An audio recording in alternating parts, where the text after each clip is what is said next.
18 years ago, reality glitched. Towers and gates spawned like bad code. Monsters flooded out, turning the world into a survival horror game. But wait, some lucky souls awakened insane god-tier superpowers. Meet the players, humanity's last hope, and the new celebrity elite. At the association, Kim Jiju is low-key panicking about his awakening. Why? He has a unique ability, supposedly the ultimate cheat code. Too bad fate is a total troll. Life is a mess. 5 years later, he's still struggling against pathetic level 1 goblins. Invited at 18 with a special gift, he was the favorite. Everyone called it the chosen one's privilege. Big yikes. He thought he'd be living the high life on easy mode. Instead, it takes him a literal hour to kill one goblin. Talk about being a one-of-a-kind loser in player history. Half a decade later, his status screen is still level 1. And that legendary ability?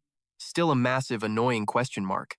Clearly, his superpower hasn't awakened yet. Total disaster. Eventually, Jiju ended up working as a newbie guide.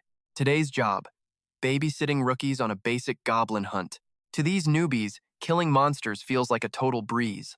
Leveling is easy. At first, Jiju mutters with pure salt. Catch you tomorrow at the floor 2 entrance. Don't be late. Instructions finished. Jiju heads out alone. Behind his back, the rookies start talking some serious trash. Rumors about Jiju are more famous than his actual stats. People say he holds a hidden god-tier ability.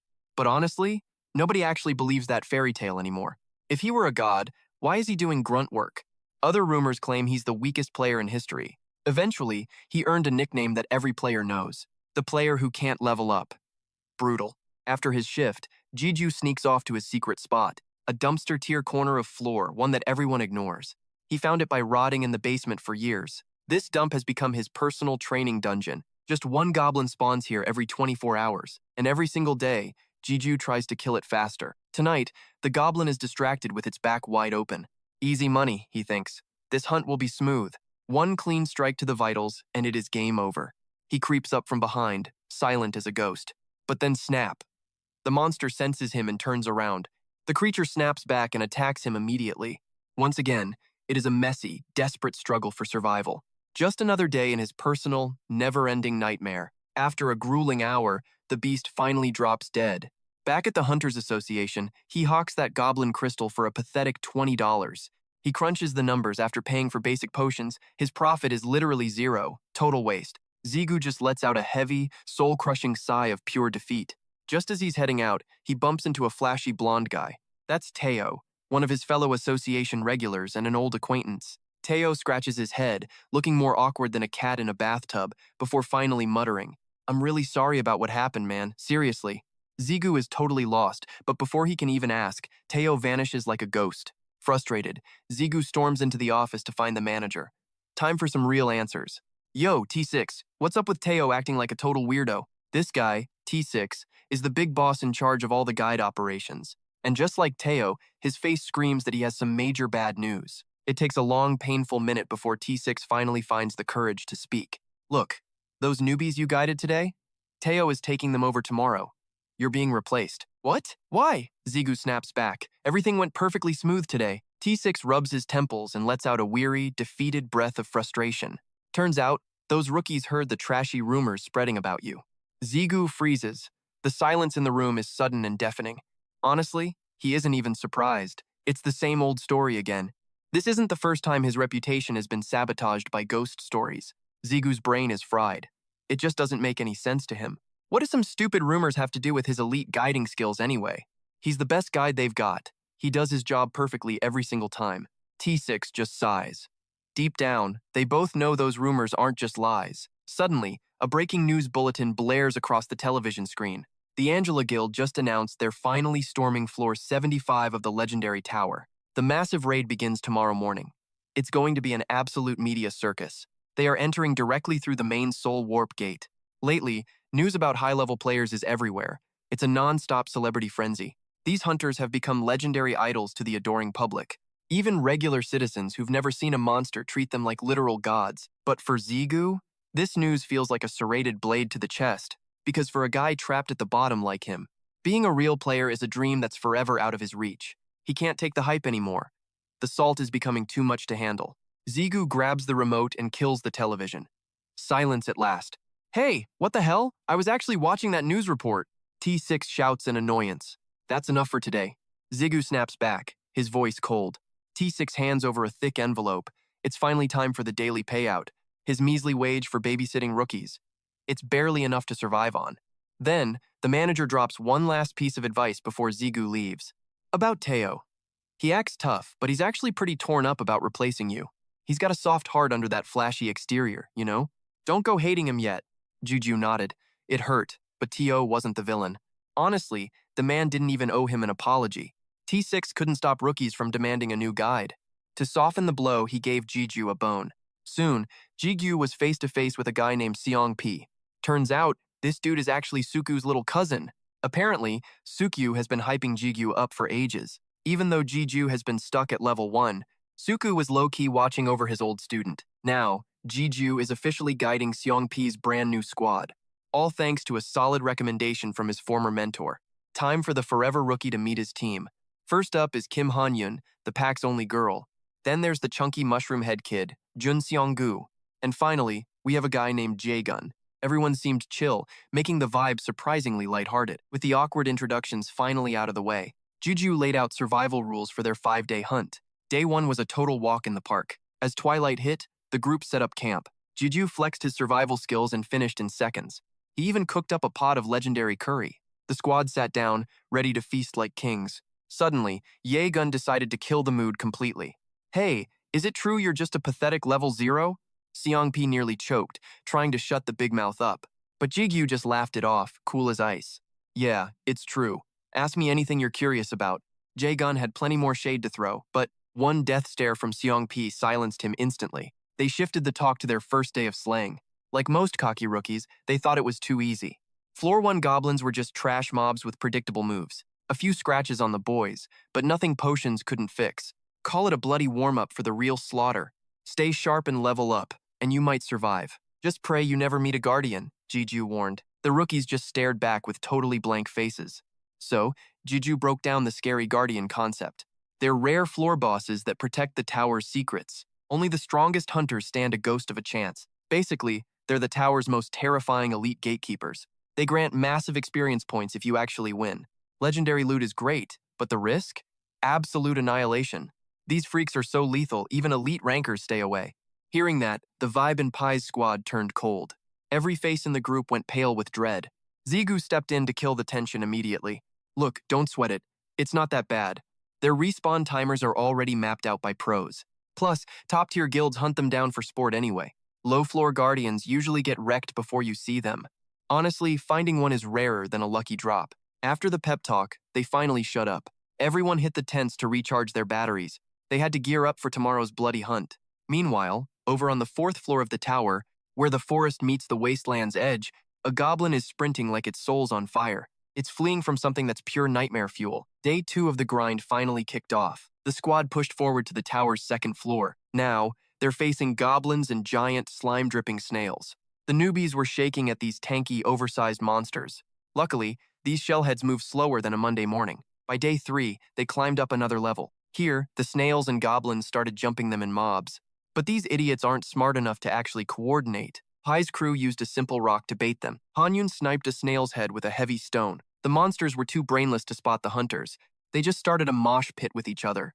Thanks to Zigu's god-tier pathfinding, leveling was a breeze. Now they know why the big shots respect him. Late night 3, Pai was busy scribbling in secret. Yo, what are you working on over there? Just my diary. I've written every day since joining. Might be a bestseller once I'm a famous ranker. Ha, dream big or go home, I guess. The 4 rookies were buzzing for the next day. One more win and they hit the floor 5 trial. Only Zigu looked worried as the quiet night passed. They hit floor 4, but the mission stayed the same. More snails, more goblins, same annoying group tactics. Only difference? These mobs actually had some hustle. The squad decided to stick to the old playbook. All 4 of them went in, guns blazing. Zigu stayed back, watching like a pro scout. Then, he spotted it, a suspicious cloud of dust. Ziyu's gut was screaming bad vibes immediately. This wasn't just a hunch, it was pure nightmare fuel. Gripping his blade, he barked at the squad. Listen up, we need to move. Speedrun starts now. Ziyu's pulse was racing like a drum solo. His guide instincts finally kicked into high gear. This newbie tutorial wasn't some fun little game. For rookies with 0 experience, this was a death trap. Suddenly, a piercing scream shattered the silence. It was Zigun, his leg was looking totally trashed. That one scream sent the whole team spiraling. This was exactly what Ziyu was dreading. One tiny slip-up meant a total squad wipeout. Then, his worst-case scenario officially became reality. The Floor 4 Guardian had finally arrived. Experience told him fighting that thing was suicide. Forget the loot. Everyone, run for your lives. Zagan was crippled, barely leaning on Pizzle's shoulder. Even Han Yun was looking deathly pale. Ziyu whipped out a high-tier smoke bomb.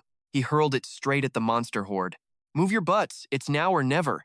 This was their one and only ticket out. Navigating by instinct and pure survival grit, Ziyu led them to a hidden rocky crevice. Finally, the group could catch their breath. The crushing tension eased just for a second. Pizzle panted, "What was that freaking thing? It looked like a giant, demonic snail." "That is the Floor 4 Guardian," Ziyu replied. He had no clue why it spawned early. For now, we just stay low and watch. Luckily, they still had some food rations left. They could survive until the rescue team arrived, but the universe wasn't done messing with them. Han Yun was still out cold and shivering. She looked like she was in absolute agony. One look and Ziyu knew. She'd been poisoned. Without an antidote, she was totally cooked. Ziyu told the group he had the cure. Everyone sighed in massive, collective relief. But as he dug through his backpack, his heart sank into his stomach. He dropped the medicine back at the boss. They were trapped, and time was officially out. Darkness and regret hit him hard. They were in a total rush, but making a rookie mistake? Pure cringe. Focus, man. No time for shaking. Decision made. Ziyu is the bait. The squad screams, "No way, dude!" That's basically a total suicide mission. Zigu's like, "Chill, I'm over these floors. Just a quick flare run to the hill. I'm the world's strongest level 1, obviously." He played it cool, stone-cold style. Total lie. Just keeping them calm. Outside, the nightmare was fully real. The Guardian shifted every monster pattern. Now, predicting moves was literally impossible. Blocked by mobs, Zigu takes a detour. One smoke bomb left. One shot. Scaling the cliff, he hits the peak. 3 minutes until the show starts. Fire the signal, then haul tail. Avoid the boss. Simple, right? Wrong. Spoke too soon. Because right then, the Floor 4 Guardian spawns instantly. It's right behind him. Pure terror. Ambushed. He can't win this head on. The Guardian lands a devastating blow. Smashed into the rock like glass. Zigu hacks up blood. World spinning. Every bone feels like shattered crystal. He forces himself to throw smoke. Blind the beast or die trying. Grabbing the flare gun, hands shaking. Aimed at the heavens, one shot. Boom. Signal sent. Mission half done. Now, surviving the monster's total wrath. He stands up, adrenaline screaming, "Run! Get distance or get crushed. Period. Just gotta stay one step ahead. He's the tutorial master for a reason. There is always a secret way out." Suddenly, the Floor 5 gate glows, shimmering right there in the chaos. This floor was his literal hellscape. Freedom was just one jump away. But his family? He can't quit yet. Behind those gates, death is basically camping for a level 5 loser like him. Seriously, why am I even here right now? Zigu drags himself to the gate, face planting against it in pure despair. He's honestly 1 second away from a total mental breakdown. If he can't handle Floor 4, Floor 5 is just a suicide mission. But that Psycho Guardian is screaming right on his tail. Stay here and die, or enter Floor 5 and maybe survive? Zigu grits his teeth. Staying is certain death. Moving forward is a gamble. Choice 2 it is. At least he can go down swinging. And just like that, Zigu's chaotic first trial officially begins. He stumbles into Floor 5, but as the tower scans his stats, system error, power unconfirmed, the trial difficulty is crashing through the floor. His epic legendary test, literally just go hunt a single goat. Zigu just stands there, staring at the status screen like an idiot. He can't believe the tower is actually trolling him like this. One tap. That's all it took to delete that poor goat. Ping! Trial passed! Congratulations, you're not a total failure. Job class confirmed. But wait, what is this unidentified power glitch? A perfect clear. Zigu snags his first reward without breaking a sweat. He grips the new sword, his hands shaking like crazy. It's not fear, though it's how is this real levels of pure shock. He literally expected to be a goner the second he walked in. But instead of a boss, he just fought Sunday dinner. While he's busy staring at his goat trophy, a creepy-ass vibe starts crawling up his spine from behind. He spins around and sees a wall of thick, oily black smoke. The darkness lunges, swallowing him whole before he can even scream. Zigu has zero clue what's happening right now. In a heartbeat, he's devoured by the void and passes out cold. Seriously, what even are you supposed to be? A weird, sassy voice jolts Zigu back to reality. He looks around, totally lost in some mysterious dimension. Then that annoying voice speaks up again, sounding totally bored. Wait, Are you really my master? For real? It sounds like a little kid's voice, and it's getting clearer now. Zigu just stammers out something totally lame and confused. Master? Who? Me? Are you talking to me? Damn it, my master is a total klutz who can't even speak properly? The voice gets high and bratty, and Zigu's pride is officially hurt. Whatever, I've been waiting forever, so I guess you'll have to do. Now hurry up and give me a cool name already. Zigu still has no idea what this invisible brat actually is. It wants to link souls? Fine, let's just get this over with. The connection flashes by like a weird, high-speed hallucination. Next thing he knows, Zigu wakes up staring at a hospital ceiling. Waking up to his sister's "you almost died" face was a total mood killer. 2 weeks. That's how long he was out after collapsing at the floor 5 gates. T6 filled him in on the drama while he was dreaming. The guild players caught the signal flare, cornering that floor 4 guardian right at the gate, but the slippery bastard actually got away. Missing the kill sucked, but honestly, whatever. Seeing the squad safe was the real win for Jigyu. Besides one dude on crutches, they were all Gucci. Jiju spent the next few days stuck in a hospital bed. Mom called, sounding like she was about to cry. She felt like a burden, watching him risk his life for cash. Jigyu did his thing and played the perfect son role. I'm out soon, Ma. Stop stressing and get some rest. Insurance covered everything, so don't even worry about the bill. He told Yujung to stay home and look after Mom instead. He finally hung up, but the weight didn't lift. A massive sigh escaped him the moment the line went dead. Floor 5 was cleared, but reality was still hitting hard. He was still freaking level 1. But wait, something massive had definitely changed. He woke up with a mysterious new ring on his finger. Back to the grind as soon as he got discharged. Newbie hunters saw him and immediately started trash talking. They couldn't keep their mouths shut if they tried. Yo, is that actually the guy? The legendary guide who's literally stuck at level 1? This time, someone actually jumped in to correct them. Not defending him, exactly just dropping some fresh facts. Because Jigyu just earned a brand new, terrifying title. They're calling him the Tutorial Butcher now. Used to take him an hour just to kill one goblin. Now, he stares down a mob of orcs like it's lunch. He pulled a wicked black sword straight out of that ring. Top-tier gear plus years of tower trauma made him a god. He deleted those monsters instantly lethal, perfect swings, no questions asked. He felt alive. This power rush was everything he'd ever wanted. All thanks to that weird entity from the void. Back when he passed out, he'd named it Lu. When Lu woke up, Jigyu's true power finally ignited. Class, Ego's Companion. Special skill, soul linking with his own ego.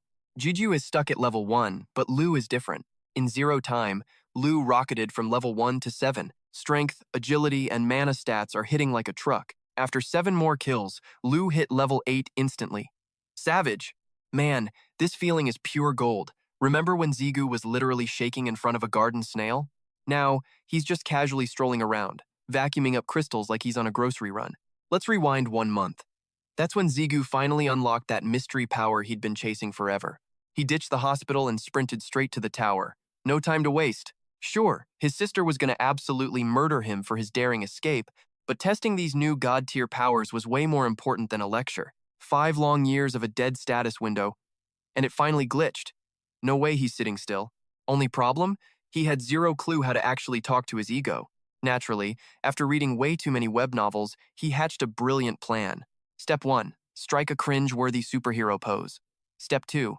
Scream out the secret code. Result? Total silence. Not even a single spark. Thank God nobody saw that, or he'd have to move to another planet. He was losing his mind. How do you trigger this legendary power? He even gave it a cool nickname. Lu. Still nothing. Just as he hit rock bottom, a weird glowing sphere materialized out of thin air.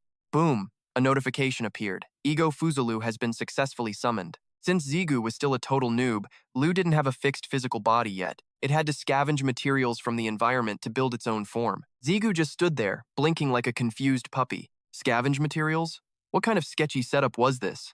The universe didn't keep him waiting for an answer. Suddenly, that sphere turned into a high-powered vacuum, sucking in everything. Debris, dirt, and even Zigu's hard-earned gear were getting dragged in. Zigu gripped his equipment for dear life. Even the trashiest gear costs 5,001. That's precious lunch money, man. But the suction force was absolutely insane. He could only watch in horror as his loot got devoured by the orb. Then, it went for his clothes. Every single stitch. It even targeted his lucky boxers. This was a fight for survival. Zigu had to hold the line. He clutched his waistband like his dignity depended on it. Unless he wanted to walk home wearing banana leaves, he couldn't let go. Finally, the vortex settled. The sphere stopped its hungry rampage. It began to pulse and vibrate with raw, chaotic energy. A blinding light exploded from the center, lighting up the whole room. Zigu shielded his eyes as the transformation reached its peak. When the spots finally cleared from his vision, something was floating right in front of his face. It was a wicked black blade with a hilt that featured a blood-red eye staring back at him. Creepy, but cool. After a quick get-to-know-you session, he realized this was Lu. At first, he didn't buy it. A talking sword? Really? But then, it opened its mouth. That arrogant, trash-talking attitude. It was identical to the voice he heard right before blacking out on the 5th floor. Yep, this nightmare-inducing blade was definitely the real deal. Zigu shoved the blade forward, demanding real answers. His head was spinning because, honestly, he had no clue what an ego actually was. So, is an ego just like a soul? Hardly. Even I don't fully get it. And hey, quit touching my body already. You perverted freak, Lu shrieked out loud, as Zigu kept fondling the blade's surface. Zigu endured the insults, knowing this breakthrough ability was his ultimate trump card for the future. Hey Lu, can you move on your own? Not yet, but I definitely will later. Can you dump me for a better master? That is your call. An ego cannot betray. Okay, if you move, can you attack me? Technically, yeah, I could slice you up, but if you die, I vanish too. So, suicide isn't exactly on my schedule. Hearing this, Zigu's lips curled into a smirk. Finally, he dropped the ultimate trick question. He asked if Lu could feel physical pain, even though he was currently a cold blade. Lu's answer was a proud, "Of course." Being a great ego meant having intense emotions. Every human sensation could be mirrored onto the blade. That was it. Zigu found Lu's massive weakness. He snatched up a rock and approached slowly. All right, I've played nice long enough, brat. Asterisk thwack. Asterisk Zigu pelted the rock straight at Lu, using some tough love to teach him manners. He needed to show who was the boss. After that brutal lesson, Lu became surprisingly obedient. Over the next few days, they raided together, soaking in monster blood and gaining massive experience. The blade's stats were skyrocketing every hour. Zigu was stoked with his newfound power, especially since the sword finally knew its place. With bags full of loot, they headed home. Lu started whining about wanting a real challenge. Zigu decided to skip the tower for a gate, but Tsik warned him to stay far away. Deadly gate anomalies were killing elites in America. These new rifts were completely unpredictable and chaotic. A rank F gate could hide a rank C boss, a crisis unseen for 23 years. Yet for a month, they just keep appearing. Zigu flinches, feeling a sudden prick of guilt, since finding Lu exactly 1 month ago today. But right after that, Zigu shrugs it off as a total coincidence. Seeing the kid's awkward silence, T6 pushes his advice even harder now. Look, I'm not saying quit hunting forever. I just want your hide in one piece, especially since the world's gone totally chaotic. I get the hype. You finally awakened, and can use those cool supernatural powers. Just chill and be patient, kid. Jigyu bites his tongue. He knows he's right. They part ways as Jigyu leaves the HQ. Staying away from Gates is pure torture. Pure crystals, rare loot, and massive payouts. Gates definitely crushed the tower's boring profit margins. T6 warned him, but the debt collectors won't. Those interest rates are breathing down his neck. Abnormal Gates are rare. My luck isn't that bad. He hits the forums, hunting for a party. He picks a job and calls the recruiter. Outside, the city is buzzing with frantic energy. Song-Soo stands, offering a firm, professional handshake. Name's Ha Song-Soo. Good to meet you. I'm the raid leader for this operation. Kim Ji-Ju. I'm the guy who called you. He squinted. First time in a gate, right? Jigyu nods while awkwardly taking his seat. Song-Soo's expression turns dead serious now. Don't worry, I know the raid strategies inside out. He slams a contract down on the table. Here's the deal. Sign the contract. Payouts and penalties are all standard legal stuff. Read carefully. We reward based on top performance.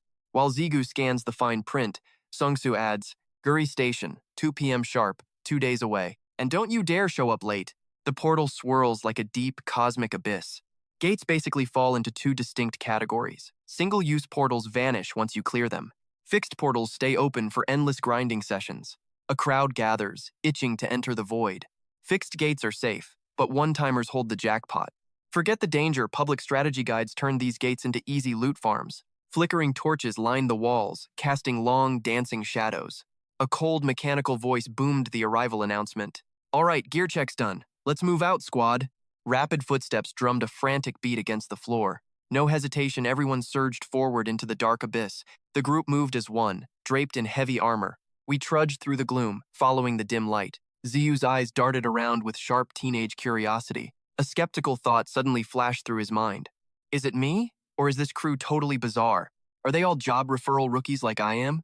Ziyu glanced back at the couple trailing him. His brain started piecing their story together silently. Those two definitely have some history between them. Zongsu's head snapped up, sensing a hidden threat. He raised a hand, signaling an immediate halt. Freeze! Stay exactly where you are right now. Eerie whispers hissed from the depths of the void. Zongsu notched an arrow. Heads up! Company's arriving! Crazed zombies erupted from the darkness, screaming bloody murder. Zongsu barked a command. Tanker, get to the front! Wung Hun charged ahead, wearing a wild, eager grin. His massive shield slammed into a rotting monster's face. Ziyu lunged forward. Melee team, let's wreck these freaks. Zongsu locked his aim, eyes cold as ice.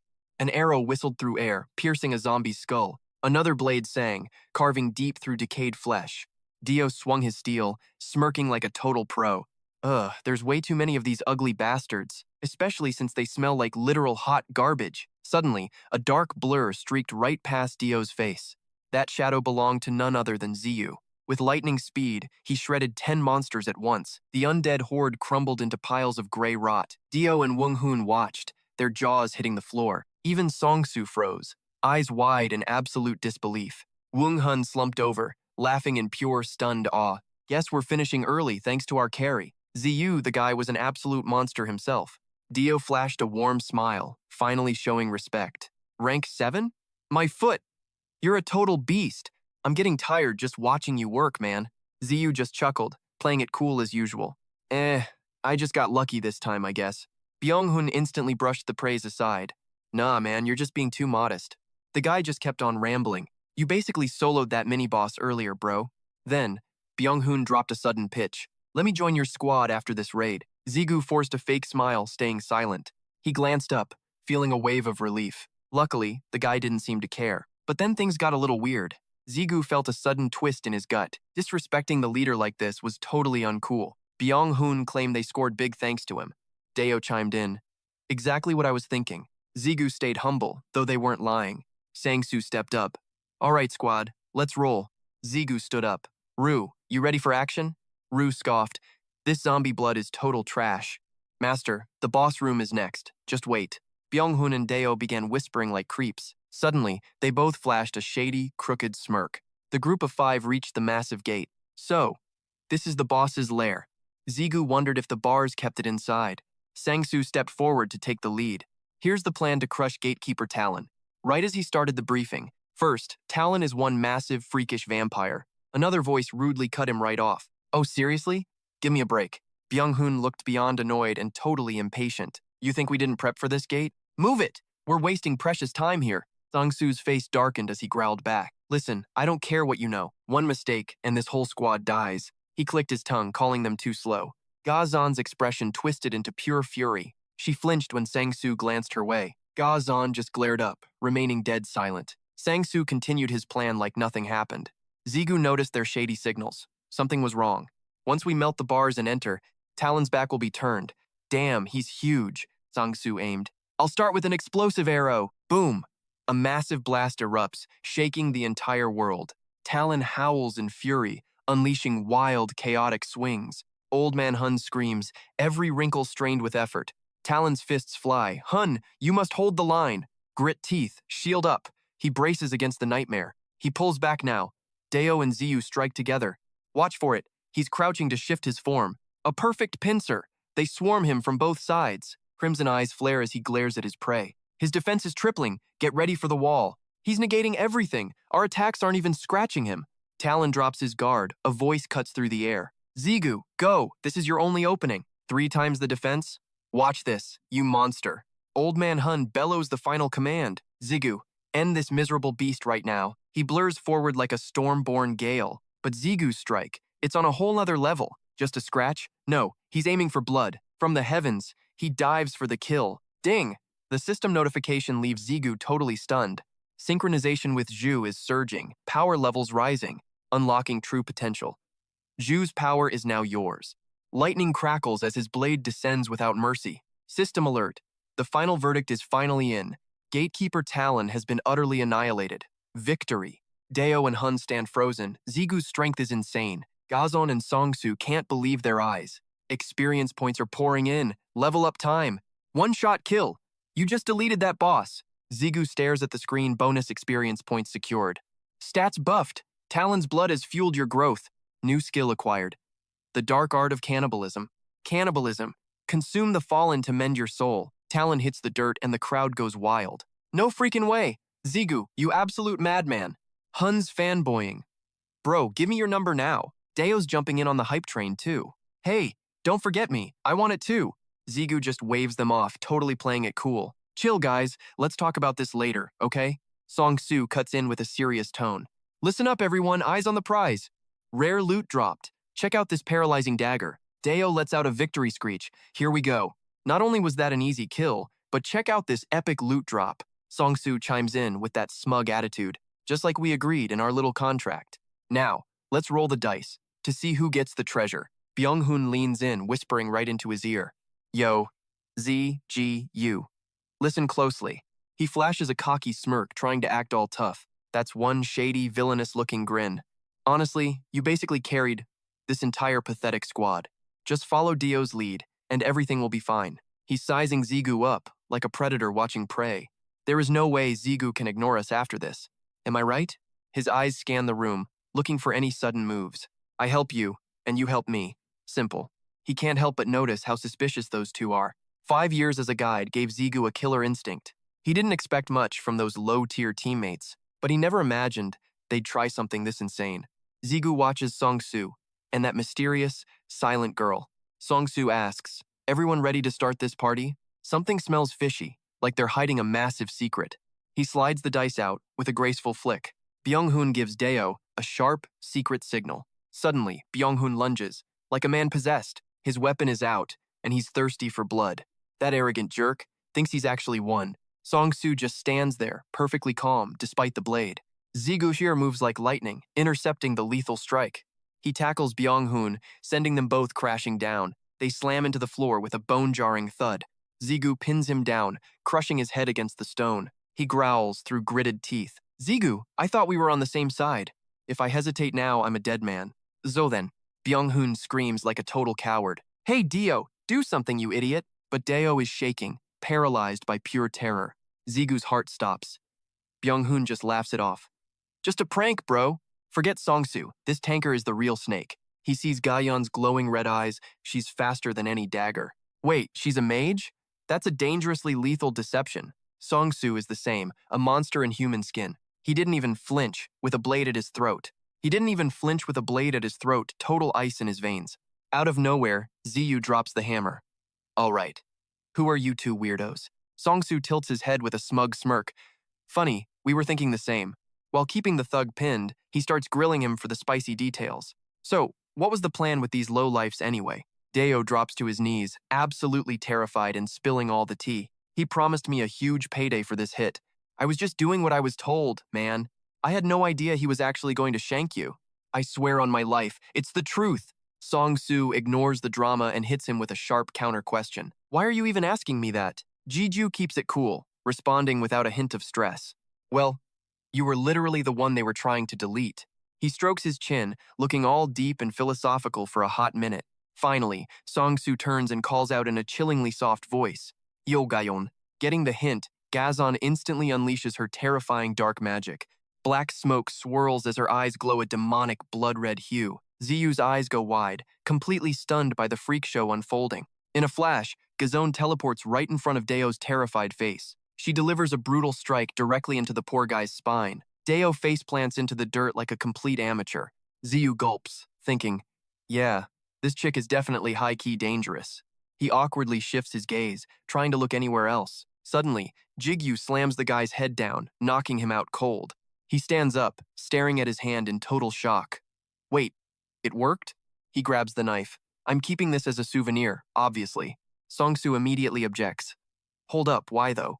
I saved your life, so I'm claiming this loot. Fair's fair, right? Song-su adds smoothly. Cheap gear like this is beneath a pro, right? Jigyu looks up, eyes narrowing with a sudden, cautious intensity. He presses him. Wait, do you actually know who I am? He glances at Gazon. Having a bodyguard that scary says enough. You aren't normal, but I'm not here for a history lesson. Jigyu's eyes sparkle. Handle these losers. I'm going back to hunting. Rue's voice rings inside his head. That girl, Gazon? Total bad news. He replies, duh, that's why I'm only talking to them. Should I just bolt or what? Rue snaps, running is sus, then adds, confused, just talking? Rue warns, you're leaving shady dudes with even shadier people? And you even strip them of their loot.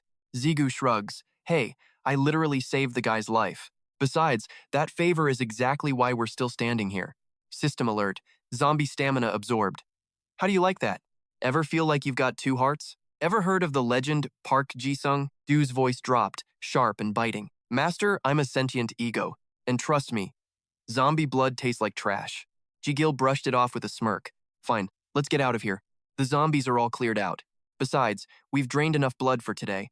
Du's power scales by devouring blood, snatching agility from goblins, ripping strength from orcs, stealing endurance from the undead. His stats are completely broken for his level. He stated it with total confidence. The Iron Gate now lay in ruins. Let's hit the reward room before leaving. Zigu stood over Talon's broken corpse. The reward room, a suffocating, narrow void, only accessible through the gatekeeper's dead body.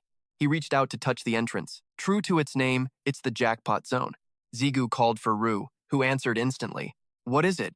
Was this here before? Rue's reply was blunt. Never. Zigu touched the glowing wall, curious. You're right, it looks like a hidden alcove. He raised Rue, seeking a second opinion. What do you think? Should I smash it? Rue didn't hesitate. I agree. Do it, master. Zigu wound up a massive, heavy strike.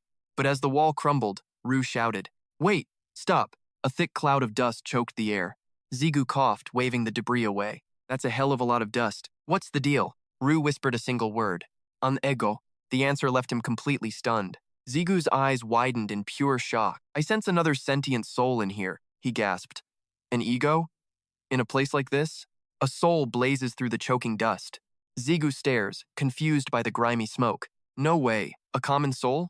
Then what have I done for 5 years? King stammers, hesitating to reply. It is because, Master, you are trash. He kept on talking. Say what? King tries to stay calm. Forget it, Master. Just find the soul first. It is hiding in here somewhere. Zigu enters the haze, coughing hard. Suddenly, his eyes lock onto it.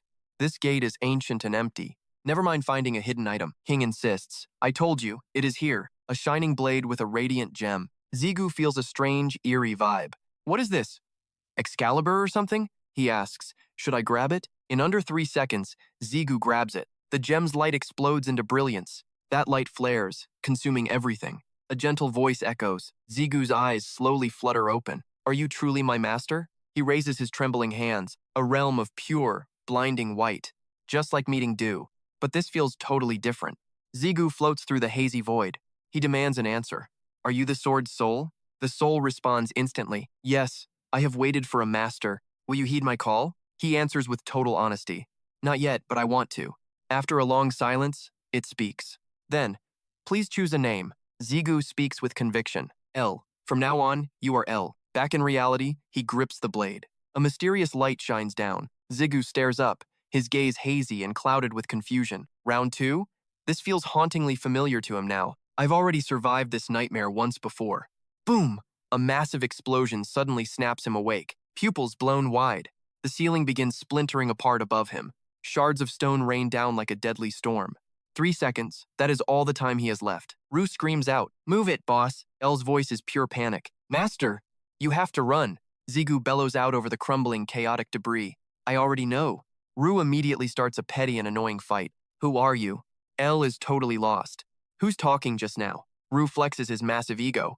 I'm the ultimate, glorious masterpiece of a soul. Zigu flees the ruins, snapping at them in pure rage. Both of you, quiet! He skids, calculating every single move in his head. To the reward room, I need that sweet loot. A massive boulder falls, nearly crushing the life out of him. His eyes dart around in a state of total desperation. The floor. Zigu balances on a razor's edge as the ground starts to vanish. Determination flares in his intense, burning gaze. He reaches out, clawing for survival. Please, just let me make it this one time. System, would you like to enter the reward room? Zigu roars. Step on it. Hurry. He grits his teeth against the sheer physical pressure. Suddenly, his eyes lock onto a shocking, impossible sight. The gate swings open, revealing a massive golden-orange titan. Outside, a crowd still waits in total, blissful ignorance. A fixed gate shattered? That's completely and totally unheard of. The cause? Unknown. News anchors are having a total meltdown on screen. Reporters are in a frenzy, debating if this bizarre anomaly is actually what triggered the sudden formation of multiple gates. Fortunately, since Zigu ghosted the scene long before the collapse, he managed to avoid becoming a suspect in this mess. The screen flashes his loot: 30 amethysts and a rare bonus reward, an amulet that wards off common diseases. This mystical item extends your lifespan, and the best part is that even a completely normal person can use it. Zigu and Dudung watch Mom. It's not enough, but it helps. Thachon's cash got her a hospital bed. Finally, some relief. Blue skies and skyscrapers. Time to conquer the tower again. Floor 5. My jaw hit the floor. This place is huge! No monsters, just a city. It feels way too normal here. Zigu blends into the massive, bustling city crowd. This is it. Floor 5. Where they found me half dead. Just me, my blade, and a pack of hungry wolves. Floor 6. More monsters, more bodies. All down. Floor 7. Squatting up and crushing every floor in our path. Floor 8. These mountains are absolutely massive. He grips his sword. Steel is ready for blood. Floor 9. 2 jewels sitting on the scales of fate. My blade's glowing. I never dreamed I'd get this far. Suku's voice echoes. Rank isn't everything in this game. Don't you dare quit. Keep pushing until the end. That special power will awaken soon. Just wait for it. Zigu smirks. The old man was actually right for once. His twin rings ignite with a mysterious, blinding light. Not bad. This level up feels pretty damn good. Splitting experience slows the grind, but it's worth it. I can feel the raw power surging through the sink. I thought it'd be world-ending power, honestly. Is there really a demon sealed inside this thing? Too bad I don't remember a single thing about it. Wait. That giant golden humanoid from my memories. Was that massive eye the demon itself? No way. He mutters to himself, piecing the puzzle together. He taps the system screen with a focused gaze. I need more egos to unlock my true potential. Guess it's time to go ego hunting. Rue asks, do you even know where to look? Zigu doesn't even hesitate for a second. I know the perfect spot. Let's move. The sun blazes over the high-rise city skyline.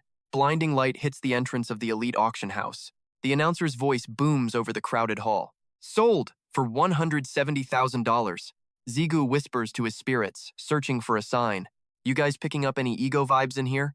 Rue pauses, focusing his senses on the room. Rue says nothing. Elle says, total radio silence here. Damn, is this just another dead end? I was dreaming if I thought egos were common. And now, the final, most mysterious item of the night. Behold, the shimmering masterpiece of the auction finally appears. It's the Veteran's Bracelet, a relic that makes everyone drool. This legendary item boosts your regeneration speed to the max. Both Rue and Elle shout out in perfect synchronization. Their sudden outburst leaves Zigu completely wide-eyed with shock. What? Outside, the sunset bleeds orange through the clouds. Why is everything so freaking expensive? Elle breaks down the harsh reality. It's the main event, Master. No price cuts here. Vu just keeps on roasting him. Face it, Master, you're just broke. He forces a weak, painful smile to cope. At least those rare herbs fetched $100,000. Vu is left totally speechless by that. Suddenly, Master's expression gets really creepy. Zigu flashes a terrifying, predatory grin at them. Lu, Elle, come here and let me kiss you. Vu immediately snaps back in horror. Have you gone completely insane? Elle desperately tries to hold him back. Master, please stop this. Zigu finally exits the local convenience store. Thanks for coming. Please visit us again. He's already walking away, chatting loudly on his phone. Yeah, I'm heading home. Any issues, Nothing well, actually. There is one big problem. Zigu sighs. Finding a decent party is impossible. Players are way more toxic and troublesome than monsters. A voice screams through the phone. You what? You entered a gate? I told you to stay safe. Zigu stammers nervously. It was only an F rank. Look, I'm just level 1 with 0 gear, remember? I can't rank up, so soloing is out. The voice on the other end softens. I know. I really have no other choice. He adds quickly. Catch you later, man. The night sky now completely swallows the city. Zigu adds one final, cheeky reminder. Don't forget that promotion dinner you promised to buy me. It's not that I hate climbing the tower, but this blood-sucking grind is just painfully slow. His tired footsteps echo heavily up the stairs. At least the loot from the last gate was decent. He lets out a long, weary sigh. One way or another, I'll make it happen. Emergencies? Handled like a pro. Zigu flashed a grin, hoisting the bag. Scored some premium beef, too. EO wouldn't stop the hype. Boss, you're way too modest. Ju just cashed in big. But honestly, total cheapskate fits him better. He growled a low warning.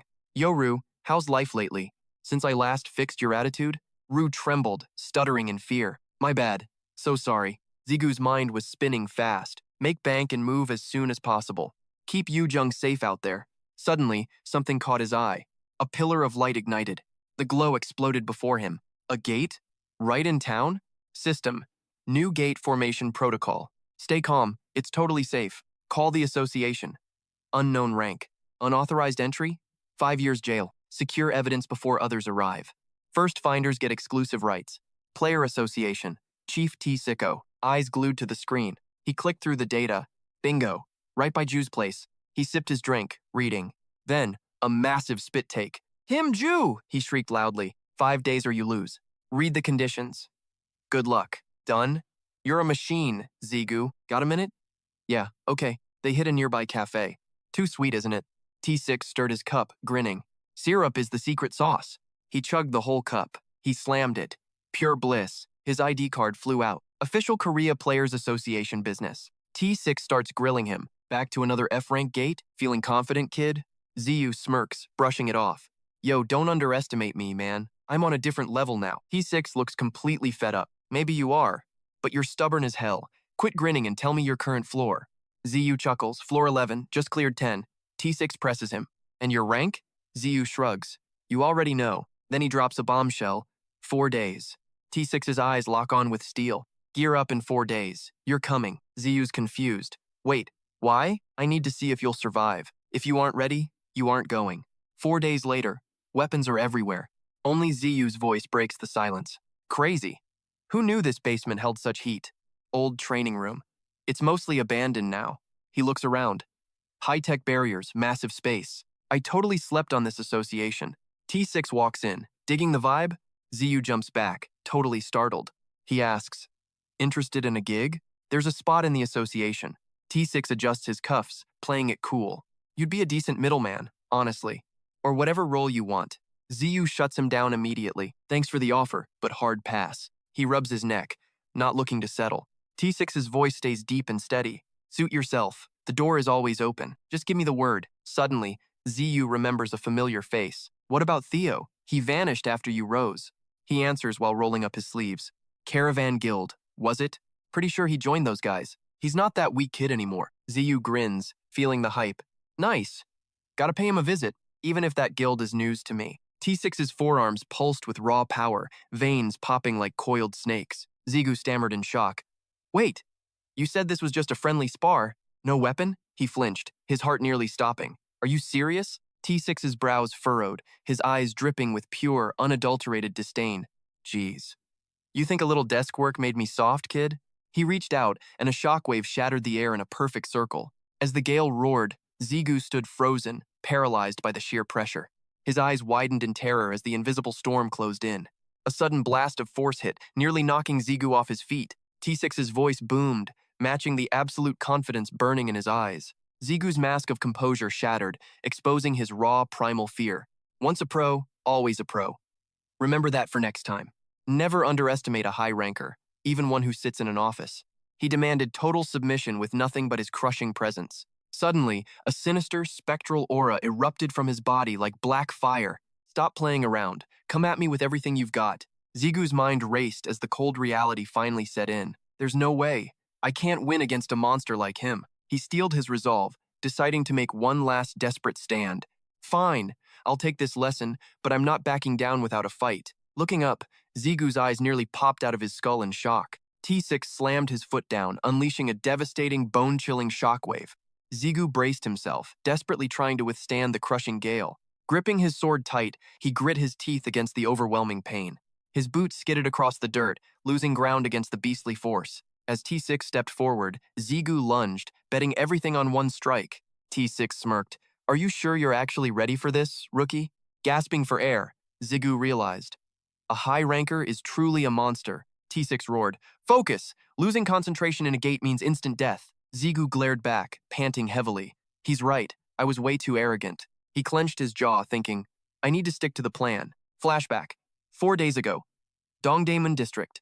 The player's gear market. Rue scoffed. Gear? Boss. Nothing beats having us by your side. Zigu brushed them off. Shut it. I'm basically naked without real armor. I can't run around in rags. Maybe I'll find a legendary ego item. I'll alert you the moment I sense one, Master, L added. Under the blazing sun, Zigu sighed. All right, let's go window shopping. Suddenly, a rusty suit of iron armor caught his eye. System, clumsy blacksmith's useless iron armor. Rarity, trash, defense +9. He groaned and turned toward the opposite rack, hoping for better. Zigu leaned in, his face contorting in pure, comical horror. System, clumsy blacksmith's useless leather. Rarity, garbage, defense +7. He slumped onto the curb, defeated. Even L couldn't cheer him up. The cheap gear is total trash, and the good stuff is overpriced. Rue and L chimed in together. Hey boss, look over there. Outside a rundown shop, a heated street brawl of words is popping off. Minsu screams at the top of his lungs. Liar, my grandpa is a legendary master. The adult snorts in derision. Master? That gear has 0 stats. It's literal trash. The kid stands his ground. You're dead wrong. My grandpa is the GOAT. The man sneers back. Stop hyping a failed shop. It's pathetic and a total waste. Hey kid. Jigu interjects with a cool smirk. How about a little tour? Jigu leans in with a mysterious vibe. Take me to your grandpa's place. Minsu's eyes light up like twin stars. Heck yeah, follow me. The two of them vanish into the shadows of a deep, silent basement. Jigu whispers to his internal spirits. Rue, L, you guys seeing this? L and Rue chime in instantly. Bet on it, boss. It's the real deal. Rue points out. Look at the kids' clothes. They're all sentient egos. L explains. Handmade by a human, yet they pulse with raw, divine power. Told you so! Rue snaps back with an impatient, fiery attitude. Quit stealing my lines before I say them. Minsu kicks the door open with a triumphant grin. Grandpa, I'm home! Look, I actually brought a real customer for once. The old man sighs heavily, not even looking up from his work. Minsu, how many times must I say it? No strangers in the workshop. The boy pouts defiantly, but the world needs to see your genius, Grandpa. The old man grumbles, shaking his head at the boy's stubbornness. You've got a closet full of expensive designer clothes upstairs. Why do you keep wearing this old junk I threw together? Your father is going to blow a fuse if he catches you. Jigu peers into the dim room, his gaze sharpening like a blade. Suddenly, his vision flares as he senses an overwhelming hidden power. The aroma in here. It's absolutely intoxicating, Jigu mutters. L's voice drops to a serious, heavy tone. Look at everything. Jigu freezes at the threshold of a cluttered, dark storage unit. Every single scrap of metal in here is a living ego. L stares at the hoard of treasures, completely losing his mind. Impossible. How could a mere human create all of this? Rue follows up, his voice trembling with sheer disbelief. Each piece is a one-of-a-kind masterpiece. Rue confirms the terrifying reality of the situation. These aren't just items. They are literal fragments of souls. Jigu's mind races as he tries to process the insanity. So we're talking about high-tier ego gear? Are you for real? He stands frozen, jaw hitting the floor, staring at the legendary hall. The old man rests his chin on his hand. Not selling. Get out. I don't waste my art on posers who don't understand true value. Ji Chun-ho, the blacksmith, flips a page with a cold, weary gaze. I'm tired of dealing with idiots who look down on my life's work. Suddenly, Jigu's voice cuts the tension like a guillotine. I'll buy everything. Ji-chun shuts his eyes and scoffs. Not for sale, kid. Now beat it. Talk about zero respect. He laughs in Ziyu's face and points to the exit. But Ziyu doesn't flinch. Level 79 Nameless Blade. Hidden potential. Unheard of. Ji-chun bolts upright, screaming, No way! Can you actually see its true soul? Ziyu stays stone cold. Of course. You can too, right? The old man gasps in pure shock. Ji-chun's scowl turns into a smirk. Show me then. A smith's only dream is finding a worthy master. Jigyu remains silent, fingers tracing the razor-sharp glowing edge. He raises the blade high. From this moment, your name is Sotnitz. Ji-chun's jaw literally hits the floor in pure disbelief. Even Minsu is standing there with his eyes popping out of his head, but the glow never comes. Just awkward silence. Major cringe vibes. Fast forward to the main event. Ziyu versus T6. Final showdown time. Ziyu's eyes ignite with a murderous crimson glare. In a literal heartbeat, Ziyu explodes forward like a rocket. He's a hurricane of lightning and fire, charging straight for the kill. The blade closes in, but T6 doesn't even flinch. Total ice in his veins. Ziyu grits his teeth, pouring every ounce of resolve into one massive swing. Asterisk clang. Asterisk. T6 stops the devastating strike with just one hand. Effortless. T6's brow furrows as he lets out a thunderous, terrifying roar. I can still feel you holding back, kid. Stop playing around and aim for the heart. You think this pathetic tickle is enough to stop me? Zigu's jaw locks tight, his spirit blazing like a wild inferno. This isn't just a spar, he's facing a high-rank monster. He mumbles to himself, "Focus. Come on, focus." Another swing, but T6 ghosts him like it's absolutely nothing. The blade keeps dancing, desperate to connect with the target. Front/miss. T6 is already behind him like a shadow. He pivots, strikes again, but gets shut down instantly. It's like throwing toothpicks at a brick wall. 0 damage. T6 throws a heavy hook, but Zigu ducks just in time. He doesn't stop, unleashing another frantic flurry of cold steel. As his dual blades descend, T6 effortlessly glides backward. No matter the effort, the power gap is just massive. Suddenly, Zigu's eyes widen. Something feels totally wrong. T6's gaze turns deadly serious as he prepares a soul-crushing punch. Instinct takes over. Zigu raises his blade just as the fist arrives. He looks down, frustrated. Why won't they sink? Is it because they're egos? Lu scoffs. They're just mid-tier trash. Real egos have high standards. I'm an easygoing blade, but don't expect them to be like me. Io chimes in sweetly. Don't listen to him, I love you, master. Zigu steals his nerves. Fine. One. Last. Shot. Lu just chuckles. Give it a rest already, kid. Zigu snaps back, clearly annoyed by the attitude. Since when did you get such a big mouth, huh? He solemnly places his hand upon the ancient relic. The name is Brandhut. Suddenly, a blinding light erupts. That celestial radiance surges directly into his body. The system alerts. Connection successfully established. You have linked with the Brandhut ego soul. Warning.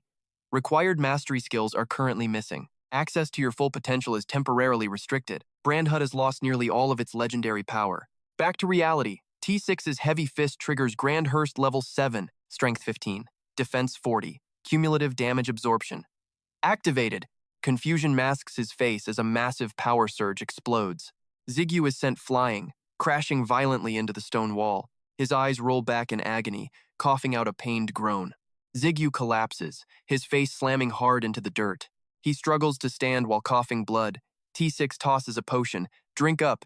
It heals internal wounds. He smirks. Honestly, my hands are shaking too much to open the cap.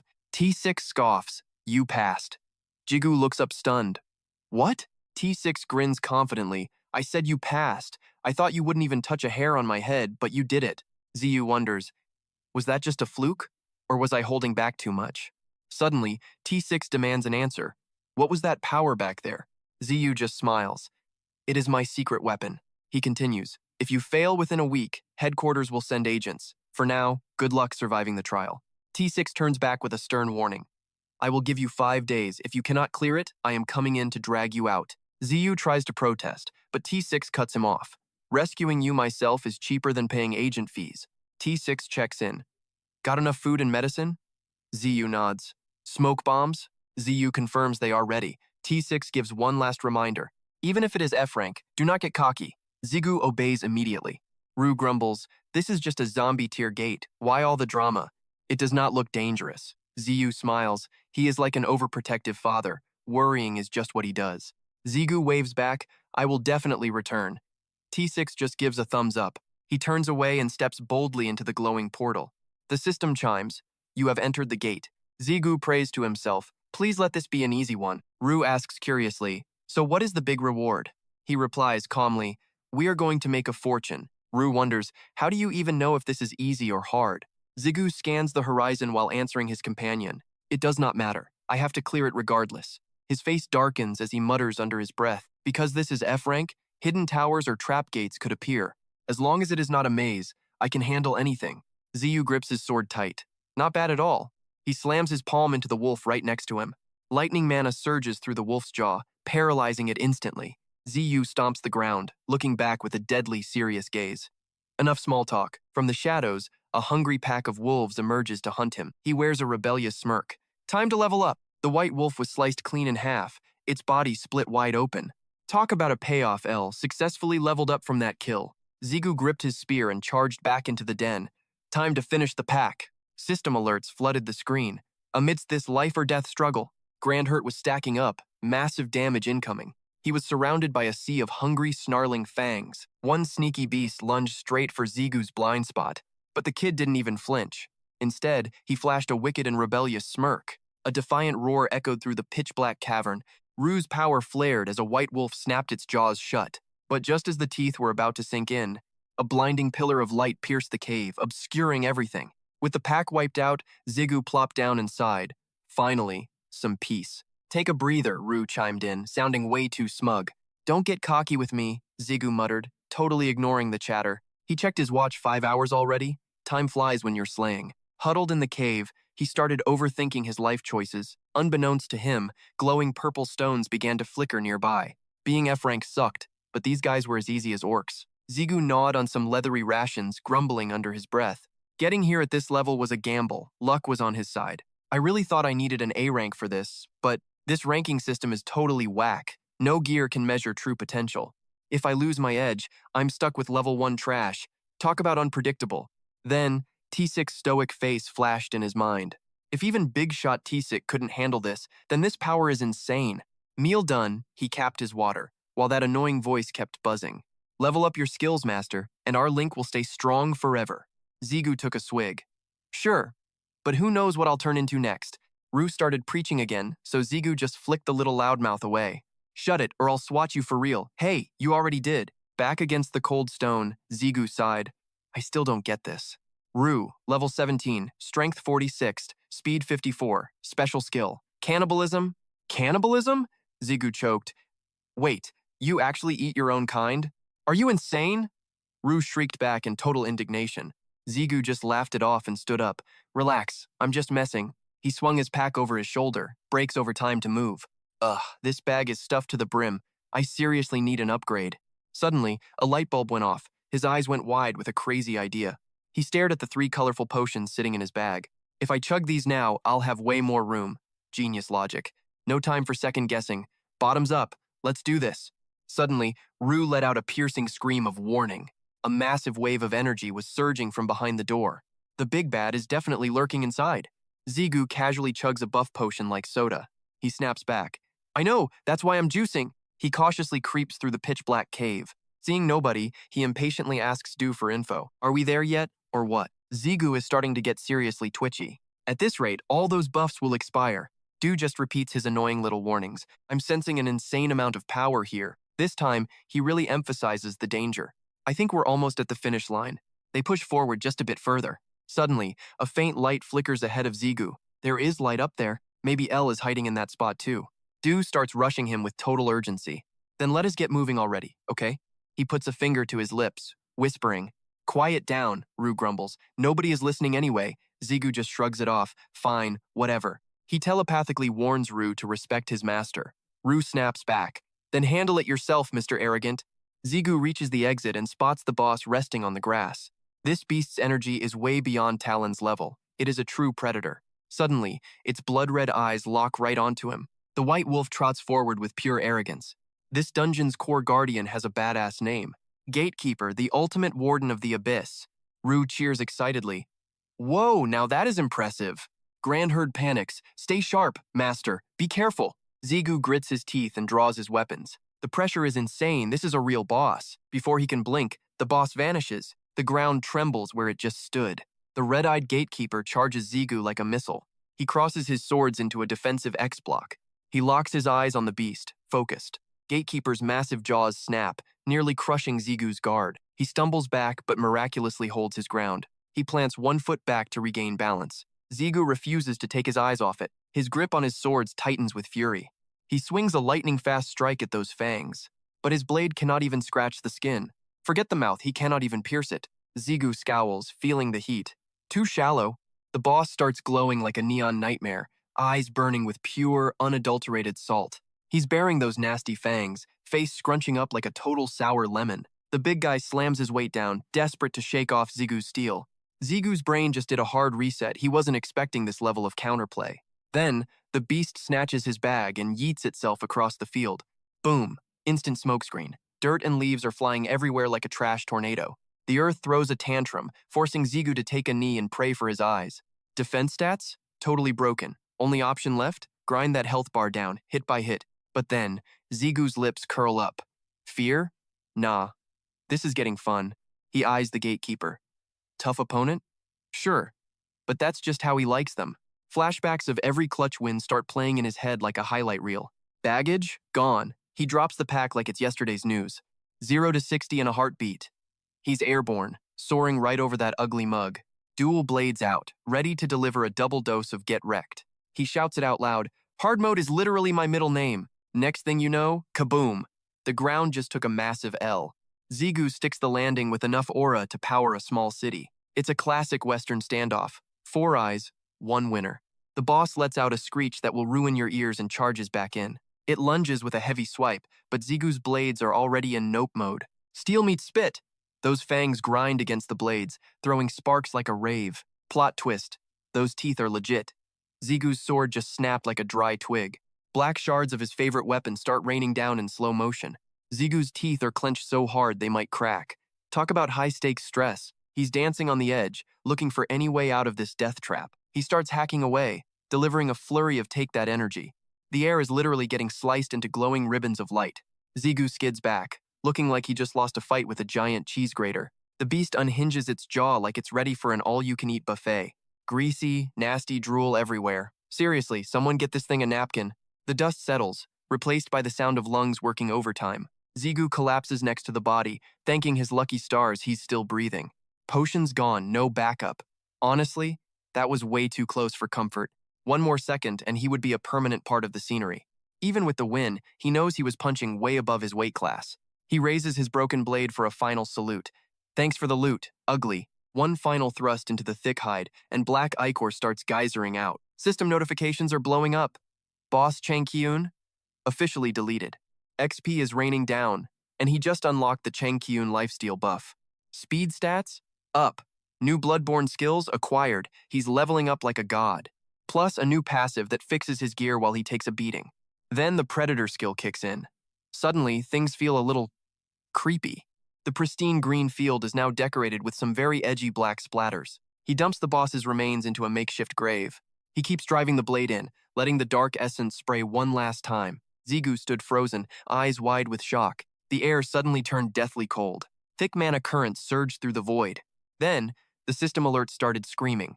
Ru has successfully devoured Changkyun. Target Changkyun has been converted into an ego. The boss's essence crystallized into sapphire. Ziyu blinked. Wait, what just happened? Even Ru was completely clueless. Monsters becoming egos? That's totally unheard of. Ziyu was exhausted. Whatever, worry later. He sighed. How about you, El? She whispered honestly. Same here, Master. I'm so sorry for being useless. Ziyu didn't snap. Wait, for real? Ru barked. Why keep me in the dark? Wait, does Ru have Changkyun's soul now? No, I've got nothing. Are you listening? Ziyu just sat there, brain short-circuiting. El had never used this skill before. Status window. Name. Kim Ziyu. Level. 1. Class. Ego partner. Skill. Ego sync. Requires. Changkyun. Ziyu's jaw practically hit the floor. I have it. But how's it work? Do I just scream the name? He remembered the brutal struggle for survival. His eyes narrowed in deep hesitation. He shrugged. Screw it, let's find out. The twin swords were totally baffled. Ziyu stood up. Time to test Devour. His face lit up with pure hype.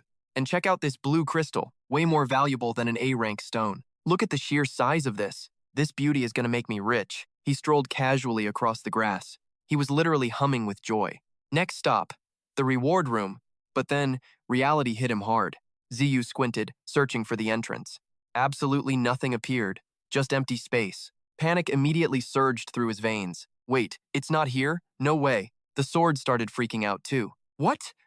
Where the hell is it? Something's up? My Liga. Smash that subscribe button. Don't miss a single epic moment, even if we make it out of this hellhole. With every ticking second, his resolve blazed like a wildfire. The gate glitched out, leaving nothing but absolute carnage in its wake. I've got to finish what I started. Period. This mess is on me, so I'm the one cleaning it up. Io was practically oozing admiration for his badass master. Master, your sense of duty is legendary. I'm hyped as always. Sharp tongue you got there. Sounds great in theory, but you sure you can actually sweep up the trash you just scattered? Jigu swallowed a curse. T6 Hume arrives in 4 days. Time's running out. We've got to dodge that worst-case scenario. Hearing T6, Ru actually looked amused. That human's got some guts. I'll give him that. We need answers before he shows. Day 2. Day 3. He scoured every inch of the meadow, but found 0. Jigu slumped against a tree, trying to dodge the blistering sun. Munching on candy, he asked with a totally blank stare. Should we just slaughter every last monster left in here? Io was absolutely down for the chaos. Honestly, that sounds like a killer plan to me. Master was feeling it too. A bit simple, sure, but it gets the job done. And just like that, they doubled back to those ignored paths, systematically wiping out every stray blue wolf in sight. Day 5. Back to the same old grind. Another day, another pile of dead wolves. Staring down at the heap of wolf carcasses at his feet, Jigu crunched the numbers in his head. That's the very last one. Elle cheered at the top of her lungs. Clean sweep, nice. But right then, Zigu felt a massive wave of confusion. Okay, now what? Stretching his stiff limbs, a wild thought crossed his mind. Wait, shouldn't T6 be here by now? That's when Zigu started cooking up one of his signature reckless ideas. Should I just blow up the entire cave or something? Suddenly, Elle and Rue screamed in perfect unison. Master, look, over there. They both pointed frantically toward a blinding, surging light. Pure energy was converging into a single, terrifying point. He stood there, completely stunned. What the? Then he snapped out of it. Where? Point me to it. The twin blades pointed straight to the meadow, the gatekeeper's domain. The jungle vanished, replaced by the cold, steel heart of a modern city. A voice boomed through the room like thunder. 1 more hour and I'd have ditched you. Outside, high-tech barriers hummed against the silent hallway. Just a nervous laugh back, man. That was close. Steam rose as a voice pierced through the shower. Seriously, what took you so long? With your stats, 2 days should have been plenty. Just 2 bros chilling and trading war stories. Look, I'll be totally real with you. I crushed that boss on day 1. But then things got super weird. T6 scrubbed away while listening intently. He shot a skeptical look at his buddy. Weird? The boss is dead. What's the problem exactly? Zigu kept yapping while scrubbing his hair hard. Corpse vanished, so the reward room didn't open. T6 nearly dropped his soap in shock. Say what? He leaned in, now totally hooked. So, how did you even fix it? Zigu just shrugged it off like nothing. I slaughtered every single monster left in there. The light bulb finally clicked for T6. That explains those mountains of crystals you've got. You're hoarding them like they're pure gold, dude. Anyway, once the last mob finally dropped, gate energy surged right where the boss died. Inside that dark, damp cave, Vu kept screaming, Master, move it! Zigu bolted, his face twisted in pure effort. I am going full throttle here. A blinding supernova of light swallowed the cave. Every step closer made his vision go white. The world shifted as Jigyu reached the exit. He gasped, his eyes nearly popping out. Words honestly couldn't even describe the sight. The air looked like shimmering crystalline glass. Colors flickered and danced across the dimensional walls, like a shattered universe rebuilding itself right there. A tiny, glowing orb drifted slowly toward him. He reached out with trembling, eager hands. It settled into his palm. He was speechless. Then, a storm of system alerts hit him. Fragment obtained. Shifting to the secret reward room, T6's jaw hit the floor. You can't be serious, man. Jigu stayed silent, shadows dancing across his face as he brooded. Then came the cold truth. That door. It's a freaking death trap. A faint, eerie sound echoed through the steady rhythm of dripping water. Fresh from the shower, T6 finally decided to talk real business. I cashed out all those crystals and that sweet mission bonus. I already wired the whole bag directly into your bank account. It should be around $50,000 total. Not too bad, huh? Jigu kept it short and cool. Thanks, man. I appreciate you. He shoved his hands in his pockets, walking with total swagger. No sweat. So, you heading straight to the hospital to check in? Jigu gave a sharp, determined nod in response. Yeah, I called her, but I've got to see her or I'll worry. Suddenly, T6 whipped out his keys and clicked the car remote. He pointed toward the back with a totally devious, mischievous smirk. Hop in, kid. I'll give you a ride you won't forget. Jigu took one look and immediately backed away. No freaking way. T6 let out a mocking laugh, shaking his head at him. What's the matter? I thought you were a real alpha male. A real man isn't afraid to rock a little hot pink. Turns out, Jigu was just too embarrassed by the car's flamboyant energy. Trapped inside, Jigu curled into a ball of pure, soul-crushing shame. But T6? He was living his absolute best, most chaotic life. He gripped the wheel and let out a wild, rebellious scream. Now this is what I call a legendary, manly ride. Yes, the pink beast roared forward, fueled by T6's insane adrenaline rush. Meanwhile, Jigu was just in the passenger seat screaming for mercy. Wake up, Dudung! Get up so we can hit the bar! Outside, Ziyu and Dudung turned to leave. Later, we're heading out. In the hospital room, Sujin smiled softly. Thanks for protecting Ziyu. He rubbed his neck sheepishly. Actually, he's the one always saving me. Out in the hallway, the two siblings walked side by side. She yawned until she cried. Tired? Have you even eaten anything yet? Jigu smirked, teasing her. Hey, those exams are coming up fast, slacker. Dudung rolled her eyes and stretched. I was just resting. My study game is still on point, don't you worry about me. He softened his voice. Don't overdo it. Take care of yourself, okay? She could hear the genuine brotherly love hidden in his voice. She smiled back playfully. Then make sure you keep protecting me, bro. Suddenly, a sharp voice cut through the air. Hey, watch out! A stranger clutching an intravenous pole approached. You're Dudung's brother, right? The young man just stood there, looking mysterious in the dim light. Both of them froze, staring at the old woman in total shock. Grandma! The girl rushed over, trying to keep her cool. It's late. Why on earth are you still awake right now? She flashes a knowing smile while breaking things down for Zigu. I'm just out here stretching these old, dusty bones a bit. Heard some chatter nearby and figured I'd join the party. Her eyes sharpened suddenly, like she's reading his hidden secrets. Without warning, she closes the gap with surprising, fluid grace. Beaming, she reaches out and grabs Zigu's hand like family. It's all thanks to you that Dudung finally shaped up. Zigu blushes, acting all humble. Aw shucks, it was nothing really.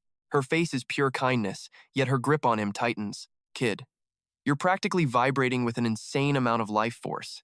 He just goes with the flow. I appreciate the compliment, ma'am. With a final nod, the mysterious granny starts to shuffle off. Sorry for crashing your little private moment, you two. They both give her a respectful bow. Stay classy, kids. No worries at all. Please watch your step out there, okay? See you tomorrow, Grandma. Get home safe now. Suddenly, her footsteps stop dead. Cue the heavy, ominous silence. She looks back at Zigu, her entire vibe shifting to serious. Zigu just stands there, totally lost. Did I say something wrong? Listen close, the old woman says, dropping a heavy warning. There are powerful, clashing energies swirling deep inside of you. Zigu's brain is buffering. What kind of lore bomb is this? Whatever happens, don't let the darkness swallow your true self. She vanishes into the shadows, leaving him with chilling future omens. They stand frozen in the hall. Zigu wonders, what's her deal? He glances at his ring. Did she sense the power within? Next day, big city hospital. Zigu stretches like a total boss. Real beds beat damp dungeons any day. This is 5-star luxury. Footsteps approach from behind, making Zigu's danger radar ping instantly. A doctor and nurse appear, clutching a very official-looking clipboard. You're the one here for the patient Lee Soo-jin, right? Zigu, or rather, GQ, keeps his cool, total poker face. That's me. Is there a problem with the results, doc? The doctor clears his throat, looking way too serious for comfort. Do you have a moment? We need to talk. Privately. Meanwhile, in another part of the concrete jungle, the massive dungeon gate finally screeches open. It's showtime! A massive crowd gathers, waiting for the survivors to emerge. Suku walks out with a grin that screams main character. 3 days in that hellhole? Man, it's good to be home. Who's down for drinks once we scrub off this monster blood? His teammate kills the vibe immediately with a stone-cold stare. Keep the beer low-key. I need actual sleep, not a hangover. Suku looks at GQ like he's lost his mind. Seriously? Fine, party pooper. We doing soju instead, or what? All eyes suddenly locked onto him as the whispers started. Yo, isn't that the legendary Killer Master? No way. Suku grinned, his fanboy energy reaching a total peak. I'm a total stan. Should I go say what's up? His buddy pushed him. You like him? Then go for it. Suddenly, the hyped-up mood shifted to pure, chilling shock. Jigyu bit his lip hard, leaving the crowd totally confused. What's with that look? He's actually looking kinda scary. His mom was in critical condition. Her muscles were failing fast. Zigu walked forward like a ghost on total autopilot. He stood outside the room, the doctor's words haunting him. Medicine won't work anymore. It's too late for any miracles. Now in the dungeon, 2 demons blocked his path with malice. There's one more problem, the doctor added with a grim tone. Zigu's face went pale, his voice completely failing him now. What's the issue? Just tell me what's wrong with her. I'm sorry. All we can say for certain now is, she has 1 year left. At worst, only 3 months. Jigyu bit his lip, his body radiating a murderous aura. The monsters charged at him in a wild, frenzied rush. He attacked with a roar, blaming himself for everything. Memories of his past failures screamed in his tortured mind. It's because I was too shy, too weak to act, and now they're the ones paying for my mistakes. I wish I'd been braver. I wish I'd been stronger. Zigu blurred past them, his strikes packed with pure fury. I need more power. I have to be even faster. Suddenly, a heavy, suffocating rain began to pour down. He stood motionless in the downpour, looking completely broken. Du shouted in worry, but Zigu didn't even flinch once. Master, are you crazy? Do you want to die here? This isn't normal anymore. He's reaching his breaking point. Hey, watch your mouth when you talk to him. She tried to comfort him. He gripped his sword tighter. Your mother's illness. It's truly serious, isn't it, Master? I can feel the agony drowning your very soul now. Zigu ground his teeth, drowning in his own helplessness.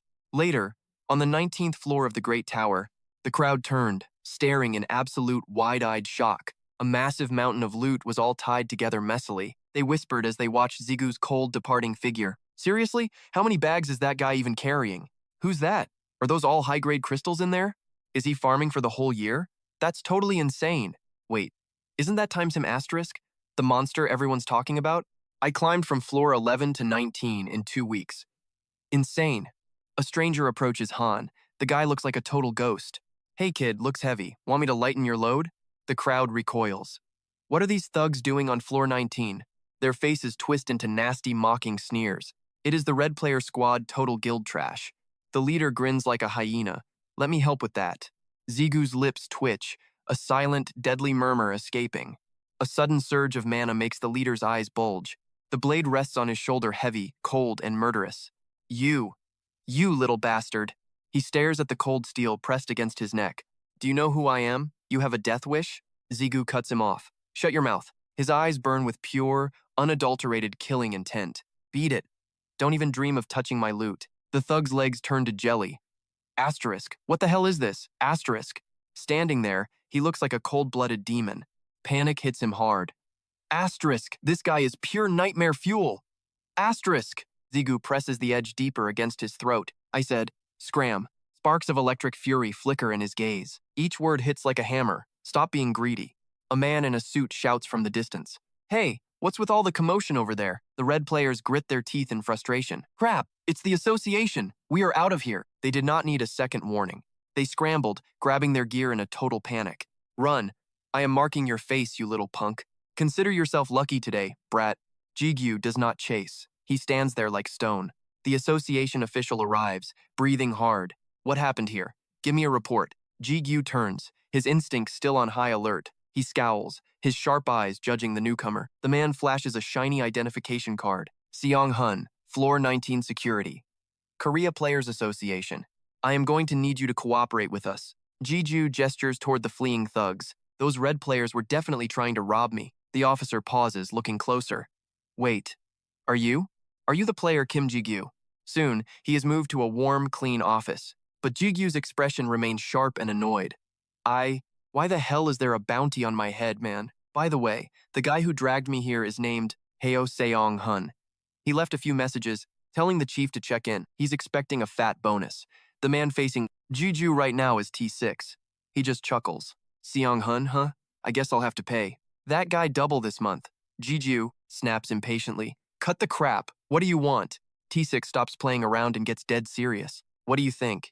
You really think I hunted you down? Just because you went MIA for 2 weeks in the tower? Juju shrugs like it's nothing. So what? T6 leans in.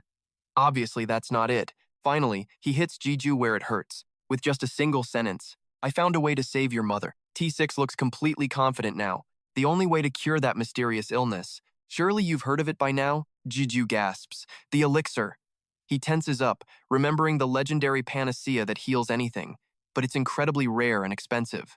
Knowing Jiju is worried about the cost, T6 nods. Exactly. He holds up 3 fingers to illustrate. Only 3 have ever been found. One was a starter reward for Marco Alonso, the first guy to clear floor 50. Jigyu finishes the thought, and the other 2 were gate rewards. Seeing him so well informed, T6 leans forward. You know more than I thought.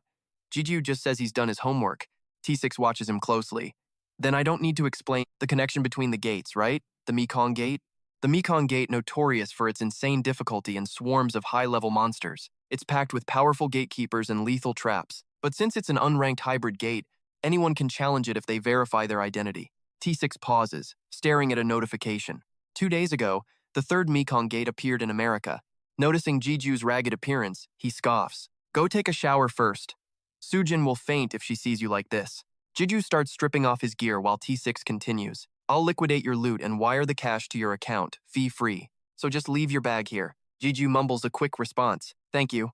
As the shower starts humming in the background, T6 leans back in his chair and lets out a long, exhausted sigh. The dying sun bled through the window. Taeshik felt that familiar itch again. Man, I really need a smoke. He glared at the endless sky outside. Kim Hae-won, I've officially tried every damn thing. Deep into the night, some nerds were still grinding inside. Jigu stood tall, questioning his escort. This is Seong-hoon's ride, right? The guy nodded faster than light. Poor Seong-hoon was sweating bullets here. Chief promised a bonus for this, so I'm your official tour guide today. He made sure to emphasize one thing. The boss handled all the paperwork. Gear and snacks are all packed too. Seong-hoon started power walking ahead fast. We're clearing out of here now. Peace out and see ya, never. Follow my lead. Then he suddenly froze like a statue at a voice. Hold up. Back at the tower. On the 20th floor, the system. Pinged. Test cleared. You're a beast. Sync skill just evolved to level 1. Sync level E, Kim Ji-gu rank 1. Class, Ego Partner. Special link active. You can now link with your soul. Level E grants 35% power. Using the ego's raw, hidden strength, he stroked his chin, thinking hard. This rank isn't exactly common, huh? Even at 35%, I feel way more jacked than before testing. Seong-hoon crept closer, looking totally lost. Player Kim Ji-gu? Sir? He just gave a cool. Yeah? Usually, floor 20 takes a full day. Ji-gu closed the annoying system windows. Okay, and? What's the big deal? The guy's face went completely pale. Dude, you were in there 20 minutes. He cleared his throat and smirked. When's our flight? Hope I wasn't slow, Seong-hoon. Ditch the flight. We're going rogue today. Destination. Floor 5, the secret labyrinth tower.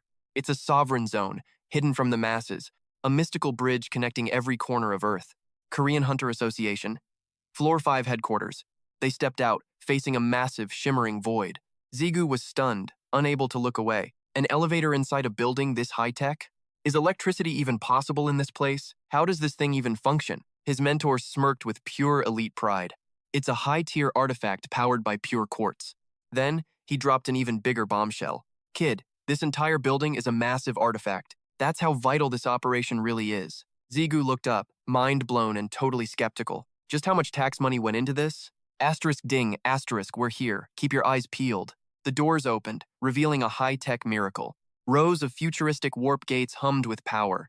The International Spatial Management Center, the world's heart. They hurried inside, Zigu still in disbelief. I never dreamed I'd use a warp gate. Aren't these classified top secret by the association? Not everyone gets a VIP pass. Seong-hoon laughed. Boss T. Sicko has more pull than you imagine. He stopped dead before the gate to America. Seong-hoon grinned. Ready to see the world? Let's take the fastest ride on the planet. Zigu swallowed hard and stepped into the light. Asterisk, is this even a vehicle? Asterisk, he wondered nervously. Asterisk. Flash. Asterisk. Destination reached. Los Angeles, United States. That night, Zigu scrolled through the elite roster. Names of legends appeared, true monsters of war. Iron Shield, Athena, and Korea's own Demon King. Asterisk. Can I really stand alongside these titans? Asterisk. The car lurched to a halt. We're here. Ahead sat a fortress of tanks and steel. Modern hell had finally clawed its way out. Gate 3. The terrifying maze of Hezon. Hey, Ban. You know who that kid is? Soldiers whispered, eyeing the new Korean arrival. Ban adjusted his glasses, scanning Zigu's power level. His gaze pierced through like a tactical laser. What is it? His partner asked, sensing tension. Level 1, 0 stats. Absolutely 0 special abilities. Talk about a total loser, right? Across the room, he's awkwardly chatting with the manager. My voice shakes in pure disbelief. Wait, even with your high-rank skills, you can't see anything on him? He nods first time for everything. She adjusts her glasses, trying to keep her cool. Suddenly, she smirks, unleashing a wave of pure allure. He is totally my type. How interesting. Fast forward to the dungeon maze, where things are getting seriously messy. Heavy boots scramble across the jagged ground as the tension explodes. He's gritting his teeth, swinging his blade just to stay in the game. Above them, a massive spider is raining down webs like a sticky death trap. Ziyu pulls a pro-gamer move and dodges the attack just in time. He bellows out, Seong-hoon, take the shot, now! Right on cue, Seong-hoon charges from the shadows with lethal intent. Got it covered! He heaves his spear, muscles bulging with explosive, raw power as he aims. The steel drives home, burying itself deep into the spider's hideous skull. Dark ichor starts oozing from its cluster of disgusting, twitching eyes. The monster's massive frame is completely impaled, 1 down, 0 to go. They finally stop, catching their breath as the adrenaline begins to fade. Ziyu sheathes his blade, giving his partner some much-deserved props. Solid work out there, man. But his expression shifts, he's clearly not ready for the party to end. Wait, You're seriously heading out already? The spearman grins, packing up his gear with a casual shrug. Yeah, 15 hours have flown by. Time flies when you are killing stuff. Considering how long the trek back to the surface takes, I'd better bounce now while I still have the energy. With a nod, Seong-hun walks over and reaches out a hand. Ziyu grips it firmly. Thanks for everything. You really saved my skin. If it wasn't for you, I would still be a clueless rookie in here.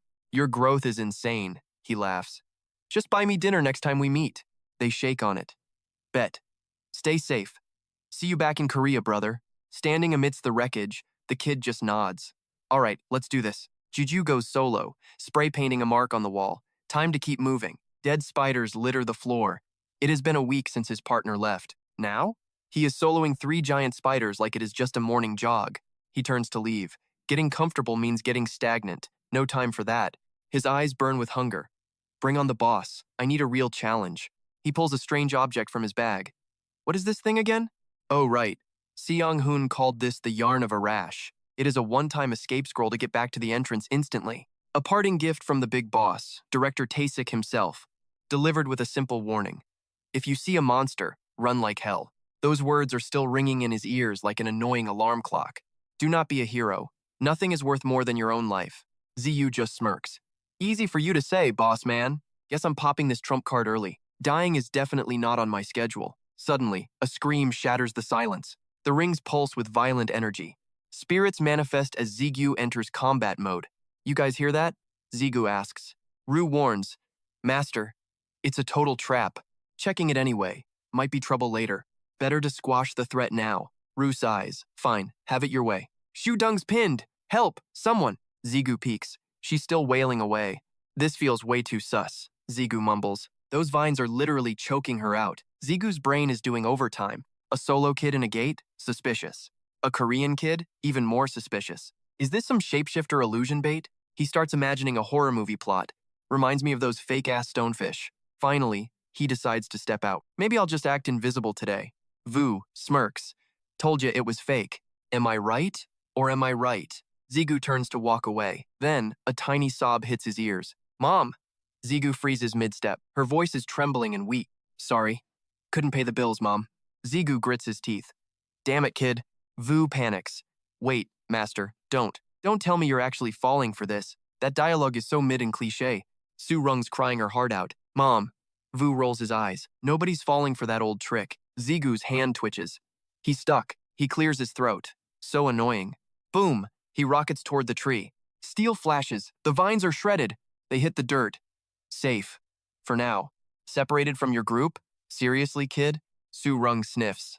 I just blinked once. She's a mess, clutching her bottle. Su Rung, the natural-born buff talent. Talent makes anyone a player, even at 10. But dragging kids into dungeons? Huge vibe killer. Still, those rare innate buffs are literal gold. They're forced into parties, like it or not. That's how this kid ended up here. The reality of it left him speechless. Jigu handed her a small brown device. His eyes turned sharp as he spoke. This is a temporary safe zone kit. It's cheap, so it only lasts 1 day. Pray someone rescues you before time's up. But the girl suddenly leapt to her feet. Wait, mister. He jumped back in shock. Can I please go with you? She begged. Jigu's refusal was cold and instant. No. Listen, kid, you should know the rules. As a player, your life is your responsibility. Take the kit. Also, I'm not that old. But she wouldn't let go of his sleeve. Please, I'm a great support. I'll be useful. She trembled, playing the cute kid card. I'm low level, but I have innate talent. Jigu looked down, his resolve finally wavering. Her voice shook with desperate, raw fear. They promised me money if I followed them. He looked away, steeling his heart again. My goal is clearing the gate, no turning. Then, his voice softened with a hint of doubt. It's lethal. We share loot, but that's it. Don't expect any free potions if things crash. Wait, so you're really taking me? She let go, as Jigu quickly clarified. I'm just delivering you. I'm no bodyguard. She cheered loudly, while he sighed, defeated. Fine. A supporter makes hunting much faster, not because of her sick mother, definitely, or because she reminds me of my past. His rings glowed. Same old story, huh? Suddenly, a monster lunged from the shadows. Buff me, he yelled, and she responded. Explosive power surged through his leg muscles. Jigu launched himself forward like a bullet.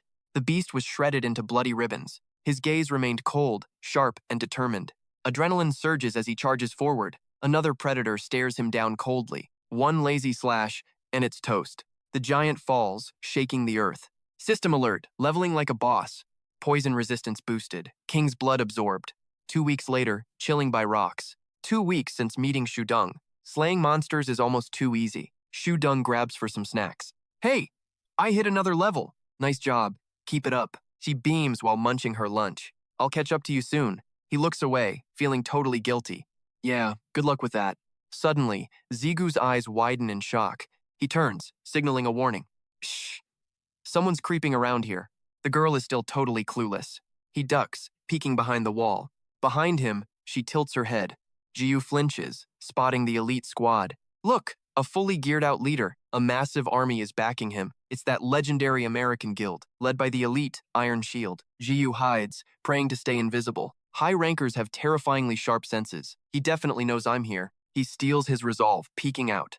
Time to bolt or get busted. If they see me, I'm toast. Run. Boom. The wall explodes near him. Smoke clears as Zigu looks up. He glares at the flying weapon. He sits frozen as steel strikes. Iron Shield stands tall and heroic. A guildmate looks on, confused. Boss, why'd you toss your sword? The leader stares at his blade. Never mind, just a false alarm. Deep in the canyon, they're panting. Seriously, why are we even running? Trust me, we can't be seen. Stalking is strictly banned. It's basically a VIP pass to a sneak attack. Who'd be crazy enough to jump us, though? He asks, passing the water. Here, drink up. Thanks, man. Well, giant guilds do tend to collect enemies like trading cards. Belo's jaw is literally hanging open in pure shock. Dudung hunches down, whispering with a tense, shaky voice. So, what's the move? Should we take the long way around? Zigu's face turns deadly serious. No, we're shadowing them. He tilts his head, smirking. Think bigger. This is an opportunity. If we're on the same trail as the pro elites, then we're definitely heading the right way. Shudung's eyes widen as the realization hits home. I get it. Cut to a crumbling ancient fortress wall. A crude red circle is painted across the stones. Ziyu whips his head back, checking their blind spot. See? Another mark. They've been here too. The Iron Guild already cleared every monster in sight. No more fighting. No more wasted energy. Even the traps have been triggered and disarmed. It's basically a free ride for us. He scans the area with intense, sharp focus. We just need to beat them to the boss room, Shudung. He looks around, confused. Wait, where did she go? He stands frozen, staring intensely into the shadows. Hand on his hilt, something dangerous is closing in. A voice screams, Dodge, you idiot, move, master. Iron Shield looms behind him. Found you, you little rat. Zigu's eyes shift back, but the trap is already sprung. Bam! A massive hand crushes Zigu's face into the wall. His skull slams hard against the jagged stone. I can't move. Consciousness begins to slip through his fingers. Total blackout. Good. Scene shift. A brutal slap stings his cheek. Wake up, brat! Zigu's face is a mess of raw, bloody scratches. He glares through the pain at his captor. Finally, Sleeping Beauty decides to join us. He stays silent, jaw locked in defiance. And then, a fist grabs his hair, yanking his head back. Iron Shield leans in, his breath smelling of malice. Who's your boss, kid? You miserable little spy. Hearing those harsh words, anger flashed across Zigu's face like a lightning strike. But here is the real kicker. I don't speak English. Spy? He actually knew I was following them? Iron Shield kept barking. Who are you? How'd you mask your presence? Speak up or die. Zigu panicked, screaming, Kill? No way. I'm just a hunter. I'm just here to hunt. The enemy realized something. He doesn't speak English? Maybe he's just acting, boss. He clicked his tongue with a smirk. We'll see about that. Then, he called out, Rogers. A man stepped forward, bowing low with pure respect. Yes, guild leader. Reporting for duty. This was the star player who joined the legendary Iron Guild. The famous Korean-American, Rogers Han. Wait, does he already know I'm Korean? Rogers squatted in front of Zigu, eyes gleaming dangerously. Hey there. You recognize this face, don't you? I'm kind of a big deal in the motherland. Do you know about the Bang Club too? Whatever, let's just skip the boring formal intro. He held up a small bag of glass vials. Then he dropped the truth bomb. I know you're Korean because I found this in your luggage. Man, these potions are crazy expensive, aren't they? Roger spoke softly. Sorry for the intense welcoming committee. Our guild leader is just having a really bad day. Zigu was floored. Whoa, he's actually nice? He brought a translator. That means they actually want to talk, right? Then the questions hit. So, why were you stalking us? Who's your group? How did you trick the boss's senses? Zigu immediately put on his best clueless face. Stalking? Bro, this is just a giant misunderstanding. I just came here for some basic hunting. I'm a solo player. I don't belong to any group. He kept rambling, trying to save his skin. I'm not smart enough to trick anyone's senses. I honestly thought you guys knew I was there. I figured you were totally fine with me being around. Suddenly, Rogers flashed a devious, sharp-toothed grin. Oh, I totally get it now. At that moment, a lethal blade slid from its sheath. Rogers raised the steel high above Zigu's head. Without a shred of hesitation, he lunged downward. Cold sweat drenched Zigu as he braced, teeth clenched. A gut-wrenching scream echoes as Rogers laughs. Welcome to the world of pain, loser. The mockery is relentless. Who dragged a pathetic zero like you into this? And how did you think you'd play us from the start? Rogers flashes a devilish grin. You're after the elixir, aren't you, Hunty? In the shadows, the big boss is already plotting his next move. Groove weighs the blade in his hand. Man, what a weird piece of junk. No status window, and the edge is duller than a butter knife. It couldn't even scratch the hide of a low-level monster. The captain hears this and falls into a dark, calculating silence. Finally, he clenches his fist and barks out a cold command. Let the blacksmith deal with it later. For now, just hold it. You got it, boss. The lackey chirps back instantly. Groove can't help but throw some serious high-tier shade. Compared to your holy sword Callion, this thing is just scrap metal. Scene change, empty healing potions are scattered across the dirt like trash. Rogers twirls a bottle. Man, these pricey meds really do work wonders. He sneers at his prey. I can stab you all day, you still won't die. Lose the attitude, Rogers barks. Think I'm wasting your precious stash? I'm just helping you use them up. Right, buddy? His face darkens. Now spit it out! Whose dog are you, punk? But Zigu doesn't flinch. There's no fear in those eyes. I already told you the hunting story was a total lie. I really did come to this hellhole all by myself. Wham! A brutal slap sends Zigu's head spinning once again. Rogers has officially reached his breaking point with this kid. You think we're playing some kind of game here? Zigu remains trussed up like a Thanksgiving turkey, unable to move. He forced himself to listen through the ringing in his ears. We checked your stats while you were out cold, you weakling. Even this rope isn't some high-tier magical item. It's just a regular, cheap-ass cord from the market. Rogers roars, his patience completely evaporated. You expect me to believe a loser who can't break common rope came alone? Do I look like a total moron to you? Suddenly, a voice calls out, Rogers, come eat before you finish him off. Rogers scowls, his eyebrows twitching in sheer murderous annoyance. He delivers one last vicious gut punch to Zigu's stomach. Better not be acting smart guy or things get worse, he spits. Left alone in the dark, Zigu can't stop the trembling. I kept telling myself I was ready. Man, what a joke. The T6 fight proved I'm still just a pathetic amateur. Slumped against the stone, he realizes this maze is a 0% win. Even knowing it's impossible, that maybe, kept him going until now. His hands are bound tight by a simple knotted rope. I relied on borrowed strength, and they just snatched it away. Stranded, broken, and alone, Jigu's feeling like a total zero right now. Miles away, a hand curls into a makeshift scope. Eyes locking in, the platinum-haired girl whispers her report. 2 clicks out. Time to scout that checkpoint, people. She glances back. So, boss, what's the move? Only silence from the mask, not a single word. Jigu hangs his head. A broken, bloody mess. Sliced 27 times, 63 broken bones, 121 punctures. 200 rounds of pure, unadulterated, agonizing hell. Empty potion vials litter the dirt like forgotten trash. They're scattered all around the spot where he's kneeling. Day 4 of this literal nightmare in Iron Guild custody. Iron Shield stands over him, acting like a total smug. Kid's got a thick skull, I'll give him that. If he had talent, I might have actually hired him. Jigu stays silent, staring down into the dark abyss. Iron Shield snaps his fingers. Brooks, front and center, bring me the brat's sword. It's execution time. Brooks pauses, looking like a confused golden retriever. Both of them? Iron Shield scoffs at the question. Just one. Don't make me repeat myself, moron. He sneers down at the pathetic, shattered boy below. Then, he drops the ultimate villain monologue line. I was gonna melt these into scrap metal, honestly. But hey, I've had a sudden change of heart. A pest like you deserves a special grand finale. I'll personally end you with your own damn steel. A cold, murderous gaze fixes right onto his prey.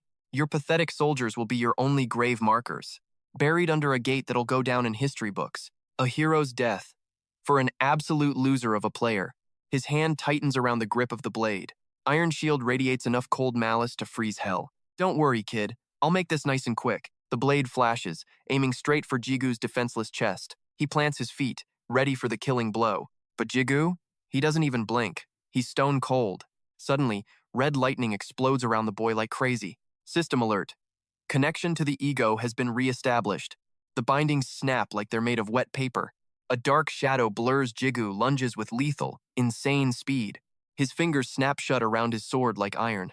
The blade's tip stops inches from Iron Shield's heart. Roger's jaw hits the floor. Complete and utter shock, the crowd roars. Pure, unhinged, chaotic rage erupts everywhere. Bam! His face instantly snaps back to normal. But wait, Iron Shield catches the blade barehanded. He drops a cold, sarcastic smirk. Still hiding an ace? You sneaky brat. I knew I smelled that Demon King stench. Guess she's got a crush on you. Zigu keeps the savage insults coming. You're nothing but her favorite little toy. Panic flares in the kid's mind. The monster in front of him didn't budge. Iron Shield breaks the heavy silence. How'd you cheat the system scan, huh? Even the Demon King can't bypass that. I'm prying those secrets out of you now. Ziyu grits his teeth. It's go time. This fight is totally rigged from the start. From the shadows, Athena screams, "Strike!" A projectile whistles toward Iron Shield's skull. It rips straight through his thick palm. He scowls, his eyebrows twitching in rage. Artemis's arrow. What a cheap shot. Out of nowhere, Athena crashes the party. Athena, a familiar voice echoes back. Miss me. You oversized tin can? Furious, Iron Shield snaps the arrow like a twig. He spits on the broken fragments. You declaring war on the Iron Guild? Athena laughs, her eyes filled with fire. Your jokes are actually getting better, Shield. She swings her staff with lethal grace. As if we weren't already at war. The two titans finally unleash hell. A hurricane of power surges at Shield. He drives his weapon deep into the soil.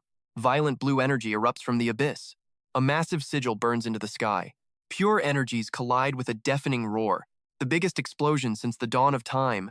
Ancient trees are uprooted like toothpicks. Shock waves slap the onlookers senseless. Silence falls as the dust finally settles. Iron Shield whips his head around. Rogers, catch that scout, don't lose him. I'm on it, game on, Rogers barks. Iron Shield locks back onto the fight. He starts spinning those twin blades like a pro. A cold sweep of the steel cuts through the air. His brow furrows in total, deadly focus.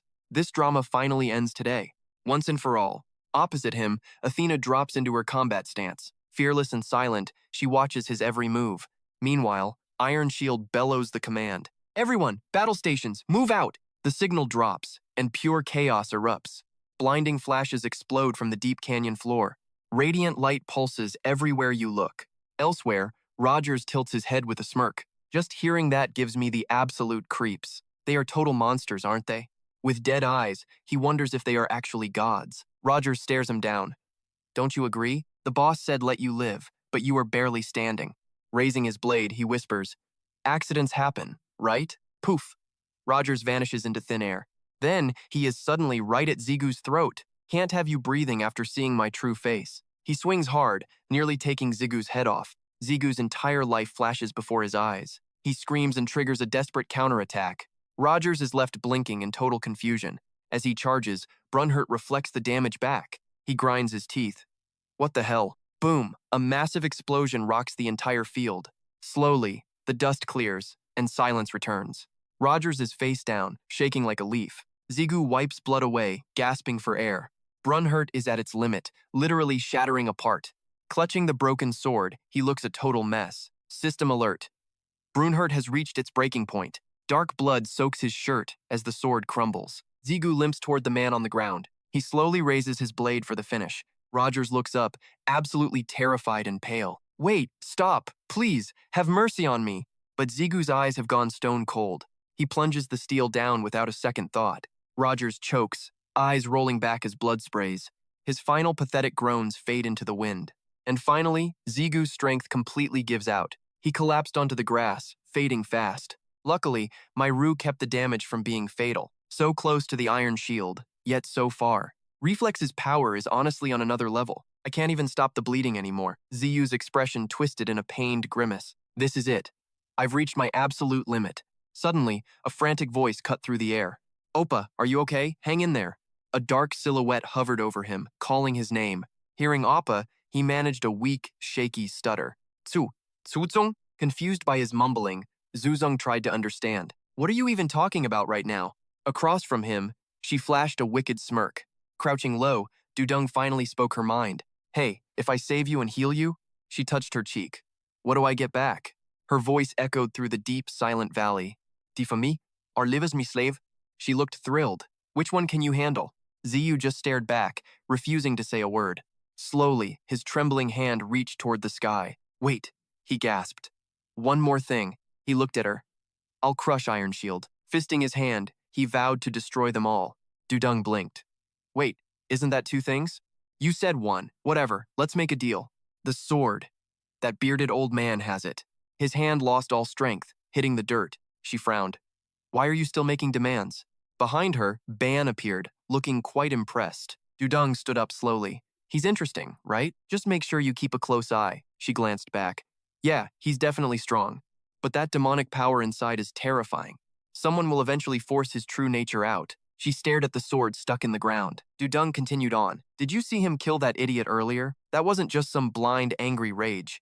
Her eyes narrowed as she analyzed the kill. He aimed perfectly for every single vital spot. First time, yet he's already this cold-blooded.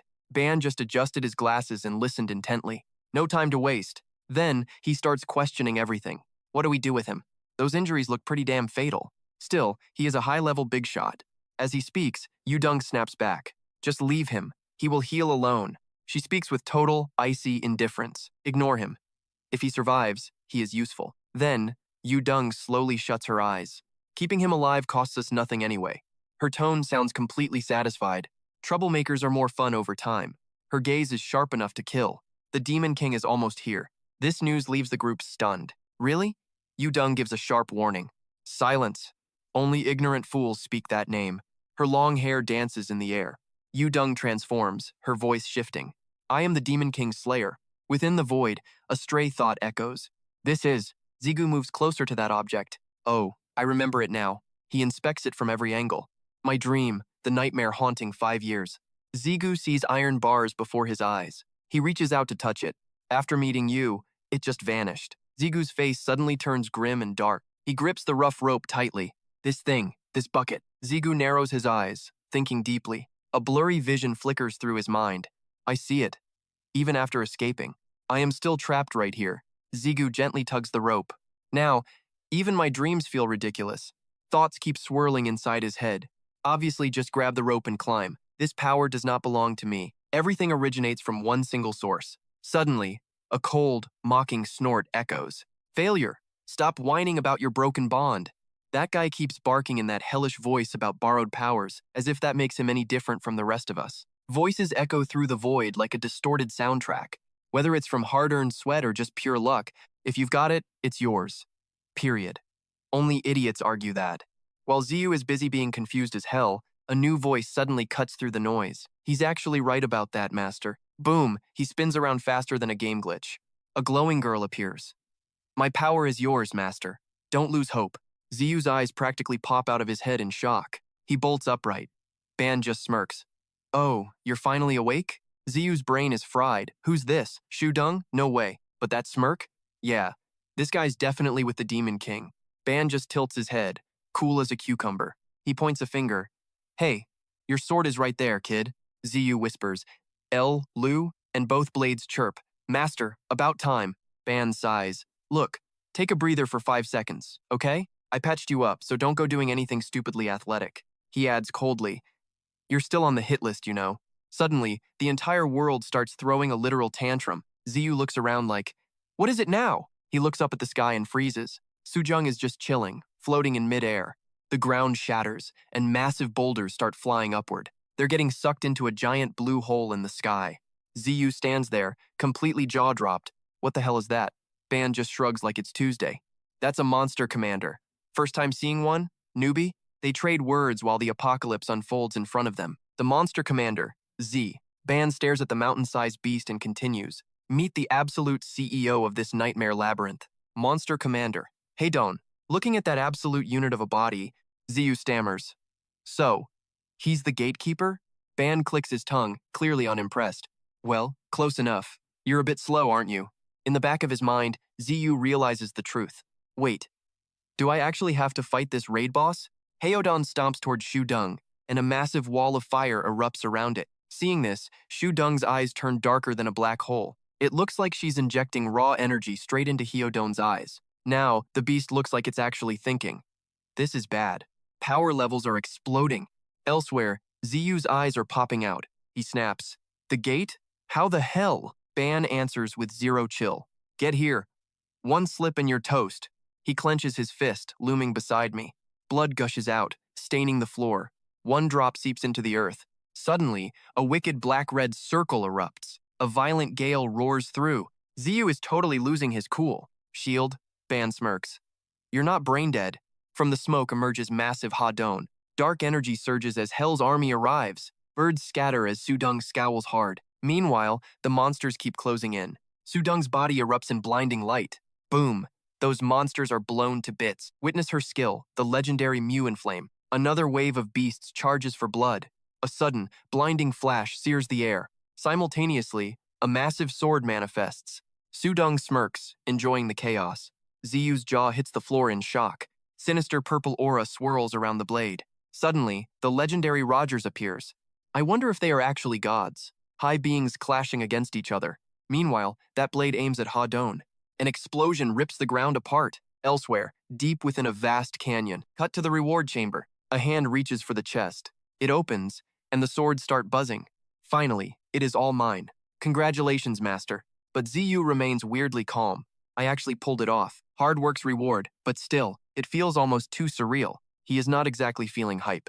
It is more disappointment than joy. Right then, Sudong chimes in. Told you I would keep my promise. She shoots a side eye at him. Let's be real. You've got a massive hit list to clear. But I'm not babysitting you through every single vendetta. Got it? Ziyu's curiosity finally peaks. Is Sudong really your birth name? Zero hesitation. She's a total straight shooter. Yup. Sudong. 100% Korean. Sudong eyes him, satisfied. She thrusts a rare potion into his trembling hands. He's stunned. She calmly asks, ready to crush the Iron Guild? Wasn't that our deal? Consider this a workplace perk. Your body's a wreck. This magic brew will patch you up. Honestly, I didn't just come for some meds. Got spares anyway.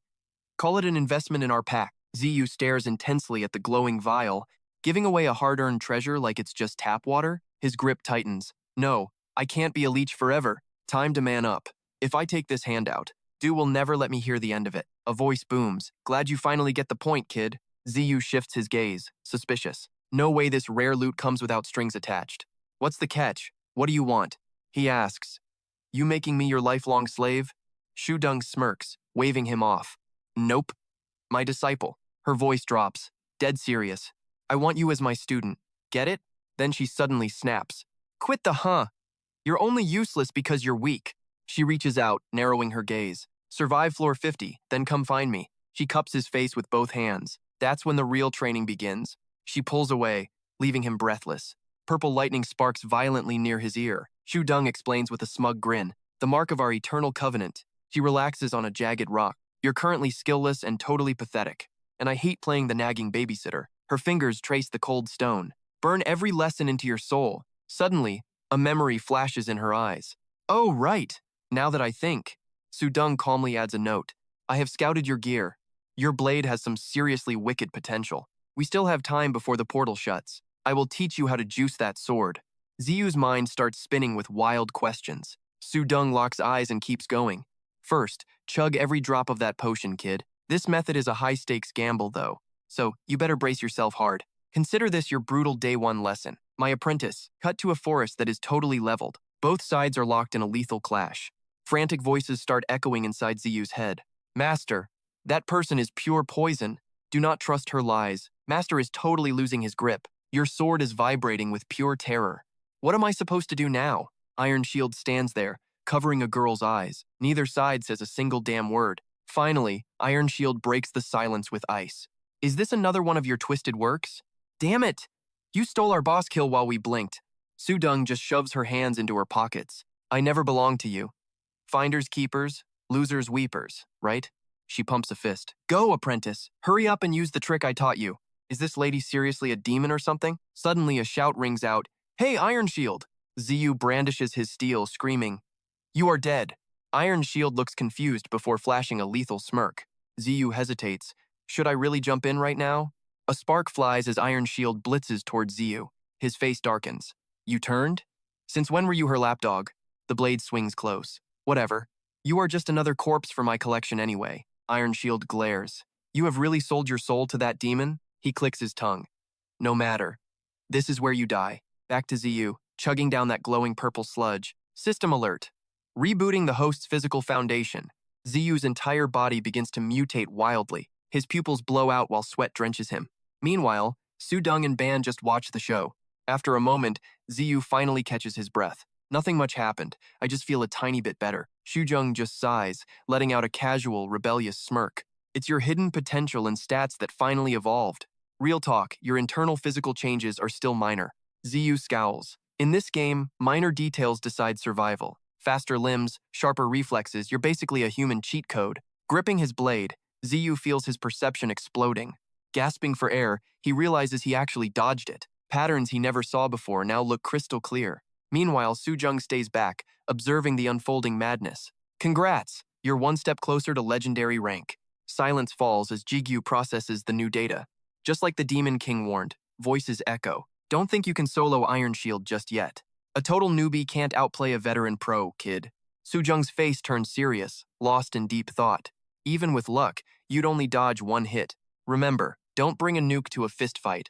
But Ziyu's vibing differently, he knows his own heat. He isn't reckless, he's just that damn confident. Iron Shield glares down, calling him out like trash. His face twitches. Yeah, I get it now. Within one single move, the monster understood everything. The growth, the elixirs, he didn't miss a single thing. After a pause, he speaks. So that's the trick.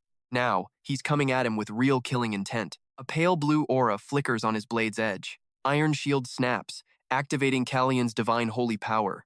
He lunges forward, aiming straight for Jiju's throat. Don't run, block it with your own sword. Jiju struggles, his steel screaming against the impact. Teeth grit hard, fighting against the crushing weight.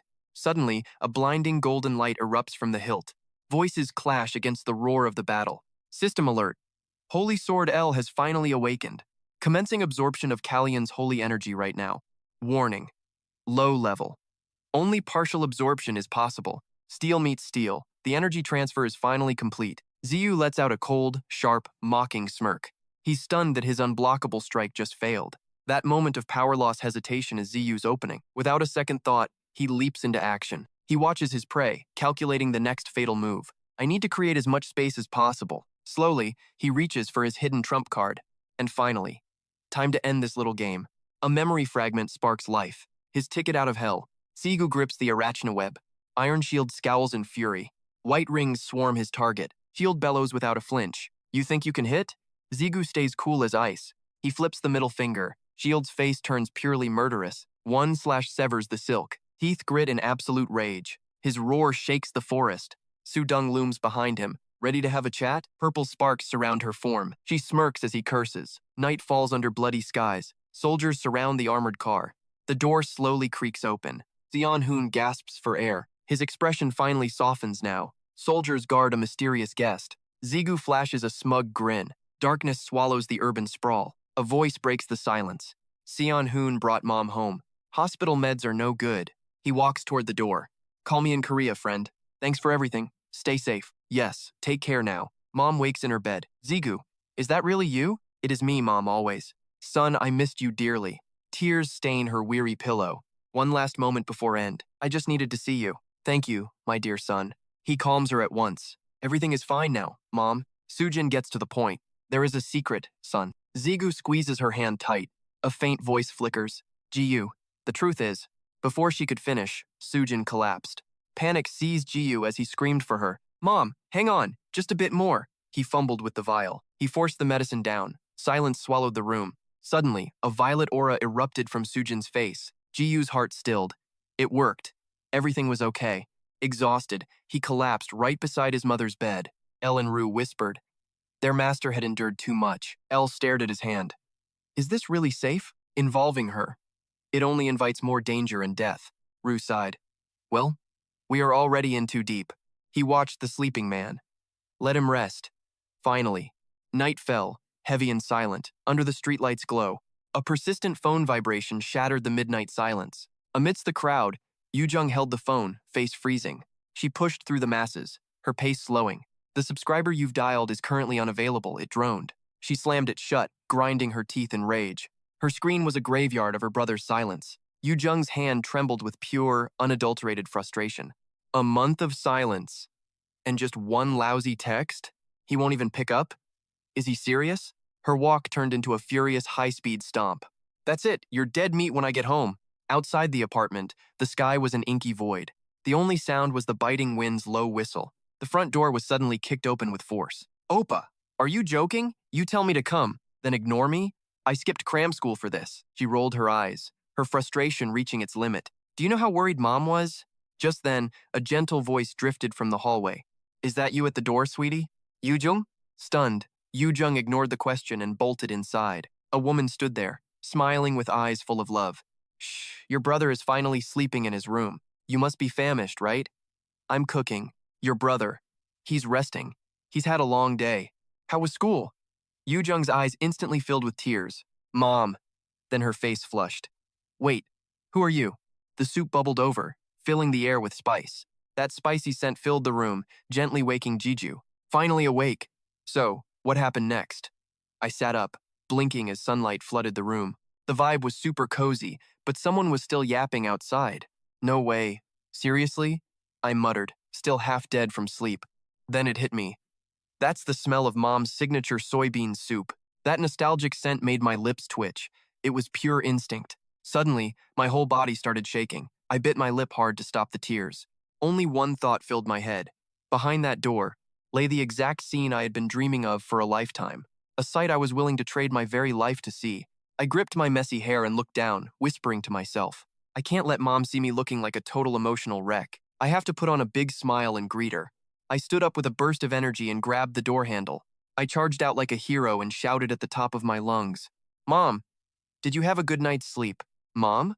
Wait, what the heck? Who the hell are you? Sujin was standing there, but she looked like a completely different person. Her face was young, radiant, and absolutely glowing with life. Oh, are you finally awake, honey? Mom calmly set the soup down and started her usual nagging. Dinner is served. Now hurry up and sit your butt down. Dudung saw my shocked face and started dying of laughter. Look at him! He's even more freaked out than I was. Outside, the stars were slowly beginning to take over the night sky. Once we finally finished stuffing our faces at dinner, while the sink was still overflowing with a mess of dirty dishes, Dudung spoke up, her voice sounding a little bit hesitant. So, does this mean you actually… The TV in the corner was still blaring news about that gate incident. She pointed right at the dungeon gate, flickering on the news report. You really beat all those high rankers by yourself? She leaned on her hand, looking at me with pure suspicion. And you actually brought back that legendary medicine for Mom? I just gave an awkward mumble. Honestly, I didn't expect it to work either. The three of us sat around our tiny, familiar dining table. Everything felt normal, except for Mom's insane youth potion glow-up. Dudung clutched her head, feeling a mix of joy and total shock, even though she had already spent the last hour crying her eyes out. Then she started whining. Hey, I want some of that magic medicine too. I shut her down instantly. In your dreams, kid. Stop being so greedy. Suddenly, Mom reached out and patted my shoulder.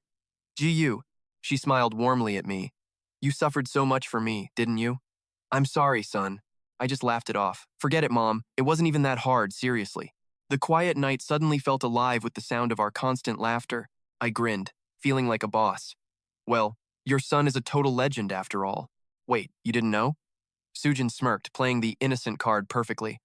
Oh, really? Morning hit, and the clouds were floating by like fluffy white marshmallows. Outside the building, Sujin's energetic voice echoed for everyone to hear. It's been forever. Why don't you stay for a family dinner? T6's face instantly turned a shade of bright, embarrassed red. He tried to keep his cool and politely declined the offer. I'm good, thanks. I just really need a private word with Jigyu. But hey, I seriously appreciate the invite, sis. Sujin snatched up the gift, thanking him 1,000 times over. Don't be a stranger. Come visit us again soon, okay? I'm so grateful to you for looking out for my boy. T6 couldn't help but let out a goofy, genuine laugh. It's nothing at all. I'll see you around then. Jigyu watched him intensely, sensing something strange in his sudden behavior. His gaze locked onto every movement, like he'd finally cracked a secret. A little later at a BBQ joint, the vibe was totally different. The heavenly scent of sizzling charred meat filled the entire air. Amidst the chaotic chatter and clinking glasses of the hungry crowd, T6 tilted his head back and shouted his order like a boss. Give us 4 servings of pork belly and a bottle of soju. The waiter hollered back instantly. Coming right up, sir. Now, while they waited for their massive feast to arrive, he calmly poured some cold water into his cup, acting casual. Jigyu raised an eyebrow, feeling a bit suspicious of the mood. It's broad daylight, man. You're already starting on the booze? T6 just shrugged him off with a nonchalant look. Why the heck not? Who says we can't drink now? We have a legendary reason to celebrate this win, don't we? His eyes sparked with excitement as he quickly changed the subject. Spill it. How on earth did you score that divine elixir? He took a quick sip, trying to hide his mounting curiosity. It took every ounce of self-control not to ask over the phone. However, facing that barrage of questions, Jigyu remained completely unfazed. He leaned in and began to speak with chilling calmness. Before we get into that, let's talk about something else. His next words were so shocking, T6 literally did a spit take. Are you actually crushing on my mom or what? The entire restaurant went dead silent as everyone turned to eavesdrop. T6 started shaking like a leaf, completely lost for words. What? Jigyu smirked. Dude, your face is turning beet red right now. He grabbed some napkins, adding, I've had my suspicions for a while. Jigyu slowly wiped the water off his own face, totally relaxed. I know you've been caring for her whenever I'm not around, and I know it's not just because she's looking younger lately. You're being way too obvious today, but hey, you have my blessing. Speak your mind. If mom hooks up with a legend like you, dad's ghost would totally approve. Just then, the food arrives. T6 lets out a loud, awkward cough to clear the air. Steam rises from the grill as he pivots fast. Anyway, back to that legendary elixir we mentioned. Ziyu flips the sizzling meat. Speaking of secrets, did you bring the soundproofing barrier device? T6 blinks, totally confused. It is in the car, but why the secret agent vibes, kid? Ziyu lets out a heavy sigh. Honestly, the whole situation is just long and messy. Fat drips onto the glowing coals, hissing like a snake as the dark truth finally unfolds. T6 slams the table, eyes blazing with fury. Those low-life scumbags actually dared to do that? He jumps up, ready for war. Give me their address. I will serve them a total beatdown. Ziyu quickly waves his hands to stop the chaos. Chill out, man. And why are you weaponizing that soju bottle anyway? The young hero leans back, letting out a long and weary breath. I really appreciate you having my back like this, but there is no need to blow a fuse over those losers. This is a debt I will settle with my own two hands. Ziyu's fist trembles, teeth gnashing as he curses those villains under his breath. Those Iron Ziyu bastards are going to pay for everything. T6 suddenly gets all serious, trying to drop some wisdom on his disciple. Listen, kid, real revenge, it has to come straight from the soul. He snatches a piece of meat from the grill and stands back up abruptly. Speaking of souls, a man cannot fight on an empty stomach. Priorities, just eat. Ziyu stares, totally lost. What are you even talking about right now? Suddenly, Ziyu remembers. Speaking of payback, I still have one more massive debt to collect. He looks up, voice turning sharp. What is the status on the Floor 4 Guardian? T6 shrugs casually. A C-rank tamer squad was already deployed yesterday morning. Tipsy from the soju, his face turns a bright, drunken shade of red. 37 pros, mostly C-ranks. That is overkill. They will report a success any second now. Ziyu sighs, disappointed. Damn. I was hoping to use that boss for some stress relief. Cut to a pitch-black forest where desperate gasps fill the freezing, silent air. A man staggers through the brush. I have to. Warn the association, right now. He clutches his mangled, half-severed arm. The entire C-rank tamer squad. They are all. A massive shadow looms over him, eyes glowing with a terrifying, predatory hunger. The man chokes out his final, desperate words. Everyone has been completely wiped out. A blood-curdling scream rips through the woods, shattering the silence as the forest trembles. Back in civilization, low voices mumble inside a sleek black car outside Ziyu's house. Our top priority is monitoring you and your mother's reaction after taking the elixir. This is not the kind of thing a normal hospital can handle, unfortunately. Seong-hun taps his tablet and offers a smirk. But do not sweat the small stuff. T-Sicko is going to pull some strings and handle all the logistics for us. He clears his throat, ready to deliver one final important update. Then there is the matter of the mana stones and the elixir reward money. I sent half the profit to manager O, just like you requested earlier. Seong-hun tilts his head, a playful and knowing smile dancing on his lips. The poor guy nearly fainted when he saw the massive bank transfer. But I told him it was your wish. Now, your slate is finally clean. He accepted the deal with a hesitant sigh. Secretary Hun smoothed out the report with professional poise. Let's see what we are working with here. After taxes and all those annoying fees, we still have $20 million left. Then, he brought up a whole new level. Since you're moving, I've scouted some North Han River spots. I've narrowed the list, pick one. Any questions, boss? Zigu stared at the map, completely lost for words. Why are you even picking out our new house? Hun looked shocked. Is that really all you've got? He tapped his phone, dropping a total bombshell. Per Chief Sicko's orders, things are changing. Starting today, I'm officially your personal assistant. Hun flashed his contact info like a pro. His voice was smooth, way too cooperative. Looking forward to our legendary partnership, sir. Jigyu waved him off, feeling totally weirded out. He couldn't help but wonder about this guy. Is this dude always this extra, or what? Cut to the shadows of Dongdaemun Alley. The sky bled into a deep, moody purple. The two of them hauled heavy suitcases outside. Hun hesitated, looking at the massive luggage. I followed orders, but what's the plan here? He glanced at the bags, 8 million in cold cash. My gear got trashed. Time to pay my debts. Hun gasped. Exactly how much do they cost? 3.5 million. Hun's jaw hit the floor. Zigu winced. That old man is absolutely insane, and I'm even crazier for saying yes. Ji-chun dryly confirmed the debt was huge. Honestly, I do not know what I was thinking. But somehow, I managed to pull it off. Shift to Ji-chun's workshop, the door slightly ajar. Smoke billowed from the forge as embers danced. Intense white light erupted from the molten iron. Ji-chun swung his hammer with lethal, perfect precision. Steel shrieked against steel through the thick haze. Suddenly, Min-su came sprinting into the room. "Grandpa, we have got company at the door." Master-tier weapons hung silently along the walls. Ji-chun grunted a calm, knowing response. "A guest?" Hun headed toward the stairs. "I will wait for you guys on the top floor." Ji-ju offers a sharp nod. "Much appreciated, sir." Suddenly, a grizzled voice booms from the shadows. "So, it really is you, kid." The old man closes the distance with heavy, deliberate steps. "Few months and I barely recognize you." Ji-ju smirks. "Good to see you, Pops." "How have you been?" Ji-chun grunts. "Decent. Got the cash you sent through the union." He smirks, testing the kid. "Though you're still a bit short." Ji-gyu flushes. "My bad." Ji-chun chuckles. "Relax, I'm messing with ya. That letter had your name all over it." His expression suddenly shifts, becoming deathly serious. "Honestly, I never expected you to crawl back from that hellhole alive. I was ready to write that cash off as funeral expenses and clear your tab." Ji-ju lets out a dry, knowing laugh. "Well, I'm here to settle the score today. Every last cent." Ji-chun's gaze remains unreadable. "Is that so? Fine. If you're that stubborn, I'll take it gladly." Suddenly, the old man's eyes turn sharp as a razor. His vision pierces right through Ji-gyu's thin, worn-out shirt. He leans in, his voice dropping to a heavy mumble. "So, Grand hurts. It's gone, isn't it?" Ji-ju doesn't flinch. "Yeah, it's finished. It took the hit that would have killed me. Then, it shattered." The weight of those words leaves the old blacksmith in a heavy silence. Minutes pass. Finally, he looks up, his eyes clouded with memory. "Humph, it did its job. No reason to be sad about that. Still, the life of a shield is a lonely, tragic one. Twilight bleeds into the narrow alleyway as night begins to fall. The moon hangs high, bathing the world in a cold silver light.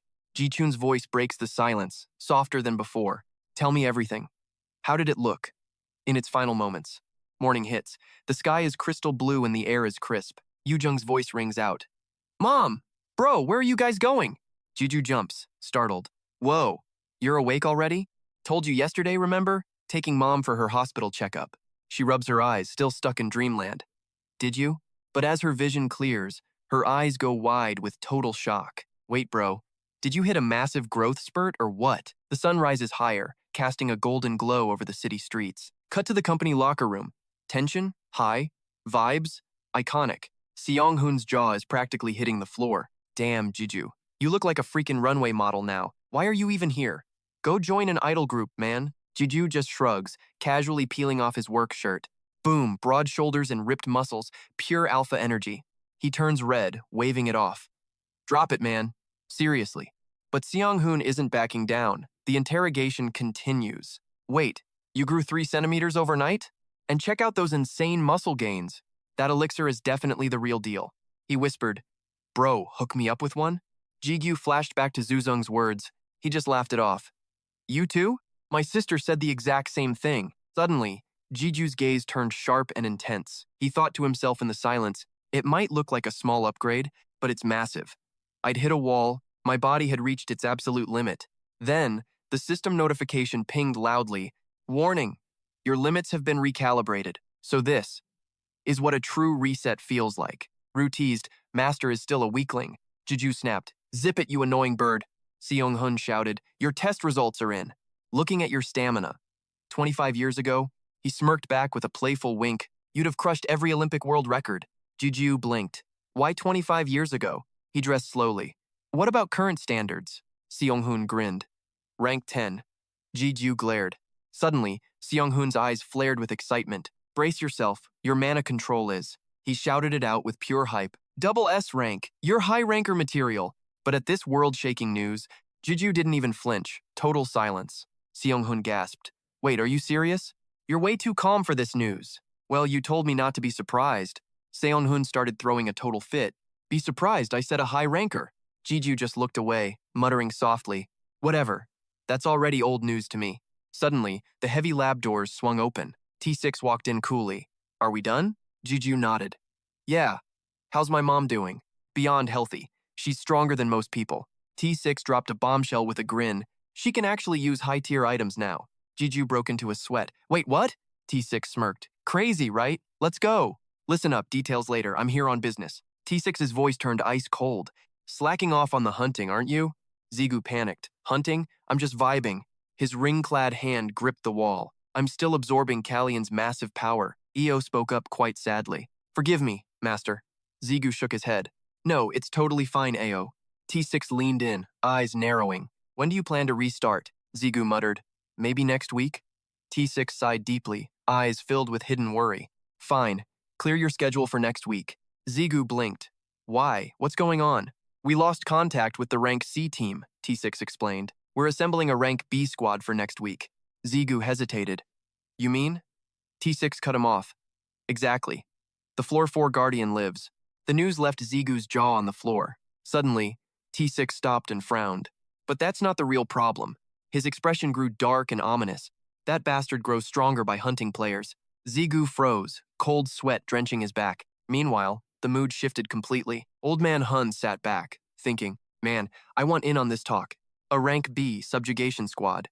These teams usually have 30 elite members. At least 60% are rank B. Thoughts raced through Zigu's frantic mind. But me, Kim Zigu? After the elixir, my rank is... Suddenly, the epic hype just deflated. Obviously, he is still rankless. Later, inside the general manager's office, T6 gave a stern reminder. Go take the official rank evaluation. You don't need to worry about gear restrictions now. He offered some gentle encouragement. Your physical stats might be rank D, but with your potential, you'll hit rank B easily. Zigu collapsed onto the desk, exhausted. But rank B means level 100 plus. That's straight from the high school textbooks. I'm still low level. Is this ranking system even legit? Measuring potential seems way too sketchy.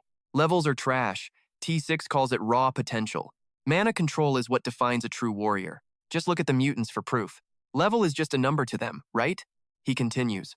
Levels are basically a facade. The real juice is in the stat boosts. Everyone's level is top secret for security nowadays. So, an appraisal means I'll stand out? A low-rank guide hitting B rank, you'd be legendary. I told you, drop that cringy nickname. He sighs. Drama is coming for you regardless. The media will crown you the next star. What? Is the spotlight too bright for you? It's not about the fame, Zigu retorts. But Iron Ziu is watching. I need silence. T6 groans. You're being way too paranoid. Fine, I'll respect your wish for stealth. Still, I can't just hand out ranks. Zigu stares. I thought you had a plan. I didn't think you'd actually say no. In this world, high rank is everything. Zigu groans, rubbing his aching temples. Wait. There is another path, T6 smirks. What's this paper? Zigu asks, totally confused. The roster for the upcoming Grand Raid. Join a guild, and you're in the game. I can pull some strings for you. Who'd recruit a complete nobody like me? Leaving mid-raid would trash their reputation. I don't want to be their burden. Suddenly, Zigu's eyes nearly pop out in shock. Line 5, Morningstar Guild. Led by Seong Pai. Deep in the mountains, a leader emerges. I'm Kim, lead tamer for this raid. We move out once everyone is here. Let's crush this. The team roars back. Shadows fall as Morningstar enters the zone. Thanks for the slot. Seong Pai beams, he adds shyly, looking at the floor. I wish we could do more, brother. We're just a humble C-rank squad, just here to provide some backup. Zigu smirks, feeling quite satisfied. You've already done more than enough. Just glad I'm not hauling luggage. Give me one opening, and I'm diving in. Old Man P just chuckled, feeling totally awkward. Not like it'll ever be my turn anyway. Look around. This place is crawling with heavy hitters. He blinked. Heavy hitters? You mean these guys? Everyone's eyes locked onto the elite Chai Ryu squad. Like Captain Rong Hee Kim word is, he's hitting rank A soon. They're grinding non-stop. Rank A is basically legendary status. Even sniffing that level of power is insane. GQ's brain shorted. Is that really such a big deal? I mean, compared to the Demon King or Iron Siu, Io cut in, hey, that lady is a total freak. Why are your standards so ridiculously high, anyway? Suddenly, Han Ayun leaned in way too close. But hey, Mr. Guide, you've had a total glow-up, haven't you? Zigu nearly jumped out of his skin. Say what? Zigun jumped right on the bandwagon. Straight facts. Did you get a secret facelift or something? Gu panicked and tried to shut them up. That's beyond rude, you guys. Zigu stood there, lost in thought. Did I really transform that much? Du tried to explain the situation. Your whole vibe is on a different level now. You've finally got that main character energy going. He waved his hands in a frantic panic. Floor 5 side effects. I just got taller. Vu cursed. Talk about a lame excuse. The group wouldn't stop buzzing with excitement. Han Eun was totally blown away. So jealous. I didn't know growth skills existed. Man, I need to find a skill like that. Vu scoffed. Are they for real? Damn, seriously? They bought that? He sighed deeply. Shut it. Now, let's keep moving. The group pushed deeper into the unknown. Laughter echoed through the dense, mysterious woods. The Browser Guild watched, eyes burning with envy. Total eyesore. But then, the moment arrived. They finally reached the tower's 4th floor. Wrong, he barked out. Search team, assemble. Time to hunt down that guardian. The rest of you, take 5. Rest up. Roger that. The other squads started scouting for a place to crash. Team Morningstar huddled under a massive tree. Jigyu tilted his head, sizing up his crew one by one. Seong Pi, the archer. Hanayun, the mage. The group shot him a confused look. He kept going. Seonggu, the swordsman. And Zeguan, the tank. Am I right? Jaeguan blinked, looking genuinely baffled. Then why the heck are we called Morningstar? None of us even use a spiked mace. Hanayun lost it, doubled over laughing. Seong Pi's face turned red as he yelled, Hey, stop laughing already! While Jaeguan snickered behind his hand, Seonggu explained with a straight face. Seong Pi picked that name because of you, Mr. Guide. He started spilling the tea about when you left the cave for backup. He said you were literally glowing. Back then, you claimed to be the world's strongest level 1 player. Seonggu sighed dramatically. Just like a true morning star, Seong Pi was dying of pure embarrassment. I told you guys to shut up. The vibe got awkward real fast, so Jiju stepped in to chill them out. He laughed. Anyway, just talk to me normally. I'm not your babysitter anymore. They all blinked. Oh, right. Seong Pi looked up with a grin. You're the same age as Seonggu, right? Can I call you Hyung? Jiju nodded. Sure thing. But in that split second, a dark silhouette flickered in the distance. Oblivious, the group kept joking around. Hyung started relaxing with the squad. Andy gave a sharp nod. All right then. Suddenly, a figure approached with a mocking sneer. The world's really gone to trash, hasn't it? He spat the words out with pure contempt. I thought this was a raid, not a picnic. 3 massive hulking men loomed over them, a complete contrast to Jigu's ragtag crew. Jiju tilted his head. Who's the jerk? Sepio whispered. That's B-ranker, Jian Cok, from Brother. He's their lead muscle for this subjugation mission. Juju's curiosity piqued. What's their deal anyway? Sepio hesitated.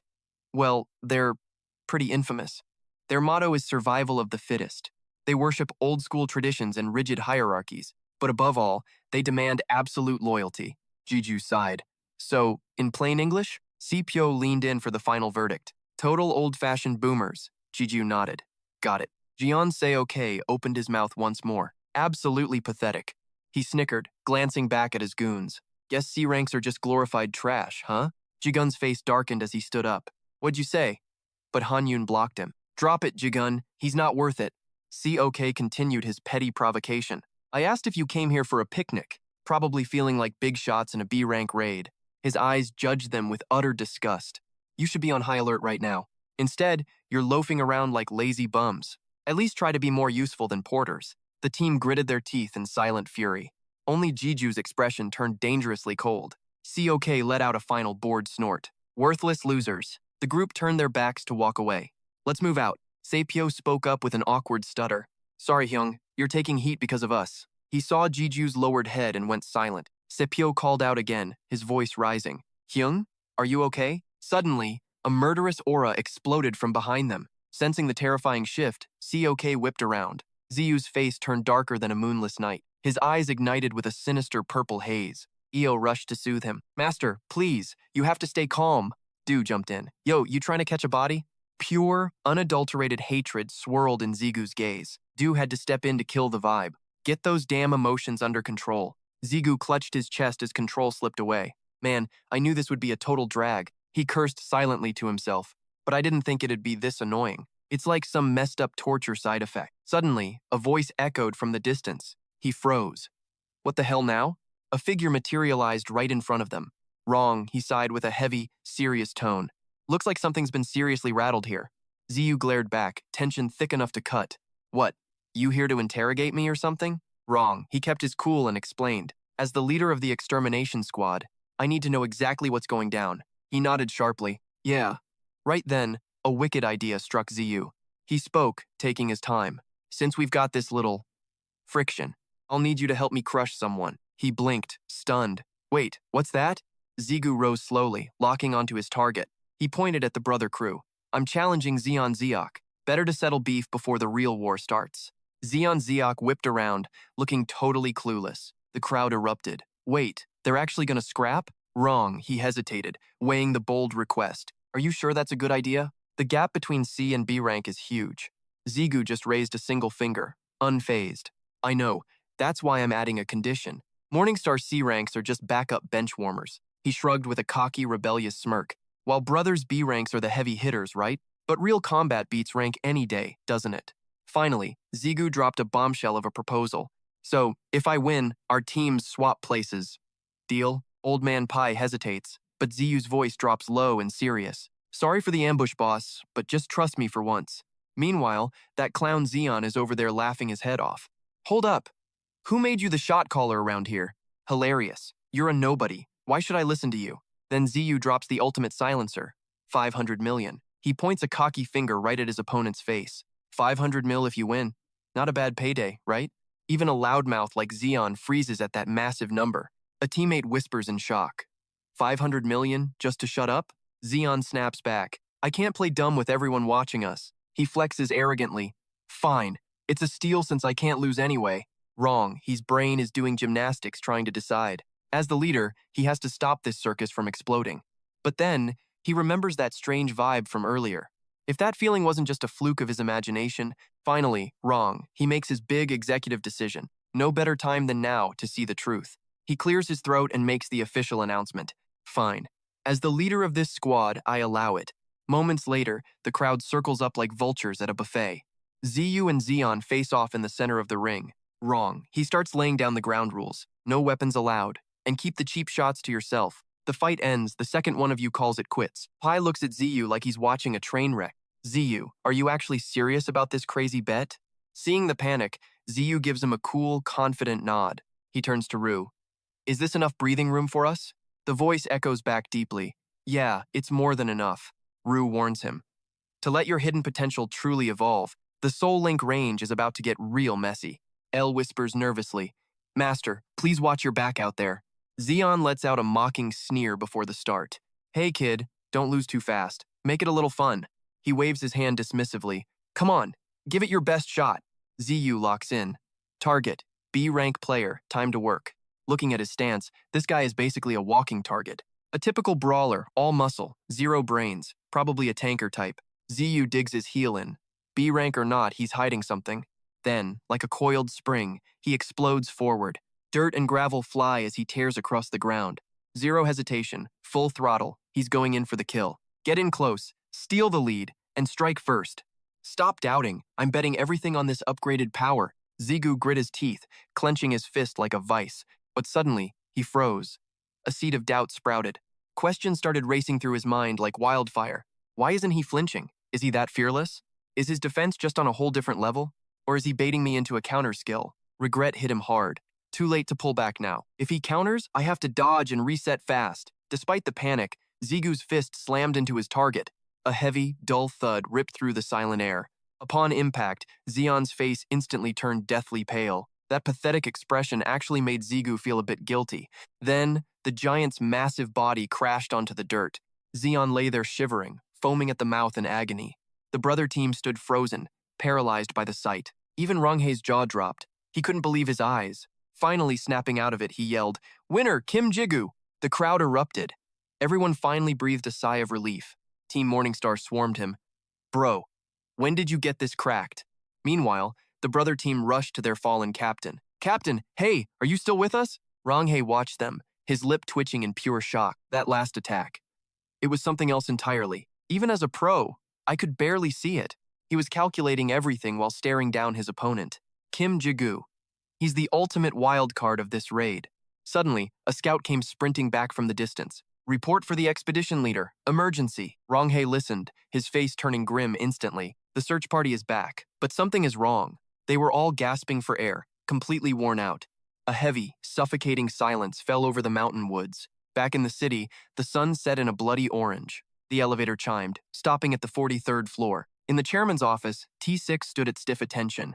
The B-rank expedition is ready. They deploy this Friday. The chairman just hummed, flipping through his files coldly. Director T6, he barked. Yes, sir, came the reply. The basement training hall is now a domestic gate. He noted strange movements at the hospital and secretary's office. He set the report down, his voice dropping low. We've been far too kind to these outside players. Enveloped in shadows, he growled. Explain yourself now. His eyes glowed a sinister red. The hunt begins. Deep in the woods, the sky is turning pitch black. Team Morningstar is locked in. It's showtime, let's go. This long-haired beast has someone in its clutches. It's growling like a demon from a horror flick. For us players, death is just another Tuesday. But seeing your own kind acting like predators, when they don't even look human anymore? Yeah, you never get used to that garbage. Wrong. He grips his sword, ready for action. He leaps into the air like a boss. He swings his blade with a massive shout. A giant water pillar erupts, blinding everyone with light. It slams right into the ferret beast's back. Secret art, water, cutter blade. Wrong. He lands and checks the situation fast. The ferret is absolutely losing its mind now. Wrong. He bellows to the entire strike force. Everyone gets ready to bring the heavy pain. He screams, everyone attack now. Finish it. Water slicing cloud. This guy is a total beast. The plan is simple. Follow the captain's lead. His first strike is our signal for chaos. The ferret is going totally berserk right now. While we blast its guards with our spells, we will drive this beast into pure madness. It stomps the ground, shaking the whole world. Tankers, move up! Earthwall, do it now! He roars again. Raise your shields, stay firm. The ferret slams into the shield wall hard. Using defensive skills, they block every single strike. Now, throw the bombs, blow this freak up. Ranged fighters, let loose. Rain fire on them. This is exactly what they planned for. Simple tactics, but man, it looks amazing. Every attack hits the dazed ferret right on. A massive explosion erupts behind the shield wall. Fire and black smoke spiral into the sky. Everyone stands silent, holding their breath in awe. Not a single person says a word. Intense. Zigu grits his teeth, worried about one guy. Hey, Seongpi. He turns back and shouts, stay alert, kid. Ziyu is watching the enemy like a hawk. Don't rush in. Stay back and just watch. Seongpi? He's looking totally lost right now. Yo, we actually did it. The top spot is finally ours. But then, a sound echoed that made his face go ghost white. The stone walls finally hit their limit against that insane pressure. Cracks spiderwebbed everywhere while thick dust rained from above. And then, the whole structure just gave up the ghost. The look on his face? Pure, unadulterated we are screwed vibes. See, there was one tiny, massive flaw in this whole plan. The ferret's massive paw finally smashed into view. It stomped so hard the entire world felt like a glitching game. Through the thick, choking haze of the debris, its mountain-sized body slowly lurched out of the shadows. The pressure was insane. It made everyone look like tiny ants. The beast balled its fists tight, ready for pure carnage. It let out a screech so loud it would shatter your eardrums. Zigu kept muttering to himself, trying to stay sane. If this play fails, we are officially in deep trouble. Pain flared. The young guy was sent flying in a heartbeat. He crashed backward like a ragdoll while his team panicked. They screamed his name, Dungu, get up, man. The monster's raw power nearly knocked his jaw clean off. He hit the dirt hard, struggling to even find his breath. He wheezed out, you gotta cover me, please. His buddy did not blink. I got you. Just go. He quietly cracked open a vial of that red juice. How long has it been? Feels like 30 minutes, right? His partner just shook his head, looking totally spent. Nope, it has been less than 5 minutes. Seriously. Dungu could not help but let out a frustrated damn it. He chugged it down and wiped his mouth, looking sharp. Captain Kim wrong. He is a total beast for holding this. Fighting a monster like that? He is built different. On the other side, Wrong he was locked in, laser-focused. His eyes were glowing with that main character energy. He was determined to end this nightmare right now.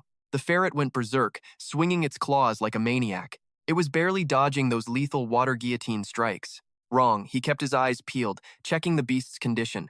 But when he saw the ferret looking totally fine, he could not help but hiss in pure annoyance. Its healing factor was honestly just cheating at this point. Thick white steam began to blanket the entire forest floor. The whole mountain looked like a scene from a horror flick.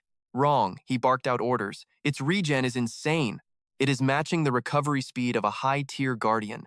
Main squads 1 and 2 swap positions, now. Support squad, prepare for battle. Everyone followed orders, charging straight ahead. Old Man Pai stared at Zieg, hesitant. He muttered a warning. Listen, kid, we should gear up right now. Zigu nodded coolly. Got it, old man. That calm vibe totally rattled Old Man Pai. See, Zigu was just a tiny speck, next to Ferret's massive, mountain-sized body. Old Man Gu screamed for him to stop. Hey, it's way too dangerous. Suddenly, a strange aura radiated from Zigu. His face darkened amidst a mysterious glow, coldly focused. Then, that lethal light was about to shred his shoulder apart, but Zigu ghosted it like a pro. Dirt exploded everywhere from the impact. Total carnage. Zigu smirked. He was definitely cooking now, just like I thought. I was right. He glanced back at the other players. The tutorial-skipping noobs had zero clue. Every time Ferret launched a massive strike, Zigu dodged it on pure instinct. He moved like a shadow through flames, mapping out the beast's attack patterns. Ferret's eyes blazed like red-hot lasers, seeking to delete everything in sight. Only his regen matters, Zigu noted. He remembered a previous question. Old Man Hun had asked him once, "What's the plan for 8 million bucks?" Zigu chuckled. Well, let's see. Pay debts, then buy legendary gear. Back to reality. Zigu ducked low, weaving through Ferret's violent, wild strikes, his sharp eyes locked on high. This is the perfect chance, he thought. Zigu pushed off with explosive force. He lunged forward to test his limits. Time to unlock this new Ego Link's power. In that instant, Zigu became lightning, zipping around the beast like a blur.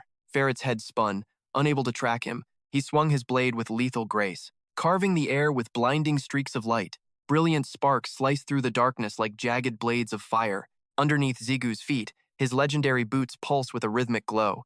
The gear's power flows through him, making every movement feel weightless. A system notification pings. Skill, Garnish, and Haste are now active. Speed is ramping up for 5 minutes, hitting max velocity in 3. Ferret is absolutely losing it, his face twisting into a hideous mask of rage. Deep gashes tear across his hide, oozing a foul, pitch-black liquid. The two guys watching from the sidelines are completely shook by the carnage. Wrong, his jaw hits the floor. What the hell is this guy? Suddenly, his eyes widen as he spots something terrifyingly wrong. Zigu, he screams, its regeneration rate is totally off the charts. Stop wasting time on scratches. We need one deep, fatal strike. He bellows another warning. Save your mana. This is gonna be a grind. But then, wrong, he freezes. Wait, did its healing factor just die? The mysterious necklace around Zigu's neck begins to glow with divine light. System alert. Mana regen up. Target's healing factor is successfully suppressed. Ferret collapses, hunched over and wheezing like his lungs are filled with lead. Suddenly, the beast snaps. He swings a massive, desperate fist, creating a whirlwind. The guys exchange confused looks. Is it evolving or just losing it? Zigu watches coldly, his mind racing through every possible combat scenario. This isn't some fancy attack evolution, Zigu mutters under his breath. It's just a low-level trash mob cornered and waiting to die. A cocky, rebellious smirk plays on his lips. I've already won. He launches forward like a rocket, his blade locked onto the kill zone. Zigu's eyes burn with iron will. I predicted every single move, you freak. In a blur of steel, Zigu unleashes a devastating flurry of lightning-fast slashes. The beast is shredded instantly, and Zigu backflips away with flawless grace. The Brothers Guild members stand there like statues, completely stunned. Zigu slams his heels into the dirt, breaking with a shower of sparks. His sword erupts in a blinding, golden aura of pure destruction. While the beast reels in agony, Zigu leaps, aiming a brutal uppercut slash. Lightning and fire explode from his blade, hungry to incinerate everything. For one heartbeat, the entire battlefield falls into a chilling, eerie silence. Zigu touches down lightly, keeping a tactical distance from the dying monster. Ferret's body is a wreck, spraying that disgusting dark sludge everywhere. Zigu vanishes again, leaving nothing but a trail of smoke in his wake. He blurs forward at light speed, a predator closing in for the kill. His gaze is icy and calculating, mapping out the final strike. He throws a heavy horizontal sweep, aiming straight for the beast's eye. You left yourself wide open. Zigu taunts with a cold grin. Leveling up can't fix a total loser like you. Trash is still trash.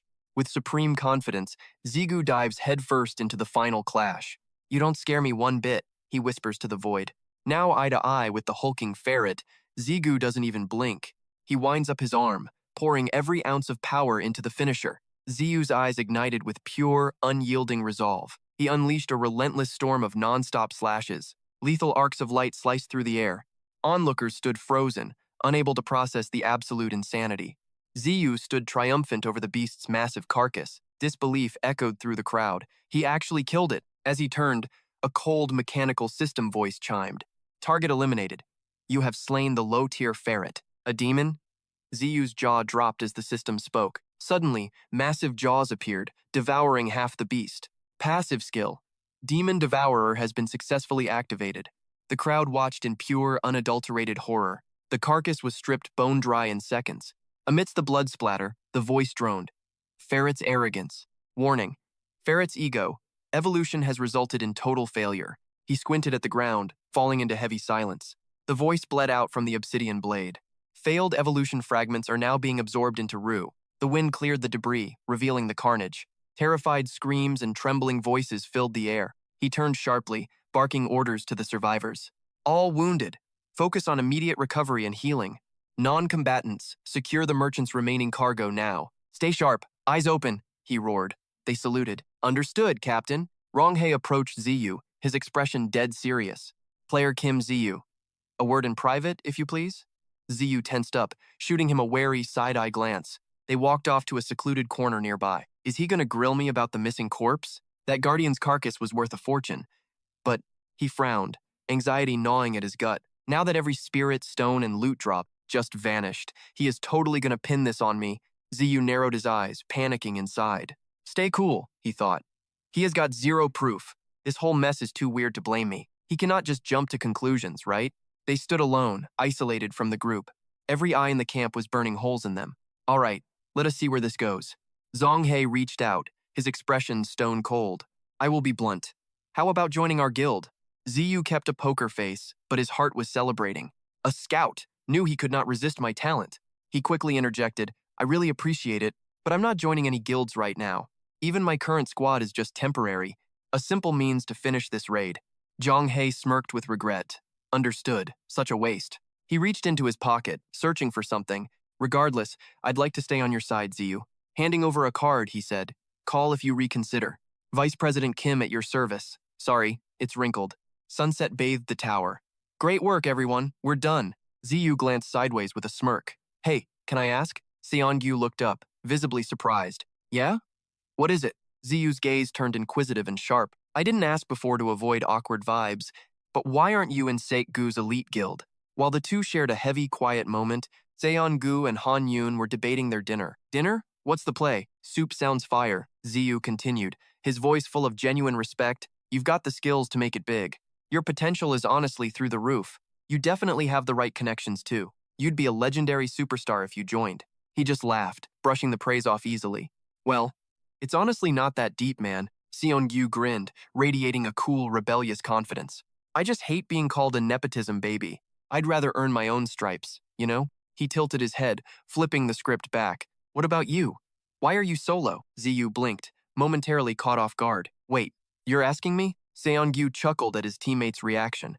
As a guide or player, it's the same. A powerhouse like you should be scouted instantly. Ziyu went quiet, staring at the distant horizon. He watched the crimson sky and finally smirked. Heh. Like you said, nothing special. Han Yoon narrowed her eyes at them suspiciously. Why are you two being so dramatic? Seong-gu interrupted them with a playful grin. How about some grub? I know a legendary spot. Jiju declined with a smirk. Sorry, guys.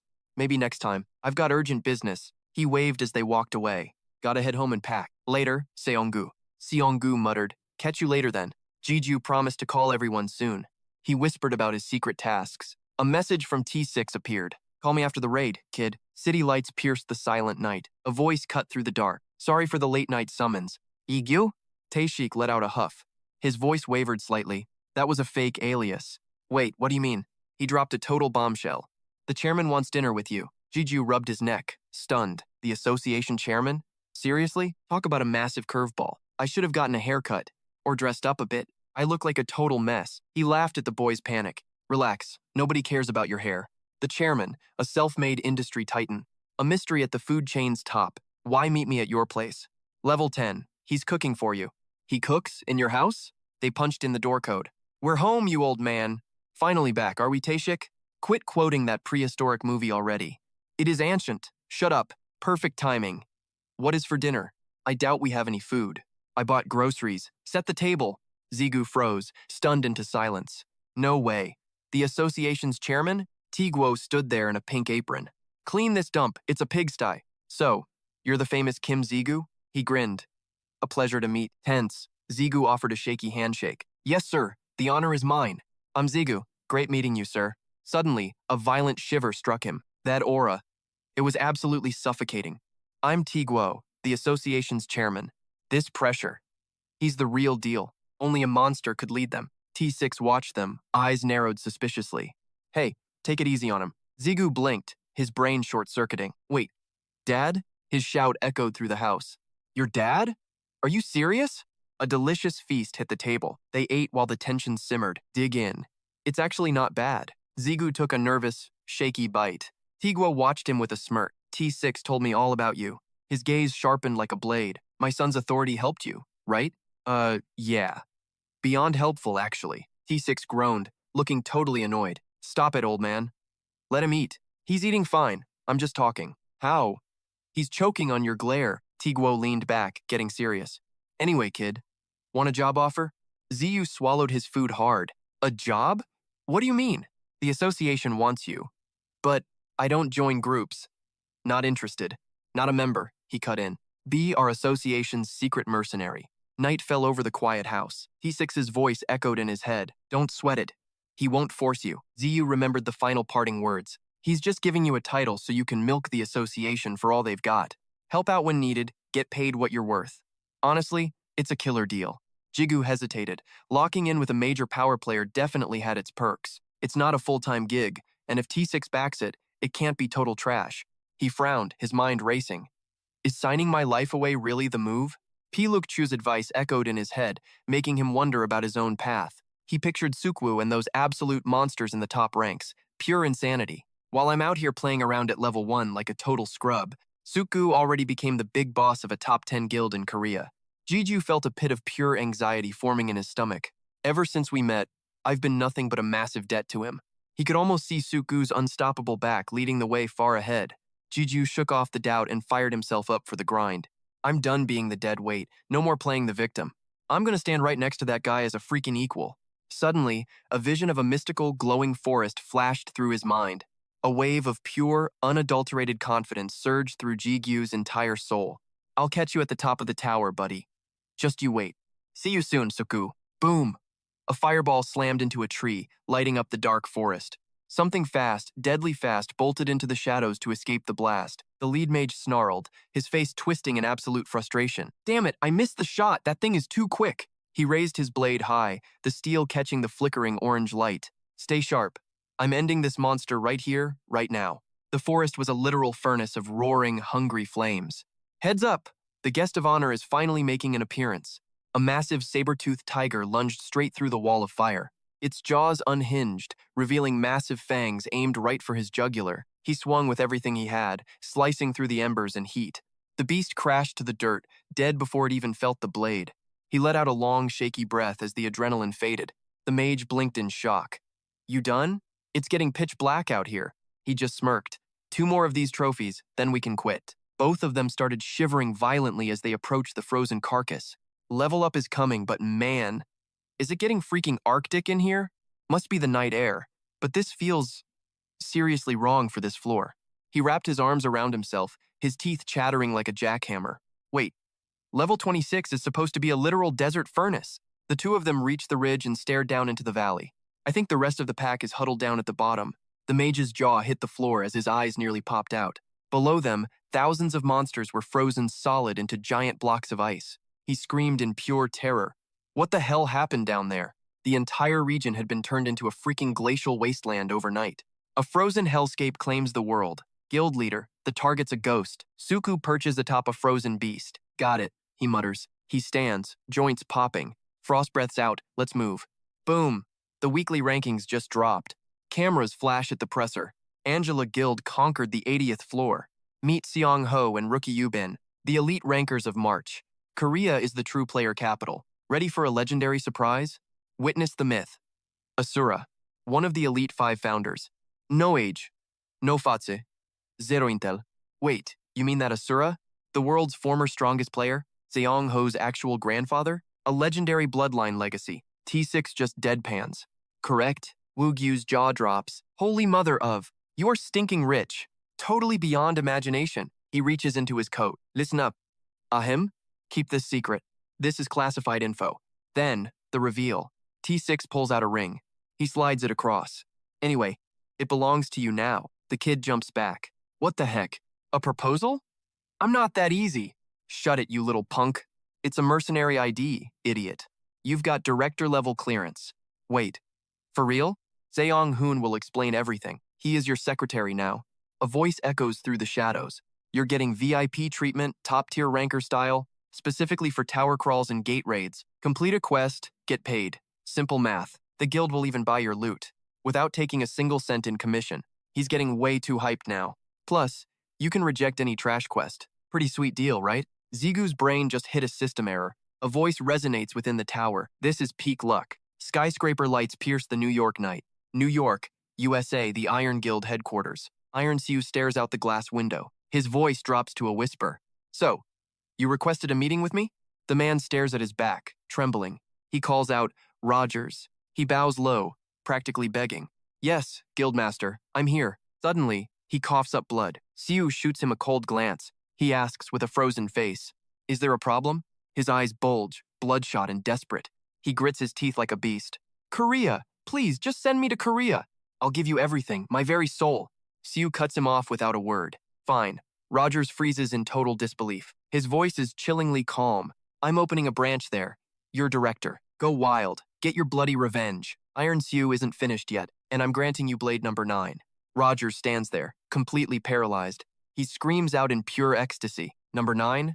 The legendary 9th blade? He bows frantically, words tripping out. Thank you, master. 1,000 thanks. His voice drips with pathetic joy. Siu's eyes flash with murderous intent. Yes, Rogers Han. Be my stepping stone. His face darkens, thinking of the Demon King. Teeth grinding, eyes full of hate. Just wait until next time. Moonlight glints off the cold synthetic metal of his leg. Inside, he's screaming. I'll tear you into 1,000 bloody pieces. System alert. Name. L title. Holy Sword Lord. Level. 89. Strength. 130.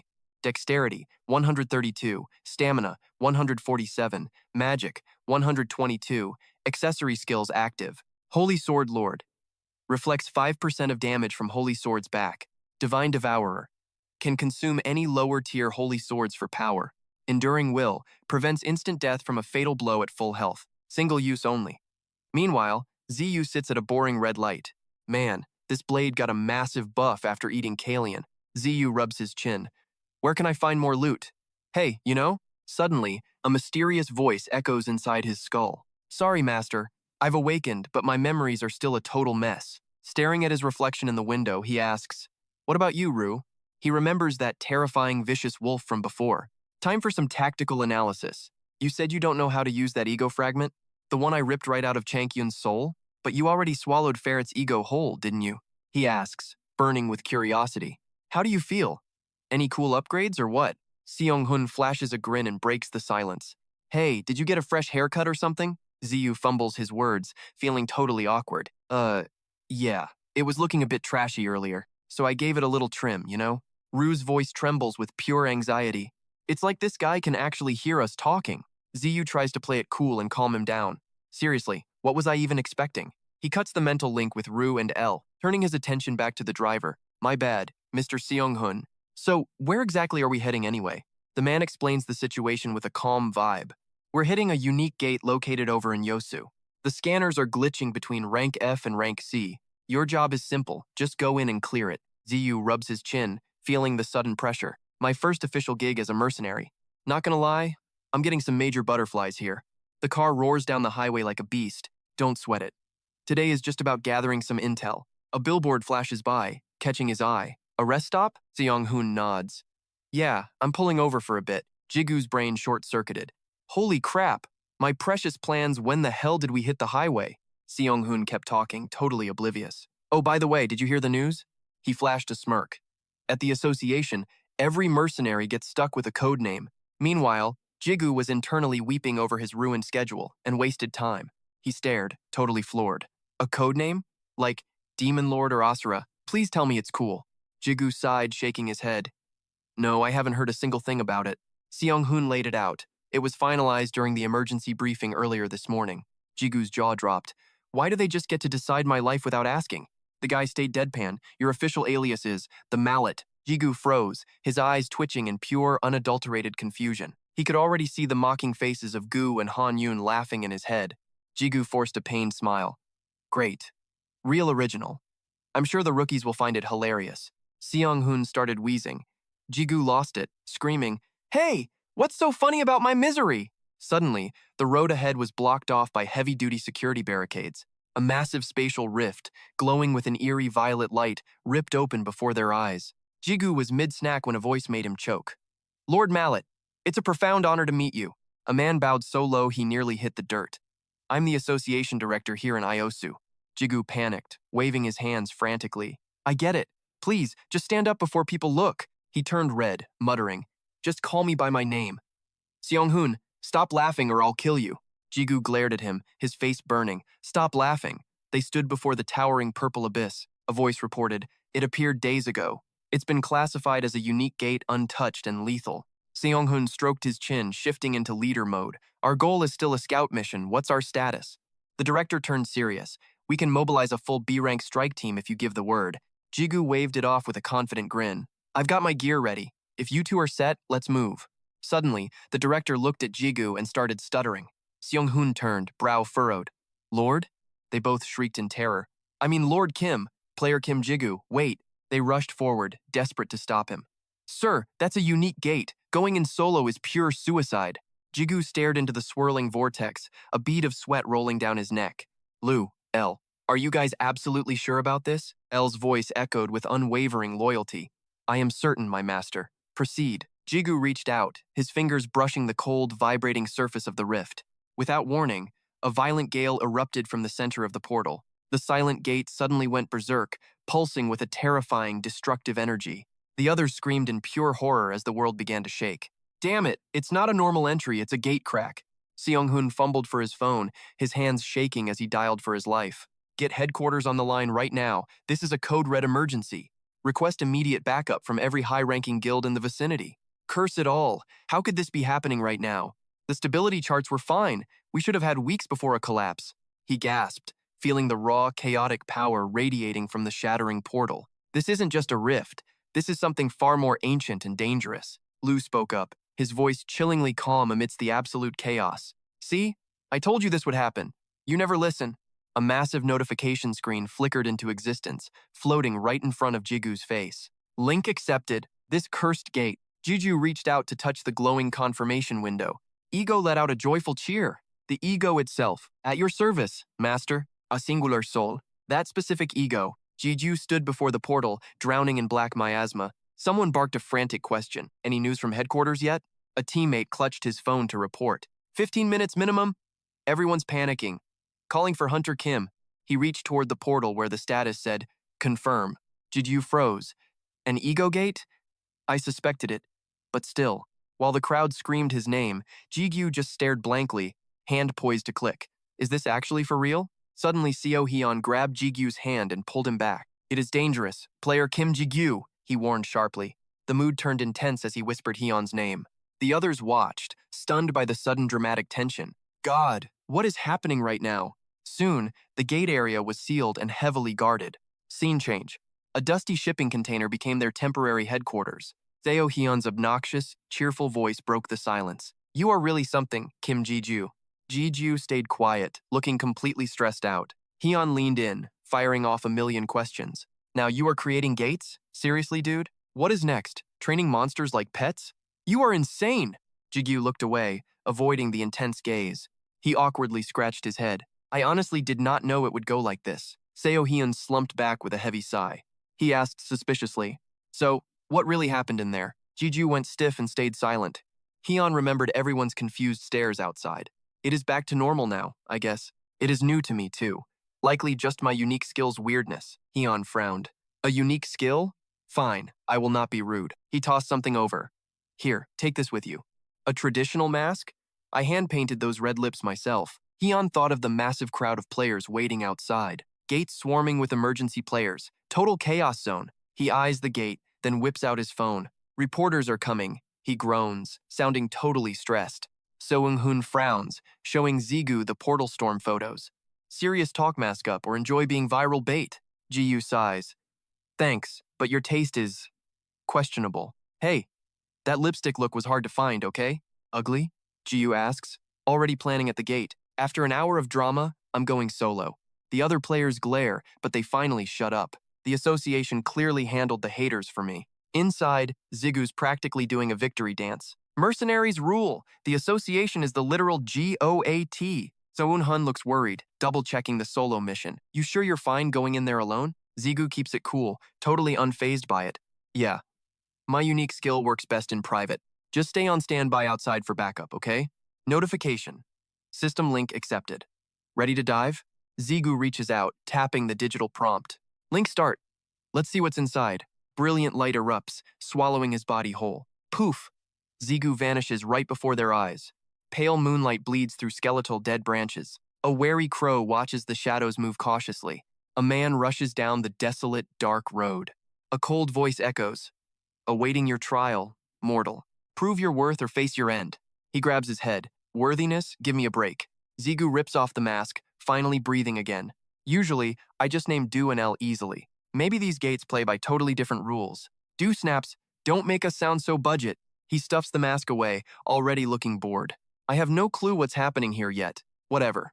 Let's just trash this entire dungeon. Don't ask me. He shrugs, feeling totally lost. Just murder everything. That usually solves things, right?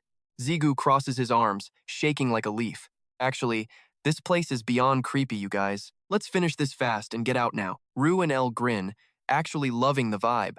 Smells like damp, gloomy magic. My favorite kind. I kind of like the depressing atmosphere here. He scans the area, walking straight into danger. Step 1. Track down the absolute sickest mana surge in this joint. Rue's casual voice makes Zigu jump out of his skin. Master, I seriously don't think that's necessary right now. He stops dead as the ground begins to scream and shake. Dust clouds explode on the horizon. A massive army is coming. Armored skeletons are swarming in. There are way too many of them. Zigu locks in. Skeleton soldiers? Things just got real interesting. Wait. Zigu narrows his eyes. He spots something even worse. A headless freak on horseback charges. It's a legendary Dullahan. Whoa, my first time seeing a real one in the bone. But come on, a mini-boss already? Talk about a difficulty spike. Zigu drops his gear and gears up. LR, let's go. They shout back. Gold and red mana explode from Zigu's body. He rockets forward. Speed boost. Time to wreck some bones. Skeletons drop like flies wherever Ziyu carves his path. Purple gems rain down everywhere. Pure profit. Something feels weird here. In these games, there's a standard rule. Ziyu lunges upward. He raises his blade. Step 1. Take off the leader's head.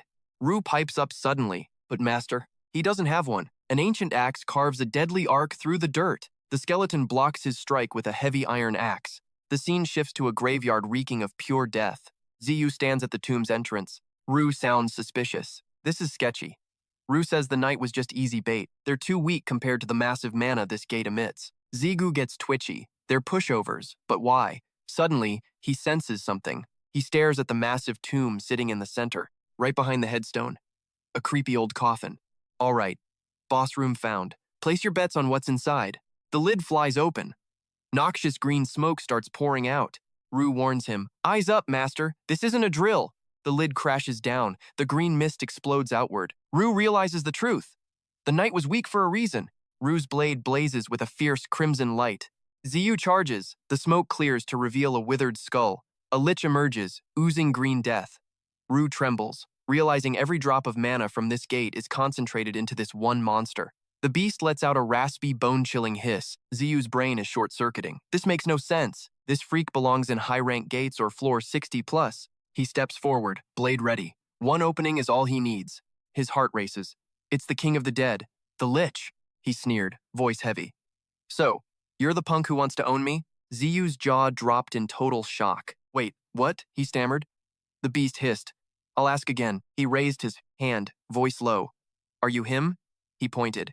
The one seeking to be my master? Ziyu froze. How's a mob got a system voice? He pointed again. Final warning. Are you the one? His eyes glowed crimson.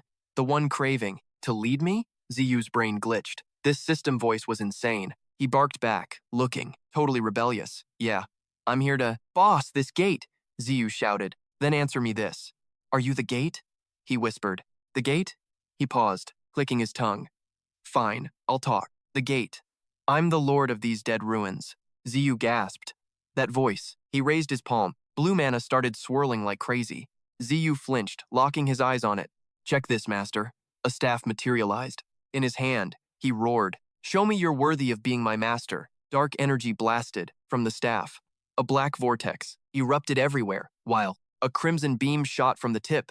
Ziyu watched that red light. Flying at him, he ground his teeth, scowling. Crap. No time to dodge. A massive explosion rocked the floor. The shockwave was straight up devastating. Dust and smoke filled the whole room. Ziyu coughed hard, like 2 times. Looking pissed, he ground his teeth. Damn it! A voice rang out from his sword. Master, heads up. It's coming. I got it, he snapped. Ziyu glared, his whole body tense. The guy raised hands, summoning magic arrows. He smirked with pure disrespect. That's it? That's all? He laughed. Heh, I'm just getting started, kid. A storm of arrows screams toward him, while Rue lies just out of reach. The blade vanishes, arrows collide, and the battlefield dissolves into choking dust. Ziyu blurs away, leaving the rock behind him shattered into a million pieces. Power up, he roars. But the arrow rain only gets more intense. Blue arrows ignite around the boss, who sneers. Absolutely useless. Ziyu dances through the chaos, knowing one slip means game over. Gritting his teeth, he whispers, All right, Rue, I am counting on you. Wait, what? Rue shrieks in total shock. What are you doing? He gives his sword a cocky smirk. Relax. I have got this. My grenade-tossing skills are actually legendary, you know. Rue panics, screaming, Hold on a second, stop! You do not mean, hey, do not even think about it. Before Rue can finish, Ziyu yeets him like a live grenade. The sword slams into the dirt with a heavy thud. Rue cannot help but let out a massive string of curses. Damn you, master. You are going to be the death of me. Ziyu slides in next to him with a cheeky, rebellious grin. My bad, he laughs, while Rue just howls in pure rage. You think this is a joke? You are actually laughing right now? Red and blue auras explode as Ziyu launches himself toward the sky. With twin weapons flashing, he charges the monster with everything he has. Eat this, he yells, bringing the blade down in a massive arc. King Andes stays cool, blocking the strike with a flick of his staff. So this is the brat who wants my throne? Utterly pathetic. Save the speech. Ziyu spins into a lethal cyclone of pure speed. Boom! A devastating strike carves a glowing gash across the king's chest. Andes bellows in agony as the wound erupts with blinding light. Dark purple energy begins to rot his body from the inside out. Landing perfectly, Ziyu leaps back to put some distance between them. The king glares through the smoke, a guttural growl vibrating in his throat. Andes touches the smoking wound, his face twisting in realization. He locks onto the silver sword and the blue crystal in Ziyu's hand. That weapon is going to be a real pain in the neck. I suppose I will just have to rip it out of your hands. Blue sparks ignite within Ziyu's eyes as he centers his focus. He frowns as the sky darkens with yet another wave of arrows. But this time, the attack covers every single inch of the arena. You have got to be kidding me, he mutters, clearly annoyed. Damn it, there is literally nowhere left for us to hide. Rue cuts through his panic with the voice of a true warrior. Forget running, master. We cannot dodge this storm. The sword's voice rings out, filled with newfound steel-like resolve. Master, swing me. Give it every single thing you have got. I will lock this whole thing down right now. The sky turns black as the final lethal volley begins its descent. Strap in. A lethal arrow rain targets his position. Ziyu screams with pure defiance. Time to move. Roger, the king asks with total doubt. Hey, what about my part? Your speed is maxed out carrying everyone. Ziyu strikes back, parrying every single arrow. He calls out to Rue. Your attribute is a bad match here. The king is not having it. What is that supposed to mean? Those dark blades are nothing to me. He deflects arrows while explaining the situation. Sorry, we do not have time for uncertainties. Ziyu frowns as he realizes the truth. Those arrows are gaining insane speed now. He starts losing faith for a second. It is accelerating. Can I even resist? He grits his teeth with fierce determination. Ziyu double-checks with some nerves. Rue, are you for real right now? Rue gives a dead serious confirmation. He glares at Rue. I am trusting you. He swings Rue to shatter a projectile. The blue arrow vanishes into Rue instantly. Rue is literally devouring that dark energy. Rue claims the Darkblade Lord awakens. Ziyu blinks. Lord of what now? Rue demands a sacrifice to fully wake. Red light bleeds from the blade eye. That eye shines with a blinding glare. A massive surge of crimson energy explodes. He watches the scene in pure shock. How can a commoner do this? You can walk the walk, but I refuse. Blue smoke rises as the ground cracks open. He sneers, let the final test begin. Inside the graveyard, the corpses start crawling. The undead swarm as they slowly stand. He looks down from a corpse mountain. Ziyu smirks. I have got questions for you, but we are definitely out of time. Blood-red eyes snap open. The corpse mountain transforms into a massive titan. Ziyu freezes in terror, gasping. A freaking living golem. It raises its boulder-sized fist, ready to crush everything. The fist strikes down with insane, lightning-fast speed. It hits with absolutely devastating, soul-crushing power. Boom! A massive crater explodes as dust chokes the air. The monster pauses, searching, while Ziyu calmly analyzes the situation. If raw stats fail, I'll just dominate with this terrifying weight instead. A flash pierces the smoke as Zigu yells, "Reinforce!" The monster flinches, its eyes darting up. Zigu blurs, shredding the Titan's hand and carving up its arm. With the arm shattered, he leaps skyward, taunting with total swagger. How's that? Hey, Gate. Zigu smirks with legendary confidence. Am I worthy yet? The entity let out a startled, pained cry. 1/ later, the Gate responds, I accept you, my true master. A voice echoes. Link established. Now, give this Gate a name. Right in the graveyard's heart, smoke swirls violently. The necromancer's aura flares as the voice repeats. Link accepted. Name your Gate. As shadows retreat, Ziyu whispers, a name, huh? Sword poised, he stands there pondering his next move. What should I call it? Suddenly, his sword, Rue, devours all the black smoke. Zigu asks nervously, Rue, what now? A sinister crimson light erupts from the eye on the blade. Rue bursts into a fit of manic laughter. The sword cackles. Can you see?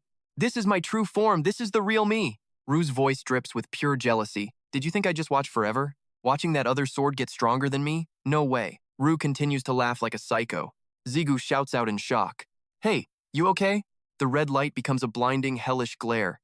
Rue's demonic laughter gets even more terrifying. Jigyu screams. His face is a mask of pure shock.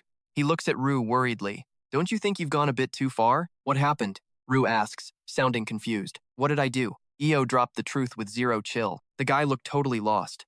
At your service, master. Jigyu stared at the blade, paralyzed. Wait, you're actually confused? She didn't stop there, though. This guy is something else. Rue cut her off instantly. Zip it. Already. Stop with the weird talk. Du sighed. Time to hit the rack. Master, my head is absolutely spinning. Zigu nodded. Fine. We'll talk later. Red crystals littered the cold ground. He shrugged. Save it for later. Rue agreed. Works for me. Zigu watched Du vanish into the ring. First, I need a cool name. He glared at the floating screen. System, name this Gate. Zigu shut his eyes, thinking deep. Visions of a shattered body flashed. Brandhut is fading into nothingness. He smirked. Bingo, found it. Your name shall be Brandhut. Night fell as panic hit the streets. This is real. The Gate's overflowing. Follow the association agents now. Move to the shelters immediately. Players stood guard at the rift. Not a drill. The Gate's broken. Players whispered. It's actually happening. Rank F to C? That's massive. A high roller stepped from his ride. A unique gate? Give me a break. T6 glanced over. Backup status? Guilds are coming. They're nearly here. Is everyone out of the area? It's going smooth. No hitches yet. 30 minutes until we're clear. Make it 10. I'll notify them. T6 scanned the crowd, irritated. But there's one huge headache. Reporters were screaming, cameras flashing. The press never knows when to quit. Sure, free speech is a thing, but these washed-up players are seriously annoying. He scowled with total indifference. Let them die if they're that stupid. A cold voice echoed. Understood. T6 analyzed the situation. This dungeon break is nothing. Our current power is overkill. He stared at the rift, anxiety gnawing at his gut, but his face darkened. If it overflows, Zigu is definitely a dead man. Outside, the other players stood frozen, their faces twisted in pure terror. Violent red sparks erupted from the portal as cracks spiderwebbed across its surface.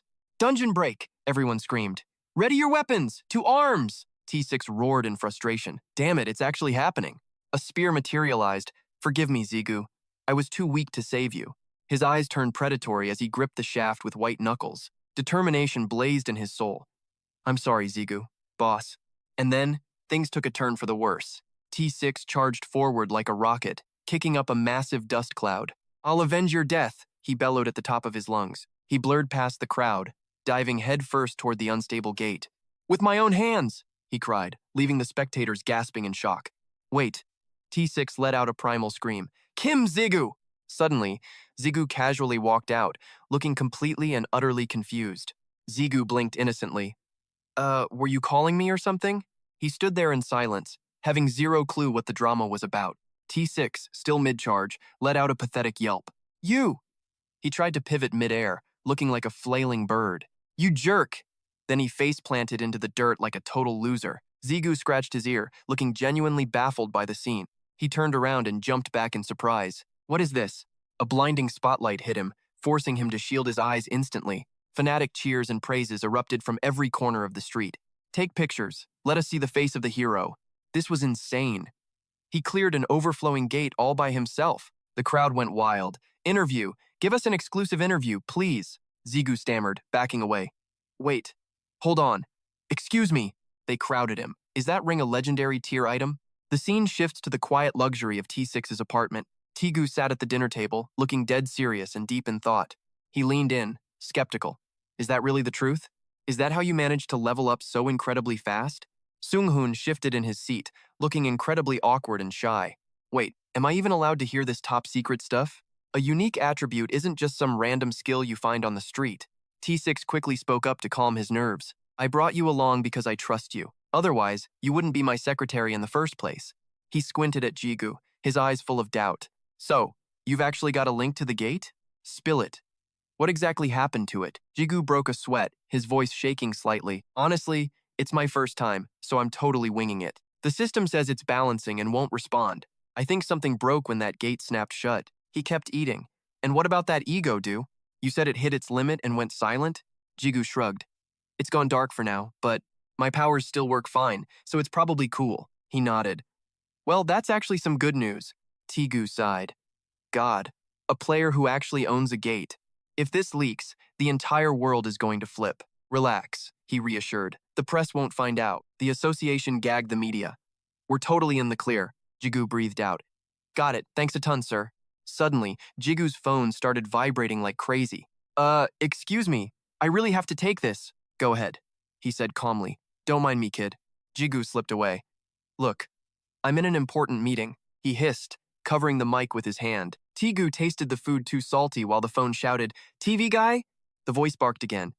"That's you on the news, right?" The caller laughed. "That ring and necklace. Totally you, Masky." Hun's phone buzzed too. "Association business?" T6 asked. "The mystery hero who stopped the gate breach. Looking sharp." T6 and Tigu checked the headlines. The caller joked, "Can I brag to my friends? No? Well, people are going to recognize you regardless." Jigu's eyes darted nervously back toward the table. The voice faded as 3 pairs of eyes locked onto him. "Buddy, you there?" T6 stared at his own screen. Breaking news. Mystery hero. "Oh man, we are toasted." Front page. Jigu's panicked face. "A new high ranker is born?" A girl smirked at the news on her phone. "It's nothing," she told the man behind her. Sudung's eyes gleamed. "I taught my student well. Journalist players. Retired hunters who hunt for viral clout." T6 hung his head. "I lost control of them. Sorry." He sighed. "A real rat snuck into the press corps." "A rat?" Jigu asked. "Yeah, a famous retired ranker. Go Hyung-chun. He's a legend, even among the elites." T6 warning is crystal clear. "Don't mess with that monster." Jigu just nods coolly. "Got it." Back at Daedong-moon, sunlight hits the shop. It's a brand new day for our rising hero. Suddenly, Lu's annoying voice rings in his head. "Look who's suddenly a greedy loot hoarder. What a nasty habit, you selfish ego king. Always craving more power for yourself." Jigyu sighs, imagining the lecture. That's definitely what Lu would say if he were awake.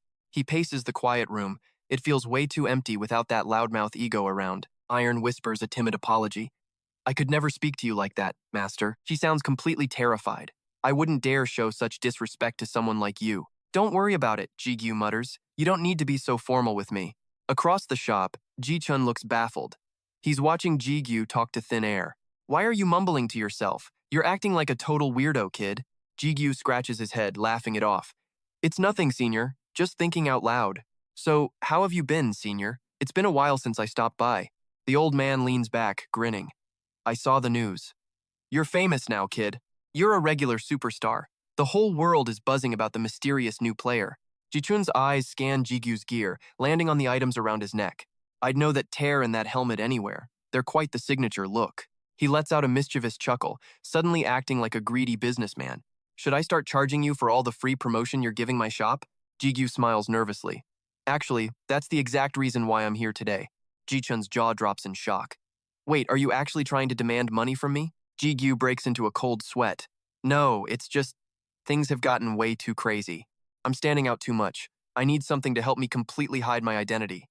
Jichun's face turns dead serious. So, you're looking for a better mask then? That piece of junk you wore in the papers was hideous. Truly bottom-tier stuff. Hey! Jigyu snaps back. It wasn't that bad. Besides, that's not what I need. Jichun sighs deeply. Sorry, kid. I don't think my shop has what you want. I told you, I'm not looking for a mask. And I didn't even buy that one. The old man blinks, confused. If it's not a mask, then what is it? Jigu gazes down at the rings on his hand.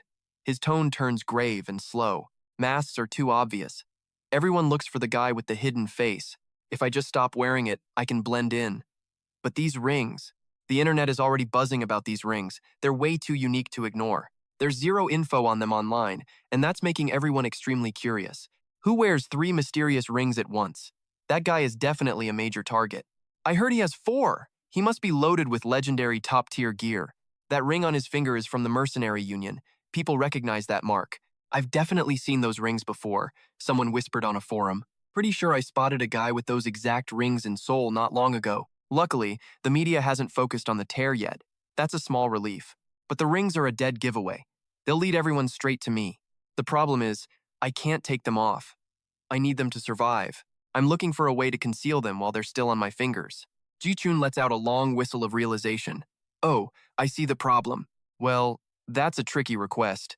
Not very fun for a blacksmith like me. The old man points to the dusty shelves behind him. Yo, check out those gloves and steel gauntlets. Over there, kid. Go see for yourself. He starts bragging about his secret stash. I've forged a few of these bad boys, but they're rare, so don't get greedy. GQ spins around, eyes scanning the legendary gear. Man, linking with Brandhut was a total nightmare. Took way too many tries to get it right. But the tear and helmet? Total piece of cake. He starts overthinking like a typical main character. Wait, if I'm not totally tripping right now, did my ego stats just hit a massive buff? Elle chimes in, killing the silence instantly. You hit the nail on the head, master. She drops some cold, hard facts on him. Before, you could barely handle me and Rue. But now, you're on a whole different level. Not saying you were a loser then, but maybe the other egos just hated your trashy names. GQ cuts her off, feeling totally roasted. Okay, Elle, stop comforting me. It actually hurts. He browses the gear like a high-stakes shopper. His brain is firing off at light speed. Everything here looks pretty legit, honestly. But I should probably skip the flashy stuff. Suddenly, something catches his eye in the shadows. He reaches deep into the shelf, whispering low. All right, you're the one. Let's go. The old man watches his every move closely. He smirks, thinking, the kid's actually got taste. GQ calls out, ready to ignite the link. Initiate link. Your name is now. As he slips it on, pure light explodes. The system starts screaming in his ear. New ego alert. Oberon linked successfully. Accessing all of Oberon's top secret data files now. GQ flexes his fingers, feeling the rush. Holy, this power feels freaking incredible.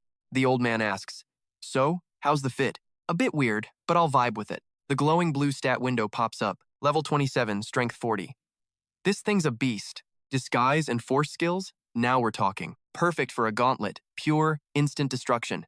A sudden wave of doubt hits him. Can I summon the twins while wearing this? Normal gear always explodes, so standard gloves are trash. Zigu finally takes the plunge. Rue, Elle, come forth! The rings flare with blinding light instantly. Violent lightning arcs scream through the room. Twin blades manifest from the static. Red gold energy pulses like a living heart. Jichun watches, absolutely floored by the sight. Now that is some high-tier loot. Jiju smirks, feeling the familiar weight. Summoning is a go, no issues here. But can I keep the rings hidden? These iron gauntlets are basically just fancy jewelry. He commands decisively. Disguise mode, activate. The Oberon glove stretches, swallowing the rings whole. Jiju's grin says it all. Pure perfection. These are definitely becoming my new daily drivers. He beams with excitement. These things are insane. All right, boss. What's the damage? Jichun just waves him off. Keep your money, kid. It's on me. His tone turns dead serious now. Instead, you'll owe me a big favor. He strokes his chin, eyes narrowing. He's looking for a total commitment. One favor, whenever I need it. Deal? Sunrise. The massive Alliance Tower looms ahead. Jeju hits the first floor lobby. A wild mob of reporters suddenly appears. It's a total madhouse in here. Where's the secret agent? Zigu's like, what's this riot? Seo-hun sighs. Reporters. They're like vultures lately. Since the leak, they're hunting for the masked ghost. Zigu's eyes bug out. The guy who went berserk? Maybe I'll just skip the tower and hit gates. Seo-hun laughs. Nah, don't worry about it. They think Kim Jeju is some top-tier elite. He cracks up. But we're totally safe. Reporters only hunt for masks on the low floors. Zigu's lip starts to twitch. Wait, are you roasting my rank right now? Who? Me? Never. Not a chance. Morning breaks. Tower floor 1. The sun blazed down like a cosmic spotlight on a bad day. Zigu's gloved hands were drenched in some seriously nasty black sludge. Behind him, a goblin's corpse lay cooling in the dirt. Zigu trudged onward, Zikun's words echoing in his rebellious head. If I ever need a favor from you, would you be willing to step up just once? Zigu bit his lip. Master Hoang never undersold his own legendary creations. He moved slowly, bracing for whatever insane request was coming next. Suddenly, a low voice hissed from behind. Are you there, Master? Heart racing, he whipped around to scan the empty clearing. Nothing was there. Jigu called out, voice laced with suspicion. El sounded confused. What are you talking about, Master? He muttered. I swear I just heard someone talking about masters. The eerie voice echoed again. Call my name. You who claim us. Zigu froze. Hear that? El heard nothing. Maybe an awakening? He shook his head. No, this voice is different. It's demanding something. Then, a realization hit him like a freight train. Could it be? Grand Hurt. Suddenly, a shimmering mirror-like orb manifested before him. Zigu stared up, a strange sense of déjà vu washing over him. The light hit his face, revealing his annoyance. Now what? A vision of himself drowning in the deep sea flashed back. Zigu went pale, his eyes wide with pure, unadulterated terror. He clutched his coat and screamed instinctively, No, stop it! Silence returned to the woods, save for the whispering wind. The mysterious orb just hovered there, mocking the quiet air. Minutes later, Zigu finally dared to peek through one eye. But the world hadn't ended yet. Everything was perfectly still. System. Brandhut's final form has not been determined. Please designate a physical form for Brandhut. El asked worriedly. Master? Zigu just grunted. I'm fine. System alert. Brandhut's form is undefined. Choose a form now.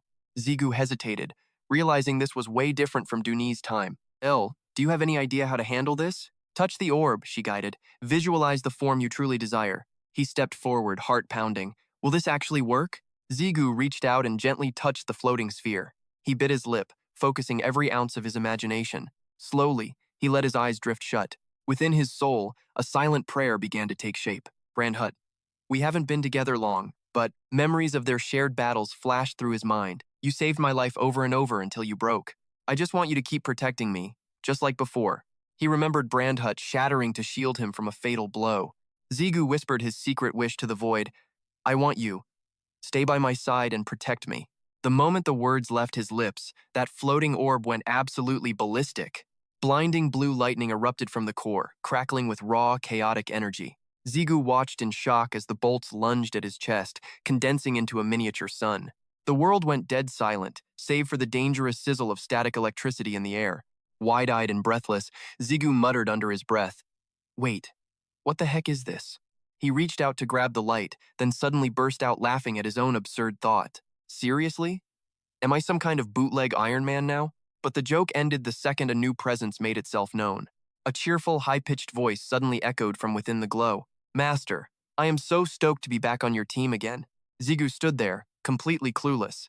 Master? Back on the team? What do you mean, back on the team? He looked down, his brain working overtime to process the mysterious voice. A wild thought crossed his mind. Wait, could it really be? Brandhut? Right on cue, the system pinged with a fresh notification window. Brandhut, an ego entity fueled by inherited memories. Zigu squinted at the holographic text, repeating it in pure disbelief. An ego? With inherited memories? Is this actually the same Brandhut I used to know? Brandhut chimed in instantly, sounding way too eager to please. Yep, it is definitely me, the one and only Brandhut. The entity was practically vibrating with excitement. I am so hyped to see you again, Master. Zigu just broke into a cold sweat. Yeah, great to see you too, Brandhut, I guess. Inside, Zigu was cringing hard. This was definitely not the badass warrior he had imagined. He expected a silent, brooding knight, not a hyperactive kid with a squeaky voice. Zigu sighed and gave the command, Union!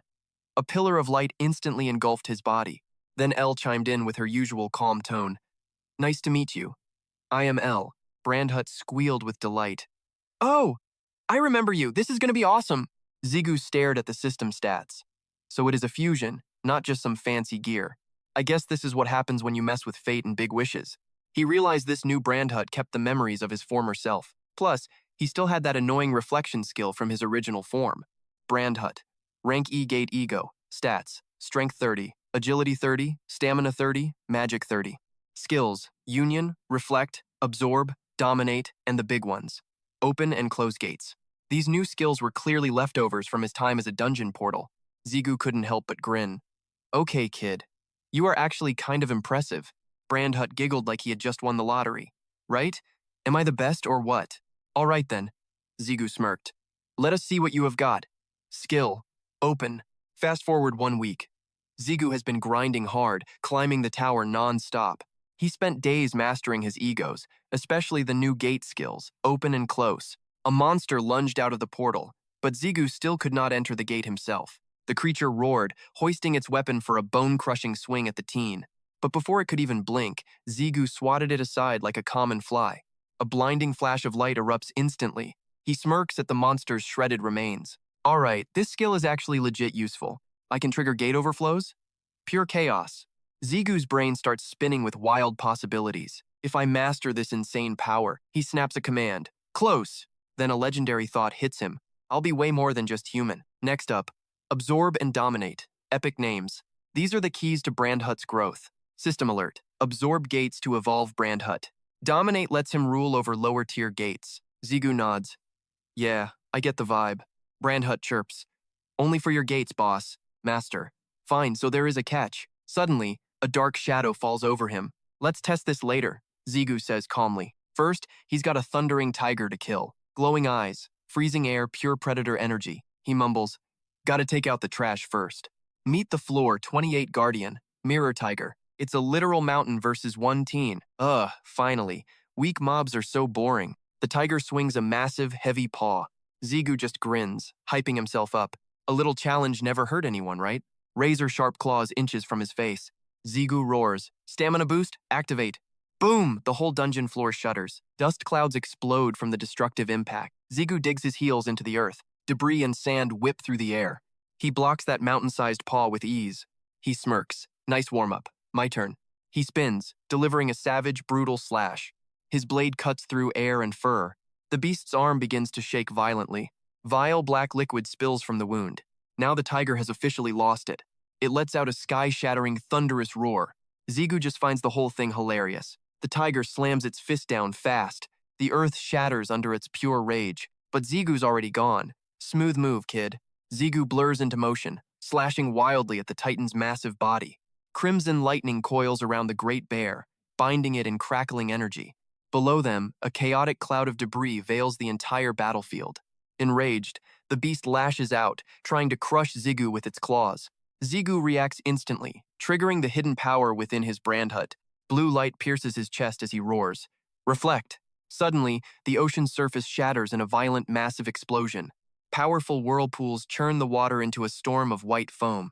The great bear collapses, steam rising from its broken, defeated form. Zigu strolls over, smirking.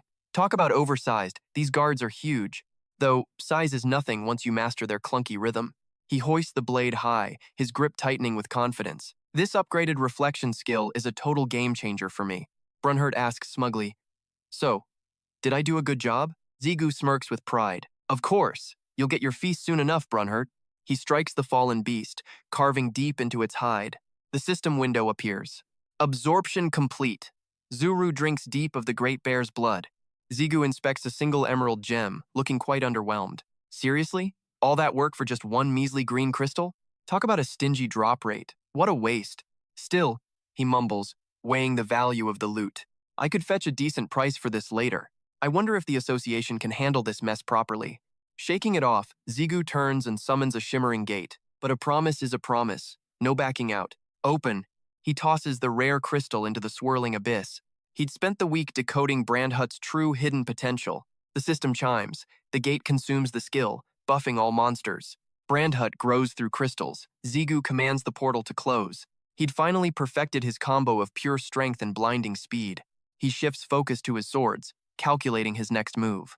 Zuru hasn't awakened yet its dormant power hums with an undeniable intensity.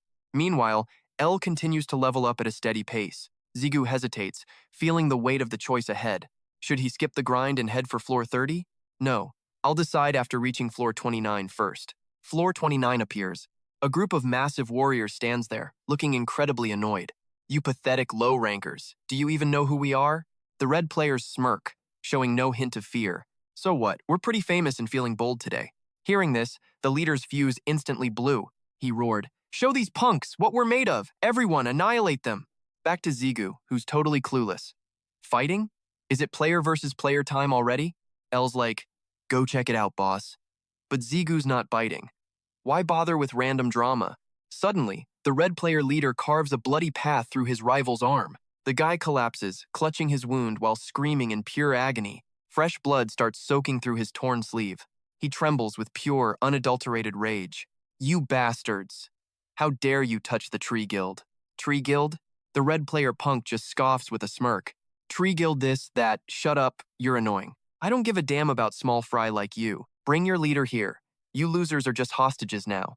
But before he can finish his trash talk, a dark shadow strikes with the speed of freaking lightning. "I'll drag that Sukuzo coward right here." Ziyu rockets to floor 29 and slams that jerk's head into the dirt.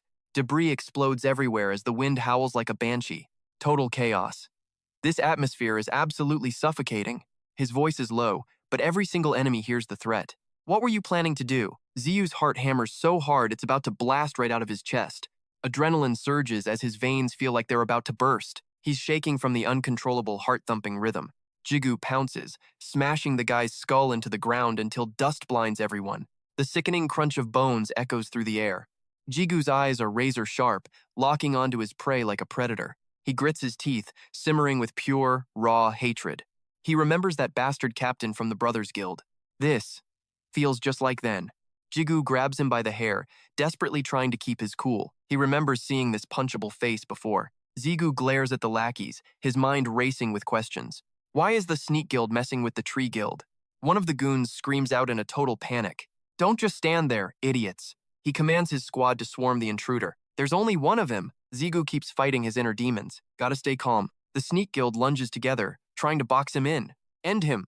They swarm him, but Zigu vanishes, blurring through their formation like a ghost. Two blades ignite, unleashing a chaotic storm of blinding light.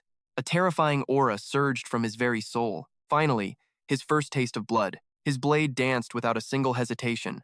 Ziyu couldn't help but crack a wicked smirk. He felt the steel slice through flesh. His heart pounded with a wild rhythm. He blurred across the field like a ghost. The earth shattered beneath him like a cyclone. The ambushers were shredded before they could blink. The air turned thick with pure madness. As iron scented the air, El called, "Master." Crimson droplets stained her skin as she whispered. But Ziyu was gone, lost in the slaughter. He moved like lightning, erasing every single enemy. Suddenly, he snapped awake to El screaming. Above them, the sky remained mockingly calm. Once the dust settled, cheers erupted below. "I am Commander Guzo. Thank you for everything." Guzo beamed, shocked to meet the legendary Jigyu. "The master mentioned you. Did you mean Sugu?" "Exactly. He really wants you on our squad." Yet, a chilling thought crossed Guzo's mind. This man was nothing like the rumors. They said he was soft, a weakling. Guzo recalled the sheer terror of that fight. But those swings were cold, lethal, and precise.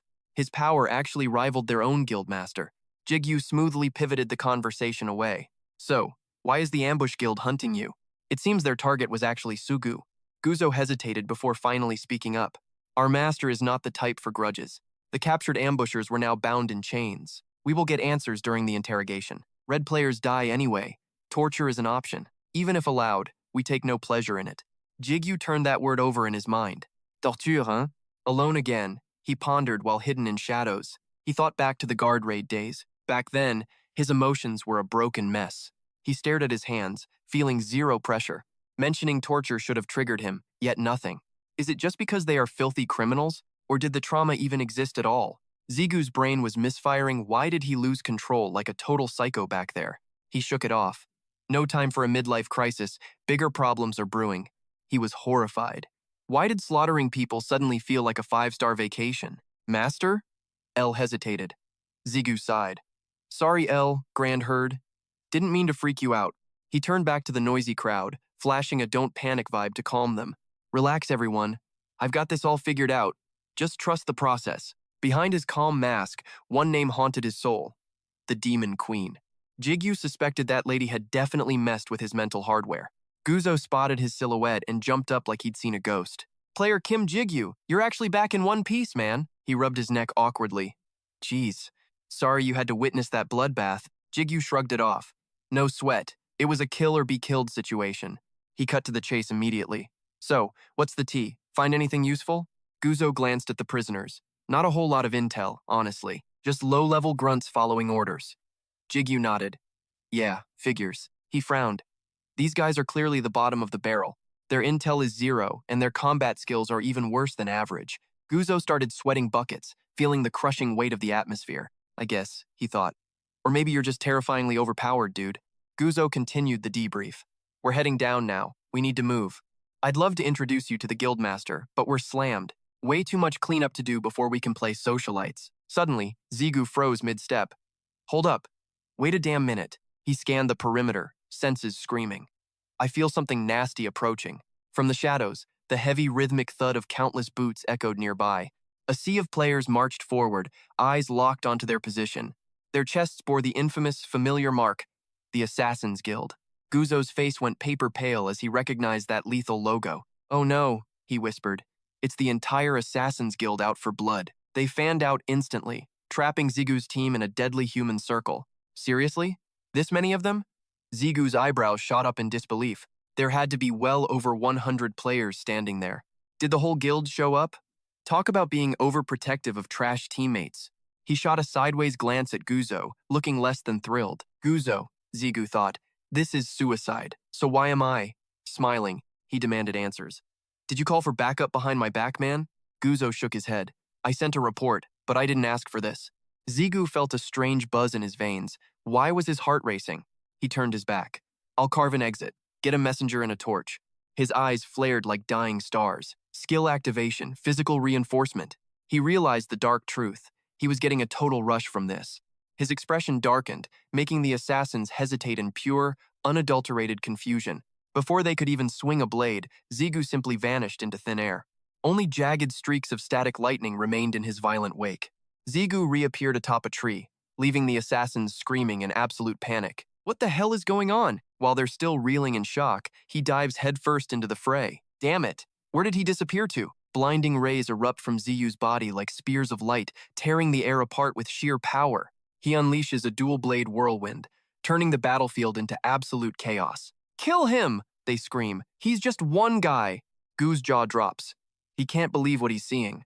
Snap out of it. He orders his team to charge and strike. Let's move. We've got a backup player, Ziyu. Every strike leaves the air thick with the metallic stench of fresh blood. Ziyu thinks to himself, killing people? It's no different from hunting monsters. Guilt? Pressure? I don't feel a single thing. A dark, chilling smirk creeps across his face. No, actually, before he can finish, an inferno explodes, swallowing the entire forest in flames. Everyone freezes as suffocating black smoke chokes the sky above the burning woods. No one dares to blink. The destruction is paralyzing. A hellish firestorm roars through the trees, devouring everything in its path. The heat is so intense even Ziyu has to retreat a few steps. Then, from the heart of the embers, a twisted laugh echoes. A man emerges, staring Ziyu down. You dodged? That item was pricey. Stole it, though. Goju pales, trembling. It's him. The leader of the Sneak Attack Guild. The fallen star turned serial killer. Choi Minsei okay. He grins like a maniac. You smell just like us. His eyes are hollow, flickering like ghosts amidst the rising smoke and ash. Minsok leans in, his voice slithering through the air like a snake. Want a spot? How about joining my guild of killers? Meet the Red Names, the tower's most notorious daily criminals.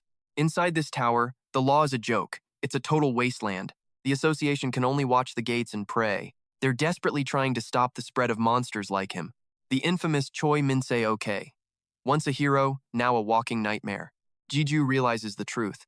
This guy threw away fame, wealth, and honor. He willingly traded it all just to become a bloodthirsty predator. He's a total psycho. Min-seok shrugs. Well, do you like the vibe? I can tell, kid. You're built from the same dark stuff as us. Join us. I promise you, killing is way more fun with friends. Jeju freezes. Like them? Am I really just like them? No. He snaps back. Shut your damn mouth, you criminal trash. Don't you dare lump me in with scum like you. One of the lackeys loses his mind at the insult. He charges forward. You arrogant brat. How dare you talk like that to? Boom! Before he can finish, his body erupts into a violent roaring blaze. The air crackles with the roar of hungry flames and swirling ash. Ziyu's jaw drops. This guy just incinerated his own man. Min-se-ok's eyes flare blood red. Who gave you permission to interrupt me? He levels his blazing sword directly at the enemy's throat. Fire erupts from his head. You looking for a death sentence? The crushing heat is too much. His opponent collapses in agony. A terrified teammate screams out, Vice Guild Leader! Min-se-ok nonchalantly blows the embers off his smoking blade. Sorry, my crew is rowdy. They weren't raised with any manners. He tilts his head back, wearing a chillingly casual expression. Anyway, as you see, we have a vice leader vacancy now. He points the razor-sharp steel directly at Jiyu's face. His voice drips with a mix of invitation and absolute force. That spot is yours. Join my guild and get paid. His words drop. The air turns dead, silent, and heavy. Jiyu frowns. Answer me this. Why target the Tree Guild? What do you want with us specifically? Jiyu's defiant attitude immediately sours the villain's mood. No answer? Just more questions? How annoying. Fine. I suppose there is no harm in telling you. Min-se-ok's eyes glow as he begins his petty rant. We are leaving this tower. Being stuck here is boring. He shifts his blade, aiming it straight at Guzo. So, we need to negotiate with your guild leader first. Guzo's face pales. Leaving the tower? Are you insane? What does our guild have to do with that plan? Are you planning to use us all as hostages? Min-se-ok doesn't bother answering, just flashes a wicked smirk. Jiyu's patience snaps. His expression turns cold and sharp. How do you know about that secret? The hidden truth of Suku's ultimate power. The legendary second unique attribute. Min-se-ok lets out a mock gasp of surprise. Oh? You know about that too, do you? His lips curl into a sinister, predatory grin. You just got a lot more interesting, kid. Jiyu reaches his limit. The time for talk is over. He launches himself forward like a released spring. He roars with fury. Shut your mouth right now. Jiyu glares with killing intent. Tell me the truth. But the moment their eyes meet, the villain reacts. He shudders with twisted excitement. Yes, those eyes. Min-se-ok's hand grips the rising pillar of flames. Red sparks weave through his fingers like burning silk threads. He strikes Jiyu with the force of an exploding sun. I told you, we are exactly the same kind. Jiyu recoils, his skin scorched and smoking from the impact. Ziyu's brain short-circuits. Wait, since when did he have dual blades? The atmosphere instantly hits boiling point. Things are getting way too spicy. Steel shrieks against steel as desperate battle cries fill the air. Boots stomp across the scorched, dying earth in total chaotic rhythm. Min-seo's eyes flare with pure, soul-crushing dominance. He sneers a cold warning. There's a hierarchy here, kid. Learn it. With one swing, a massive firestorm erupts like a freaking hurricane. It's a wall of flames incinerating everything in its path. Even the ambushers are losing their minds over this insane heat. Ziyu digs his heels in, desperately trying not to get blown away. He's sweating. We barely even started, and I'm already reeling. Gritting his teeth, he realizes he's in a serious world of hurt. This vibe, it's totally different from any scrap I've been in. He's faced high rankers before, but this guy? He's a professional manhunter. Now Min-seo is actually laughing. Talk about pure psycho energy. He lunges with a brutal flurry. The screeching metal is straight up ear-piercing. Resting already? Min-seo taunts. Ziyu realizes he's a step too slow. The relentless onslaught has Jigyu rattled. Even with his power-up, he's struggling. This monster is matching his strength while his buffs are still on cooldown. Suddenly, L's voice cuts through the panic like a knife. Master, watch your left. Too slow. Min-seo catches him off guard with a brutal kick to the ribs. Jigyu's vision blurs as agonizing pain surges through his core. His entire skeleton feels like it's about to shatter into dust. He skids across the dirt with a trail of hungry flames chasing him. He stabs both blades into the ground just to stop his slide. He gasps. What the hell? Something's wrong here. Did his speed just Jump through the roof? Is it a skill? L immediately shoots that theory down. Negative. Listen closely, Master. She explains fast, his speed didn't change. Ziyu's eyes widen. Then that means Mincio casually twirls his blade like he's bored. Absolute flex. He smirks. Oh? Is it finally starting to sink in? My flame scared you, sure, but that's just the tip of the iceberg. He starts trash talking. This blade accumulates damage every time we clash. Basically, you lost the second you let this fight drag on. He growls, driving the point home like a physical weight. You can't win this. It's over for you. Surrender now, and I might actually let you join my crew. Ziyu mumbles under his breath. Accumulated. Damage. Seriously? Then, he explodes with a defiant, ear-splitting roar. Hey, trash, you should have told me that from the start. Ziyu goes full berserker mode, charging headfirst like a complete maniac. Max enhancement. Let's go. Even Minseo is caught off guard by this sudden, insane outburst. Check it out. Is this supposed to be your secret weapon? A hellish crimson vortex erupts, warping the very fabric of space with its heat. Flames lick the heavens, incinerating everything. Minseok raises his hand, roaring like a demon. Fine, I'm dumping every drop of mana into this. Unleash, abyssal blaze. But Jigyu doesn't flinch. He charges straight into the heart of the furnace. He's drenched in sweat, lungs burning. This insane heat is absolutely suffocating. Just one clean hit. That's all I need to end this clown for good. Minseok's smug face instantly crumbles the moment he spots Jigyu still moving. He lashes out desperately, trying to stack enough damage to crush his opponent's spirit. Amidst the red haze, a sickening green aura explodes from Jigyu. Counter trigger. System. Grunthud has successfully reflected all accumulated damage back at the target. The blinding flash leaves Minseok dazed and confused. Wait, what just happened? The firestorm surges higher, spinning into a violent, chaotic pillar of absolute death. Thick waves of suffocating heat distort the sky, turning the world into a blur. The air grows heavy, thick with the scent of ozone and impending doom. Suddenly, a pillar of pure energy pierces the chaos, shattering the very earth beneath. The ambush squad stands frozen, eyes wide with terror. This wasn't the plan. Whoa. What kind of monster did we just provoke? A dark silhouette tears through the smoke, lunging forward with lethal, blinding speed. The ground literally disintegrates under the sheer force of his explosive, violent footsteps. Debris flies everywhere as the terrain is shredded by his uncontrollable, raw power. Seconds later, Minseok is face down in the dirt, completely out of commission. His eyes are rolled back, white and lifeless. So much for his grand authority. Jigyu grips his weapon tight, staring down at the pathetic heap before him. A cold smirk plays on his lips. You really exposed your own weakness, pal. What's the matter? You acting like some low-level noob now? The silent air is broken by a mechanical voice. System. Activating Devour. A pale pink glow envelops Minseok. Absorption process. Complete. Jigyu stares at his sparking hands. Wait, humans too? What are the requirements? His legs turn to jelly.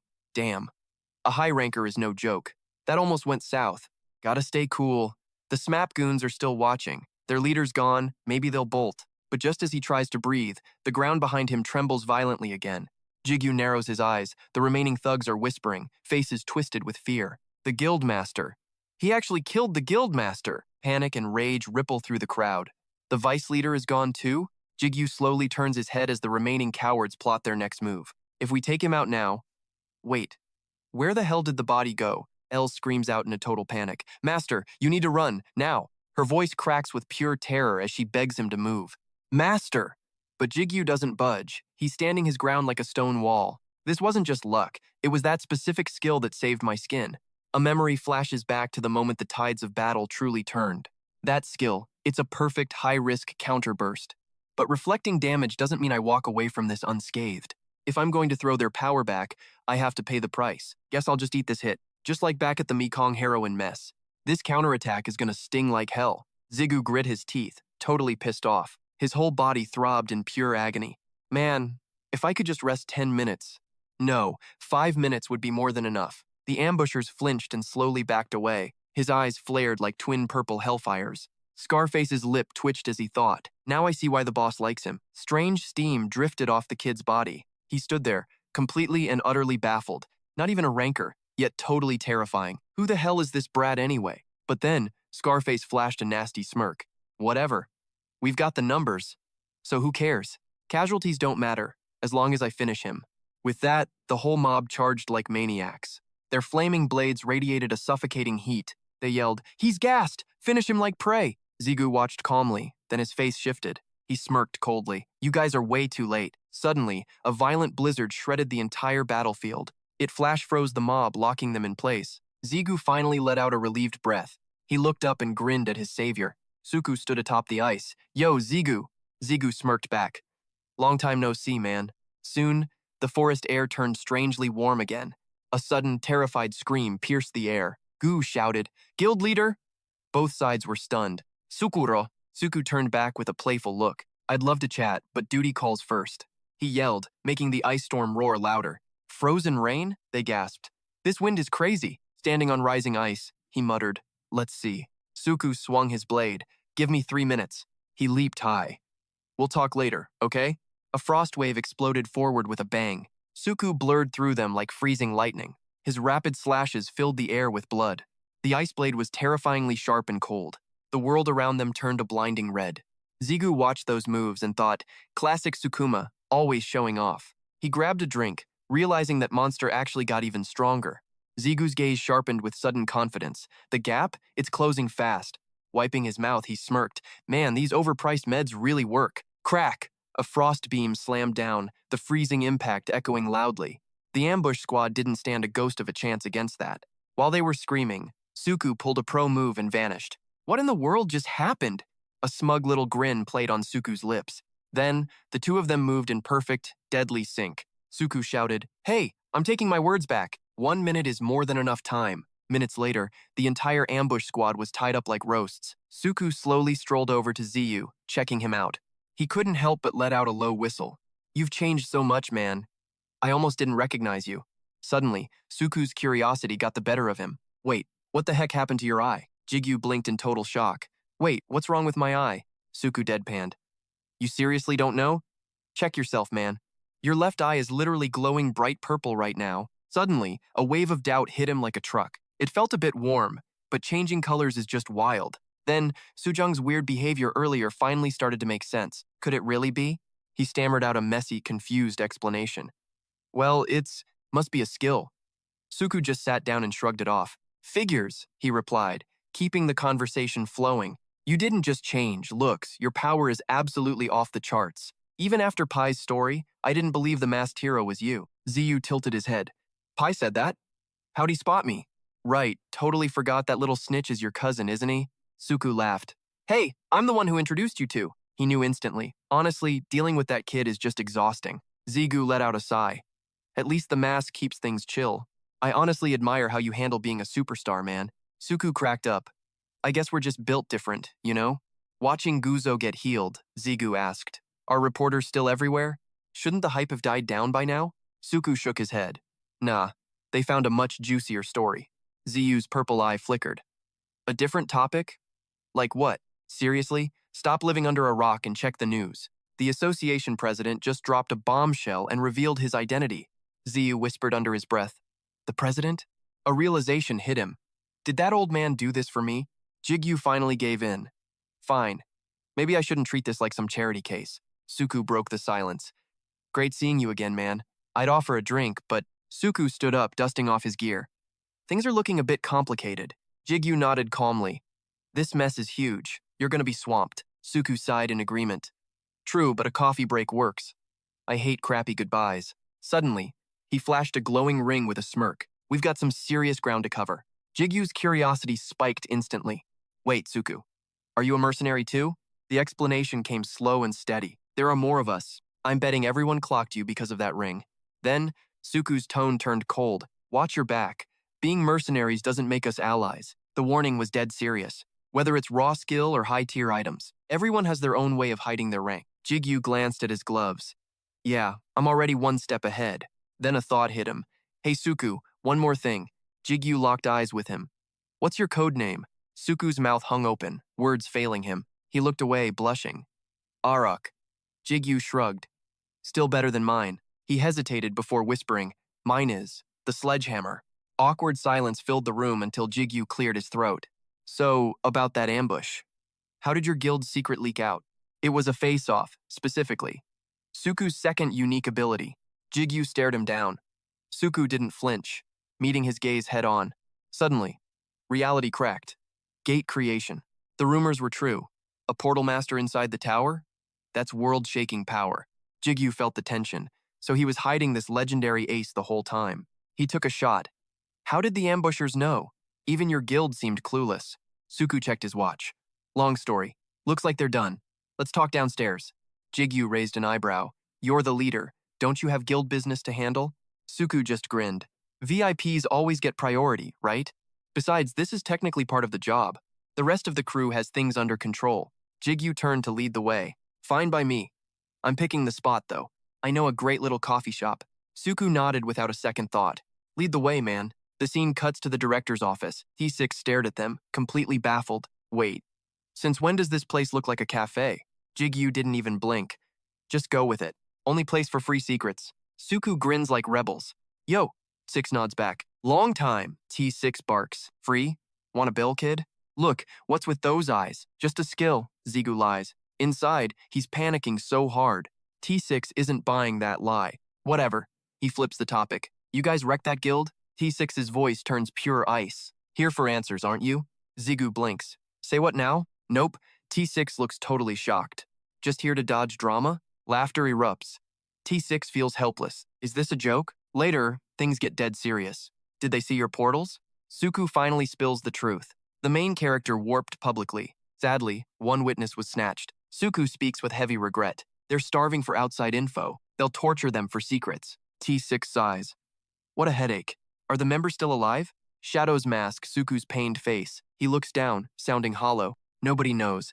Survival seems low. T6 sips coffee in silence. Suku asks about a squad. T6 says we strike soon. Suku's guild joins the hunt. I need truth. No leaks. Sunset bleeds across the sky. I'm out. T6 says luck. He's totally faking being okay. Zigu agrees. He's dying inside. Suku sees them as family. He turns back to ask, You okay, kid? Zigu shrugs it off. Potions worked. I'm good now. Yeah, I'm fine. T6 quickly corrected him. No, I mean mentally. That was your first body, right? He just grunted. Well, about that. Zigu looked aside, justifying. A first is complicated. I'd sworn to end Sanma. He stared at his palms. My enemies deserve death. I don't feel guilty. Honestly, I'm doing great. Zigu's knuckles turned white. His voice went cold. Fact is, I liked it. T6 went dead silent. He bit his lip. His eyes looked haunted. T6 ruffled his hair. The kid was clueless. He gave a smirk. It doesn't really matter. More or less, anyway. This gig is pure darkness. Only your control matters. Ziyu wondered if he could. Wind hissed through leaves. Level 29 was frozen. Frost? He snapped it. Classic Suku. What level? Jigu glanced back, thinking, he'd slaughtered everyone here. Still can't believe it. A massive crater remained. I'm not shocked anymore. My lack of reaction. Blows. Jigu touched his eye. It still stained red. Am I a monster? Or always this way? T6's words echoed back. Only your control matters. A massive gate loomed. Time to crush 30. Zigu couldn't help but reminisce. 3 trials already conquered. Trial 1. Goat hunted. Cleared floors 5 to 20. Trial 2. Orc slain. Trial 3. Minotaur crushed. Just simple, boring quests. Difficulty? Basically 0. Now? His hands trembled. This was totally new. Fingers twitching uncontrollably. Strength was draining away. Zigu gasped. Head low. I'm actually shaking. Doubt clouded his mind. Is my body warning me? A thought suddenly hit. Trust a player's instinct. Zigu muttered, confused. Du stayed annoyingly silent. Talk to me, damn it. Elixir-sharpened senses felt heavy. He remembered that silhouette. Exhale. Stress gone. Ready. Eyes sharp. No stalling. Let's go, El cheered. Wherever you go, Master. Grandheart pulsed excitedly. Master, you're the best. He entered, nerves high. New rewards, new nightmare. System. Special trial. Begin. Dust swirled over sand. He squinted through haze. Special equals deadly. Aiming for that castle. El tried to speak. Zigu cut her off. I know. Shut up. Suddenly, the earth quaked. A scorpion tail whipped. Massive pincers clicked nearby. Surrounded. Scorpions everywhere. Weapons crackled with lightning. Enhance, he roared, shattering. His face twisted in pure shock as he witnessed the impossible. Zigu stumbled forward, blaming the stupid sand for his loss of balance. Suddenly, a blinding flash of light erupted out of nowhere. It tore through space with a roar from an invisible massive shockwave. Ziyu's sharp blade slammed into the claw, spiderwebbing it with deep cracks. He pinned the beast down, making those pincers shake like crazy. Right after that brutal strike, the giant scorpion finally collapsed. Its massive weight sent a heavy tremor pulsing through the ground. Ziyu gritted his teeth, raising his arm for the final lethal blow. Beams from Ru and L crossed, creating a blindingly bright X shape. They crushed the monster down, shaking the heavens with a huge explosion. The air was instantly choked by a thick cloud of dust. Buffing is a waste. Let's just hitch a ride to the castle instead. Suddenly, Ru finally spoke up. Master, I can feel it now. Ziyu's eyes widened in total shock. Ru! He quickly vaulted out of that nasty pile of scorpion remains.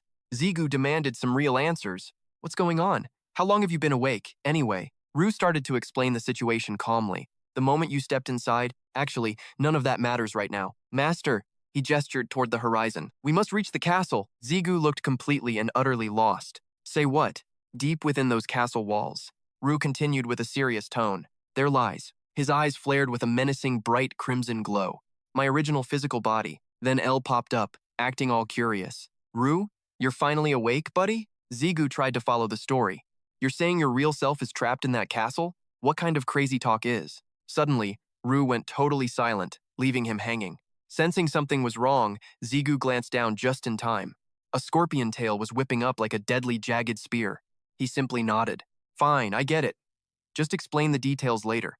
Zigu launched himself into the air, dodging the kill zone. Talk to me later. Zigu crouched on Ru, leaving the poor guy totally baffled. Master? What are you doing? That wicked smirk said he wanted trouble. Surprised? You're officially my new personal footstool. You're back? Then stop slacking and get moving. He squinted, staring into the dusty, distant horizon. Those persistent scorpions kept crawling but remained outclassed. Just look at those pathetic little bugs. Squashing them is just a total waste of mana. Who knows how many more are inside that castle? Kind of a waste, honestly. Zigu ignited his aura, blasting off at light speed.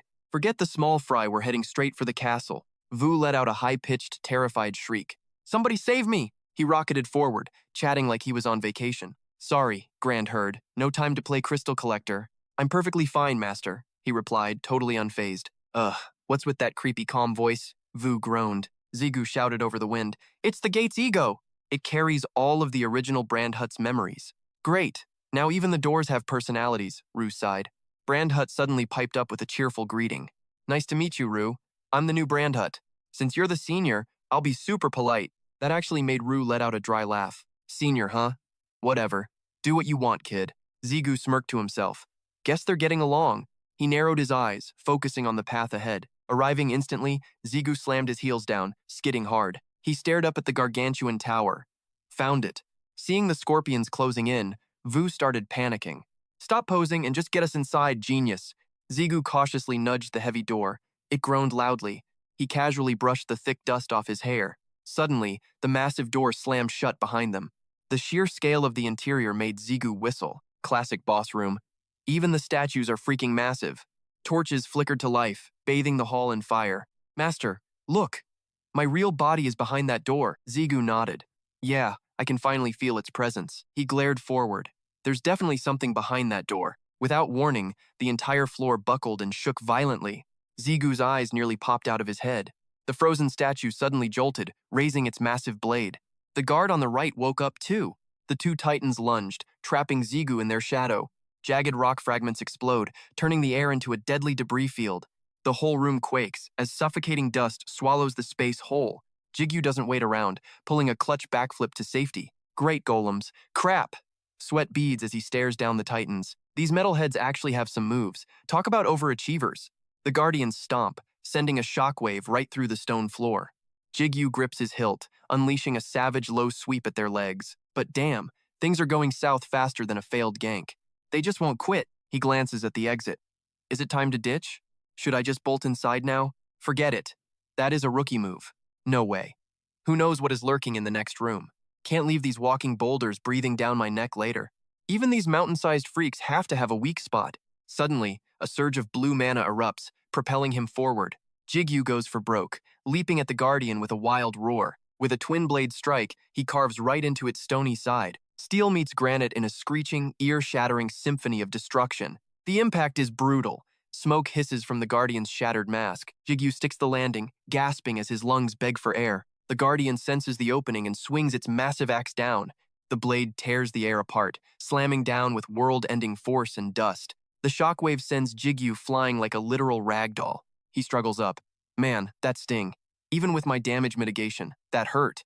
He spins away just as another strike nearly deletes him. Physical damage is useless against stone. I need a new strategy, pronto. Right then, L's voice screams inside his head. Master, incoming, watch out. Jigyu locks in, his eyes burning through the shadows at his foes. L keeps shouting, Master, please. Rua's voice cuts through. Do it, now, Master. Use their own power against them. He grits his teeth and roars. System! Overdrive! A blinding pillar of energy erupts toward the ceiling. Even the mindless Guardians flinch at the power. Jigyu dances through the chaos, parrying every blow like a pro. He plants his feet, shattering the floor while deflecting their heavy attacks. Explosions rip through the air as he relentlessly hammers their defenses. Time for the finale. He leaps for the kill shot. Boom! Both Guardians shatter into a million jagged pieces of gravel. Debris rains down as dust coats the room. Jigyu collapses, rolling hard. He hits the deck, gasping as his sword slips from his fingers. The first Guardian's head is gone, just total rubble now. The other is finished too. Two mountain-sized threats, officially turned into paperweights. Ziggu stood up, coughing up pure grit, smirking despite the bloody, dirt-caked mess. Bruh, why is today such a brutal grind? He snatched his twin blades, eyes locking forward. Ru, spill it. What's this true body nonsense? Ru didn't blink. That's my original living form. Your living form? Ru nodded. Exactly. Ru started flexing. I was god tier back then. You couldn't beat me in your wildest dreams. Ziggu twitched, ignoring that massive ego for now. So, you're saying you're a weakling now? Ru snapped. I told you, that's my body. Ziggu ignored him and approached the massive gate. My soul is right here with you, kid. Inside is just an empty, hollow shell. A glitchy relic running on pure muscle memory. Without a word, Ziggu pushed the doors open. He scanned the room. Healed? Check. Buffs? Check. Everything's maxed out. Let's do this. But his heart stopped the moment he looked. Wait. Even with all this preparation, a massive shadow loomed, voice deep as thunder. Was it you who dared to wake me?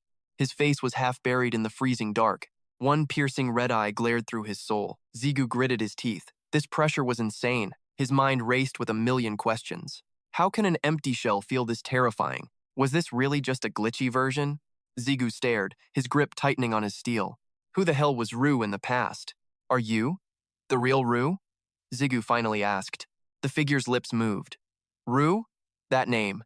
He stepped down, voice dripping with cold irony. That's not me, he hissed, shattering the silence. He raised a skeletal hand. I'm the Martial King. The other hand was flesh. The Demon Blade Master. Ziggu's face went pale. This was a nightmare. The monster spread his arms, claiming the void. I am the king of all calamity beasts. His red eye flared with a deadly light. Half bone and half human flesh. A god of destruction. A terrifying fusion of man and monster. As for my name, call me. Ziggu froze. The dark legend was standing there. The devil. My first nightmare encounter with L. A beast awakens, shattering L's ancient seal. He's the master of that massive eye. Then, the wait a minute doubt hits. Is Du actually the freaking Demon King? That stuttering Demon King starts yapping, but his name gets swallowed by silence. You can call me. Ziggu gulps, straining to hear the rest. He just stands there, staring like a moron. Something's blocking me from hearing his name. Now Ziggu just gives a cocky smirk. Seems our boy Du has some shady secrets, especially when things start getting bloody. He decides to test the waters. But, you'll be fine, right? Ziggu grips his sword hilt like a vice. If I butcher your true form, Du gives a bored whatever response. I told you, it's just a pathetic shell. The eye hilt glows. Who's behind this circus? Du growls. Destroy it. Stop them playing me. Ziggu shrugs. Fine, just don't regret it. He lunges. A sonic boom echoes as he flies. Ziggu's eyes ignite with raw, violent power. A sky-shattering explosion rips through the air, but he just wears that creepy, mysterious grin.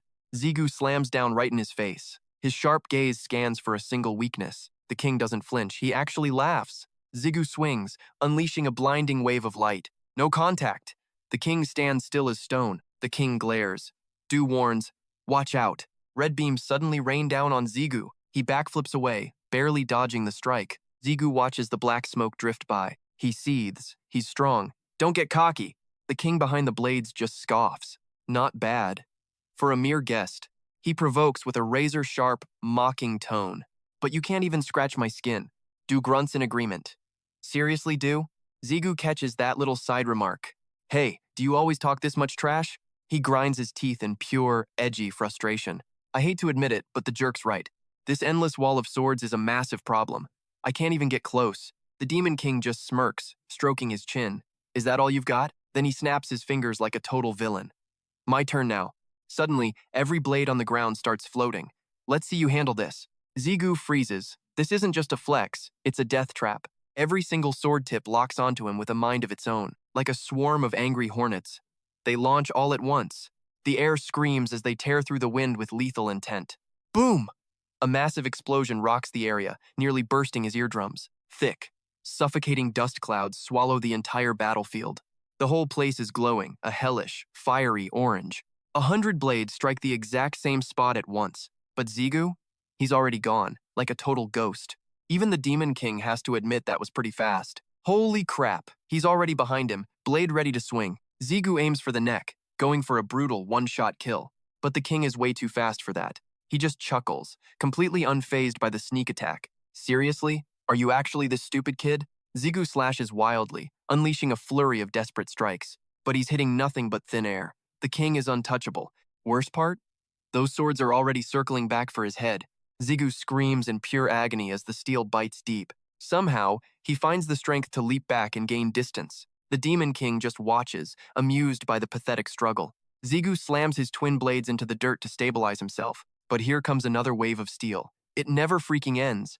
He parries like a madman, metal clashing against metal in a blur. Through the choking smoke and the deafening ring of steel, he dances through the chaos, moving like a leaf in the wind, narrowly dodging certain death by a fraction of an inch. This is bad. This isn't just an attack, it's a relentless grind. It feels like fighting 100 masters at the exact same time. Then, the king's arrogant boast echoes back in his mind. I am the Lord of Demon Blades and King of Hell. Rue! These things are all demon swords, aren't they? Zigu shouts. Rue sighs. Yeah, low-tier trash, but they're definitely demon swords. Can you absorb them? Do that weird soul-eating thing? Do something, man. Use your legendary sword powers or whatever. Rue grumbles. If I could do that, I would have done it ages ago. I'm nerfed here. This place is boosting him, not me. The Demon King's eyes are glowing with pure, mocking arrogance. That body gets the home field buff, not my spirit, Rue yells. Zigu's heart sinks. This fight just went from hard to impossible. The kid couldn't stop swearing. Total crap. That blade storm just kept multiplying like crazy. Suddenly, Rue chimed in with a plan. Since this place is a total anomaly, I might be able to boost your mana. Zigu clung to that hope like a lifeline. Wait, your actual power? Rue barked back. Just buy me some time. Zigu mumbled through his gritted teeth. Time, he roared as the ground vanished under him. Zigu readied his blade behind his back. He swung with everything he had to block them. Is it that easy? Zigu's gaze turned sharp as a razor. He scanned the chaos, trying to survive. Finally, Zigu sprinted in circles to bait them. Heh, how amusing. Zigu's face was now screaming pure stress. Those blades lunged at him like hungry beasts. He dashed through the inferno, desperate for seconds. He barked out frantically. How much longer, man? The king actually hesitated. Just one more second. Terror finally struck Zigu's heart. He pushed himself to the limit. Foster, damn it. The Demon King watched like it was theater.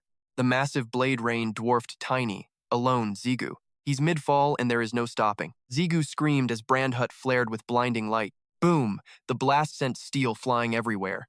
The Demon King let out a shocked gasp. Blades crashed down in a deafening metallic screech.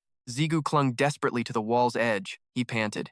Did that actually work? The swords regained power, surging forward again. Zigu saw them coming and cursed aloud. Rue, I'm out of time. You done yet? Rue's voice rang out. Nice job, kid. System alert. Magic synchronization reaching rank C. Zigu grinned wildly. About time, I'm dying here. The Demon King stood there completely baffled. He stared at the power overhead in shock. System alert. Ego abilities are now officially cracked.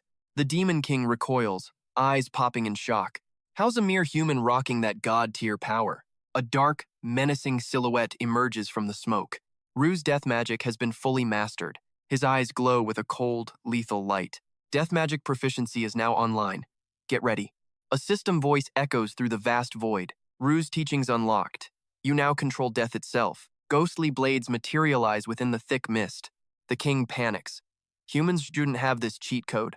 Ziyu dives in. The king stares, completely shook. Ziyu grits his teeth, pure rage boiling over. The king trembles. No way. Not that power. He screams like a lunatic. That's freaking mine. The blades swarm in a savage, swirling vortex. They shred everything in their path to ribbons. Steel carves through flesh. Blood paints the air. Trapped in the storm, he bellows for blood. The rain of swords comes crashing down hard. Ziyu stays cool, channeling everything into one strike. A massive sword tornado charges him like a freight train. Crimson energy turns the whole sky blood red. Red smoke leaks from the dimensional rift. The haze finally starts to thin out. Brunhut asks if the big bad is done. Did you finally kill that bastard yet? The sudden question catches Ziyu off guard. Wait, Brunhut? The Demon King's shadow looms behind them. Ziyu stands confused as the smoke clears. Why are you saying it like that? Behind him, the king summons his final weapon. Skeletal hands, dripping blood, grasp the hilt. The Demon King raises his blade for judgment. Pure, dark energy explodes into the surroundings. You think you're special? He glares with eyes full of murder. A roar of insane fury rips the air. A trash human like you dares challenge me? The massive energy surge collapses downward. The ground shatters as the strike hits home. Ziyu leaps high, barely dodging the certain death. A stone wall is sliced like warm butter. Ziyu grits his teeth. This just got real. Narrowing his eyes, he wondered, you took that death blow head on. That strike was packed with insane magic. How does he still have power left? Rue's voice hissed a sharp warning. Even if it's just my shell, its true form is still freaking lethal. Ziyu bolted up, glaring at the Demon King. Cut the bragging, I don't care. Rue, pull that same trick again. One more time, Rue grumbled, clearly annoyed by this. Meanwhile, the Demon King raised his blade. Think it's easy? Even here, doing this again will push you past your limit. Your body won't survive another round. Grit your teeth, he locked his eyes forward. Once is enough. Let's end this. Ziyu leaped, slashing air as the king watched. The king gripped his hilt, whispering coldly. His blade grew massive. Haven't you learned? He timed it perfectly, swinging for the skull. The impact made the entire earth shudder. Ziyu's feet sank as dust filled the air. He struggled to block, teeth grinding hard. The king smiled, pressing his blade down. A bug is just a bug, regardless. What's your next move, little pest? He grinned savagely, staring into Ziyu's eyes. Testing your limits against a god? Suddenly, the king froze in pure shock. He stared at the sword blocking his strike. That mere human. Only then did he notice the glowing gauntlet. Where did his right sword go? Suddenly, a blade lunged from the shadows. He spun around, eyes wide with terror. Rue stared back with a monstrous eye. Gotcha. Ziyu smirked at the king's fatal distraction. Ziyu parried, knocking the massive blade aside. Power erupted from the rear. The king looked back in total panic. Rue's dark vines coiled around him. He dropped his sword, screaming in agony. The great sword dissolved into nothing. Meanwhile, Zigu watched the monster thrashing in pathetic, hopeless desperation. This is impossible, no way. Oh, really? Face twisting in rage, he shrieked, I am the king of monsters. Finally, his body crumbled into ash, leaving only Zigu standing in the ruins. A heavy silence fell, leaving only the shadow of the boy's back. Suddenly, Zigu's body wavered as Grunhut cried out, Master! Zigu collapsed hard and she panicked, screaming, Master! No! You can't die yet! Slumped on the ground, he smirked while checking his pockets. Relax. I'm just totally spent. Even the king realized that abusing such raw power would come at a cost. The backlash was going to be brutal. Zigu quickly downed another vial of blood. Suddenly, the system interface flickered to life. Alert. Special trial successfully cleared. Generating rewards for your legendary achievement. Seeing the prompt, he sat up with a long, weary sigh. The system chimed again. Performance grade. Perfect execution. Bonus rewards are being distributed. Zigu closed his eyes, then snapped them open. Two mysterious chests sat before him in a pitch-black void. Where am I? The reward room. Jackpot. The mechanical voice of the system echoed through the dark. New skills have been acquired. Skill unlocked. Soul fusion. Skill unlocked. Ego manifestation. Zigu looked at the screen, totally confused. Wait, what? New skills? The system ignored him and continued. Your skill synchronization level has increased. He did not waste a second. Open it. Status window. A holographic panel shimmered into existence. Name. Kim Zigu. Level. 1. Class. Companion of the Ego. Ability. Link inheritance. Synchro skill. Rank B. Attribute. Reaper of Death. Fusion and manifestation unlocked. Current egos. Changkyun, Choi Minseo. Total shards. 4. Rank B Synchro allows 60% power control. Death control? Fusion? Man, these skills are cracked. Can I really merge my egos together? He rubbed his chin, looking dead serious while hiding his excitement. So, if I fuse Ru and L, do I get some ultimate hybrid? How would that work? Ru snapped. Are you stupid? Did that fight scramble your tiny brain? L chimed in. Master, I hate to say it, but I am with Ru. You are being an idiot. Zigu sauntered over, waving like a total boss. Just kidding. But I'll need that skill to test its true power. Grinning widely, he pointed at the treasure chests. Can't test it right now, though. Loot first. Opening the reward boxes now. A gold and a diamond chest? Jackpot? Rui looked puzzled. Are you really that happy? Zigu tapped the gold chest, smirking. Duh. What a silly question. The gold chest is already great, but diamond is god tier, like that divine elixir. He snatched it up, heart racing. He popped the lid wide open. He grinned with massive anticipation. Gotta save the best for last. 3 glowing golden gems appeared inside. Whoa, I've definitely seen these before. System, you've acquired 3 ego fragments. A surge of energy erupted, shocking him. Golden light descended. Is it an ego? Zigu thought of his previous fragment. Is this from the Blue Wolf Gate? Zigu stared, feeling totally suspicious. Why are these even in the tower? He sighed and set it aside. Whatever, I'll learn to use them soon. Zigu turned to the next box. Now, for the diamond chest. Grand Hurt spoke up excitedly. I'm totally hyped, Master. He yanked it open, full of energy. What is it, another elixir? His gaze suddenly froze. Inside were a few mysterious bone shards. What? Bones? Are you serious?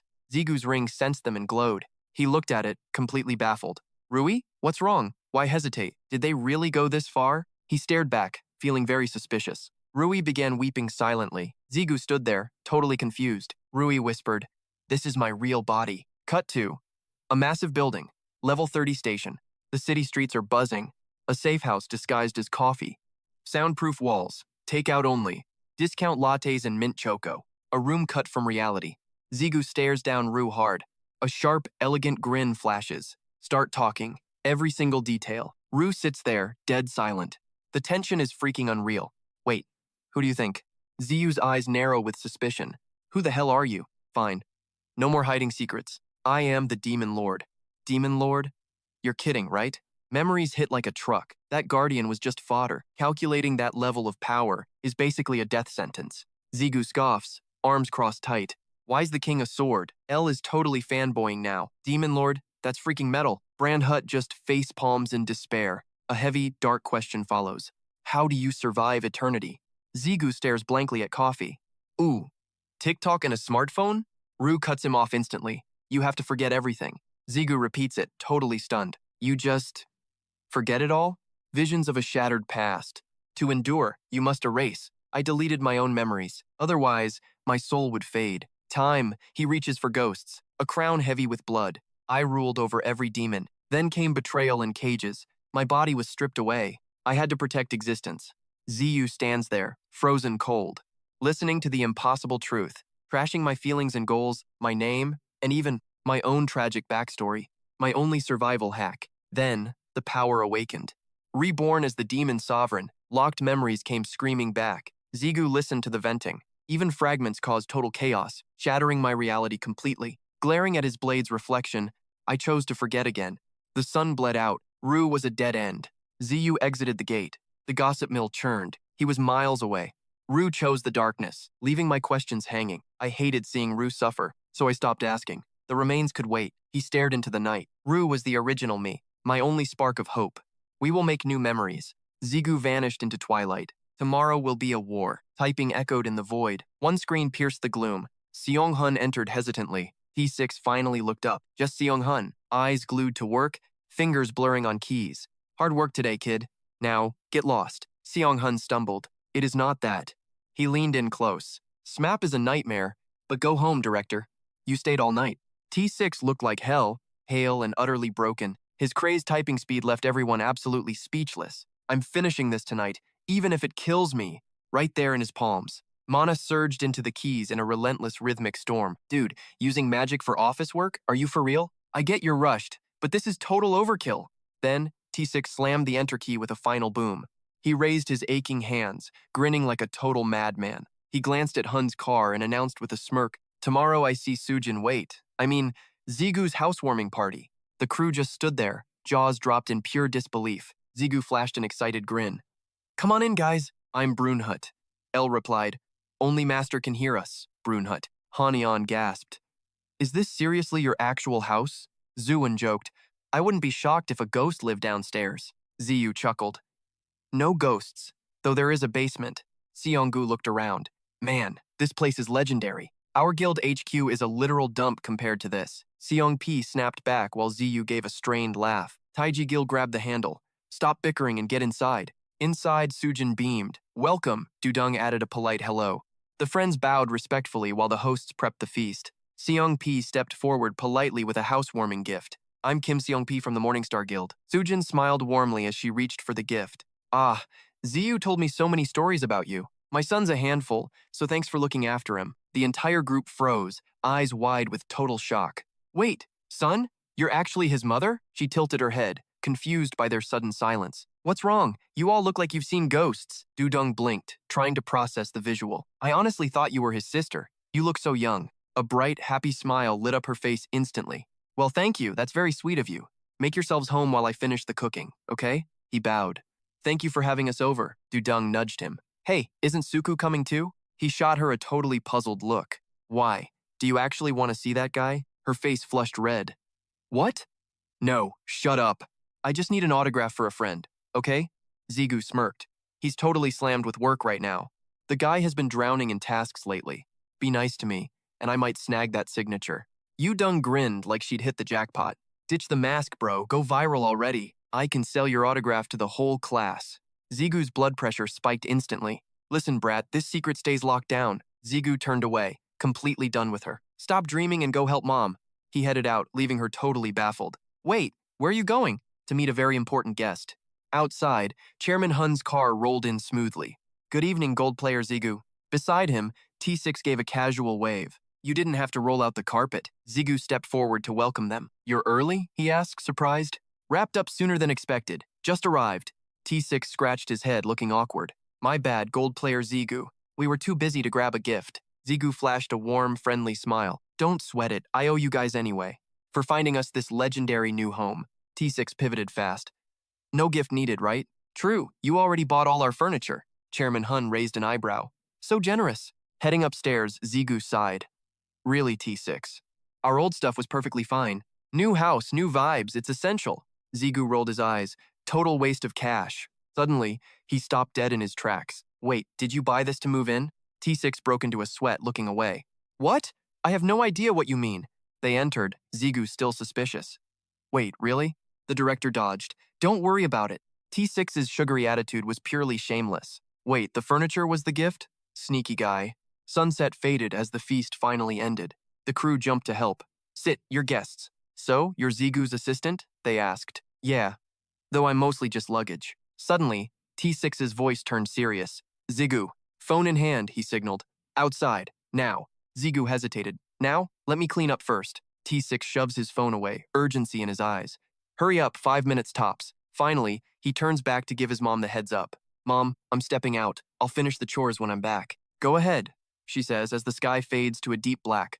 Outside, Zigu is confused. What's so secret we had to leave the house? T6 sighs, leaning in. The association is making it official soon, but listen, then the bombshell drops. The Iron Guild just opened a South Korean branch. Zigu freezes. T6 explains the association failed to stop it because Angela intervened. They definitely made a deal. And after that war, well, you know the deal. The association can't just ignore the massive influence of the Angela Guild. The reputation of the nation's top guild isn't something you play with. But trust me, we're still trying to handle the fallout. T6 rubs his neck, looking completely stressed out by the situation. Anyway, the president is already out there facing the media wolves. He shifts his gaze, carefully watching for Zigu's inevitable reaction. Without another word, T6 turns around to make his exit. I'll take care of the cleanup. Just stay focused. And seriously, cool your head before you step back inside. Zigu's murderous aura was practically vibrating off his skin like fire. T6 throws one last warning over his shoulder. Don't let your family see you looking like a cold-blooded killer. Zigu's fist clenches so hard his own blood starts to drip. His sword whispers, Master, even kings feel helpless against some tides. That night, inside a massive, high-tech skyscraper in the city. 3 months into his recovery, Rogers Han is still fuming. A newspaper clipping is pinned to the wall like a target. A sudden rage-filled scream echoes through the sterile facility. Staring back from the page is Zigu's determined face. 3 more months. Then I'm returning to South Korea for blood. The headline of the paper screams about a new legend. The one-hit hero, the man who stopped the gatebreak. A new high-ranker is born, and the world is going crazy. Suddenly, Rogers hurls a dagger straight at the paper's face. He looks around like a total psycho, eyes wide and twitching. I don't care how strong he's become. I'll end him. A twisted, manic grin spreads across his face as he laughs. He looks at the blade resting inside its ornate, dark scabbard. The steel glints with a cold, murderous promise of absolute death. Because I finally have the divine sword granted to me. His gaze is pure madness, focused on a single target. Just you wait, Kim Ji-gyu. Your time is running out. Back at dinner, the group finally starts saying their goodbyes. Thanks for the amazing meal. We're heading out now. Take care. Get home safe, everyone. See you soon. And just like that, the scene shifts back to Zigu's home. Dishes done. Finally, some peace in this house. Down to the basement. The Iron Guild is coming. Total silence. Only Zigu's footsteps and his racing thoughts. 3 months. Then Roger-san brings the Iron Guild. He gripped the door. Revenge is coming very soon. He stepped into the void. Pitch black. No light. Just one lonely chair sitting right in the center. Zigu hit the lights. The room turned brilliant white. Grandhurst smirked. This place feels just right, kid. The perfect training ground, Zigu explained. Private and sturdy. Rue grumbled. Isn't having the entrance outside a pain? Zigu paused, then gave a sharp, not a chance. He stretched his arms. I am monitoring every gate opening. No monsters are escaping to the surface on my watch. Old Man Hun really found me the perfect home. But my next target is a whole Iron Guild branch. He sat down, thinking. A branch is still elite. Their power is equal to the top-tier Ken Guild. 3 months to get stronger. I need more power. Time to test these mysterious new level 20 skills. Synchronization and containment. How do I even use these? Zigu took the plunge. System, activate synchronization right now. Mechanical voice. Identify and select your primary ego source. Primary ego? The main engine for the fusion, huh? He grinned and made his final, boldest decision yet. Rue, you are the one. The system roared to life, processing the command immediately, synchronizing primary ego Rue with the secondary ego, Chang Qi. The air turned heavy the moment the process began. Crimson lightning surged from the ring on Zigu's finger. Wait, Rue. They fused together, swirling into a massive, flaming red wolf. Sparks exploded everywhere like a cage of red electricity. The system chimed. Synchronization has been successfully completed. Success. The fusion is stable and the power is real. Ego Rue has now evolved into the Fenrir form. Rue screamed in panic. What the heck just happened? Zigu lost it. He started laughing his head off. Relax, man. I was just pulling your leg there. Rue barked back. Why am I always your guinea pig? Zigu went quiet, his eyes filled with deep thought. This power, I still don't fully understand its limits. Rue kept nagging. Hey, don't use this power carelessly. Hello? Are you even listening to a word I say? Having a conscious ego like Rue sure is noisy. Gambing L or Brandhut is pure suicide. Ryan and Hymuth? Way too vital. My whole kit relies on them. Can't risk them. His eyes darken. It's messy. I need ego fodder. Eminsek, Chenkyun, or raw fragments. Then, Brandhut breaks the silence. Master, let me be the one. Zigu freezes. Are you insane? Please. He pleads. I need this. I want to be legendary, like L. You sure? No turning back. 0 guarantees on the result. Worst case, you're erased or mutated. Grunhut flinches, then pulls it together. I'm terrified, but I'll survive. I've already cheated death once, right? Zigu smirks. Kid's got guts. Appreciate it, Grunhut. Let's roll. He summons the system interface. Synchronization. Execute. The screen flickers to life. Designate the primary ego vessel. Zigu barks out the command. Grunhut. He's the one. Select secondary catalyst. Fragment gripped. Merging. Synchronizing now. Searing golden vapor explodes from him. He stares at his glowing chest. The fragment. Was it always here? The brilliance turns the world white. The light dies. Brandhut rasps out. Master. Zigu winces. Grunhut? Master. He sounds like a ghost. Panic spikes. Stop the process now. Abort. Cancel the damn sync. The system overrides. Initiating transport. Gate coordinates locked. Moving now. Space warps. Zigu vanishes instantly. Scene shift. Midnight. Dead silence. Heavy clouds choke out the moon. Crows wail. A feast of omens. Grave markers everywhere. A dead zone. Wait. L. Is this that place? Vu growls. Are we inside him? Asterisk ping. Asterisk. That annoying mechanical chime rings out again. Synchronization successful. Brandhut and the ego fragment are officially one. Brace yourself, the ego fragment is about to overhaul the gate. ZU's brain stalls. Overhaul the gate? But how? Vu points ahead. Looks like the answer is right there. Suddenly, a blinding golden flash hits ZU in the eyes. A mysterious glowing coffin sits dead center in the hallway path. ZU creeps forward. Is this that same creepy corpse coffin?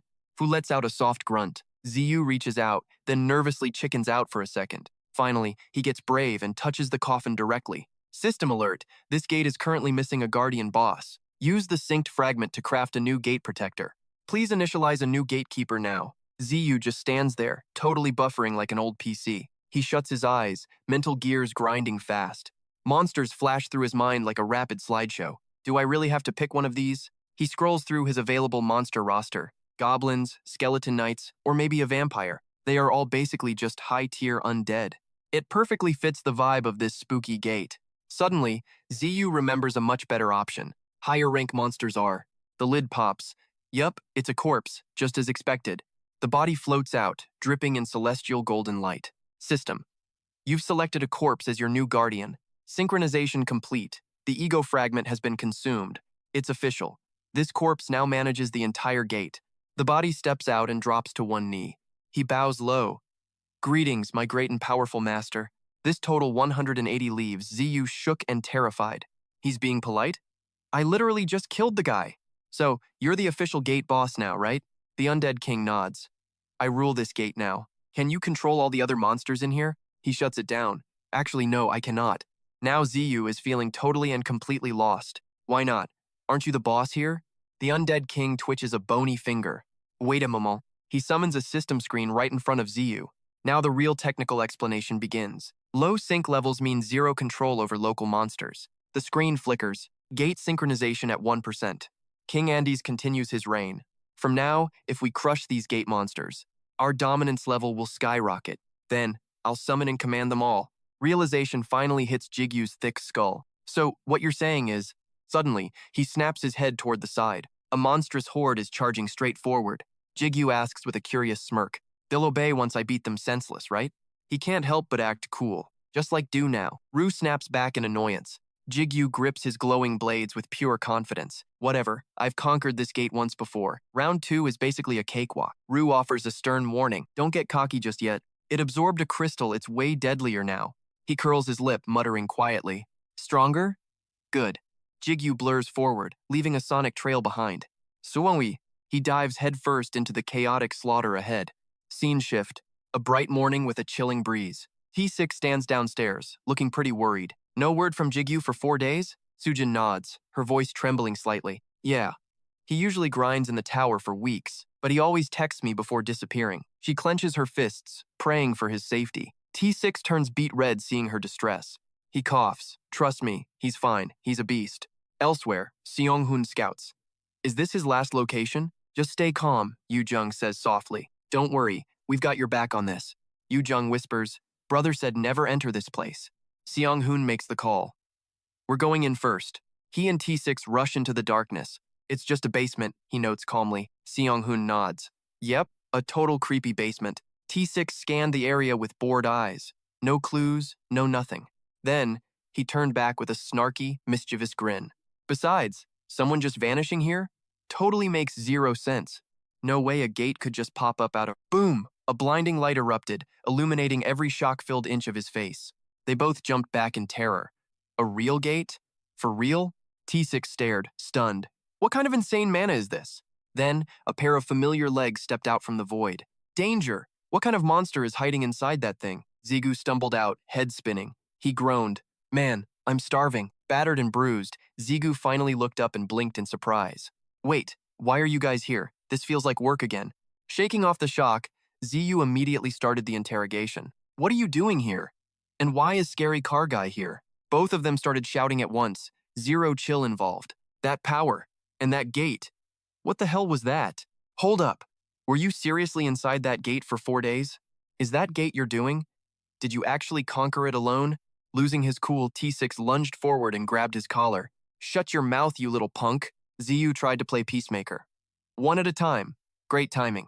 I was just about to call you for a favor. T6 fumed, shaking him by the shoulders while cursing loudly. Favor my foot!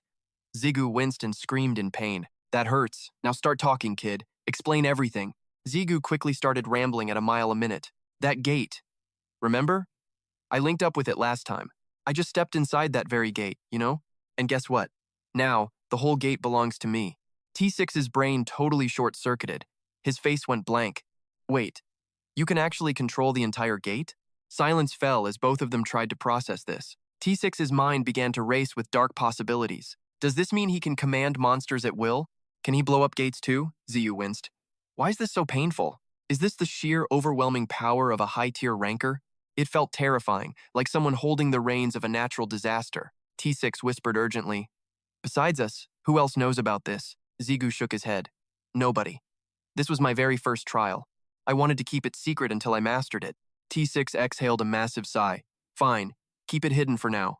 So, what favor did you need? Zigu's eyes lit up. Oh, right. He took a breath and finally came clean.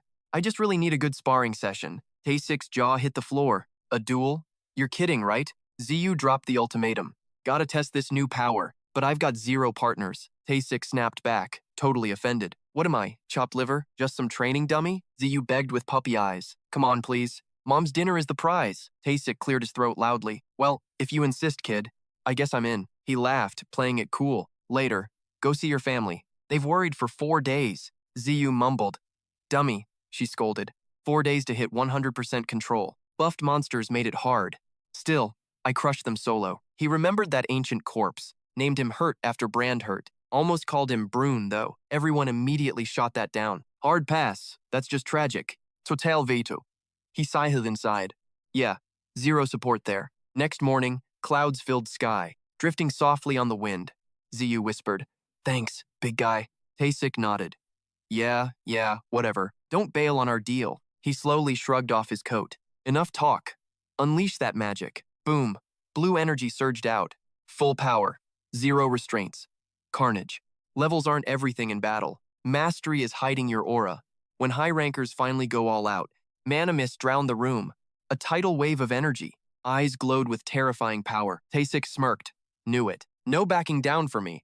T6 reaches back, summoning a legendary blade from thin air. Its lethal edge exhales a mystical, swirling mist. He grins like a maniac. Time to stop playing, kid. Downstairs, someone's latte starts catching some serious earthquake vibes. He stares at the ripples, totally clueless about the chaos above. A coworker asks, Yo, seen Dung? The guy just blinks. Dung who? He looks up suspiciously. Director's at the gym. Maybe he's the earthquake? Back upstairs, T6 is locked into pure beast mode. Ziyu isn't backing down either, face set in stone. Steel screams against steel as they collide in a blur. Suddenly, T6's blade erupts into a volcanic firestorm of light. Smoke chokes the room. No way, a girl gasps in shock. Do you know how many barriers are guarding that room? It's vibration-proof and mana-sealed. Nothing should leak out. Her colleague nods. True. Unless the director is going berserk. But he's chill, he'd never actually wreck the joint, right? Besides, who could even push him to fight for real? Little do they know, 2 monsters are currently erasing the scenery. Ziyu hammers his twin blades against the director's massive edge. His eyes are blazing with pure, high-stakes adrenaline. The screech of grinding metal makes the very air lethal. T6 hammers an elbow down, sending his opponent eating dirt. Ziyu slams into the floor with a bone-shattering thud. The reinforced concrete shatters into 1,000 jagged pieces. But Ziyu's eyes snap open. He's still in the game. T6's face shadows over, looking straight up demonic and menacing. Counterattack incoming. A blue explosion turns the room into a blinding supernova. Cold light rips through the smoke, incinerating the shadows. Cut to the streets, where a girl suddenly freezes mid-step. Zubin's jaw drops as she feels the atmospheric shift. Grandma, do you feel that? What is happening? Hisuk cuts her off, sensing the heavy mana pressure. You feel that raw, monstrous power too, don't you? She scans the skyline, her eyes narrowing with concern. This isn't just some random tremor we're feeling, Zubin. This vibration is way deeper than a simple earthquake. It's 2 massive mana signatures clashing with intent to kill. Someone in the crowd panics. Is it a dungeon break? Did a gate just explode somewhere in the city? Hisuk shakes her head slowly, her expression turning grim. No, the source is close, but it's being suppressed. Locked away in a room that can't hold it. High-tier players are absolutely going all out in there right now. T6 drives his blade forward, putting his entire soul into it, A blinding streak of light blitzed Ziyu before he could even blink. The floor erupted, sending jagged shards of concrete screaming into the air. The entire room was a total wreck, buried under a thick shroud of choking dust. Miraculously, Ziyu was unscratched, panting like a dog against a crumbling wall. Elle piped up, "Boss, I think you're pushing your luck a bit too hard." Runhurt gasped at that power, but Julian snapped. "Stop being a wimp. This is how you get buff." Ziyu brushed it off. "I'm fine. Just didn't expect the power gap to be this insane." He stared at his bleeding palm. Man, his strength actually ripped through my legendary gloves? Ziyu's head was spinning. My wound booster hit him, yet he's moving like nothing happened. T6 strolled over. "Whoops, did I go too far? You done?" You smirked. "Usually that kills people." Ziyu lunged back in. "Since he's a monster who won't die, I can finally go all out." A violent crimson glow surged through his arm like liquid fire. Ziyu threw himself to the side, gritting his teeth and muttering, "He's probably reading my moves with that god-tier speed of his." Ru went cold. "Master, your movements are actually pretty basic." Ziyu was literally sweating buckets now. Talk about insane pressure. T6 isn't just some guy, he's a top-tier high ranker. Behemoth. There's a terrifying reason they call him that. Suddenly, T6 charged forward, his blade cutting through the atmosphere. The legendary weapon, the Thorn of Behemoth. The gem on Ru began to pulse with an ominous light. He whispered, "Ru, we're going in. Cover me." Ru grinned wickedly. "Wait, are you actually trying to kill him? I might not be at my floor 30 peak yet, but don't call me weak, Master. Watch this." In a heartbeat, a tide of crimson liquid flooded the entire room. A deafening blast tore through the air, sounding like 1,000 blades colliding. A roar of blood-red fire exploded, swallowing everything in its path. The entire skyscraper groaned and shook under the sheer impact. Minutes later, the outer door creaked open, revealing the aftermath. Si Yong-hoon stood there, completely stunned by the chaos inside. The walls were carved with deep gashes from a truly brutal showdown. T6 was sprawled out on the floor, looking absolutely spent. He wheezed, "Oh, hey, hun. Took you long enough." Ziyu was right there with him, flat on his face on the tiles. Hun stared at the giant, gaping hole in the middle of the wreck. He blinked twice, his voice trembling in disbelief. "Seriously, what the hell happened in here?" Even the door frame was warped and shriveled from the heat. T6 groaned. "No clue. Just pass me the healing potions, man." Ziyu chimed in weakly. "Me too, hun. Help a brother out." Once the potions arrived, T6 didn't waste time, drenching his wounds. He frowned at Ziyu. "Kid, do you have some kind of curse skill?" Ziyu sighed. "Yeah, the medicine isn't doing much, is it? It's a little something I call wound amplification. Pretty nasty, right?" Ru gasped. "Even at low power, that force was legendary. Unbelievable. He survived. That kid is a total monster." Hun moved closer. "Explain this mess right now, soldier. What insanity turned this training hall into a graveyard?" Their eyes shifted toward the smoking piles of rubble. T6 sighed. "Man, I don't even know where to start. From here, it looks like someone tried to delete reality. The repair crew is going to have a literal stroke." Zigu grabbed his water and chugged like a beast. He groaned in agony while trying to move his limbs. "So, how was I? Pretty strong for a rookie, right?" T6 crushed the bottle and let out a heavy sigh. "Kid, you're sloppy. Your body can't handle that speed yet. You might stomp weaklings, but you're still a total amateur. A real elite warrior would end you in 1 second." Zigu went quiet, letting the harsh truth sink in deep. Lesson 1. Memorize your enemy's every single heartbeat. Lesson 2. Never let them see your next move coming. He leaned in with a sharp, piercing gaze. "You need actual technique if you want to survive, kid. Understand?" Zigu nodded slowly. "Understood." Vu watched them and added his 2 cents. "Master, your dual wielding is honestly kind of a hot mess." Zigu bit his lip, whispering to himself in the dark. "Technique, huh? So the only way to learn is through blood and fire?" T6 watched him, his mind racing with hidden thoughts. Nobody can use half their power without the right flow. Skill is what turns a brat into a true legend. But T6 suddenly noticed something terrifying on his own weapon. There was a jagged chip in his legendary black blade. This weapon was unbreakable. How did the kid scratch it? If he masters that raw chaos and controls it properly. He shook off the shock and spoke up loudly. "Enough talk. Let's go get you officially registered, kid." Zigu stared back with a completely blank expression. "Go climbing?" That stupid face made T6's blood pressure skyrocket. "Register. You idiot. Not climbing. Pay attention to me. It's time you earned a title that scares the world." The cleanup crew finally rolls in to check the damage. Zigu asks, totally curious about this whole ranker thing. "Wait, won't this blow my cover to the whole world?" "Hey, I thought we agreed to keep my identity secret. T6 nods, totally feeling his vibe. True, but your secret is safe for now, kid. Manager Hun is glued to his phone, making moves. Right, just make sure everything is handled perfectly, okay? Then he drops a serious reminder. Listen, you're a mercenary first and a ranker second. Keeping a mercenary's face hidden is priority number 1. The association won't talk, but Zigu still grumbles softly. But before he can finish, he gets cut off. Kid, you have no idea what a masked ranker faces. But after today's epic show, you'll be just fine. Manager Hun smirks. Send the repair bill to the boss. Wait, T6? Zigu asks, completely caught off guard. Even if the Iron Guild starts sniffing around you, it looks like you can handle yourself now, rookie. That hit deep, making Zigu freeze in his tracks. Zigu turns beet red and coughs. Yeah, I get it. Manager Hun thinks, look who's getting shy. T6 grins. What's there to be shy about? Ziyu jumps in. Is he actually blushing? And Lee joins the fun. He's totally blushing. Wait, is having a title really that big of a deal? Is it worth the risk? Mercenaries already have enough clout. T6 is drained. Just let Manager Hun explain it. I'm clocking out and heading home. I'm freaking exhausted. Floor 83. T6 gives one last piece of advice. Go home and rest, kid. Zigu nods. Got it. Sun's up. Time for Manager Hun to drop some knowledge. First off, being a ranker comes with 2 massive perks. Number 1, major influence and access to top-secret intel. You'll have the power to act without needing my permission. Zigu tilts his head. So, what's the difference? I thought top-tier mercenaries already had that kind of power. Manager Hun just gives a knowing smile. Kid, that kind of power only works in battle. Navigating the boardroom is a whole different ballgame. Basically, the politics are a total mess. The big shots have their own twisted logic. Their car roars as they pick up speed. Manager Hun keeps talking, but listen close, because the second perk is legendary. And listen, those perks I mentioned? Just the cherry on top? Seong Hun leaned in, doubling down on his pitch. You already know the deal, right?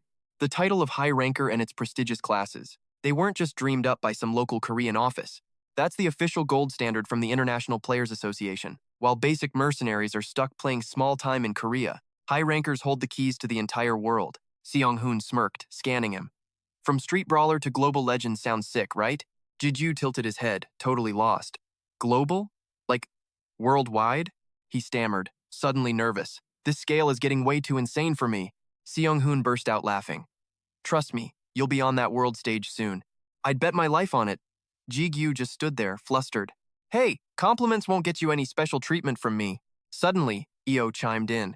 I also think Master is destined for legendary things. Vu poked at his leg, teasing him. Hey, Master, your ears are turning bright red. Ji-gyu opened his mouth, hesitating for a second. But, well, if you're really that confident in me, he clenched his fist, fire blazing in his eyes. Then it's a piece of cake. I'll become the ultimate high ranker. Seong-hoon nearly swerved the car in pure disbelief. Piece of cake? Did you really just say that? You think becoming a high ranker is that easy? He sighed, looking totally defeated by the kid's ego. Then what does that make me, a total joke? Why am I even still alive at this point? Jiju panicked, waving his hands. No, that's not what I meant! Seong-hoon's lips suddenly curled into a sly, knowing smirk. Look, being a high ranker is all profit and zero loss. No downsides, no annoying red tape, nothing. Well, actually there is one tiny little headache. He dropped the bomb. You've got to survive one unofficial ranking match. Jiju's jaw hit the floor. A ranking match? Seong-hoon nodded slowly, his expression turning dead serious. Usually, you'd earn that title through a public, official arena, right? But your registration this time is, let's say, off the books. Even if the association agrees, the other rankers won't just accept it. You must duel a ranker where 3 or more others are watching. Jiju froze, cold sweat pouring down his face like a waterfall. Fighting a ranker? Please don't tell me I'm facing some legendary high ranker already, right? Hun's face is a total mask of disbelief as he fires back. Relax, it is just a procedure. Usually they just send some rookie ranker to test you. He hesitates, thinking back. But if we are talking about the recent monster rookies, cut to the 45th floor of the tower. The air is thick with tension. A massive red dragon bellows, bearing teeth that could snap steel like dry twigs. It lunges like a crimson meteor toward the hunters standing in its path. Zubin mouses her lips, her expression as cold and calm as a frozen lake. The beast screeches directly in their faces, making the very atmosphere tremble with fear. Finally, the dragon lunges forward, snapping its massive jaws shut for a lethal bite. Its eyes ignite with a faint glow, as if it has finally locked onto its prey. But Zubin is already standing on its head, leaving the beast staring around in confusion. Smaller dragons are brain-dead but have iron-thick skin. Never take them head-on if you value life. She twirls her blade in a silver blur. It is better to leap high and strike. Zubin plunges her sword straight into that glowing eye. Target locked. Mission accomplished. Instantly, a fountain of vivid crimson blood erupts from its head, staining its jaws red. The red dragon thrashes in agony, its ear-piercing screams tearing through the very sky. Zubin vanishes like a ghost. Always have a backup plan if things do not go perfectly. She dances through the air, landing with lethal grace right behind the beast's back. Slice their hamstrings, Zubin notes. Take out the legs, and the hunt becomes a walk in the park. She leaps high into the sky, unleashing a storm of sword strikes that shred the air. Blood sprays everywhere as the dragon collapses, its body twitching in a pool of its own failure. Zubin turns away with effortless style, sheathing her sword behind her back without a second glance. A moment later, the mighty red dragon falls, utterly crushed by the girl's overwhelming power. First rule of the hunt. You have to be strong enough to actually draw blood. Meet Zubin, the legendary guildmaster of the Frostflower Union. Under a shower of stunned gazes, Zubin finally opens her mouth to speak. Hey everyone. Instantly, the entire guild turns beet red and starts totally fangirling over her. As expected of our master, she is way too cool for this world. The crowd erupts into a chaotic roar of pure, unadulterated admiration. Master, that was epic. Please, show us that move one more time. Zubin blushes, acting all shy. Maybe next time. You guys should be the ones doing it. Scene shift. We are back in the locker room, far from the cheering crowds. Hyrule breaks the silence, his voice dropping to a more serious tone. Zubin, don't you think we should let other guilds handle these newbie tutorials from now on? She responds softly. I only do it because I actually enjoy helping out, you know? She offers a nostalgic smile, explaining the heart behind her actions. My late father always used to tell me something I would never forget, that guiding those who follow is far more meaningful than just chasing higher levels. But before she can finish her thought, Zubin suddenly freezes in place. He always talked about this legendary guide who helped him when he was just a nobody. An unofficial ranking match. Those 4 words hang heavy in the quiet room. She whips her head around, her curiosity burning brighter than ever before. Grandmother, tell me, what exactly is an unofficial ranking match? I only know about the official ones. Is there a hidden world I am missing? Hiso quickly breaks it down. It's just a ritual for the association's new elites. Looks like some fresh face just hit the big leagues. Zubin scowls, her rebellion showing in every line. Seriously? Is this guy getting the VIP treatment? Instead of backing the next generation, he's just out here snatching their glory. Her eyes narrow, radiating pure, high-stakes tension. On her screen, the face of Kim Ji-yu, rival locked in. Zubin drops her ultimatum. I'm not letting him pass this test easily. Hope he's half as legendary as Dad says. Suddenly, Zubin freezes mid-sentence. Okay, but he is actually pretty cute. Ji-yu mutters, eyes glued to his tablet. The judges for this secret ranking match are the President, Director O, and Ranker Suk-gu. He sighs. All familiar faces. This is awkward. Ji-ju snaps. Isn't this just a massive nepotism fest? Since when did the Fair Association play favorites? Sang-hun shrugs. Why the long face, man? I told you. It's just a formality. He plays it cool. You already knew this. These pros don't let feelings cloud the score. Besides, your skills reached high ranker level ages ago. Sang-hun turns serious. Picking your opponent was the struggle. Ji-yu blinks. Right? Who is the unlucky soul? He scrolls frantically. I forgot the most important part. Sang-hun smirks. Just scroll a bit further. Ji-yu reads it aloud. Commander of Frostflower. The elite all-female squad led by Shin Zubin. That name hits Ji-yu like a ton of bricks. Have I met her somewhere before? Sang-hun groans. Bro, that pickup line is ancient. Ji-yu snaps back. No! I seriously know her. You probably saw her on TV. She's famous. For real? Scene shift. Different location. In training room 2, Sang-hun commands the floor. Now, face your opponent. Rules are simple, just like we discussed. No lethal moves. Surrender ends the match instantly. Break the rules, and you are disqualified. The judges are wilding. Suku starts screaming. Ji-yu, focus. Just fight like you always do. Now, let's see what you're really made of. Zigu eyes her coldly, thinking, this is a major match, kid. Could you at least try taking this seriously? Meanwhile, Zubin's opinion of him is officially hitting rock bottom. Just as I thought a total fraud who used connections to climb. She grips her sword. If he's a fake, I'm ending him. The ref roars, begin, and both warriors charge like lightning. Zigu tracks her every move, but Zubin is no amateur either. Steel screams against steel, the screech of metal piercing the air. Zubin wrenches her blade free, teeth gritted in pure frustration. She lunges again, aiming to cleave right through his defense. Her gaze is razor-sharp, fueled by pure, unyielding determination. She blurs into motion, a chaotic dance to scramble his senses. She teleports behind him, locking her blade onto the target. But Zigu senses it instantly and tilts aside with ease. Zubin won't quit. Her strikes leave blinding trails of white light. She leaps high, bringing her sword down with crushing force. The battle is hitting a fever pitch of cinematic intensity. Rue whispers, "Chill, keep your power and speed capped for now. Beat her using nothing but raw, perfected technique." Then he smirks. "Actually, your little opponent is pretty good. Her footwork? Man, that is actually clean as hell." Zubin grinds her teeth, her ego bruising with every miss. She goes wild, hammering her sword against his repeatedly. The rhythmic screech of clashing metal fills the entire arena. Rue chuckles. "Perfect parry. Your technique is looking absolutely flawless." Jiyu stays in the zone, ghosting through her flurry effortlessly. He slips past her final strike like moving through water. The mentor's voice returns with more sharp tactical heat. "Don't just block. Redirect her momentum and use her weight. There, just like that. Now you are getting the hang of it." Up in the stands, the judges are looking majorly confused. One official leans forward, eyes wide in total disbelief. Is this a ranking match or is he literally coaching her? Even the spectators are starting to scratch their heads. Since when were these ranking matches this weirdly chill? But one thing is undeniable to everyone watching today. Both of these fighters are on a completely different level. Now, the fire in Zubin's eyes is turning to fear. He is a monster. This guy is way too strong. Her feet start betraying her, trembling as she retreats. I was wrong. He didn't cheat. He is a god. The pressure is suffocating, leaving her drenched in cold sweat. A terrifying realization washes over her like a tidal wave. No matter how I swing, I can't even graze him. Where the hell did a monster like this even come from? She finally lowered her blade, whispering to herself in the heat of battle. Man, I really didn't want to bust out my secret skills here. But, without a second's hesitation, Zubin charged forward like a literal human hurricane. She unleashed a massive wind blast, sending Jigyu flying backward like a rag doll. Panic surged through him, her blade was moving like a flickering ghost. Io chimed in, "Stay sharp. That's a high-level illusion skill you're facing." Rue added with a smirk, "Looks like our boy's finally reaching his limit." Jigyu gritted his teeth. "Fine. Time to end this little game once and for all." He slammed his feet down and roared one word. Blink. Instantly, his speed hit overdrive, leaving Zubin's senses completely in the dust.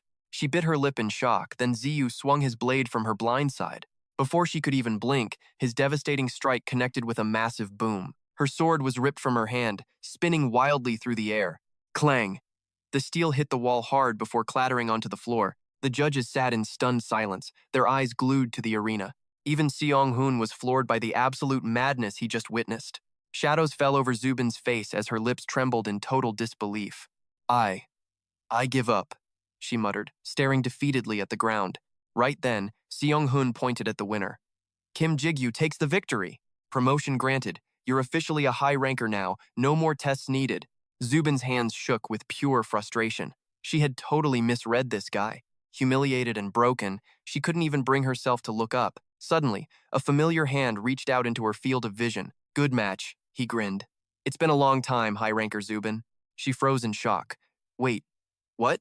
You actually know who I am? Your dad was Shin Jung-chun, right?" Zubin gasped, her mind spinning. "Back when I was just a rookie guide," he explained with a smile. "He used to brag about his amazing daughter all the time. I saw you at his funeral.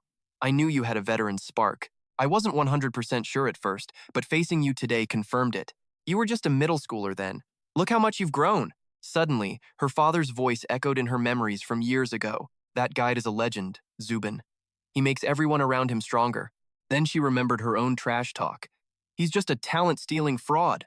I won't let some fake poser get a high rank so easily. He's just a corrupt player with connections. I'll never accept him.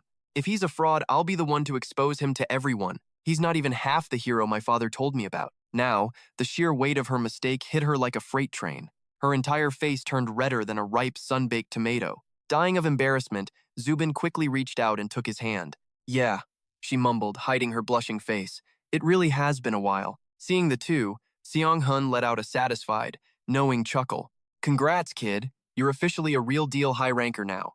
Even Jigyu turned back with a triumphant and incredibly proud smirk. "Major props, kid. See you on the flip side." Even Suku couldn't escape this fate. "All right, I'm dipping out first. Ditching guild duties this long? I'm toast. Finally, Seong-hoon drops the reality check. Now, just drop your John Hancocks right here. He carefully walks Jeju through the paperwork. Yep, full name there. Don't mess up. Suddenly, Jubin starts acting all shy and stuttery. She's blushing too hard to even look straight. Is it cool if I... She risks a glance, finally shooting her shot. Can I snag your digits real quick? Jeju's totally chill. Sure, why not? Yeah, obviously. No biggie. But Seong-hoon is giving him the ultimate side eye. What's that face for? Ooh, Master's blushing. 5th floor. This doesn't feel like a tower. Time for a heart-to-heart with Big Bro T6. Yo, T6, it's Jeju, coming in. Wait, why is the door just hanging open? T6, you in here?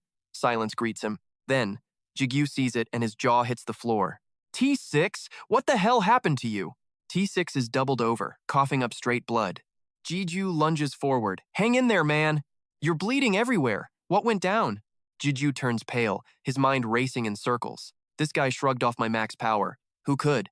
Were you poisoned? Or jumped by some freak? Did an assassin slip into the association? Suddenly, T6 wheezes. The association president. Jigyu fumbles for his phone like a madman. The president? Got it. Calling him now. T6 frantically waves him off. No, stop. Jigyu's entire body is vibrating with pure fear. T6 chokes out the words with agonizing effort. That crazy old geezer. He actually wrecked me. Silence falls. You could hear a pin drop. Jigyu blinks. Stunned. Wait. Come again? One potion chug later, T6 is back. He slams the bottle down in pure saltiness. Wiping his chin, he looks totally ticked off. How dare that old man play for keeps? One day, I'm suing that geezer's pants off. Can a mere mortal survive a one-sided beatdown from death? Grant's fuming too. He's fine. But man, I'm pissed. Zigu leans in, curious. So, why'd he actually clock you? T6 is literally steaming, his temper hitting the red zone. The old man keeps nagging me about some arranged marriage. He explains, I told him I'm only marrying for love, and that's when he decided to start throwing hands. Zigu blinks. Ah, yeah, that'll do it. I get it. Then he tilts his head. Wait, an arranged marriage? I guess the ultra-rich really do live in another world. T6 shoots him a sharp, annoyed look. Hey, I told you to stop calling it that. He buries his face in his hands, sighing in defeat. It's not some grand drama. Nothing that fancy. He's just sick of his giant son being single. T6 grimaces, replaying his father's harsh, biting words. Who'd ever love a loser like you? He yelled. The more he talks, the more his soul withers. Seriously, who's actually gonna fall for a guy like me? Suddenly, Zigu's eyes go sharp. He's all business now. Hey, big guy, are you gonna be busy lately? T6 grumbles, totally drained of all his energy. I'm drowning in work. It's killing me, honestly. I'm already depressed. And you're here to troll me? While he's moping and fiddling with a bottle cap, Zigu drops the bait with a total straight face. Really? Wow, man. That's a huge bummer. Because you see, lately I've been thinking. With Iron Guild acting up, I'm worried for my family. That casual hint makes T6's eyes snap wide open. I need a pro to watch my mom while shopping. T6 slams the table, jumping up like a rocket. I'm free. Seriously, I've got nothing but time. He leans in close, practically shouting in Zigu's face. The association runs itself. I'm totally replaceable there. And if I run out of vacation days, I'll make more. I'll bend time if I have to. Who cares if the old man tries to kill me? Zigu waves his hands, trying to calm the beast. All right, it's settled. You're on the job. Seriously, chill out and take a seat, man. Now, Zigu gets down to the real nitty-gritty. But I didn't just come here for that. Let's talk about that Iron Guild situation again. Any news on them opening a branch in Korea? T6 slumped back, looking like he'd aged 10 years. Tonight, the official bomb finally drops on the public. They've finalized the paperwork and fortified the new headquarters. He hesitated, a sharp, rebellious edge in his voice. So there is zero chance of stopping this train wreck? What's the IPA's stance on this whole mess? T6 leaned in, ready to spill the bitter tea. Look, the IPA plays by a not-my-problem rule. If things get bloody, they just ghost everyone involved. They won't let the organization get dragged into local drama. He continued. But Zigu barked a name, the Incela Guild. T6 didn't argue. Suddenly they're simping for Iron Guild. Word on the street is once that branch opens, they'll just wash their hands and walk away. He stopped, his face darkening. The weirdest part? No interaction, yet these bitter rivals are having secret late-night dates. The snakes behind the curtain are none other than the Iron Seed and that traitor, Lee Seong-ho. We're betting these two big shots are cooking a deal. Jigyu went quiet, his mind racing through the chaos. A backroom deal between two titan guilds, huh? T6 threw a testing, curious look his way. You going for it? Jiju's eyes snapped up. What?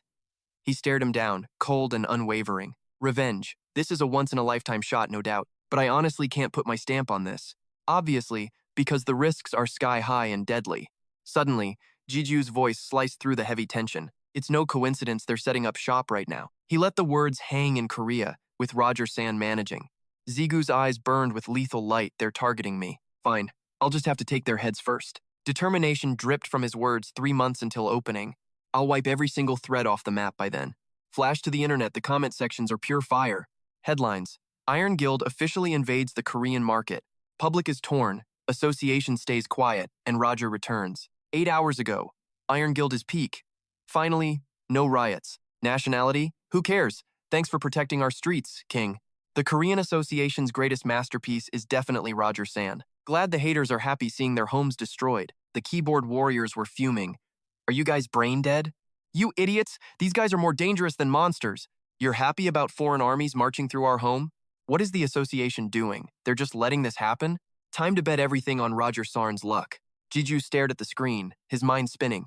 That guild looks peaceful, but it is a hidden army. Some hope they will stop the looming riots. Others hate having foreign troops on their soil.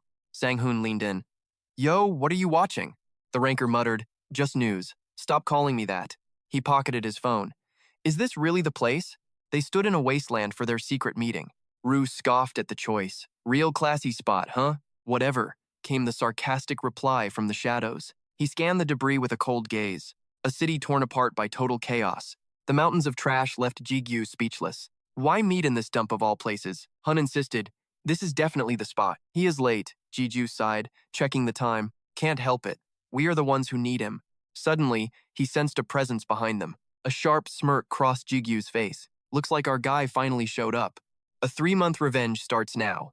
Part 1. Hyungchun drifted in, head low, playing the part. Sorry I am late, he said with a fake bow. The photographer hunter here, representing legendary Go Hyungchun.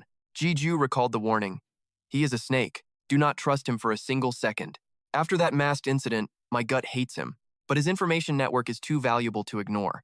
He raised an eyebrow. Just an associate? I need to talk to the real Go Hyungchun. Sorry, he replied. The boss only talks through me. This is a massive job. Let me see him. Impossible. All requests must go through my hands. I am the one who makes the final call. He smiled thinly. So, tell me your request, Sang-hoon whispered. Careful. Do not let the plan slip. If this leaks, we are in deep trouble. Jiju gave a slow, determined nod. All right, let's play it your way.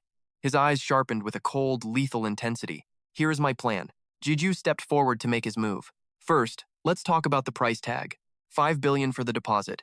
Snag that intel and get rich. I'll drop 10 billion more, easy. That bombshell made Hyung gasp aloud. He stammered a shaky question. What exactly is the catch here? Jiju dropped the heavy, cold facts. While Iron Guild expanded their branch, they were likely in bed with Angela. Hyung's face turned ghostly pale instantly. Compile every single scrap of data. He stumbled back, shaking with fear. Have you lost your mind? He bolted, refusing to look back. He flatly rejected the deal. No mountain of cash is worth trading our lives for a grave. He leaped, trying to vanish fast. He gave a hard, flat refusal. I'll pretend I never heard this. Suddenly, Jiju's grip locked his ankle. Hyung spun around in total shock. Jiju smirked from the dirty ground. You think leaving is that easy? After hearing my top secrets today, his whisper felt like sharpened steel. Checking in was your choice, pal. But leaving?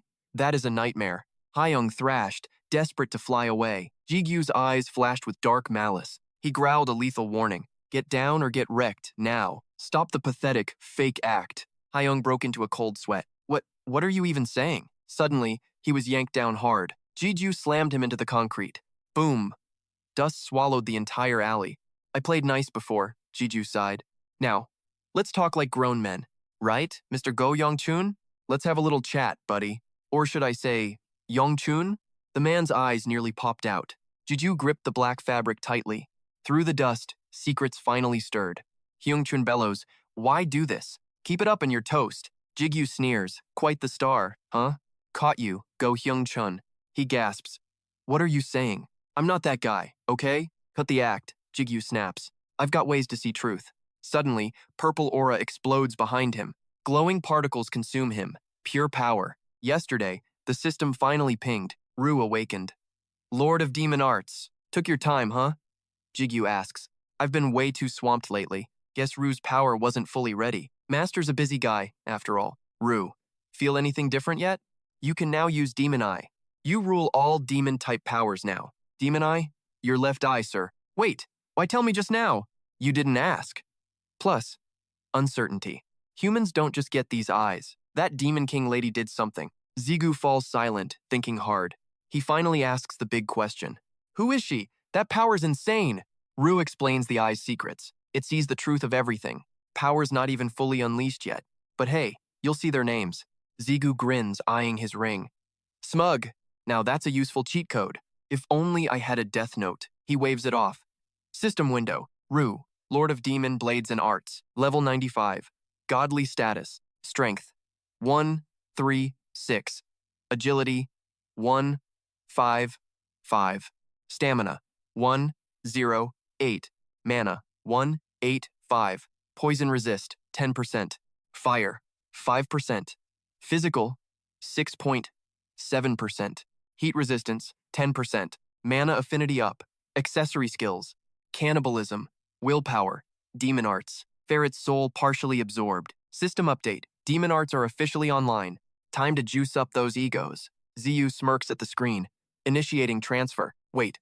Ren's bleed? Heimert's blink? Oberon's buff? All mine? Rue nods. Exactly. Pick the skills that fit. Watch this, Ziyu says, eyeing his gauntlets. One shout, and boom. Shadow smoke traps him. System alert. Shadow bind locking down fools with darkness. Juju snaps his wrist, snaring Hyung-chun in purple chains. New trick? Something like that, Juju shrugs. He yanks the cord. Stop acting, Hyung-chun. A cold gaze follows. This is your last warning. Those eyes. You're connected to the Demon King. If that's the case, white mist explodes behind him. The crew freezes. The vibe just shifted completely. Snap. The shadow restraints shatter like cheap glass. Crimson eyes flare through the thick, swirling haze. A new form emerges. Fine, kid. I'm listening. Better look, Juju notes. Now, about the job. Actually, it's a deal. Let's talk terms. They sit amidst the wreckage of the house, face to face. Time to talk business. 5 billion up front, 10 more if we succeed. I already told you the price, right? Hyung-chun just scoffs. Not enough. My head costs more than that. Ji-ju stands up. Are you serious right now? You literally tried to sell my info and run. Let's call it even, the man mutters. After that secret identity stunt you pulled, don't make me laugh. Ji-ju glares. What do you want then? Name it. What's your real price? Intel. You're linked to the Demon King. And the secret behind those demon eyes, Ziyu pauses.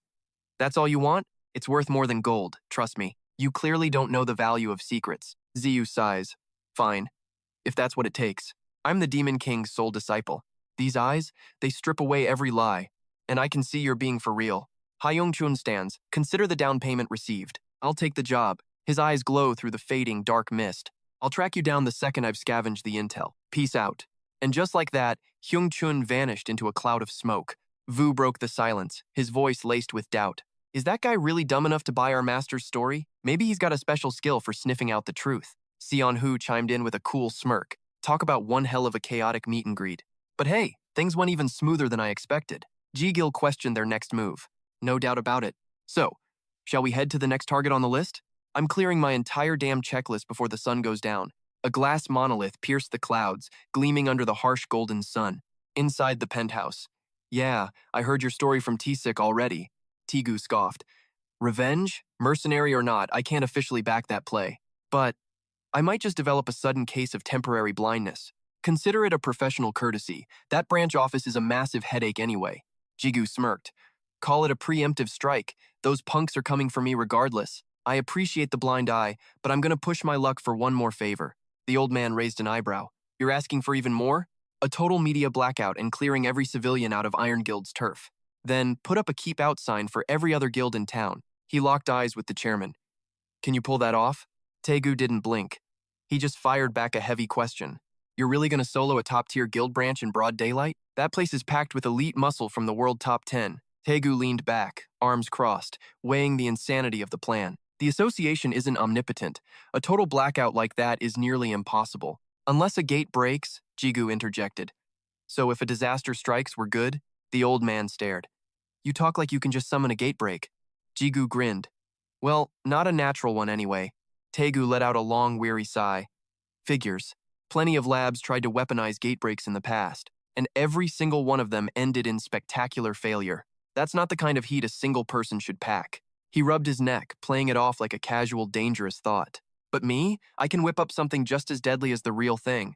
Tegu went silent, his mind racing through the terrifying possibilities. Honestly, a power like that, I'd almost rather steal it from you. Jigu blinked, taken aback. Wait, what are you saying? Golden rays bled through the steel giants as a voice cut the air. 3 months. That's my only window to flip this world upside down. I've already sent Hyung Chun to sniff out any hidden traps or variables. And the association? They're officially in my pocket now. Rue's like, yo boss, time to hunt that Death Note thingy? Shut it! Your memory is way too good, man. One more thing, Jiju muttered, eyes glowing. A gate alone won't crush their entire army. Brunhut whimpered, am I just useless baggage? Relax, you're my MVP, don't get all emo. This gate levels up with crystals, right? And that's not your only hidden trump card. It smirked. Chill, I was just messing around. The enemy is a top 10 guild. Dangerous. 3 months won't let me solo those monsters. A guy stepped in, looking sharp and serious. Sorry, the association can't jump in directly. Why are you here alone after hours, Zigu? Finally, I need numbers to match their squad. Sorry for the runaround, man. I'm slammed. Everything is getting pretty chaotic lately. Apologies? Between us?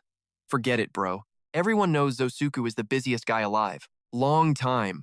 Well, actually not that long. I'm building an alliance, my own army. Suku nodded. I see. So that's the mess. Yeah, it's no fairy tale, Jiju sighed. What's the move? Jiju fell into thought. We owe you. I'm down, but you know. Jiju smirked. Yeah, this mission is suicide. I'm here for business, not as a friend. Iron Guild scraps go to Channel Guild. That's a given. But one more condition. Tsigu held up a finger. Suku froze. One favor. Channel calls, I show up. Fast. Ru gasped. You're selling yourself out? Using your own life as bait? Insane. Master, you've become way too arrogant. Shut it, I'm the boss here, Ru. I'm nothing compared to your ego anyway. Suku mused. Man, feels like only yesterday. You were tempting offer. Too good to refuse. So, what's the catch? Who's the target? Iron Guild Branch A. We're crushing it. Zigu's eyes blazed. That's the hit. Yeah, that's more than enough for me. Suku stood. Deal. But I can't decide. A war this big needs the big bosses. This evidence is more than enough to silence the board. He reached out to Jigu, offering a formal handshake.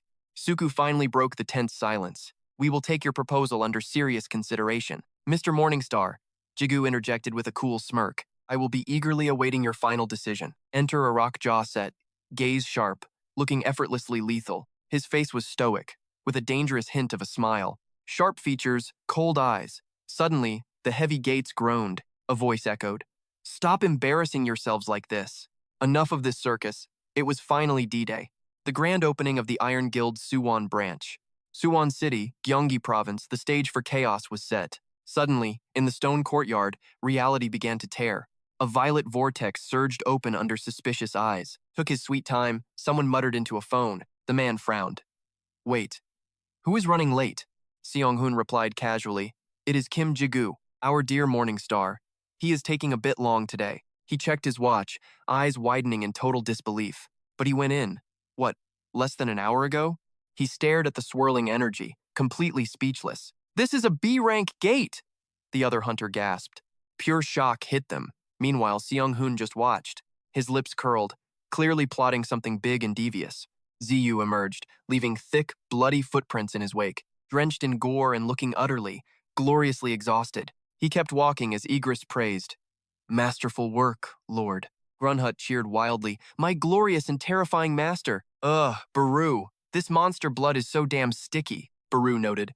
Your combat prowess is finally becoming decent. You are actually starting to look like a warrior. The witness stared at Ziyu, his jaw hitting the floor. He really soloed that entire dungeon by himself? A full guild raid would have taken days to clear. Ziyu glanced over, tilted his head, and asked, Oh? Did you guys come all this way for me? Seong-hoon approached the blood-soaked hero with a grin. Hell of a job. You look like absolute trash. Hoarding all the mana crystals again, I assume? Ziyu just gave a tired, knowing nod of defiance. You bet. I need every single one of them.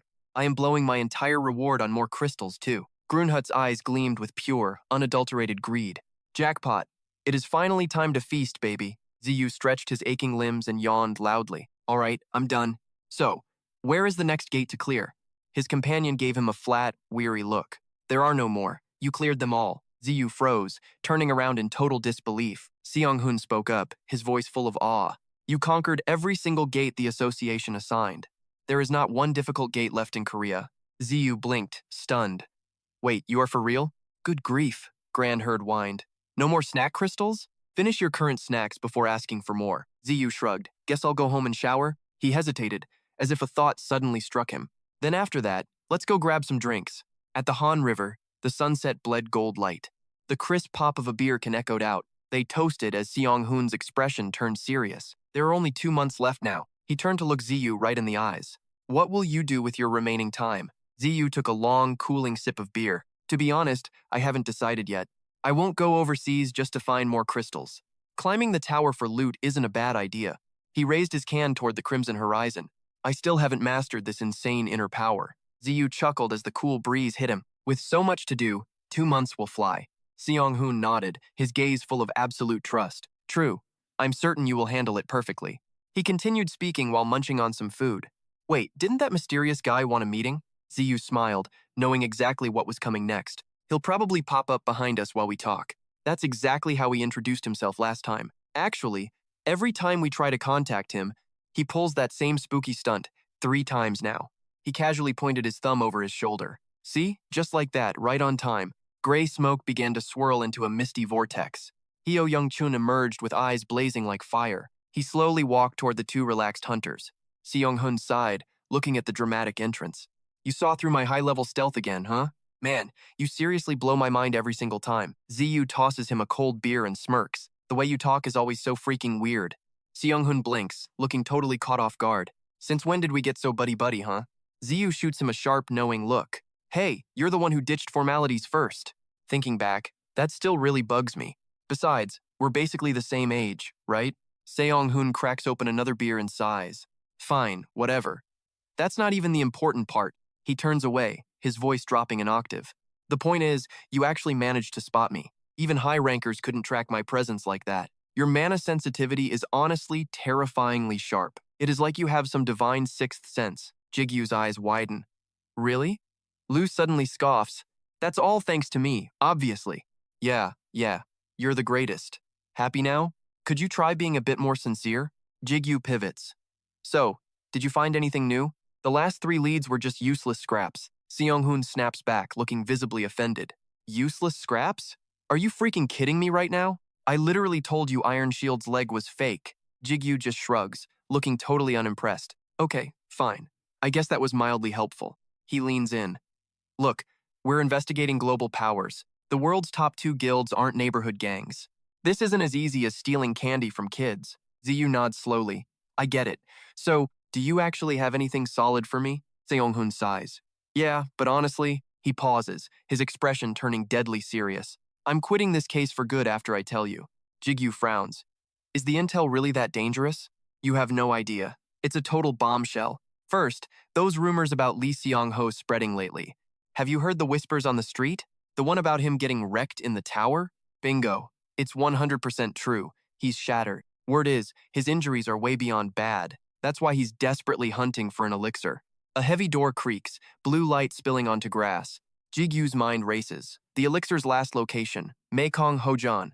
If the dirt on me and the Demon King is still hidden, everyone will assume the Iron Guild actually scored the legendary elixir. Did that snake use a fake elixir as bait for a deal? No way. Even Iron wouldn't dare scam Lee Seong-ho. Besides, Seong-ho is too sharp for such a trash-tier trap.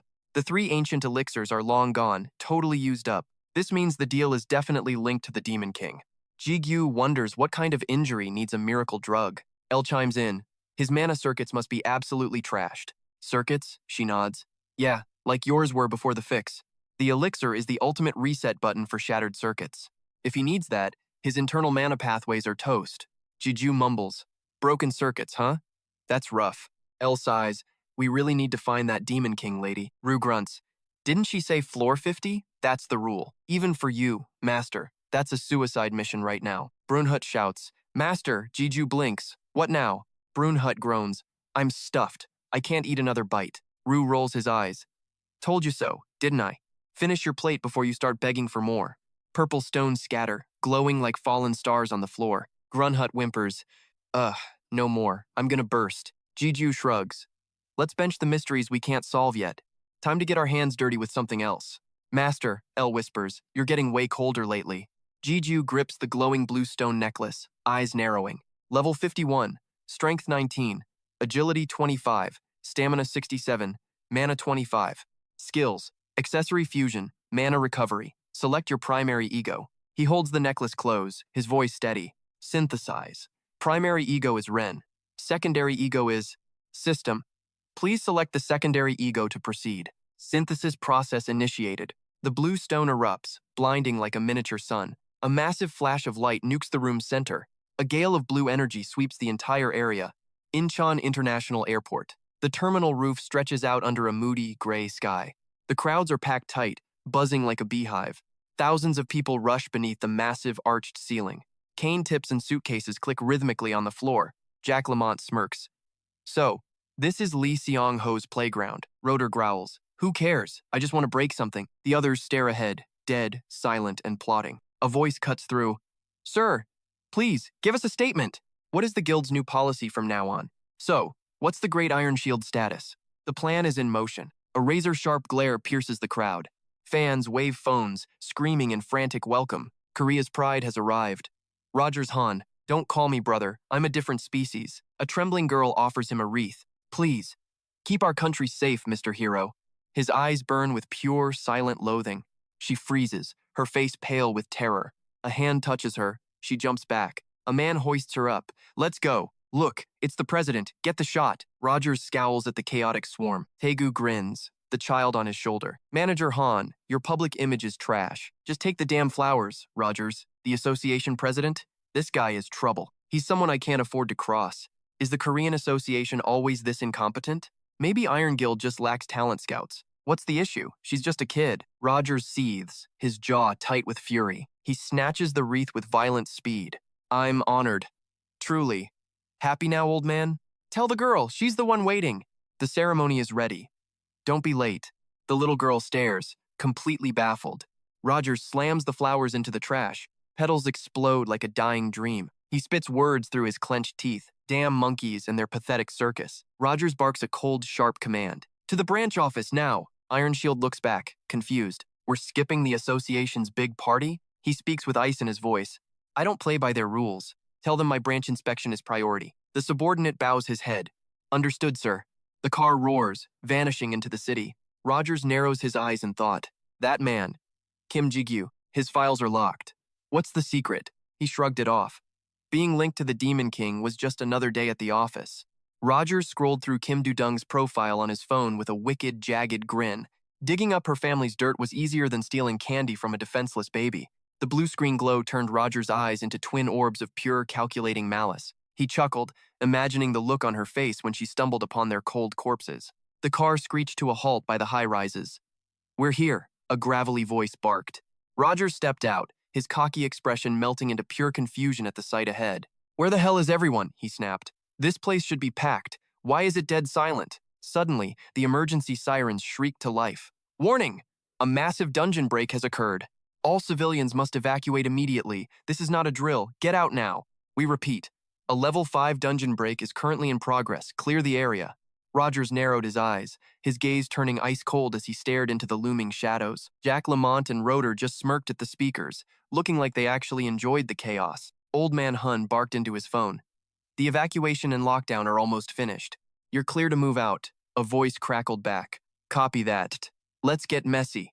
This is our final check-in, he added. Now, deploy the barrier and seal them in.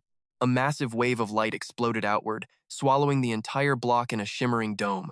Jigu stared at his phone. Damn, he really did have the world's most elite secretary. Old Man Hun clicked his phone shut. The signal was dead. It was finally go time. No witnesses left to blab, Jigu muttered. Now, let's tear a hole in reality. Open the gate. A violent purple vortex roared to life, and he stood ready to dive into the madness. They plunged into the swirling purple rift, coming face to face with the enemy on the other side. Grandherd charged out of a blue rift like a cannonball, heading straight for the boy.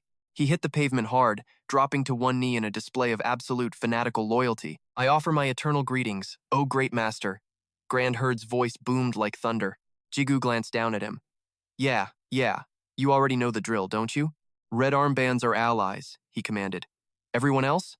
Shred them the second you see them. The soldiers roared their obedience. Jigu wasn't done playing general just yet. All right, everyone move into position, and don't forget the most important part. Stick to the damn plan. Suku watched Jigu, her jaw practically hitting the floor. He actually did it. He triggered a real-life dungeon break just to make a point. Jigu's eyes flickered toward the enemy line, his mind spinning a mile a minute. He tilted his head, wondering why those basic skeleton soldiers looked so freaking terrifying. Suku muttered under her breath. Since when did low-level fodder skeletons get this buff? The raw energy leaking off that Lich and Dullahan, it's off the charts. Those things have to be at least named rank monsters, maybe even higher. Ronghae grinned. That's our Jigu. The ultimate pay-to-win player never plays fair. The guy always manages to blow our highest expectations right out of the water. Old Man Pai hesitated, sweat beads forming. Are we seriously raiding the Ironside Guild branch? Taking on the big dogs? This is going to be a total bloodbath, isn't it? Rue let out a sharp laugh. You're already in neck deep, old man. No backing out now. Jigu squinted. Wait, isn't that guy standing next to the kid a member of the Triad? To understand this mess, we have to go back 1 month. It started at a cafe. The cafe's glass front was gleaming under the harsh, unforgiving morning sun. The massive windows reflected a quiet world that was about to be turned upside down. Blue eyes snap open. Silence. He stares ahead and roars. The Choi Guild! Seong Pi arrives! And the morning stars have landed. They shout in perfect sync. Jiju, join our ultimate alliance. Wait, what? An alliance? Why are you two together? Ronghae breaks the news. That Guardian raid bonded us. Seong Pi chimes in, grinning. We're basically besties now. We spend hours discussing you. It's all thanks to you. So, what's the big deal?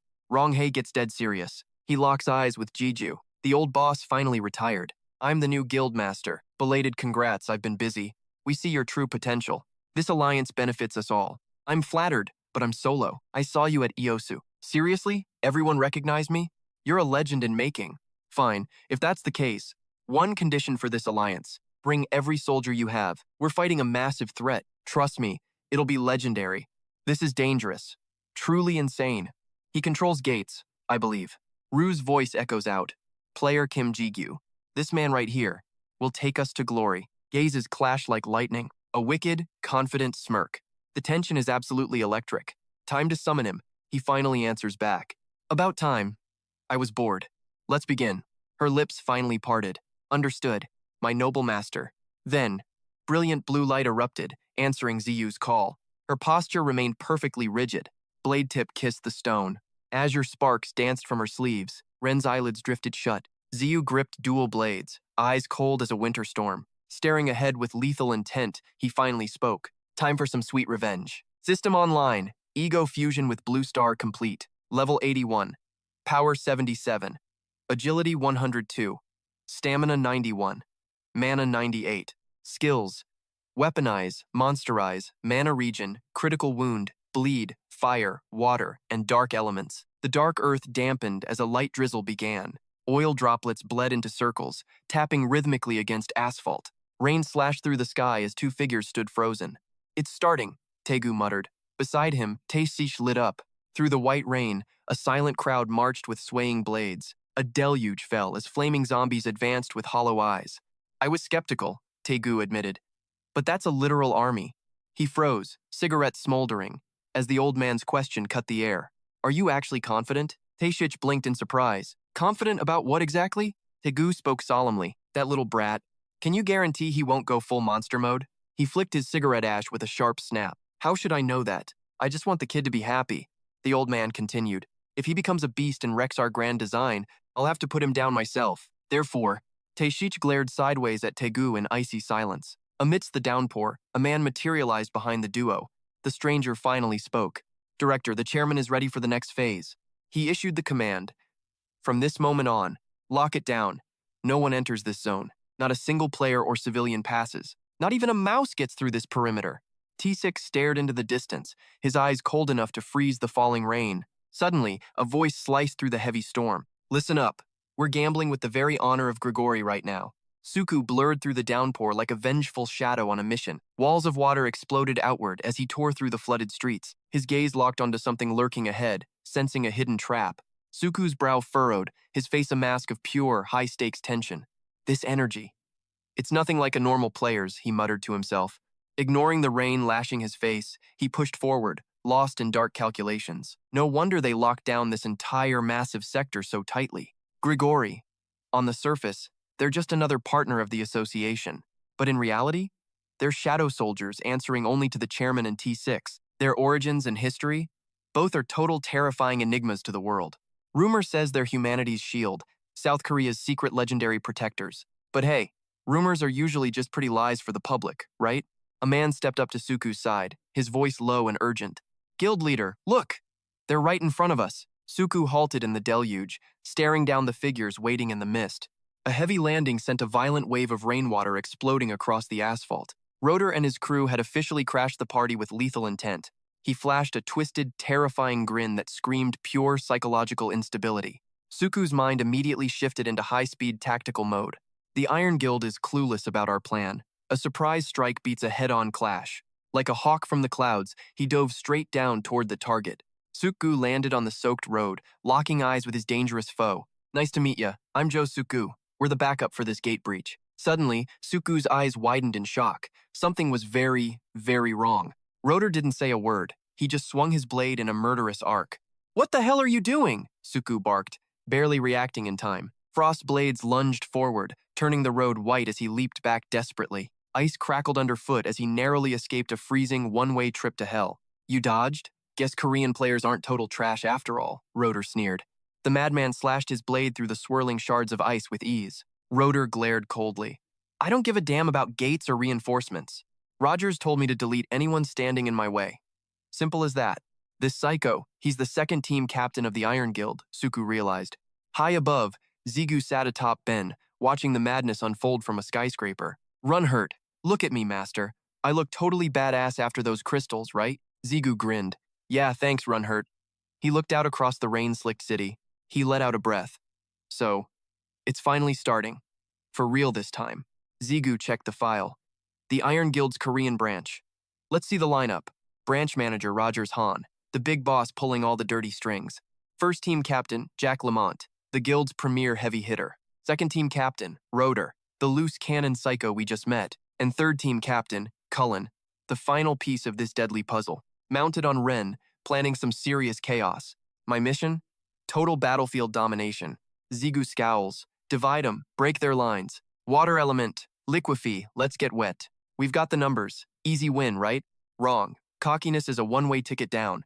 Ziyu's body melts into a charging tidal wave. Numbers are great, but focus or die. Temporary alliance? One mistake and we're toast. Seongbi draws back. Light arrows pierce the rain. Jack Lemon rushes. Glowing steel meets shield. Boom. The night air literally shatters. Jack Lemon sneers. Korea's welcome is flashy. Great. Why's it always gotta be him? Steel sings a cold song of death. Trapped by these grunts, we can't help. Where the hell is Ranker Kim Jiju? Jack Lemon blurs a purple streak of hate. He slashes. A purple wave erases everything. Jagun's shield groans under the massive pressure. Grunting, he absorbs the soul-crushing weight. Earth style, rock wall, protect me. The ground erupts in a violent explosion. Jagun digs in. Shield versus absolute destruction. Debris flies everywhere. The barrier is screaming. Teeth gritted, Yegon fights the shockwave's fury. Suddenly, K.A. Pow. The earth beside him detonates. Seong Pai screams his name. Jagun. No! Jack Lemon laughs. Ambushing me? With this, you're hurting my pride, little ants. At least bring a real ranker, losers. Zigu dual wields, charging. Found your ranker, bitch? In the dark, a cold blue eye ignites. Pupils lock. Absolute focus. Death is coming. Swords clash in rain. Sparks fly wild. Jack's jaw drops in pure, unfiltered shock. Wait, what the hell? Ziyu's gaze is ice. Crimson sprays everywhere. Direct hit. Blood tears through the rain. Skill. Cannibalism. Consuming player Jack Lemon now. Egofication. Failed. Target resistance too high. Absorption complete. A taste of his soul. Wrong, he freezes. Did he just eat him? Seong Pai gapes. The world just stopped spinning. Cannibalism is active. Let the feast begin. Attempting to egoize player Lamond. Ego synchronization. Failed. A fragment of Lamond was absorbed. Jiju gasps in total shock. Failed, but a piece of him. L speaks up with a smirk. Master, forget that. It is irrelevant now. Jigyu strides through the rain toward them. Zigun, you okay? Zigun groans painfully. You're late, Zigun rasps. Sorry, Jiju replies. He reaches into the blue vortex. Here, drink this mana potion right now. Where did you even get that? Iron grumbles. I'm not a storage bin. Everyone huddles together in the white rain. Dead silence follows the steel storm. The man gasps in pure terror. The captain was downed in one strike. Wrong, he mutters. High ranker Kim Ji-gyu. The man stares, eyes wide with shock. He scowls, glaring at the figure ahead. Why did it suddenly get so dark? Suddenly, Ren lunges out of nowhere. He dives down to swallow them whole. Ren bites down on the man instantly. He's gone. Everyone watches in horror. What the hell was that thing? Rung-hee shouts. Is it a monster? Is he an enemy? Or an ally? Jiju winks knowingly at Rong-hee. He nods, catching the hidden signal. The wolf is on our side. Don't attack. Fall back immediately. Ren's body surges with watery aura. He bares his fangs at the mob. The crowd prepares their weapons to strike. Two men charge Ren with pure rage. They prepare their final, lethal blow. A massive explosion rocks the wet ground. Black smoke rises, concealing his massive form. He tilts his head up, howling. Water swirls as foam splashes high. Everyone gasps as Ren suddenly vanishes. The group searches frantically. Where's he? Is that beast finally dead? Yo, Ren's gone full Hydro Beast mode, roaring as he charges. Straight for the crowd. That wolf's maw snaps through the downpour, fangs gleaming like shattered glaciers. Heads up! It's closing in. Blast that thing now. Look, their rear flank is wide open. Time for a pincer maneuver. Or what? Wrong, he snorts. Chill. Dive in now and we're collateral damage. Rain trails down cold lips as dread surges within. Wait, Lemon's corpse just pulled a vanishing act. Like something just devoured him whole for a snack. Just like that disastrous Guardian raid back then. Rain stings Wrong, his eyes as he glares ahead. Damn it, I can't see a single thing. Ren surges forward, drowning the enemy in hydro wrath. Someone screams at the top of their lungs. Kill it! Take that monster down! Incoming. Watch out for the damage reflect. Wrong, he watches Ren standing amidst the smoky carnage. He's dead silent, lost in dark calculations. Wrong, he finally mutters, what the hell? Everything is a total blackout. A blue flash grazes his collar out of nowhere. Soldiers scatter like terrified ants in the mud. Rogers just laughs at the pathetic chaos. A puny gate break and they're already crying for backup?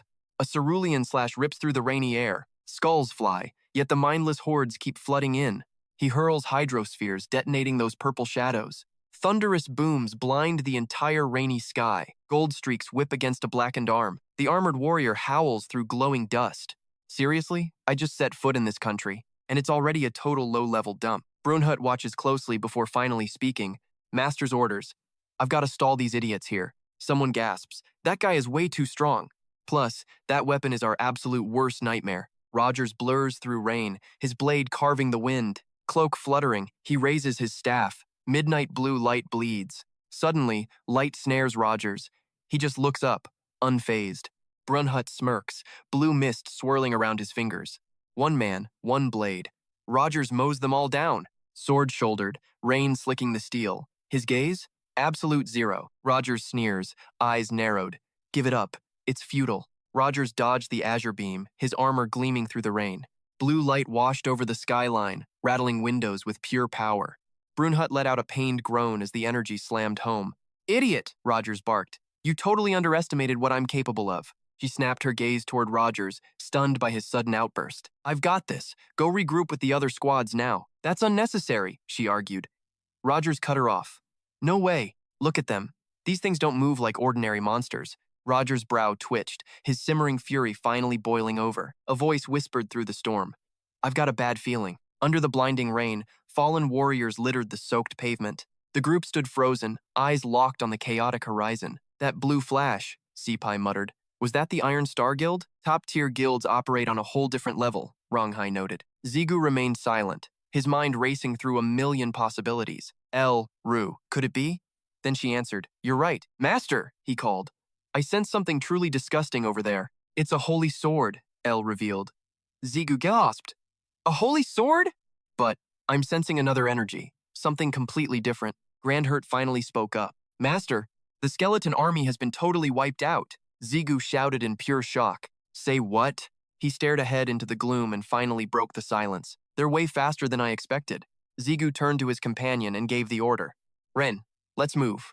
A single raindrop splashed against the ground. Ripples spread slowly across the cold, wet stone. Mounted on Ven's back, he looked back at the group.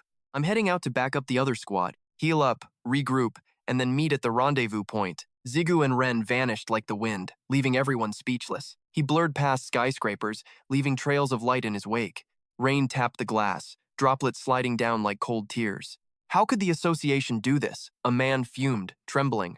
This is straight-up oppression, another voice shouted in rage. A gate broke at Sam Slope. Yet they kicked us out. Even though that's OUR territory to manage, Hephaestus won't stay silent, declared guild leader Jiang Manchun. The association has never been this tyrannical before, Eon added. Something about this whole situation felt seriously messed up. Blue Dragon Guild leader, Cho Trang Eon. He stared into the distance, lost in deep, dark suspicion. Trang Eon eyed the empty chair. Sukgu's disappearance is sketchy. Him Do Hyung, the figure guild's big boss, finally spoke. All right, we've all had our say. He sighed. Now, let's hear from the Alliance's top dog. Han's voice cut like ice. What's your take on this? Guildmaster Li Si Young sat motionless, eyes cold as death. The sky exploded. Rain hammered the roofs like bullets. Storm winds whipped the water into chaotic, swirling ripples. Puddles spread like a virus across the dark courtyard. A blade slashed through that neon purple glow, absolute chaos. Zigu roared over the noise. Is Dullahan still standing? They're still in the thick of it. Grunt barked back. Must be those crystal buffs they're fighting like monsters. He gritted his teeth, eyes locked on the carnage ahead. Lucky break, but the monster army just split in two. Ziyu cursed even with crystal buffs. They can't carry this. K-Guild is tanking the second wave. I gotta move fast. If I don't end this in 2 hours, I'm toast. We're using a max-tier barrier to lock this prison down, but don't get comfortable, it won't hold for long. First problem? The insane price tag on this barrier. Plus, those other guild vultures will definitely interfere. 3 hours. That's the absolute limit of our clock. Understand? Wrap this up in 3 hours. No excuses. The kid just glared, his silence louder than any shout. Taegu stood his ground and finally spoke up. 1 hour? Tisik froze, looking at him like he's crazy. Come again? Did I hear that right? Taegu didn't even flinch, his face like stone. We're dropping the barrier in exactly 1 hour. Tisik completely lost his mind, screaming in rage. Say what? Are you serious right now? The old man just gave him a cold, disappointed side-eye. Fists clenched. T6's blood was at a boiling point. This wasn't the deal, Dad. You're changing the rules. Tegu's voice was heavy with grim finality. It's unavoidable. The situation has spiraled out of control. We have reached the absolute breaking point. What the hell are you even talking about, Dad? T6 demanded an answer, his voice trembling with fury. Even Angela is against this. This is insane. If you would just step in yourself and fight. Tegu cut him off with a chilling gaze. Li Si Young is already on her way here personally. T6 just stood there, utterly defeated and helpless. Tegu snaps out a direct order. Get Grigori on the line, right now. Taksich remains silent, just staring him down with cold eyes. Tegu grits his teeth, his patience finally hitting 0. Enough talk. It is officially time to throw down. Boom! A massive explosion rocks the entire street. Shattered earth and debris fly through the air like shrapnel. Steel meets light, slicing a path through the heavy downpour. Clang! The strike is buried deep into a glowing blue shield. Sparks fly like breaking ice as a hand grips the blade. Blue electricity surges wildly along the length of the steel. The big guy let out a low roar and launched forward. A massive fist collides with the blade in a brutal sweep. That punch comes out of nowhere, faster than a bullet. The kid's eyes go wide as he barely dodges the impact. A watery blade arcs right behind his back, missing by inches. The blonde guy spins around, ready for the next round. 3 blades swing in unison, clearing out the entire enemy line. One man charges straight into the heart of the storm. He grips his sword tight, the steel shimmering like water. Hey, you still in one piece? He asks calmly. The other guy gasps in relief. Wait, Vice Guild Master? Focus up. Things just got a whole lot uglier. One squad was bad enough, but their numbers are skyrocketing now. Great. Like we weren't struggling enough already, the other grumbles. But honestly, rain drenches his face as he bites back a curse. He glares into the distance, his eyes burning with intensity. The Guildmaster is the one really going through hell. Sukgu lunges through the storm, eyes sharp as deadly arrows. His blade carves a white arc through the purple-shrouded enemy. Rotor snarls, "Back off, Cullen. This loser is mine." She rolls her eyes, always playing hero, always failing miserably. Seriously? How many times are you going to make the same mistake? He hits like a sledgehammer, forcing his foe back with a flash. Suku scoffs. Man, these punks actually have decent teamwork. Two of them swarm him at once, forcing Suku to retreat. He stomps, and suddenly the ground shatters into jagged ice. Suku's aura explodes, sending a reverse waterfall of frost upward. A massive ice blade rips the street apart like a blue streak. At the end of the line, a frozen flower blooms. He swings his arm, launching deadly ice shards through the rain. Suku narrows his eyes. First target on the list, Cullen. She isn't flashy, but her speed and reflexes are a nightmare. I can't even use the terrain. She reads every single move. A one-on-one fight? Easy. But this Rotor guy?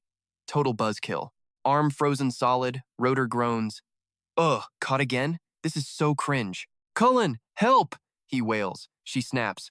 Stop being so reckless, idiot! Rain slams down, turning the entire world into watery chaos. Rotor stands paralyzed, his legs completely encased in solid ice. Cullen lunges forward, shattering the frozen prison in one go. A flash of steel sweeps through his ice-coated legs. The blade strikes and the ice shatters like cheap glass. A figure staggers through the storm, leaving a crimson trail. He strikes! Blood sprays in a violet arc against the rain. He collapses, his blood bleeding into the relentless, pouring rain. Suddenly, Rotor's legs regrow. He blasts off through the spray. Don't sweat it. My unique skill. Regeneration makes your attacks trash. Suku grits his teeth. The physical gap between them is insane. Damn it, I should have gone for the kill shot early. He is weaker than Cullen, but he is the perfect tank. He takes the hits so Cullen can unleash her true power. Gotta split them up. I have slashed him 10 times already. Thunder booms through the alleys, tearing the sky wide open. Cullen's eyes narrow, her icy gaze scanning for a new threat. Rotor, heads up, something is coming. Wait, what is it? Suku summons a massive ice spear, piercing through the gray downpour. He moves like a gale, daggers dancing across the wet pavement. Suku blurs into motion, riding a lethal wave of frost. He sticks the landing right behind the enemy duo. Cullen whips around, her face twisted in total shock. What? That thing just... Ziyu arrives rocking those newly upgraded god-tier boots. Acceleration engaged, he is literally breaking the laws of physics now. He thinks privately. This new haste skill? It is all thanks to Lu's demon arts. It is like Blink, but way more effective. The distance on this jump is absolutely insane. He whispers from right behind them. Ziyu speaks. No need for any praise. She turns, staring at him in a heavy, stunned silence. Cullen finally gasps out loud in disbelief. Who the hell is this guy? I cannot even track his movements. He is too fast. Another pro like this in Korea? No freaking way. Rotor lifts his arm, sensing something is horribly wrong. Terror strikes as deep gashes suddenly bloom across his body. What the hell? Rotor glares ahead, his eyes wide with pure, unfiltered shock. Fresh blood seeped from the slash on his face. Suddenly, his body erupted as Cullen watched in total horror. Crimson rain mixed with the storm, painting the ground red. Deadly eyes glared straight at the kid. Rotor scoffed. Look at that. Another funny little bastard. But try all you want, these scratches won't kill me. Ziggy spoke up. Rotor, 2nd Army Captain. Skill, regeneration. The boy smirked. Hey, did I pronounce that right? My bad. My English is still a work in progress. Listen, Rotor, that fancy regeneration of yours, it is officially offline. A mysterious light pulsated from the boy's chest. Jiyu continued coldly. You see, jerk. My little buddy here has some tricks too. Wound amplification. The skill nullifier. It shuts down healing while spiking the lethality. Blood cascaded down Rotor's legs like an endless fountain. Merging with rain, it formed a sickening scarlet pool. Jiyu stalked forward. He stood defiantly, facing the enemy duo. Rain hammered down without mercy. Suku spotted him. She let out a long, shaky sigh. He is finally here. Cullen stood there, paralyzed, eyes wide in disbelief. Speechless and stunned, she scowled. Did he really just shut down Rotor's regeneration? No ordinary item or common skill could pull that off. They stared at Jigu while the rain drummed a beat. Rotor's eyes popped, his face twisting into a wicked grin. Wait, does that mean you are a unique skill holder too? Jigu flashed a confident smirk, his dual-colored eyes glowing. Rotor threw his head back, howling with pure joy. How many years has it been since I bled like this? He raised his trembling hand, staring at the fresh blood. I will admit it, our synchronization rate still sucks big time. And it seems your unique skill actually got the jump on me. Rotor clenched his iron fist, his voice dropping to a growl. His eyes flared crimson as he bared teeth like a beast. Did you really think I would not have a counterplan? The threat sent a chill down Zigu's spine. Rain continued to rattle against his steel armor rhythmically. Suddenly, a roar erupted. Berserker! Rotor's legs ballooned with muscle. His arms and torso mutated, veins bulging like writhing snakes. The monster stood towering now, sword gripped in his massive hand. Rotor's monstrous evolution is complete, his wound seals shut as raw, titangent-like power surges through his massive frame. Rue and Elle scream in terror. Master, watch out, he's on a whole different level now. Before they can blink, a massive crater shatters the earth under his colossal footprint. The ground trembles violently, launching debris into the chaotic, rain-soaked sky. Rotor vanishes. The pavement where he stood instantly erupts into a web of lethal cracks. In a flash, he's looming right over Zigu like a living nightmare. Even our hero is caught off guard by that insane, explosive speed. Rotor licks his lips like a total creep, oozing sick, twisted confidence. With this form, we're finally on a level playing field, little brat. His blade whistles through the air, aimed straight for Zigu's shocked face. It's inches away pure, unadulterated destruction is about to land. The impact obliterates the ground, sending a wall of dust and boulders flying everywhere. Cut to a nearby window overlooking the absolute scene of carnage. The shockwave is so intense it actually shatters the reinforced glass. Bystanders stare at the chaos, gasping in collective, horrified disbelief. Insane. Even in this downpour, the dust cloud is thick enough to choke on. Cullen stays cool and calculating. This fight is definitely swinging in our favor now. She visualizes Rotor's blood-red aura, the Berserker. He's finally been unleashed, she whispers. A forbidden skill that sacrifices all regenerative stats for pure, raw power, turning residual energy into a temporary, world-ending destructive force. Cullen narrows her eyes, though she's actually stunned deep down. She never thought he'd risk that skill again, given the deadly, lasting side effects. Suddenly, a chilling voice from behind makes her jump. "Where are you looking, lady?" Just like the window, the ice block cracks, revealing a dark, menacing shadow within. Boom! The massive ice prison explodes into shards before Cullen's wide eyes. Suku is back, standing tall and unshakable amidst the frozen wreckage. He smirks. "Don't count me out yet." Relaxing now is a fatal mistake. Without warning, lethal ice spears rain down directly at a panicked Cullen. She blurs through the air, using her high-speed stats to barely dodge. Still clueless? She mocks. "Your pathetic little toys won't even touch a single hair." Suddenly, her eyes flare with a sinister, supernatural light that screams danger. Instantly, she's behind Suku, whispering with pure, arrogant confidence, "I don't even need Rotor to finish a weakling like you in seconds." Suku's expression goes dark, but instead of running, he just starts chuckling. His eyes burn with resolve. "Wow, you really are underestimating me, aren't you?" He triggers his unique ultimate skill, Absolute Zero. The rain freezes mid-air. The atmosphere thickens as a bone-chilling frost spreads. She looks down, her arrogance turning into pure, icy terror. "I was only holding back to save energy as a backup plan," Suku grins. "But since Zigu is finally here, I don't have to play nice anymore." Cullen leaps back from the frost. "Are you blind? Look at the reality. Your little friend is probably just a pile of crushed meat by now." With unwavering faith, Suku stares into the dust cloud. "I wouldn't be so sure." As the smoke clears, Zigu is revealed, twin blades pinning a defeated Rotor down. Cullen freezes. Her face goes pale as she stands there in total, stunned silence. Total shocker!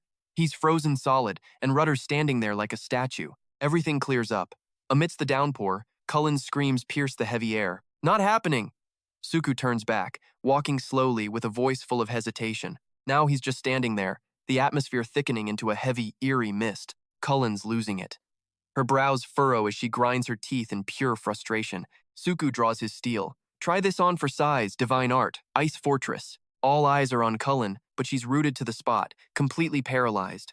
Her eyes bulge, sword raised to her chest, she's literally turned to stone. In the depths of her pupils, a massive mountain of ice comes screaming forward. Boom! A glacier the size of a skyscraper erupts in the middle of the ruins. Even the soldiers mid-battle stop and stare, jaws dropping at the sheer scale. Someone's actually smirking, totally unsurprised by the devastating result. Cullen is a literal popsicle. That shocked expression, frozen in time forever. Suku walks over, scratching his head. "Oops, overdid it. Tempers flared, I guess?" Then he shuts his eyes tight, exhaling a breath of pure, freezing frost. Suku glances to the side, his mind racing with a single question. Is Zigyu still at it? Why hasn't he finished his business yet? Right then, Vu's voice rings out from the shadows. "Master, are you actually awake right now?" He presses further. "What on earth do you think you're doing?" Zigyu's trembling, putting every ounce of strength into pulling his blade. He's spiraling. "Why won't this thing budge? It's stuck tight. What is this guy made of? His muscles are like freaking steel." Everyone thought Rotor was down for the count. Finished. Done. But then, he flashes a smile so twisted it's absolute nightmare fuel. Sensing something's dead wrong, he sharpens his gaze, looking straight down. Without warning, Rotor grips the hilt of the blade in his hand. He stabs through himself to get to Jigyu, sending him flying backward. Jigyu skids across the dirt, those two swords still buried in the guy's back. He looks up, dazed, as Rotor's raspy, demonic laughter fills the air. Hilarious! The blade slides out, blood dripping down the steel and soaking the earth. Despite the gaping hole in his gut, he steps forward, mocking them. Thought this place was a joke, save for the Demon King and Lee Seong-ho. With a total psycho grin, he marvels at them. 2 players at this level? He throws his arms wide. Now, let the real bloodbath begin. Suddenly, a shout echoes. Ranker Kim Ji-gyu. Both of them snap their heads over. Seong-hun stands there with his spear. End this, and do it now. He's looking frantic, his voice trembling with urgency. Ranker Lee Seong-ho. He drops a total bombshell. Lee Seong-ho is already on his way. Cut to a nearby zone where a new squad suddenly makes their entrance. His voice booms. So, is it finally time for the truth? Lee Seong-ho leads the way, his voice low. Association President. His gaze is sharp enough to cut glass, locked onto the path ahead. He tosses a question at Taegu, whose face is pale with pure anxiety. What the hell is actually going on in this place? A lethal 3-way standoff begins. Seong-hun bellows the update once more. Seong-ho's ride is pulling up right now.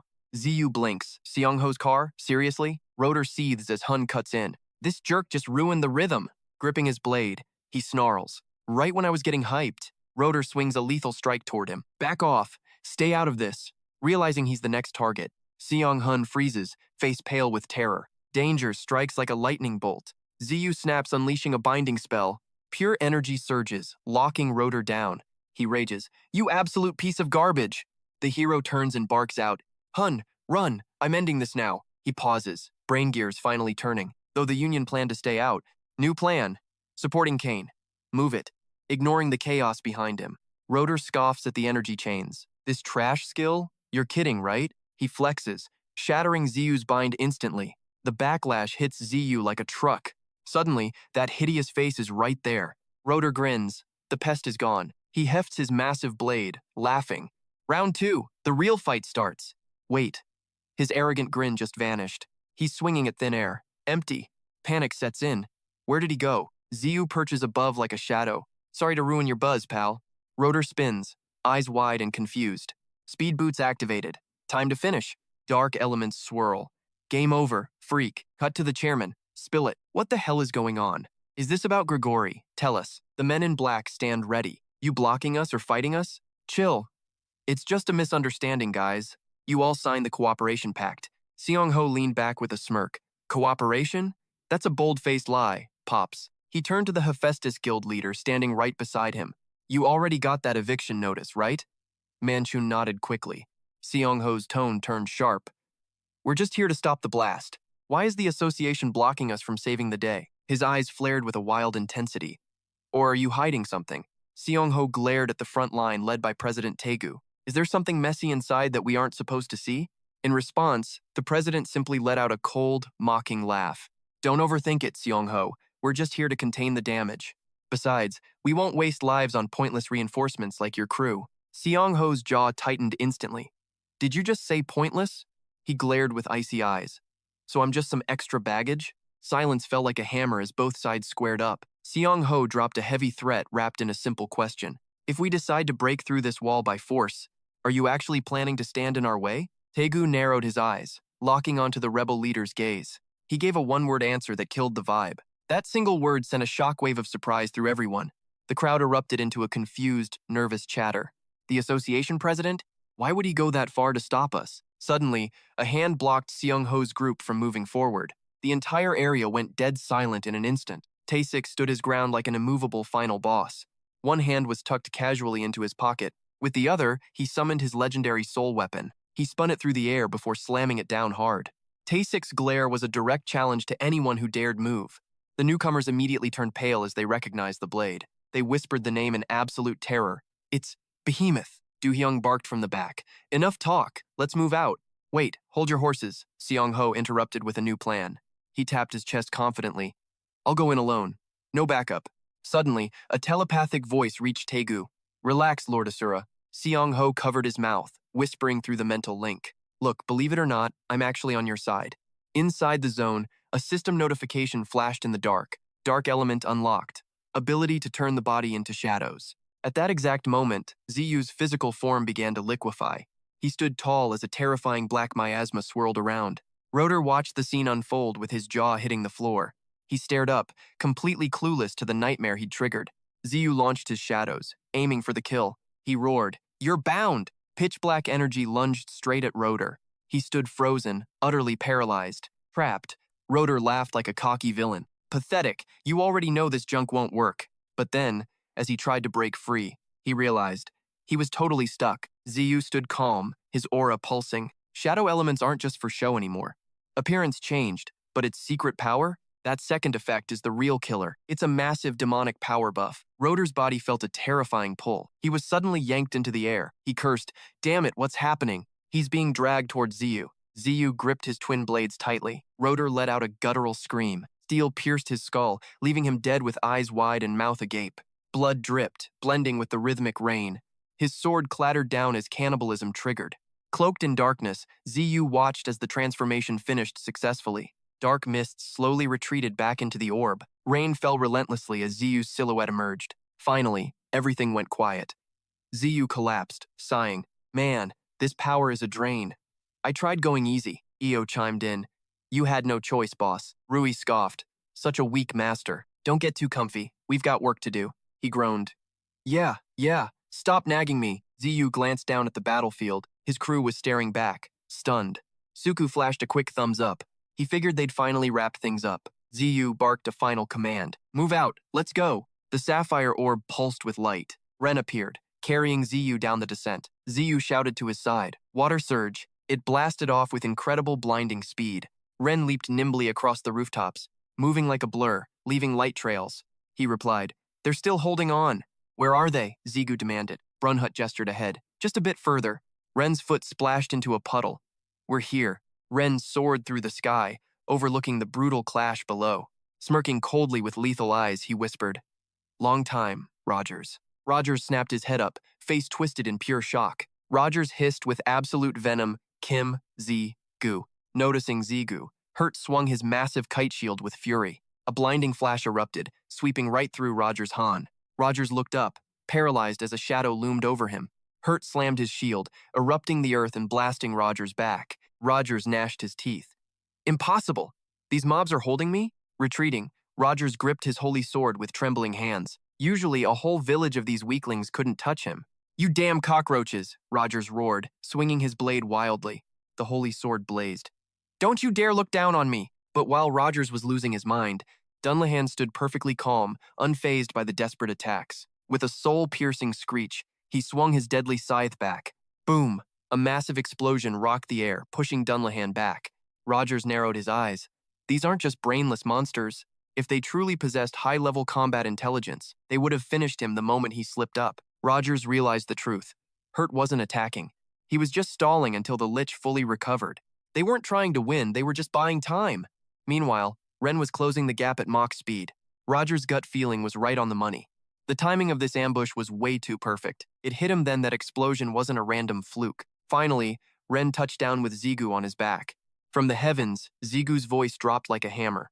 Hearing the sudden greeting from above, Rogers craned his neck, eyes searching the clouds. "Who the hell is that?" he barked in fear. Then, he saw him. It was really Zigu. Hitting the ground, Zigu ordered Ren back to the perimeter. Below, the sight of Zigu sent a chill through everyone. "Kim Zigu!" Rogers screamed in a panicked, cracking voice. Desperate. Rogers raised his holy sword to the sky. Blue light swirled like a hurricane, radiating overwhelming power. Now, the terrifying truth finally dawned on him.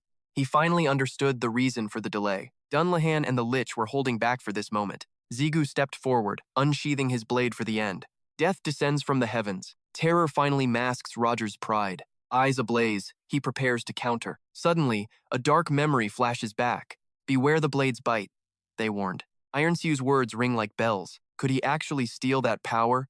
He lunges back, barely dodging death. Zigu smirks. The rats figured it out. "So, you found the secret, huh?" Iron Shield definitely leaked the intel. "Move now, stop wasting time." His feet freeze, locked in place. "Hurt, Lich, You both did amazing. Thanks for holding the line today. They bow low, radiating absolute loyalty. Duty done, they feel truly honored. A portal opens. Go get some rest. Without a word, they vanish home. The necklace glows, retracting its energy. Roger stands paralyzed, mind completely blown. What power? Was he the explosion? But curiosity is a luxury now. How did he level up so fast? Zigu shifts into a predatory stance. All right, playtime's over. Let's dance. Roger snarls, teeth grinding in fury. Thunder booms. The sky is screaming. Rain hammers down on the glass. The city streets drown in runoff. Suku and Zeonghun finally show. Suku exhales, watching the epic clash. I ran here for... nothing? Figures. Zeonghun just stares, totally lost. Zigu's basically a monster now. Wow, Zigu strikes fast. Rogers can't breathe. Fear finally breaks Rogers' cold mask. Zigu twirls the blade like candy. Shank! Rogers' thigh gets a hole. Aw, you're looking a bit delicate. Rogers freezes. That was his line. Wrap it up. Rue snaps. Bet. Zigu points the second blade forward. Rogers is dodging for his life. He's gritting teeth and cursing everything. Damn it, just moments ago you were nothing but a pathetic bug crawling in the dirt. He swings his blade, barely parrying Zigu's devastating strike. But it's already far too late. Engines roar and scan as sparks fly everywhere. A cigarette is lit and brought to his lips. Iron Siu is busy discussing some serious business. He figures Rogers has already touched down in Korea by now. Brooks looks uneasy. Can they really pull this off? Giving him the holy sword to absorb. What a reckless move. Iron takes a puff, trusting the warning he gave Rogers. He listens, yet remains hesitant and unsure. Iron cuts him off. Everything is going exactly as planned. Through white smoke, his gaze sharpens, brow furrowing deep. That blade Rogers holds, it's no ordinary holy sword. Only at death's door will he truly realize the truth. Rogers struggles to endure Zigu's relentless, crushing assault. Suddenly, Suggu and Seonghun sense something is seriously wrong. Even Zigu feels an eerie, chilling shift in the air. Without hesitation, he pulls back his blade and retreats. Rogers is baffled by Zigu's sudden, unexpected stop. Rogers stares at his sword, sensing a dark transformation. Something was absorbed, something far more sinister than before. Rue admits he's noticed the strangeness for a while now. Elle realizes that sword is no longer holy at all. Hit subscribe now. Don't miss a single second of this epic showdown. He takes a stance, mocking Zigu as the heavy rain pours down. Enraged, Rogers charges Zigu, ignoring Elle's desperate warnings. A chilling, manic laugh echoes through the stormy night. As Iron's cigarette fades, Brooks calls the sword ordinary. He wonders if Iron really trusts Rogers that much. Iron smirks. Yeah, something like that, he scoffs. Back in the fray, Rogers lunges, but Zigu weaves through the strikes. Zigu's confusion grows alongside his utter shock. Seonghun tries to help, but Sugu holds him back. He senses something dangerously abnormal is happening. Zigu drives his blade deep into the cold earth. Using the momentum, he delivers a brutal kick to Rogers' face. Rogers flips back, crashing hard into the muddy dirt. Zigu wonders why a weakened Rogers is still standing. Elle warns it's the sword as Rogers struggles to his feet. The sword is corrupted. Rogers coughs up a spray of dark blood. His blood mixes with the filthy rain on the ground. Before Elle can finish, Rogers feels the internal agony. His very biology is screaming in a terrifying way. His face contorts, baring teeth like a possessed beast. She warned him the wicked blade eventually devours its master's soul. Brooks shivered. A sword that drains power is straight-up nightmare fuel. Setting up shop in Korea just got 10 times harder. If Rogers crashes now, our entire master plan goes up in flames. Iron smirked. No sweat, this masterpiece is far too sophisticated for that. The blade will consume him before he even smells the danger. Iron gripped his wine, eyes cold. Zigu is just my stepping stone. Brooks felt uneasy, staring straight into Iron's dark, icy eyes. 6 months until vengeance. Relax, the clock is on our side. If Zigu tries to force Nike's power too soon, would he even need to go that far in Korea? Rogers trembled, spitting curses as the battle reached its peak. He charged like a madman, screaming, "What did you do?" Zigu moved. One cold flash of steel severed Rogers' sword hand. Rogers froze, eyes wide as blood painted the rainy air. Zigu stood calm. A severed hand fell into the silent mud. The blade clattered down, drowned out by a gut-wrenching scream. Rogers crawled through the dirt, desperate to reclaim his lost limb. Zigu looked down, bored by the pathetic sight of his agony. Months of planning for this? Talk about a massive letdown. Rue clicked his tongue. Time to end this tragic comedy. Grand Herd looked on with absolute burning hatred. Io spat a curse. This trash deserved every ounce of pain. Zigu stopped him, calling Rogers back one last time. He popped the cap of a small, blood-red vial. A miracle potion, Zigu mocked, pouring the liquid slowly. The crimson fluid spilled over Roger's mangled, bleeding wrist. Rogers turned back, flashing a faint, creepy smile. He erupted in laughter as Zigu tossed the empty bottle. Defying the Iron Guild? That is a one-way ticket to hell. Rogers bragged about sparing Zigu. What a total pathetic joke, Zigu sneered. Hey loser, why do not you check your status? Rua scoffed. You save a psycho, he stays a psycho. Rogers fumbled to open his shimmering status window. Level 1. 0 skills. His entire life's work. Gone. How? Rogers shrieked. How am I back at level 1? Zigu endured the noise, comparing the man to a fly.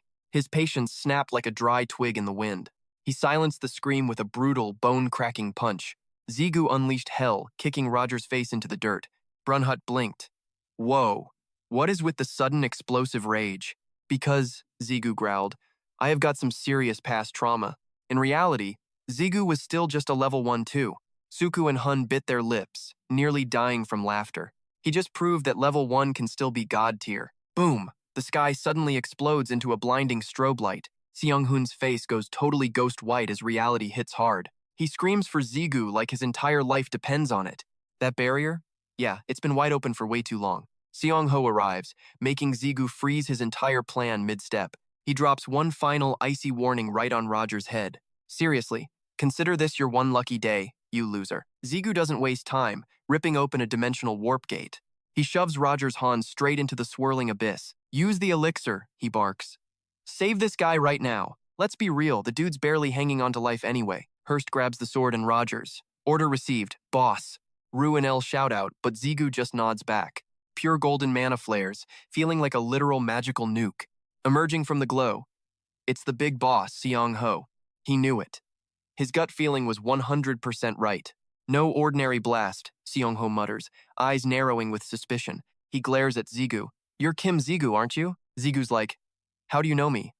Seong-ho just smirks. Ingela's info network is basically a top-tier cheat code. He demands the real tea on what happened inside here, and he wants Zigu to spill the story himself. Seong-hun jumps in, introducing the guy from the association. The situation's contained, he reports with a totally straight face. But some Iron Guild members definitely didn't survive this. Seong-ho's creepy laugh sends shivers down everyone's spines. He's playing it cool, mentioning some shady deal he made. The Iron Guild promised him a very special person. Zigu's brain shorts out, he's talking about the elixir. Only one person on Earth actually holds that power now. Suddenly, Seong-ho's vibe goes from 0 to totally murderous. Show yourself, or I'll shred your successor to tiny pieces. Everyone's paralyzed. The tension is basically a physical weight. Then, a mocking voice cuts through the blinding golden glare. You caused this mess and claim you're holy? Please. Radiant sparks ignite right behind Zigu's back out of nowhere. Sudung appears, looking like a total nightmare queen. Our little reunion is totally ruined now. She sneers maliciously. Zigu spins, catching her wicked I-own-you smirk. Everyone's on edge. This isn't a drill anymore, folks. Seong-hun's jaw hits the floor. The Demon King? No way. Sudung chuckles. Your friend looks like he's totally glitching. Zigu's sweating. He couldn't sense her presence at all. He's trapped in her shadow, his ultimate, most dangerous enemy. Cold sweat drips down his face. Things just got real. Her stealth game? Honestly, it's on a whole different level. Sujung yawns, totally bored. She expected a much cooler reaction. She clicks her tongue. Whatever, we'll talk business later. She eyes Seong-ho's ride. You're here for the elixir, right? Seong-ho's voice is pure ice. That's right. She smirks, hands behind her back.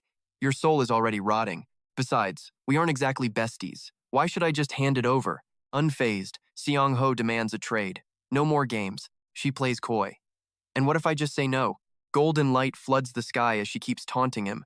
Even that pill can't save you. It only delays the inevitable. She winks. Wasting a legendary item on you? Such a shame. Seong-ho bows, his voice deepening. Suddenly, his back flashes. A golden sword manifests, radiating pure, divine power. You leave me no choice, Seong-ho declares. The crew gasps. That light. The pressure is insane. The old lady stays silent while Sujung just smirks. Ziyu watches Seong-ho closely, sensing the coming storm. Is that the white sword? No way. Is it real? That blade, Ru whispers. It's officially stronger than me now. She struts closer, mocking him. Think you can handle that? You really think you're worthy of wielding that steel? Her purple eyes lock onto his. Her voice turns lethal. Strong or not, taking us all on is a suicide mission. She gestures broadly. This whole place is going up in flames. I thought you hated killing? Better start running then. She stares him down, waiting for him to crack. I don't have time for your drama, he snaps back. She laughs. Typical. You never did like listening to reason. Asterisk, poof, asterisk. She vanishes, leaving only a swirl of purple smoke. In a heartbeat, she reappears right next to Ban. Ban reaches into his robes, searching for the prize. He hands her a mysterious, glowing purple vial. Everyone freezes. There it is, the legendary elixir. She tilts her head. So, Seong-ho, how bad do you want it? What are you willing to sacrifice for this little bottle? He looks away, cold and steady. Your successor. Ziyu flinches. Did he seriously just say that? Everyone else lives. That's the deal, he commands. She shuts her eyes, oozing pure arrogance. That's not a trade, honey. That's a straight-up threat. She scoffs. You're acting like a common street thug. Suddenly, she tosses the elixir straight at him. Fine. But I've got one more condition. Don't you dare touch my disciple for a whole year. Deal? He grabs the vial, and Zeong-ho's armor shatters. He immediately agrees. Fine, I'll keep my word. Zeong-ho turns his back to depart. But Sujung stops him with a shout. Wait, swear on your honor as a god. He glares back while she smirks mysteriously. Confused, Ziyu watches the god vanish into gold light. Seon-hun collapses, gasping from that suffocating pressure. Are you both friends of my disciple? Sujung drags Ziyu away, shouting for the others to stay. Suddenly, they all vanish into a purple flash, leaving Suku and Seon-hun staring in total shock. He unlocked the demon eye himself. What a kid. A voice inside screams, "Wake up, master!" Ziyu wakes up to Sujung's teasing grin. He groans, realizing he's back in his basement home. How did Sujung know exactly where I live? He turns to her with a sudden realization. The demon eye. It's just for communication, right? Or have you been stalking me this whole time? She nods. She sees everything through that eye. That's a total violation. Get out of my life. She smirks. Are you shy? Think you're cute? Ziyu glares back. That is not the point. Anyway, why did you come to my house? Can't a master visit her own disciple's home? She missed the housewarming, so she crashed today. Ziyu groans, clutching his sore back. He's in debt. After all, she used 3 elixirs to save him. Who are you to possess the demon eye? Before he can ask more, she shuts him down. You have many questions, but now isn't the time. I'll explain everything when the moment is right. She hands him a cup. Something's more important. What could be more important than the demon eye? She looks him in the eye and whispers, Listen, please. Just let me live here with you. Ziyu freezes in shock. You want to what? Suddenly, cheerful laughter echoes from the living room. Sujung is buttering up his mom with sweet lies. Mom is beaming while Sujung praises her beauty. Where did you find such a lovely girl, son? I thought you only liked hanging with guys. How did my life become such a total dumpster fire? Dujung and Sujin are cornering Jeju, demanding the tea on his relationship with Sujung. His brain is buffering hard. He needs an exit strategy and he needs it now. Handling these two and their wild fanfic imaginations, that is a mission impossible for Jeju. Sweat pours down his face as his last 2 brain cells fight for a solution. One look at Jujung and he knows any excuse will just become a meme. This is a level 99 problem.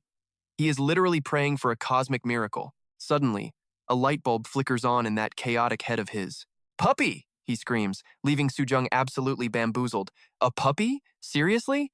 Abandoning all dignity, Jeju bolts, yelling some nonsense about a newly adopted pet. He stops to catch his breath, but Sujung's voice cuts through the air behind him. Yo, where do you think you are going with that weak excuse? Desperate, Jeju begs Ren to shrink into something small, fluffy, and cute. It is a total save-me moment. Talk about peak desperation. Ask, and you shall receive. The artifact begins to glow with mystical energy. Boom! Ren transforms into the most adorable little fluffball ever seen. The girl's eyes turn into literal hearts the second they see him. They are obsessed. Jujung rushes over like she has found buried treasure. She starts peppering the poor creature with a million puppy questions. What breed is this? Is the fur even real? It is so soft. She turns to Jigyu with a look of pure, unadulterated excitement. What is his name? Can I please be the one to name him? Jiju wipes his brow, trying to keep his cool under the intense pressure. Calm down. His name is already set, and no, he is not for sale. Meet Ren. Jujung is already spinning around in a state of puppy delirium. She is acting like it is Christmas morning in the middle of the yard. You are the best. Finally, you did something actually cool for once. For once, Juju's ego takes a massive soul-crushing hit. That is cold. I have been the breadwinner for years, and this is the thanks I get? Soo-jung wanders over, wearing a classic smirk that clearly spells out trouble. Look at you, actually using your brain for a change. I am impressed. He scowls. Does she even realize this entire mess is her fault? I wouldn't have to play pet owner if you weren't such a chaotic disaster. She just stretches, looking like she hasn't a single care in the world. Time for a real talk. Soo-jung pulls Jeju aside to discuss business. She has finally scouted the perfect location for their next big move. Cut to a quiet cafe, where the tension finally starts to simmer down. Jeju hits up Mr. Seong-hoon to apologize for his sudden disappearing act. Sorry for ditching the cleanup. I owe you big time for handling that. He hangs up the phone and lets out the heaviest sigh of his life. Finally, he can breathe without a million questions hitting his face. He feels like a total jerk for leaving his mess for others to fix. Soo-jung teases his emo face, making him wonder if she is actually telepathic. Relax, they are pros. You would probably just trip over your own feet anyway. That is not an insult, but hey, you are the one who started this. A neighborhood cafe? You've got to be kidding me. We should have met in a soundproof tower bunker. Soo-jung just smirks. Relax. My barrier crushes that cheap tower tech. She guarantees total privacy from any prying ears. Their very presence is completely erased. Eo chimes in. This isn't some amateur hour barrier, for sure. Jigil finally relents. Fine, whatever. Soo-jung leans in, chin on her palm. She's ready to spill every secret. Jigil's brain is spinning. Something feels dangerously different about her today. A strange vibe he can't grasp. He recalls her weird chat with the car. He finally speaks up. Ban, is he a player? Or wait. He hesitates, sweating. Is he even human? Their eyes lock. Jigil instantly feels a cold shiver. Soo-jung cuts through the heavy silence. She raises an eyebrow. That's really your first question, kid? Gotta admit, your instincts are sharp. Soo-jung tosses a look. Why not just ask your sword? Rue whispers. Ban is a literal demon, and not just some low-level imp. He's the avatar of pure brutality. Suddenly, Ban drops to one knee. Greetings, master. His face is dead serious. Jigil nearly jumps out of his skin. Soo-jung tries to hold it in. Then she absolutely loses it, laughing. She wipes a tear, breathless. Then, she casually addresses Rue. Jigil's shocked she can hear Rue? Wait, you can hear his voice? Yup, I hear the brat on your neck. Rue explains. We do share a vision. Jigil panics as her voice rings out. He leaps up. Can you read minds? Nah, you were just projecting that thought loudly. Even Soo-jung's mind reading is totally blocked by this kid's poker face. Vu nods. She's speaking the cold, hard truth. Jigu rubs his temples. This info dump is literally melting his brain. Soo-jung smirks. Turns out her star pupil is a bit of a dummy. Elle and Brunhert immediately jump in to back him up. She sighs and starts breaking it down, step by step. First, let's clear up that massive misunderstanding of yours. Ban wasn't showing respect to Rue at all. Soo-jung points at Jigu. His loyalty is for you, kid. Jigu's jaw hits the floor. Another bombshell dropped. Rue rants about Ban, that backstabbing snake from his past. She leans on her hand, eyes gleaming with hidden truths. Ban was a mastermind behind the riot against the Demon Lord. To him, Rue is just a relic of a bygone era. He's only impressed because you actually managed to tame a monster like Rue. Rue is losing it, while that traitor just casually sips his tea. Soo-jung snaps her fingers. Nostalgia over, time for the real talk. She leans back. Let's talk about those demon eyes first. Jigu is suspicious, but he's all ears now. She knows he's got a million questions spinning in his head. This awakening is fresh. Even Du was kept in the dark. But there's one thing she really needs to ask him. Jigu's heart races. He knows something big is coming. She crosses her arms, studying him like a complex puzzle. How exactly did you trigger a demon eye awakening? Before he can even stutter an answer, she cuts him off. Remember, the demon eye is the ultimate symbol of the demon race. Jigu just blinks, looking more lost than a confused puppy. Wait, didn't you give me this power? Wasn't it you? Rue jumps in to set the record straight once and for all. I told you, master, that power isn't just something you trade. Jigu touches his face, panic rising. Then where did it come from? Was this dark power hiding inside me from the very start? Rue sees him spiraling and tries to chill him out. That woman's energy was just a tiny spark, a catalyst. But you're the one who pulled the trigger, master. Soo-jung nods, finally confirming her wild theory. Honestly, I never expected you to pull off a demon eye. Rue leans in, suddenly very curious about his master. Wait, are you actually some secret demon prince or something? Jigu can't wrap his head around the possibility. What are you even saying? You've met my mother. She's totally normal. She's a human, through and through. He spots a massive plot hole and goes for the throat. So, what about your old man? Zigu snapped back to reality, mumbling to himself. My father? A blurry vision of a long-haired man flickered in his mind. He looked down, his eyes suddenly turning somber. Yeah, I'm not really sure. Sujung waved off the tension. Listen, demon eyes aren't common. Only high-level devils have them. She'd noticed his rare gaze. Most eyes are basic, but your purple? That's legendary tier. He was lost. Special? How? Sujung just grinned, explaining the lore. The color reveals your true rank. Green is low-tier trash. Red is for the middle class. Zigu leaned in, waiting for the punchline. And purple? Her next words hit him like a truck. Royalty. Her face went stone-cold serious as she emphasized. The absolute peak of the demon hierarchy. The final level. Nothing stands above it. The legendary violet demon eyes. She stepped in close, looking strangely grateful. Thanks to your data, I can use all eye types. Rua scoffed with pure contempt. Don't make me laugh. Even I haven't used them all. Who do you think you are? Sujung just pointed forward, testing his knowledge. You're a full demon, right? Most only get one set of eyes. But me? I'm built different. Zigu was hooked. So, what are you then? He started to guess her identity. Are you just a human? If those eyes represent demons, are you one of them? But Sujung wasn't what he expected. I'm an anomaly. Just like you might be, kid. The conclusion made his heart skip a beat. Zigu turned bright red, waving his hands frantically. Whoa, what are you doing? Ru stayed chill, realizing the truth instantly. I see. It all makes sense now. Stop acting like a freak and actually look. He was still stammering. What the hell makes sense? Finally, Zigu gathered the courage to peek. Sujung had lifted her shirt, revealing her midriff.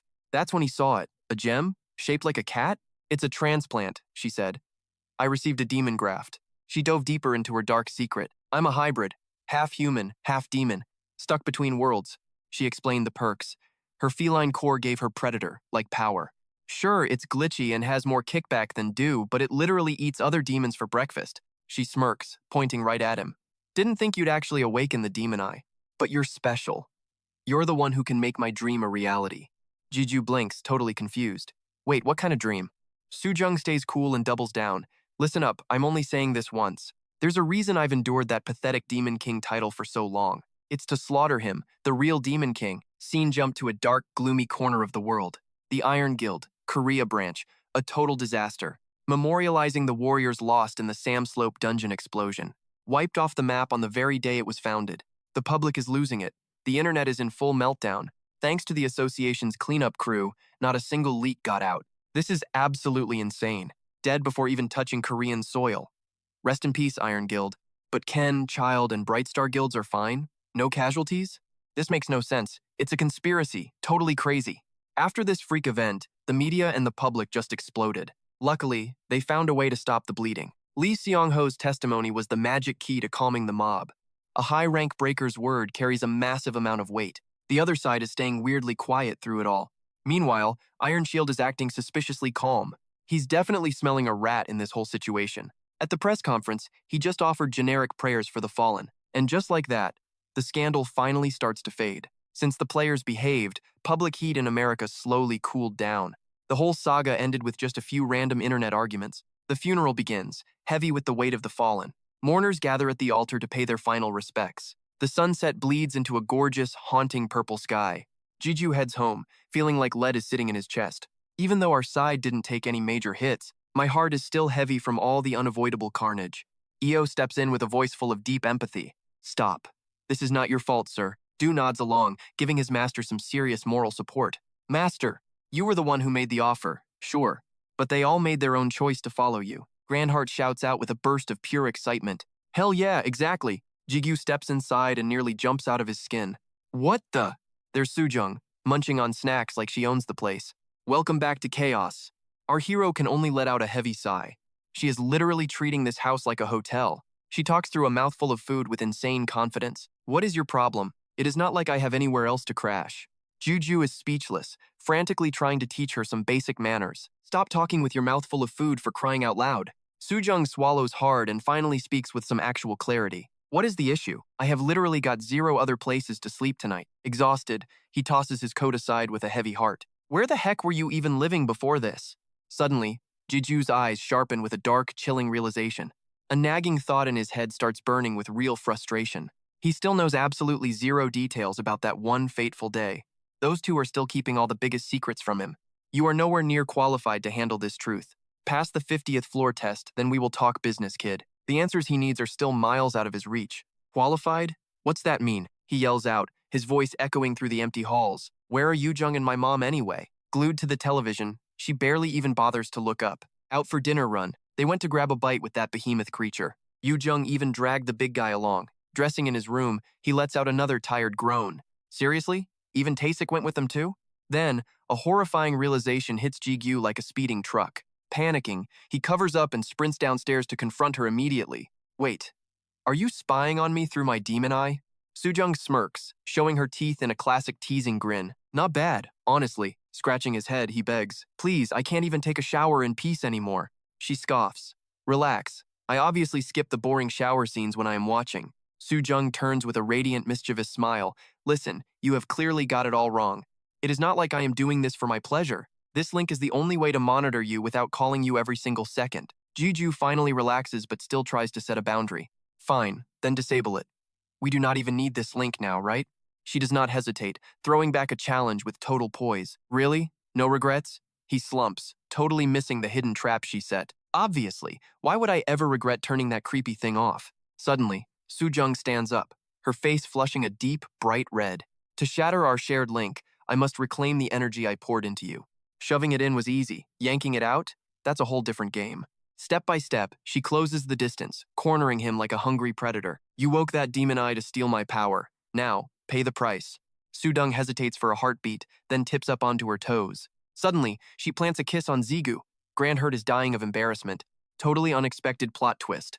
This is uncalled for, you damn savage. Zigu finally snaps back, stumbling backward and tripping over his own tongue. What the heck? What do you think you're doing right now? She leans in, grinning wickedly. Struck a nerve? Was that your first kiss? Ji-yu stays dead silent, hand over mouth, processing the absolute chaos. She nailed it. That panicked face is a total dead giveaway. She crosses her arms. Anyway, the link is fried. We're finally disconnected.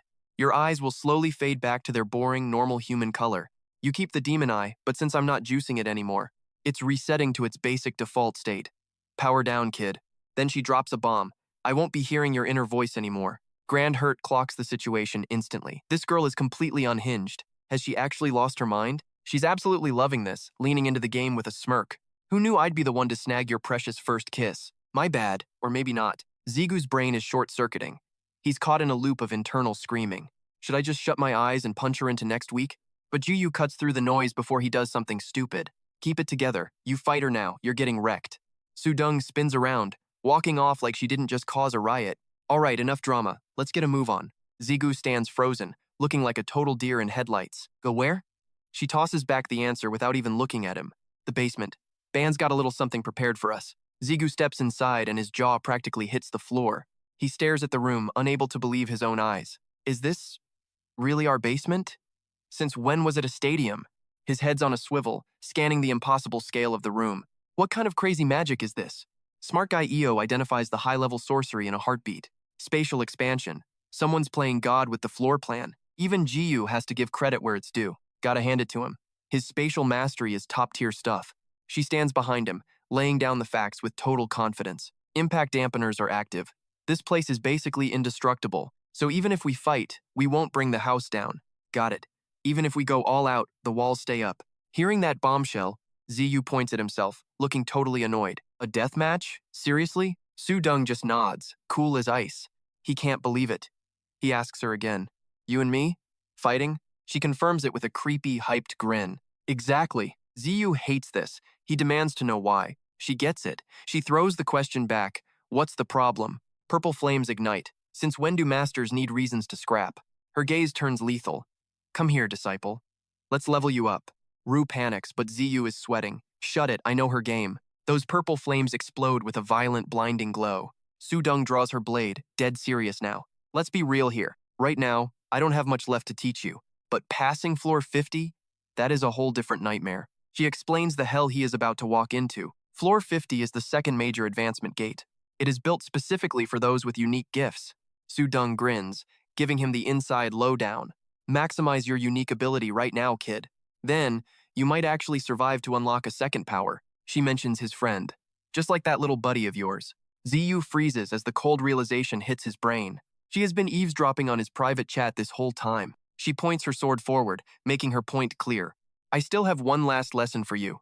Immediately, she snaps out a cold, sharp command. Sword up. I don't do talking tutorials. Actions only. Ziyu's eyes turn dark and focused out of nowhere.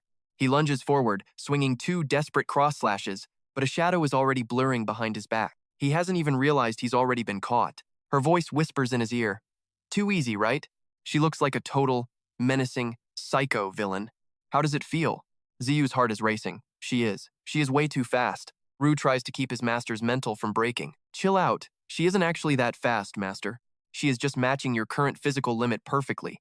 Rue breaks down the terrifying combat logic she uses. You're struggling because she lives inside your blind spots. I hate her.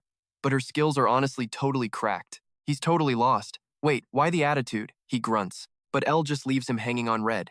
Zip it, Rue, Sudong warns from afar. Behold my ultimate combat mastery. She smirks like a villain, thirsty for the upcoming carnage. Ready for a taste? I am showing you every bit of this. Sudong locks her lethal sights right on Ziyu.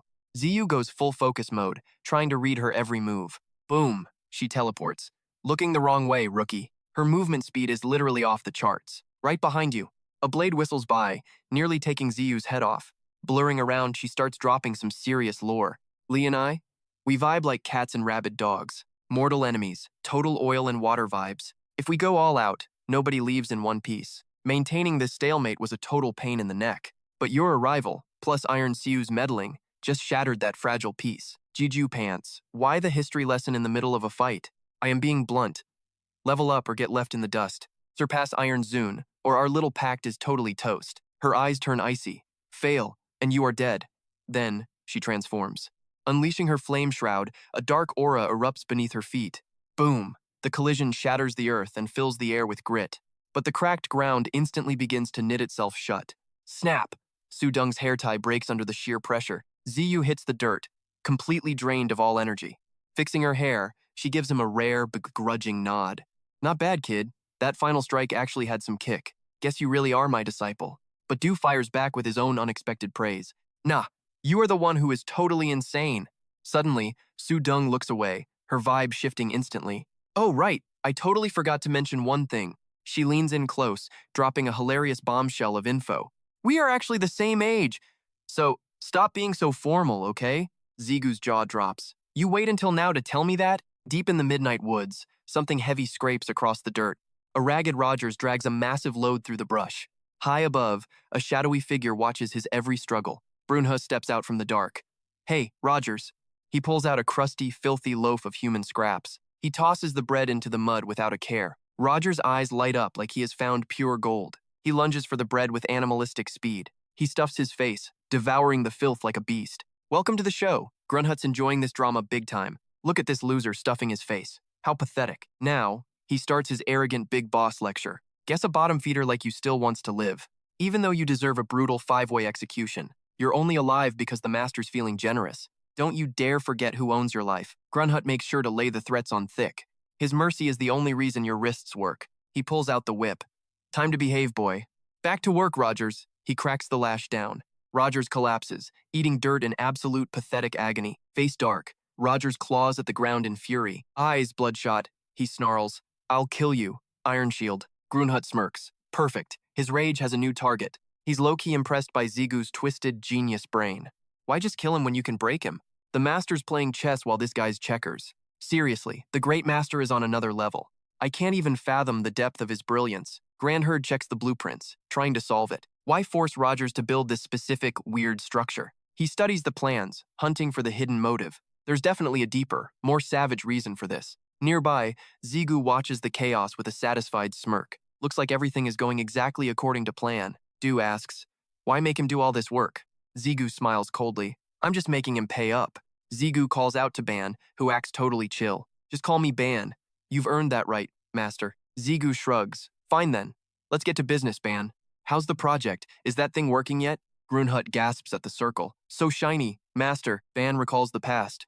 Can I enter your gate? Great, master. There's still so much left to uncover. Shu Dung adds, Ban's demon magic is top tier. Seriously. He'll definitely be a huge asset to your cause. Zeker stays cautious. The Demon King's words carry weight. Keeping a guy like that around feels super sketchy. Rue warns, he's a traitor, but his skills are legit. Plus, remember, that dude isn't even remotely human. Ban looks up, looking proud.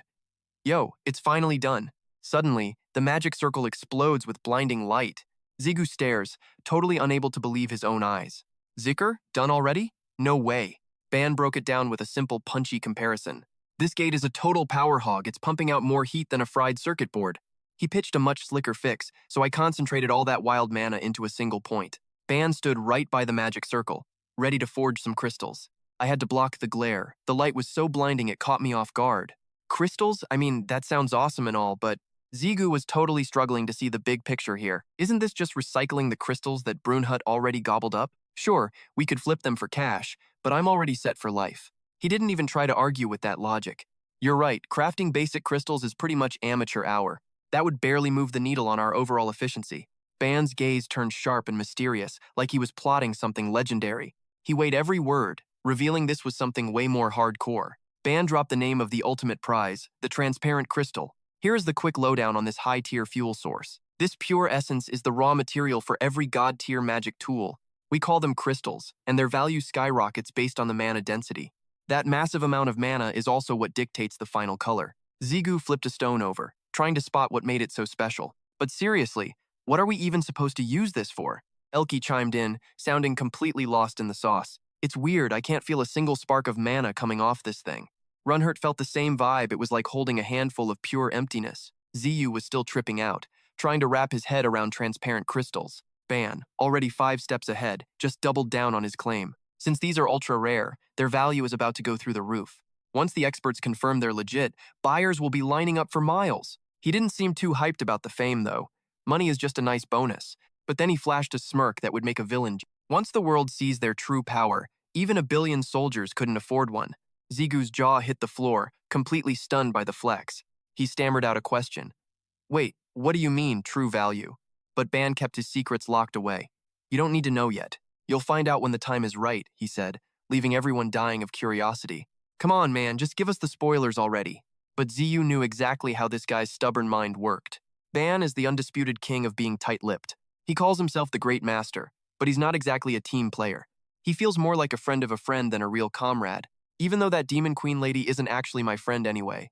If he's not in the mood, you're getting zero info, period. He could definitely see the shift in Ban's attitude, though. It looks like that crystal experiment was a massive success. Because of that, the big guy is actually in a surprisingly good mood. Ziyu cuts straight to the chase. And man, the tea is getting spicy. So, a gate is actually a territory? Ban gulps his water, confirming the insanity. Precisely. Think of it as abandoned wreckage. Ziyu dives deeper, totally blindsided by this. You mean a land with its own ruler? Like, some kind of literal demon king? Ban sets his glass down with authority. Maybe yes, but also maybe no. Demons aren't the only ones owning property. Ziyu's brain is melting with more questions. Then who else is out there? Why ditch their land and invade Earth of all places? Ban sighs like a tired dad. Time to talk. Look, they didn't all just quit voluntarily. Some places just end up as ghost towns. He drops a few more cryptic hints. Trust me, occupied lands exist if you're curious. Ban's advice? Stop talking and climb the tower. Reach floor 50 and unlock some real power. Then we can discuss the juicy secrets. A creepy, lonely door stands in silence. Suddenly, boom, a massive explosion rocks the scene. Thick, gray smoke chokes the entire air. Jiju gets blasted back, barely hanging on. He digs in, finally finding his balance. Sujung smirks, starting the classic trash talk. When a cute girl like me approaches, how long do you plan on running? He fires back with some serious attitude. You're definitely not a normal girl, lady. I've got no choice but to run away. Her expression flips instantly. Total scary vibes. Ouch. Those words really hurt my feelings. In a flash, Sujung is in his face. Ziyu grinds his teeth, unable to react. She swings her blade, then leaps back. Rejected? How tragic for a girl like me. She leans in with a sharp reminder. Shall we get back to our lesson? He doesn't back down from the challenge. Please, bring it on. Teach me everything. She lunges forward, firing off questions like bullets. Sure, death is a killer skill, but it is no finisher. What is the plan if that one shot fails, huh? Ziyu gets a warning. But those were just warm-ups. Sujung's next strike closes in with terrifying speed. It is too fast. He cannot even react. Ziyu takes a hit, crashing into the dirt. High above, Sujung watches his every clumsy move. Your style is basic, messy, and full of holes. Ziyu scowls, calling upon the power of Iron Sunday. Shaking off the impact, he blasts back into the sky. He charges back, desperate to close the gap on Sujung. channeling power into his blade. His sync level explodes. Pure power erupts, leaving Sujung absolutely speechless. Ziyu is lost, but Vu steps in to explain. Our bond evolved, and so did your death skill. His mind spins. This power feels dangerously next level. Focus! His spirit suddenly screams for him to wake up. Sujung snaps back to reality, cursing her luck. She dives, slamming him down to stop the madness. She grabs his collar. Get a grip on yourself. With a massive shove, she sends him cratering down. The earth shatters into a million jagged pieces. Ziyu lies there, every bone screaming in agony. Finally, the haze clears and he wakes up. What the hell just happened to me? Elle screams out, terrified for her master's life. Master, are you still with us? Sujung walks over to check the wreckage. You back in the land of the living? Honestly, I do not know whether to be impressed. Ziyu is wiped out, his memory a total blank. Did I miss something big just now? She crosses her arms, looking genuinely stunned. Oh, you definitely missed being a total monster. My little disciple almost let his ego win. Sujung smirks, remembering that chilling dark energy. How was it, being swallowed by the abyss? Ziyu's face is a mask of pure confusion. The abyss? Stop acting like some edgy know-it-all. She drops the act and gets serious. That unexplainable power was actually drowning your logic. You felt like everyone should rot at your feet. Sujung finally reveals the name of that darkness. You have just tasted the forbidden demonic art. And that, my friends, is why demons are dark magic addicts. Her face turns deadly serious. Go find the 100 Swords player. Zigu looks up, totally clueless. Wait, who is that guy? Sudung explains. He's a legend wielding insane special blades. Iron Shield sword, Roger's daggers. All gifts from him. You need a holy sword to balance your crazy demonic energy. That balance makes you special. Don't lose yourself. Zigu stands. Got it. Look, we're the same age. Drop the formalities. Let's just chill. Zigu's not buying it. Wait, for real? We're the same age? Sudung just spins around with a playful, teasing grin. By Earth standards anyway. Just call me Sudung, okay? He's still glitching. Earth standards? What kind of logic is that? She just brushes it off. Forget it! Let's grab some food! That workout totally killed my stomach. I am absolutely starving. Suddenly, she perks up. Hey, did Yuzung and the girl get home? Zigu shrugs it off. They should be back by now, right? He yells, Inventory, open! And Grunhut sounds totally triggered. I told you, I am not your personal storage locker. Zigu pulls out his trusty, battered old smartphone. Wait, didn't they say something about going shopping earlier? Suddenly, Zigu's gaze turns sharp and dangerous. An unknown caller flashes on his phone screen. It's Zijin. Talk about perfect timing. This is weird. He answers quickly, wondering what the old man wants. He's never called before. Hello? What is going on, sir? But the other end is dead silent. Just cold air. Zigu tries again, louder. Hello? Can you even hear me? I can't hear a thing, Sudung waves. I'm heading out. Heavy, ragged gasps are the only response from the phone. Zigu's blood runs cold. Why isn't he saying anything at all? Ego whispers a theory. Master, the barrier must be blocking him. No way, Zigu snaps. The old man said the signal was fine. He screams into the receiver, desperate for any sign of life. Sir, answer me. Can you hear my voice right now? A faint, broken whisper finally cracks through the static. The workshop. Jichun uses his last breath to give the order. Please, get to the workshop. Now. The man is slumped amidst a total wreck of a room. At this rate, it'll all be too late. Jichun collapses, the warning dying in his throat. Minsu, gone.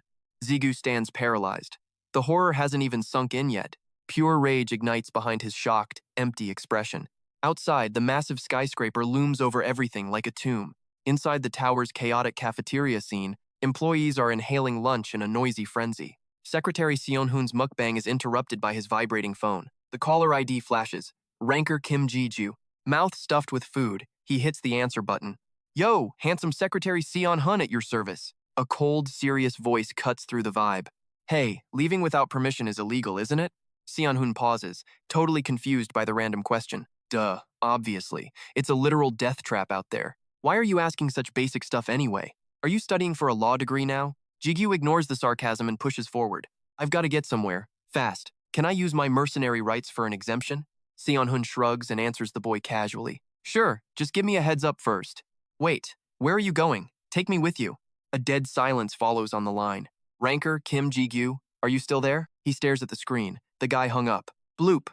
Just like that, Ji-gyu vanishes into thin air. Only a faint trail of smoke remains behind. He's a blur, ghosting through the crowded city streets. He's soaring over skyscrapers, racing the local birds. Ji-gyu moves so fast, he's leaving after images everywhere. Full throttle. He launches himself like a supersonic missile. Then, he pivots, diving straight toward the concrete. He sticks the landing with a legendary, stylish slide. He stops cold, buried in a massive cloud of dust.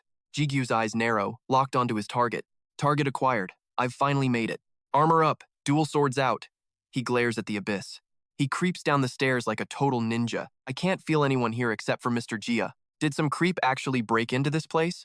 Every step is calculated. Every breath is quiet. Time for a little telepathic chat with his swords. Keep your guard up, master. Stay sharp. Detection skills have limits. Don't get overconfident now. Suddenly, Brunhut speaks up with a heavy heart. My father. Is he going to be all right? Wait, the target is actually Brunhut's dad? Rue chimes in, sounding completely lost and confused. Does that make Master the mom then? Yo, you're the one who gave me an ego. Trying to melt my brain again, old man? Man, that's ancient history now. Jiju creeps toward the end hall door, ready for smoke. Eyes closed. He scans the room like a radar. The whole room's layout clicks into his mind. Boom. Eyes open. Game on. Time to breach. He slowly twists that crusty old doorknob. Door creaks open. Yo, mister? He whispers. Mister? You good in here or what? Jiju freezes. The vibe? Absolutely cursed. He spots Jichun slumped in the corner, total wreck. He sprints over, yelling his lungs out. Mister! He grabs him, shaking him like crazy. Mister! Talk to me. You still with us? Holy crap. Jiju's eyes drop to Jichun's hands. His heart stops. Those hands. They're a mangled, bloody disaster zone, completely crushed into pulp. Jiju scans the wreckage. Every bit of gear is just gone. What monster did this? Who's catching these hands? A groan pulls Jiju back to reality. Mister struggles to open his eyes, whispering, Oh, you're finally here, kid. Jiju frantically digs through his bag. Drink this elixir. Down it, now. I'm getting you to a hospital. Move. But one sentence freezes him dead in his tracks. Stop. I'm cooked. My time's up, Jichun wheezes. Every drop of his life force is drained. Even god-tier elixirs can't save him now. It's over. Jiju's head spins. No way. This can't be. Time's running out. Kid, just listen for a sec. He leans in. It's about that old favor. That favor Jichun asked for ages ago. One day. When I need it. Will you back me up? Jiju nods. Yeah. Anything. I'm a pioneer. An OG of the tower. Jiju's jaw hits the floor. Wait, an OG pioneer?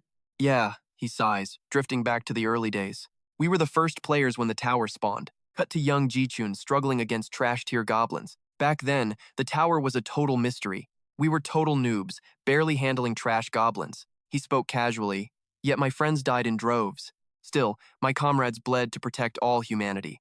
Jichun sounded weary. Power? Never craved it. Drowning in guilt, I quit the tower climb. A harsh cough broke his flow. Ji flinched. Relax, kid, Jichun smirked. Just a tiny sneeze. See, I was a tanker. Smithing was secondary. But before the system, the forge was my life. Combining skills, I forged gear with decent stats, using player perks and my old hammer skills. Not like the godly gear I make now, obviously. Back then, Jichun stuck to the basics. Then, the incident happened. Jiyu gulped. Wait, what kind of incident? Jichun sighed. As I neared floor 50, I entered again for my second awakening quest. I wanted to max my skills at the forge. He stared at Jigyu with piercing eyes. Then, a wild question popped into my head. You ever stop to think about this, kid? Why are we actually climbing this damn tower? Jigyu stood there, totally stunned and speechless. Jichun fired off questions like a Gatling gun. Does the tower only go up, you think? What's hiding in the basement of this place? Is floor 1 really where it all begins? Stuff like that. Deep existential stuff. Ignoring the questions, he dropped a massive truth. I spent years hunting for that tower basement. Ji-chun recalled his younger, wilder days. I scoured every inch of the first floor, trading blows with endless waves of monsters, exploring realms no one else had ever seen. I walked a million paths to find it. Nobody knows floor 1 better than I do. Jigyu listened, completely hooked on every word. Finally, Ji-chun's obsession paid off big time. At long last, I found the secret, a hidden door, leading down to the basement. Basement? Suddenly, Jigyu's brain felt like exploding. He collapsed, blood spraying from his nose. Beyond that door sat an entirely different world. Warning: you lack authorization for this restricted intel. Penalty active. Jigyu's scream shattered the air. Zigu's world starts spinning as Zichun freaks out. Clutching his head, Zigu hears his panicked servants crying. Chill out, Ru commands as the stone levitates. He remembers the warnings about his hidden weakness. Survive floor 50. Then we will spill the beans. Everyone has been singing the same old annoying song. Unlock that 50-floor power, and secrets are yours. Only then will the true legend be revealed. Ziyu collapses, writhing in pure, unadulterated agony. Floor 50. New powers. Or certain death. So this is the actual cost. L screams for his master while Zikun trembles. You holding up? Ziyu looks up, gasping. Keep going. Don't stop. He grinds his teeth against the soul-crushing pain. It feels like his brain is being split. This might be his one and only shot. He must know the truth. Ji-chun hesitates. Don't kill yourself over this. He recalls the basement. A literal vision of hell. The tower's lowest depths are far from paradise. It is nothing like the stories people dream about. The ground burns like a scorched, desolate wasteland. Survival there is a joke. It is straight up impossible. Suddenly, Ji-gil's ring flashes with an eerie light. Ru? What gives? He starts to speak, then chokes back the words. Forget it. Just listen to the man. Ji-chun wandered aimlessly through that god-forsaken land, searching for answers in the heart of that abyss. He spent ages scouring the depths, finding nothing. Nothing stood out. It was just endless emptiness, like being trapped in a never-ending nightmare realm. That is the reality. Then, suddenly, he froze. He knew he had to retreat. He tried to backtrack his original path, but in that split second, he spun around. Looming behind him was a massive, hideous beast.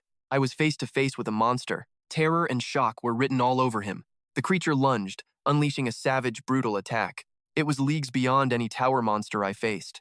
Even as a top-tier pioneer, he struggled. I was turned into a total, pathetic joke, spent and broken. He felt death's cold grip. Just then, a crimson-haired shadow appeared. She finally arrived. Jigyu clutched his head. Wait, her? My wife? The old man chuckled. What a wild first meeting. He frowned. Wait, your wife was a player too? Ji-chun rasped weakly. No, she is actually. But before finishing, he collapsed onto the cold floor. Jigyu panicked, screaming, Mister, wake up! He shook his shoulders. Mister, are you okay? The ego spoke coldly. Master, the old man is fading. Ji-chun struggled to speak. The bag. Take the items. Jigyu stared at the bag. The bag? Why? He pulled out a parchment and a golden hammer. Jigyu whispered in confusion. What are these? Trembling. Ji-chun sat up. That's the tower's primordial map. Of floor 1. It shows the hidden basement gate. If you reach it, then Minsu will finally. A violent cough choked his words. Mister! Jigyu cried. Ji-chun fought for consciousness. I can't die yet. Minsu. Leaning him against the wall, Jigyu watched him fade. Suddenly, the necklace gem pulsed with a haunting light. The spirit whispered, Master, turn him into an ego? Her question froze his blood. Can't you save him? The system's voice cut in. It's too dangerous, Master. L continued. Egoification has a massive failure rate. Even if successful, he might never truly live again. Ru smirked. Still, it's better than letting him rot. He's a goner anyway. Why not take the gamble? Jigyu bit his lip, his mind racing through possibilities. He finally looked up. Mister, listen to me carefully. Time is short, but I might have a way. I must kill you first. Success is under 0.1%. Ji-chun smiled. If you're game, do it. I trust you. He rasped. Why do you think I called for you? I chose you because you're the only one I trust. Jigyu steeled his heart, gripping his weapon tight. Crimson lightning crackled from his ring. Here goes nothing. The sparks formed a blade. Forgive me. This will hurt. Determination blazed in his eyes like a dying sun. Steel pierced his chest. Thank you, the old man whispered. The blade drank deep. Skill activated. Cannibalism. Save Minsu. He's a blacksmith who'll surpass even me. Only purple mist remained, swirling around a jagged crater. Jigyu stood as a holographic system window flickered alive. The screen flashed in blood-red text. Ego-ification initiated. Player Huang Ji-chun has died. Soul fragments absorbed. Fragment A wasn't a total bust. Trust me, we'll find a way. Better than doing 0, right? Then, his screen just vanished into thin air. Zigu asked Ru what he thought. His reaction? Definitely sus. No answer. Just a warning. Keep it up, and you'll get punished. He flinched. Punishment? Just for listening to some tea? That's cold. Seriously. If your head explodes, don't blame my demonic eyes or brain power. That serious? Yep. The old geezer might have totally miscalculated this one. Or maybe this story is just that dangerous to know. Important enough to risk everything just to spill the beans? Probably. Ru's red eyes glowed. Listen close, kid, he hissed. I'll only tell you the stuff that won't make your brain melt. Like the old man said, other worlds are actually out there. Just a taste of the truth. And Zigu's head started thumping. Pain shot through him like a lightning bolt to the skull. Information overload. It was way more than he could even count. Seeing him glitch out, Ru decided to pull the plug. Rain check. I'll tell you more when you aren't literally dying. No rush. Just focus on mastering your powers first, okay? Level 1 of the tower. Looks peaceful, but don't be fooled. Some cultist freak is screaming about a ritual opening the doors, demons kneeling, arms up. The gods of punishment are coming. Their leader, the apostle, wants to be the king of gods. Edgy. The lackey looks at the apostle by the coffin. Everything okay, boss? Silence. The apostle is deep in some dark main character thoughts. He just stares at whoever is trapped inside that coffin. Then he drops some cryptic dialogue out of nowhere. Until the barrier breaks, nobody knows what's coming for them. The lackey is totally confused. Wait, what did you say? He touches the coffin lid. Never mind.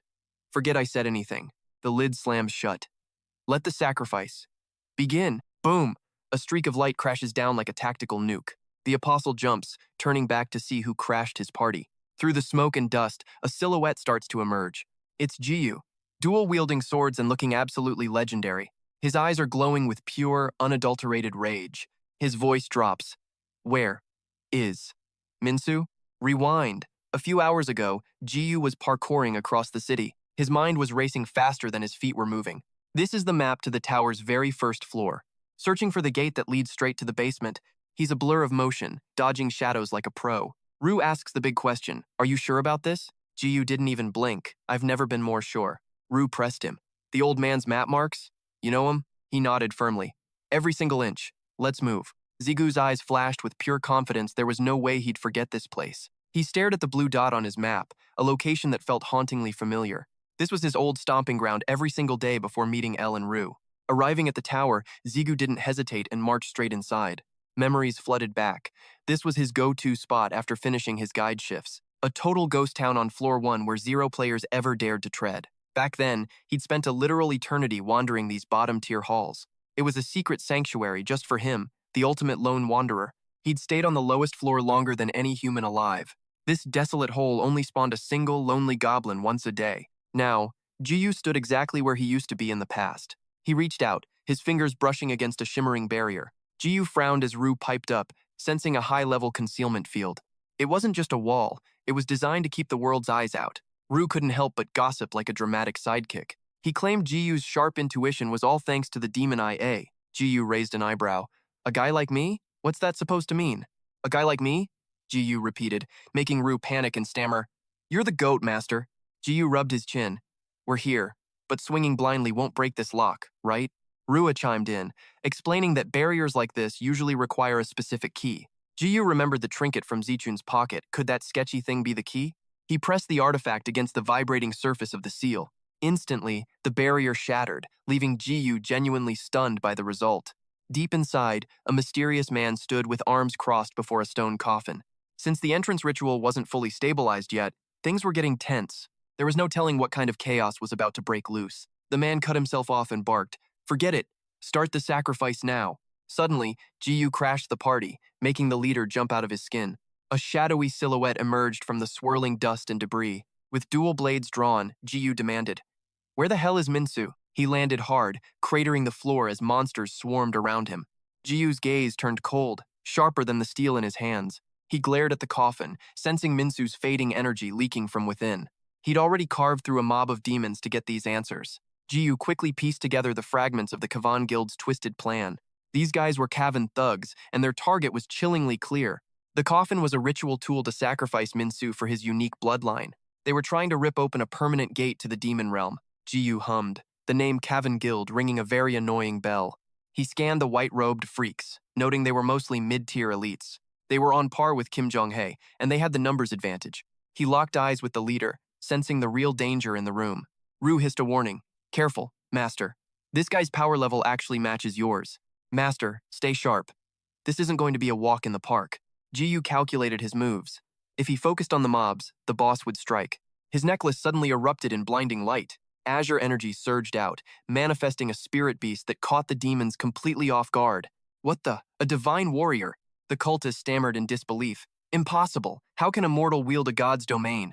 Is he also a chosen apostle?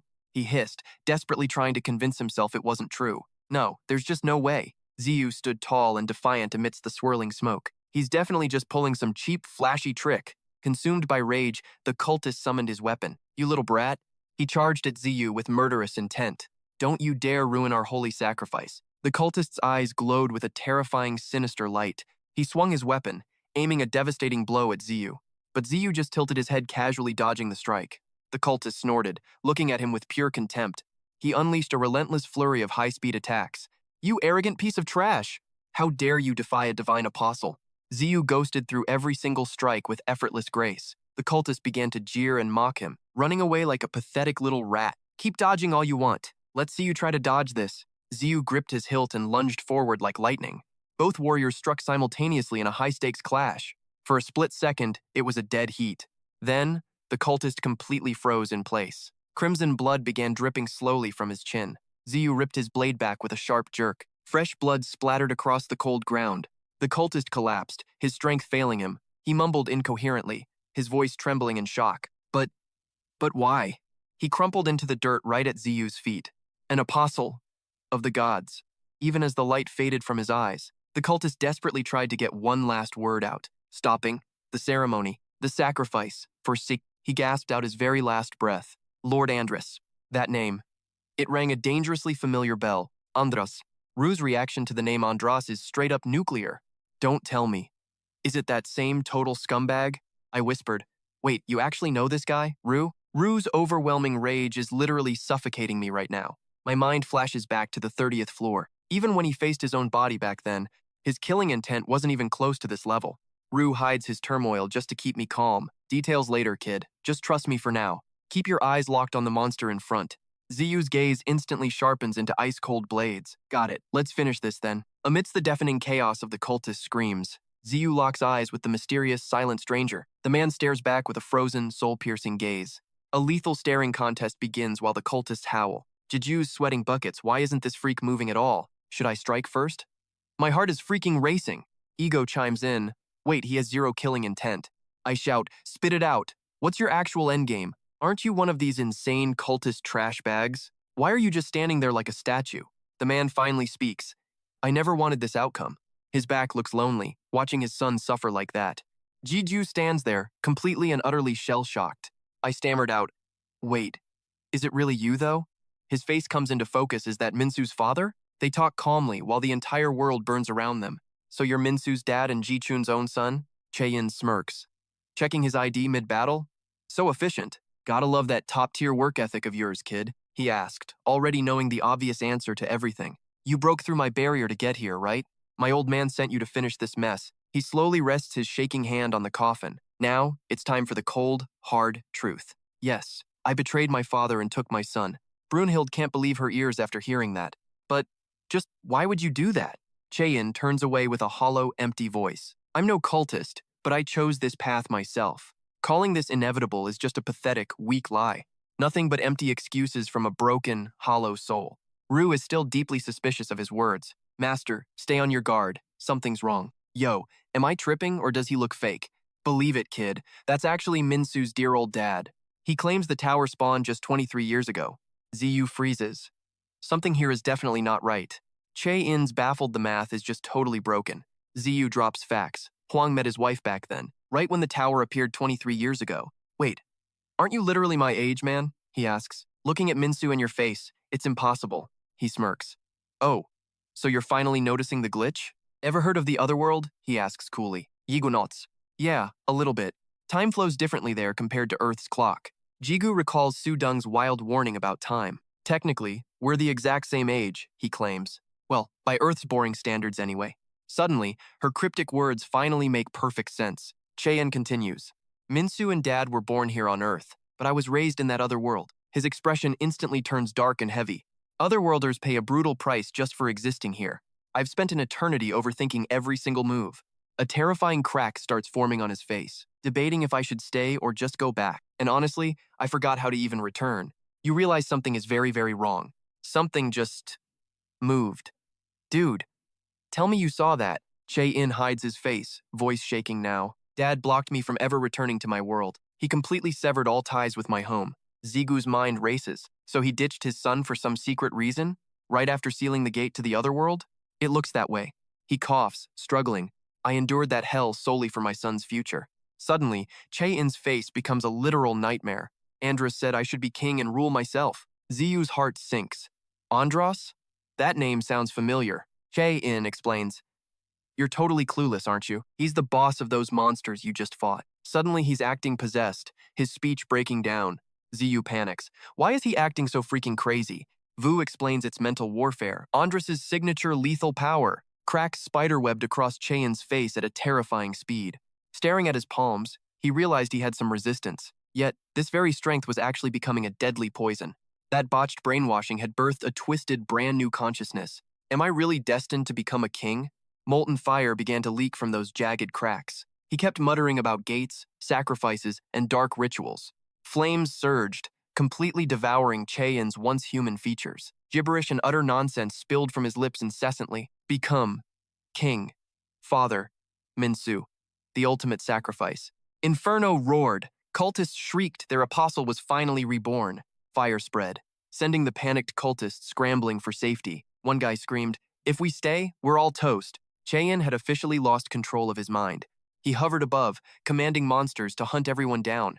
Total chaos, open the barrier, we need out now. A sudden wave of heat incinerated the monster mob. Ren, munching on a cultist, glanced back with predator eyes. Cheyen had fully evolved into a massive living furnace. He unleashed a devastating blast aimed straight at Ziyu. Ziyu shielded his face, reeling from the insane heat. Ziyu telepathically barked for Ren as the fireball arrived. Too late, Ziyu thought, braced for impact. The impact triggered a cataclysmic, ear-splitting explosion.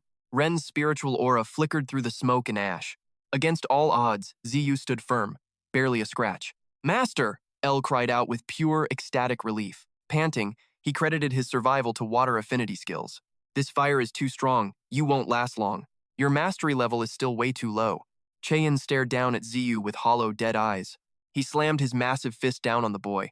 The strike pulverized the ground, sending boulders flying everywhere. Ziyu blurred, repositioning himself right behind Cheyen's back. Wincing, Ziyu coughed up a mouthful of blood. He collapsed, clutching his chest as his allies panicked. "Master, are you still with us?" Wheezing, he muttered. "Just as I predicted. Channeling raw attributes directly is putting massive strain on me. Still, I'm holding up better than before." He asked Ru, "Should I let Ren go beast?" Ren's basically immune to these elemental attribute debuffs. Ru denied it immediately. "Forget about that plan. Your base defense is on a whole different level, boss. Plus, my attacks aren't even scratching that tanky jerk." Cheyen keeps charging up fireballs like some crazed mage. He flicks a massive fireball straight at the kid's face. Ziyu just stands there like a statue as death zooms in. He dodges last second. Then crap! He remembers something vital. Oh, snap. Minsu's coffin is right in the line of fire, but it's too late. The fireball slams directly into the resting spot. Ziyu watches in horror as the whole thing explodes. He digs his heels in, desperate to stop his momentum. Smoke billows up, and his heart sinks into his stomach. Jigyu screams his name in total panic. Ru quickly cuts the drama short. "Chill out, kid. The brat is perfectly fine." The thick soot finally clears away. Right when we stepped into this dump, the boy showed he's got some serious skills. That black coffin is still sitting there, totally untouched, wrapped in a mysterious, glowing blue mist of power. A hidden barrier. Jigyu stares, totally caught off guard by the sight. "Check out that shield." He finally lets out a massive sigh of relief. "You couldn't have told me that a bit sooner?" "Well, you didn't exactly ask." Jigyu pulls himself together, looking cool again. "So, looking at Cheyen, I can just go all out without worrying about Minsu, right?" Ru asks if he's got a plan. "Duh," he smirks. "Physical hits won't work on this freak." Ziyu takes a stance. "Time to bring the heat." Crimson and violet flames erupt around him like a volcano. The wind howls as his aura explodes, fire swirling in a terrifying dance of destruction. His eyes blaze with fury. Clad in fire, he's ready to see if this giant can handle the burn. Zigu glares up at the towering, immovable Cheyen. Determined, he charges. Let's see whose flames are truly supreme in this hellscape. He blurs into motion. A sonic boom of speed. In a flash, he carves a dozen flaming gashes into the beast. Cheyen throws his head back and lets out a soul-shaking roar. He's still standing? It's hot as literal hell, yet he's barely scratched, but hey, it's definitely hurting him. Suddenly, he shouts, "Bind!" Massively thick tentacles sprout from the ground like a nightmare. The dark vines coil around Cheyen's body like hungry pythons. They tighten with crushing force, locking the giant in a vice grip of absolute stillness. Zigu's gaze turns lethal as he locks eyes with his prey. He dives like a human missile, aiming straight for the heart. But the psycho just laughs like he's having the time of his life. The blade sinks deep. Ru yells, "You amateur! Stop messing around with these half-baked moves already. Look, fighting your friend's dad is awkward, but this guy's leveled up. Gotta end this now. Zigu's hesitating. I mean, killing your bestie's dad is a total mood killer. Io snaps him out of it. That's not a man. It's a Tama-controlled freak show. Zigu locks eyes with Cheyin, searching for any scrap of humanity left. Wham! A counter hit sends Zigu flying like a leaf in a hurricane. He hits the dirt hard, his blade sliding out of reach. Not good. Zigu dances back, barely dodging Cheyin's next crushing blow. Phew. His arm's got a massive puncture. If he keeps stalling, he's gonna bleed out for real. Ziyu activates Demon Eye, the ultimate cheat code lost since the Demon King era. Su Deng took it away, but that dark energy is surging back into his veins now. Glaring at Cheyin, he realizes only the Demon Eye can see the truth. A half-human abomination? What exactly are we looking at here, Master? Jigu grunts. Honestly, I'm just winging it too. He takes a stance. But I know what needs doing now. Memory unlocked. Death isn't just an end, it's about the depth of your imagination. Time to expand those mental horizons. Su Deng's words echo. He can wield this power better than ever before. Jigu stares down the beast. You're not Minsu's dad, just a giant campfire. Cheyin hurls a massive fireball. Dodge this. Debris explodes everywhere. Total visibility, 0. Drama level, maximum. A sphere of flame lingers as Cheyin stands there looking totally clueless. Like a freaking railgun, Zigu lunges straight for the giant's jugular. Face to face midair, he unleashes a savage vortex that literally shreds the atmosphere. Suddenly, beams of neon light tear right through the giant's chest. Game over. Zigu sticks the landing like a total boss. Boom. The earth shatters as flames and ash tidal wave across the floor. Dust settles over dead monsters. Io sighs. Phew, I thought the whole floor one would melt. Cheyin's back to human scorched and barely clinging to life on the floor. Jiju leans in. You with me? The man gasps. My name is. His parched lips tremble open.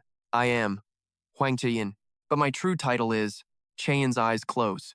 A spectral red crown flickers to life above his head.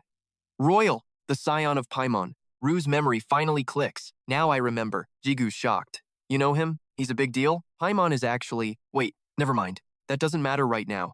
He dodges the question immediately. Just grill him about Andros already. Jigu drops to one knee to interrogate the fallen warrior. Andros. The name alone sent shivers down my spine. Yo, you gonna spill the tea on this Andros guy or what? Cheyin gasped, his voice barely a haunted whisper. Find. You must find the High Gold Guild. His words cracked like dry glass, fading fast. Andros is. He's definitely going to. The light in his eyes was flickering out for good. My master. Cheyin reached out, his hand trembling with one last plea. Please, I'm begging you to watch over. He locked eyes with Zigu, desperate for a final promise. Protect Misu. Keep the kid safe. Zigu just frowned, remaining as silent as a grave.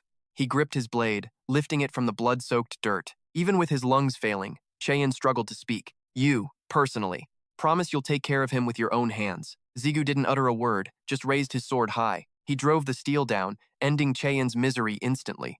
Crimson spray painted the ground in a brutal, dark masterpiece. Boom! The ego giant transformation was a total, legendary success. Cheyin's soul drifted away like purple mist, finally finding peace. Zigu stared at his palms as raw, chaotic energy swirled. His face was a total mess of regret and cold fury. Great, so I've officially taken out both father and son. You did what had to be done, master, Ru whispered. Ru reminded him, logic over feelings, boss. No other choice. Now, let's pivot. How do we get the kid out? He turned toward the coffin, eyeing the shimmering barrier. Can't I just smash this thing like a giant hammer? Ru sighed. Nope. Different mechanics. Maybe that basement jerk knows. Zigu stepped toward the casket as his soldier called out. Reporting, sir. We've completely scrubbed the area of hostiles. Behind him, an army of skull-masked badasses knelt in unison. Good. Clean up this trash and move out. By your command, they echoed before ghosting the scene. Zigu gestured. Handle that coffin like it's made of glass. The casket floated through the spatial rift, safe and sound. Suddenly, a wild, pissed-off goblin appeared, clutching a spear. Wait, you're? Oh, it's you! Long time no see, buddy! The goblin gnashed its teeth, glaring absolute daggers at him. Then, without warning, the little dude bolted like a coward. Zigu just blinked, watching the goblins retreating back. What's his deal? Why is he acting so freaking weird? Ru prepared to drop some serious truth bombs. Its survival instincts must have kicked in. It knew it stood zero chance against you. Zigu's lips curled into a smug, cocky grin. Oh, really? He snatched a small pebble from the dirt. With a casual flick, Zigu sent it flying. Bullseye, it struck the creature right in the head. The beast collapsed instantly, hitting the ground hard. Zigu smirked with absolute, cold satisfaction. Ru sighed. That looks strangely therapeutic for you. Suddenly, a blinding flash erupted right behind him. Master, Did you feel that surge just now? Zigu stared, mesmerized by that radiant, otherworldly aura. Morning light pierced through the massive forest canopy. Golden threads of sun danced across the floor. Ziyu strolled through the silence, leaves crunching underfoot. He stopped dead. A dark cave gaped ahead. He touched the entrance, whispering about his luck. Could this be the secret basement entrance mentioned? But strangely, he felt no energy coming inside. That flash from before was definitely a fragment's aura. My senses are never wrong about things like this. Rue agreed. I felt that weird pulse too.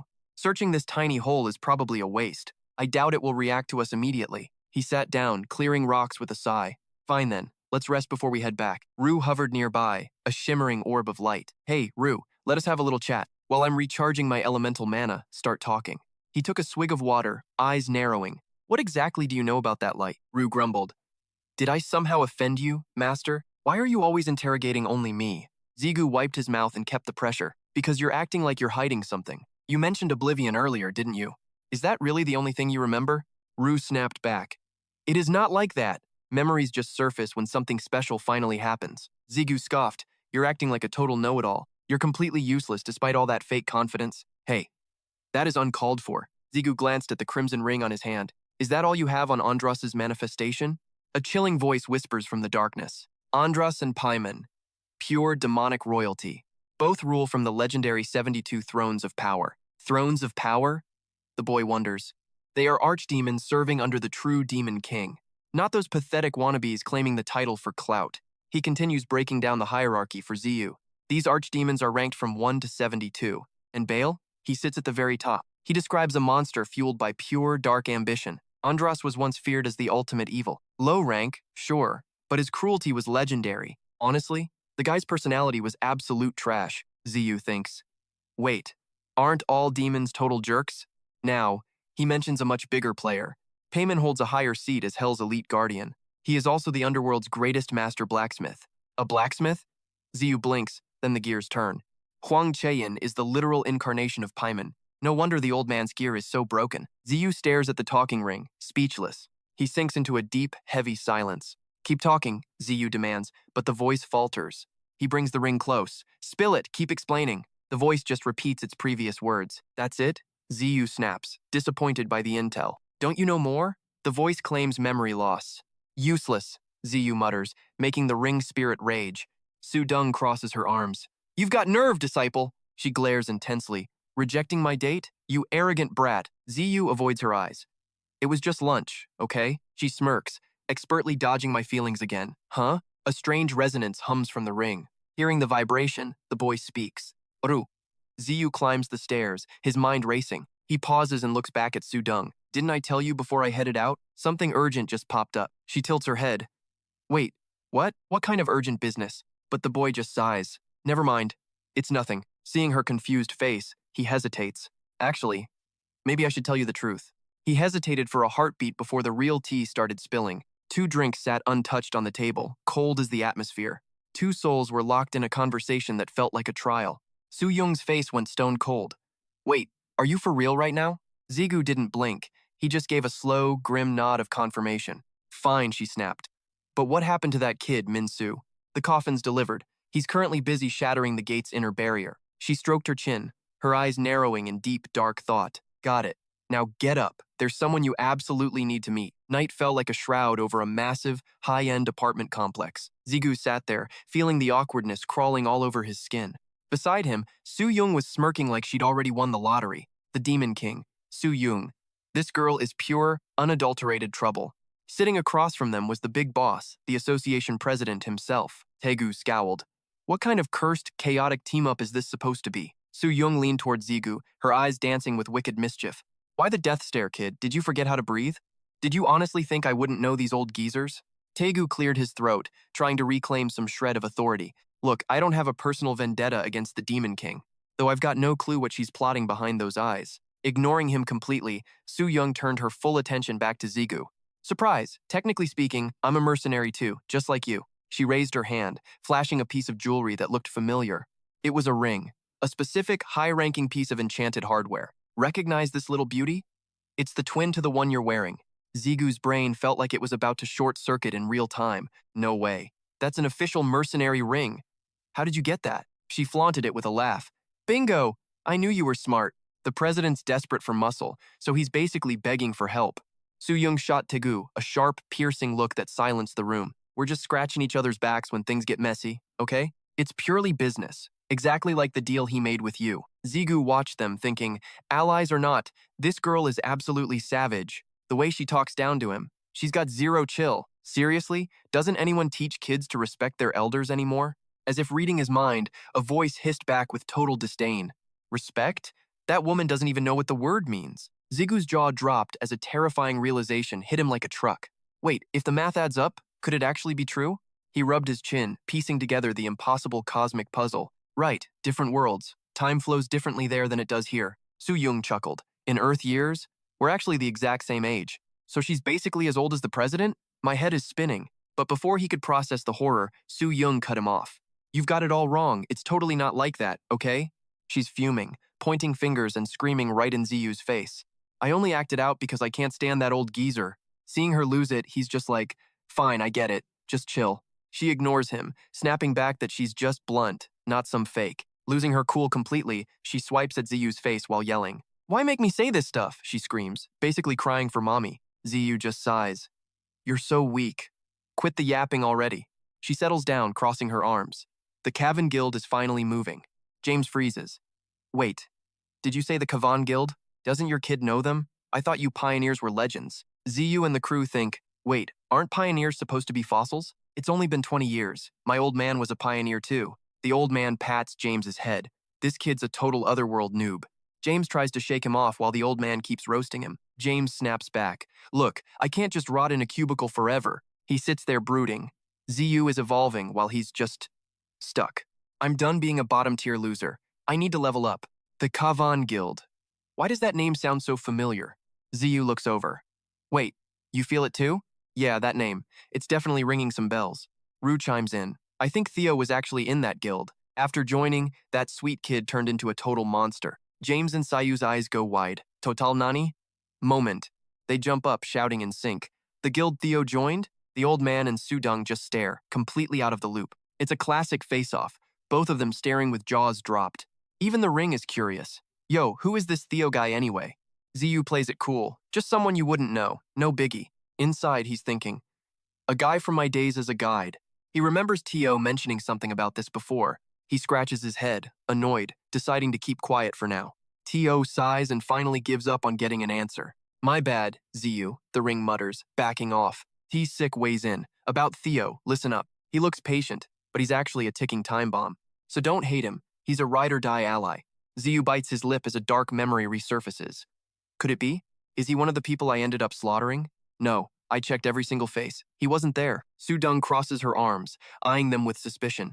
So, you actually know someone in the Cavan Guild, don't you? Ziyu dodges the question and flips the script. The Demon King and the chairman. They know Cavan, right? Tell me, what kind of monsters are they really? He hesitates for a beat, playing it cool before finally dropping the bomb.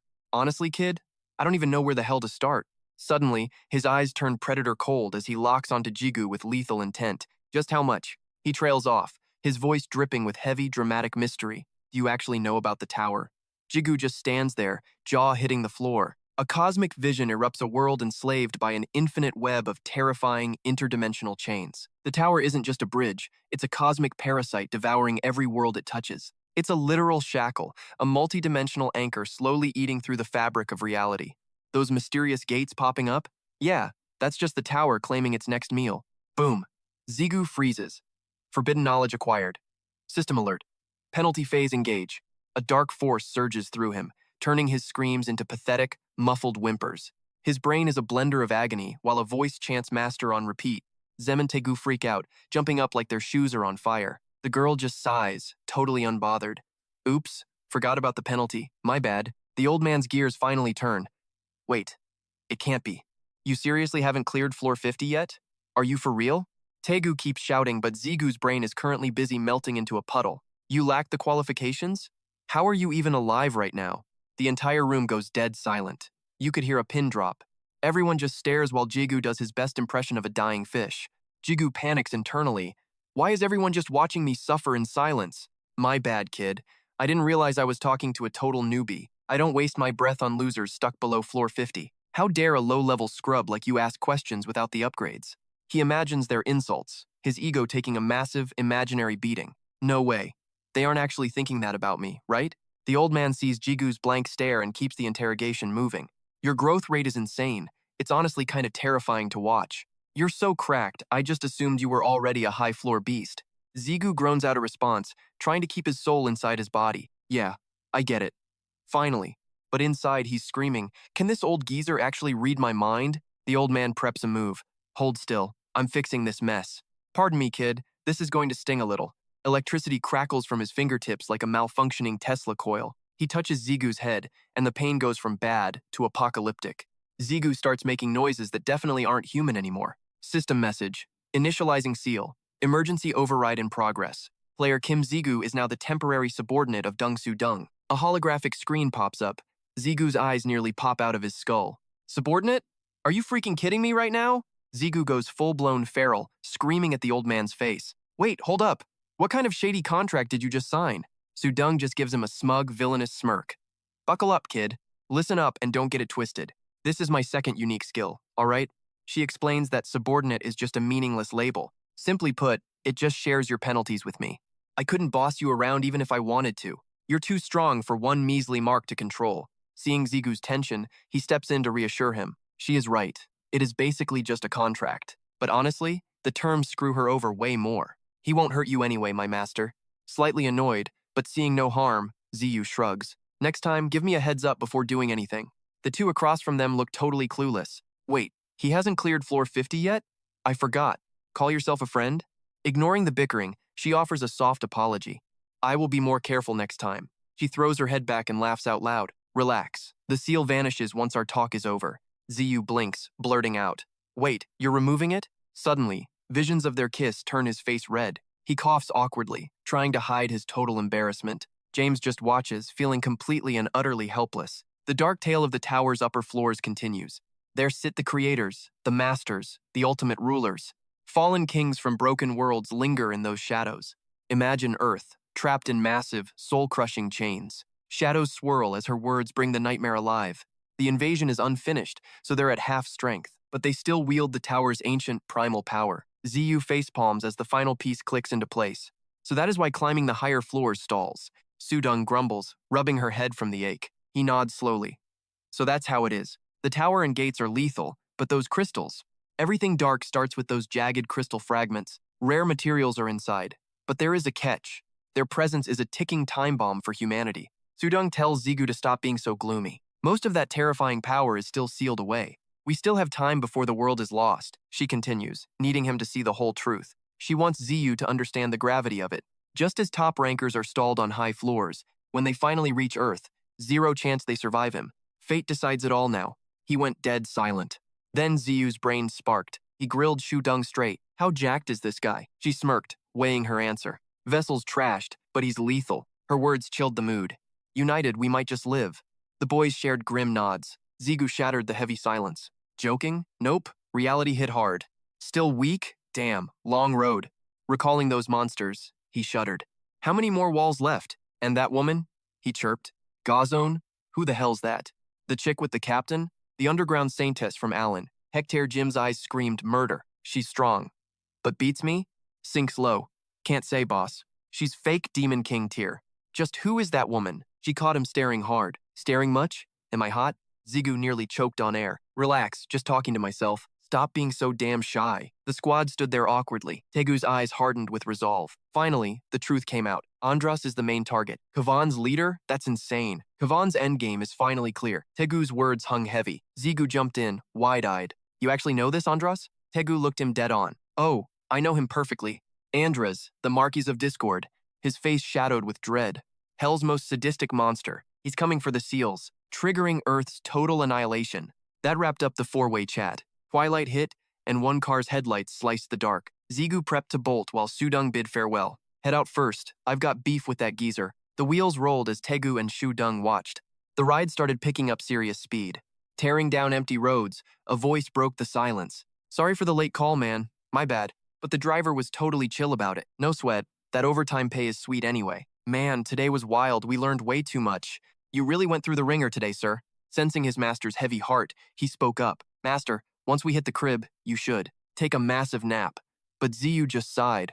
He stroked his chin, lost in deep thought. Can't do it. No rest for the wicked. Ziyu knew his to-do list was still stacked.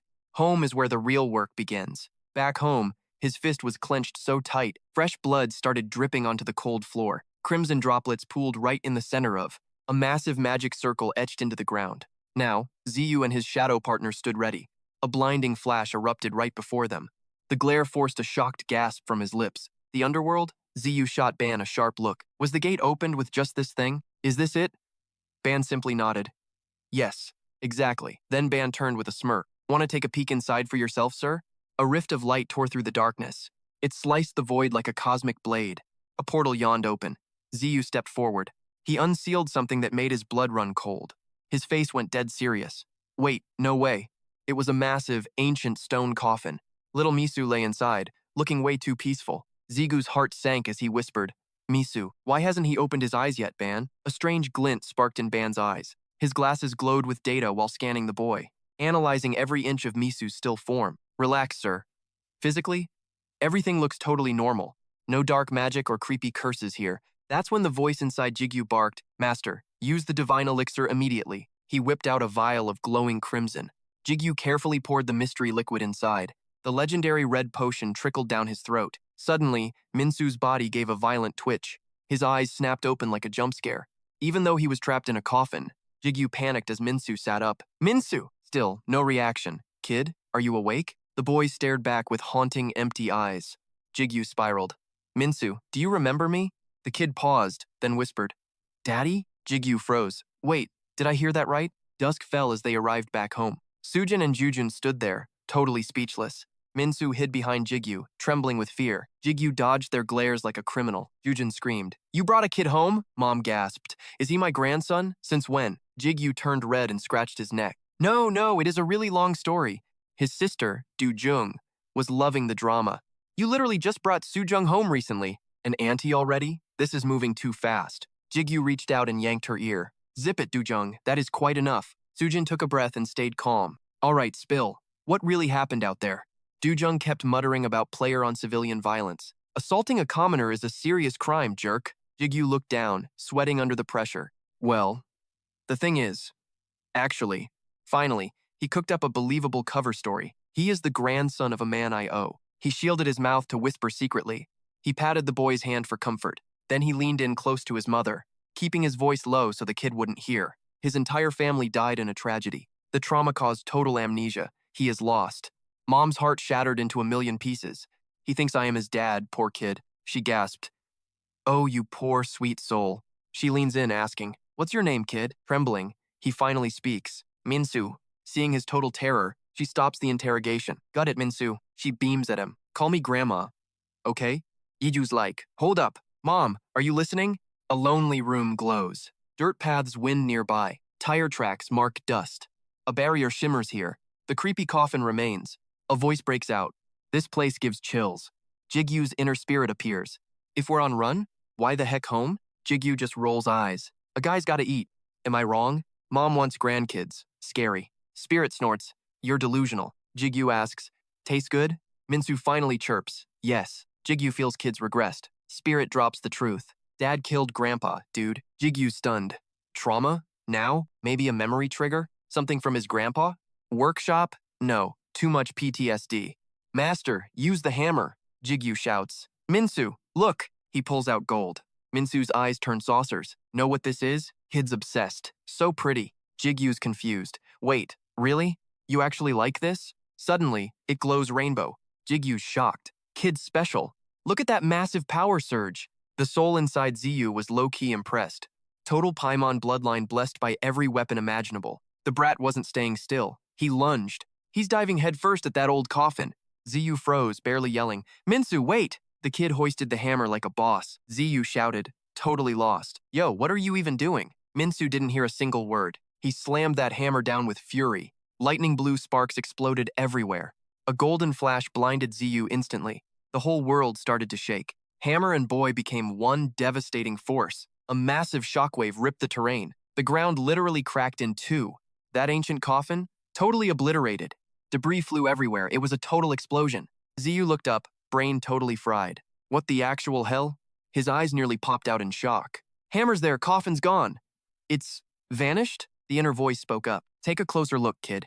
He's definitely carrying that Paimon fire. Minsu was a blur, smashing every fragment. Wait, he wasn't just smashing, he was sculpting. Don't use human logic on monsters, Ziyu. Paimon's smithing is way beyond any mortal. Rare to hear you complimenting anyone. He's one of the few who never betrayed. Boom, another blast sent rocks flying. Minsu was glowing red, pure hammer aura. That crimson light just wouldn't fade. Finally, the sun began to rise. Morning arrived, erasing the dark night. Minsu was out cold in Ziyu's arms. Ziyu watched him, feeling pure worry. The kid's completely burnt out, huh? Swinging a massive hammer. Totally insane. 9 straight hours of high-speed carving? The entity watched in silence. Legendary stamina, that's a Paimon heir. Ziyu listened while watching him sleep. Yo, these divine elixirs are straight up surging through his veins. Just entering the tower proves this dude is built different. He keeps yapping, but for real, this kid is a total anomaly. Now I see why the old man called him a genius. Zigu's stressing. But Ru keeps talking about the memory wipe. He's hyping Minsu up that talent is low-key terrifying. Precision like his grandpa? Unreal. Then, a voice calls out, prep is done. Zigu's just standing there like, ready for what?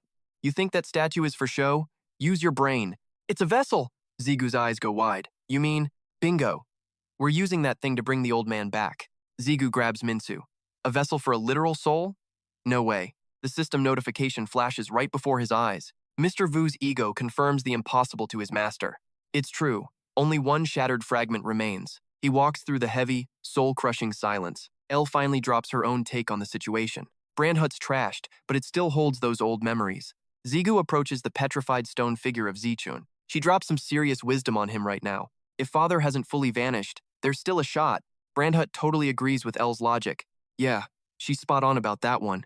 Zigu stays silent, his mind racing. His gaze turns ice cold, staring down the stone statue. He touches the head carefully. Link start. A blinding light erupts from Ji-chun's stone body. The link is locked in. Connection established. GQ is deep in thought for a second. Just as I thought. It's an egoless ego. Exactly like the gear Mr. used to carry. If I slide the ego into this thing, he might actually come back to life today. But, he whispers, can a shattered fragment be fixed? Is a full restoration even possible right now? Boom, Ban teleports in. There's a way. Jiju nearly jumps out of his skin in shock. His voice trembles. Ban? Is that really you? He carefully carries the sleeping Minsu to his room. Jiju uses a space vortex to warp back fast. Back at the statue, a miracle vessel. He's a true descendant. Ru's annoyed. Always listening to this demon? Zigu asks, is there a way? The answer is vague. 50-50. I'm not promising anything. Ban stares him down. You're an anomaly. There's no 100%. Zigu is speechless. Ru?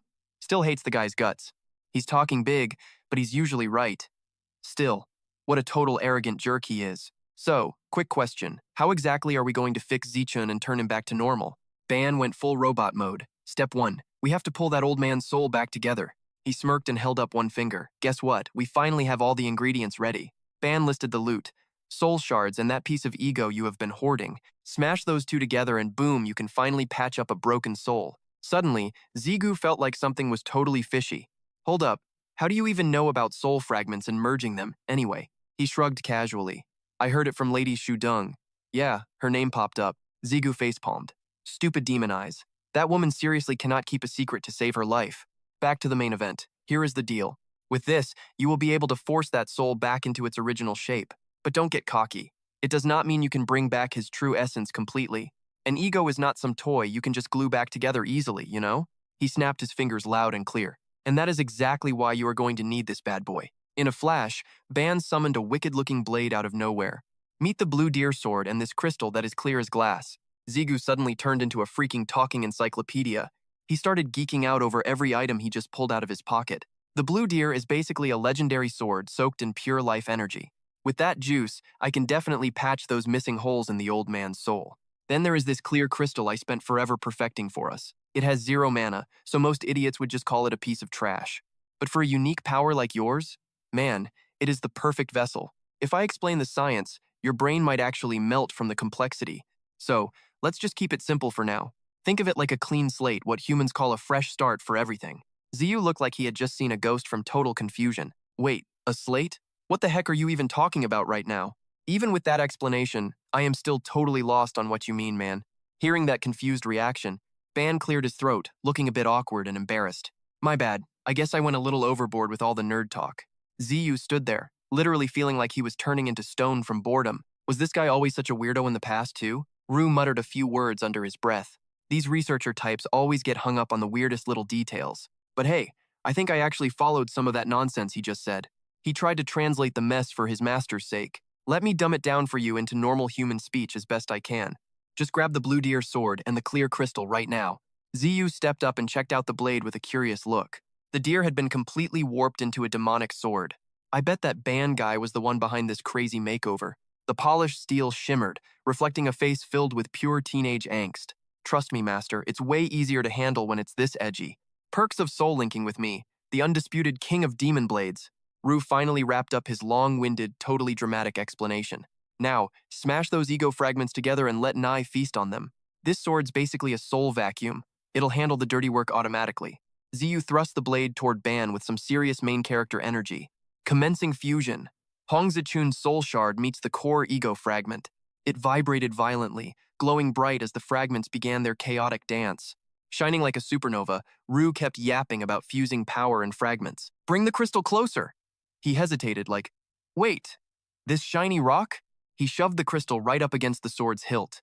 Rue gave an approving nod at his student's actually decent move and dropped a rare, high-quality compliment. Bullseye! The crazy plan is actually working. Ban lurked in the shadows, judging Ziyu's every single move.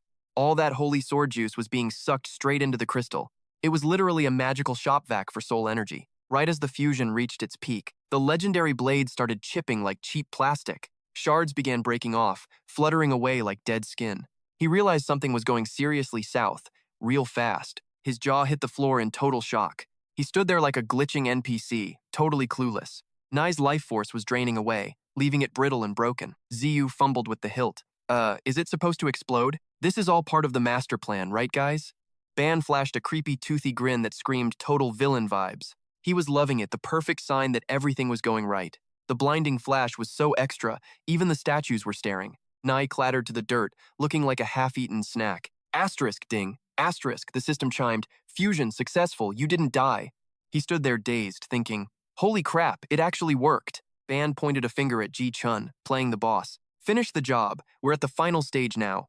Even Rue was getting hyped up by the sheer chaos. If this next step lands, we're talking about something legendary. We aren't just making a soul, we're rewriting the damn rules. GQ stepped forward, his boots heavy with hesitation. Rue kept whispering into his master's ear like a devil. Restoring the soul of someone who's kicked the bucket is basically the same as playing God and resurrecting them. Shaking, he slowly raised that glowing crystal toward Ji Chun. The light pulsed, closing the gap between life and death. Steam hissed off the stone statue as the transformation began. Tears of light seeped through the cracking stone shell. His eyes widen, buzzing with pure chaotic hype. Finally, thick smoke billows from Ji Chun's entire body. Shards of rock shatter and fall away piece by piece. He erupts with a blinding aura of god-tier power. A massive pillar of light shoots straight into the heavens. My life used to be a total hopeless trash heap, but everything flipped when I met these twisted egos. Zigu remembers his squad. Rue, El, Grunhut, Ren, Hemet, and Oberon.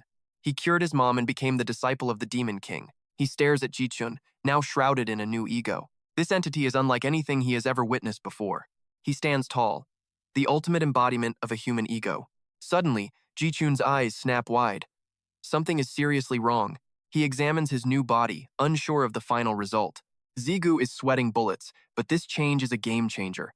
His expression is ice cold, radiating a terrifying, bone-chilling pressure. System alert. Congratulations. The Guardian creation is now complete. Cut to New York. The Iron Guild's high-tech headquarters. Iron Shield watches as abnormal gates prepare to hit Korea. We will use this chaos to invade Korea and hunt the Demon King. Iron Shield nods. That is the most logical move for us. After the talk, he finally asks for the man's name. So, tell me, who exactly are you? The mystery man slowly steps out from the shadows. I am the leader of the Kavan Guild. He introduces himself with a sophisticated, deadly sharp grin. Raz. Just call me Raz. 23 years ago, the towers and gates suddenly appeared. Zigu stands tall, facing down a swarm of massive monsters. Monsters flood out. His eyes glow red, ready for war. Without warning, both sides collide in a violent clash. The monsters have the numbers, but Zigu does not flinch. A few awakened with supernatural powers called players. Zigu weaves through the chaos, dropping monsters one by one. These guys level up just like it is a video game. He leaps high, challenging the biggest beast in the pack. They train and grow stronger by slaying nightmare creatures. Massive claws lunge at Zigu like he is easy prey. Suddenly, his eyes flash like a bolt of lightning. He is about to leave every other player in the dust. Then, he delivers a strike fueled by absolute, raw conviction. Me? I was treated like half a person back then. One vertical slash splits the giant, shaking the very earth. The monster evaporates as the fabric of space tears open. A system chime blares. The cannibalism trait has been triggered. Success! You have assimilated Cruiser. Title unlocked. Sovereign of the Demon Blades. Level 99. Power 181. Agility 169. Physical resistance 7.1%. Heat resistance 12%. Magic surging. Skills, gear shift, cannibalism, and demon devourer acquired. Ferrous Fragment EO. Level 96. Title, Lord of the Holy Sword. Stats reaching God tier. Back at the gateway, the crowd watched the swirling portal in heavy, breathless silence. Suddenly, the quiet air shattered as a heavy mechanical rumble echoed from the gate. At long last, Zigu emerged. The legend everyone had been waiting for was back. A security guard caught sight of him and stood there, completely frozen in awe. He gasped in disbelief. It is over? Is this the power of a true mercenary? The crowd swarmed him instantly. Incredible work, Brightstar. You are a total legend. Hand over those crystals. The association will make sure you are rewarded immediately. Zigu played it cool. Thanks, but I have got my own plans for these. And please, can we just drop that Brightstar nickname? It is killing me. The guard just stared at Zigu, his eyes literally sparkling with pure hero worship. I totally get it, Brightstar, Zigu winced, desperately trying to dodge the cringe. Ugh, I am definitely not built for this level of public attention yet. Secretary Hun appeared like a shadow, holding out a sharp, high-end suit. Boss, if you cannot escape the spotlight, you might as well look the part. Zigu cracked a smile. Fair enough. Give it here. Let's get moving. Hun checked his phone, his expression turning a bit more serious. By the way, that girl Yu Jung has been calling you non-stop lately. Hun handed over the phone with a look that said, good luck.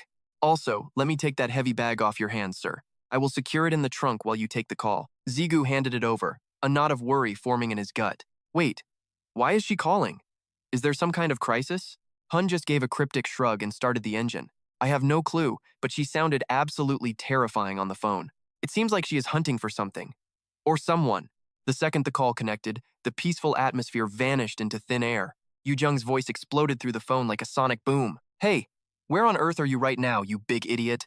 Zigu jumped, nearly dropping the phone. Whoa, chill out for a second. Can you please lower your voice? You are blowing out my eardrums. That only added fuel to the fire as her temper reached boiling point. Oh, you want me to be quiet after what you just did? Why did you drag that thing along with you again? Answer me. Are you actively trying to get yourself killed or what? He scrambled for a lie. I just took him to get his vaccinations. Yu Jung wasn't buying it. Vaccinations? He got those last week. Try again, liar. Do you think I am stupid? Zigu started stuttering, his brain completely short-circuiting. He stood frozen. Calling a monster a puppy was a huge mistake. Karma hurts, huh? Du mocked. Total karma, Brunhut added. Just confess. But Ao hissed, no, we will lose him. Zigu dived into the car. Listen, I am busy. We will talk later. Bye. Asterisk. Click. Asterisk. Recognizing Zigu's wild plan, she screamed, wait, stop. But his finger already slammed the red button.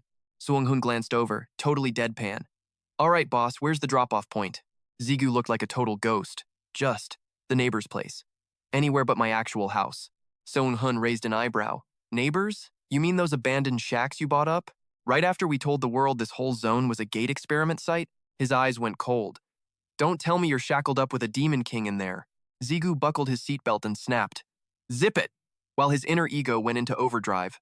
Keep it down or we're toast, his ego hissed. The demon king said that, not me. A voice rang out.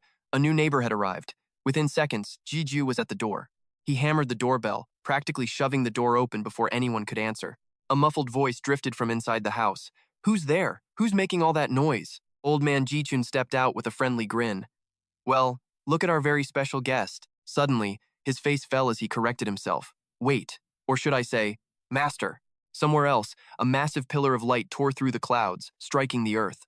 The ground groaned and buckled under the raw, crushing pressure of the descent. Lightning slashed the sky, shattering the very fabric of space like a cracked mirror.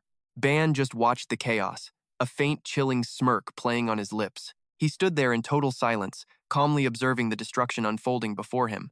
Even Zigu was blinded by the searing, white-hot glare of the divine lightning. He threw his arm up, desperately trying to shield his eyes from the solar flare. Squinting through the light, he gasped toward Ji-chun. "Old man, is that you?" Over there, the old man stood frozen, his body locked in place. He stared at his own hands in absolute shock, unable to believe he was solid. Jigyu watched him intently, his mind racing with a million different questions. Same soul, same body, same face. He looked exactly like the man who had died. Suddenly, Ji-chun's eyes flared with a terrifying icy blue light that froze the air. But is this really the same man? We can't be sure if he's human anymore. Suddenly, a system alert flashed. A guardian has finally descended upon this world. Jiju stared at the screen, totally baffled. A guardian? What does that even mean? The system pinged again. Please designate a territory for your guardian to protect. A holographic map flickered to life, making Zigu jump back in total surprise. He stared at the glowing lines. What is this? Lu replied. It's a mana map, L chimed in. The system is showing you the layout of your hood, Master. Two options appeared. Small zones get max defense. High-tier tanking mode. Large zones get weaker defense. More ground covered, but less muscle to back it. Jiju thought for a second. Let's go with 500 meters. Confirm the protection zone. A sudden noise caught his attention. He looked up, eyes wide. No way. Could it be? Ji-chun stumbled, clutching his chest. Am I actually alive again? He looked up in total disbelief. Kid, did you really bring me back from the dead? Jiju sprinted over to him. Old man, do you know me? Do you know who you are? Ji-chun's voice trembled with emotion. I asked for help, but I never thought it'd work. He grabbed Jiju's shoulders, frantic. Min-su! What happened to my boy? Min-su! Jiju gave him a reassuring smile. Relax, Pops. The kid is safe, sleeping at home. Hearing those words, the old man felt the crushing weight lift off his heart. His legs gave out as he collapsed, trembling, burying his face in his hands. With a trembling voice, the old man choked out his heartfelt gratitude to the kid. The chaos finally ended as the two returned to their eerily quiet sanctuary. Kid, it's all thanks to you, Ji-chun whispered, his eyes gleaming with respect. Without your help, Min-su and I would have been toast for sure. And on top of that, you even gave us a roof over our heads. His gaze softened, radiating a slow, heavy wave of pure appreciation. I honestly have no clue how I'll ever repay this massive debt. Jigyu just flashed a cool, effortless smirk in response. Old man, you've already given me plenty. Don't sweat the small stuff. Consider this a long overdue thank you for everything you did before. The kid glanced around the room, his curiosity finally getting the better of him. By the way, where's Min-su? I haven't seen the little guy anywhere. Out like a light, he replied. The poor kid's totally drained from lately. Jigyu felt a mix of pity and disbelief at the kid's overnight sculpting frenzy. Seriously, where does that tiny body hide such terrifying massive power? It's insane. Ji-chun clicked his tongue. Seems like his memories are finally flooding back. Though forgetting his father, well, that might be a blessing in disguise. Hearing that name, the kid froze, his face darkening as the mood shifted. Listen, Jigyu warned sharply, your son has been completely brainwashed into a puppet. The old man let out a heavy sigh. I'm painfully aware of that, but a clean conscience doesn't undo the absolute wreckage he already left behind. Ji-chun took a slow, deliberate sip of his tea to steady his nerves. If he really was brainwashed into becoming a mindless monster, then it means a seed of darkness was already lurking deep inside him. Rue's voice echoed through the room, humming in dark agreement. Exactly. Just like I warned you from the very beginning. Andreas might be one of those 72 heavy-hitter great demons, but Paimon's heir won't just roll over, even with a human heart. Surrendering his will that easily? Not a chance in hell. The old man hung his head, his voice dropping into a somber tone. Everything he just said. It's the cold, hard truth. Jigyu stared at Ji-chun, his mind spinning with sudden doubt. Wait. Can you actually hear Lu's voice right now? Surprised? He's an ego now, basically a soul bound to this world. Grand Herd chimed in, startled. For real? Can he hear my voice too? Father, it's me, Grand Herd. I've been dying to finally talk to you. Ji-chun's voice shook. I'm talking to my own creation? This is absolutely unbelievable. Because of you, kid, I'm experiencing things I never even dreamed possible. After the brief reunion, he got serious. Can you hold on a second? Grand Herd, stay focused. We still have world-ending business to settle. Like a loyal soldier, Grand Herd immediately fell into a respectful silence. Understood, father. Your boy will be waiting right here for your word.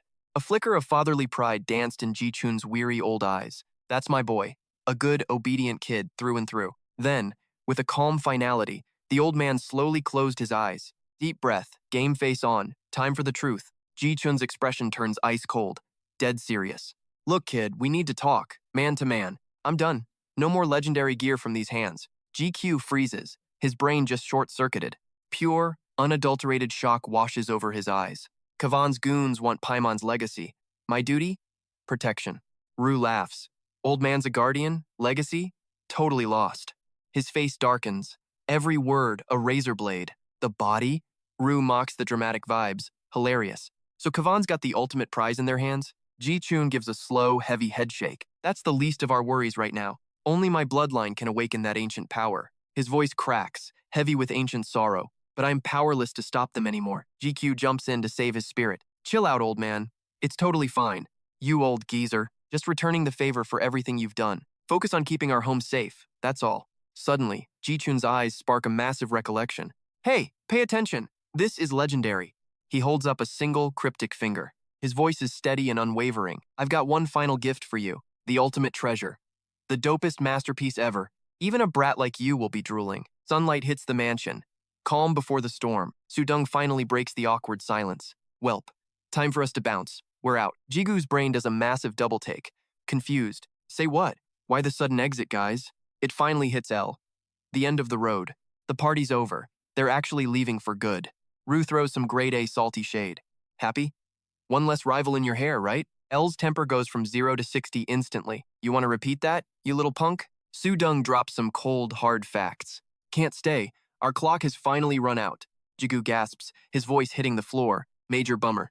We were just starting to vibe, seeing you leave. It's a total heartbreak. Sudong just hits him with the side eye. She looks totally checked out. Is that what true despair looks like? Right now, Ziyu is death-gripping a mysterious key. Even I'd kill for this. Is this the key to the red vault? He looks up, but the house ahead is a total dump. Rue says he can't feel a single drop of energy from it. Lu agrees, sensing absolutely nothing special. Ziyu ignores them and walks right in, chasing ghosts. Lu bets on giant gems, but Rue hopes for legendary gear. Ziyu slides the key into the lock. Light finally pierces through the gloom of the old shack. Before stepping inside, Ziyu scans for any hidden traps. Suddenly, a blinding flash makes him gasp in awe. The room is packed with supercars and mountain of gold. Ziyu's eyes nearly pop out at the glittering treasure. Then his gaze shifts to the sleek, polished supercars. For a second, he's completely paralyzed by the flex. Personal items? Rue asks, sounding totally confused. Are they actually called that? Ziyu smirks, confessing he just made the term up. Floor 34 of the tower is choked with thick fog. Without any sunlight, the place feels straight up cursed. Something purple and razor-sharp flickers through the mist. An eye demon appears, unhinging its massive, terrifying jaw.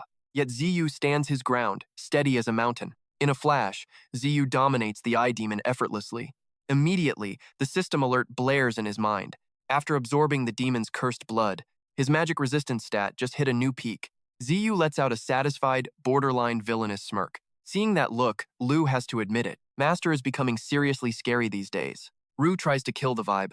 Hey, quit smiling like a creep. Do these toys really make you that happy? Ziyu doesn't even hesitate to confirm. Obviously, these are 20 limited edition imports and ultra-rare collectibles. Rue is still baffled. I get they're rare, but they're just cars.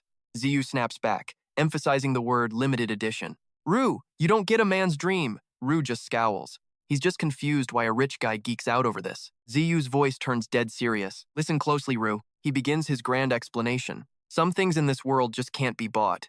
You know, like true love. Behold, these two ultra-rare limited editions. L is absolutely losing his mind with hype. So clueless. This nutmaster. But Rue is totally throwing a fit. How can you even compare those two things? Suddenly, Zigu starts sweating bullets with fear. Wait, what if some lowlife steals them? It is just one lock and one key.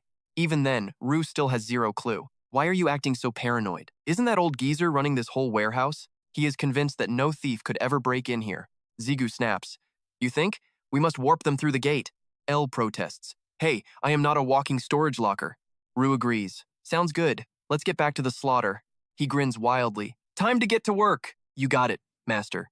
Zigu adds with a smirk. Rue drops intel. Andreas masters fire, blades, and magic nukes. Pointing the way, Ziyu needs to confirm the strategy. So we drink monster blood to tank his magic attacks? Zhu nods. Bingo, exactly that. Ziyu gears up for a full-throttle power sprint. He pours every ounce of strength into a frontal charge. Ziyu tears through the evil eyes, vacuuming up their energy. He sticks the landing, surrounded by a sea of monsters. In a flash, he obliterates the entire damn mob. The system is blowing up with non-stop notifications. Vu is already chugging down that sweet evil eye blood. Magic resistance levels are skyrocketing right now. Io groans. Ugh, I think I ate way too much. Vu snaps, complaining while being a greedy pig. Are we? Staring at the mountain of mana hitting the ground. Ziyu is low-key starting to panic. This doesn't even feel like a real fight anymore. Are you absolutely sure we need this grunt work? Vu checks him. Chill out. Don't lose your cool. We need these stats before we go for the kill. Ziyu argues, but Andreas and that 1-year deadline. Li Xiongho promised? Wouldn't climbing be faster? Sudden roar. Ren spawns out of nowhere with an eye in its jaws. It drops the prey, and it instantly turns into mana. Ren gulps the aura. Ziyu is totally floored by it. Ren is cracked from eating crystals. Solo hunting is peak. Ru is already hating. It is not helping much. Total waste of crystals. No way, those gems are mine. Zigu shrugs. Hey, it loves this. Call it a reward. Ren, you're bringing them home? Not eating them? Seriously? Hearing that, Ren blasts off like a freaking rocket. Zigu just watches. Chill out. No need to rush yet. I'm not some basic player. I'm built different. The red mana stone on his chest starts glowing. Ziyu locks in. This is the only way to evolve. Suddenly, something catches his eye in the chaos. Ren's back with the loot. And a million demon eyes. Ziyu's jaw drops. Ren, isn't this a bit much? Doesn't matter. He draws his blade, ready for war. Ziyu knows the truth. There's no running now. Instantly, he channels everything into one devastating strike. Zigu's crimson mana explodes across the entire battlefield. Every spark of power is aimed at those creeps. Once they're down, Ren dives in for a snack. El watches the carnage, impressed by the show. Ju really is in a league of his own. You're the strongest ego among us, aren't you? Ju clears his throat, soaking up the praise. Keep it coming. I'm listening.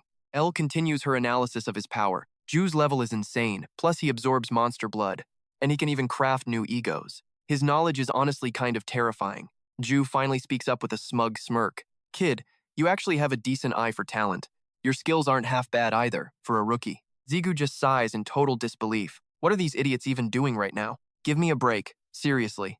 He keeps his grip tight on the sword hilt. El hesitates, finally gathering the courage to speak. Master, please listen. Zigu looks back, acknowledging her call. Got something on your mind, El? She bites her lip, still looking unsure. El finally lets it all out. I just hope I can actually be useful. Before she can even finish her sentence, a demon eye lunges from the shadows behind him. The sudden ambush sends his heart into overdrive. So, that's supposed to be the guard? He digs his heels in, bracing for impact.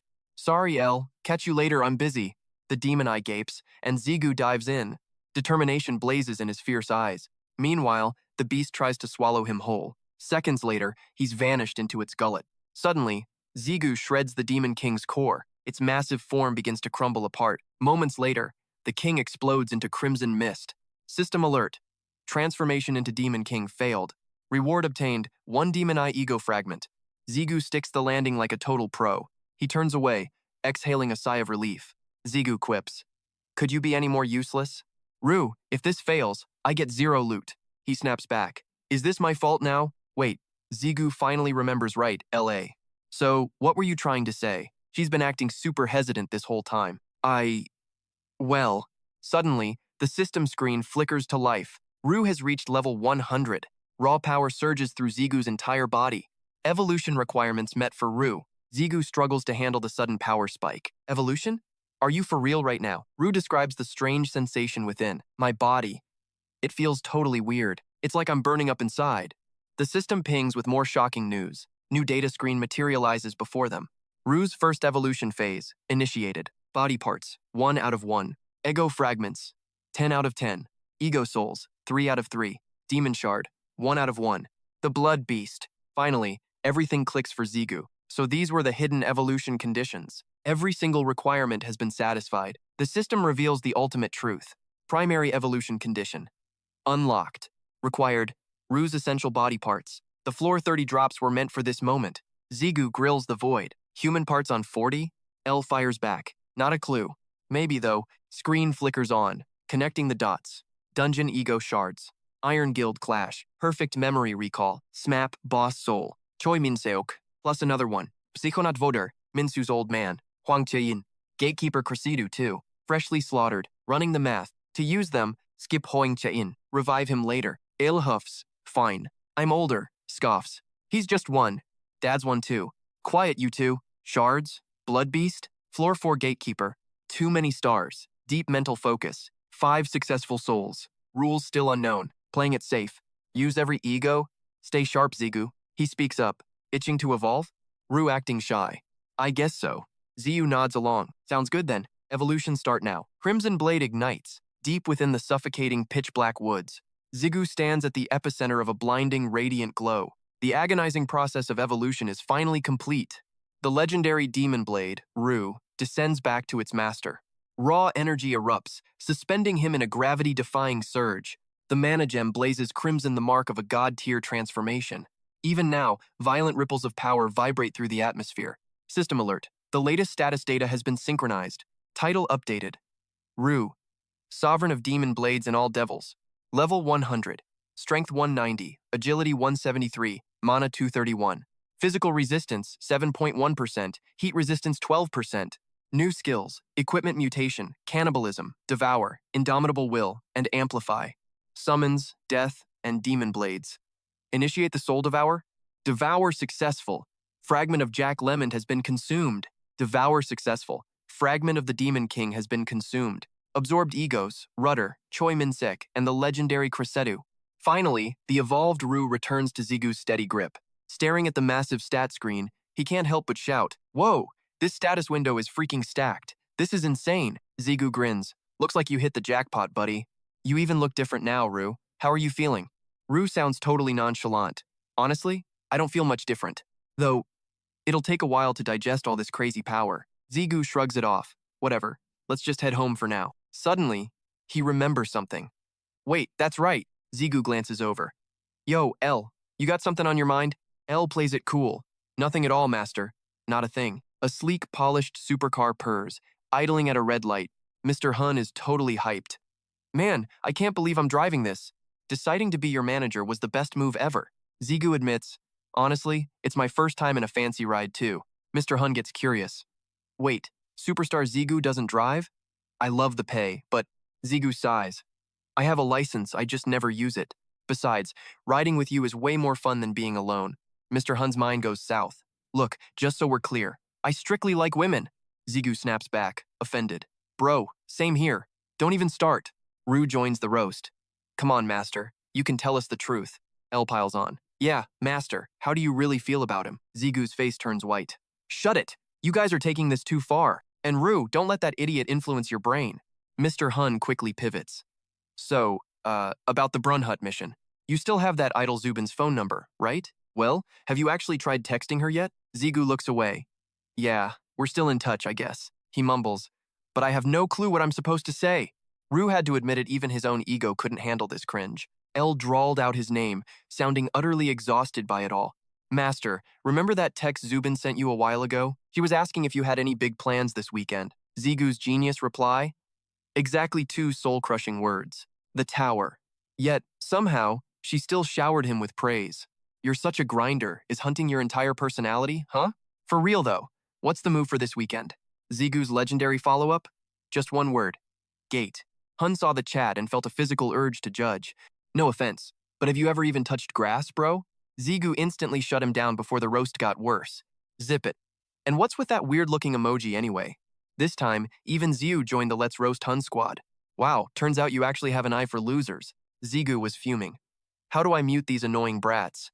Finally, the car screeched to a halt at their destination. Hun announced, "We're here, the one and only legend, Kim Zigu." Stepping out of the car, Zigu's jaw actually dropped. The merger is real, but this place is straight up massive. He read the sign, Morning Star and the Little Child. He headed straight to the room he'd booked earlier. Pai hurried over, bringing water to welcome his VIP guest. "Sorry, we're the ones asking favors, yet we called you here. Between the merger and the chaos, we're just drowning lately." Zigu shrugged. "Chill, I wanted to see the HQ anyway. You're co-leader, right? So where's the big boss, Kim Jong-ha?" Pai sighed. "He's out. Dude's been running around non-stop." Zigu cut to the chase. "Got it. So, what's the favor?" Pai hesitated, looking like he was walking on eggshells. "So, can I borrow your skeleton army for training some guys?" Zigu just stood there, his brain completely buffering. Pai came clean. "We've got a mountain of new recruits, but honestly, we have 0 pros to actually train them. They're terrified of monsters." Your skeletons would be perfect targets. To everyone's surprise, Zigu agreed without a second thought. Wait, for real? Pai shouted, nearly jumping out of his skin. Zigu stared him down. Do I look like a troll to you? I'm partly why your guild's numbers dropped after all, and I still haven't repaid the debt for that Ireland mess. Zigu knew it was time to carry his own weight. Besides, a powerhouse guild only makes me stronger too. We're allies, right? Squad goals, baby. Pai beamed, shocked that the deal went down so easily. He met Zigu's fist bump. You bet, let's do this. Elle's whining again. First a backpack, now a gym? Am I just a piece of hardware to you? Du drops the truth bomb instantly. Newsflash, buddy. We literally are hardware. 10 grueling days vanish in a blink. Floor 19, the trial begins. A violent gale strips the trees bare. The entire legion stands ready for war. The beast unhinges its jaw, lunging for blood. Zigu counters with a casual, lethal flick. Du drinks deep of Pseudo's tainted blood. Mental fortification. Level up. One single move, and the monster hits dirt. The onlookers can't believe their damn eyes. Did you see that? The whispers start spreading like wildfire. Total annihilation. Is he some hidden rancor? Pure awe mixed with bitter, salty envy. System update. L, Lord of the Holy Sword. Strength 140. Agility 142, pure power. Evolution at level 100? Ziyu's got doubts. Should I evolve it before floor 40? Wait, Du needs fresh parts to upgrade. Hey, Master, what happened to being low-key? That ugly mask was supposed to hide us. Zigu smirks. Change of plans, guys. Iron Shield knows me. The secret's dead. They're watching, so why bother hiding? L shrugs. Fine. Being famous beats being bored. Zigu gazes up at the looming ceiling. Time to conquer the 40th floor. The atmosphere shifts heavy and oppressive. It's just like that nightmare on floor 30. His hands are trembling, pure, raw instinct. But he makes a silent vow. Just you wait. This floor will be your evolution catalyst. L responds with chilling, polite grace. I appreciate your consideration, Master. Zigu pushes open the heavy, final gates. L's voice drops to a low whisper. Things might not go as planned, though. Zigu steps into the unknown darkness. He senses that other players are already here. The heavy doors slammed shut. Welcome to the 15th trial zone. Suku's drowning in paperwork when someone shouts, Hey, Prez! What's the deal? He sighs, as a staffer shoves a phone in his face. Check it. Is this your buddy from the Sam Dong incident? The forums are going nuclear over a dual-wielding beast on floor 39. He's so insanely cracked, he cleared out every monster in one day. Honestly, the title is just total clickbait to farm views. No way to know if he's actually a high ranker yet. I saw him too. Is that guy a pro hunting coach? The guy's a total legend, either high level or high level handsome. Pick a struggle, man. At least let him be bald or something. Suku knows that name instantly. It's definitely Jigyu. A smirk spreads across his face. Finally making your move, huh? High atop a massive skyscraper, a chilling wind begins to howl. Zegu stares into the mirror with a look of pure steel. Zexic just shrugs. He's got the power now. Showing off was inevitable. Plus, he's been playing the shadow game for way too long. But Zegu's still not buying it. Is that the real reason? You've known him forever, he mutters under his breath. But he isn't the type to flex just to feed his ego. Zegu shifts his stance. He's trying to show them something else. He wants to give his team a real reason to believe. Zegu's serious now. He's showing them exactly who they're following. System alert, you have entered the 5th trial zone. Zegu marvels at the insane aura of his new blade, Oberon. Time to buff the steel. Lu upgrade requirements, all green. Can't leave L behind. Level up conditions, fully satisfied. Finally, he summons his ultimate powerhouse of a partner. The system screen flickers to life with a warning. Initializing a special trial. Stand by for combat. Zegu scans the empty void he's been dropped into. This place, it's completely dead. Rain is starting to get seriously freaked out. There's literally nothing here but empty space. Even Rue is scratching his head. This makes zero sense. It's just an endless, blinding white abyss of nothingness. Ugh, this blank void is seriously getting on my nerves. Classic Brandhut still being a petty, jealous little brat. Master, why haven't you called my name yet? Whoa, Brandhut? Zegu nearly jumps out of his skin. You're literally my armor right now, man. I thought we were good. But Brandhut is desperate to prove he's still the MVP. I can rip open a portal whenever you want. See? I'm way more useful than these other guys. Zegu's itching for answers. This trial? The perfect excuse to mess with L. Do the living dead even stand a chance in a place like this? Rue figures the boss is just looking for a second opinion. Yo, L, give it to me straight. You sensing any weird vibes here? Silence. Complete and utter ghosting. She isn't saying a single word. L? Hey, Earth to L. Zegu's getting a seriously bad feeling now. Then, something flickers. Something huge catches his eye right in front. Zegu freezes. Shadows. Creepy, looming shadows are suddenly crawling everywhere. And then, incoming. Something screaming down from the sky like a hurricane. A literal rain of steel. Thousands of blades aiming right for Zigu's head. Total chaos. He can barely process the wall of sharp metal closing in. They keep falling like a never-ending storm of death from the clouds. The sky is basically spawning blades now, all diving straight down. And guess who's the lucky bullseye? Yep, our boy Zigu. Realization hits. Zigu digs his heels in. Classic main character style. Too bad for you guys.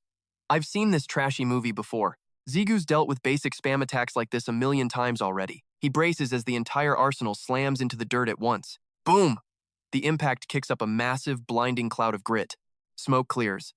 And Zigu's looking fresh. Not even a single scratch. He looks at the graveyard of steel stuck in the ground. Even the man himself is a little caught off guard by this. Wait, that's it? Was I even the target of this mess?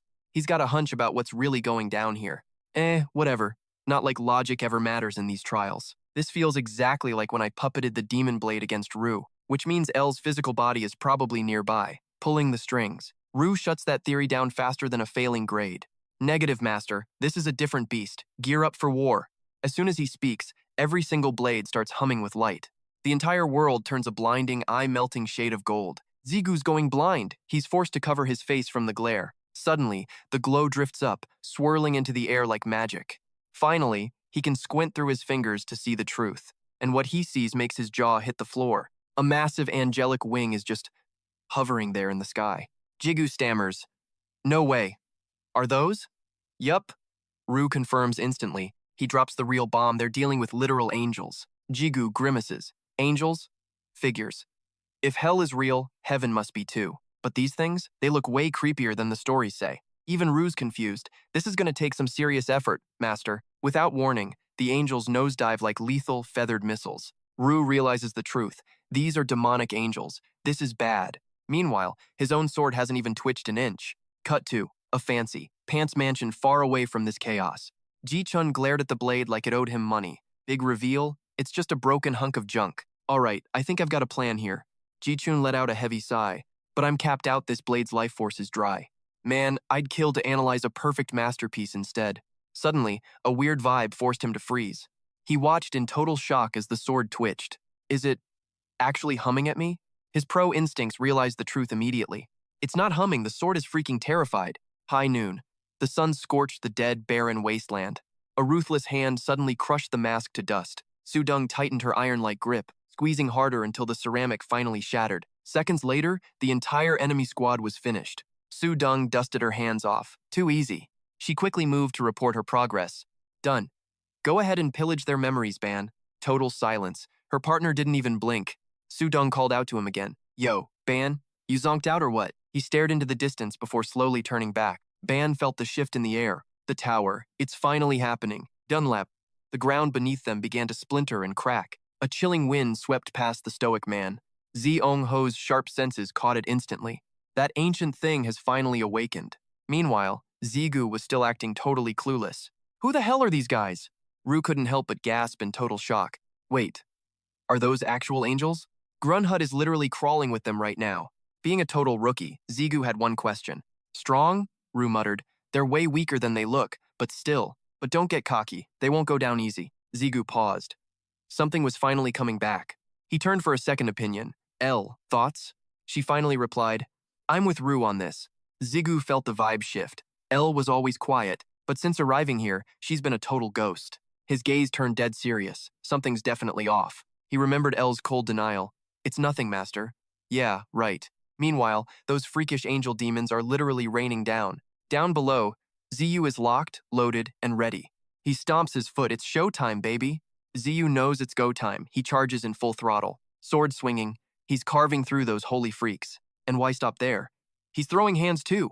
There it is, that signature I got this smirk. Turns out, he's actually digging the challenge. Oh, you actually blocked that? Not bad.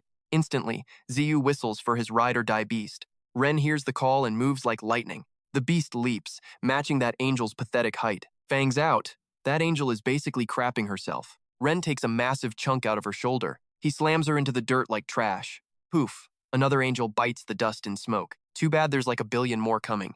They swarm, but Ren is totally unfazed. Savage. Ziyu's busy fighting, but he's also complaining. These flying mosquitoes are getting on my nerves. Total vibe kill. Then L chimes in. Man, if we only had some wings. Rue checks in. Master, let's unleash the juice. Time to test drive my shiny new powers. Ziyu's like, wait, didn't you need to sync? We're actually good to go already? For real? Rue's flexing now. Bro, of course I am. Consider it evolution. I'm just built different. Even at 10%, I'm still a beast. Ziyu drops into a stance. Pure cinema. All right, show me this fancy devour skill. Spirit fusion, amplification, and summoning. Let's ride.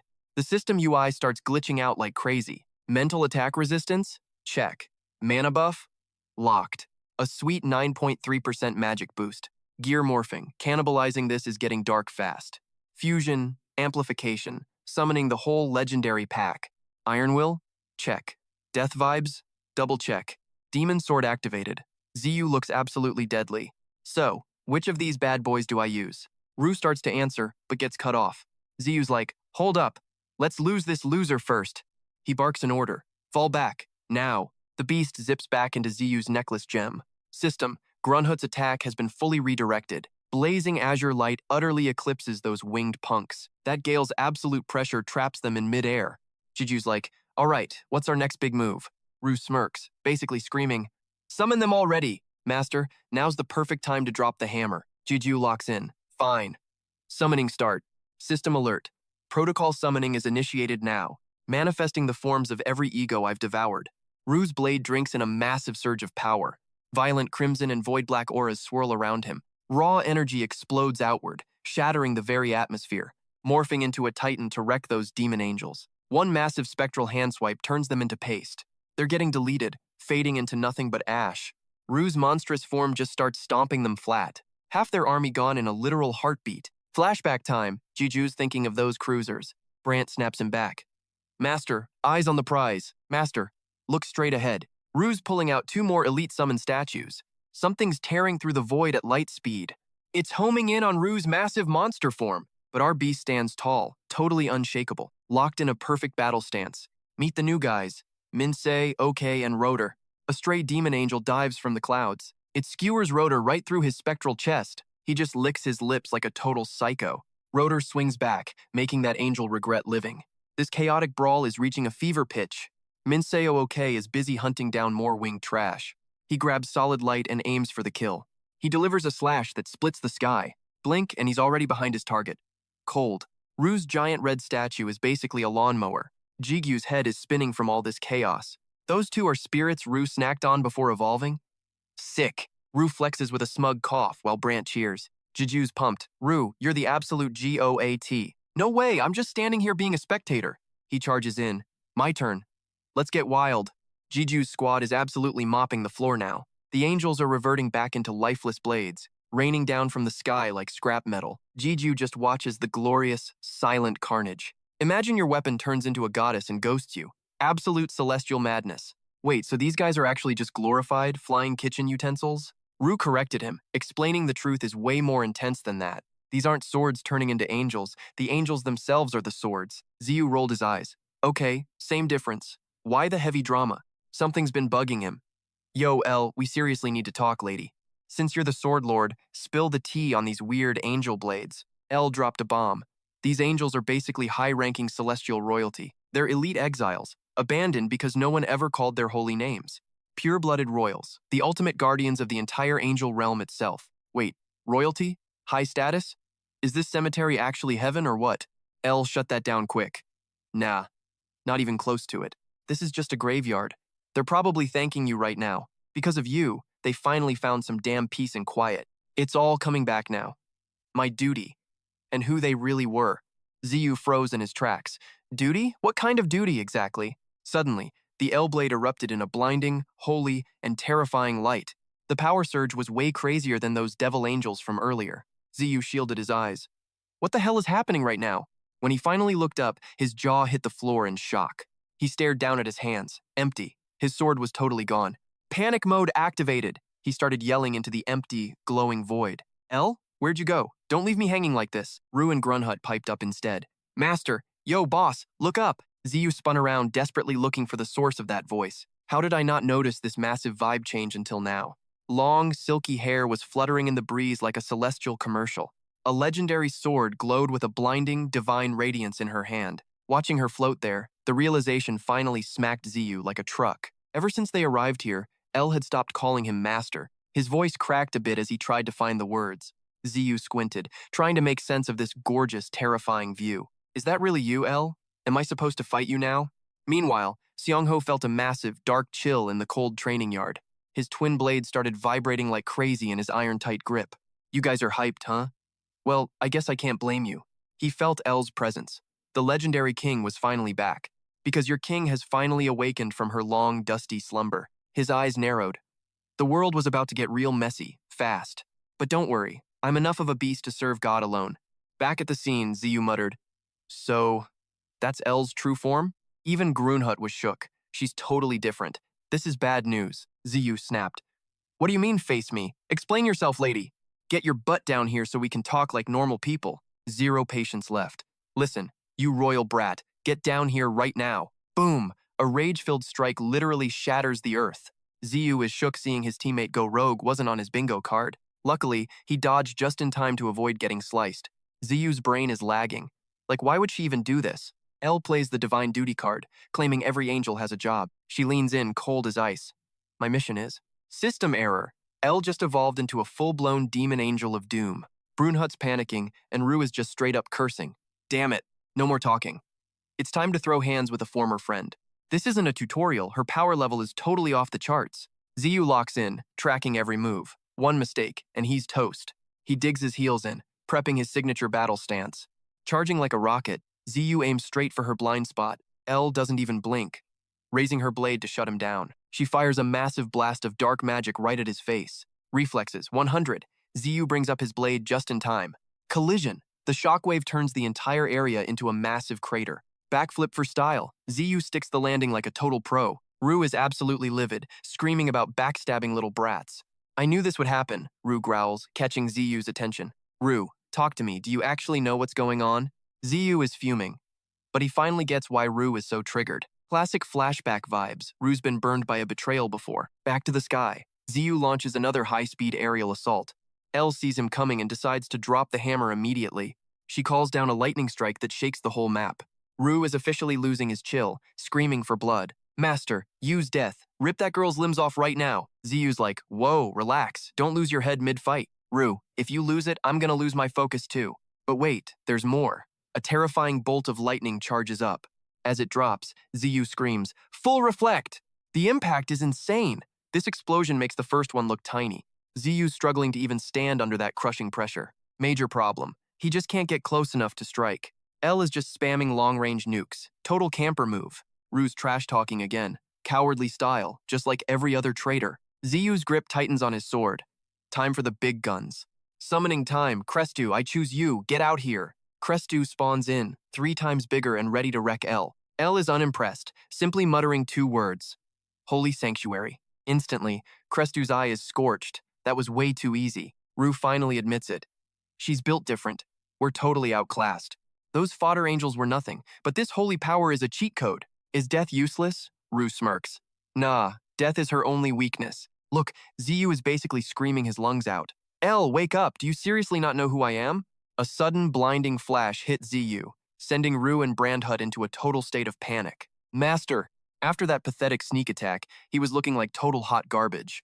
Rue couldn't help but drop some harsh, frustrated truth bombs. You absolute moron. Will you get your head in the game for once? He was so ticked off, he started shouting at the top of his lungs. Do you seriously think hollering like a drama queen is going to reach her? If that brainless logic actually worked, she wouldn't be this messed up to begin with. Ziyu was officially backed into a corner with 0 moves left to play. Then what the hell am I supposed to do? Rue's voice turned ice cold, like a blade to the throat. Finish her. End it now. He spoke with a low, lethal growl that sent chills down the spine. You know it's the only way. The realization hit Ziyu like a ton of bricks, but the king cut him off. No buts. This is a war, not a playdate. Did you forget who the Lord of Blades is actually fighting here? Stop dreaming about taming her. That ship has officially sailed, kid. He added a grim warning. If you die, we all kick the bucket too. Ziyu steeled himself for a battle he never wanted. Fine, let's do this. Right then, El's body began to pulse with a terrifying, eye-searing radiance. He unleashed everything, hyperspeed, overdrive, elemental chant, shadowbind. He fused every single ounce of power into one final, desperate explosion.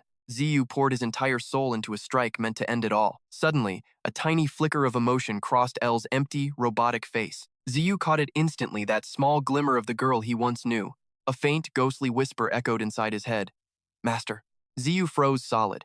Every bit of his fighting spirit vanished in a heartbeat. He stood there like a statue, his guard completely and utterly shattered. A dark trail of crimson blood began to leak from his mouth. The scene was turning into a nightmare more twisted than ever before. L's blade had driven straight through Ziyu's chest with lethal precision. Miles away, Ji-chun's heart seized in an agonizing, bone-chilling grip of pain. Collapsing to the floor, he gasped for air. This Link! What has happened to him? His body hunched over, crushed by the weight of the phantom agony. Within seconds, Ji-chun was sprawled out on the floor, barely breathing. Ziyu's fresh, hot blood sprayed across the air in a sickening crimson arc. He plummeted from the sky, crashing hard against the frozen, unforgiving earth. Rue and Grunhut screamed in a helpless, panicked frenzy. Master, answer us! Warm, metallic blood splattered onto L's cold, expressionless mask of a face. Her pale cheeks suddenly flushed, and a spark of life flickered in her eyes. Ziyu's broken form finally cleared in L's shimmering blue eyes. Master? Her voice was a fragile, trembling mess. Master, please, no. L's face went deathly pale as the horrific reality finally shattered her trance. She sprinted toward Zigu, voice cracking in desperation. Master! L sobbed loudly. Master, please, don't die. A sinister light flared as the blade mocked him. You brat, you dare show your face? The blade shuddered, its red gem bleeding intense light.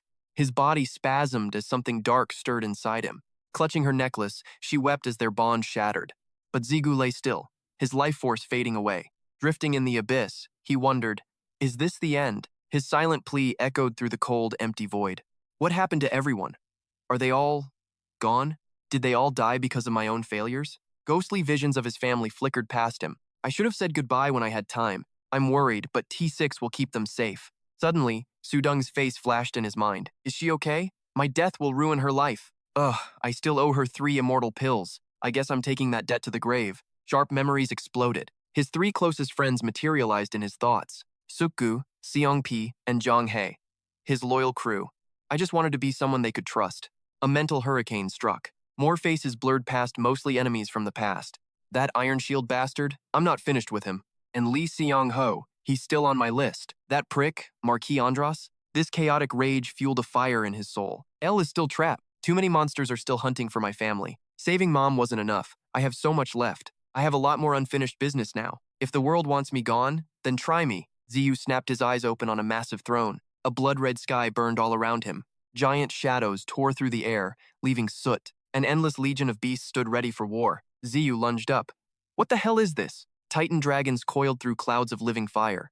Nightmarish creatures he'd never seen swarmed the sky. Thousands of monstrous warriors stood in total silence. Radiant angels loomed with shimmering wings across the horizon. A divine army prepared for slaughter. He turned, shivering, seeing a pitch-black throne behind him.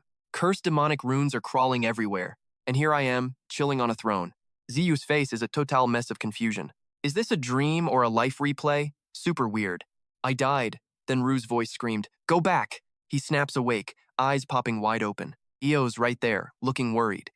You awake, Master? She smiles, whispering softly. Master. Ziyu staggers up, looking around. Where is this? So peaceful. Like a painting. Is this heaven? Eo bows sadly.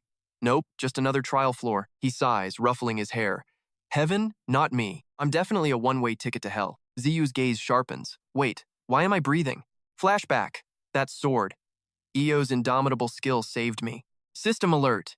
Holy Sword Lord reflects 5% damage. Absorb weak swords +1 cheat death card. He smirks. You saved me, yet you killed me. He stops mid-sentence, realizing the dark irony. Ziyu sees Eo's expression darken. She looks crushed. Hey, let's go for a little stroll. They wander slowly across the soft, green grass. A gentle breeze dances through the wildflowers. After a while, Eo finally speaks up. Master. She looks up with heavy eyes. Her gaze is drowning in pure regret. Why didn't you just finish me off then? I'm a traitor who dared to attack you. Ziyu stops, his eyes softening with kindness. He says sincerely, It wasn't your fault, Eo. I could see the truth in your eyes. Eo bows her head, voice shaking and hesitant. Before she finishes, he just laughs it off. I know, you probably saw this mess coming. His gaze deepens, but I wanted to hear you. She stays silent, then whispers, I didn't want this. I wanted you to quit floor 40. But I couldn't. Ziyu pauses.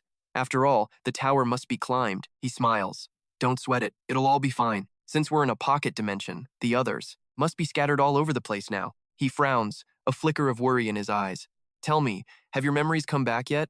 She looks down. Only bits and pieces. It's all just a jumbled, broken mess. Io gazed into the distance, her voice a slow, haunting melody. Originally, I was a mere puppet, forged to serve that person's absolute will. Serving a new master left me completely lost in chaos and confusion. That man, my memories of him, they must have faded into a blur once my confusion finally cleared. Because after that moment, I swore my life to your service. She continued, but one memory remains razor sharp in my mind. It is the sword created when angels sacrificed their very divinity. By pouring their hearts and souls into its cold, eternal steel, Io pressed her hand against her chest, where a faint light pulsed. And I am that original blade, the sovereign of all swords. Every blade in existence was forged only through my permission and will.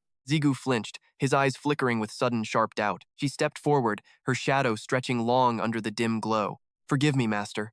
Our time together is finally running out. He froze, his heart hammering against his ribs. It was time. Io flashed a smile, gentle enough to break 1,000 hearts. Thank you for everything. Thank you for giving me a second life, for protecting me and always fighting right by my side. Her voice shook, as if the words might vanish into thin air. There is so much more to say, but I guess I can't. He choked out her name, his voice cracking. Ao. Jiyu lunged forward, his voice raw.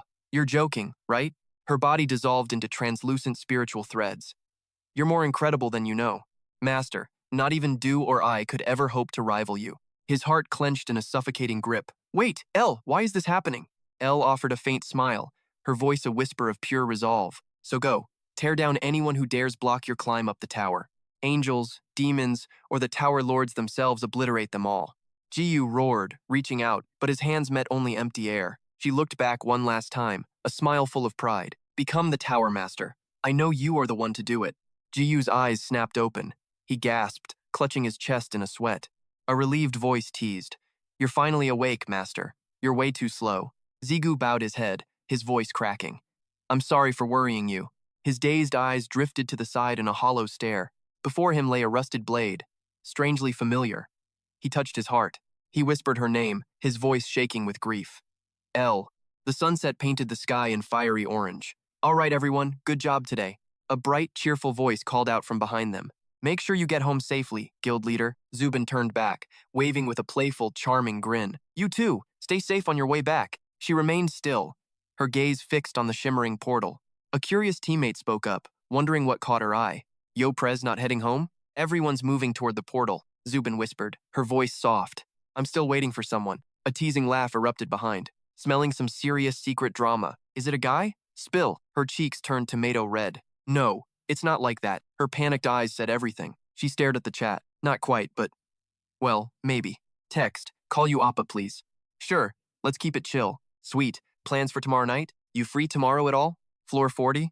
That'll take ages. Nah. I'll be out fast. She gripped her phone tight. He promised it would be quick. But today? Seems pretty unlikely. Better wait a little longer. Everyone froze as he passed. Pure shock hit the crowd. He looks even better, in real life. Lee Seong-ho arrives, ice cold. Insane aura face of a god. The legendary Lee Seong-ho. Zigu collapses before his leader. A glowing reward box opens. Trial cleared. You did it. Dispensing reward. The Aeon relic. His face pales. The link! Connection snapped. Zigu gasps. Muscles bulge, veins popping out. Eyes white, he's gone totally berserk. He starts pummeling the box. Rua screams, wait, stop now. The ground literally shatters apart. Fists shattered, bones snapping loud. Screams to stop echo everywhere. Master, please, stop this madness. The entire world is trembling. Finally, the carnage stops. Bloody fists slowly rise up. He collapsed, his spirit shattered by sheer agony. Heart-wrenching sobs began to echo through the void. Please, master, you have to stop crying. He spoke up, his voice sharp with logic. Get a grip on yourself, master. A traitor like that is not worth this. Jigu's teeth ground together as his body shook. Shut your mouth, Ru. His gaze dropped, heavy with bitter self-loathing. No, I am sorry. I shouldn't have snapped. The atmosphere grew suffocating and dark. Just give me some silence for once. Scene shift the 40th floor rest area. The portal gate continued its haunting, rhythmic spin. Jigu emerged, his steps slow and heavy. Suddenly, Ru's voice turned dangerously sharp. Watch out, master. A barrier is active. The silence around them was terrifyingly absolute. Not a single soul remained at the station. Seong-ho materialized slowly from the shadows. I showed up here just as a precaution. He let out a low, condescending snicker. But it looks like I wasted my time. His aura flared as his gaze turned icy. Just look at the pathetic mess you are. The owner of this blade must be. Jigu's expression darkened as he glared back. Spectral energy surged from the main character's hand. Rue manifested into a lethal, divine blade. He just shrugged and turned to walk away. I gave my word. I am just verifying. He stopped dead, his voice dripping with venom. Too bad all I found was a loser. He smirked. You cannot even respect your weapon. Jigu froze, his blood beginning to boil. Master, no! Stay calm! Rue pleaded desperately, but Jigu was already ghosting behind him. He vaulted skyward, his blade igniting the air. Just as the steel was about to bite, Jigu's heart skipped a beat in pure terror. He caught the blade like it was a toy. He looked down like Jigu was a struggling ant. Jigu was blasted back, slamming into the dirt. 1 year. You have got 1 year of safety. His voice dropped to a bone-chilling whisper. Look, I'm not asking you to do the same for me, mostly because you aren't even a threat in my eyes. He shot Zigu a look of pure trash-tier contempt and continued, seeing a self-proclaimed master looking this pathetic? Honestly, it's an eyesore. Rage flared in Ziyu's eyes. The tower never acts without purpose. Seong-ho turned away coldly. That's all the advice you're getting, kid. Ziyu's gaze darkened as he sank into a heavy, silent gloom. The setting sun bled out, staining the horizon in a haunting crimson. Then the storm broke, choking the sky as the rain began to weep. Zubin sighed, looking worried. Great. I've been waiting until nightfall for nothing. She stepped into the downpour. Clearing a trial in 1 day probably broke him. It's late. Guess it's another solo dinner for me tonight. No biggie. Suddenly, a scream pierced the rain. Wait, is that a player? The crowd panicked. Is he dangerous? Someone call the cops, right now! A blood-soaked figure stumbled through the rain. Is that blood? Call the association. Zubin's heart stopped. She sprinted forward. Ziyu! Oppa! Oh God! What happened? Ziyu looked up with hollow, tragic eyes. Zubin. Then he collapsed into her arms. Zubin froze, her voice choking up. Oppa! Big brother, please wake up! Ziyu's vision blurred. My head. Everything's heavy. What happened after the tower? I think I met someone before the lights went out. Cold air hit him. Seong-hoon appeared, sounding casual. Sup, it's me, Seong-hoon. Ziyu struggled to sit up, dizzy. Seong-hoon, you're finally awake. Master? He blinked at the strange, brightly lit room. Where? Where am I? The man didn't miss a beat. My place. Relax. You're safe. Seong-hoon sighed. I'll keep it brief since you're obviously going to ask. You were literally dying in Zubin's arms in the middle of the street. Flashbacks of the freezing rain flickered through Ziyu's mind like a movie. So, I stepped in and helped her out with your dead weight. Then I took you to an association doctor to get you patched up. Couldn't send you home, your family would have totally freaked out, right? He cleared his throat, looking a little awkward as he continued. Yeah, I was the one who helped her save your skin. And for the record, I'm the one who stripped your clothes and gloves. Jiju flashed a faint, weary smile at the news. I get it. Thanks. So, I was really in her arms, huh? Suddenly, a realization hit him like a freight train. His voice jumped. Wait, you were the one who actually carried me? Seong-hun smirked, his lips curling into a playful, rebellious grin. Obviously. We couldn't just sit there and watch you rot, could we? Our VIP leaving the association in that condition? Bad for business, man. He added, Zubin headed home after making sure you weren't going to die. Give her a call later. She was worried sick about you. Want some tea? Or food? Jiju paused. Food? He repeated blankly. After a long, brooding silence, Jiju spoke. Got any booze? The guy grinned. Now you're talking. Boom, beer bottles everywhere on the table. Yo, check it, 2 broken dudes, 1 dim light, and a whole lot of unspoken trauma. A slight head tilt, no curiosity. Seong-hoon blinks, startled, as Jiju sets down his beer. His voice drops. About what happened. You didn't ask a single thing. He leans back with a smirk, idly spinning the cold can in his palm. I figured you'd talk whenever you were finally ready to spill. Whatever went down. You probably just need time to process the chaos. I won't meddle in your business. A heavy silence. He takes a long swig and mutters a quiet, thanks man. Jigu scans the room. By the way, this place is freaking massive. Living the solo life? Seong-hoon lets out a sudden, genuine laugh. Yeah, still writing solo, I figured as much. No, I mean, is it just you living in this huge place? The humor dies. His voice turns heavy. My mom's in the hospital for treatment now. An old, dusty photo frame appears. A mother and son frozen in time, laughing under a much kinder sun. My family's story isn't exactly a masterpiece. Just a sick mother and a kid in a single-parent home. Seong-hun drains his beer, his voice turning raw and gravelly. After all that hell, I finally got lucky and became a player, but the disease. Even player gold can't buy a cure for her. I guess that's just the world. He lowers his head, silent. My life. It's a mirror of that tragedy. He remembers it clearly. A look of shock. Wait, really? Zigu keeps his lips sealed. Memories shatter like jagged glass. Recalling that final goodbye at the Mekong Hezon gates. That moment, he realized the legendary elixir was finally his. And the way Seong-hun smiled when he saw he was safe. He wondered, what hell was Seong-hun walking through? Zigu slowly stands up. He wanders over to the window. I'm gonna open this. We need some fresh air. His hand stops midair. He stands there, watching the city lights flicker like dying stars. His back looks so lonely, knowing his mom is fighting for life. I really thought I was the most pathetic guy on this planet. Like I was losing it, carrying the world's entire misery alone. His eyes darken.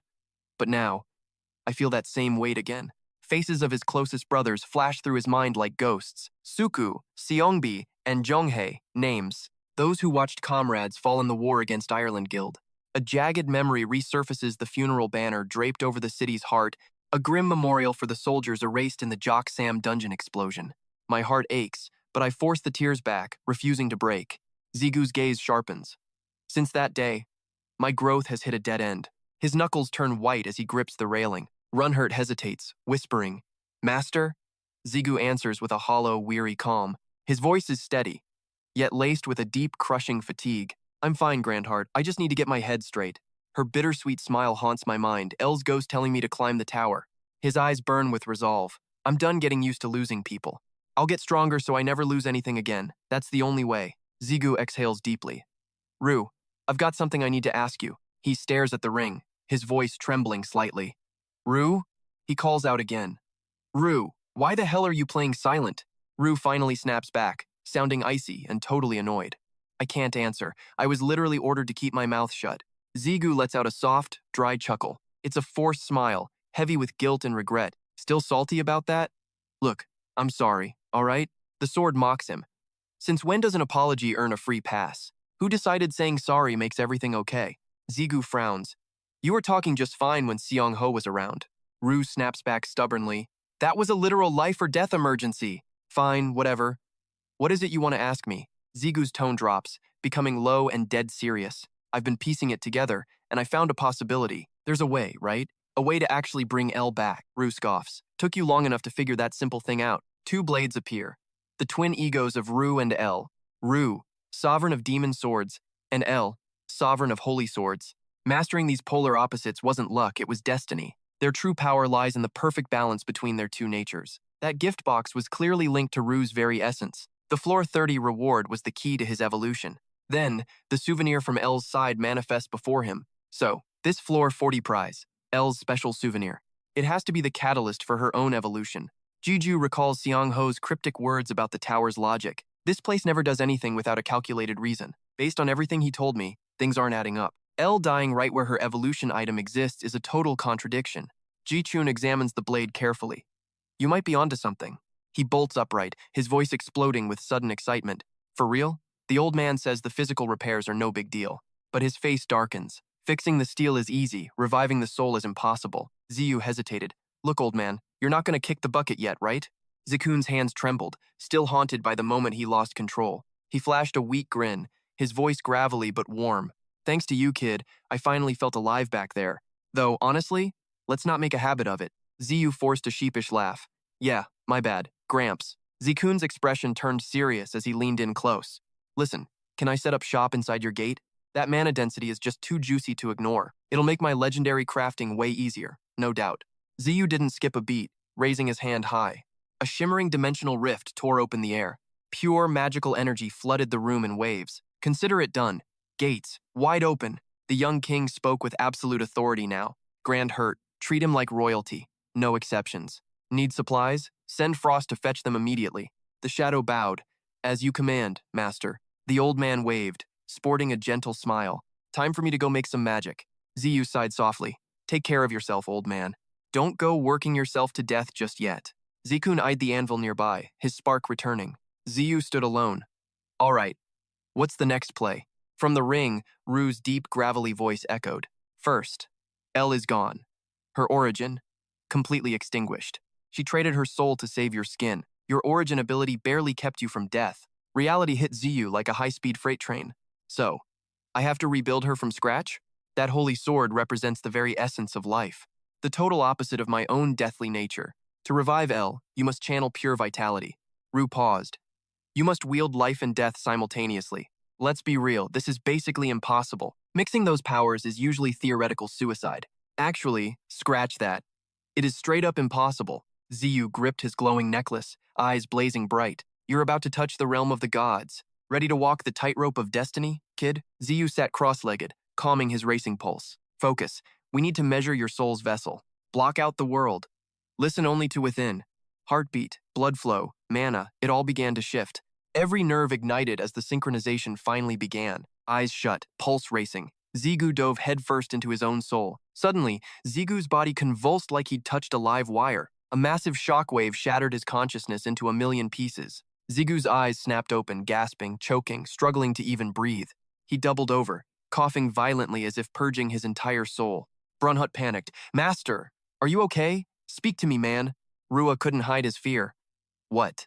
What did you see? Jigu looked up, deathly pale and drenched in cold sweat. Void. My mind was just drifting through a sea of shadows. No light, no ground, just absolute, terrifying silence. An infinite, bottomless abyss. He laughed, half terrified and half thrilled by the pure madness. I only told you to take a quick peek, but you visualized your entire inner vessel? That's insane. In under 3 weeks? Total freakish monster. Jigu slumped against the wall, completely drained and spent. He breathed. So, that nightmare realm is my vessel? Rua nodded slowly. Yeah, I expected months, but you're breaking every record, boss. The creature cheered. Master is basically a freaking legend. Zigu sipped water, haunted by that unimaginable, crushing empty space. One quick look and my brain feels totally fried. Zigu asked, does everyone have a scary void like that? The mentor froze. What? Rua's voice turned dead serious. You're way more special than them. Zigu raised an eyebrow. How so? I know I'm weird, but the flattery is getting cringy. He snapped. No. Why do you think you can't level? Why do the world's strongest titans have eyes on you? Why do you hold a gate no human can touch? He hesitated, voice trembling. And Zigu narrowed his eyes. And Rua stammered. I can't. Divine laws will punish me, dude. You'll know eventually.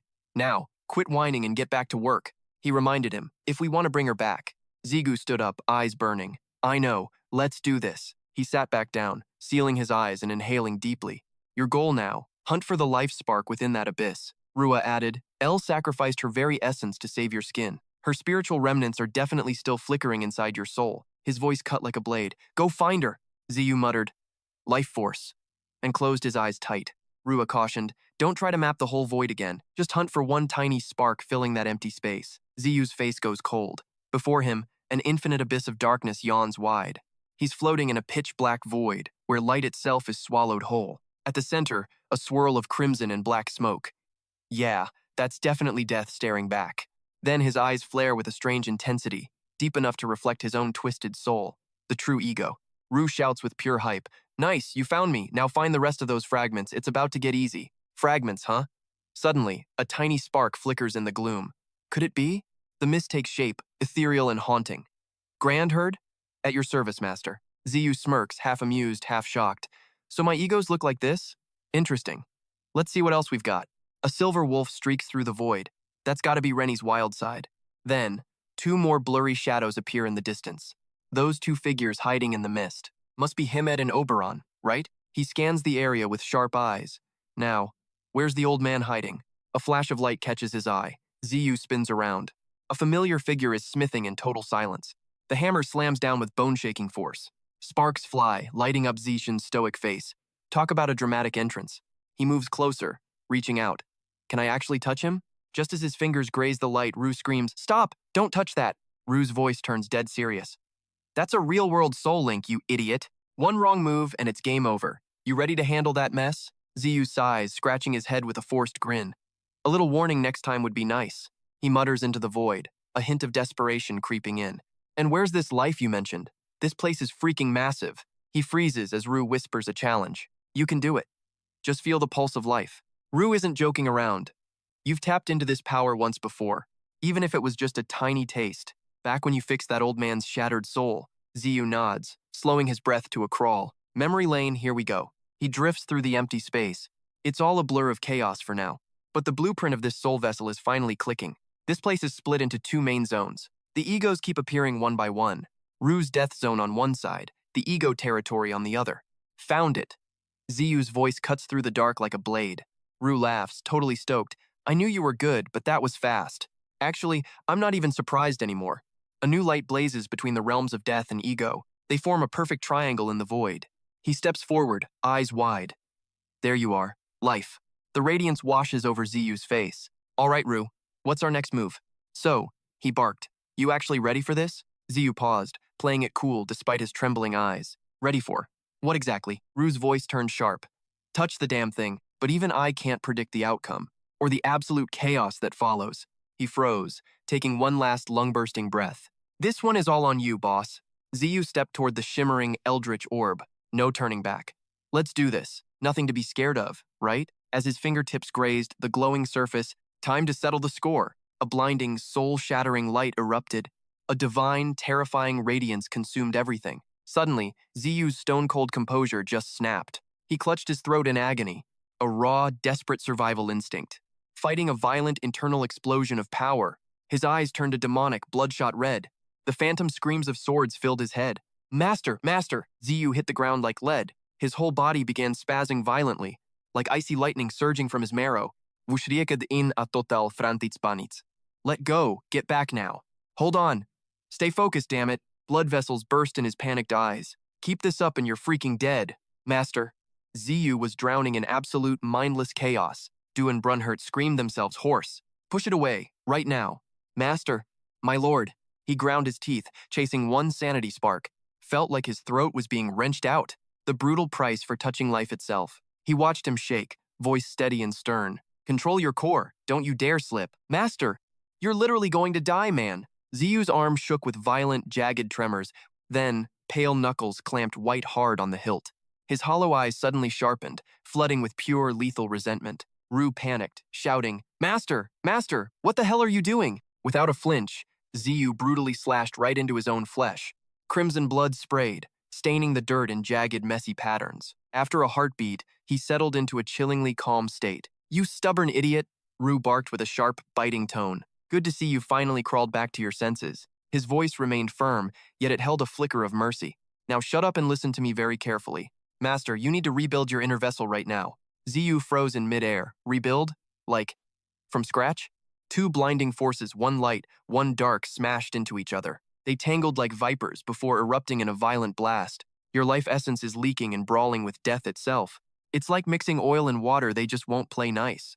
Actually, scratch that. It's 100 times worse than that. No wonder your soul feels like it's being ripped apart, Rue growled. Build a wall between those two forces, now. He stumbled, eyes shaking. How? What am I supposed to do? He didn't blink. Flip the script. Death comes first, then everything. Secure your domain, then life. Otherwise, you're a dead man. Ziyu's body jerked violently as he let out a choked scream. Grand Herd shrieked in absolute terror. Master, hang on. The agony was soul-crushing. Don't die! Don't you dare die! Ziyu clawed at the ground, gasping for one ragged breath. Damn it! My consciousness. It's slipping into the dark abyss. Rue just watched with a cold, almost surgical level of calm. Don't move. Just stay exactly where you are, okay? Ziyu looked up, fear and confusion clashing.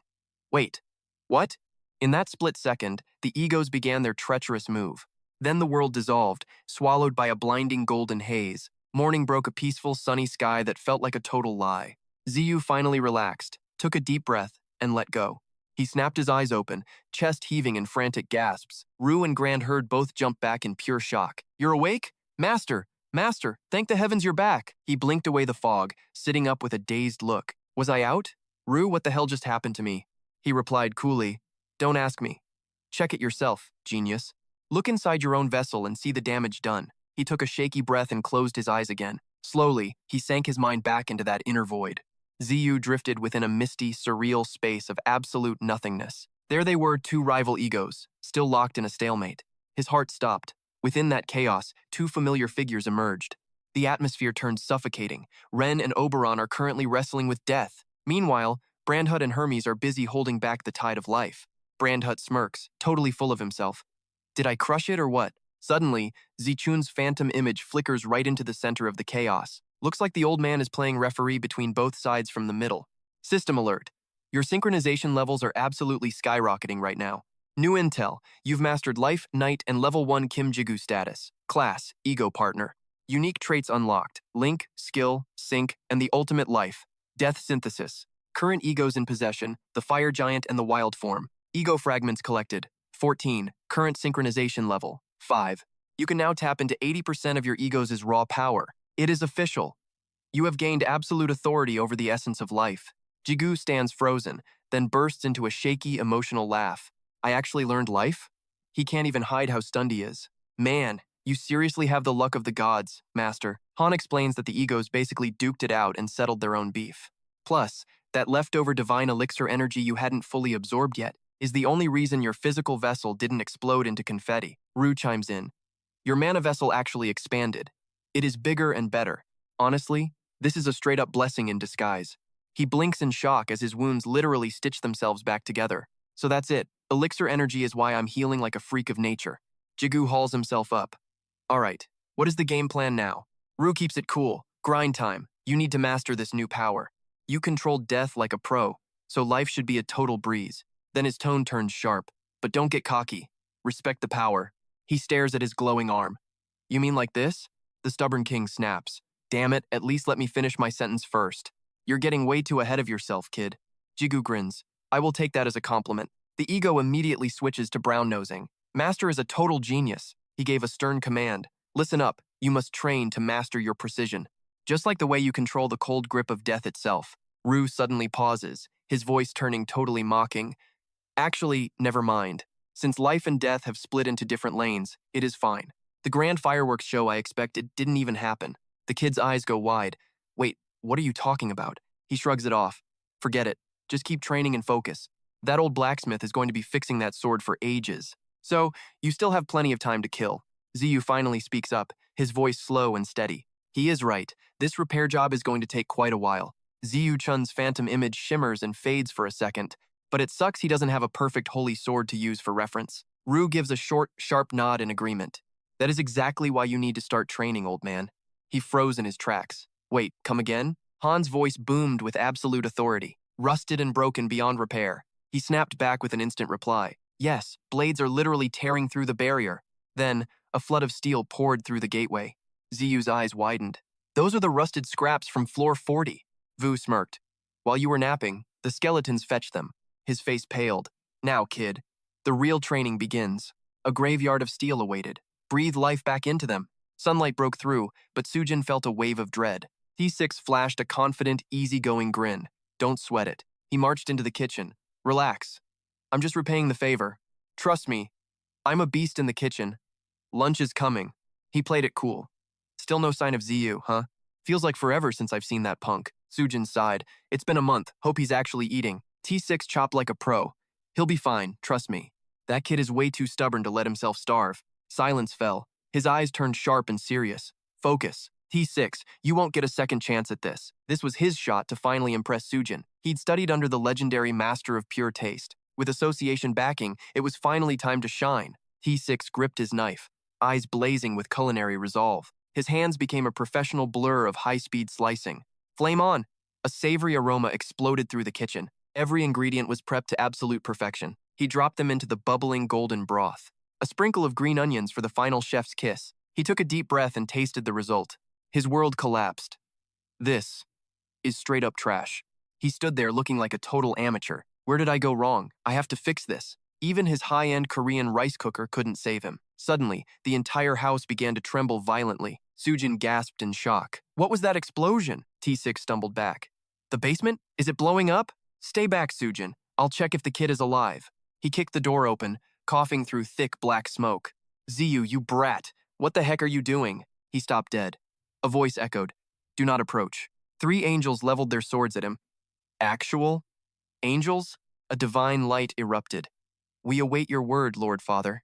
Jiyu watched the blade dissolve like a fading dream. Resurrecting steel? Way harder than it looks in the movies. Asterisk snap. Asterisk. Another one shattered into useless, glittering dust. His jaw dropped as the weapon pulled a total vanishing act. Great. Just a lonely hilt left to keep him company.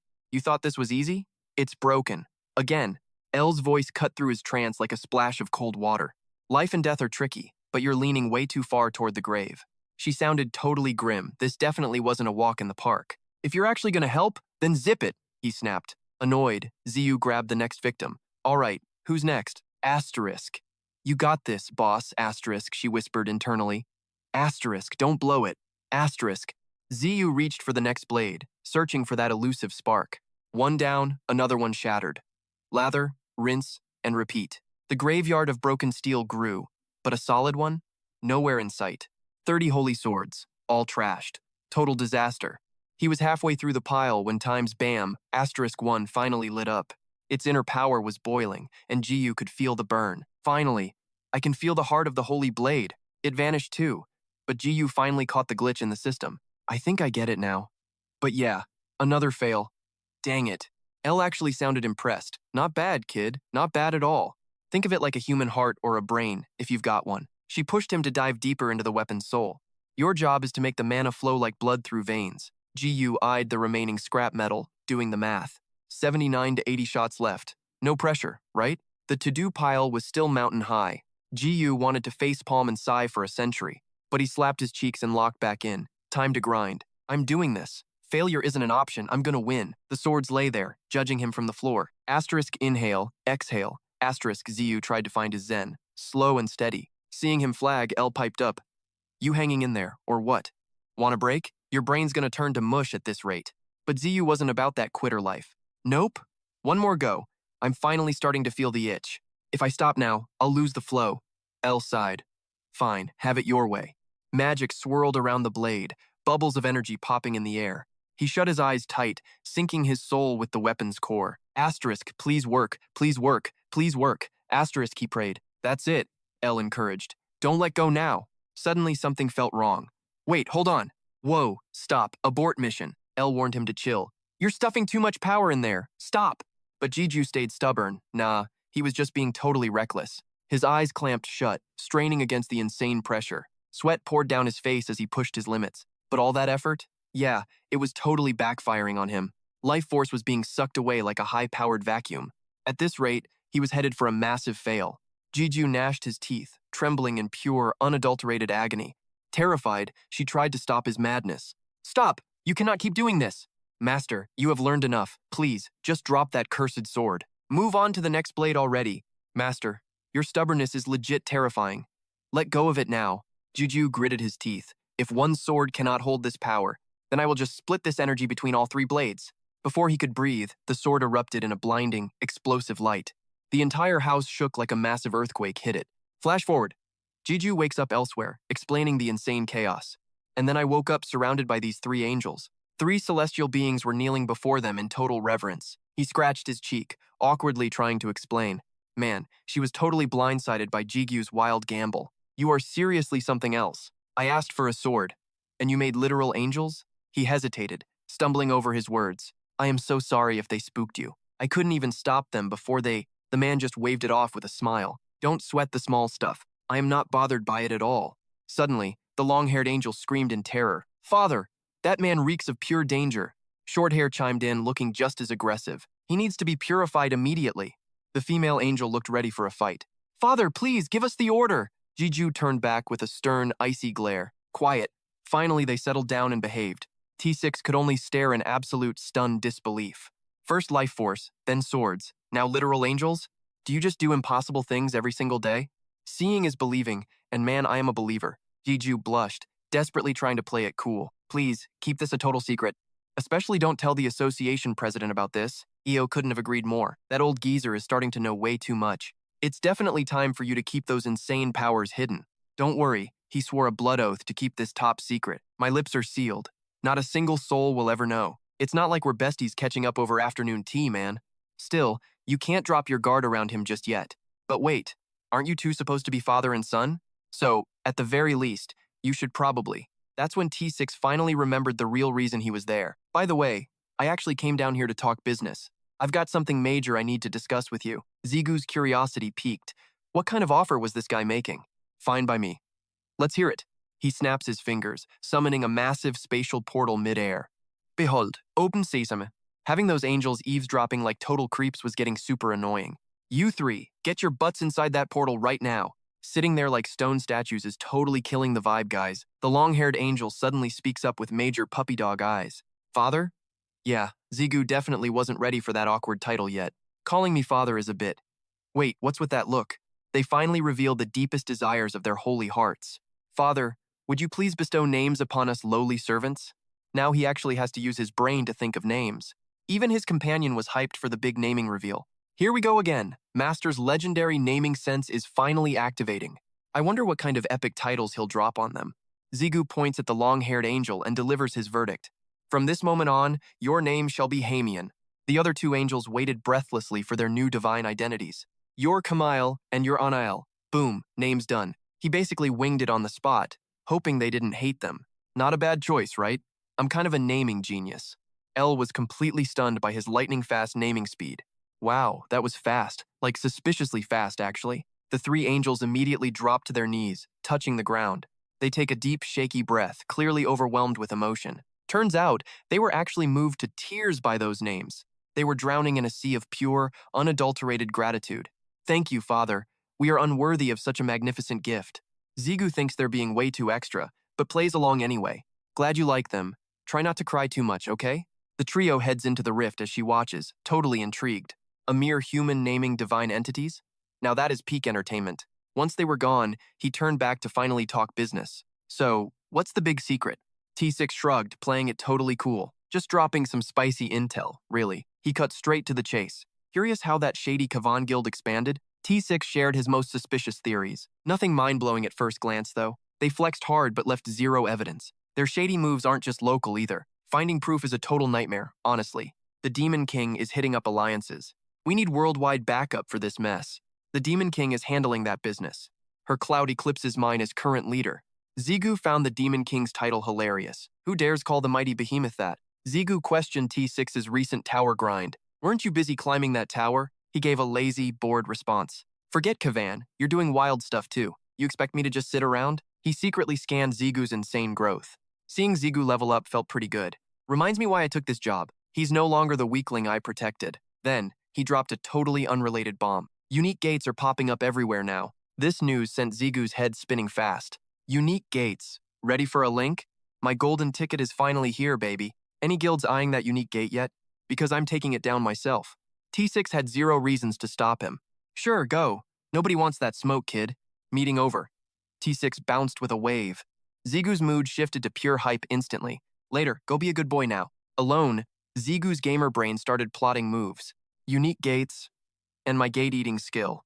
Io bragged his gate would grow huge. He's planning to absorb the entire gate. Analyzing the chaos, he approached the portal. The internal structure is shifting fast now. Monsters might be different in there too. He stepped through into the dark unknown. My gate's looking a bit too peaceful. Time to wreck the vibe and start trouble. Meanwhile, across the dimensional rift, Hamian is out there absolutely crushing it. Father sent us to purge your rotting souls. I'll personally sanitize every single one of you. But these undead punks aren't giving up. They charge forward like a literal hurricane. How dare trash trespass on our Lord's territory? I'll snap those wings and shred your faces. Mid-clash, Ziyu enters and sees the total chaos. Watching these bloodthirsty angels, he's completely paralyzed. Punishment time. Everyone's doing penalty handstands now. Even the Reaper is stuck upside down here. Ziyu's cold glare pierces through their very souls. An icy, heavy silence suffocates the entire room. He slowly calls an angel's name out. Hamian? The kid starts shaking like crazy. Yes, Father, grand hurt. You're up next. Even that guy is feeling the heat now. Hurt? He just bows his head instantly. At your command, great master. Ziyu skips the small talk and demands answers. Start talking, now. Aniel tries to make her case sound legit. I was just cleansing the filth. I swear. I was just exterminating hypocrites, invading your land. Those winged freaks will only stain your domain. These excuses are giving Ziyu a massive migraine. Someone's actually laughing at his misery. How annoying. Undead and angels? They'll never play nice. This is your fault for being so oblivious. He curses that guy out in his head. He knew the risks and still stayed silent. Fine, whatever. You guys can stand up. Relieved, they all shout back in perfect unison. Ziyu gets serious and drops the new laws. Rule number 1, stop throwing hands. He plays referee between the two angry sides. Angels, undead, listen up. You're all my subordinates. Hamian, however, thinks this is total garbage. But Father, why can't we just kill them? Ziyu shuts him down before he can finish. Enough. I don't want peace. I want obedience. Get this through your thick skulls, your teammates. So stop barking at each other like enemies. He demanded respect by enforcing a strict hierarchy. If you keep ignoring my direct orders, remember those guys have served me way longer. They are your seniors, period. The angels burst into pathetic, tearful sobs. Ziyu quickly tried to backpedal. I didn't mean worship them, but they dejectedly agreed. There, see? Their over-the-top reactions made him hesitate. Wait, why are you actually crying? Hamian knelt, clutching her chest in fake agony. How humiliating. What a total joke. Since the boss said so, Brandhut kept mocking. Hey, tears? Are you for real right now? Ziyu sighed, completely exhausted by their antics. Cut it out. Stop provoking them. Only then did he finally stop. I get it now. How does a literal skeleton have such expressive reactions? A sudden voice startled Ziyu. Can you hear me? Old man Zikun used telepathy. Incredible, Ziyu realized. He's a true ego. 2 months since resurrection, Zichun asked about the situation outside. Why is it so loud out there? Did something happen? Jiyu just laughed it off to hide reality. Nothing major, just some punks acting up. The troublemakers froze instantly upon being scolded. He wanted the boy to visit him. All right, can you come over here now? I've finally finished the masterpiece. Jiyu immediately caught the drift. Zikun was finally ready to host him. I forged the blade. It is excellent. It gleamed so brightly he could see himself. His jaw hit the floor in shock. Ziyu stared wide-eyed at the divine steel, while the others showered the blade with praise. Amazing, it looks even cooler than before. He looked satisfied with his latest creation. I succeeded thanks to the fragments you found. He smiled, feeling absolutely thrilled with it. Ziyu grabbed the sword with pure gratitude. Huge thanks, old man. How do I even settle this tab? Ji-chun just shrugged, totally chill about the whole thing. Don't sweat it, kid. The old guy wasn't the bean-counting type at all. Besides, I already owe you one for saving my neck. A sword is nothing compared to a life. My part of this mission? Totally finished. The rest of this madness? That's all on you. Ji-chun leaned in, eyeing the kid with curiosity. So, when do you drop into the next round? You planning to start the grind right this second? GQ gripped the blade, weighing his options carefully. No time like the present, right? I'll just figure it out as I go along. Rue chimed in with some actually useful advice for once. Cool, but maybe don't go in half-cocked, master. Practicing life arts in this demon-infested hellhole is basically suicide. The demonic energy will scramble your brain in seconds. Need a safe house? Hit the basement level instead. GQ nodded. Finally, a plan that didn't totally suck. Fair point. Let's do that. He turned to the old man, playing it polite. Hey, old man, want to tag along for the ride? Ji-chun hopped on board without a second thought. You bet your life I do. I gotta see my masterpiece in action, kid. GQ figured it was a perfect match. If L glitches out, the smith can fix it instantly. Rue suggested bringing a few more heavy hitters along. Drag those angels along as a safety net, too. When your life energy goes haywire, they'll be your insurance. Brunhut chimed in. What's my job in this? Rue, shut him down. Stay put, that's your biggest contribution. They warped out 1 grumpy smith and 3 loyal angels. GQ started barking orders like a real boss. Team Angel, if I start exploding, bail me out, okay? He couldn't help poking fun at Rue while instructions flew. Listen to Rue, he's a total scumbag, but he's reliable. Aniel wasn't vibing with taking orders from outsiders yet. She hesitated. But father, I feel demonic energy from him. I can't follow a guy who reeks of demons. GQ rubbed his temples, feeling a massive headache. Again with this? Just trust me and suck it up. The angels sighed but fell in line anyway. As you wish, father. A suppressed giggle suddenly echoed from right beside him. It was enough to make him snap his head around. Turns out, Ji-chun was there, desperately covering his mouth. The old man was shaking, trying to hold back a total meltdown. He was struggling hard, pretending to be perfectly fine. No big deal. I'm definitely not laughing because they called you daddy. Don't mind me, father. Being teased like that made him turn beet red with shame. But he thought the whole thing was totally normal. Why not? Sounds great. Can I call you daddy too? Perfect. Then you'll have 2 dads. Easy math. The angels quickly chimed in. New name. Same vibe. Definitely daddy from now on. They started dropping logic bombs. You literally created us, father. How can we call you anything else? Why be so cruel, dad? Their chaotic energy was enough to give him a massive migraine. God, help me. Meanwhile, he just smirked. They aren't wrong, you know. Looking at the facts, the angels actually had a point. These guys were reborn with 0 memories. He times their creator. To keep the peace, Zigu offered a compromise. Just call me Great Master. The trio instantly folded. Copy that, Great Master. With the family drama settled, it was time for the real deal. He swallowed hard, hesitating for a split second. Then, let's move. They were about to step into another dimension. The unique gate. These gates are unpredictable nightmares with 0 fixed structure. Basically, Standard rules? Yeah, throw those out the window. Zigu could feel the terrifying pressure looming ahead. Most players would run for their lives from this unstable mess. Massive birds were already locked in a lethal dogfight in the sky. But he just stood there, calmly sizing them up. To me, these things are just snacks for Brunhut. Decision made. Time to devour this entire gate. Zigu even had the nerve to comment, "Nice moves, birds." He took a step back, prepping for an explosive takeoff. Normal people avoid these meat grinder battles at all costs. But Zigu was chilling like it was a Sunday stroll. Please. This is literally nothing to me. Dark marks began to crawl across his skin like ink. Shadow attribute. The power to literally become the darkness. Spirit fusion. Combining same, type spirits for God, tier skills. Zigu surged forward, the ground literally screaming under his feet. Magic wings erupted. Spear in hand, he dived into the carnage. Rue suggested staying in his shadow form to maximize airtime. Use the darkness, and your skills will hit 10 times harder. Then he started bragging. Don't forget who gave you that fusion skill. You're such a show-off, Rue. Fine, you're the goat. Happy?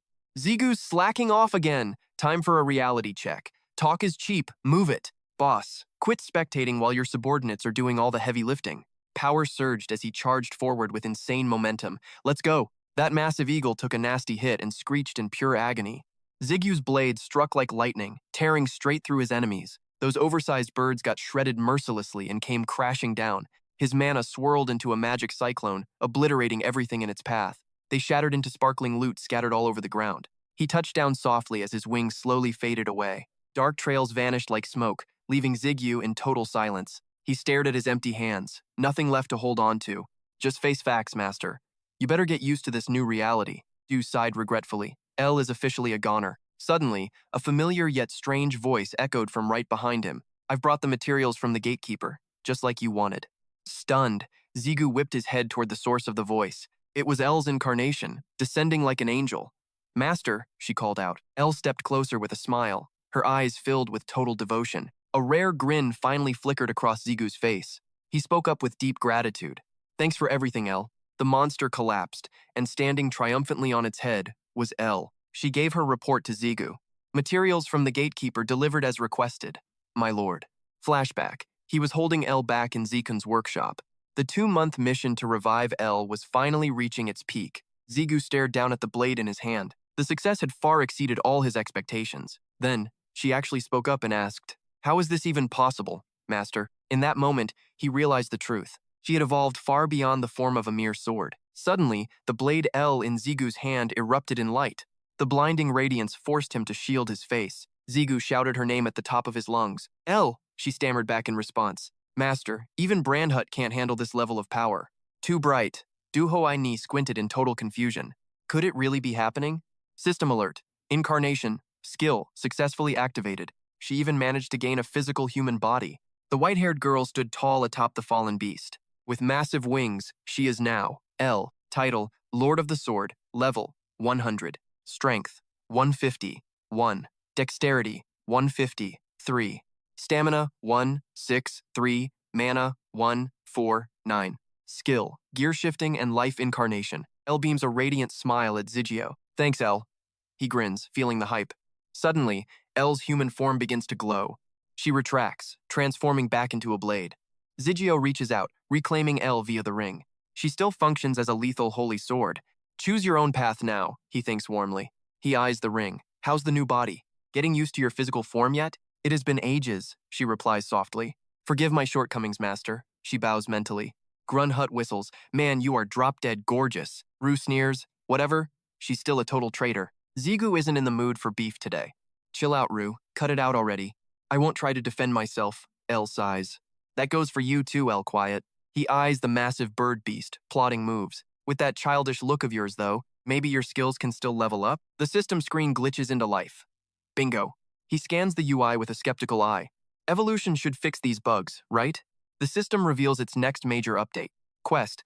L's first legendary evolution begins. Status. 10 out of 10 ego fragments. Souls. 1 of 3. Holy Sword. 0. He absorbs the quest data with intensity.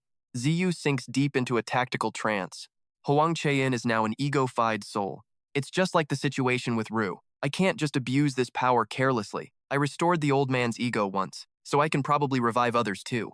Lemon and the Demon Eye King. Soon. Life is mine, but the ingredients lack. He swipes the screen. Time to hunt. Now, where is that missing holy sword? Sacrificing an angel is off limits, he muses. He weighs the morality of his situation. The angels would literally weep, the king jests. Finally, his rebellious brain sparks a plan. Zigu assesses the chaos and prepares to move. I'm fresh out of options. I've got to track down that legendary 100 Swords player. My focus was suddenly shattered by a strange rustling nearby. I whipped around, ready to face whatever was lurking. The whole squad immediately hit the deck in a deep bow. Mission accomplished! Great master! They shouted in unison. My 3 powerhouse angels stood before me, back from the hunt. Grunhut and Ha had finally made their grand return. Solid work, everyone, I said, giving them a rare bit of praise. I flashed a satisfied smirk. Now, where are the crystals? Rudab pointed toward the skeletons who were busy hauling the loot. Open the portal, boss, and we'll dump the haul inside immediately. I flicked my wrist, and a shimmering spatial rift tore open. Don't just stand there. Move it. Time is money, people. As you command. Great master, they roared back. I walked over to the giant monster bird, checking the clock. No time to waste. I summoned the system to absorb the gate. The holographic prompt flickered. Do you wish to absorb this gate? While I was busy resurrecting, 3 unique gates popped up in Korea. I wanted the whole set, but the big guilds already swiped too. They were about to blow, so I had to let them go. But I learned a lot from that last earthquake-level Soul Link mess. I used my mercenary status to ghost this dungeon without any witnesses. I watched closely as the system successfully swallowed the dungeon whole. Still, 1 gate isn't enough to satisfy my hunger for power. A new window popped up.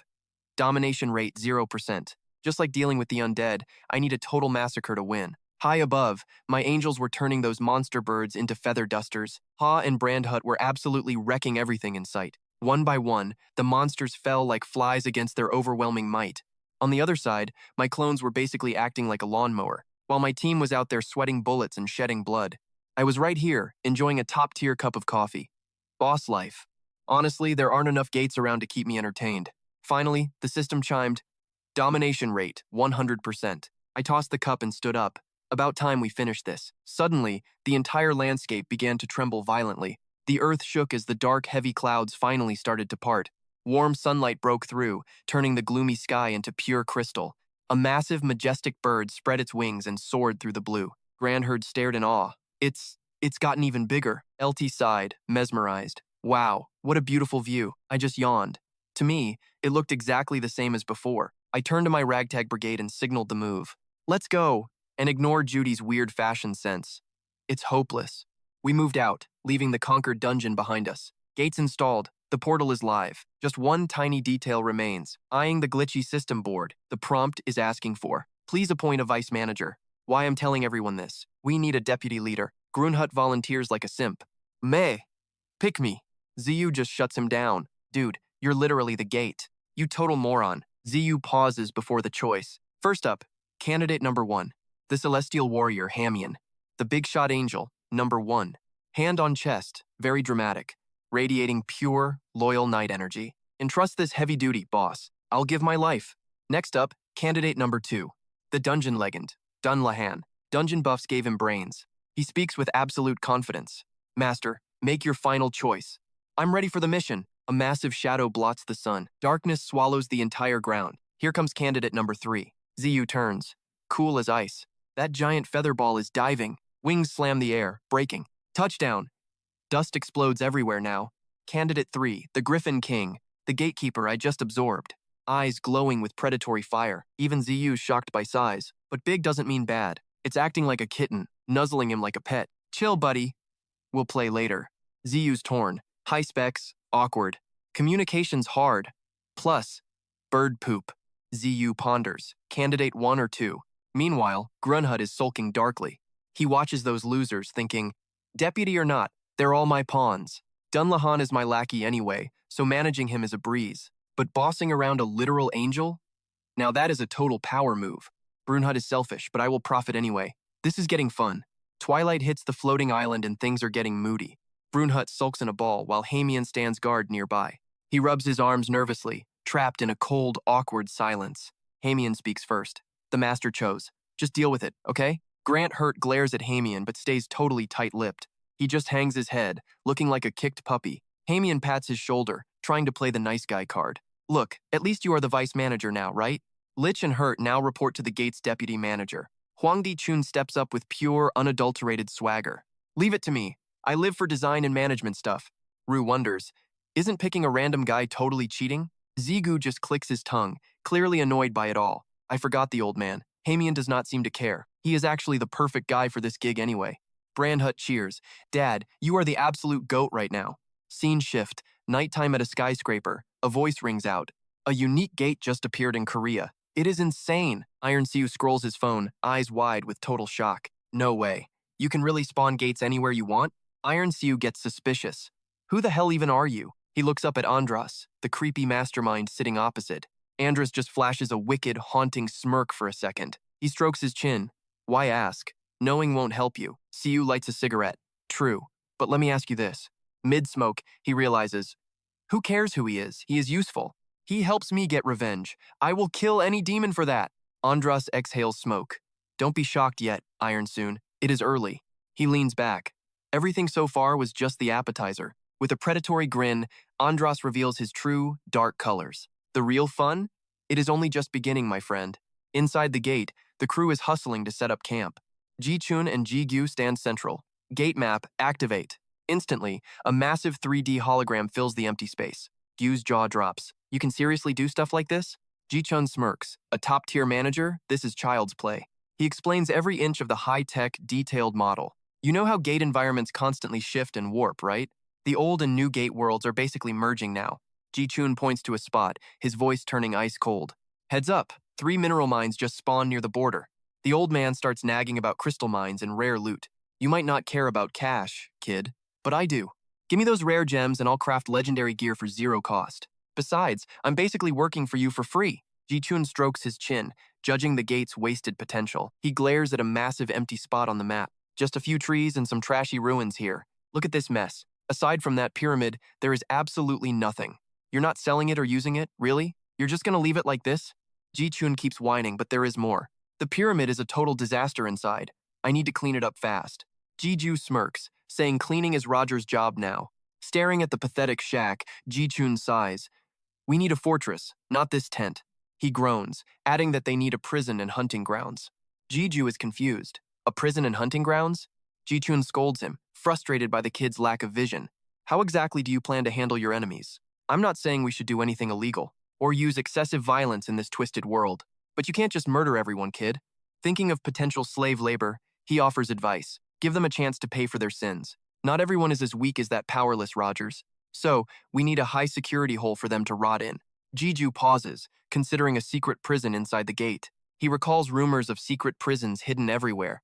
Cages for players who committed unforgivable crimes. Gehenna. That legendary hellhole hidden deep within a gate. Turns out, those rumors were dead right. Ji-ju gets serious now. Got it. But what's with the hunting grounds? Ji-chun raises a finger, looking smug. Time for a little lesson. This gate's best feature? Free monster spawns. Sure, you could make them your army, but that's a waste of raw potential. Build a hunting zone for other players to use. You'll be killing 2 birds with 1 stone. He remembers Mr. Pai's advice about training here. Yi-gyu smirks. Oh, I see. He clicks his tongue, overwhelmed by the work. Guess we can't fix everything in one go. Let's just take it one step at a time. Grunhut's in the corner, sulking like a total loser. Skull creeps appear the gates leveling up, and so are these freaks. Great. Bonehead Tears just got reclassified. Ziyu hesitates, his mind racing through bad scenarios. Look at this headless Dullahan squad. Guess my army just got beefier. He asks awkwardly, which one of you is my buddy? Grand Herd groans. They all look like identical, headless clones. One Dullahan waves. Right here, great master. Found your guy. Ziyu strokes his chin. Right. Time for some cool nicknames. Roo scoffs. Oh please, you'll pick a lame name in seconds. Ziyu snaps. You're Ha. Roo cringes while Grunthut cheers. Ha's visor glows, a deep voice echoes. Thank you. Ziyu jumps back as the voice booms. Master. Ha's helmet flies, blue flames ignite into a terrifying form. The helmet fuses back. Ha evolves. Check out that shiny, upgraded armor. Crimson eyes blazing, he summons a badass steed. System notification. Devil contract. Successfully established. Rank. Death Knight. Ha's ghostly cavalry unit is officially ready. Ziyu's jaw drops. Ah? Devil? Ha dismounts with grace. The helmet hits dirt. Ha and his demonic squad drop down. They bow with loyalty. I shall serve my great master until the end. To the death. Ziyu turns pale with fear. Ziyu panics internally, his brain fried. First angels, now devils. I'm basically a divine freak show. Rue screams loudly. This is freaking impossible. What kind of chaotic mess is this? Ziyu pouts defensively. Hey, don't ask me. I'm winging. Rue's tone turns ice cold. This is world-ending bad. I need to analyze this supernatural disaster now. Activate the demon eye. The demon eye? Wait, what eye? No time for overthinking. He triggers the skill. Zigu stared at Ha, his mind freaking out. Time to level up faster, harder, more intense. Boom! A deadly purple glow erupted from Ha. Suddenly, crimson drops splattered at Zigu's feet. El shrieked, Master, while Brandhut totally lost it. Blood? Rue swore. Damn it, Master, look out! Zigu blinked, finally realizing his nose was leaking. He wiped it, terrified. No way. This can't be. Zigu's legs gave out as he stumbled back. Clinging to his face, he drifted into darkness. Rue sighed. Bro, not this again. How many times are you gonna pass out? Some great master you are. Suddenly, Zigu's ring flashed with lightning gold light. Elle lunged from the ring to catch him. Her face was a mask of pure terror. Master, please, wake up. Rue clicked his tongue, looking totally annoyed. The Death Knights swarmed in like a mob. Great master! Master, please don't die! Brandhut wailed while Rue groaned. What a mess. Chill out, guys. Rue tried to de-escalate things. Elle snapped. Enough, we need to get him safe. Rue froze. Then Ha stepped up, cold as ice. I don't take orders from angels, period. But since I care, just this once. Wait, what? Rue yelled as Elle flew off. Ha barked. Protect the great master at all costs. Move it. No mistakes or you're all dead. The skeletal army charged after Elle like crazy. Rue just stood there, completely done with life. Talk about a massive overreaction, he muttered. Master is such a handful. Later, Zigu woke up on a cozy bed. He blinked at the familiar tent ceiling, dazed. It's okay, Elle whispered softly from his side. We set up a temporary camp, Master. Brandhut beamed. Master, you're finally awake. Seeing her worried face, Zigu murmured. Elle. He tried to move, but his body was lead. Rue popped up. Easy, you've been out a week. Zigu jumped. Whoa, since when can you move freely? Always could, Rue shrugged. Zigu tried to remember. Then his face went pale as it hit him. Wait, did you say a whole week? Seriously, what the hell just happened to me? Vu just shrugged like it was no big deal. Turns out, life and death do not play nice together. He whispered that inside the boss's body. The spark of life was still kicking butt. But the second the demon eye flickered, total crash. Finally, Zigu managed to haul himself up. He groaned, rubbing his head. Not again. I feel like a walking, talking time bomb. At least I can finally sit up now. Vu nodded. Yeah, that is a pretty spot-on analogy. He started to explain more, but then, Zigu's eyes nearly popped out. Wait, hold on. He finally noticed the massive army guarding his bed. What in the actual hell is all this? Vu sighed. Ever since you blacked out, boss, these guys have not moved a single inch. Ha sobbed with joy. Great master, you are awake. Grunhut bragged. I ordered them to protect you. Just doing my duty as your number 2. Elle stepped up with total, annoying confidence. The heavenly host executed their orders to perfection. Then a whole choir of angels started bawling. Father, our great master has finally returned. Zigu fought the urge to just start screaming. Right, thanks. I appreciate the extreme enthusiasm. Then he looked down at his weird bed. Wait, why is this bed so fluffy? He peeled back the covers and froze. It was a mountain of hand-plucked griffin feathers. Zigu's brain completely short-circuited right then. He just stared at them in total disbelief. Seriously, what is wrong with you people? Vu strolled over, cool as a cucumber. Let me break this down in 3 points. 1. Your body became a life versus death wrestling ring. 2. You have been out cold for a whole week. In that time, the 2 powers finally balanced. Zigu glared, but Vu just kept on smirking. He gestured to the massive army packed inside. And 3. This circus is your minions flexing. Zigu massaged his temples, feeling a massive headache. I get it. Thanks for worrying about me. Then he snapped. But you are all fired. Leave. How can I draw with a million eyes watching? Wait, what? What's that supposed to mean? Just author logic, master. Don't overthink it. That army finally vanished, leaving us some peace. Okay. I think I get the gist. But can you give me the full breakdown? He paused. If things feel this weird, it's likely that cracked fragment from before, from the heat of battle. Honestly, I'm terrified of where it ended up. You're actually worried? The guy just ignored him. Enough talk. Just see for yourself. Time to awaken that demon eye. No way. I'm not passing out again. Chill out, kid. It'll be fine. We'll make this quick, I promise. No escaping this, huh? He closed his eyes. Fine, let's get this over with. He snapped them open, purple light blazing bright. But after a moment, nothing seemed different.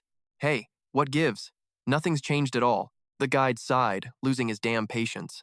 Look, genius, you can't see your own face. You need a mirror to see the truth. Have Elle shift back into her sword form. Then check your reflection in the steel. I'm pitch black. You won't see squat here. He turned to Elle, seeking a little help. Hey, Elle, mind helping a guy out? She agreed instantly, her hands glowing bright. Anything for you, master, always. She transformed into a gleaming, polished blade. He stared at the steel, searching for answers. Wait, what am I supposed to be seeing? Suddenly, he froze. His guide cheered wildly. Look, your eye turned completely gray. His regal purple eye was now cold ash. Peace outside, but chaos in his soul. The demon eye, it's been corrupted.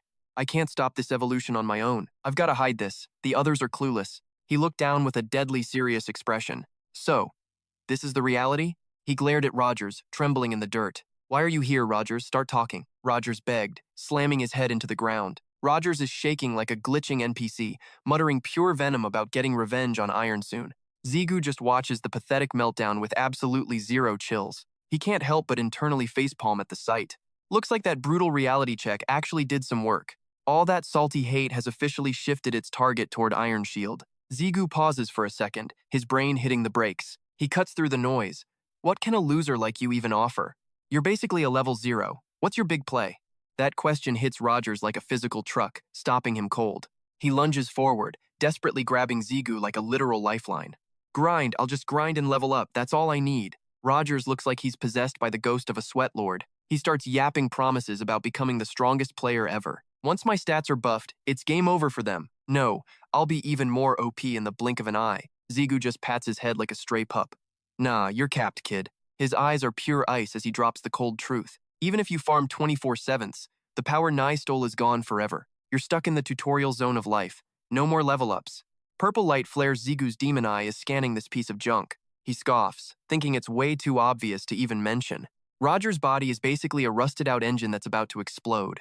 Your mana core is totally trashed. It's a literal miracle you're still breathing. Suddenly, Rogers gasps. Corruption. He's throwing out his final dirty trump card. I've got the receipts on him. I know enough secrets to ruin his life.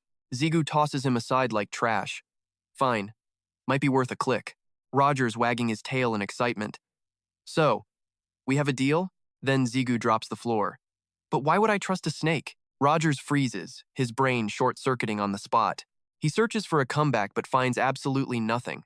He just hangs his head, stuttering like a broken record. Zigu lets him marinate in his own despair while he sits there. Suddenly, the devil himself offers a twisted way out. I'll give you one shot at this, Rogers. Are you ready to be my literal puppet for everything? Rogers grovels instantly, acting like the world's most desperate simp. Anything, just give me an order and I'll bite. But then, a cold blade flashes across his throat. Rogers watches his own blood spray out in cinematic horror. System alert. Cannibalism skill activated. Time to feed. Rudo asks, Master, why did we wait so long for a snack? Zigu shrugs. Seasoning the meat with pure spite is essential, Rudo. Sure, the shadow ego obeys every command regardless of feelings. But a tool fueled by its own grudge is 10 times deadlier. He walks toward the gate. Besides, who cares about a dead man? Ha stood tall with pride. A knight's sole duty is guarding his master. No matter where you go, I will always be your shield. Right on cue, Hamian stepped forward to declare her loyalty. We have sworn to follow our master to the end. Even in the world outside, we shall serve you eternally. Scanning the line of obsessed subordinates standing behind him, Ziyu asked with a look of pure, utter hopelessness, Are you guys insane? You really want to follow me out? Ha dropped to one knee, showing his fierce determination. If we are unable to protect you in that world, then our very existence becomes completely hollow and meaningless. Hamian quickly chimed in, desperate to be included. We feel the same, ready to die to keep you safe. Ziyu rubbed his nose, feeling a massive headache coming. Are they competing to see who can stress me out more? Rue burst out laughing at the ridiculousness of it all. Why so grumpy? You should enjoy this much devotion. At least you know these idiots will never betray you. He struggled to think of a way out of this. How can I convince these overprotective lunatics to stay? Suddenly, a brilliant and slightly wicked idea appeared. Ziyu decided to put his plan into action immediately. He used a sharp, questioning tone to interrogate them all. Are you all saying that you have no faith? In the combined power of Rue and El, the entire group froze in shock, looking completely baffled. Ziyu pointed to the ring on his finger with a smirk. Is that it? Is that what you are suggesting? Right now, Rue and El are the ones protecting me. So you are telling me you do not trust them? Ha knew nothing of Rue, but he was still terrified. He panicked instantly, crying out, Master, that is not it. The angels reacted differently, their faces turning pale with dread. They knew El's identity and feared that supreme being. Hamian hesitated, trembling as she said, "We did not mean that." The whole crowd instantly shrank back in total submission. "Please forgive our horrible insolence and lack of thought. They really are a bit slow," Rue commented while sighing. "So this is what it feels like to have real authority." Elle was used to the drama and gave a quiet reminder. They are all just humble subordinates of the master, after all. Above, white specks drifted across the gloomy gray sky. Ziyu stepped outside, his face a mask of cold indifference. "It is snowing," Grandhurst shouted with pure childish joy. "Look at the white snow falling from the heavens above." "Winter is finally here," Ao chimed in. He groaned. "Basement trips took forever. Seasons really do change instantly. Go see some friends," Vu urged. "Stop treating me like a shut-in." Brunhut was completely lost. "Hikikomori? What the heck is that?" Jiyu shivered, hugging his chest. "Freezing! Let's get inside, fast." Suddenly, a figure approached them. "Long time." Jiyu trembled again. Ren followed, acting totally restless. "That's how I knew you emerged." Ren looked so obedient in her arms. "Long time, Ren," Io joked. "You're basically a house dog now." Jiyu playfully lifted the wolf pup. "Happy, Ren?" He looked adorable. Jiyu turned away, acting awkward. "Sorry, I've got work to do." Dudung expected that response. She chirped with sudden excitement. "But seriously, your timing's legendary, coming out exactly on this day." He grabbed Ren, feeling proud. "Obviously, I'm still a human." Suddenly, Zigu's curiosity piqued. "Wait, what's special about today? Du don't gewa blank star? You didn't come out on purpose?" She beamed, ready for the news. "It's Christmas Day, you genius." Zigu stared at the snow, stunned. "Wait, that is today?" Phone notifications from Shinzubin exploded. Someone's been living under a rock. Shinzubin was literally spamming him. "Are you free at all today?" Outside, the snow kept falling. Everything was buried in white. Zigu returned, looking totally refreshed. He sipped water as Zuzong pounced. "It's Christmas, isn't it?" "No hot date, you loser." He shot her a judgmental look. What kind of sister says such cringe stuff to her brother? "Oh, please, look in your own mirror." Zuzong shuts him down with a total power move. "Hello? I'm still a high school student. Students focus on studying. It's what we do." Jiyu hits her with a world-class judgmental side eye. "Girl, your exams ended a lifetime ago." He listens to her poetic nonsense anyway. "And another thing, spend Christmas with your family for once." Jiyu groans. The boredom is becoming lethal. He puts on his best done with life face. "Called it. Total predictable brother move. You're literally the president of the loner club." She points dramatically toward the exit. "The command is non-negotiable. I'm hitting the town with my crew. Even mom has a hot date. So quit moping and go see someone." "You seriously don't have one girl to meet?" Jiyu drops a total truth bomb. "Actually, someone did slide into my DMs." Zuzong's jaw hits the floor. Pure disbelief. "A girl?" Jiyu snaps back, totally annoyed. "I assume she's not a dude, right? Why ask if you're gonna make that face?" She acts shocked, hand on her heart, but her tongue is sharp as a blade. "Bet you replied with a boring K, huh?" Jiyu avoids eye contact, playing the innocent card. "I have zero clue what you're saying. How does she read him like an open book? She's 100% right." Bullseye. Siblings. Can't live with them. Can't lie to them. Exposed. Jiyu sighs. "Fine. Do whatever. I'm good." "Sure, bro. I totally believe you," she scoffs. Phone rings. "Is that Sudung?" Jiyu wonders. "Christmas. When was the last time they actually celebrated?" He'd texted her. "Nah, just family time today." She'd replied with a sad, "Oh, have fun." But he finally manned up. "Actually, I'm free." "Wait, for real? What time?" She beams. He types nervously. "Is 4 o'clock okay? Need help picking family gifts." "You in?"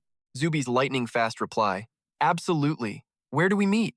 Zigu plays it cool, saying dinner's on him at Gangnam Station. She locks it in instantly fine. "See you at 4 o'clock then." Zigu heads out, but Zuzong blocks him with a terrifying glare. "Stop!"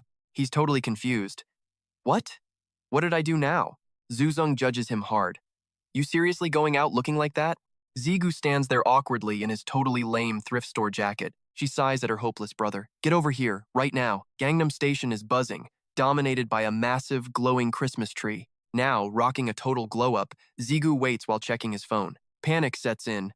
"Man, I hope I'm not late." He shudders, remembering Zuzong literally dragging him by the hair. He groans to himself. "Damn it, this is exhausting. That brat Zuzong almost made me miss the whole damn date." Suddenly, a familiar voice calls out from right behind him. "Hey, Master Zigu. It's Zubin." Her hair's down and she looks like a goddess. She struts over, looking incredibly stylish and genuinely happy. "Whoa, is that actually you, Zigu?" She tilts her head, flashing a smile that could melt ice. "It has been a minute, hasn't it?" Zigu's face turns bright red as he stammers her name. "Zubin!" Runhurt is literally screaming in his head right now. She's a total 10. Then the system pokes his ego. Master, look at you. You're blushing like a little kid. L tries to cover for him. It's just the freezing wind. Zigu rambles about the time he fainted. Sorry about that mess. Zubin just giggles. Don't sweat it, you already apologized, silly. L's curious about the fainting, but Zigu shuts that down fast. Zubin suggests the mall for gifts, and clueless Zigu agrees immediately. Yeah, let's do it. Zigu rubs his neck, feeling all kinds of awkward. Really sorry to drag you along on my errands. Zubin just waves her hand, totally cool with it. Honestly, I'm just glad a busy guy like you made time. Rue's internal alarms start blaring like crazy. Careful, L. This girl's vibe feels low-key dangerous. You better keep your guard up around her, Master. Grandheart is just confused by the sudden tension. Dangerous? Are we seeing the same person? She seems like a total sweetheart to me. Guys, L loses it. Just shut your mouth already, Rue. Seriously, zip it. We need to stay focused here. Christmas magic is everywhere, painting the city in neon colors. Vibrant lights blur out the boring, endless white of the snow. The elevator dings as it ascends to the 13th floor. Welcome to the secret shop, baby. Jiju's jaw hit the floor. He scanned the room and spoke with total honesty. I never imagined this mall held such a hidden gem. Jubin led him inside, explaining the high-end vibe. This place? It's strictly for the elite VVIPs only. Even without membership, your name alone opens these doors.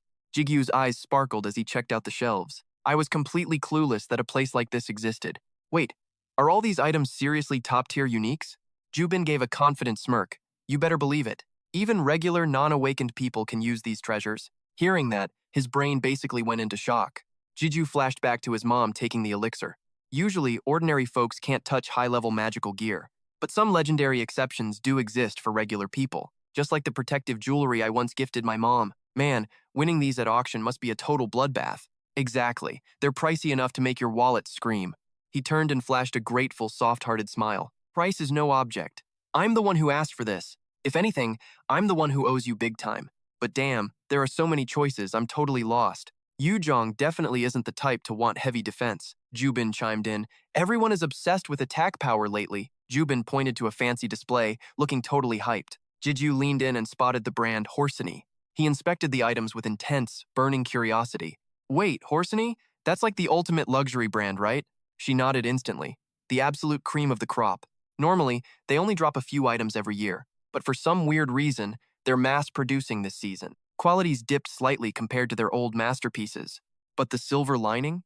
The prices aren't totally insane now.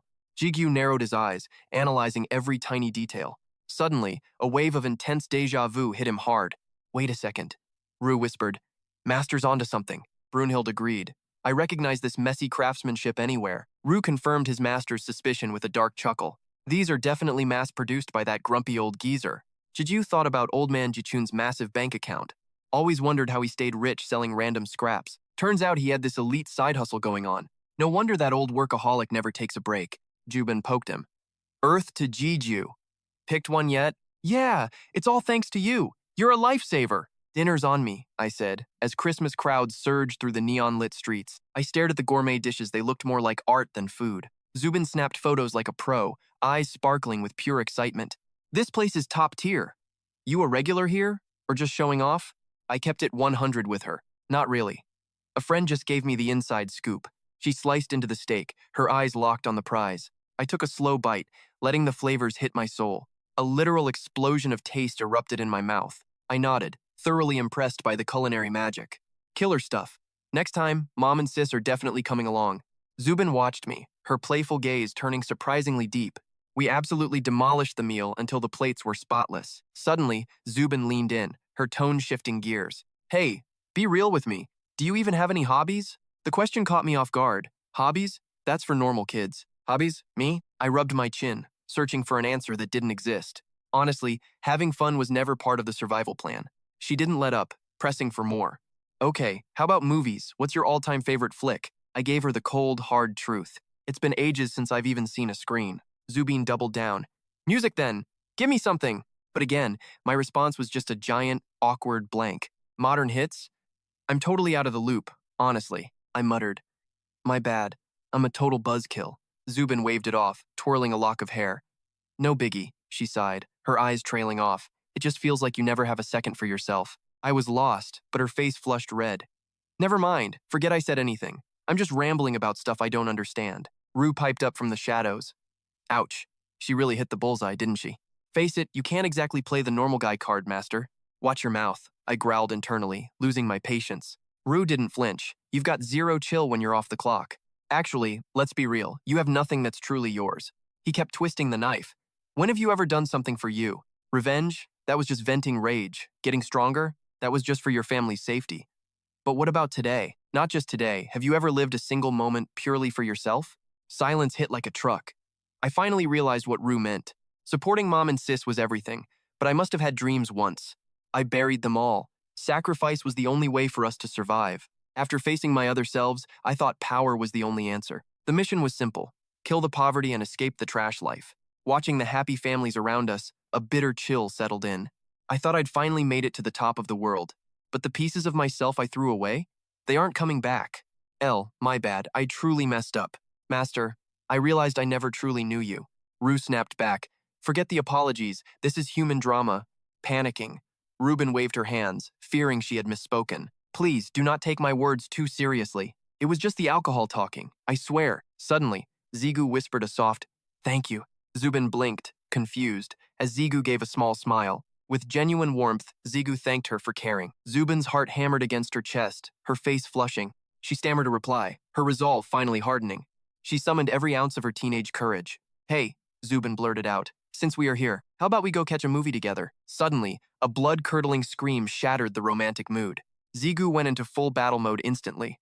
The scream was desperate, echoing through the night. Somebody, please help me. The king sensed it immediately. The gate was open. This was not your average, everyday dungeon breach. The massive portal was literally inhaling nearby civilians. A freak gate had manifested in the city heart. Emergency crews and hunters swarmed the glowing rift. Zigu and Zubin stood right in the crosshairs. Locals whispered about the Christmas Eve nightmare unfolding. Is that a unique dungeon? Zigu narrowed his eyes. Something was wrong. Gates do not usually knock people unconscious. Jiyu recalled the chaos of moving the victims. Thank God the association arrived before things got worse.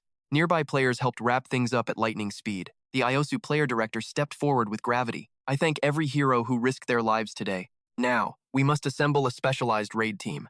Any hunter willing to fight, step forward now. Zigu checked his wrist, wondering about the protocol. Do not high rankers get registered automatically? Zubin nodded in agreement. True, the association already has our files on record. Are you planning to head home now? Zigu sighed, thinking of the time. It is late. My family must be worried sick. Plus, my phone is completely dead. Zubin's gaze drifted down to his scarred wrist. She stared at his ancient, battered watch in shock. Beneath those gloves, he is wearing a total relic. Zubin stared intensely. Was that some legendary item or just his personal treasure? Suddenly, he spoke up. Yo, let's call it a night, shall we? Zubin nodded. Right. I'm heading out too then. Her heart raced. Would asking about it be a total vibe killer? Summoning her courage, she blurted, Hey Jiju, can I ask you something? Suddenly, a loud shout cut them off. Player Kim Jigyu. The usually sharp-dressed man was standing there in a ridiculous reindeer onesie. Jigyu completely lost it and started laughing. Seung-hun? Seriously, dude, what are you even wearing? Seung-hun kept a perfectly straight face. Merry Christmas, everyone. A collective awe echoed in their hearts. That is way too cute. Even Vu joined in on the teasing. Man, this guy is a total riot. Jigyu turned to Han. I thought you were off the clock today. Why show up dressed like Rudolph the reindeer? Seung-hun sighed deeply, scratching his head. Emergency meeting. I ran here so fast I didn't have time to change. He clicked his tongue in total annoyance. Almost done, but I need a final check before heading back, he grumbled, looking exhausted. Juju didn't dare poke the bear. Tough break. Whatever that outfit is. Zubin bowed awkwardly from the side. Good evening, sir. Seung-hun cleared his throat. Anyway, listen up, Kim Jiju. He leaned in close, whispering mischievously. Spending Christmas with 2 girls? Bold move. Impressive. Jiju panicked. Wait, it's not what you think, Rue whispered. Look at Elle. She's just standing there laughing like a maniac. But Elle remained completely silent. Noticing the sky was getting dark, Seung-hun chuckled. Relax, I'm just messing with you. Jiju, you 2 get home safe now, all right? On the way back, Zubin grew curious. Was he the one who oversaw our rank match? I saw him while you were unconscious too. You 2 seem like really close friends. He answered honestly. Yeah, you could say that. Work forces us to talk way too much. Zubin pried further. So, heading straight home tonight? Juju thought it over. Gotta grab my stuff at the restaurant. Then maybe pick up a cake. I know the perfect spot, she chirped, thinking. Asterisk, I'll ask about the watch another time. Asterisk. Suddenly, Song-hun came sprinting back, shouting, "Hey, Kim Ji-gyu!" Panting heavily, he wheezed. "Why? Is your phone off?" Ji-gyu was totally confused. Battery's dead. What's the crisis this time? Song-hun struggled to even find his voice. The dungeon grade results. They just dropped. Ziyu rushes over to catch him. She sounds worried. Was it worth sprinting like a total maniac? Is it S rank or what? Seong-hun finally chokes it out. Immeasurable. The grade is completely unmeasurable. Luxury bags are piled on the floor. Dudung's eyes are glowing bright. "So shiny," she squeals, mesmerized. She looks at her brother, touched. "Giving this to your loyal servant, brother?" Ziyu cannot fathom her weird reaction. "Why the heck are you talking?" Gratitude paralyzed my entire language center. Sujin asks, "Is this stuff expensive?" T6 gave me one too. It's fishy. "He just appreciates your home cooking, Mom." Heading to change now. His slender hand clicks the door shut. Ziyu's expression finally turns dark and pensive. His mind is haunted by that gate, a dungeon with an unmeasurable rank. These are threats far beyond S rank. He imagines mountains of rotting corpses. His anxiety grows. Rarely do they appear, but they steal countless lives when they appear. Ziyu mutters darkly to himself, and there is more. It is a unique gate. How lethal can this thing actually be? He begins speculating. From the beginning, the mana it leaked was totally different. Then suddenly, it felt normal again. Hyolgu breaks silence. Ziyu asks him immediately, "Did you find something out?" He shares his grim theory now. "I am suspicious, but I must verify the facts. I will consult L before deciding. Just enjoy the rest of today." Ziyu hesitates slightly. "Look, even if you nag me like that," L tries to play the chill card. "It's not like the world's ending this second. Just go enjoy some family time, all right?" Grandheart jumps right on the bandwagon. "She's totally right, you know." Zigu just sighs, totally defeated by his team's nagging. "Fine. Thanks, guys. I guess I'll finally relax today. I'll listen. Honestly, what could go wrong in one day?" Boom! The news is literally exploding with unique gate alerts. The world freezes as the anchor issues a warning. 5 unmeasurable unique gates have just spawned across Korea, from Gangnam to everywhere. Gates are erupting nationwide. The news anchor drops a massive bombshell on viewers. Governments are declaring a literal global state of emergency. The association is scrambling to find out why this happened. Jeju, mid-brush, stares at the TV with pure dread. He bolts out, shouting, "I'm heading out for a bit." Yoo-jung screams, "Wait! Where are you going with that ring?" Jigyu dials his driver. "Seong-hun, pick me up. Now." A calm voice chuckles. "Funny, I was just calling you." In a sharp suit by his supercar, Hun greets him. The engine roars as they blast through the streets. Hun breaks the silence. "Gangnam, I assume?" Jigyu nods, his eyes fixed on the road ahead. "Yeah. I need to check something very important." Hun floors the pedal, sensing the life or death stakes. "Got it. I'll get you there in a heartbeat." On site, military tanks are already locking down the area. The sky turns into a gloomy, suffocating gray. Jigyu stands before the gate, scanning for threats. His expression turns ice cold as he analyzes the rift. Just as I feared, it looks way too normal. Jigyu activates Demon Eyes, his pupils glowing violet. He telepathically shouts to Rue in his mind. "What do you see, Rue? Any weird vibes yet?" The ring pulses as Rue enters deep thought. He finally speaks. "My suspicions from yesterday were correct." "Yesterday's suspicions? What are you talking about?" Rue cryptically whispers. "That one thing." Jigyu's heart drops as the terrifying truth hits him. He barks an urgent order at Seong-hun. "Where are the other unique gates? Give me locations. I have to check every single one." Hun stammers back. "Wait, you mean all of them? Heads up, the big boss summoned you. Move it. We got a haul tail." Jiju shook his shoulder like crazy. His voice cracked with pure urgency. "This is a major deal, okay? I need to double-check this first." Seong-hun hesitated, weighing his risky options. He finally caved and gave in.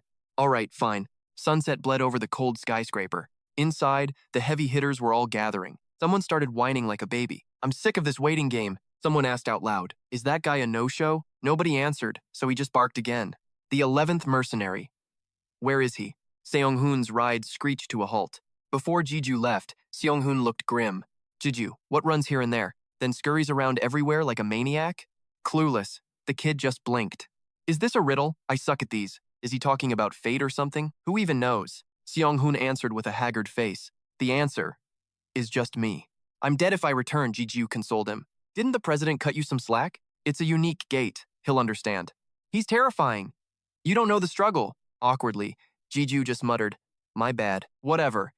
You've been scouted as a mercenary. Time to meet the other mercs, kid. They aren't friendly. Wear a mask if scared." "No thanks. I'm done hiding my face." "Pity. I bought this just for you." "That mask is trash." "No way, man. Jiju exhaled, staring at the boardroom door.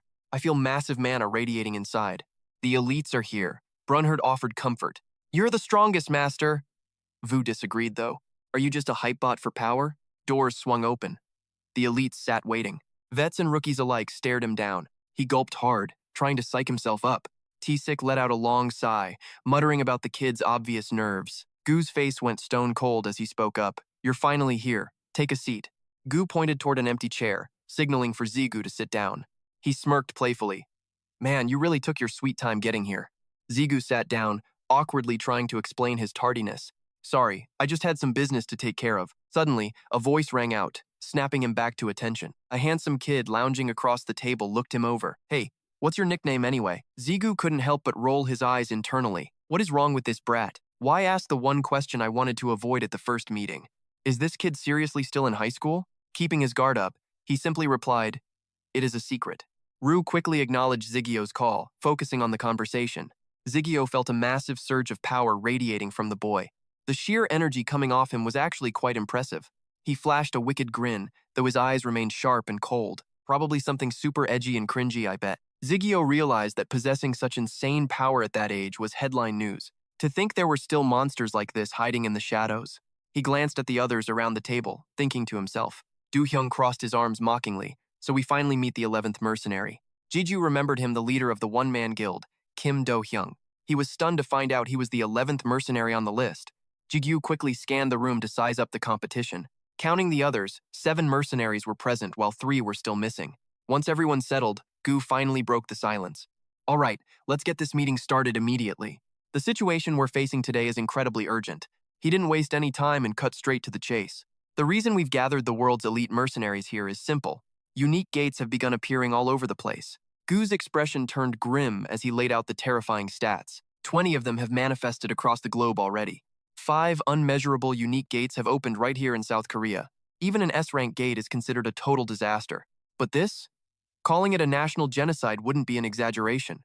Du-hyung spoke up, questioning why they were even there for a dungeon sweep. Shouldn't you be calling the top 10 guilds for something like this? Mercenaries are just solo players, not organized armies. You need to consider the massive gap between individuals and entire guilds. Ru watched him closely before whispering to Jigyu. Didn't you say that guy was part of the top 10 himself? He's playing both sides, so why is he acting so pressed? He's probably just crying over his precious paycheck. The great 10 guilds are one big squad. He's too stingy to share loot with solo mercs. L groans, venting his total annoyance. What a massive jerk. Still chasing clout and cash in this mess. Ru isn't buying the drama at all. Isn't this actually a better deal? Better than dealing with a fake snake. L plays dumb like a total pro. Not a clue who you're talking about. Ru snaps back, losing his cool. Oh? You actually have someone in mind? Ju quickly jumps in to intervene. Please, knock it off! Stop the bickering! Brandhut begs them to just play nice. Suku finally drops his 2 cents. This isn't the time for guild versus merc politics. You get how high the stakes are, right? Guildmaster Kim Do-hyung. Calling us mercs shows how lethal this is. Do-hyung stays quiet, glaring with pure daggers. The kid suddenly shatters the awkward tension. The president definitely has a scheme cooking. Why don't we shut up and listen? Taegu waits before dropping some heavy truth. Look, Kim Do-hyung isn't totally wrong here. The 10 guilds should have handled these gates. He warns, but this time, things are different. A one-man guild wouldn't understand the risk. No leader would blindly send members into hell. Taegu doubles down. Listen to me closely. This disaster is unlike anything we've seen.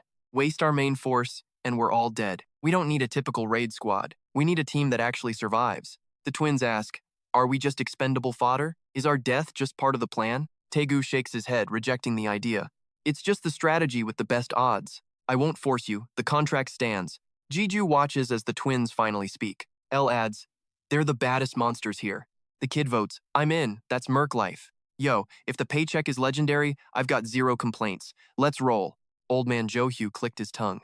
Fine, I'm not backing out either. Sukwu grinned instantly. Hell yeah, count me in for the chaos. Jiju raised a hand, plotting. 5 gates. 5 chances to die. 3 volunteers down, 2 spots left. Guess I'm filling a seat. Suddenly, T6 locked eyes with him and gave a sharp no. Even the twins joined. Zigu blinked. Wait, is that everyone already? He spotted the masked loner in the corner, totally silent, not joining. Tigu smirked. We've our crew. Details tomorrow. Any last questions, losers? Suddenly, a lone hand shot up, cutting the tension like glass. Zigu's expression turned deadly, ice cold, serious. I've got some intel on these gates that'll change everything. First off, I was at ground zero when that Gangnam gate popped. Then, I spent all day scouting the other 4 gate locations. Taegu leaned in, eyes narrowing. Okay, kid, talk to us. I'm all ears. Zigu activated his secret skill, scanning for hidden, dark, demonic energies. I can't spill the tea on my actual power, but he issued a chilling, bone-deep warning. This ability lets me sniff out anything belonging to the demon race. The room exploded. Demons? Are you for real right now, kid? Zigu smirked. Their terrified looks proved it they already knew the truth. Taegu nodded. I'll vouch for him. T6 added. He's legit, Zhou Yun stammered. Wait, so those gates are actually demon-infested hellholes? Exactly. Not just these 5, but maybe all 20 across the globe. They're all demon territory. Every hunter in the room froze in horror. Lu's voice echoed. These gates aren't just dungeons, they are sovereign land. Specifically, they're abandoned demonic realms waiting for a new master. Zigu clenched his fist. This was a literal hellscape on Earth, Lu warned. Master, these are nothing like the average gates, you know. 5 unrankable nightmares flickered in his mind, pulsing with ancient evil. Occupied territories, where a dark, demonic miasma leaks out like poison. Inside sit giant cocoons, places where demons are worshipped as absolute kings. From the abyss, a monstrous insect crawled out, eyes glowing with malice. Night fell over the base, now swarming with elite armed guards. The meeting finally broke. Mercenaries trickled out into the cold night. Ugh, finally. Zigu groaned. Lu laughed. Hey, your info saved lives. Maybe, but that meeting was a total waste of my time. 5 gates, 5 elite hunters, 1 solo suicide mission for each. Going in alone? Am I suicidal? Lu scoffed. Basically, master, stay alert. As the chairman plotted, Taegu leaned in to hear T6's report. Better to send 1 pro than a swarm of weak-ass bugs. Zigu's face went pale. Whoa, they didn't go that far, man. Hey, T6, why did you stop me from volunteering earlier anyway? That question burned in Zigu's mind as the shadows grew long. Tasik froze, eyes wide. Crap! I almost forgot the briefing! Be at the association at 9 a.m., day after tomorrow. Pack your gear, kid. It's a wild overnight mission. Clueless but rebellious, Jigu just gave a cool nod. Beat it, Tasik waved. I've got business with the geezer. Good night, then. Jigu vanished, not giving a single damn. Escaping that soul-crushing meeting, he finally exhaled a massive sigh. Suddenly, a voice sliced the air. Zigu! He spun. Huh? Suku was lurking there. Still hanging around, man? Suku grinned. Going home now would be a total waste. How about a drink? Suku tempted him with a wink. Jigu laughed. Since when are you not drowning in work? This mission feels wrong. I've got a seriously bad vibe. Slacking before the apocalypse. Guild leader? Jigu teased him. I'm the hardest worker here. Who dare complain? Suddenly, a sharp system warning froze him mid-stride. But master, you have other plans tonight. Jigu froze. Right, I'm a total idiot. I promised Seong-hoon a massive legendary dinner tonight. Back then, he'd made a vow. My bad today. Tonight's feast is 100% on me. Seong-hoon grinned like a shark. No backing out, kid. He turned toward Suku with a quick plan. Yo, Suku, if you're cool with the crowd. A glorious, mouth-watering spread materialized before their hungry eyes. Suku grabbed the bottle with a practiced, cool flourish. Allow me to pour you a legendary glass. Seong-hoon accepted. Much appreciated, you two. Jigu's mind raced. Is this actually happening right now? Unexpectedly, the heavy tension vanished into a chill vibe. Jigu looked apologetically at Seong-hoon for the ambush. Sorry for dragging you into this sudden group hang. Starting tomorrow, my free time officially hits rock bottom. Seong-hoon just laughed it off like a total champ. Relax, kid. It's not like we're total strangers. Suku chimed in.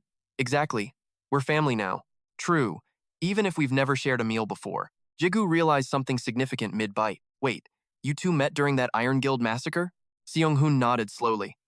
That's right, the dark days. In this association, you cross paths with every legend eventually. Whatever, Seong-hoon raised his cup. Let's just drink. After all, booze solves every damn problem tonight. Cups clashed violently until the first bottle ran dry.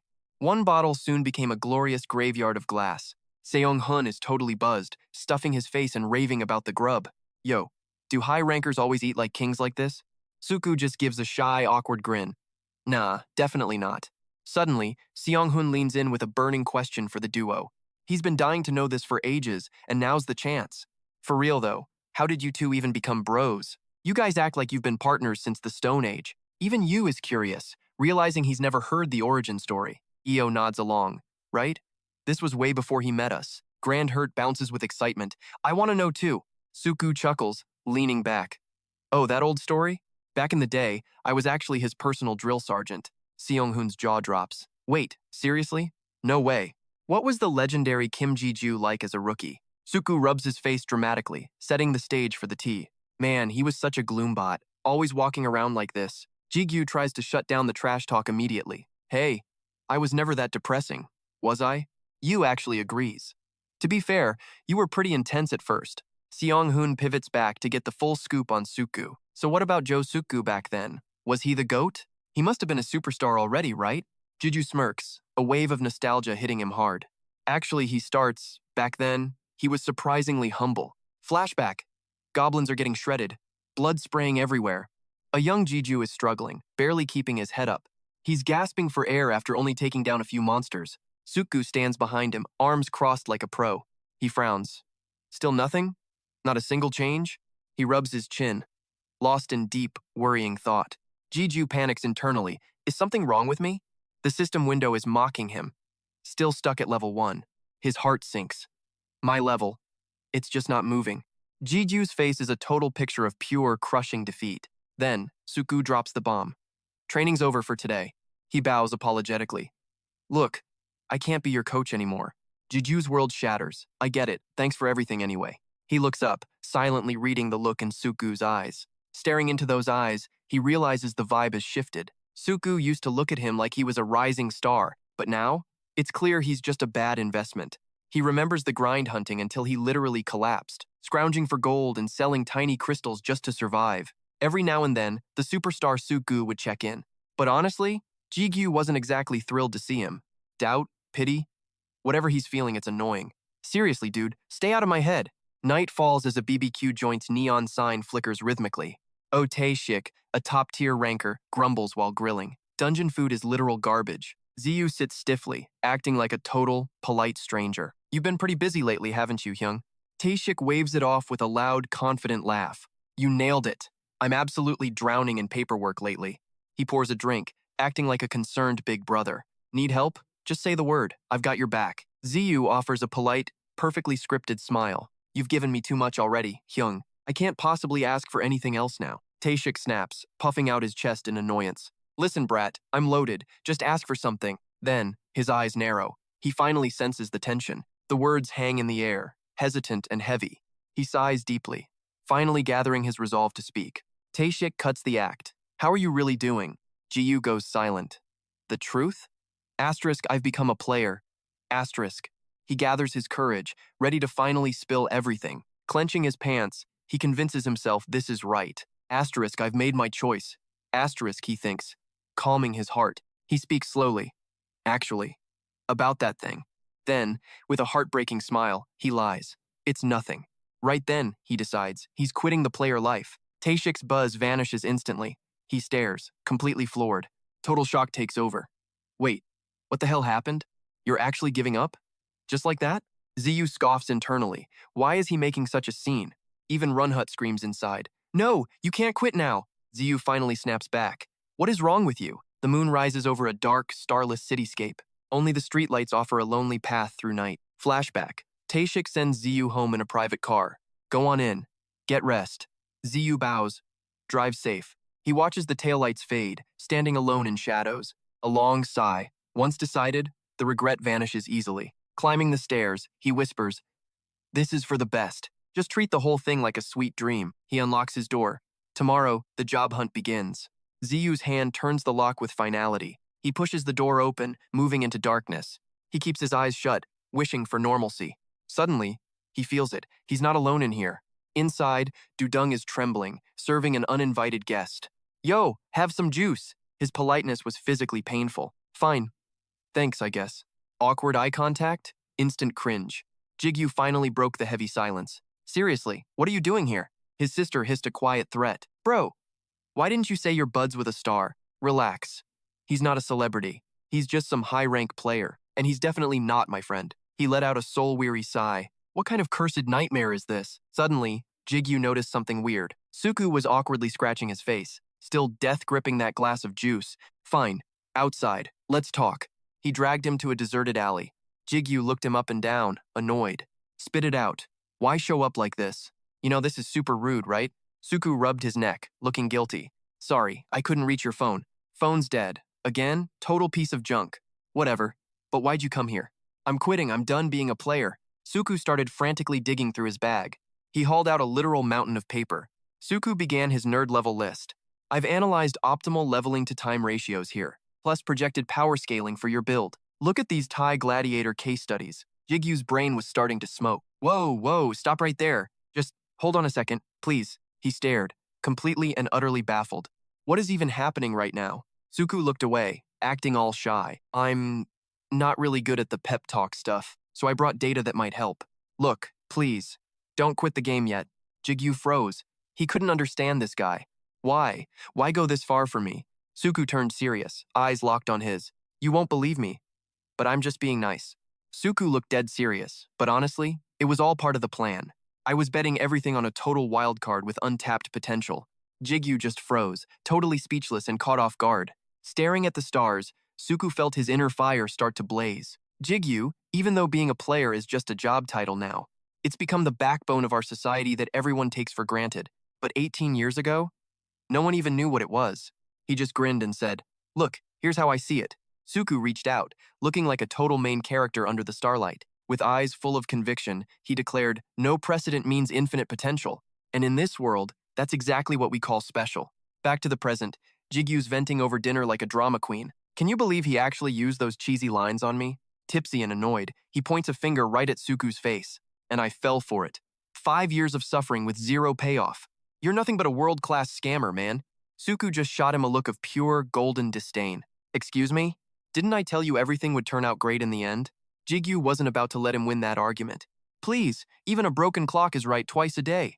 Suku either didn't get the metaphor or just ignored it. And that's exactly why you're a black-haired monster. Sehun's actually getting all emotional listening to their origin story. Still, you managed to pull off something nearly impossible. Meeting up back then was just a desperate backup plan. I mean, you guys were basically total strangers at that point. Suku just offered a mysterious smirk and stayed silent. His mind drifted back to that very first encounter. First impression? Honestly, the guy was nothing special at all. Just a kid with a desperate, burning hunger to be a player, and he had this dark, gloomy vibe hanging over him. During those brutal, soul-crushing training sessions, Suku's eyes were always locked onto Jigyu's every move. We never really had those deep, heart-to-heart bro moments, but his struggle was written all over his miserable face. You could tell just by looking at his worn-out clothes. He'd wear the same raggedy outfit every single day, or how he'd risk his life for one tiny mana crystal. Suku remembered Jigyu's scars and thought to himself, he was even skipping medicine for the wounds no one saw. I didn't need coach privileges to see he was barely hanging on. Suku rubbed his chin, remembering how the kid couldn't even level up. Was it just fate? Or did our hearts actually sync up? Present-day Suku swirls his drink and laughs at the memory. My own ego actually made me consider something that insane. For a guy rejected by the world without a single reason, could random kindness actually change a loser's doomed fate? With a smirk, he finally spoke. Honestly, I was just feeling way too generous then. Jiu scoffed hard. Yeah, sure, buddy. Suku jumped in to tease him. For real? Face it, you can't even deny the truth. Stop acting like a hero. I'm just clearing my debt, Zigu calculated. Fine, I'll just save your life once later. Suku laughed, knowing he'd already won this little game. He teased. Look at you. Way better than that floor one loser.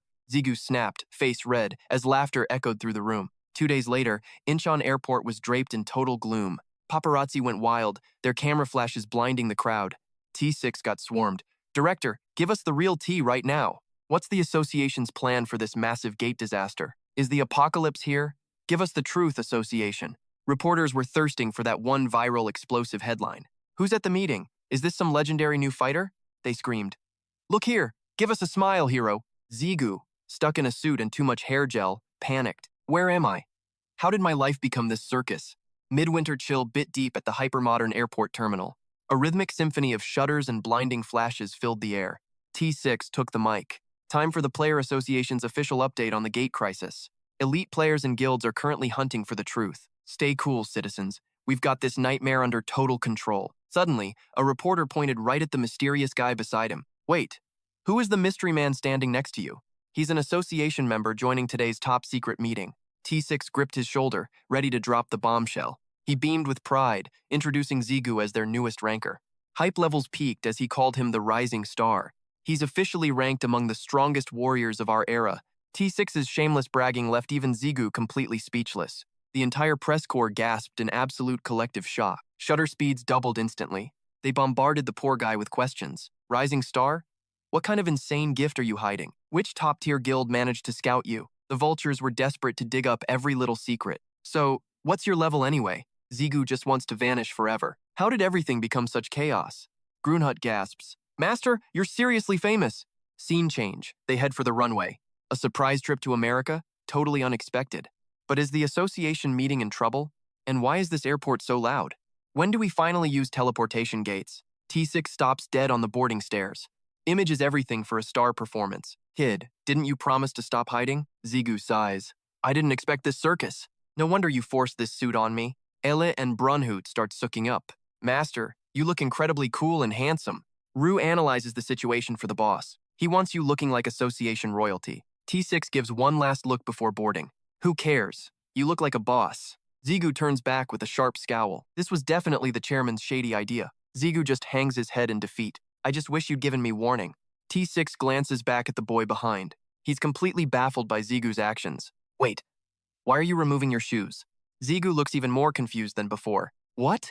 I heard planes require no shoes. Dudung told me that. The entire atmosphere goes deathly silent. Zigu finally realizes the truth.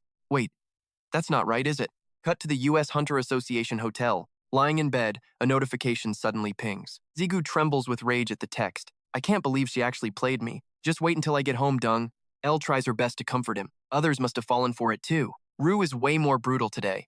You're a total idiot, Master. Grunhut struggles to suppress a giggle. I'm glad Master is a fool too. Because that makes two of us. Zigu felt totally helpless. I guess thanks are in order. Brunhut was being lazy, lounging on that soft bed. Zigu shut his eyes, lost in thought. Suddenly, his pro-gamer senses started tingling. An insane amount of power was gathering in this hotel. Did every top-tier player in the world show up? Without warning, his ring flashed a brilliant gold. Elle materialized. Master, did you summon me? Master, I am standing by for orders. Zigu shot up, waving his hands in a panic. Chill, it's nothing that serious, I promise. I just wanted you to take it easy. After all, you finally have a real body. Then Brunhut started, getting all high maintenance. I want a body too. This is soul-crushing. My current form is just a boring sword. He gave her a look, weighing his options. Those wings are flashy. They'll draw too much attention. Is there any way to make them disappear? Just like that, Elle tucked her wings away. Like this? Zigu was floored. She actually did it. Curious about her magic, he pointed at her outfit. That gear stands out. Can you change clothes? Elle gave a sharp nod. I can do that. Her eyes fluttered shut as a blinding light erupted.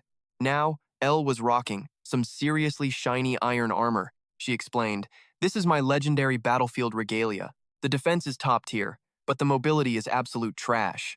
Zigu was officially done, with her zero fashion sense. He made the call. We're going shopping right now, a sarcastic voice chimed. Is she a bit of a dimwit? Cut to the guards, standing tall before the time gate. A mutant ant with razor-sharp mandibles suddenly lunged. It attacked Suku, but he dodged like a boss. Cold as ice, he stared his buggy opponent down. Suku tapped his foot, freezing the entire ground instantly. Wait, did I overkill it? Total rookie mistake. He looked at the ice. Fighting these bugs is getting old. He sighed. Well, a win is a win, I guess. Suku marched forward, his gaze sharpening as he noticed. A massive, bottomless pit. The most suspicious spot yet. He hesitated. Should I really go in there? Nope, the energy from that hole is super fishy. He turned to bounce. I've burned too much mana. Suddenly, creepy white strands slithered out of the abyss, strolling in like he owns the place. Now? Get out! Whoops! Sensing some bad vibes, Suku's eyes dart around. Sinister white strands erupt from the ground, closing in fast. They're lunging for him. Wait, is this freaking spider silk? Panic? Nah. He draws his blade to slice this mess. Suku delivers some basic but lethally sharp sword work. Shredded silk explodes into the air like confetti from hell. Even exhausted, he's actually enjoying this. Such a show-off, because no way is a bug taking him down today. Wrong. They're regenerating, thicker and nastier than before. Those white tentacles are wriggling, hunting for their dinner. In a flash, they bind him tight. He can't move. The silk crawls up his sword arm. This is bad. Snap. It wrenches the blade right out of his grip. Webbing masks his face. He's suffocating. Can't breathe. They hoist him up. constricting his body like a boa. Dangled over the abyss, Suku finally feels the cold dread. Then, without warning, they drop him into the dark. One thought remains. I have to tell the association. The pit falls silent again, like nothing ever happened. Dead of night at the association's American hotel. Manager Seo Moonhun waits in the shadows, playing spy. Meet the big shot of the Korean Hunter Association.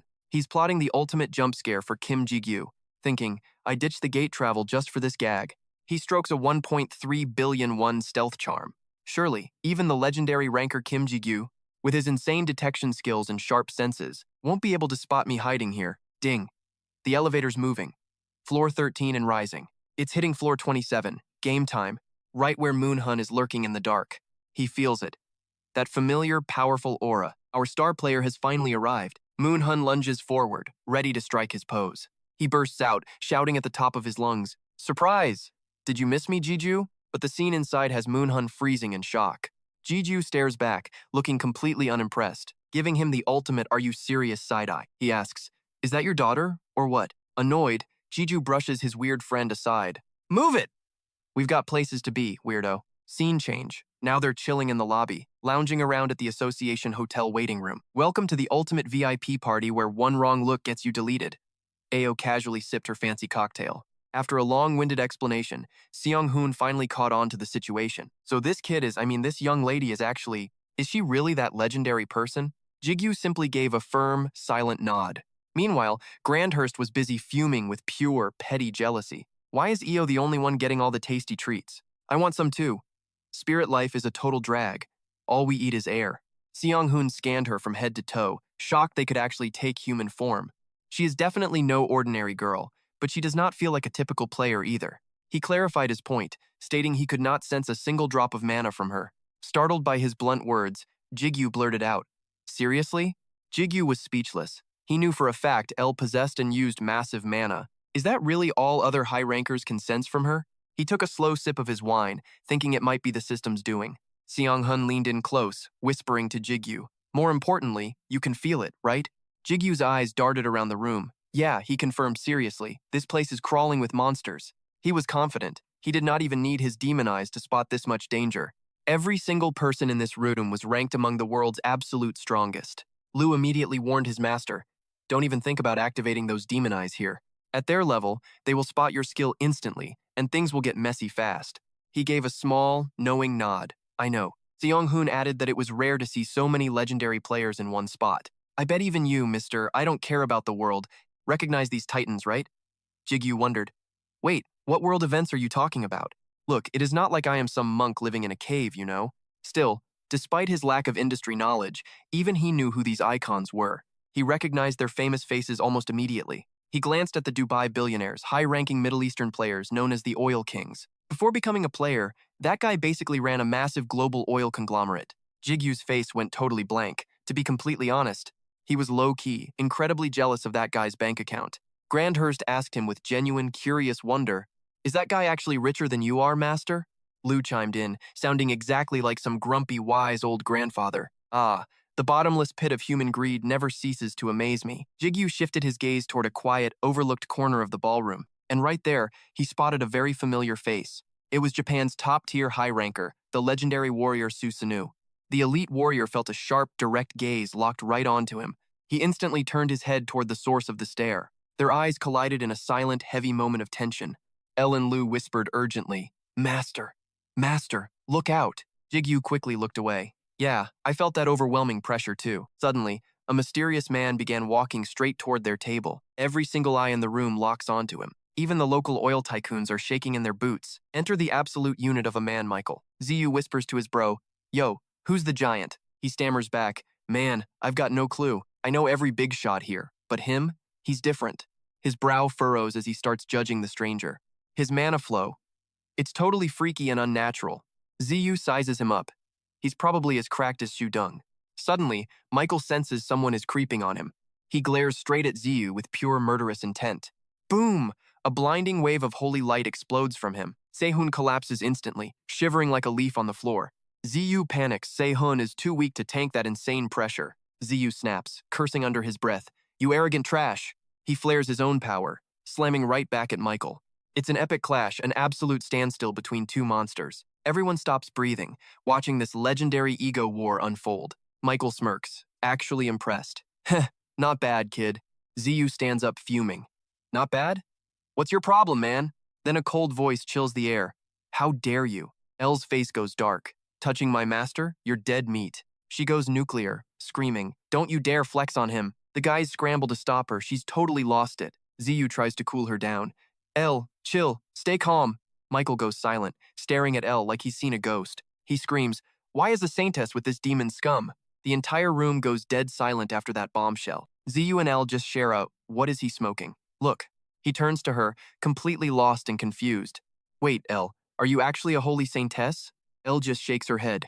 Hard pass on that. Ziyu stays cautious. Something here really doesn't add up. I have literally zero idea what you're yapping about. He glares at the frozen Michael, plotting his next move.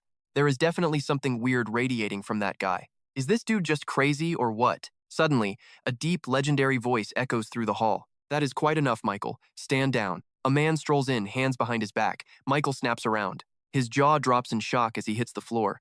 He bows low, trembling. Your Holiness, please forgive me. The Pope enters, dripping with pure, blinding, divine light.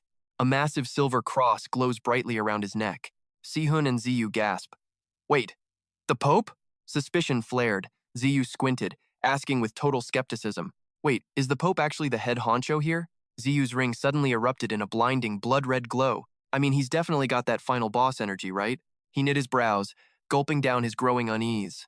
Vu's words dripped with a heavy, hidden meaning. That old man. Ziyu knew he was serious trouble. His power level easily rivals the monsters in this room. T6 slowly sauntered through the door like a boss. Yo, what I miss over here? Ziyu's eyes widened at a face he actually recognized. Complete and utter shock hit him like a truck. Big bro T6. He just gave a casual wave back. T6 smirked. So you met old man Hun's ride, huh? Ziyu spun around, looking totally baffled at the guy. Yeah, he replied, his brain basically short-circuiting. But why are you rolling with the Pope, man? T6 gave a nervous laugh, totally playing it off. He rubbed his neck, looking a bit embarrassed. Look, Ziyu, I don't know what you think of me, but I'm actually South Korea's official representative here. I've got a network with the other VIPs, obviously. Ziyu goggled. Yeah, I guess that actually checks out. Then, T6's vibe did a terrifying 180. His eyes narrowed. Things just got deathly serious. Ziyu froze. He'd never seen T6 look this lethal before. T6 looked down on them with pure, cold authority. He spat out each word like sharp, jagged venom. Mind explaining what this mess is all about? Michael jumped as T6 barked his name out loud. Yeah, I'm talking to you, Michael. A wave of pure, suffocating bloodlust locked onto Michael. Susanoo even flinched from the sheer weight of it. Iron Sue and the king whipped around in disbelief. Michael pointed a shaky finger, looking totally confused. Holy Father, why is this guy even here? Shut your mouth, Michael, the Pope suddenly bellowed. I warned you not to cause any scenes. How dare you disrespect another nation's VIP representative? He stood up, pointing at Ziyu in a frenzy. But Father, can't you feel it? He's a demon. That accusation just poured gasoline on the Pope's rage. Mitchell! The Pope's voice cut through him like steel. Michael couldn't believe his own eyes right now. He stood there, stunned, wondering where he went wrong. Think your day sucks? The Emperor just dropped an icy hammer. Go play hermit in your room until this meeting ends. And don't even think about making excuses. Michael just stood there like his whole world glitched out. He stared at the floor, looking totally defeated. You could literally hear his teeth grinding in rage. Finally, Michael had to eat that bitter pill of defeat. Fine, he muttered, looking like a total villain. He slowly slinked away into the dark shadows. Jigu finally breathed, though he was still totally lost. He checked on Elle, who was just sitting there. Nothing. Silence. Jigu's brain started short-circuiting. He called her name, but she was just whispering. Panic filled her eyes as she chanted Michael's name. Jigu made a face. This was getting super weird. Suddenly, Elle froze, eyes popping before she face-planted. Boom. Head meets table. Jigu was completely shook. The room went wild, everyone asking what happened. He shook her, then a golden glow lit his finger. Back in bed, T6 asked if she was okay. Jigu just stared at that weird golden speck. Yeah, I guess, he replied, sounding way too deep. Rewind 5 minutes, Jigu's heart was racing for her. Elle, why did you just pull a classic fainting move? Runhurt was stressing out, asking what the hell happened. Rue joked that she was basically turning into him. Like, you pass out if a fly looks at you. Seriously? Jigu was not in the mood for jokes. Chill, Rue said. Her brain just got a shock. Wait, memories? Jigu was totally confused. She has a locked-up past, just like you do. It is definitely tied to that Michael guy. Vu got serious. That Michael dude is a red flag. He is definitely not your average human. I felt heavy-duty angelic energy radiating from him. Jigu let out a long, exhausted sigh. He looked at T6, needing some real answers. Who the hell is this Michael freak anyway? T6 stood up and just shrugged his shoulders. No clue, but he is a Vatican project. Raised by the church, he is their literal top player, the strongest one in their entire roster. That made Jigu even more cautious. I never expected a Vatican guy to be so. Honestly, his personality is absolute trash. With his piece said, he turned and headed for the exit. I'm out. Big meeting tomorrow. Wait, leaving already? T6 nodded. Get some sleep. You're coming with me. He gave a cheeky warning. Don't cause trouble. Ziyu snapped back. I know. I'm not a kid. Outside, the sky bled into a deep, moody blue. See ya tomorrow. Night. T6. Next morning, golden sunlight turned the air crisp and warm. Zigu spotted a familiar face and ground his teeth. That piece of trash. Dao Chen froze, eyes popping at the sudden insult. A wild, aggressive aura started erupting from his body. How did he get this insanely strong this fast? A mocking smirk curved across Zigu's face. They stood toe-to-toe, sparks flying as their gazes collided. Been a while, Iron Soon. Welcome to the World Player Association, the ultimate big league union. T6 gestured. I'm representing this side of the room. He kept his cool. Heading in. Don't wander off. Zigu leaned on the doorframe. Hey, can I just skip this? T6's face darkened instantly. What? You actually want in? Want to sign a contract and become a junior association member? He broke into a sweat. No way. What even is that? Ziyu pointed at himself, annoyed. Why am I here anyway? I'm useless here. T6 got serious. It's tradition. All the world's heavy hitters are here. Everyone brings a guard. Most are junkers now, unlike the old days. He gestured vaguely. It stops people from flexing and keeps everyone civil. T6 frowned, sounding cautious. Remember, these guys are world-class legends. Don't start anything. Zigu panicked. I know. When do I ever cause trouble? Ru suddenly chimed in. Master, do you really not remember? Huh? Never happened. Suddenly, a flood of chaotic memories crashed into his mind. He winced, rethinking. Okay, maybe I caused a little trouble. T6 shoved his hands in his pockets. Later. Yeah, see ya. The door slammed shut. Heavy boots echoed against the floor. Every head in the room snapped toward him instantly. Jaws dropped. The shock in the room was electric. A suffocating silence fell. Every eye was locked onto Zigu. Zigu frowned. So these are the top players from every country? A calm voice cut through. What an interesting young man. Dao Chen approached. Special skill, or just raw, overwhelming power? He grinned. It's been ages since I couldn't read someone's level. Zigu stared back. And who is this guy supposed to be? Tao Chen smiled, offering a firm, respectful handshake. I'm Tao Chen from China. Codename, Chekti. He looked like a legend with a beard to match. Zigu shook his hand, keeping it strictly professional. Kim Zigu from Korea. Codename, Morningstar. He quickly sized up the man standing before him. Chekti, a legendary high ranker famous throughout all of China. Brunhilde squealed in pure delight. That old man's beard is freaking epic. Master, you should totally grow one too. Imagine Jiju rocking a long wizard beard. The king laughed until his stomach hurt. Susanoo stepped up next. I'm Susanoo. From the bar, remember me? Another man bowed low. King of Wealth here. Wanted to chat yesterday. Jiju froze. Everyone was suddenly super friendly. The king just smirked. They saw his insane power yesterday. Nobody's dumb enough to provoke a monster. Nice to meet you all. I'm Kim Jigyu. Suddenly, a cold, familiar voice echoed from behind. Jiju turned to see Michael walking toward him. His expression instantly turned to ice. Michael. That name tasted like venom. Ugh, I seriously hate this guy, Brunhilde hissed. Was he the reason Elle was acting so strange yesterday? Ru called out anxiously. Elle? You still awake in there? I think she's still out cold, Brunhilde noted. Michael spoke first. About yesterday. I wanted to apologize. Not that I'm wrong, but the Pope ordered this. Jiju stood still, tracking every slimy word he said. Then, Jiju just walked right past him, completely ignored. So I don't want to fight today. Wait, what? Michael froze. He'd never been ghosted like this before. He spun around, trying to stop the retreating Jigyu.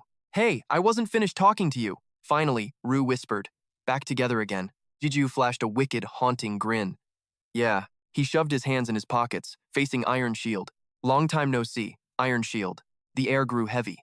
A terrifying pressure exploded from Jiju. Tao Chen gasped. Even Susanoo looked visibly shaken. Was yesterday really just a fraction of his true power? Iron Shield snapped instantly. You little bastard. He stared, horrified, at the aura suffocating his body. How did this kid get so strong so fast? Jiju smirked. Missed me? I missed you too, buddy. By the way, my deepest condolences about Rogers. Then, Jigyu's eyes flickered downward with a cold glint. He stared straight at Iron Shield's left foot and chuckled. Nice prosthetic. It actually looks pretty cool on you. Iron Shield's face contorted with absolute, murderous rage. Veins popped on his forehead. You freaking dog. Suddenly, a frantic voice cut through the tension. Morningstar!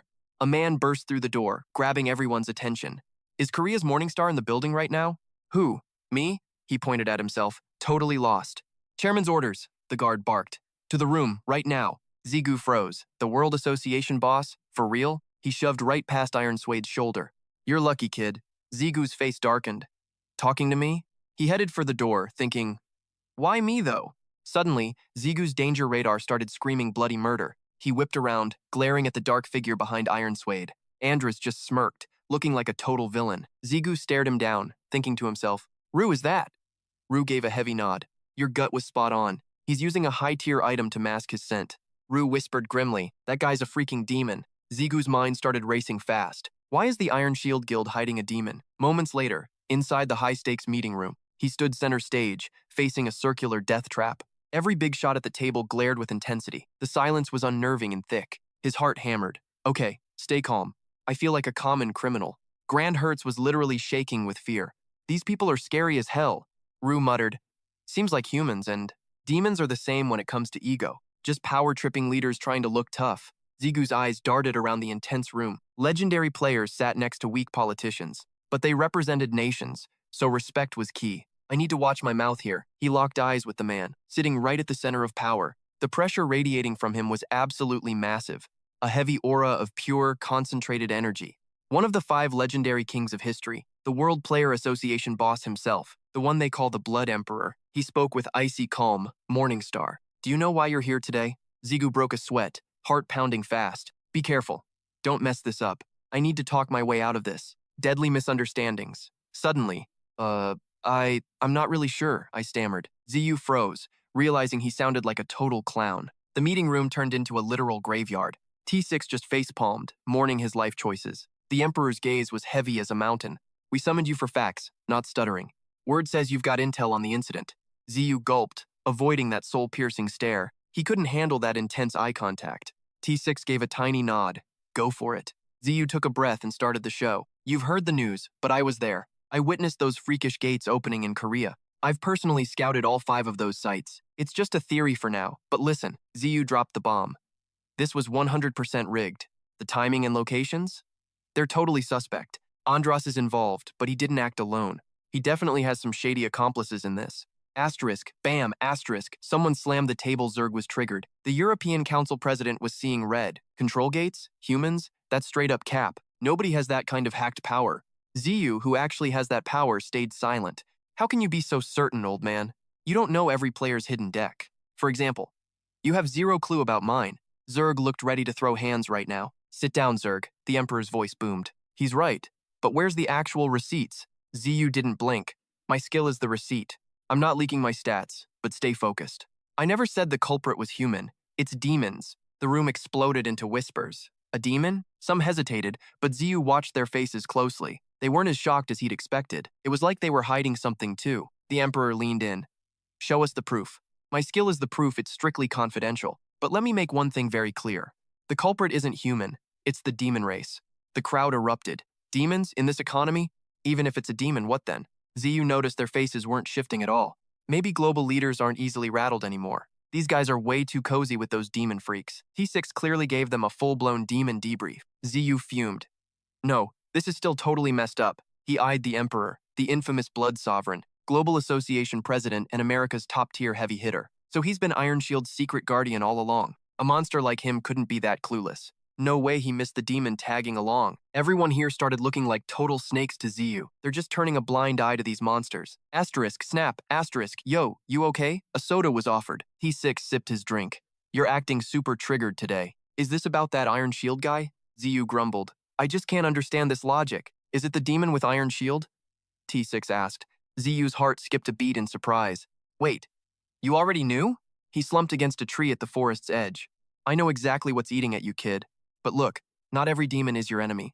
T6 wasn't vibing with Ziyu's aggressive stance. Even you've had demons helping you out, right? ZU had zero comeback for that one. Yeah, true enough. Suddenly, the tone shifted into a dark tale.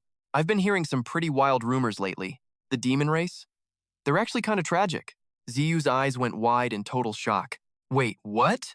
T6 whispered the secrets he'd uncovered. They were once the absolute kings of hell, but they lost everything when the tower swallowed hell. Survivors only made it by kneeling to the rulers. The rest? Thrown away, locked up, or just killed. That's why gates exist. ZU finally stayed quiet. T6 kept talking, oblivious to Do listening in. Nowadays, tons of demons side with the humans. They're strategically placed as advisors to every nation. Before he finished, ZU collapsed, foaming. Damn it, penalty! Brunhart screamed out. Master! Night faded as a new dawn hit the building. Morning light cut through the glass, hitting ZU's face. L stood there silently, watching him sleep peacefully. A moment later, ZU finally started to wake. He saw L, dressed and glowing against the light. L, Master, you're finally awake, she whispers softly. Brant freezes, struck by a strange sense of déjà vu. Vu sneers, pathetic. Both master and servant are way too weak. Zigu slowly sits up, rubbing his throbbing head. L, you're finally awake too? L bows her head. I'm sorry for being a burden, Master. He waves it off. Forget it, it's no big deal. Just tell me why you blacked out later, okay? Vu and I need a moment to clear our heads. L looks touched. Thank you for your concern, Master. Zigu shivers. Actually, I'm just terrified of another punishment. Ru scoffs, coward. Whatever. I barely heard any info and still got blasted. Shouldn't punishments be limited? Everyone below floor 50 gets hit. If someone leaks info, Brant gasps. Master, you're a genius. Ru asks. Why ask now? L steps in. Allow me to explain everything, Master. 3 conditions must be met to trigger a system penalty.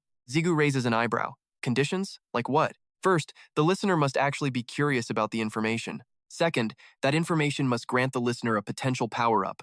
Third, the provider must intend to harm the listener. She emphasizes, if one condition fails, the punishment won't trigger. Complicated. Zigu sighs. Vu scoffs. Maybe the tower isn't totally brainless. Zigu stands up. All right, enough talk. What time is it? T6 messaged earlier. Awake?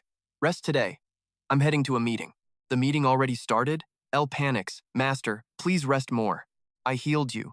But don't go pushing your limits yet. Zigu waves his phone dismissively. I'm fine. I feel totally refreshed now. Besides, I still have unfinished business to handle. Vu tilts his head. Business? Like what? Zigu pulls up the map, distracted. We're in America and finally found Iron Shield. Going home empty-handed now would be totally pathetic. He checks the distance displayed on the screen. His eyes bug out in shock. No way. Everything in this country is so far apart. I wish there was a warp gate inside this tower. Is this place just too huge or what? Vu realizes his master's wild plan. Wait, Master, you don't mean. Zigu grins. Exactly. Next stop. New York. Iron Shield headquarters. A new power awakens. After absorbing energy, Brant has evolved. He can now open and maintain 2 permanent warp gates. Basically, I can link my basement in Korea directly to America. A high-end personal portal. Brant begs for praise. Am I awesome or what? Ru noticed Jigu's grim expression as they prepped for the Iron Shield infiltration. Yeah, Jigu muttered. I'm setting up a gate right under their noses. Ru shrugged. Hey, a little sabotage never hurt anyone, right? He glared at their sketchy surroundings. Shouldn't we be at the actual headquarters? Why are we in a public bathroom? Did nature call it the worst time? Jigu stripped down. Front doors are suicide, and I still lack stealth skills. No cameras here, Ru blinked. Okay, but why are you getting naked? Seeing the pendant, Ru gasped. Wait. You wouldn't. Jigu just smirked. Thinking of Ren's epic battles, Jigu felt pretty pathetic right now. A master outshined by his own lackeys? That's just plain embarrassing. Jigu barked the command. Water element, activate now. The system screen flickered to life with the skill details. Water element. Transmute your entire physical body into pure liquid. Spirit unity. Merge souls of identical attributes to unleash ultimate power. Jigu liquefied instantly and vanished straight down the sink drain. I'll infiltrate through the plumbing. Nobody ever guards the sewers. Ru watched the puddle disappear and couldn't help but tease. Honestly, I thought it'd take you years to pull this off. But look at you, a professional puddle already. Truly impressive. El cheered loudly. Our master is a straight-up genius. Grand Herd roared in a state of pure, unadulterated admiration. Ru watched the spectacle, struggling to find the right words. How do I even put this weirdness into perspective? He's slowly drifting away from being human altogether. This liquid transformation wasn't a fluke, it was a core trait. Mastery over water, fire, and the dark elements.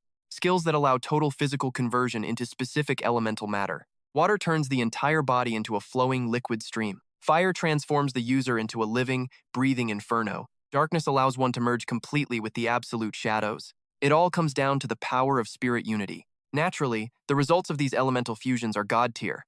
Merge souls with matching attributes to unlock true elemental mastery. These are the specialized, high-tier elemental skills. A little gift Rue custom built just for my personal use. More importantly, my soul link with Rue is finally complete.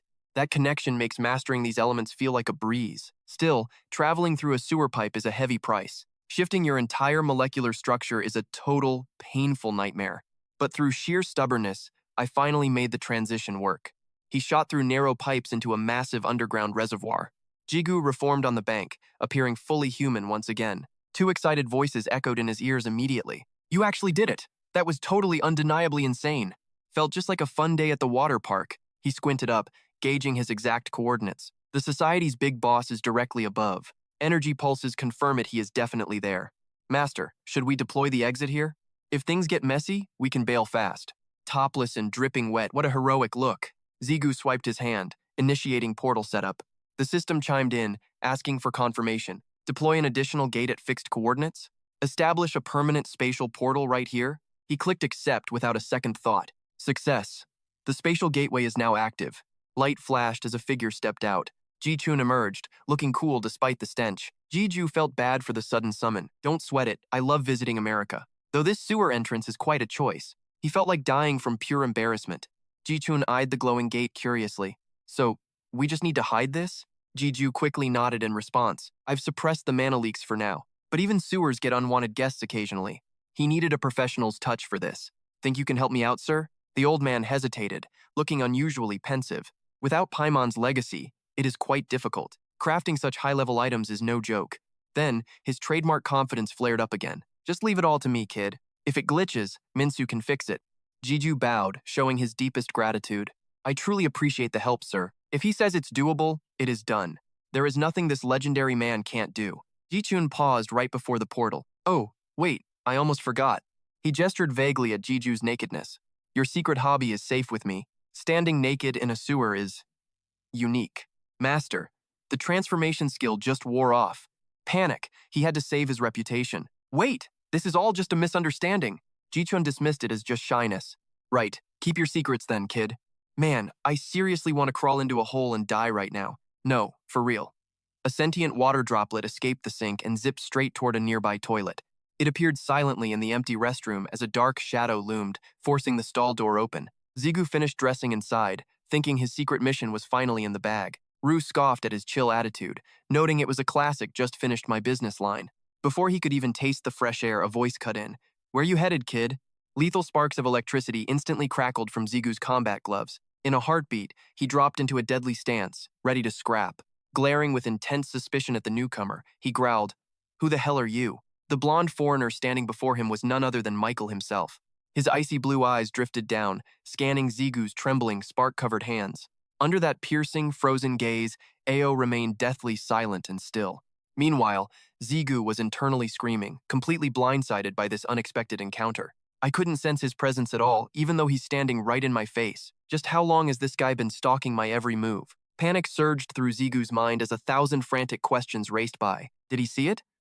Did he see the crazy stuff I just pulled off? His hand tightened on Do, ready to strike if the truth was out. Michael exhaled, breaking the tension. "Whoa, easy. You look like you're ready to commit murder. Gonna kill me to keep me quiet? Typical move for a devil's agent, I guess." He waved his hands dismissively, trying to de-escalate Zigu's explosive temper. "Chill out, man. I'm really not in the mood for a fight today."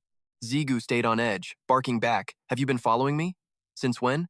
Michael's tone remained annoyingly casual, a sharp contrast to Zigu's frantic energy. "You've got it all wrong. I definitely wasn't tailing you around. I just have some personal business to settle with the Iron Society." He smirked, shooting a playful finger heart right at Zigu's face. "Just like you're doing, right?" That one single sentence sent Zigu's blood boiling with pure, murderous rage. You saw everything, didn't you?" Io and Do started bickering, one offering comfort while the other fanned the flames. "Master, please, we need to keep a cool head for once. Screw being calm, just rip his throat out and be done with it." Zigu's aura exploded with such ferocity that Michael retreated, hands held high. "Wait, I told you, I didn't come here for a brawl. I only sensed your energy signature moving toward the Iron Society headquarters. I swear, I have zero clue what you actually did back there. Yet, a glint of wicked curiosity danced in Michael's eyes as he watched Zigu. But judging by that reaction, you definitely did something shady, didn't you? No wonder I felt that bizarre, pulsing energy coming from deep underground. Brunhut flinched, feeling totally busted for the secret stunt they had just pulled. He definitely knows something, even if he's playing it off with that smug grin. But wait, it seems he might actually be clueless about the full extent of our mess. Fine. Let's just shut up and hear what he has to say first. An agonizingly heavy silence stretched between them like a wire about to snap. Michael casually points to that architectural freak show nearby. Like I told you, I've got some unfinished business with the Iron Guild. The Iron Guild and the Vatican? Yeah, they're basically joined at the hip. Zigu wasn't about to drop his guard just because of some smooth talk. Best buddies, huh? Is it all because of that sword? He grins, impressed. Ha, look at you, actually knowing things. Suddenly, his hand drops to Jun's hip in the weirdest way possible. But facts be damned. Michael's face contorts as pure, unadulterated rage begins to boil over. Those losers actually had the nerve to bring a demon along. A soul-crushing pressure explodes outward, suffocating the very air. Even Vu felt it that raw, jagged bloodlust was the real deal. Why is this guy suddenly tripping so hard? Well, I guess the Vatican hating demons isn't exactly breaking news. Zigu definitely wasn't vibing with Michael's narrow-minded views. Seriously, tons of demons are basically team human these days. Zigu felt a sudden urge to fix this guy's outdated boomer mindset. Bro, for a high-level player, are you seriously this clueless? Demons can be useful.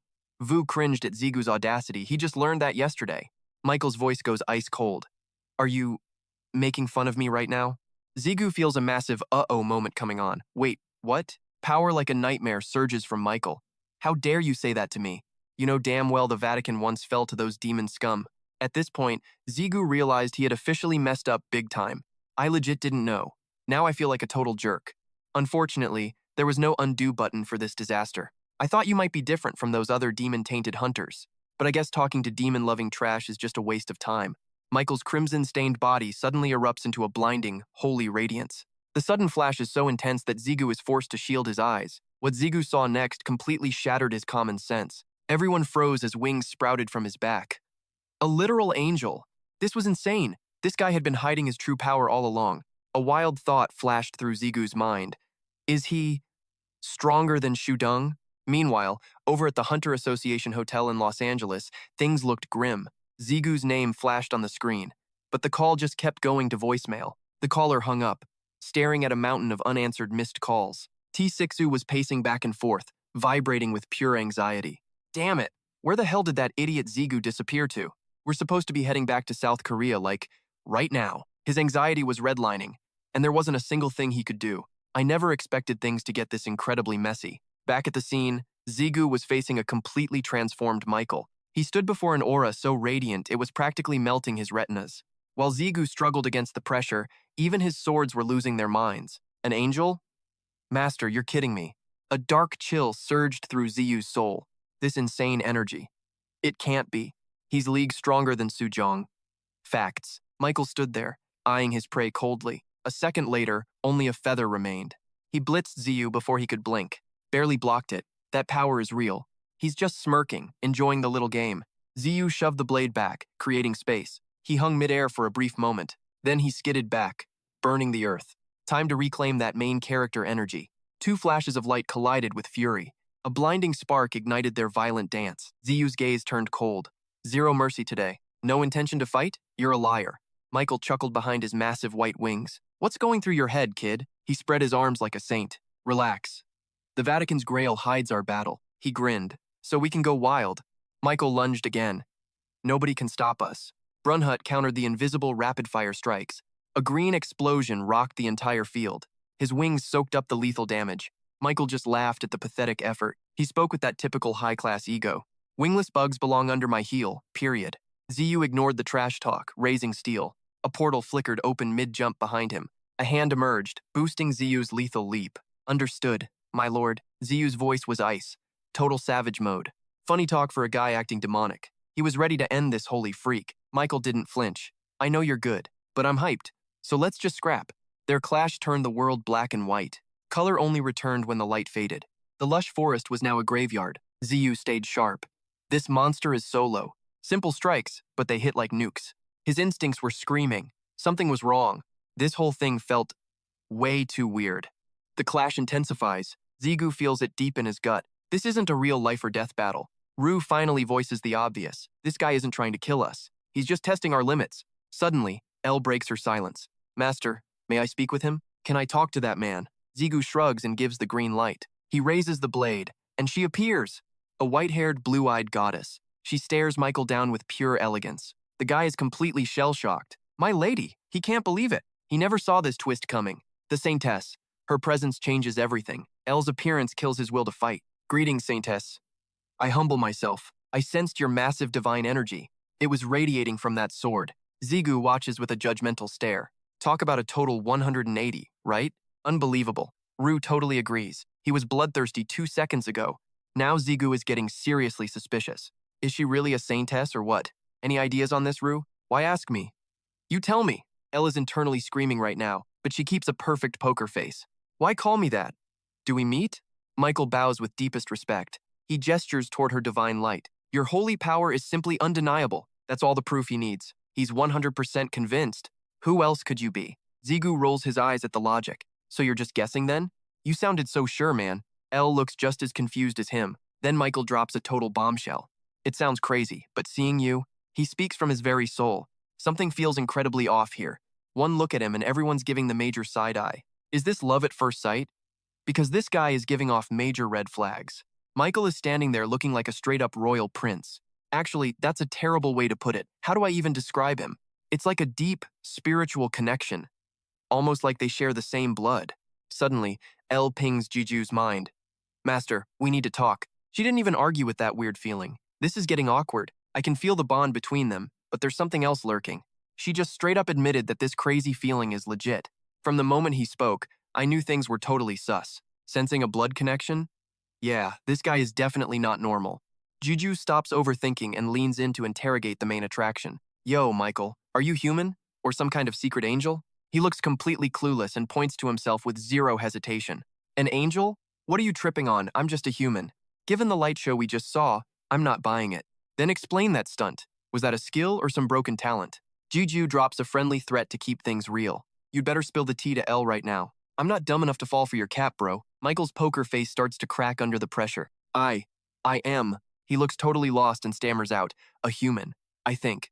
Juju and Rue are speechless. Does this guy seriously not know who he is? Michael pivots, acting all polite. My bad for being a jerk earlier. But for some reason, fighting you makes everything feel clearer. Elle hits Juju with those desperate puppy dog eyes. Master, listen. The more I talk to him, the more my lost memories return. She just dropped a massive lore bomb on him. And because of that, I finally remembered something huge. There's a way for me to break through without any materials. First breakthrough for LL's memento, 1 out of 1.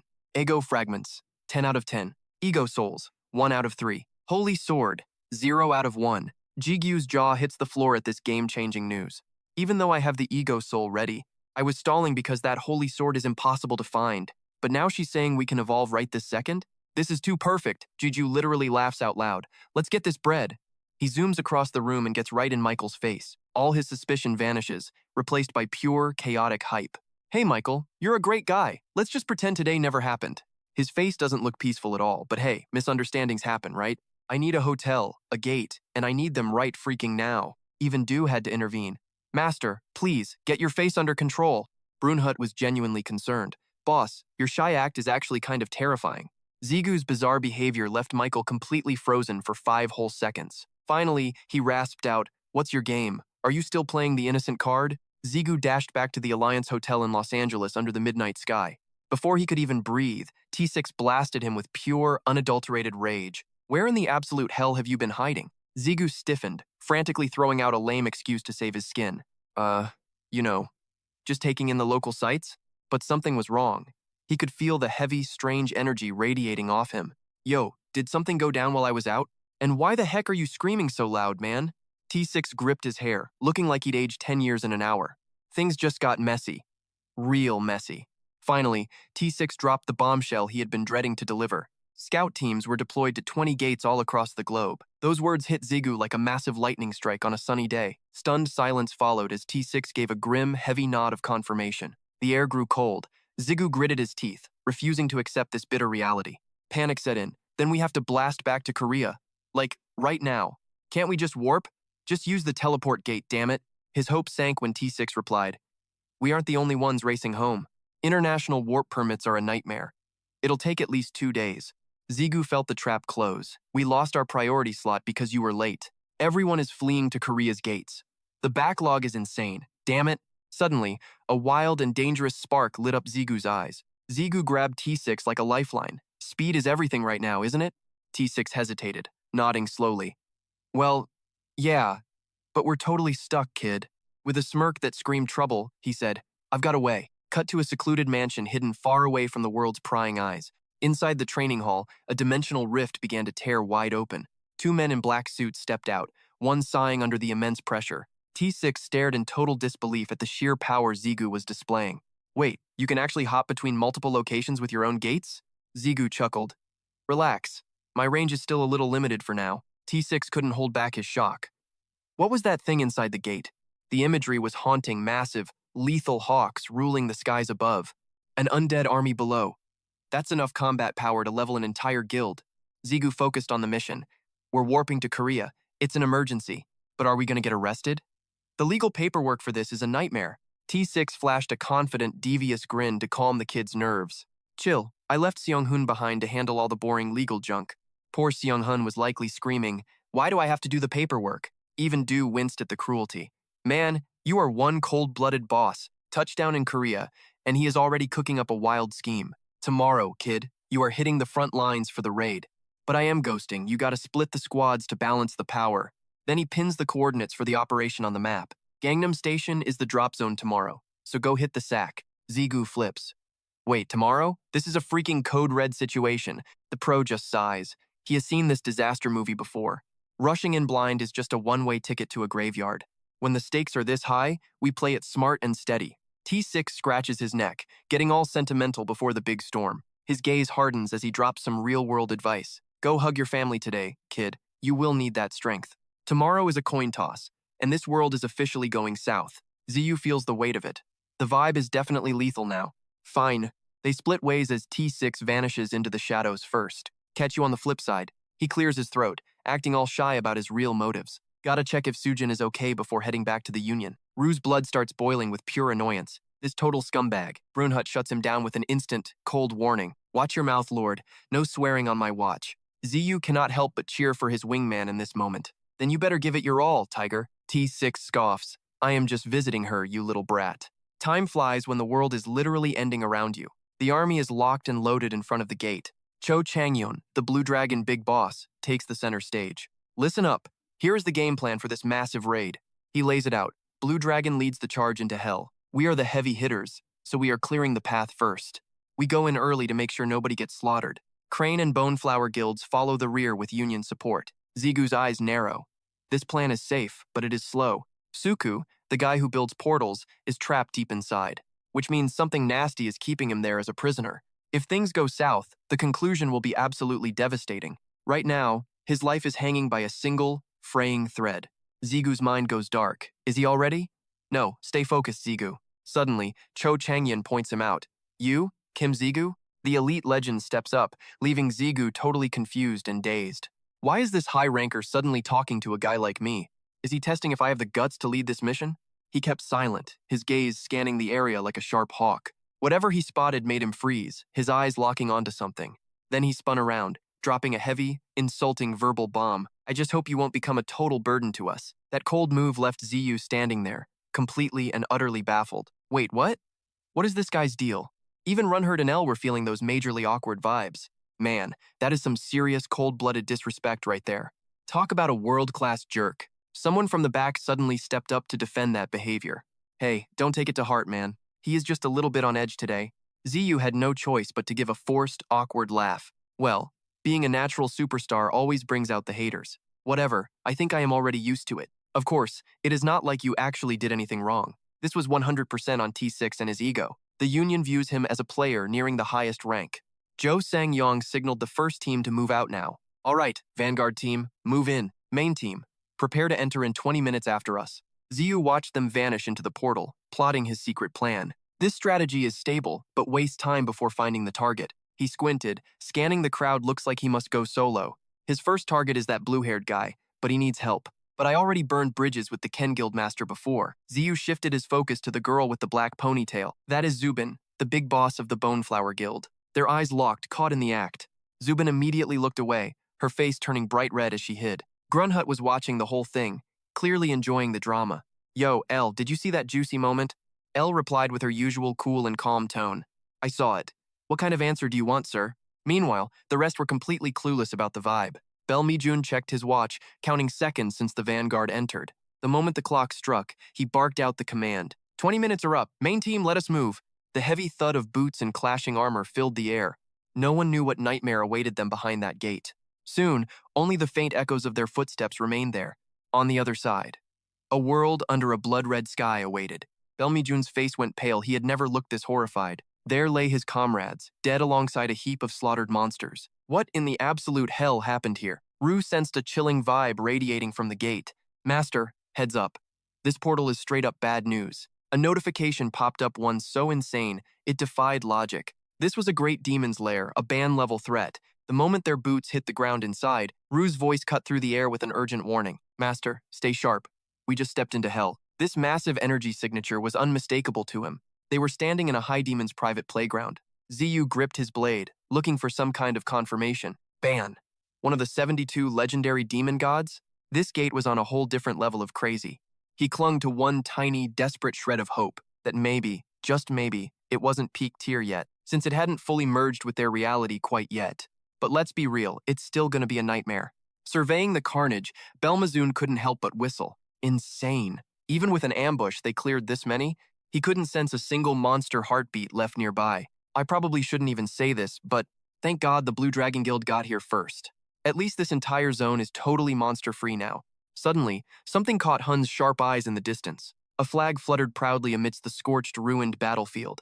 He instantly tracked the path the lead team took. The blue dragon flag is right over there. Looks like they veered off toward the left flank. One shout had the entire squad spinning around. We're taking the right path. Move out, now. They squeezed into a narrow pass between towering cliffs. Suddenly, someone decided to strike up a chat with Jiju. You're the young punk Zubin's been hyping up, right? He turned to see Hisuk flashing a kind, grandmotherly smile. Confused, he stammered. You mean guild leader Zubin? She nodded, confirming exactly who she was talking about. She talks about you constantly, rare, since she hates men. Zubin was right behind them, hearing every single word. Grandma, cut it out already. She rushed forward, her face turning bright red. She's joking, Jiju. The boy just nodded along, clueless. Rue tried to chime in. Shut it, Rue. So mean. Zubin finally managed to suppress her frantic crush vibes. This is Gypsophala's advisor. She's been my lifelong mentor. The two shared a friendly and formal handshake. Nice to meet you. I'm Kim Ji-gyu. Du's brain was lagging. Like, since when did life get this trippy? A heavy chill killed the vibe before they could even talk. Their gazes snapped sharp. Game faces on. Losers! Maybe we should chat when we aren't about to die. Dubin was still buffering, totally missing the red flags. The silence was deafening. Then, they felt it. The storm arrived. Everyone froze. They were just waiting for the beat to drop. Suddenly, Belmijun's eyes nearly popped out of his head. A literal tide of monsters was charging down the only path. He didn't waste a second. He screamed out the orders. All right, squad. Gear up. It is officially go time. Tanks to the front. Block that path. The heavy-duty shield squad moved up in perfect sync. Thud! The ground groaned as the massive shield slammed down. A glowing magic barrier flickered to life in an instant. Lucky break. The wall held just before the monsters crashed in. But these things hit hard. The impact caused straight-up explosions. Look out! Some winged freaks are hopping the fence. They were drooling, looking at the team like a buffet line. Not on our watch. A grenade sent one monster straight to hell. Belmijun was still calling shots, keeping the chaos organized. Team 3, clear the sky. Everyone else, hold the ground. That unbreakable shield wall was starting to look like cracked glass. Wipe out anything touching the barrier. Now! Don't get cocky. We have no idea how strong these are. Ziyu knew the warm-up was over. Time to get messy. Let's go, people. Let's show them who is boss. Before Hun could even blink, the guy next to him vanished. The monster strikes were so heavy, the shields were literally sinking. They were barely holding on. This was a nightmare scenario. Crap. These things are beasts. The front line is cooked.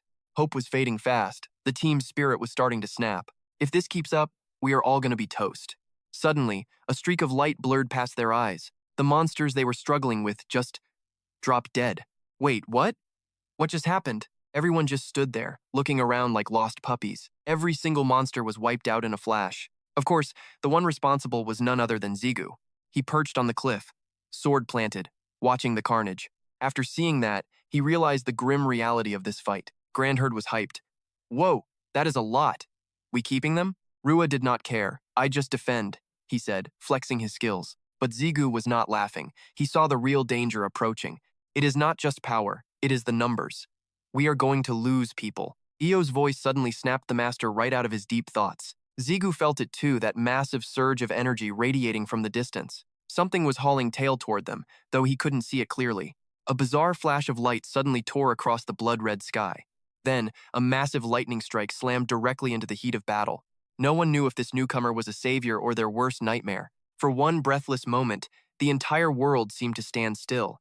Tiny sparks of electricity were still dancing across the scorched, cracked earth. The impact was so violent it carved a massive crater into the ground. Zigu reacted first, perching on the edge of the pit to investigate. The energy felt bizarre, almost alien. Even Ao could sense the strangeness. Like they were telepathically linked, Io knew exactly what Zigu was thinking. You're right, Master. That is definitely the power of a god.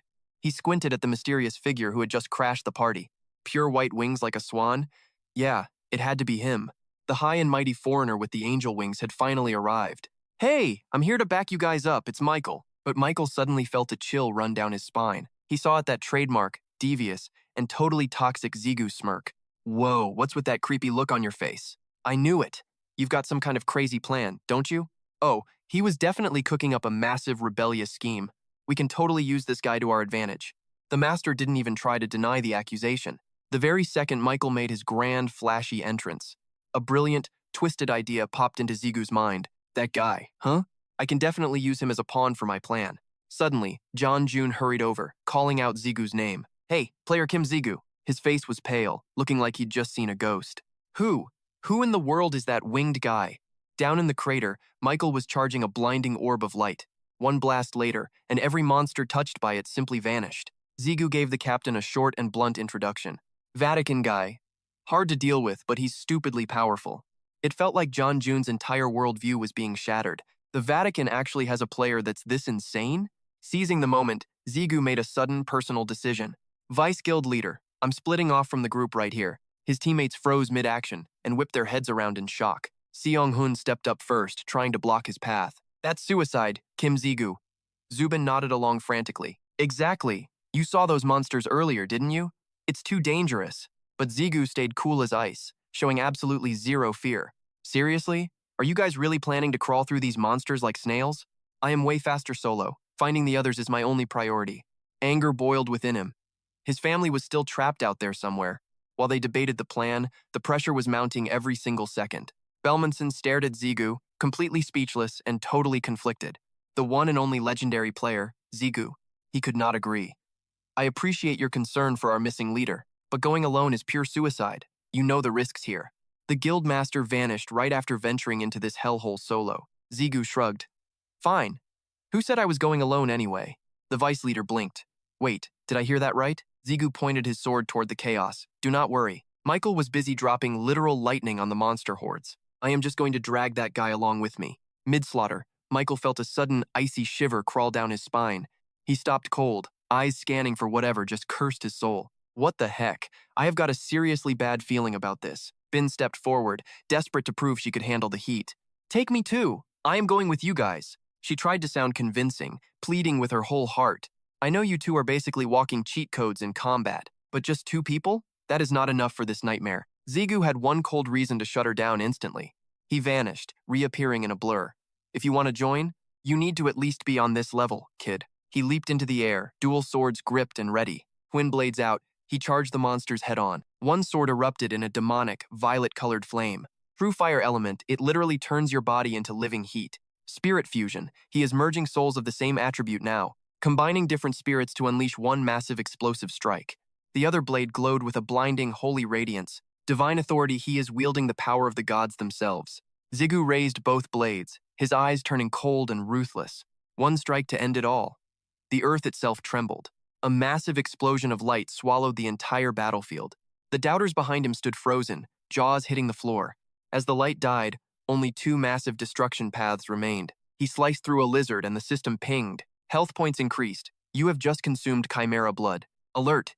You have successfully devoured the Chimera soul. He paused mid-action. Wait, I just ate its soul? Zigu stared at the message, slowly realizing the hidden meaning. An evolution skill just activated. Check your status window now. This is it, the brand new power of his sword, Ru. Meet Ru, the legendary demon sword lord of all devils. Level 109. Stats, insane. Resistances, completely off the charts. Magic stats peaked. New skills, Devour, Ego Sync, and Evolution unlocked. Summoning, infinite willpower, and the terrifying death sword at hand. I've consumed the forbidden fragments of kings and high demons. Devour mode active, siphoning blood and souls like a boss. Ego shift, turning stolen souls into loyal sentient weapon spirits, transforming fallen enemies into my own personal phantom army. Zigu stared at his revamped stats in pure, cinematic awe. Wait, I can harvest egos without eating people now? No more cannibalism? That is a massive quality of life buff. Evolution just got a whole lot easier, Io cheered loudly. Congrats, Master. But Zigu wasn't feeling the cheap flattery. I'm the one who leveled up, why congratulate her? He scoffed, turning his attention to a very grumpy Michael. Damn it, Michael muttered, looking completely and utterly fed up. Michael was stuck following this rebellious, overpowered, crazy kid. Why am I with you? I feel like your puppet, Zigu smirked. Admit it, you love following a living legend. Michael sighed. I'm only here to finish my secret mission. Michael held up a finger, his expression turning dead serious. First, eradicate every demon scum the Vatican hates to death. And second, his eyes darkened with a strange, hidden longing. I need times that person times to finally notice my true power. Zigu's reaction? Pure, cold indifference. Zero cares were given. Michael laughed it off like it was just friendly banter. Let's move. Your friend isn't gonna save himself, hero. But Zigu stopped him right in his tracks immediately. Hold up, are you seriously leaving all this loot behind?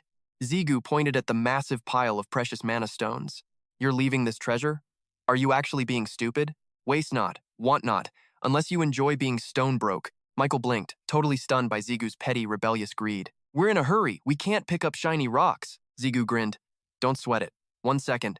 Open the gate. With a single word, reality itself began to tear apart. Michael froze. A dimensional gate? Right here, right now? A gate? What the hell are you, kid? Ru worried. Is showing your hand this early actually wise? Zigu just shrugged. The secret is getting out anyway, Ru. Might as well flex it now and save us time. Grandhurst was itching for a little dramatic spotlight action. Is it finally my turn to wreck some fools, Master? Michael stared, his mind reeling from the sheer, terrifying shock. This boy wielded the combined powers of God and devil. Another gate? Seriously, who is this freaking guy? Logic? Thrown out the window. Fear? Non-existent. The duo stands before a massive, gaping crater. Jackpot. This is definitely the place. This is it? You bet it is. Zigu scans the area with cold, calculating eyes. Battle scars everywhere. Sukaharu is definitely down there. Michael's sweating. How are we supposed to enter this? It's a bottomless pit. I've got wings, but you. Zigu just shrugs. I can fly, but why bother? His genius plan? Just jump. Pure, reckless insanity. This pit is a shortcut to another dimension. Ru confirms it.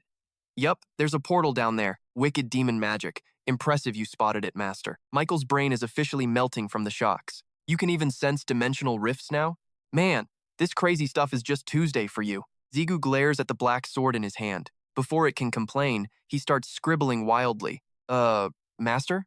Michael stares, completely and utterly confused. Zigu smirks, totally proud of his big brain move. If you missed it, the enemies definitely will too. Just leaving a little I was here note. Meanwhile, Ru is drowning in pure despair. Did you seriously just use me as a Sharpie? Messy work done, they stare back into the abyss. All right, time for the main event. In a blink, both of them vanish into thin air. A total leap of faith into the unknown darkness. Let's go. Which lucky demon is waiting for us? Suddenly, a system alert blares in the void. Alert, you have entered the territory of Vodus. Identity confirmed. You are recognized as a lord. Authority granted to initiate an invasion war. Inside a dark, suffocating, and dusty underground tomb, 2 silhouettes emerge as the system voice echoes. Warning, you have trespassed into Vodus's domain. User status verified. Rank, Lord. The cold, mechanical voice continues its broadcast. You now hold the power to start an invasion. Ziyu looks up, repeating the heavy words. An invasion war, huh? He glances at Michael, who's busy warming up. Michael, did you hear that system voice too? Michael blinks, confused. The systems, what now? Let me drop a quick reality check. You've entered the demon energy zone. The Overlord's eyes are on you. Something like that? But deep down, I'm thinking, something feels totally twisted here. Suddenly, a voice cuts through. Duh, of course it's different. The Kingblade starts talking smack. That chump isn't on your level. I just nod like a pro. Makes sense, I guess? My brain starts connecting the dots. Since I control these damn gates, technically, being a gate lord means I've got that boss status potential. The blade keeps dropping lore bombs. Wait about Vothus's turf, I ask. Who even is this demon scrub? He's no archdemon, it replies, but he's got archdemon level heat. 0 special powers, just pure hands. He climbed the ranks on violence. I gulp. That means he's a beast. Correct, it says. Silence falls over the party. Michael snaps. Hey, you glitched out? Let's move. I shake it off. Sword on shoulder. I lead on. Watch my back. I'll clear front. Then, the world starts spinning. My feet just stop moving. I'm trembling, hitting the dirt hard. Michael panics. Yo, you okay? My face goes ghost white, head pounding. Feels like my skull might pop. Elle screams, Master, status critical. King's chill. Totally normal reaction. Demon energy is basically death juice. Lethal vibes everywhere. And you're barely balancing on the edge. I lean on my sword, thinking, one slip and it's game over? Bingo. Michael leans in close. You good? I stand up. Fine. He's suspicious. He reached out, eyes locked on mine. In that split second, a voice echoed. Master, your demon eyes. I scrambled for an excuse. It's just, you see. He stayed silent, staring with pure suspicion. Brain dead and desperate, I blurted out the dumbest lie. They're just colored contacts, okay? He scoffed, unimpressed. You really think I'm that stupid, kid? Elsewhere, icy winds howled as shimmering crystals rained down upon the frozen earth. Heavy footsteps approached as a voice broke the silence. Never thought a big shot like you would show up here. A modestly geared man stepped forward, introducing himself with professional ease. I am Choi Chang-ian of the Blue Dragon Guild. I truly appreciate your assistance in this matter. The bearded man across from him let out a booming, hearty laugh. The towering warrior finally spoke up. China hasn't forgotten the help we received from South Korea in the past. Hi, General Dao Chen here. Consider this us returning the favor. Chang-ian sighed deeply. Well, different gate ranks require different levels of cooperation. Stroking his beard, Tao Chen asked, Why split your forces? Wouldn't one united team be stronger? Chang-ian groaned. I refused to head into battle, dragging useless dead weight behind me. Dead weight? Tao Chen questioned. Chang-ian dismissed it. Never mind that. Turning to his troops, Chang-ian barked. 10 minutes till move out. Check your gear and supplies. Yes, Commander! The army roared in unison. Walking away, Chang-ian called back to Tao Chen over his shoulder. I can't trust cocky brats who think they're gods just because of their guild backing. My men alone are enough to clear this raid. Dao Chen stroked his beard, deep in thought as the general departed. Deep in the silent dungeon, eerie blue lights flickered against the walls. As they pushed forward, Michael refused to drop the subject and kept pestering. Seriously, those eyes. I repeated my mantra. Colored contacts, dude. No way, those are demon. I cut him off. Colored. Contacts. He crossed his arms, shaking his head with a know-it-all smirk. Honestly, man, you're getting weirder and more mysterious by the second. Too tired to argue, I gave him a deadpan, lukewarm response. Whatever, you figured it out. Now shut up and walk. His tone shifted to serious. All right, jokes aside for a moment. Are we even heading in the right direction? You've been marching forward without a single second of hesitation. I kept my pace, answering without looking back. We're following the strongest scent of demonic energy in this place. Our target is the gatekeeper lurking up ahead. He trailed behind, trying to act cool. I'm pretty sensitive to demons myself, but your tracking is insane. I gotta admit, it's top tier. My sudden halt nearly made him trip over his own feet. Right there, I whispered. He gripped his weapon. Let's go. Staring into the abyss, I sensed it. A succubus. I can feel its energy radiating. He blinked, confused by the term. I don't speak Korean, man. What's a sukku? Ignoring his stupidity, I channeled every ounce of power into my legs. Before he can blink, the kid rockets off. Wait, hold on, he stammers, left behind. Michael blurs past, too, yelling, Don't leave me! The world becomes a psychedelic blur of flashing colors. Damn it, you crazy bastard, he grumbles, chasing. He tracks the fading light trail, cursing his luck. How is he this insanely fast? Suddenly, he slams his heels down, skidding hard. A massive, choking cloud of dust erupts everywhere. He finally halts, right behind the protagonist's back. Hey, why the sudden stop, man? He gasps. But then his face goes pale with terror. Massive, tangled cocoons block their path. What's this? What are these cocoons? Why are there so many? He stammers out. It's a literal city made of cocoons. Beside him, the lead finally breaks the silence. Suk-yu is trapped inside one of them. He closes his eyes, focusing his inner power. Snap. Eyes open, and he's in combat stance.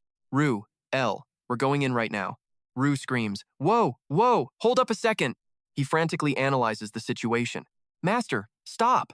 Votus is lurking right in there.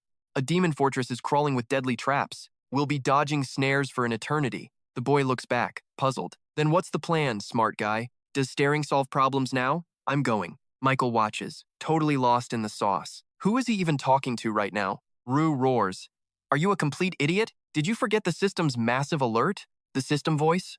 the hero asks. Suddenly, the memory flashes back. Authority granted to launch an invasion war. Invasion war? Then, he shouts it aloud. "I initiate the invasion war." The system's divine voice booms through space. The invasion war has been officially initiated. Michael gapes as his body glows with power. Teleporting to the invasion zone. Prepare for battle. Both are digitized in a flash of light. "Wait, what the hell is happening?" Vanished. The basement emptied as the system's cold voice echoed. Winner takes all. In this game, there's no second place. Trang Eon's crew glared silently at the rivals across them. Zubin's squad wasn't exactly feeling the love either. Pure tension. "Looks like we're meeting way sooner than planned," Trang Eon smirked. "Indeed," they replied. But Trang Eon smelled something fishy. "Where is Kim Gyu?" he barked. Tao Chen wondered. "Kim Gyu?" He kept pressing for answers. "Don't tell me he's already kicked the bucket, right?" Bellman June dodged his gaze, stuttering. It's not that." Suddenly, a shout from the back. "Yo, over here!" Scrawled on the ground. "Just jump down, you cowards. Let's link up in another dimension together." Belmond and Trang Eon huddled over to check it out. They stared into the bottomless pit, questioning their entire lives. "Wait, so he actually jumped down first?" Trang Eon suddenly burst out laughing. "Unbelievable," he chuckled helplessly.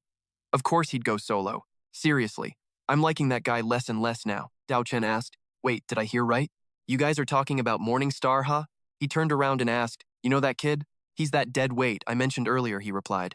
Trang Eon noted. "Looks like he always plays by his own rules." The man doubted it, thinking to himself, "That young man doesn't look like the reckless type." Trang Eon called out to the other group. "Look, I don't trust that Kim Ji-ju guy. Since you trust him so much, you guys jump first." Pointing at the massive pit, he dared them. "Nah, I'm not built for that kind of leap." Zubin flared up instantly. "Hold up, you keep talking about easy." A teammate pulled her back, trying to de-escalate. "Zubin, now's not the time for internal beefing." She turned back, totally unsatisfied. "But Grandma!" Then, the system's voice blared out. "The territory war trial has officially begun. Teleporting all participants to the designated battlefield now." Shook. They started glitching out, just like the others. "Wait, what?" Zubin's crew panicked while Belmont questioned. "Territory war?" Poof, the entire squad vanished instantly. The chaos at the pit turned silent. Digital codes flickered against the twilight. They landed, totally stunned. Faces twisted in confusion. A desolate wasteland, zero life signs. Where now? Hong scanned the desolate horizon. "I definitely heard something about territory wars." Dao Chen turned, looking serious. "Wait, a war between freaking demons? Why the hell are we here?" He shrugged. "Heck if I know. But what if a demon's lurking here?" A figure emerged, grabbing their attention. Ziyu and Michael arrived, looking hyped. "So the territory war is elsewhere?" "Blind fighting ruins everything," Lu explained. "This setup is to minimize damage." Zubin cheered. "Hey, big bro Ziyu." Seonghun smiled. "Welcome, player Ziyu." Hong asked, "Who's the guy with him?" "A Vatican fighter, sent to Korea." He smirked, sensing some insane power. "He's only here thanks to them." He pointed his sword, shouting loudly, "Hey, you're paying for that later." Everyone ignored his annoying, delusional rant. "Lam Nong Guild is taking lead. You guys better not trip us. Just focus on staying back and supporting." Ziyu just tilted his head, confused. Then he spoke with total indifference. "Just you guys? You'll get wrecked." Hong froze, doubting his own ears. "Say what?"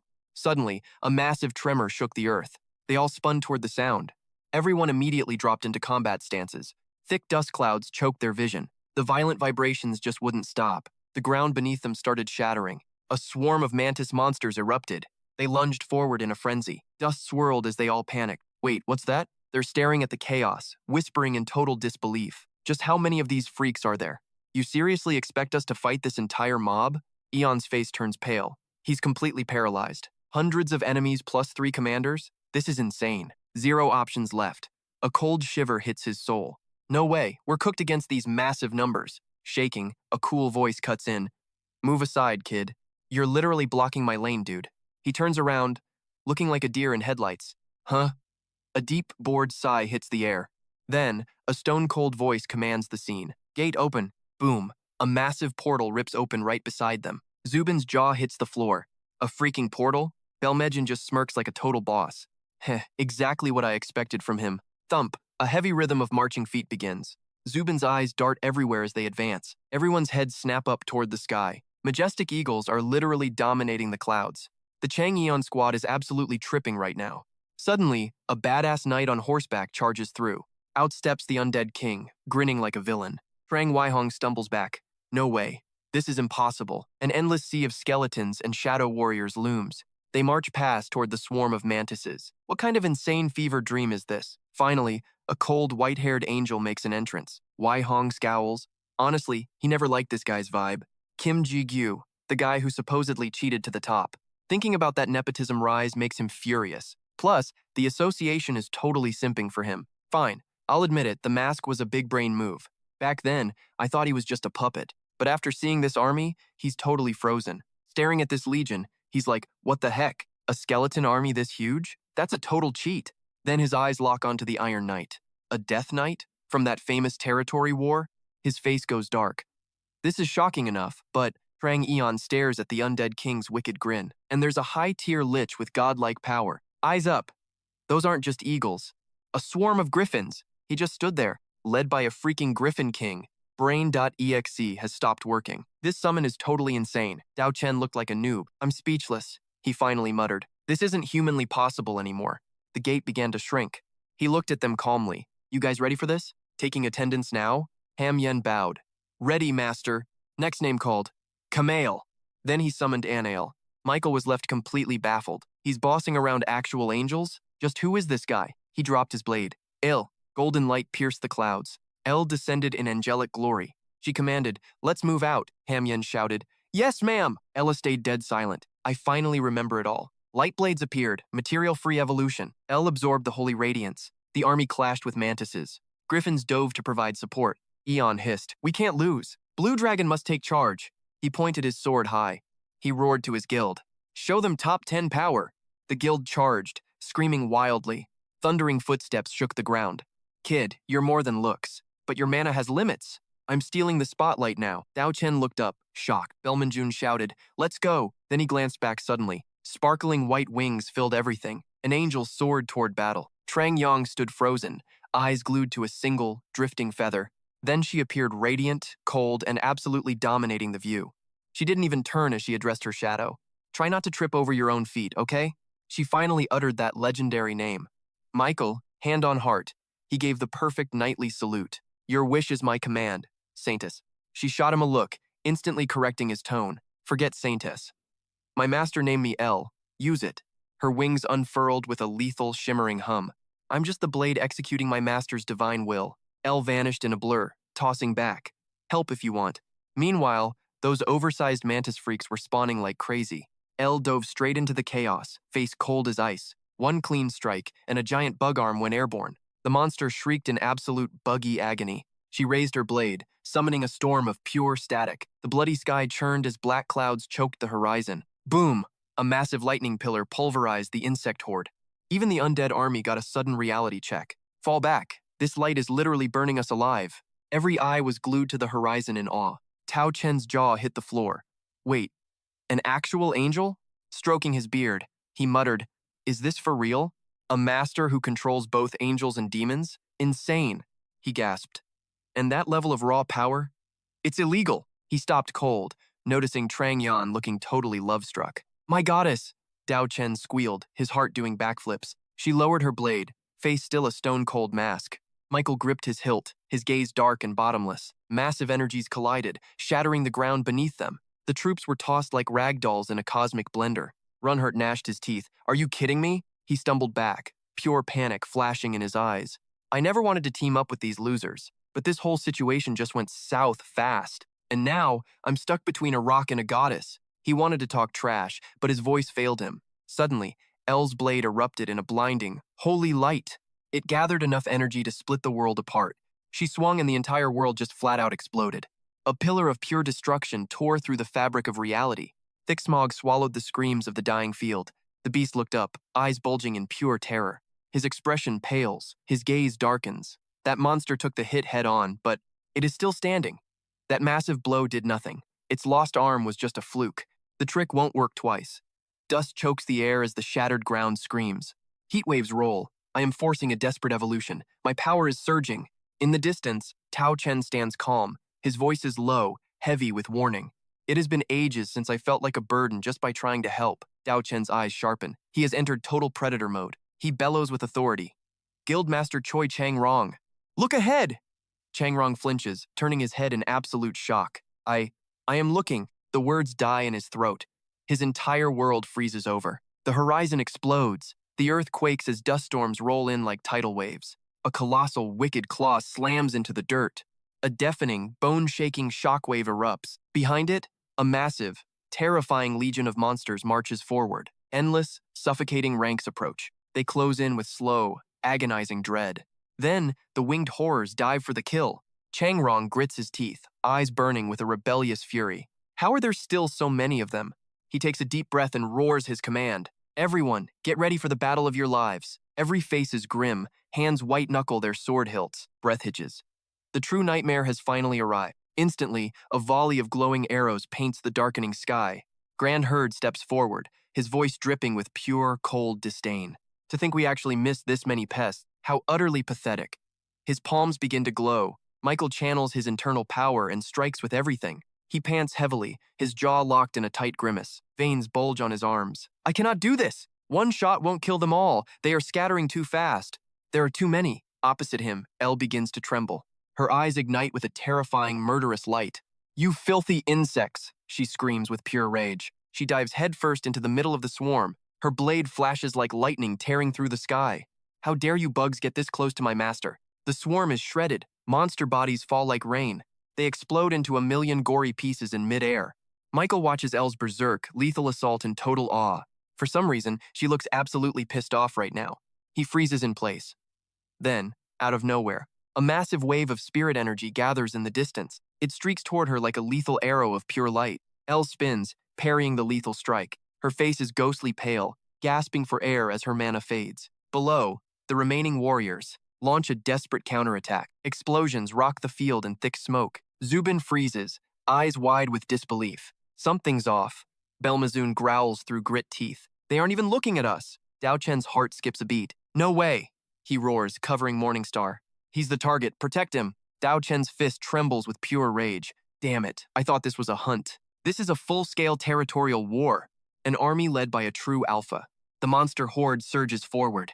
Against a massive summon army, you always kill the summoner first. Suddenly, Ryu erupts in blinding light. Fire spirals in a soul-shaking vortex. Perfect synchronization with the elemental spirit. Everyone shields their eyes from the glare. Pillars of flame incinerate the swarm. Screams echo as they turn to ash. Only shimmering crystals remain on the ground. Zigu tilts his head. Why hold back? You're making me look bad, master. Calm down, Ryu says. This is plenty. Fire is way better for roasting bugs. Plus, I'm saving my true ace. Legends keep their best moves for later. Zigu's eyes flash with pure pride. A smirk creeps across his face. Well, that's just a basic skill for me. But yeah, it's pretty overpowered. Talk about an easy win. Ryu drops low. Time to end this. Boot thrusters ignite with a sharp hiss. He streaks like lightning across the field. Tao Chen stands frozen in absolute awe. The monsters shriek as they're torn apart. A summoner fighting on the front lines? That's literally a total cheat code. Guess I have to admit he's elite. Teeth clenched, his eyes blazed with pure fury. Through the howling gale, a commanding voice boomed. Chilling the air, he roared, Blue Dragon, strike! Move it! Unless you want a beatdown for watching. Get out there and delete at least one monster. Belmzoon growled, eyes locked in. We're moving out! Crimson stained the sky as the wind spiraled. Earth shattered as something rose from the abyss. A colossus emerged. The territory boss has awakened.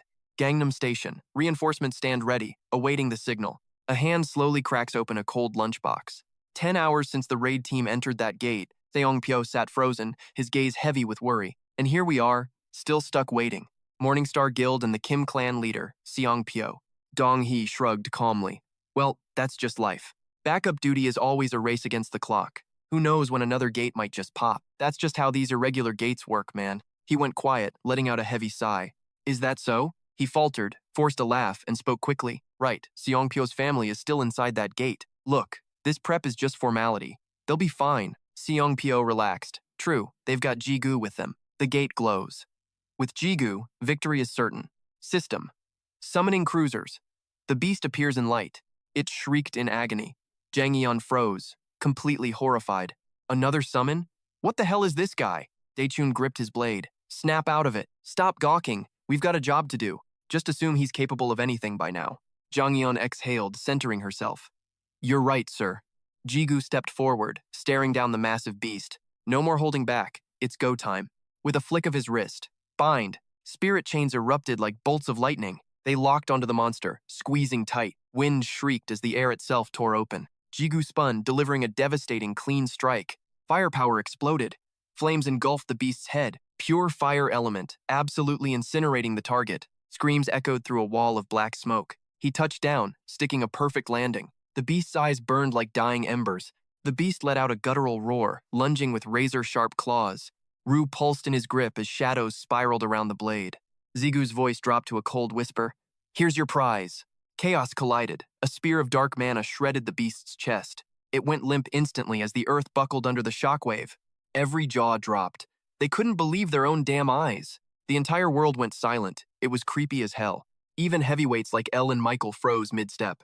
Pure, unadulterated shock was written all over their faces. A massive, jagged scar was ripped deep into the earth. Then, a giant crater opened up like a hungry mouth. The monster's massive frame was literally sliced clean in two. Void black blood sizzled and boiled in the scorched air. System. Mantaus, commander of the Vothis Legion, is finished. Alert. You've successfully turned the boss into a soul ego. He stood there gasping for air, chest heaving like crazy. His eyes were wide, staring at the carnage in disbelief. Wait, was I always this much of a beast? Suddenly, Zigu's whole body started shaking uncontrollably. He stumbled back, hands clutching his chest in pure agony. Rue's voice echoed. Master, I finally see what's happening. It's the demonic energy here. It's supercharging your stats. That last blow, it was fueled by the hellish atmosphere, but it's wrecking your balance, pushing you to the edge. Rue warned, easy now, use that again and you'll break. Ziyu gritted his teeth, fighting the tremors in his limbs. Why the hell didn't you tell me that sooner?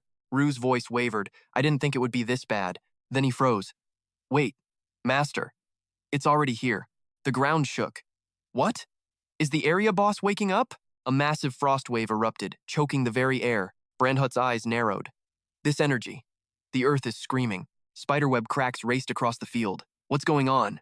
He screamed in terror. Is something even worse coming? Belmazoon turned ghost white, sweating bullets. Look at the ground. The fissures widened fast. How much more can this take? A thunderous boom ripped through the air. Reality itself trembled. Tornadoes of debris swirled everywhere. Somebody help! Ziyu got blasted back, looking around in pure horror. He coughed. What the hell? The ground just freaking exploded. Rue stayed calm, shadow phase active, turning body to smoke. He lunged, turning into a dark mist and flying clear. He hovered there, waiting for the thick dust to settle. Zigu's eyes locked onto the center of the crater. Right there, a massive creepy cocoon sat in the pit. Look at that boss cocoon. It's freaking massive. Zigu's jaw dropped, voice trembling. Is it supposed to be this huge? Yeah, he's a unit, but this is just overkill. He muttered darkly. The explosion must have triggered this mutation. If I'm right, this thing could blow and erase this entire dimension. He froze, cold sweat trickling down his neck. Wait, what? Then why are we just standing here chatting? King hesitated. Master, just hypothetically, in a worst-case scenario. His voice lowered, full of hidden meaning. What if you can't win? King pressed on. You know what I'm talking about, right? Jigu's eyes narrowed as his expression shifted. Say what now? King fumbled for his words again. Master, I mean, what if? I'm just talking about a total 1 in a million shot here. What if you hit a point where winning seems impossible? Jigu stopped cold, eyes flashing with suspicion. Hold up, what are you trying to say? After a long pause, he finally whispered back. Look, what I'm getting at is, Hing's voice suddenly turned dead serious and firm. Never mind, forget it. His eyes suddenly went dark. You're saying, a soft voice made Ziyu spin around in total shock. Master, Io said, her face heavy with exhaustion. I've used everything. I can't hold this evolved form much longer. He smiled, eyes full of pride. You did great. Io and the three angels faded back into the blade. She whispered, Forgive me, I couldn't be more help. Stop. You did more than enough, Ziyu said sincerely. His voice grew commanding. Now, go inside and rest up. A void gate flickered open. Thank you, Master. Suddenly, King snapped him back to reality. Master, the giant cocoon up ahead was starting to pulse. It began swirling violently. Something was waking up inside. Heads up, Master, it's coming right for us. Ziyu instantly raised his blade to block the strike. A deafening crash rang out. No way, this is insane. The blade passed through, but the silk was untouched. How the hell is this thing so tough? Ziyu's hand gripped his vibrating sword with everything he had.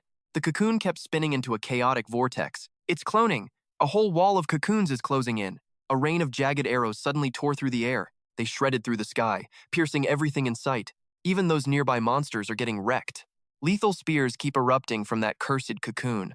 He grimaces, his expression turning stone cold.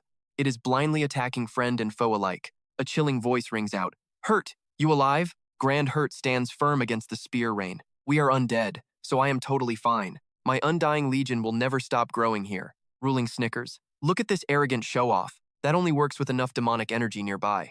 But he is clearly hitting his absolute limit. He mutters grimly. This situation is pure chaos. Zigu's gaze darkens, realizing time is almost up. Remaining griffins flee into the blood-red sky. They are safe high above the soaring spikes. He panics, searching for the control squad. Suddenly, a blinding radiance erupts from afar. A massive shield? Up there in the sky? Michael is giving everything to protect them. The sanctuary. He stares in total disbelief. His lips tremble. Michael is actually doing it. Where did that insane mana come from? He is actually rivaling your power, Master. Below them, the cocoon pulses with rage. Sharp spikes suddenly pivot toward Zigu. He maneuvers through the air with ease. He effortlessly glides past the incoming death. Zigu's eyes turn lethal, blade raised high. A lethal strike pierces toward the cocoon. The strike only leaves a tiny, pathetic scratch. He stays calm, asking with cold determination. So, everything goes boom if this pops? Rue replies. First, this entire zone vanishes. Then, a supreme boss monster finally awakens. Darkness swallows the city in a hazy mist. Does everyone die if the gate collapses? A massive dungeon break will level everything. Zigu grips tight, cursing this insane reality. Suddenly, blood trickles down from his nose. He freezes, dazed, as Julian shouts out, Master, look, you are bleeding everywhere. He stumbles, coughing up a spray of crimson. His eyes roll back, veins turning red. Damn it, the power balance is shattered. You will literally die if you keep pushing. Below me, the cocoon is spinning like a horrific, jagged blender. Zigu pulls a massive jump, but his body is a noodle, vision blurring into nothing. Did I just get wrecked? Zigu is just floating there. Brain is fried if salt skill is a bust. Then I need a plan B, but what? He recalls his attack on that shell. It tanked an evolved salt skill without a single scratch. No basic move will ever pierce that beast's armor. He stays calm, even L is totally out of mana. Michael's face pales, pushing his strength to the absolute limit. Zigu's aura leaks, and 2 boss commanders still remain. He shuts his eyes. Is this the end for us? A dungeon break will unleash this hell on the city. Thoughts of his mother and sister flash by. Zigu snaps awake. Wait, I meant in a rare case. The king points his blade forward. A stern voice.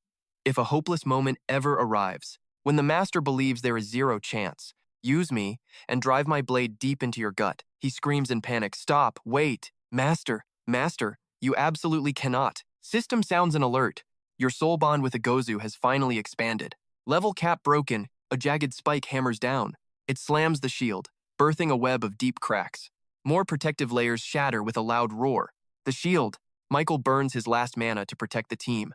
Sweat pours down his pale face. Damn it, I am out of mana. Teeth grit, his eyes fill with fear. At this rate, Michael stops cold. Behind, through the choking black smoke, monster swarm lunges forward. Razor-sharp pincers aim directly for his throat. Damn it, Michael gasps.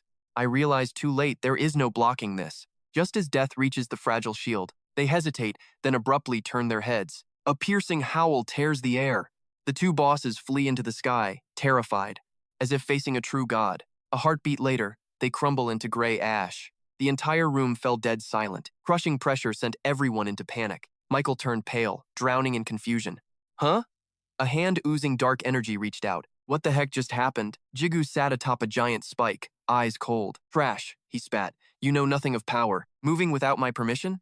How bold. Grunhut gnashed his teeth, growling in defiance. Jigu laughed chillingly. Kneel and bow down. Wicked energy erupted. The king is back. Jigu's body warped, unleashing a monstrous aura. Massive jet-black wings tore through the air. Michael gasped, eyes wide. Kim Jigu? He froze. That form, that insane power. His hands shook, losing his weapon's grip. Zhongyang stared up, trembling in terror. Is that, is that really Kim Ji-gu? Face pale, he struggled to even flinch. But that crushing force kept him paralyzed. This power, I can't move a muscle. Everything suddenly went dark. A massive energy source shifted behind him. What is that? Zubin stood paralyzed. This is every ounce of energy here. All the energy in the area. Mana and demonic force converged into one point. It's all gathering in one spot. Nearby, Brunhut gritted his teeth. His body shuddered. My energy, it's being drained away. Undead soldiers and monsters were swept away. They collapsed. I can't hold the summons anymore, Bellman spoke up, his voice quivering, as expected of the great Kim Ji-gu. But Tao Chen's eyes filled with doubt. Shaking, he muttered, No, it's not. The Morning Star wouldn't do this. Violent energy surged toward a massive cocoon. It's the cocoon. It's devouring everything, sucking up all local energy. Aura-drenched spikes shattered every shield. The very fabric of space trembled. The legendary shield shattered into pieces. A terrifying shockwave sent everyone flying back. My shield. Gone. The blast was massive. We hit the dirt hard, scarring the earth. Agonized screams echoed across the ruins. Spikes rained down like a deadly storm. Total chaos. Dust blinded the entire field. Everyone was mangled. Pure, bloody carnage. Pushed back, the squad was finally collapsing. Tao Chen struggled up, coughing blood. Wounded and shaking, he barely spoke. Is everyone still alive? Tao Chen's eyes filled with pure dread. Absolute horror. What now, damn it? He froze, his lips trembling. Look! A shadowy figure rose ahead. What the hell is that thing? A colossal titan surged toward the field. They watched, paralyzed by the beast. Silence fell. The air turned suffocating. It's over. This is finally the end. Victory? No, this is just death. Soldiers vomited from the sheer pressure. Mana plummeted. The final boss was here. 10 minutes? No. 5 until lights out. A cold voice spoke. If they fight, everyone here is basically dead meat. Michael collapsed. His shield and soul were broken. His life was fading fast. Dao Chen scowled. Is this my grave? If we stop that monster here, then dying today isn't so bad. Sharp pincers tore through space itself. The beast lunged, crushing the survivors. Zhang Yun braced his sword, sensing power. This crushing weight? Just from wind? Ziyu hovered above. Is this it? His voice cut like ice. Too far. A pale hand appeared, a sharp snap. A dark void swallowed the red sky. The demon's body began to vanish. Dao Chen and Zhang Yun stood frozen. Pure disbelief filled their wide eyes. The demon's head was simply disappearing. What the hell just happened? Yo, did Morningstar just pull a pro gamer move? An azure light streaked toward Zigu like a lethal arrow. Pretty sure that filthy demon just tried to take him out. The sudden wind pressure forced my eyes shut for a second. A heartbeat later, Dao Chen finally managed to look back. But in that tiny window of time, half the demon's massive body had been completely vaporized. Zigu just glanced down at the carnage, cold as ice. Arms crossed, he looked like he was actually enjoying this. His purple eyes were glowing with a sick sense of glee. Zigu smirked. Look at you, finally using those brain cells. Vathis. One of his wings snapped back like a hydraulic press. Then Zigu blasted off like a jet engine on pure nitro. He shredded everything in his path, including Isak's massive frame. The impact sent a massive shockwave through the entire area. Zigu slammed down, pinned Vathis, and shoved his head down. He was still smiling, but his voice was pure venom. Did you really think you could hide from me? Using a flashy distraction to pull a disappearing act? Cute. Vothis, he spat, as the creature drenched itself in sweat. Zigu's grip tightened until Vothis's shell began to crack. It flailed wildly. Wait! I was tricked too. I'll tell everything. Zigu's eyes went wide with mania. Pass. I've got better ways. Vathis froze. You're a bit small to fill me up, but whatever. Pure, unadulterated terror and despair washed over Vothis's face. He thrashed like a fish, but it was game over. Wait, don't let me kick the bucket yet. Vathis begged for his life. Don't end me like this. Hearing that name just flipped Zigu's berserker switch. His eyes flared as he bared fangs. Shut your mouth. That's a name I buried a long time ago. Cannibalism, the ultimate act of devouring your own kind. The begging stopped, replaced by a soul-shattering, sky-piercing scream. System alert. You have successfully assimilated Vothis's essence. Territory battle victory. Vathis has been neutralized. That sky-sized mountain of flesh now had a gaping hole. Down below, Zigu stood amidst the swirling dust and smoke. Finished with his snack, Zigu casually wiped his mouth. He straightened up and surveyed the wreckage. All right then. Now, what exactly was I looking for in this dump? The witnesses stood there, completely paralyzed by the sheer brutality. Dao Chen and Cheng Yong immediately braced for a fight. Someone whispered, Yo, what the hell is even happening there? Suddenly, a mysterious shadow flickered across the sky above. Zigu drops in like a freaking meteor. He's dragging a broken Shugu like yesterday's trash. Zigu just lets go, dropping him cold. Not a single scratch on the guy. Terrifying. Bellman June and the squatter shook. President? Suddenly, heavy footsteps echo through the area. They stop and drop to their knees instantly. Silence falls until Brandhut finally speaks up. Welcome back, my lord. Vice Overlord. Zigu's cold eyes lock onto him. Brandhut stays bowed, too scared to look up. Bam! Half his head gets deleted like a toy. Zigu stalks closer, muttering under his breath. Vice Overlord? Seriously? Give me a break. He grabs the guy by the throat. His murderous aura is straight up suffocating. You're way too chatty for a skeleton. Think that gate makes you immortal? Wrong. I'll still wipe that smirk off, fool. Brandhut's skull regenerates in a blink. You've clearly lost your mind, sir. Give our master his body back. Now. Zigu just glares, ready to kill. His eyes are glowing a different color. You think this is a joke? Sparks of lightning dance on his fingertips. That blue necklace starts glowing in response. A shimmering blue barrier wraps around the team. The mist clears, revealing Ren and the angels. El levels his sword. Give the body back, Rue. Ren snarls, radiating pure, unadulterated hatred. Hamian screams, Monster, leave our master's soul. Runhurt joins in. Wake the hell up, Rue. Ziyu grabs his face, laughing. Is that it? He glares at the angels with pure malice. Boom! A massive shockwave blasts them all back. El gets rocked, and the squad goes flying. The angels are helpless against his overwhelming power.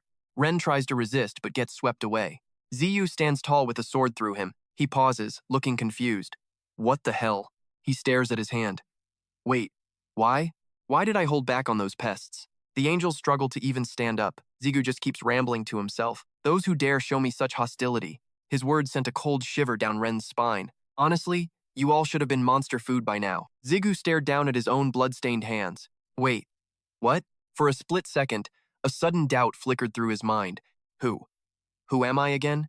The clarity finally returned to Zigu's clouded eyes. Lightning surged from the sword, impaling his chest, blasting that eerie corruption right out of Zigu's body. Faint red sparks flickered from his trembling fingertips. Jiyu collapsed, his form finally returning to human. El gazed at her master with deep, searching eyes. Suddenly, a venomous voice hissed from behind her. We have to drag him straight to hell. Trang Yong stepped forward, brandishing his blade. You guys saw that freak show too, right? El whipped around, glaring at the ungrateful mob. He shouted, desperately trying to rally the crowd. That thing over there is no longer human. We need to take him out while he's still weak. She met his words with a chilling, deadly silence. It was the terrifying calm before the storm. Her eyes turned pitch black, radiating pure, murderous intent. Her feet dangled, slowly descending toward the earth. Michael touched down, folding his massive wings. He stared at the scene in utter, speechless shock. Michael watched Elle facing down a mob of armed cowards. What the hell is even happening here? Trang Yong kept screaming, targeting the unconscious boy. Finish him! Send him to hell before he wakes up. Hun stood up in protest. What's wrong with you? Zubin roared in fury. How can you be so heartless? Bellman June stayed quiet, carrying the wounded on his back. He's a monster, Trang Yong yelled. He attacked his own summon. He turned to Dao Chen. You're with me, right? Dao Chen hesitated, his gaze wavering with doubt. He knew Morningstar saved them, but the truth stung. Dao Chen raised his spear. He's too dangerous to leave alone. Elle let out a sharp, mocking laugh. Ungrateful rats. Forgotten who kept you alive until now? Michael's heart raced, his pupils shrinking in terror. A devastating aura exploded from Elle's entire body. Master, forgive me for acting without your orders, but right now, I'm ending these fools. Her eyes just went full void. Dark energy is literally exploding now. Look at these ungrateful little punks. Lightning is arching off Elle's body. Trang Yong is barely holding on. What kind of insane power is this? Even Zigu's goons are getting wrecked. That jerk has completely lost it. Please, you're the real jerk here. I'm memorizing every one of your faces. It looks like mana, but this aura. Michael tries to wake the young lady. One person walks in, totally fearless. Zubin's jaw just hit the floor. Grandma Hexuk is walking past everyone. Grandma, she doesn't even flinch. Blade at her throat, she's unfazed. Elle talks down to the old woman. Elle warns Hexuk to stop moving. I don't attack people without a reason. One more step and you're done. Her eyes cleared, but she's still lethal. I won't be showing mercy twice. Hexuk just ignores her threat entirely. She looks at Zigu on the ground. Are you sure he's okay like that? Hexuk drops a cold truth bomb. Your master is going to die soon. Elle's heart just skipped a beat. She's fuming, but she's also doubting. The old lady just stands there casually. Wait and see if I'm lying. By then, it'll be way too late. Are you really okay with that outcome? Elle's killing intent suddenly vanishes. She's scanning the old lady's face. Their eyes meet in a sharp standoff. Deep inside Zigu's subconscious, He wakes up in an endless night. He's just floating in total midair. He sits up and looks around. Where the heck am I right now? He narrows his eyes, thinking hard. This feeling. Wait, I know this place. Suddenly, Rue's voice breaks the silence. Welcome to the abyss. Thinking something stupid again, aren't you? Jigyu scrambles, searching like a madman. Rue? Is that your voice? Rue. His voice echoes like a ghost. Still nothing. Damn it! Time's up. Master, forget today ever happened. I can't face that soul-crushing void again. You're losing me. What does that mean? Listen closely. You, me, and times. Static, asterisk. Rue, I can't hear you. Speak up. From the darkness. Massive red scales emerge, trapped by a giant serpent eating itself. Master, I'm just a shell without you. Eyes snap open. Master, you're alive. Cold eyes glare down. Awake already, brat? Jigyu groans, nursing a killer migraine. Wait, you're Jubin's advisor, right? He looks down. A massive sword wound. Gone. He's been completely patched up. You're the one who saved me, right? She shrugs. I barely lifted a finger. Want to know who really saved your skin? Suddenly, his hand glows. Her voice rings. Look over there. It was Michael. He turns. Michael's standing right there. He looks totally drained. Mana level, 0. What the hell happened while I slept? Michael? Zigu mutters, totally dazed. Hexup turns her back on him. Listen, kid. This nightmare isn't over. Once we're out, come find me. She narrows her eyes, wheels turning. She watches Zigu's retreating figure. That's Kim Sejin's brat, no doubt. She stares at his face, wondering. Could he be the son of Kronos? A fragment of the Holy Grail? Everyone's rushing the gate like crazy. Zigu and Michael stand off to the side. My Grail shard. I used it on you. Confusion hits Zigu like a freight train. A trophy? Stuck inside my body? Suddenly, Du butts in. Kid, that's the least of your worries. Wait, is this some kind of hidden power? Vivid flashes of Michael's healing touch flood his mind. Even L can't help but nod in agreement. 0 flashy effects, just pure energy surging through his palms. Zigu cuts a sharp side-eye toward the guy. Seriously? Is this the legendary Vatican relic everyone's hyped about? Reliving that epic block from Michael gets his blood pumping. Chill out. This zone's locked down by the Holy Grail's barrier. Vatican tech at its finest, keeping us safe. He strikes a pose, totally done with the melodrama. Cut it.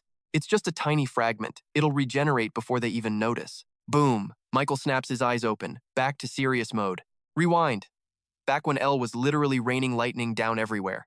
Hexuk stands her ground, staring down the storm without flinching. Want to save your master? Then stow that power before you blow it. Hexuk's gaze pierces right through L like an open book. You've burned through way too much life force in that scrap. Keep wasting it and your master is toast. Total fact. Her blade stays level, but her voice takes a softer edge. Look, can you just trust me for once? Hexuk's weathered eyes plead with L, sparking with desperate hope. She looks up, her eyes wavering with a flicker of doubt. Finally, L caves to the pressure and lets her eyes shut. Her aura fades out. Fine. I know what has to be done. Hold up. Sword mode first. Her physical form begins to blur. L vanishes as lightning coils together like a golden serpent. The bolts fuse, forging the shape of a legendary blade. Hexuk reaches out and snatches the newly forged weapon. She raises the steel, catching her reflection in the metal. Don't take this the wrong way, she whispers to the blade, but I'm about to do something crazy with you. I'm going to plunge this straight into your master. Feeling L's shock, Hexuk quickly tries to keep her cool. Relax, I've got this under control, she insists. She glances down at Zigu, crumpled on the floor like trash. That gut wound is gnarly enough, no need for a fresh hole. Hexuk whips her head around, her eyes searching the area. She narrows her gaze, hunting for her next target. And now for the main event, she mutters. She shouts over to Michael, catching him totally off guard. Michael jumps, but Hexuk doesn't waste a single second. You're Michael, right? Look, I don't care who you are to him. Your history with Kim Ji-yu is none of my business. Her eyes burn with an intensity that strips Michael bare. But that power you're hiding, I see right through it. Heisuke drops a bomb. Can we use it? Total madness. His words hit like reality. Mind blown. Everyone's jaw hit the floor. Back to reality. Someone's voice echoes out.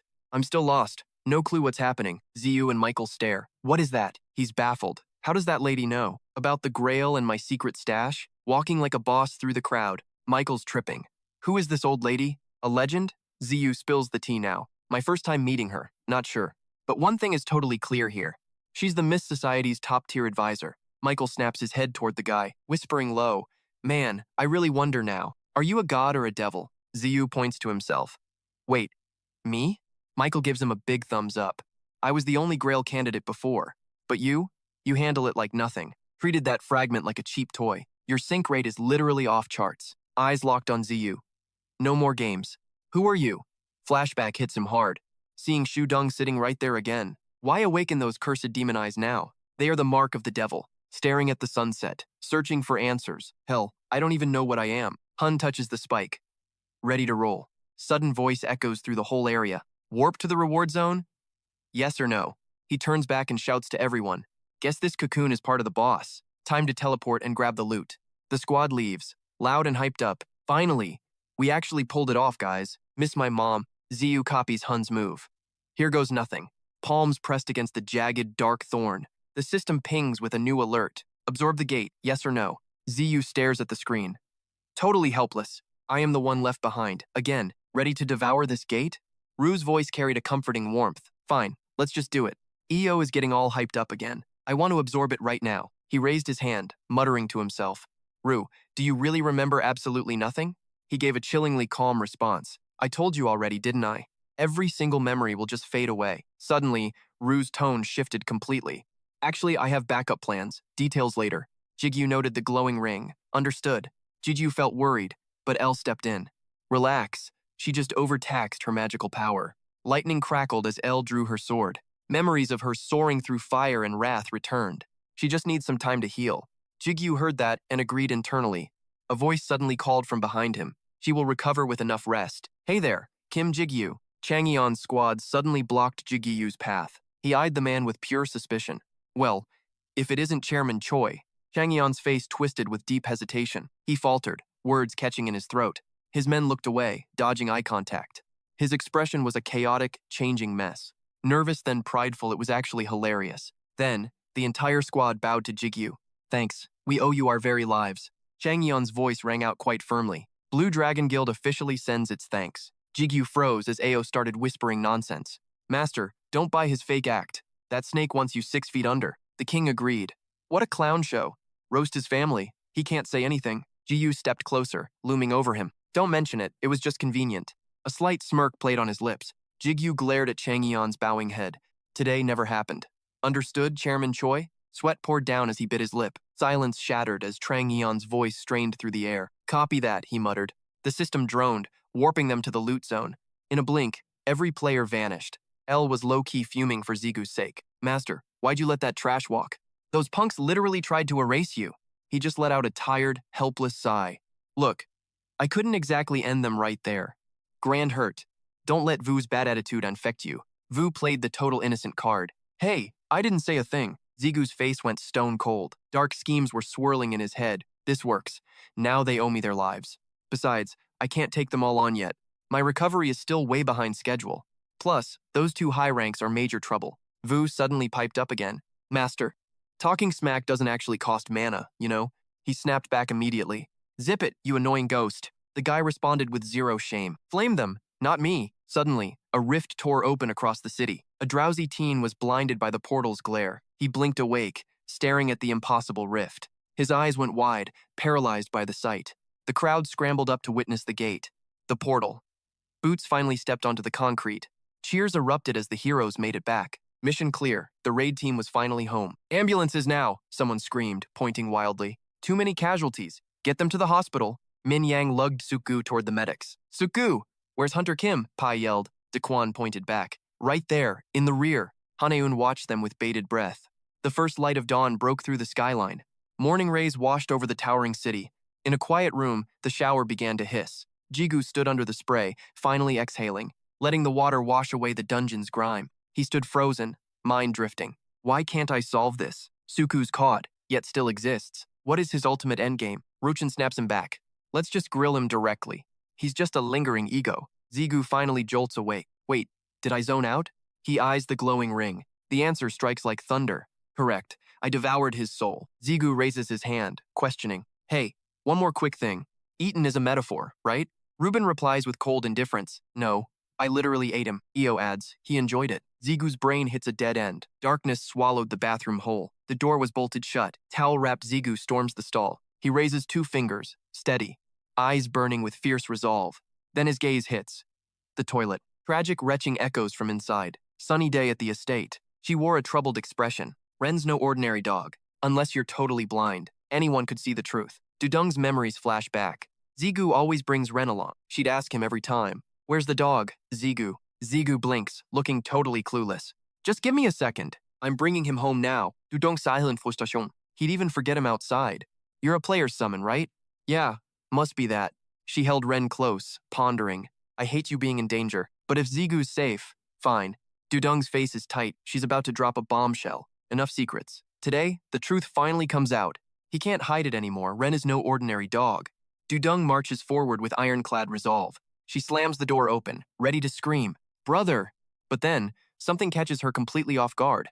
Zigu is sprawled out, looking absolutely drained, like he just crawled back from a brutal shift. He hasn't even pulled off his tactical gloves. Dudong freezes, the fire in her eyes fading. She stays silent, gently pulling the blanket over him. She slips out of the room like a ghost. Her big confrontation will have to wait for now. 6 p.m. strikes. A loud ringtone shatters the silence. Zigu bolts upright, fumbling for his phone. "Hello? Dinner? With Zubin? Fine. I'm coming. I'll wash up and head out." Zigu hangs up. 6 p.m.? I've been out for 8 hours? Ru appears with a smug, knowing look. "Try 30 hours. You've been dead to the world.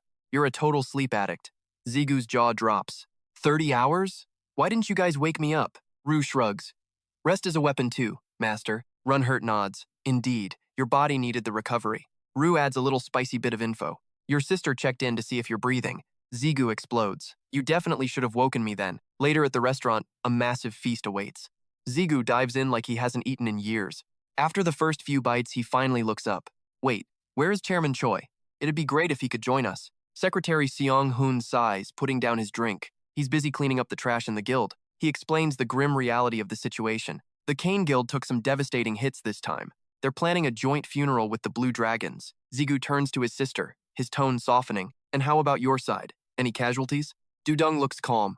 "We're okay. No one died." Zigu lets out a long, heavy breath of relief. "Thank God." Ru watches him with glowing eyes. "Why so gloomy? Death is just part of life. Birth, aging, and passing. It's just the cycle, master." Grand Herd snapped back instantly. "Yo, Ru, ever heard of reading the room?" Sehun exhaled like a massive weight just vanished. "Pure luck we shut that gate down fast. Nobody knows when these rifts will tear open." "Guessing the body count is basically impossible now?" Ziyu asked, her voice trembling slightly. Sehun confirmed it. "Only Gangnam Station is clear." Jigu cursed internally. Suddenly, Yu Jung called him. She read him. "Thinking of another gate, Jigu?" Sehun sweated. "Thought you were done." Jigu panicked. "Master, you are trashed. Go now. You die." Grand Herd agreed. "Master, seriously, just sleep." Jigu groaned. Fine. You win, brats." "What about Sukwu?" Yu Jung smirked. "Nice subject change." Sehun's reply chilled him. "He is still out. No physical wounds, yet he is in a coma. Who knows what those monsters did to him? The association has him under high-security medical watch." Jigu fell silent, eyes darkening with worry. Ru tilted his head. "Spacing out again?" "Master? They said they have 0 clues on Sukwu. If they do not know, go ask directly."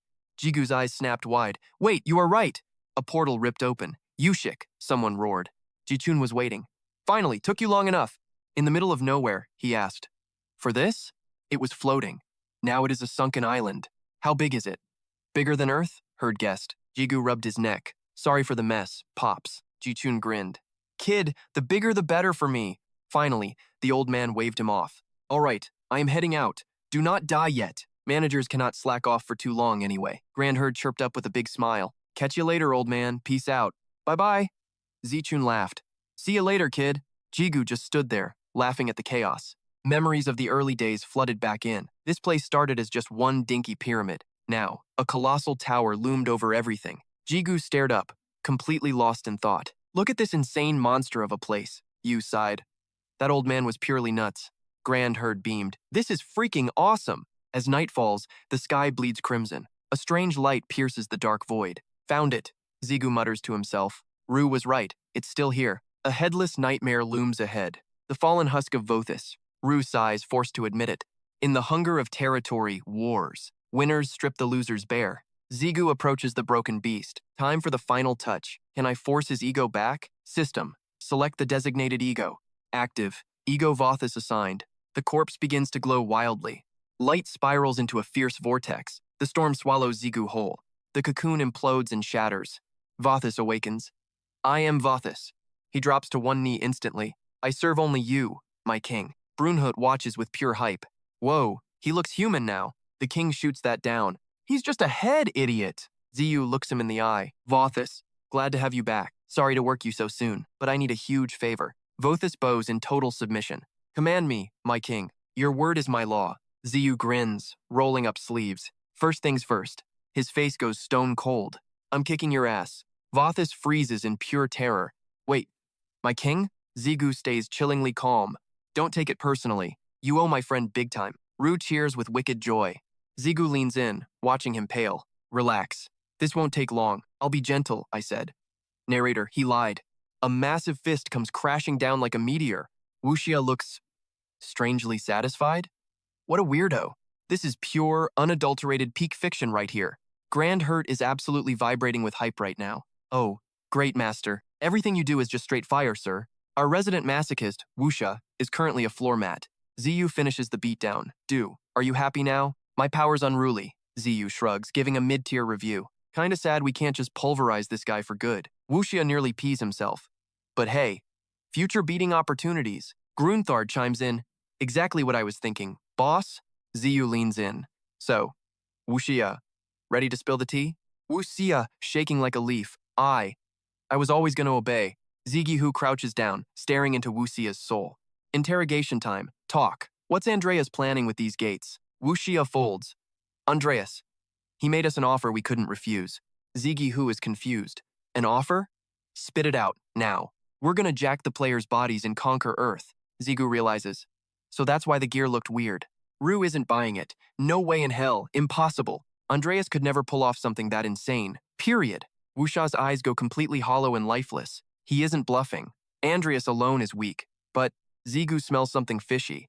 This math isn't mathing. Spawning this many massive gates at once is totally impossible. Ru nods in agreement. Yeah, totally sus. Wuxia drops the bombshell. He's doing it all, using the legendary legacy of Paimon. Zigu freezes. Wait, the legacy of Paimon? It's everything. He was even his very demonic essence. Ru jumps in. Master, listen to me carefully. This isn't just about snatching some random player's body. The weight of the situation finally hits Zigu hard. When a demon hijacks a human vessel like that, those who couldn't even tap into their potential suddenly unlock 100% of their devastating power. Zigu still has some major doubts, though. Even if that crazy possession plan actually works, Earth still has monsters like the Demon King and Seong-ho. He pictures those absolute units, Seong-ho and Sudong. Plus, Ziyu figures his own logic is flawless. If I already beat him, his success rate is 0. Wuxia bows deeply, showing total and absolute submission. You nailed it, my king.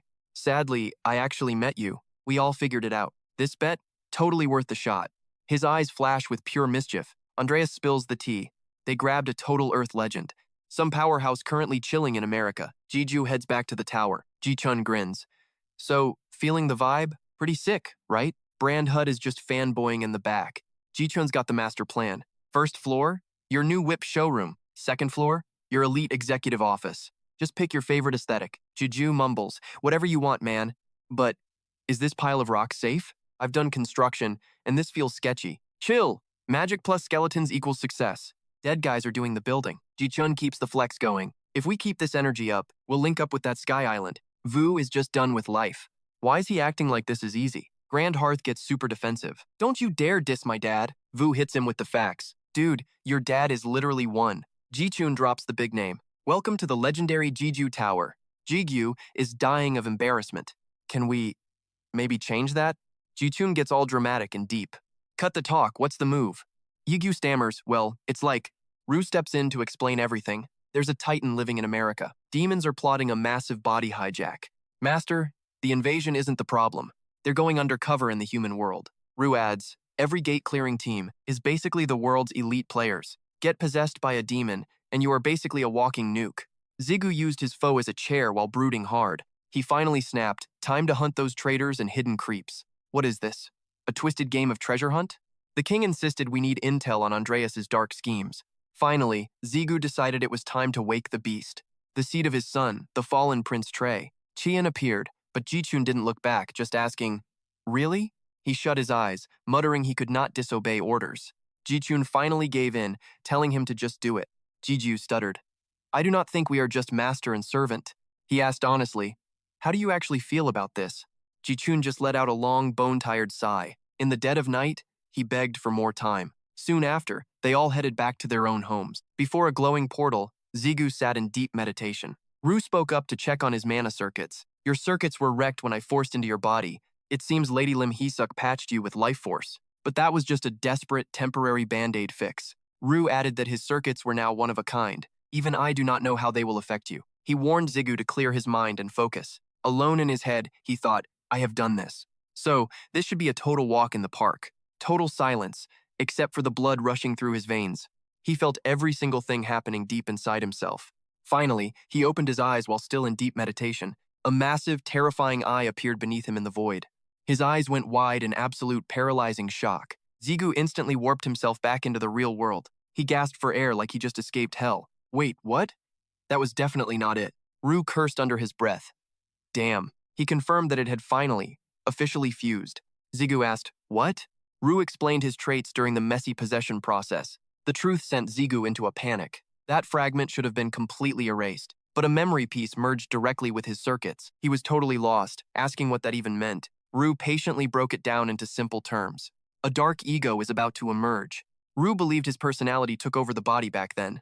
It could resurface any time, whether you want it or not. Zigu's heart stopped. That nightmare's persona. Wait, could that freak actually come back? Gross. The savage who literally ate the void? Nightmare fuel. Ru feasting on souls. Ru scoffed. Drama queen, chill out. Suddenly, Ru spiraled. What's happening? Zigu gagged. Ugh, I'm gonna puke. Find the old hag. Now, Hexuk's final warning was chilling. See me before you leave, kid. Zigu's mind raced with questions. Ruben's mysterious advisor. Who is he? Focus. Do what you can now. Wake Io and restore the balance. A temporary fix beats nothing. Zigu paused, his voice trembling. Fine, he muttered, clearly unsure. But how? I can't slap her. She's not your punching bag. Hey, why did that work on me? You're a natural sandbag. Basic math. L is drained. She needs power. Give her life force. Easy peasy. Evolve her while you're at it. Lay's evolution, shards 10 of 10. Partner. ZU. Level 1. Job. Partner. My inventory is stacked with shards. The Mantis King's soul. Maybe? Evil Eye King's fragment is better. Ru explained the power scaling. Stronger egos mean a stronger L. Duh. It's just like your own power-ups. Ru added a quick side note. She won't have my hunger, though. Zigu nodded, finally catching on. All right. Evolution comes first, then. He checked the next tab. But the Heaven Sword. Where? Can I use those broken blades? Ziyu recalled his shattered steel. Find the old blacksmith. Easy. Ziyu gasped. That old geezer? A heavy silence filled the air. He's mourning his son. Bad timing. Ru sighed. We're officially stuck. Zichun's voice cuts through the silence. Think you're ready for this? Ziyu's hyped. For real? Zichun keeps his cool, responding calmly. I've still got the remnants of Divine Blade Nai and other shards. He suggests use them to revive L, but don't take too much. Total jackpot. Ziyu grins. See? Told you he was the GOAT. Grandhurt cheers. Dad, you are the absolute #1. Zichun admits, figured this day would come, so I prepped a frame. Ziyu's jaw drops. Wait, you did what? Zichun explains. Basically, the skeleton's done. It just needs a soul. Then he gives the silent command, Hurt. Bring the goods. Instantly, Brandhut reveals his true legendary form. He sticks the landing from above, light as a feather. Brandhut drops to one knee. You called? Boss? Zichun's impressed. Fast. Brandhut replies, always on standby, sir. Zigu thinks, damn, the old man really trained him well. He eyes the blade. If I pump my life force in, sword in hand, he warps back to his own world. Brandhut shouts, yo, it's actually working. Zigu test swings. Holy crap, it really is. Vu scoffs. Duh, you've literally done this before, genius. Weren't you the one who fixed that shattered divine sword? Suddenly, Zigu gets a weird, suspicious feeling. Wait, I'm not going to turn into an angel like Hamian, right? Vu laughs. If that happened, the old man would be insane. But honestly, this power level is already cracked. Zigu sees his reflection in the steel. I get it now. He pauses, heart racing. So, is it time? Brandhut's hyped. Time to bring El back to life. Vu shuts him down. Relax. She didn't kick the bucket. GU chants, fuse. Jack Lamont's ego, shards, core, main, and sub combined. He continues. Fuse.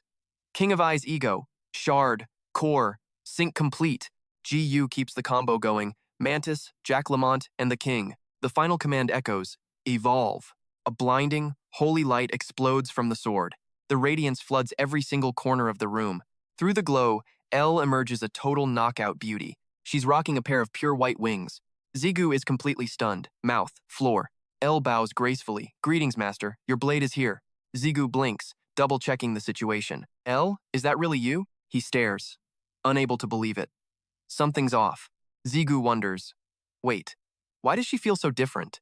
He scratches his head, breaking the awkward silence. Look, many questions, but why only 2 wings? Did you lose power? Elle brushes her wings, explaining they only fully manifest during battle, otherwise they stay hidden. Wanna look? She teases. Zigu panics. No way. Just keep doing what you're doing. Multiple wings must be a hassle, Zigu blabs. Elle's confused, so he quickly plays it off. Pivoting the awkwardness, Zigu asks, So, what's the deal with your hair? He's genuinely curious. Why did the color change so drastically? Elle hesitates, looking a bit unsure. Honestly, I'm not quite certain myself. Brandhut pipes up with a compliment. Well, it looks absolutely stunning regardless. Only Rue notices the truth. Master, haven't you realized it yet? Lord, her essence has been completely cross-contaminated. Zigu blinks in total confusion. Cross-contaminated? Like a science experiment? Rue breaks it down. You used General Mantios's ego to trigger Elle's evolution. That demon's ego didn't just help it fuse directly into Elle's core. He smirks. Now, she's an angel wielding the raw power of a high demon. She has become a legendary existence that should not even exist. Zigu stands there like a statue. Wait, she's a what now? Rue lets out a sinister chuckle before continuing his explanation. Seriously though, this whole situation is absolutely mental. Suddenly, a devious idea pops into Rue's head. Master, why don't you spar with Elle right now? Rue's eyes are practically sparkling with pure mischief. I have a very strong feeling that something incredibly entertaining is about to happen. Zigu narrows his eyes suspiciously. You're definitely plotting something, aren't you? Rue acts insulted. Me? Plotting? I'm hurt you'd think that. He plays the role of the loyal servant perfectly. Have I ever failed to give you my best support? Suddenly, Rue's voice turns booming and commanding. Give me an answer, master. He makes a grand, sweeping declaration. Elle isn't the only one who needs a field test. I'm talking about testing your limits, too. Zigu remains as clueless as a main character can be. Me? Why do I have to get involved? Rue sighs. Did you seriously forget your own trump card? Link, you can literally siphon the skills of any ego you're bonded with. It finally clicks for Zigu. The bond. I linked with Vothis. Rue nods. Exactly. The terrifying ability that made Vothis a legend, it's yours to command. Somewhere far away, Vothis's antenna twitches. She absent-mindedly scratches her head. Why is it so itchy? Is someone talking smack about me? Back at camp, Elle reaches out and plucks a single glowing feather. She holds the relic aloft as it begins to hum with power. In a flash, that feather transforms into Elle's own personal divine blade. She points the tip directly at Zigu, her gaze sharpening. Here it is, master. Don't hold anything back.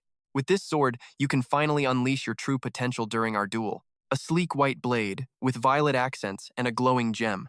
Zigu's jaw drops, half impressed, half terrified. No way! Elle actually cloned this? Grandherd is totally hyped. Yo, Elle's power is cracked now. Zigu's getting a little greedy. If she can forge this, can we mass produce these and get rich? But Elle shuts him down. Sadly, it's a one of one. This sword is literally my soul. She's being totally real. There can only be one. I can only forge a single blade that holds any full god-tier power.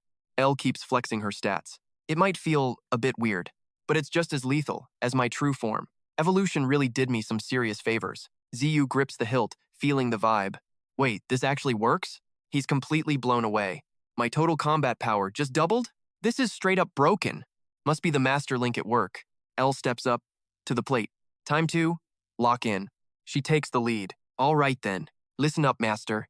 Elle flexes all 8 wings. A legendary sight right before his eyes. She's officially in the zone. Let's get it. Ziyu takes his battle stance. A strange light glows from his chest. Dual-wielding swords, like a total boss. Finally, he looks alive. Game on. They ignore the portal and start throwing hands. Neither's backing down, as lethal blades clash. Elle's eyes are burning with fire. Zigu's strikes literally scar reality itself. Elle parries with a cheeky smirk. Not bad, Elle. You're a total beast at this. Elle smirked. Just doing what you taught me, boss. Still got a long way to go, though. Grand Hurt was drooling. Man, let me in. I want a piece of this. Rue clapped back. Shut it! You're just a ghost with no body. And you think you're better, punk? Zigu kicked off, lunging backward with insane speed. Now, He and Elle were back at square one. Suddenly, he blurted out, "So, what's this cool thing you mentioned?" Rue. "And Votus's special ability, too." Rue shrugged. "Psh, bet it's not even that height." He muttered some cryptic nonsense. "But look at Elle over there. She's clearly leveled up her game." Zigu was totally lost. Elle flashed a wicked, troublemaking grin. She reached out a hand. Electric sparks danced at her fingertips. "Hey, master." The voltage started surging wilder. Elle called out, "My bad, okay?" She flipped the switch to total war mode. "From here on out, I'm going all out." Zigu's face went pale. He felt it. That's pure mana. Even Brunhut felt the shift. Suddenly, Elle feels just as nasty as Rue does. Is she becoming a little delinquent too? Rue snapped back, ready to throw hands. "Say that again. I dare you." Zigu finally realized what was wrong. "I knew there was mana mixed in, but Elle's an angel. Why is she using demonic mana?" Rue kept it cool. "Why the shock, boss? This isn't even the cool part yet." Zigu's mind was absolutely blown. "Wait, what?" Mana began devouring Elle's blade. "No, wait. It was infecting her entire body." Zigu's confident smirk vanished instantly. For the first time, he felt true terror. Elle charged in, looking like a literal god of death. Zigu is backed into a dead-end corner. He's sweating bullets. "You trying to kill me? Seriously? Show your boss a little mercy." Brunhut's just stirring the pot. "Such a bad influence." Elle's grinning, though. She's got total faith. "Since you're the master, I'm going all out." Boom. She launches herself into the sky. Elle goes full throttle, like a moth to fire. Seriously, this girl has zero chill. Zigu clicks his tongue. No turning back now. Fine, let's see if that faith pays off. The air vibrates with terrifying raw killing intent. Suddenly, Zigu's world just stops. Fear flashes in his eyes. What is this? Did she just learn to freeze time itself? She blurs forward with god-tier physical power. She's all in on offense, leaving her guard down. Flash. Zigu's blade grazes her delicate neck. She recovers, but Zigu triggers a violent vortex. Clang! Her sword flies right out of her hands. Elle stares in shock. She can't believe it. Her sword was blasted 80 meters away. The blade finally pins itself to the wall. Then, it just vanishes into thin air. The smoke clears as the chaos finally ends. Elle finally speaks, her voice trembling slightly. She kneels down. "Exactly as I expected, master. I knew you'd stop me, but this..." That counter was absolutely flawless. Pure perfection. Grand Hurt cheers loudly. Boss is the GOAT. Zigu just stands there, looking totally dazed. No. He's starting to piece it together. Were my eyes just moving faster than her? Or was she just that easy to read? It wasn't just luck like she thinks. Zigu panics. It felt way too natural. Yu cuts in. "Like you predicted the future? Am I right, master?" "You saw it." Han is beaming. "A massive congratulations is due." "Master, that's the unique power of the Votus." Yu says the words. Future sight prediction. Gears turn in Zigu's head. Predicting the future? Angel-winged Elle nods. Yes, despite its limits. You can now glimpse fragments of destiny, but Zigu just stares. It sounds totally insane. How could Votus lose when he possessed such insane, god-tier power? Facing his master's disbelief, she shot back with a sharp retort. "Didn't I tell you? Even legendary skills have their fatal flaws." She continued. "You're blinded to the real, dark future ahead. This ability is trash, against a force that totally overwhelms you." Zigu scoffed, masking his own flex with a bratty complaint. "Question's over." He raised his ring finger and began the chant. "Elle, return to your master." Instantly, she turned into lightning, surging into Zigu's ancient ring. "I've got more to test, but man, it's finally bedtime. If I don't crash now, my internal clock is going to be toast." Eldap agreed. "Rest up, you're still in recovery mode." Suddenly, a chill hit him like a system error screen. He checked his wrist. The watch. It's completely stopped. Eldap shrugged.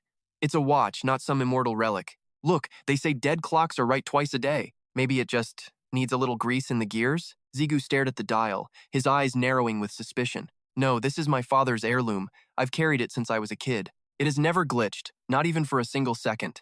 Elle tilted her head, feeling the sudden change in mood. "Is it a magic item? I don't detect any mana signature.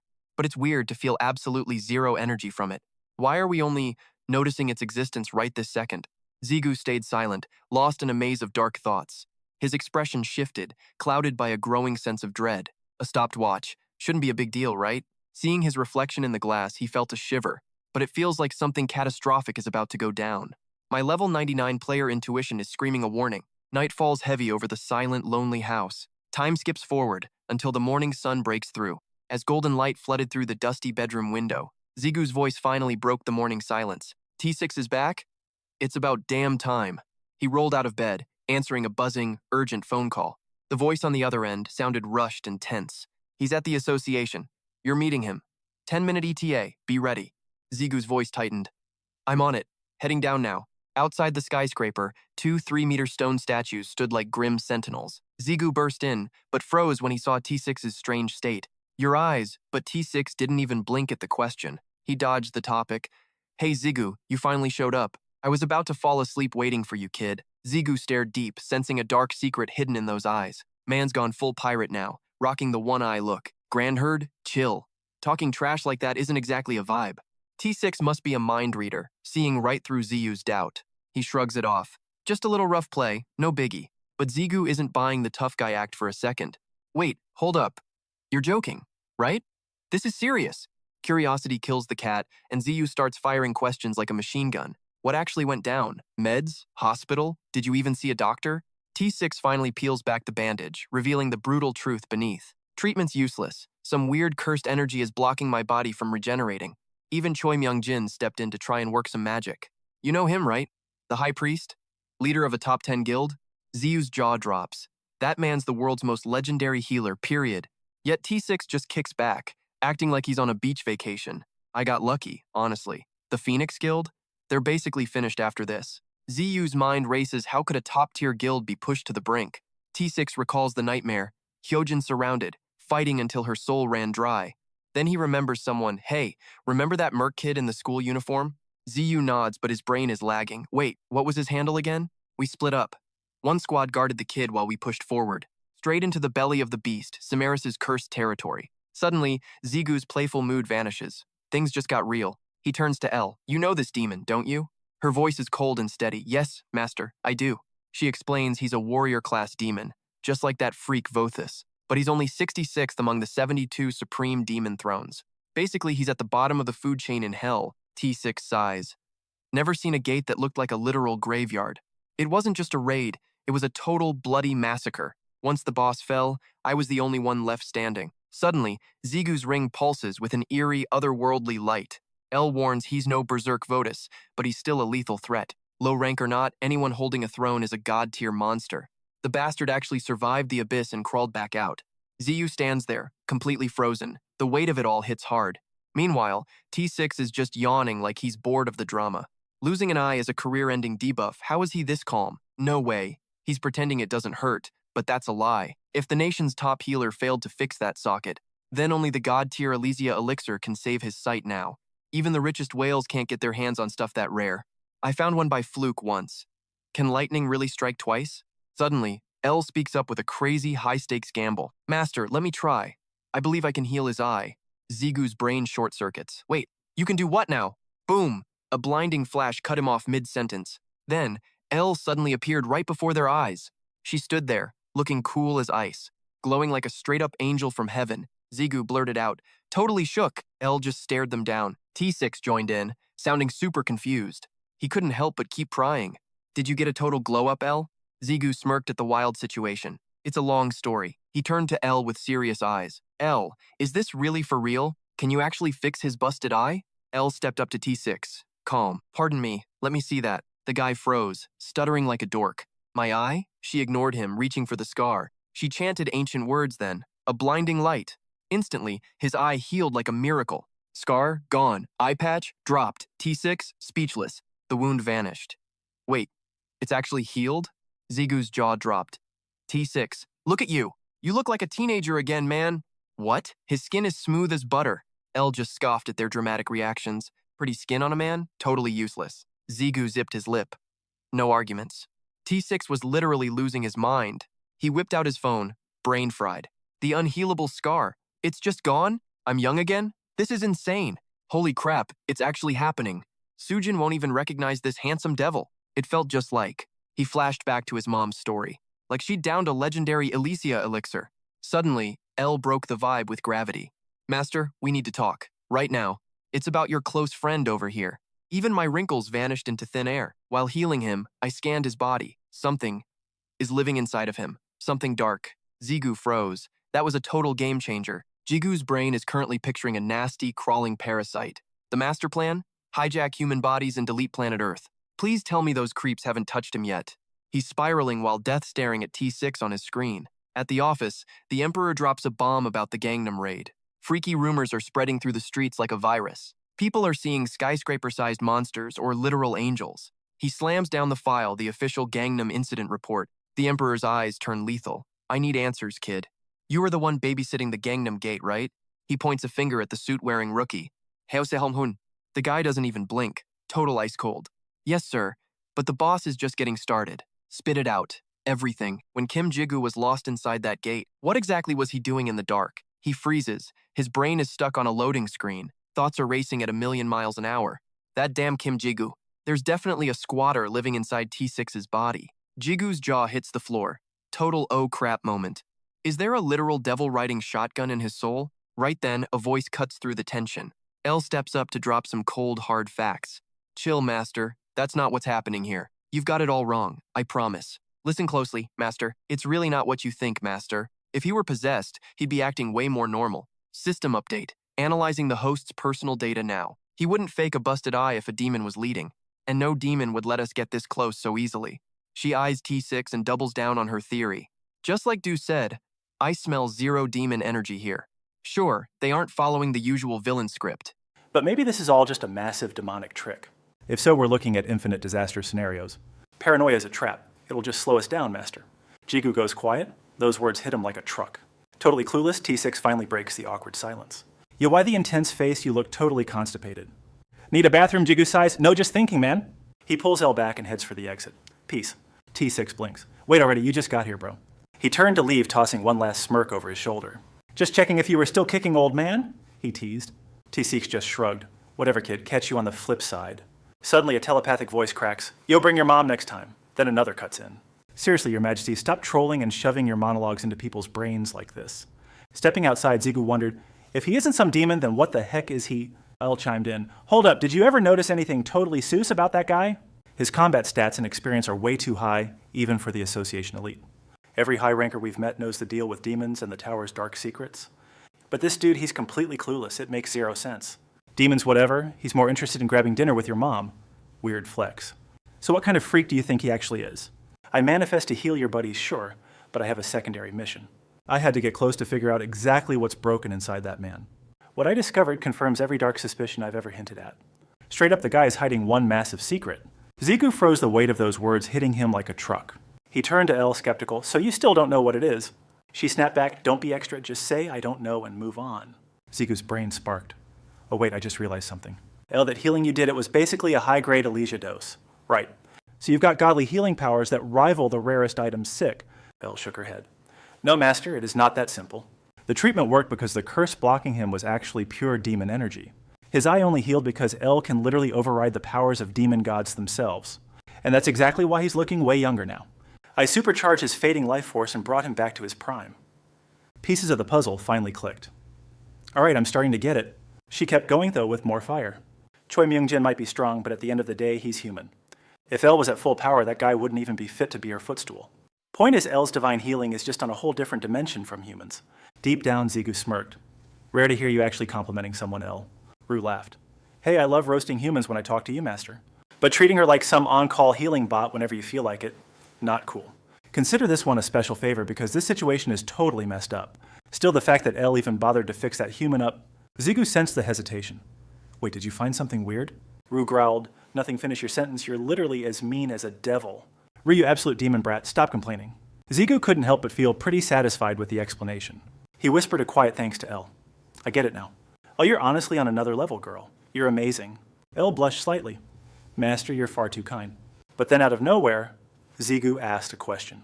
Wait, is that actual life force energy? See, Seong-hun's mom is seriously ill. She raised him solo through brutal poverty. He finally caught a break as a player. But money still can't fix her condition. Jigu's gaze turned sharp, calculating the odds. But can we actually pull off a cure? At the office, Seong-hun stands frozen. He finally reports to the big boss. Jigu was a total beast in there. Without him, casualties would have been insane. Chairman asks anything else worth noting. Seong-hun plays it cool. No, sir. A deadly silence hangs between the two. Suddenly, the Emperor's voice cuts the air. I think Jigu needs a tighter leash. You're his handler now. Don't mess up. I've seen the reports myself, kid. Something definitely happened inside that gate. Yet you're standing here lying to me. Who the hell should I believe then? You really think you can play me? The chairman's rage starts to boil over. Fiery red aura crushes the entire room. Seong-hun just shuts his eyes and prays. Glass shatters as the pressure hits max. The floor begins to splinter and crack. He's forced to his knees by power. He shields his face from the gale.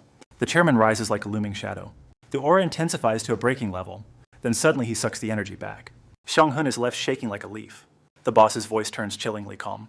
Good. Xiang-hun is lost. Wait, what? Say again. The emperor stares out the window, brooding. Be his shadow, be his ultimate motivation. Ensure he stands tall for all humanity. Xiang-hun finally breathes a sigh of relief. Man, that joke nearly killed me. You trashed the floor and that vase. You're paying for the damages, right? Sure. Meanwhile, Ella begins the hospital treatment. That dying woman, she's actually Xiang-hun's mother. Elle is pouring every drop of mana to save her. Suddenly, a blinding radiance explodes through the entire room. The doctor stands there completely losing his mind. The light fades, Ella vanishes, and the mother finally awakens. Her face! She looks like a girl of 20 again. Xiang-hun's eyes well up with heavy emotional tears. He bites his lip hard, fighting the urge to sob. Overwhelmed, he pulls Jigyu into a crushing emotional hug. Jigyu just smiles, knowing the miracle actually worked. Later, the two share a bench in the hospital lobby. Xiang-hun is beyond grateful. Thank you so much, Jigyu. I honestly don't know how to repay this debt. Jigyu shrugs. I didn't do it for a payout, man. Besides, I'm actually the one who owes you big time. But Xiang-hun's resolve is now set in stone. From now on, whatever you ask of me, I'll get it done whether I live or die. Jigyu sighs. Dude, no need for all the heroics. Lu chirps in, just make him our new lackey. Elle giggles. Yay, are we getting a new friend? Jigyu snaps, both of you shut your traps right now. Xiang-hun stands up. I think it's almost time. We should probably go change our clothes first. Jigyu's confused. Change, where are we even going? Xiang-hun takes a sip. Wait, I didn't tell you. The memorial for the victims of that gate incident. They arrive at the monument for the fallen souls. Their vice chairman, Lee Byung-jun, is already waiting. He spots him instantly. You made it, Jigyu. Clad in black suits, Jigyu and Xiang-hun approach him. They stand before him and offer a deep bow. I offer my deepest condolences to the victims. Honestly, words fail me at a time like this. The vice chairman responds with a polite, somber nod. Please, I should be the one thanking you. He gestures forward. Please follow me this way. Soon Jigyu and Xiang-hun offer up their incense. They stand in solemn silence, heads bowed low. Suddenly a deep voice calls out, Jigyu. He turns to see none other than Chairman Choi. Jigyu remains silent, staring the man down coldly. His gaze turns sharp, unusually intense and serious. Slowly he begins to approach the powerful chairman. Face to face, they lock eyes in a tense standoff. That goes for you too. After a tense silence, Jigyu suddenly bowed his head. My deepest condolences to those lost in this tragedy. The old man froze, completely blindsided by the gesture. Finally, even the powerful chairman bowed before Jigyu. He continued, this accident, it's a damn shame. So let's make sure there aren't any more bodies, yeah? Right, I trust you're smart enough to get it. Jigyu's eyes instantly sharpened with a lethal cold edge. That killer gaze had Chairman Choi breaking out in sweats. Jigyu walked off, leaving the chairman standing there totally dazed. Elle piped up, Master? He snapped back, what now? Her nervous stuttering was seriously starting to annoy him. She took a deep breath to steady her shaking nerves. Master, I shouldn't overstep, but can I keep it real? Jigyu gave a soft smirk. Don't hold back, Elle, spill it. While I was out, you gave them a warning, right? Smart move, Master, but fear has a short expiration date. Idiots like them always need a fresh reminder of fear. Jigyu felt smug. Yeah, that was the plan. But man, hearing you analyze me like this is cringe. She pushed on. But Master, I have to be blunt. This timing and this place, they really aren't suitable. Jigyu paused, frowning. The timing, the place... He looked at a mother breaking down before her son. At the funeral, a mother sobbed while her innocent son asked, Mommy, why isn't Daddy coming home yet? Jigyu muttered, It's noisy, but then wait, something felt wrong. He froze. Wait, what the hell am I even thinking? A wave of nausea hit him and he clutched his gut. Elle mocked him, finally noticing your own hypocrisy, Master. Since when did you actually give a damn about mourning? His own words echoed deepest respects to the dead. Did you actually mean a single word of that? She kept drilling him. Do you even understand their pain? Jigyu snapped, his temper flaring. Shut the hell up! But she wouldn't stop. Drop the act, it's pathetic. There's no audience left to impress here, Master. Jigyu roared in his mind. I said shut up. I'm already confused enough, quit bothering me. Then it clicked. This wasn't it was something else. A voice whispered back with a haunting, wicked grin. He hissed, That's right, the seal is finally broken. Suddenly Jigyu's insides twisted in agony as the clock's ticking accelerated fast. Everything was chill, then total chaos. Next second, the clock went berserk. Space fractured. Jigyu doubled over hard. Like his world just got deleted. That voice returned. The seal broke. He ground his teeth, shaking violently. A seal, what is this glitch? Suddenly, reality did a complete flip. Jigyu's surroundings turned into a nightmare. Glowing blue threads ignited the air. They snaked out from everyone nearby. One end hooked into the crowd. The other all tethered to Jigyu. Pain exploded. He clutched his chest. Then, he hacked up fresh blood. Behind the car, Xiang-hun froze. Seeing Jigyu collapse, he totally panicked. He screamed, Jigyu, hey, stay with me. Rushing over to the trembling kid. You good talk to me, man? Even Elle was freaking out now. The undead king demanded some answers. Jigyu struggled just to grab oxygen. That link, what just happened, Master? Zhu forced himself to stay cool. A connection. It all made sense. Everyone else was frozen like statues. Only he and Xianghun moved. They were all linked, every single soul. Just like that, reality snapped back. Suddenly, a girl's voice broke through. Hey, are you okay? Where's the pain? Zhu stammered, trying to act normal. I'm fine, just a minor glitch. But wait, is the advisor lady okay? Zubin blinked, looking totally lost now. Actually, she needs you, like now. Zhu pointed at himself, completely baffled. She nodded, looking dead serious. I don't have all the tea. Zubin hesitated, then dropped the bomb. She said the seal is dangerous. That news hit Zhu like lightning.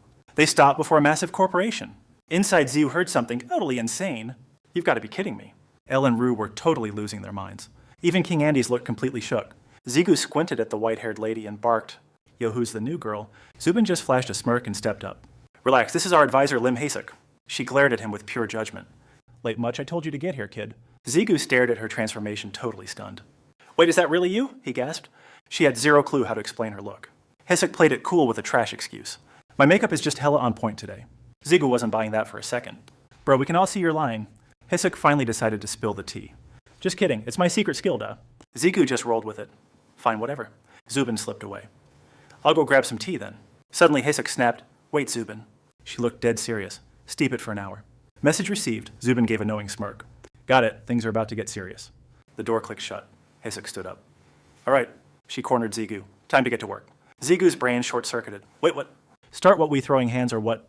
Hasek reached out with a creepy smile. Let's see what's under your hood, kid. She grabbed his face. Chill out, okay? Relax, I don't bite. Most of the time? Total silence. The tension was hella thick. Hasek's eyes snapped shut. It's pitch black. This darkness, I've felt this before. She was suddenly drowning in an endless void. No end in sight, just pure deep shadows. Is this really what's inside this kid? She dove deeper into the terrifying abyss. Let's see how deep this rabbit hole goes. She felt like an ant in a cosmic ocean. She gasped, eyes popping out in pure terror. Her hand shook as she pointed at him. Her knees buckled as she screamed at him. Zigu, what the hell even are you? His jaw literally hit the floor. Wait, what? King Andes was lost. Dude was like, yo, what's up? Elle was triggered. That old lady? He sucked, slowly opened her mouth. Her voice was chillingly calm now. The seal... She went ghost white, shaking hard. The seal is busted wide open. That gate used to be cracked. But now it's game over, man. She eyed him, sweating bullets now. Wait, there's one Hail Mary. She snatched Zigu's hand like lightning. She dragged him, having zero chill. Move it, kid, clock is ticking.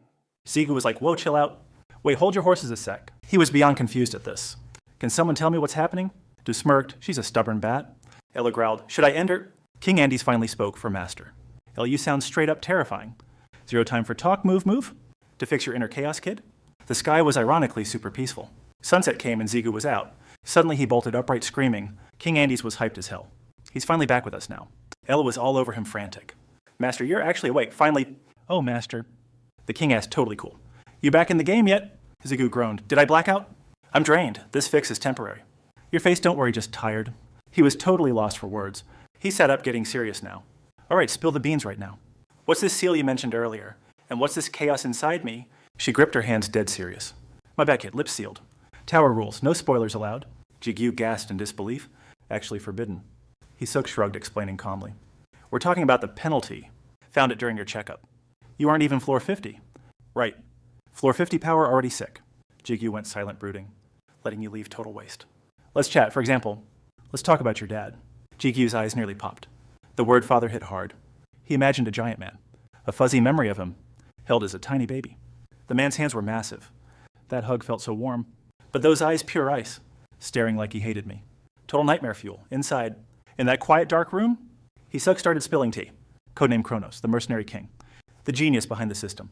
Seeing the kid's shocked face, she dropped the ultimate bomb. Your father is Kim Si-jin. Hisuk kept talking away. Jigyu barked, wait up! She stopped, looking totally confused. Then Jigyu finally spoke. So Counselor Lim, tell me, were you two close? She sighed at the joke. Her voice turned dead serious. You're actually scared of him. Jigyu stood there frozen. He couldn't even find words. Ego's voice broke the silence. Master, he still saw those eyes. Hisuk shattered his trance with a sharp, dismissive flick. Whatever, it's not like I don't get it. Her eyes locked onto his suddenly razor sharp. Even if I tried to explain, the tower's rules keep my lips sealed tight. Your questions.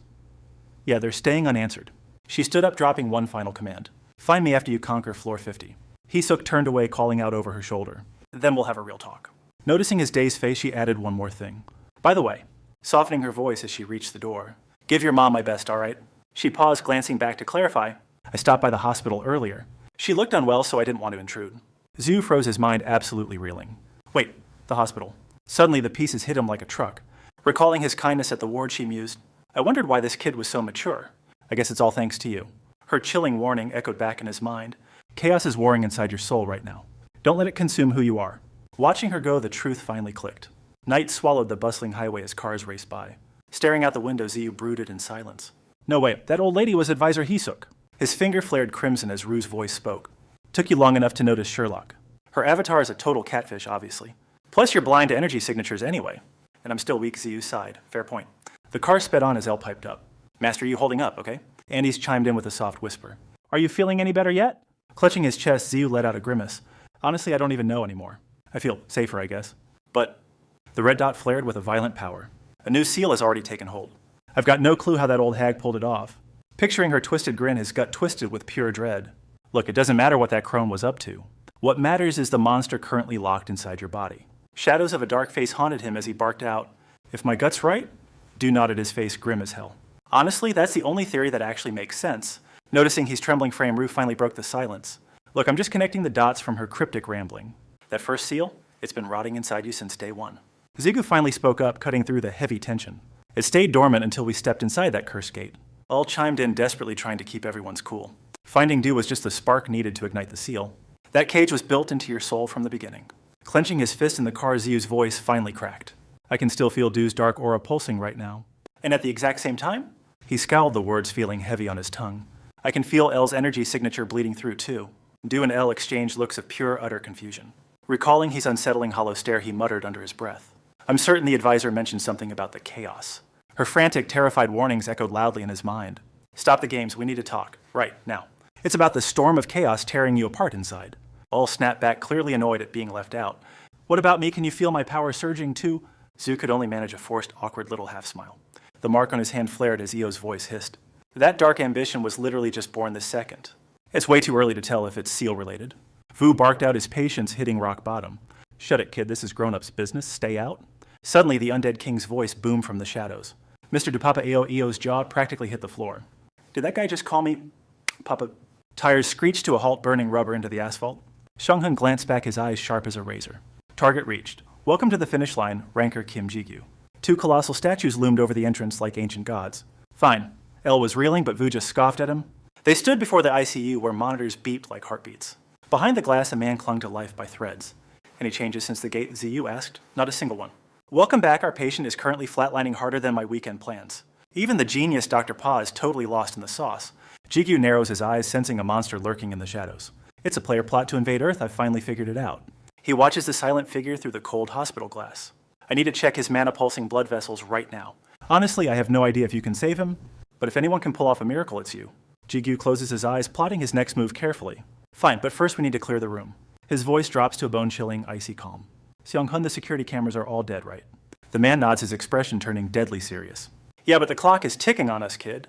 The chairman pulled some strings to help us out. If those feeds stay dark too long, we're toast. Jigyu's fingers twitch as massive mana begins to swirl. In that case, let's get this party started. Suddenly, his hand is engulfed in a terrifying energy surge. With a killer glare, he strikes out at thin air. Boom, Jigyu snatches an invisible rat by the throat. The floor shatters as he slams the intruder down hard. Xianghun stands there, jaw dropped in absolute shock. Jigyu's icy eyes pierce right through the swirling debris. The whole room is now buried under thick gray dust. Looking at his catch, Jigyu speaks with chilling calm. Long time no see, you little bottom feeder. His gaze cuts like a knife as he demands answers. Why the hell are you sneaking around here? The smoke clears, revealing the pathetic trapped figure. A man lies gasping, pinned against the ruined floor. It's him, the notorious and slimy player hunter. Go Hyung Chun from Iron Guild, an ex-high ranker turned stalker. Jigyu thinks I was such a clueless rookie back then. But now I see through every single one of your lies. That glowing crimson eye? This guy possesses the demonic eye. Go Hyung Chun, why did you break in? What's the plan? Are you a demon? How did you get that eye? The intruder trembles, his face pale with pure terror. What's your link to Andres? Why follow me around? Jigyu's grip tightens until the man's face turns purple. Answer me, Jigyu roars, his cold composure finally breaking. The hunter breaks into a sweat, unable to breathe. Without another word, the man finally blacks out cold. Jigyu just blinks, annoyed the interrogation ended so quickly. All jumped in to explain the chaos. Master, even pro players break when you choke them like that. Du chimed in with a heavy sigh. If you want answers, maybe let the guy breathe first. Right, Ziyu stammered nervously. Meanwhile, Xianghun watched his world crumble in total despair. My house? Trashed yet again? He tried to explain the awkward situation. I just didn't expect a high ranker to faint that easily. Jiu hissed in frustration while Ju gave a reminder. You need to realize how insanely OP you've actually become. The undead king cheered excitedly. Master, you're a total beast. Looking at the passed out body, Jiu asked coldly. So what's the plan now? Should I use a potion to force him awake? Xianghun asked with pure anxiety. He isn't actually dead, right? Ju took charge immediately. Just toss him through the gate for now. The interrogation can wait a bit. We need to check on Dusaku's condition first. Ziyu panicked. Isn't that dangerous? That freak will totally lose it when he wakes up. Blue pointed out the massive army. Why are you so worried? You've got a whole army plus a literal great demon to back you up. Rue smirked. If that old man decides to cage someone, they're staying put forever. It clicked. The undead king cheered. Wow, Dad is seriously the GOAT. Zigyu looked back and nodded. Fine, let's do it, Keimer. Zigyu entered Suku's intensive care room. He gently touched the head of his unconscious, intubated friend. He closed his eyes to focus. Entering a strange realm, he thought his body is still safe. But it was close. If he can't wake up now, it is definitely linked to that previous incident. He stared at the battered demon Vothis buried in the dirt and thought, my demonic aura is still circulating inside him. Along with a fragment of Paimel's legacy, suddenly the scene shifted to a frozen snowy mountain. Zigyu scanned the icy landscape. Is this actually inside Suku's mana circuit? It is nothing like my own. The undead king giggled. Look, it's snowing. As he moved forward, Du spoke up. Well, of course it's different. Io quips with a cheeky grin. You're just built different, aren't you, boss? Zu ventures forth, following Vothis' lead. Sensing demonic rot deep in the circuits, eyes shut, he mutters, let's dive. The blizzard howls a warning. Stay sharp. Probing someone's mana is a total nightmare. One slip and your mind gets scrambled. In the snow, he shrugs. Got it. He stands still, eyes on the sky. The void expands, drowning in white snow. A tiny speck against the frozen mountains. Suddenly, a mysterious blue sphere ignites. Zu's eyes snap open in shock. Is that a glowing soccer ball? A lonely soul in a massive expanse. My own mana is basically formless mist. But looking at Suku's internal circuit, this stuff actually has a physical shape. He pushes on as Io snickers. Basically, you're the freak. He's the normal one.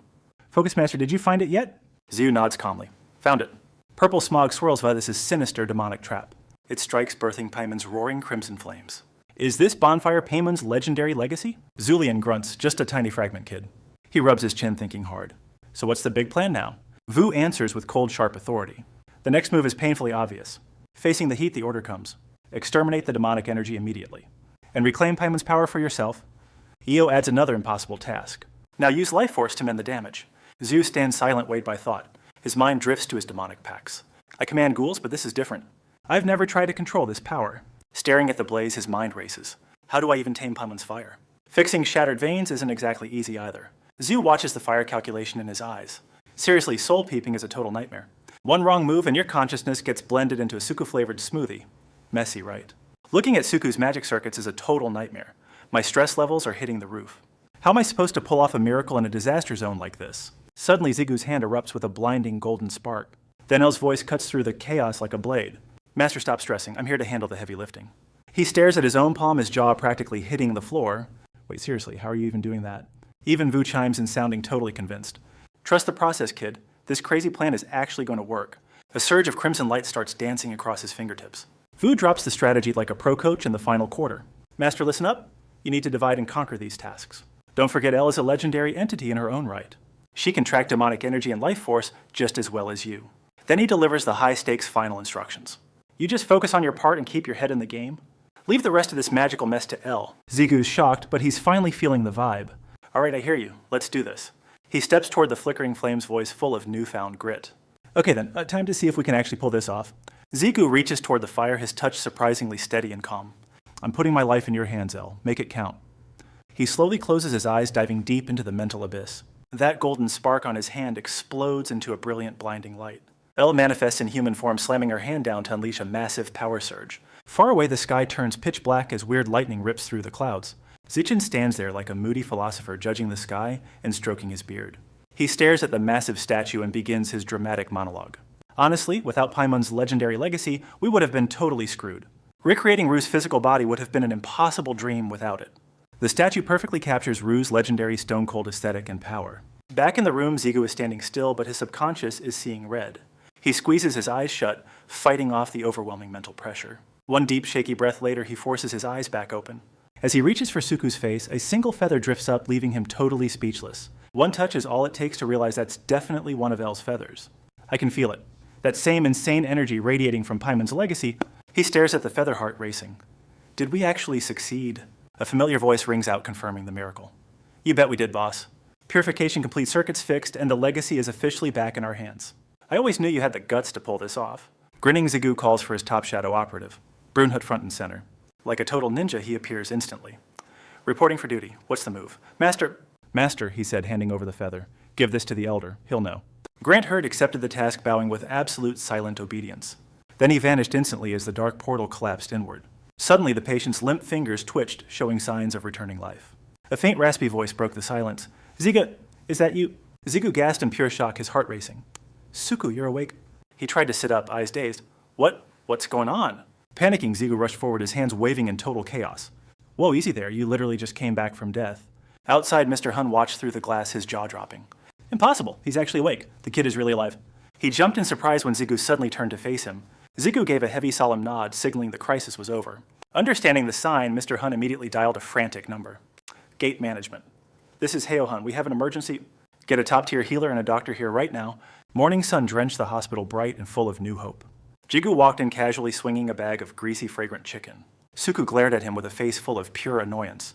He pointed at his hospital bed, looking completely and utterly done. I'm banned from eating for medical tests, and you bring that. But Ziggu didn't plan on sharing a single bite anyway. I know, that's why I'm eating this entire feast alone. Minutes later, the chicken was gone, leaving only an empty box. Suku asked through gritted teeth, well, was it at least good? Zhu grinned like a smug bastard. Yeah, it was absolutely heavenly. Suku sat there in stunned silence, completely dead inside from hunger. Suddenly, a polite, eerie voice whispered, It looked delicious, master. I'm so glad you're fed. I wish I could eat too. Wiping his mouth, Ziyu turned serious. So what happened in there? The gate. Tell me, how did things go so south? Suku's survival was a miracle, but something didn't feel right. The boss was strong, but your escape skill is legendary. Why? Suku's expression darkened as the nightmare flooded back into focus. I couldn't run Ziyu. My innate ability? It just stopped working. Ziyu's heart skipped a beat, his voice trembling. No way. Impossible. He couldn't believe it. That shouldn't even be a possibility. An innate ability isn't a spell, it's part of a player's soul. It's the core trait that defines their existence as a player. Cold sweat dripped down Zigu's face as he realized the truth. If your talent dies, the reality is far more terrifying. It means you've lost the right to be a player forever. He leaned in close, his voice dropping to a somber whisper. How do you feel now? Is the power still gone? Suku gave a firm nod, confirming his body was finally stable. See, I'm totally fine. He pulls out a freaky blue glowing object. Suku grips it tight, completely weirded out. I've never felt a vibe this cursed before. Some dark energy hijacked my body, and now my skills are totally glitched. Zigu's head is spinning, drowning in a sea of doubt. A player losing every single skill, that's impossible. This breaks every rule in the book. He tries to connect the dots with a similar case. With Rogers, his power just reset, because his mana circuit's shattered. He's stuck at level 0 ever since Nai drained him dry. Fear starts gnawing at Zigu's gut. Could Paimon's legacy actually hold this terrifying power? Nothing's for sure, but I know my next move. With fire in his eyes, he decides to go wreck Votus. Sure, it might not fix everything, but that jerk needs a serious beatdown first. A voice chirps and Great Call Master kick his butt. Outside, the weather finally stops being trash. Zhu stands up, acting all cool and collected. Catch you later, Suku gives a casual wave back. Yeah, peace out. The hospital door slams shut like a gunshot. He trudges away head down, feeling like a total mess. Everything is going sideways, and I don't get why. That voice pipes up again, sounding bored out of its mind. Sorry I'm being useless right now, Your Majesty. Not like you knew what was happening anyway. Truth is, I'm just as clueless as you. Zhu is desperate for some real answers now. Maybe that old hermit has the answers I need. But there's one giant nightmare still lurking in my head. 2 words are screaming in his brain. The penalty. Ziggu pushes the panic aside to focus on what matters. Too much chaos is going down at once. But I've got to handle this mess before I snap. He marches forward, locking onto his target. Time to grind, I'm climbing the tower. Meanwhile, under a clear sky far away, on the 49th floor of the tower, rumors are spreading like wildfire among the climbers. Yo, you hear the gossip? What gossip? That brown-haired guy starts blabbering about the new ranker. The blue-haired girl freezes, knowing exactly who he means. Morningstar, seriously what a total loser name. Blue hair cracks a water bottle, spilling the tea. Word is he's still stuck on floor 40. Brown hair scoffs, his face twisting in pure disbelief. Isn't he a ranker, though? That can't be hype. Blue hair nods, doubling down on the crazy rumors. It is legit. My buddy in management says he is god tier. Is he a massive fraud or a once-in-a-lifetime genius? The tea gets even hotter as blue hair continues. Yesterday he cleared floors 41 to 48 solo. Brown hair's jaw drops. No way. You are kidding, right? He supposedly summons beast ghouls and literal angels. Necromancy, tamed monsters, and celestial beings combined. Where his army treads, nothing survives. Not even a mid-tier mob is left standing. Brown hair groans, fed up with the fanboy talk. Okay, stop. That sounds like total fanfiction garbage. So he is just another flashy summoner. Calling out big pets doesn't make him special. Right, the guy just got insanely lucky, period. Brown hair flexes his ego, hitting the ceiling now. I would totally smoke him in a fair one-on-one. Suddenly the ground trembles like the world is ending. What the heck? Earthquakes do not happen inside towers. The entire forest begins to shake violently apart. Shadows erupt from the trees as something emerges. A monstrous dragon-like beast roars, shattering the air. Crimson eyes lock on bearing rows of razor teeth. It is the Guardian, the undead Drake. Blue hair turns ghostly pale, his mind racing fast. Didn't the Warhammer Guild say they would kill this? Did those idiots actually let it escape? Brown hair's bravado vanishes as pure terror sets in. You do not think... The Guardian stalks toward them, heavy breath burning. Brown hair screams, his voice cracking with panic. Hail Yunsiak, move your butt. Fire the signal flare now. Fumbling with shaking hands, he tries to respond. Yes. Another survivor stares, face drained of all color. Damn it. We have strayed way too deep today. Will the backup squad even reach us alive? He frantically crunches the numbers, praying for a miracle. They'll need 20 to 30 minutes. During that time, we'll all have to. Suddenly, a single footstep breaks the silence. Xiu lunges forward with a reckless plan. If I become the bait instead... The beast bellows, jaws snapping in fury. He delivers a series of lethal, jagged strikes. The Guardian shrieks as blood sprays everywhere. The crowd watches frozen in absolute shock. Jiu turns away as gore paints the floor. Behind him, the Guardian's massive frame collapses. The beast's carcass lies mangled and broken. Its torn flesh drips with fresh blood. Suddenly, the skin begins knitting back together. The Guardian slowly, painfully drags itself up. It glares back with pure murderous irritation. Jiu turns to face the nightmare again. Seriously, it's back from the dead. Another voice scoffs, ugh, what a drag. He checks his gear, recalling the intel. I've heard this Guardian has insane regeneration, but fracture damage should cripple its recovery. Xiu analyzes the battlefield and strikes a conclusion. Ren's fracture skill worked on Rotor before, so this beast isn't any different from trash mobs. It reminds him of Ferret from Floor 4. Back then, that anomaly was a total fluke. But now reports of anomalies are everywhere. Zigio recalls the crucial data he was given. These abnormal Guardians are appearing more frequently. They either possess bizarre mutated traits, or their combat prowess is insanely buffed. Demons are making moves. This isn't a coincidence. He narrows his eyes. They're definitely plotting something. The beast's fangs drip saliva before a deafening roar. Master, use your demon power, but Xiu refuses. No, this is actually the perfect chance. There's something I've been dying to test. A red stone pulses with sinister demon power. His blade erupts in a brilliant golden light. Everyone screams as Xiu does the unthinkable. Master, stop, the voice cries out again. Master, you've finally mastered chaos. The system pings chaos is now available. He smirks, looking like a total boss. The Guardian's agonized screams tear through the air. Silence slowly reclaims the bloodied mystical forest. The rest of the crew stands there totally shook. Blank stares everywhere. Like, did we actually see that? Night descends over the city's glowing skyscrapers. Ji-chun is grinning, obsessing over that legendary feather. Unreal. You actually snagged Pai Min's legacy this fast. He checks the statue, looking smug as hell. With this, Lu's new body is almost ready. But Lu's definitely not feeling the look. Hey, I'm way more handsome than this hunk. Suddenly, Elle jumps in, desperate for attention. Yo, where's my upgrade? I want a body. Xiu leans in, genuinely impressed by the craftsmanship. Wild. I barely described him, yet here he is. You actually built a perfect carbon copy of him. Lu is still throwing a tantrum in the background.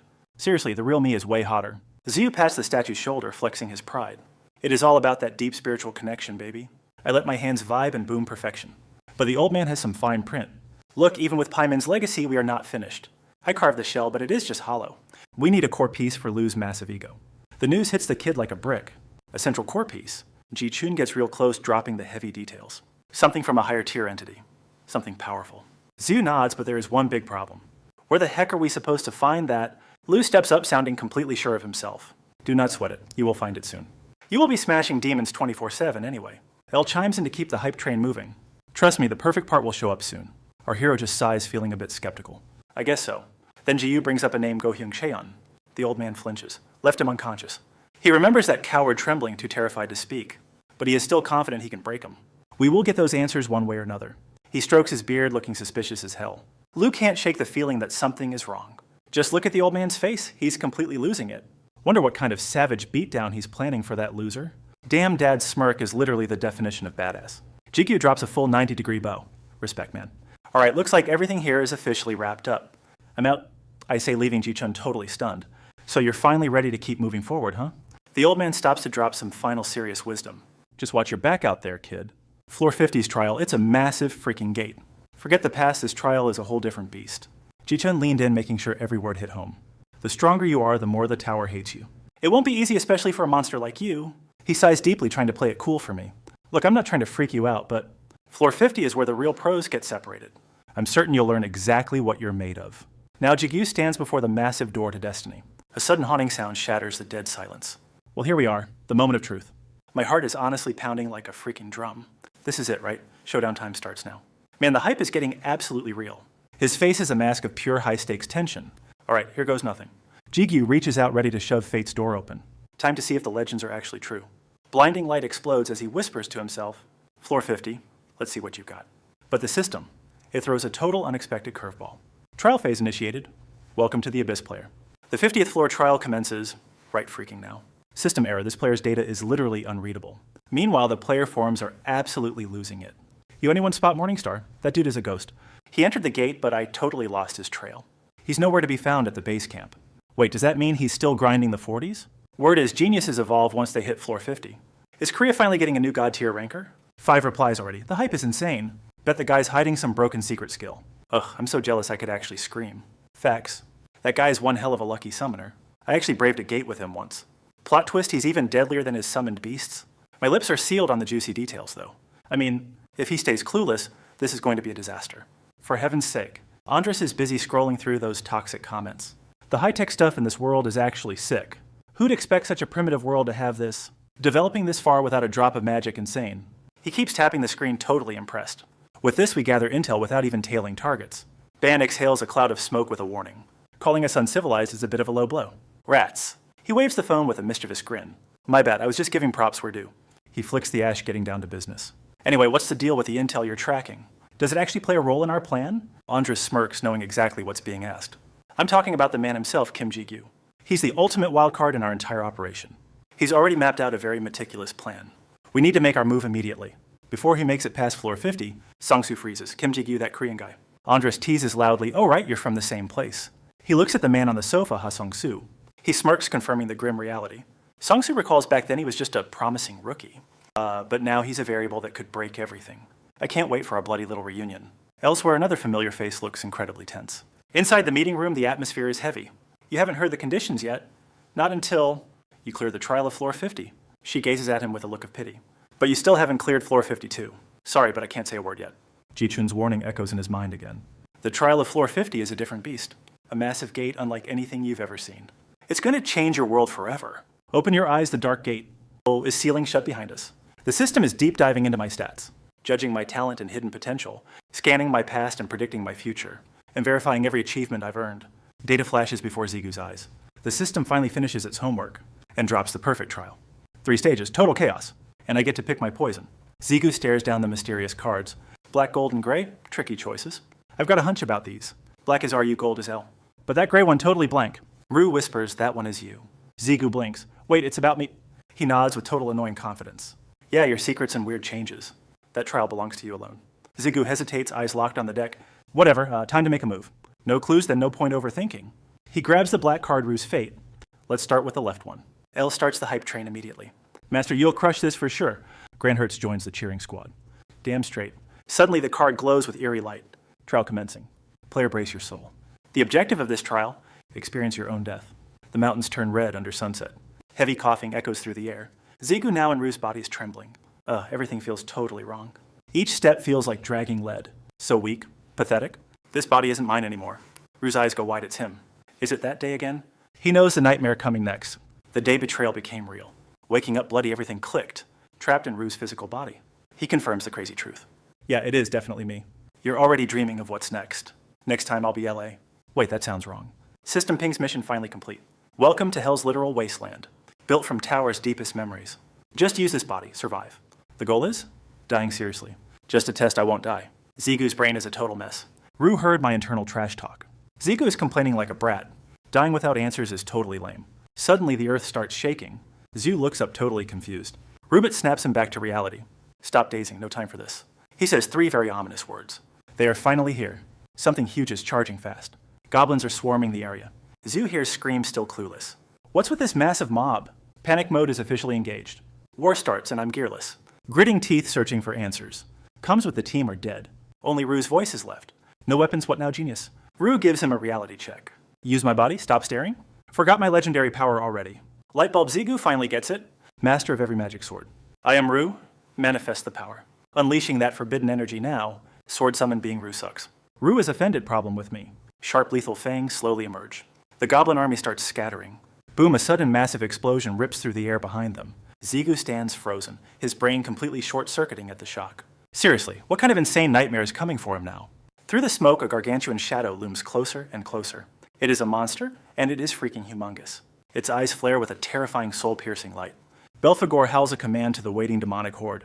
The Demon King is fading, now is our time to strike. He points forward and screams his order, all-out attack. Rue finally realizes who it is and snarls, that bastard Belphegor. Zigu is sweating buckets, his voice trembling as he stammers the name. The 7th King of Hell, a high-ranking royal among the 72 thrones. Size does not matter, he is way deadlier than Votus ever was. Elsewhere, a demon scratches his beard. Is someone talking smack about me? Zigu nods, jaw clenched. This freak is clearly the ultimate boss here. He draws his blade, mind racing. Time to carve a path out. Steel flashes as he delivers a lethal cross-shaped X-strike. The goblin army surges forward like a relentless green tide. They are swarming from every angle, leaving him zero room to breathe. Zigu's face tightens in a grimace. What is with this insane pressure? The goblin's blood-curdling screams tear through the very atmosphere. Belphegor just watches the carnage with a twisted, arrogant smirk. Zigu stares back, his mind reeling from the monster's overwhelming intensity. No way. How does this guy still have so much power? After the 6 kings attacked, he should be half dead by now. Suddenly, a deathly silence falls over the entire battlefield. Belphegor stands miles away looking down like a cold god. Zigu blinks, totally dazed. Wait, what just happened to the world? Rue whispers darkly, remember this feeling? Burn it into your soul. He explains the true purpose behind this brutal, soul-crushing trial. This is the true meaning of mastering death itself. This legend was born in the shadows of the ancient past. Once a mysterious stranger stepped into the literal fires of hell, a shadowy figure appearing in the most cursed land imaginable. Even in a realm crawling with billions of high-level demons, this unknown nobody turned the underworld into total bloody chaos. But the real nightmare started when he began to feed. He devoured his own kind to reach the absolute peak. That monster's name, the one and only, Lucifer. Suddenly another violent blast shatters the quiet moment. Zigu's eyes snap toward the distant flickering horizon. His face pales as he witnesses something utterly impossible.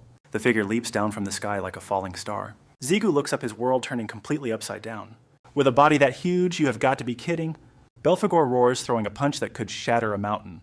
His arm bulges with veins, turning into a terrifying hunk of muscle. That massive fist is aimed straight at our boy below. Belphegor slams down like a total freight train of horror. But Zigu is faster, dodging the blow like a total pro. He turns back with a completely clueless look on his face. Hey, Rue, is your real name actually Lucifer? He snaps back, claiming he ditched that name ages ago. Now he is just Rue. Zigu smirks, swinging his blade while declaring that he is only himself. Belphegor wears a creepy grin as Zigu unleashes a flurry of strikes. His sword slashes through, tearing a bloody hole in that weird barrier. But the shield heals instantly, like nothing even happened. Belphegor looks stunned that his ultimate defense was actually breached. From above, Zigu shouts that he has a message for Belphegor. Hearing that name, the demon flinches in pure raw shock. He grins, promising to burn every single thing the demon loves. He threatens to devour the entire clan like a hungry beast. Belphegor's eyes fill with absolute mind-numbing terror. He thrusts his sword out, ordering the beast to bow. The sky bleeds a terrifying deep crimson red. The ground shatters apart in a violent, scary earthquake. Yet Belphegor stubbornly swings back with desperate blind rage. Zigu does not hesitate to strike right back. They collide, making the air thick with intense battle tension. Belphegor's invincible barrier is finally starting to crumble. The demon looks up, completely dazed and confused. How his physical vessel should be totally exhausted. For the first time, Belphegor feels true shaking fear. Yet with every second, his opponent grows even stronger. Rue stays close, constantly coaching the young warrior. Nice, you are finally mastering this lethal sensation. Zigu finally realizes the true goal of this trial. He must experience death itself to pass this test. The meaning is far deeper than mere words. Belphegor's expression shifts as the horrific truth sinks in. Strange anomalies begin to warp his borrowed physical form. This trial is simply surviving death in Rue's body. He speaks up, sounding surprisingly impressed by the progress. Is your sudden genius thanks to my legendary vessel? Zigu is speechless at the sheer audacity of it.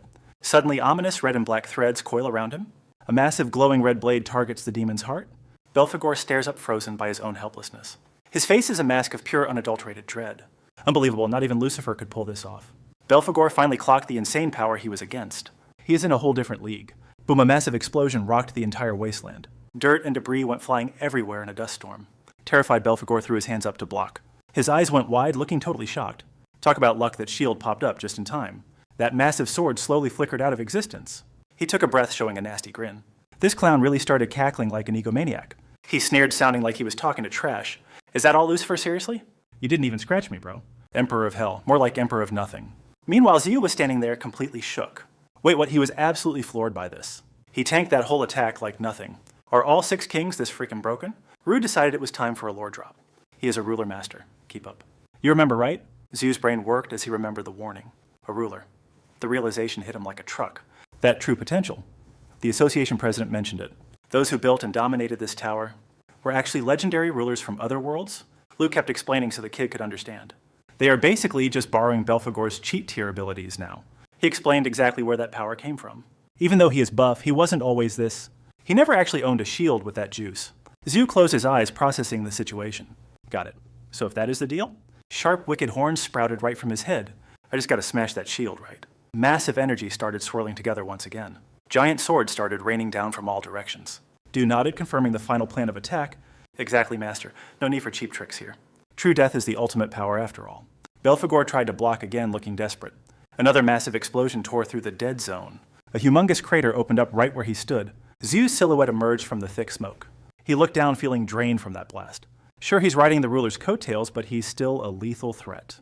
Look at Belphegor now pinned to the dirt like a total loser. It took a whole 7 days to shatter that annoying shield. Now the big bad demon is shaking, begging like a pathetic baby. Please spare me, have mercy on my soul, Lucifer. That's when Rue's voice chimed in with some ice-cold facts. Just so you know, out of all 6 demon kings, Belphegor is officially the bottom of the barrel. The weakest one.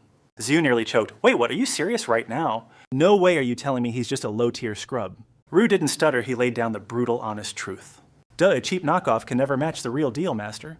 The realization hit Zhu as he flashed back to the fight. Even with Zhu's insane power, Belphegor wasn't exactly a punching bag. Honestly, Zhu had to give the guy some grudging credit. He cheated death, constantly dodging strikes like a caffeinated ninja. There were moments Zhu almost got his face wrecked on counters. And those surprise attacks, absolute close calls that nearly ended it. Cold sweat trickled down Zhu's neck as reality set in. If the ruler hadn't buffed him with those extra skills, I might have actually lost that fight. Scary thought. Rue snapped him out of it, sounding totally bored. Quit daydreaming and finish the job already, will ya? Zhu shook it off, soaring back into the sky with a smirk. Oh wait, Zhu suddenly called out to the dying demon. Yo, Belphegor, Rue told me to give you a little message. The demon's eyes went wide, filled with a mix of dread. Rue, what did he say? Is he saving me? Zhu unsheathed his blade, his voice turning cold as ice. Seeing your face again, honestly makes me want to puke. Zhu's expression turned demonic as he raised his steel high. Here's hoping we never meet in the afterlife. Bye-bye. Belphegor's mind shattered. He stammered, his voice trembling with fear. You're not... It can't be. Total realization washed over him like a bucket of freezing water.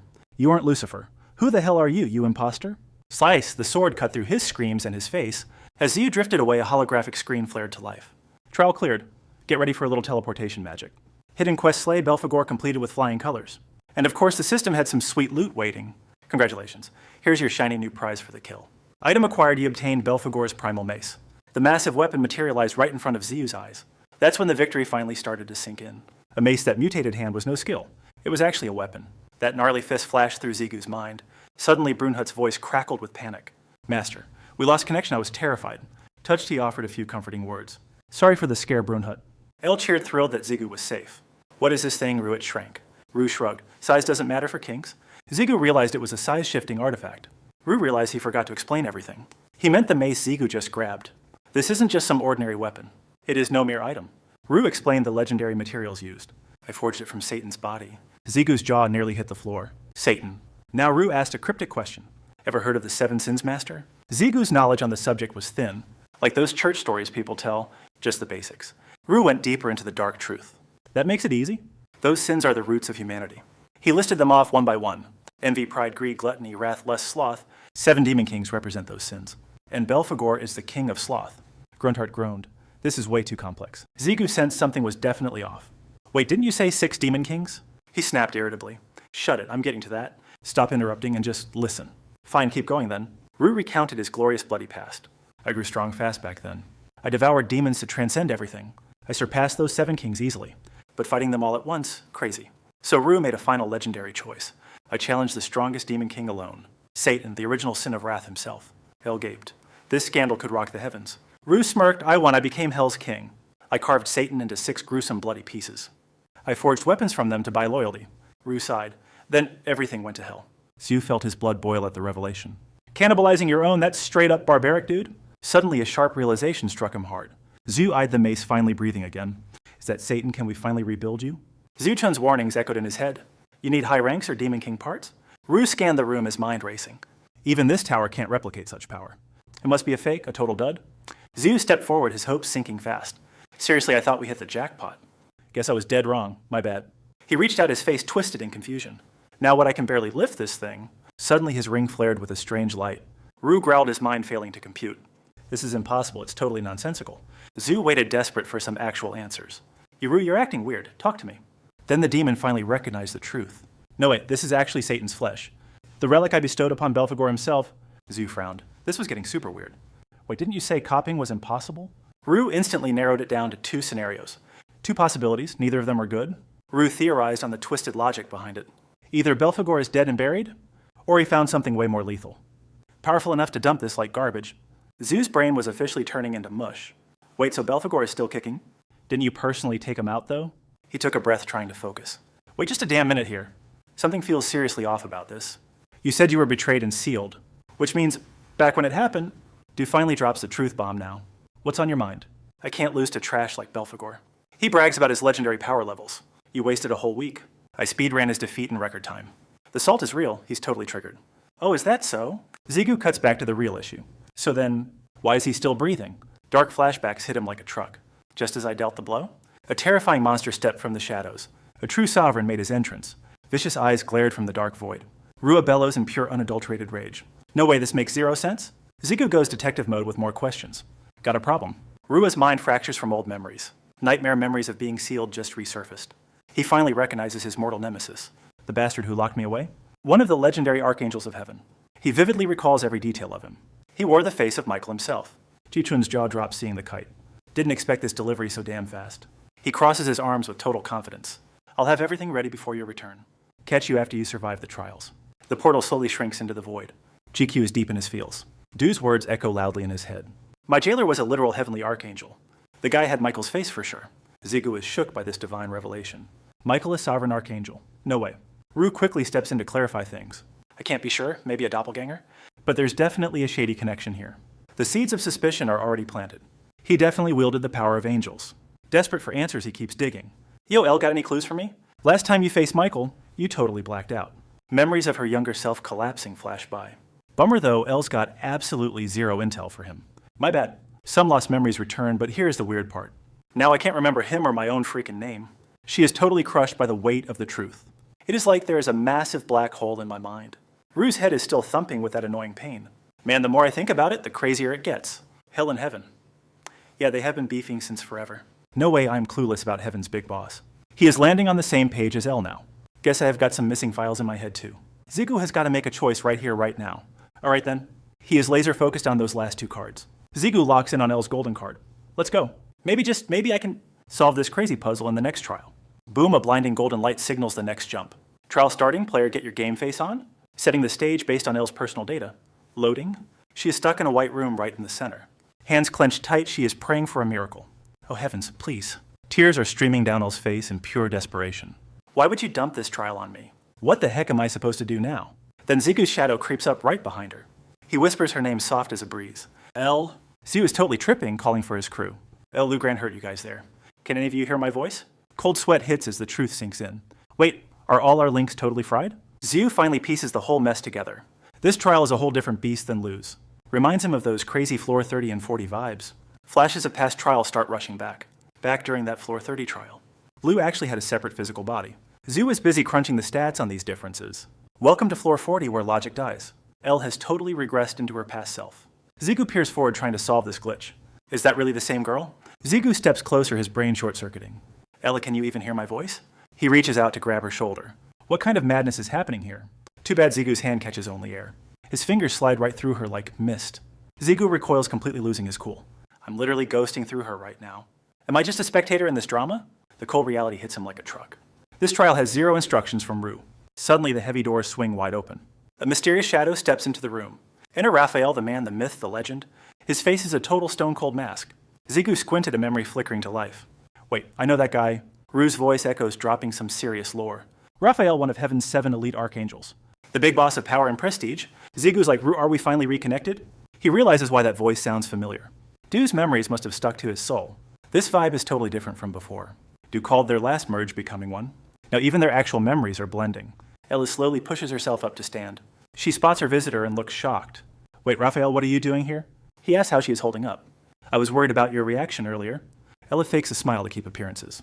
Raphael protests, but she cuts him off. I'm the leader. This weight is mine. Her voice is made of absolute steel. A lazy leader isn't worthy of this rank. I will protect everyone no matter what. Zigu's head is literally spinning now. Wait, El was a freaking archangel. She gives a gentle saint-like smile. Relax, this was always his divine plan. A sudden voice shatters the silence, nearly scaring El to death. Zip it with that nonsense already. Another mysterious figure steps slowly into the light. Zigu watches intensely, waiting to see who's crashing the party. He gasps in total shock. Wait, Michael! He sneers with pure attitude. His will, please, he's gone. Gabriel snaps, newsflash. God died the second this tower finished.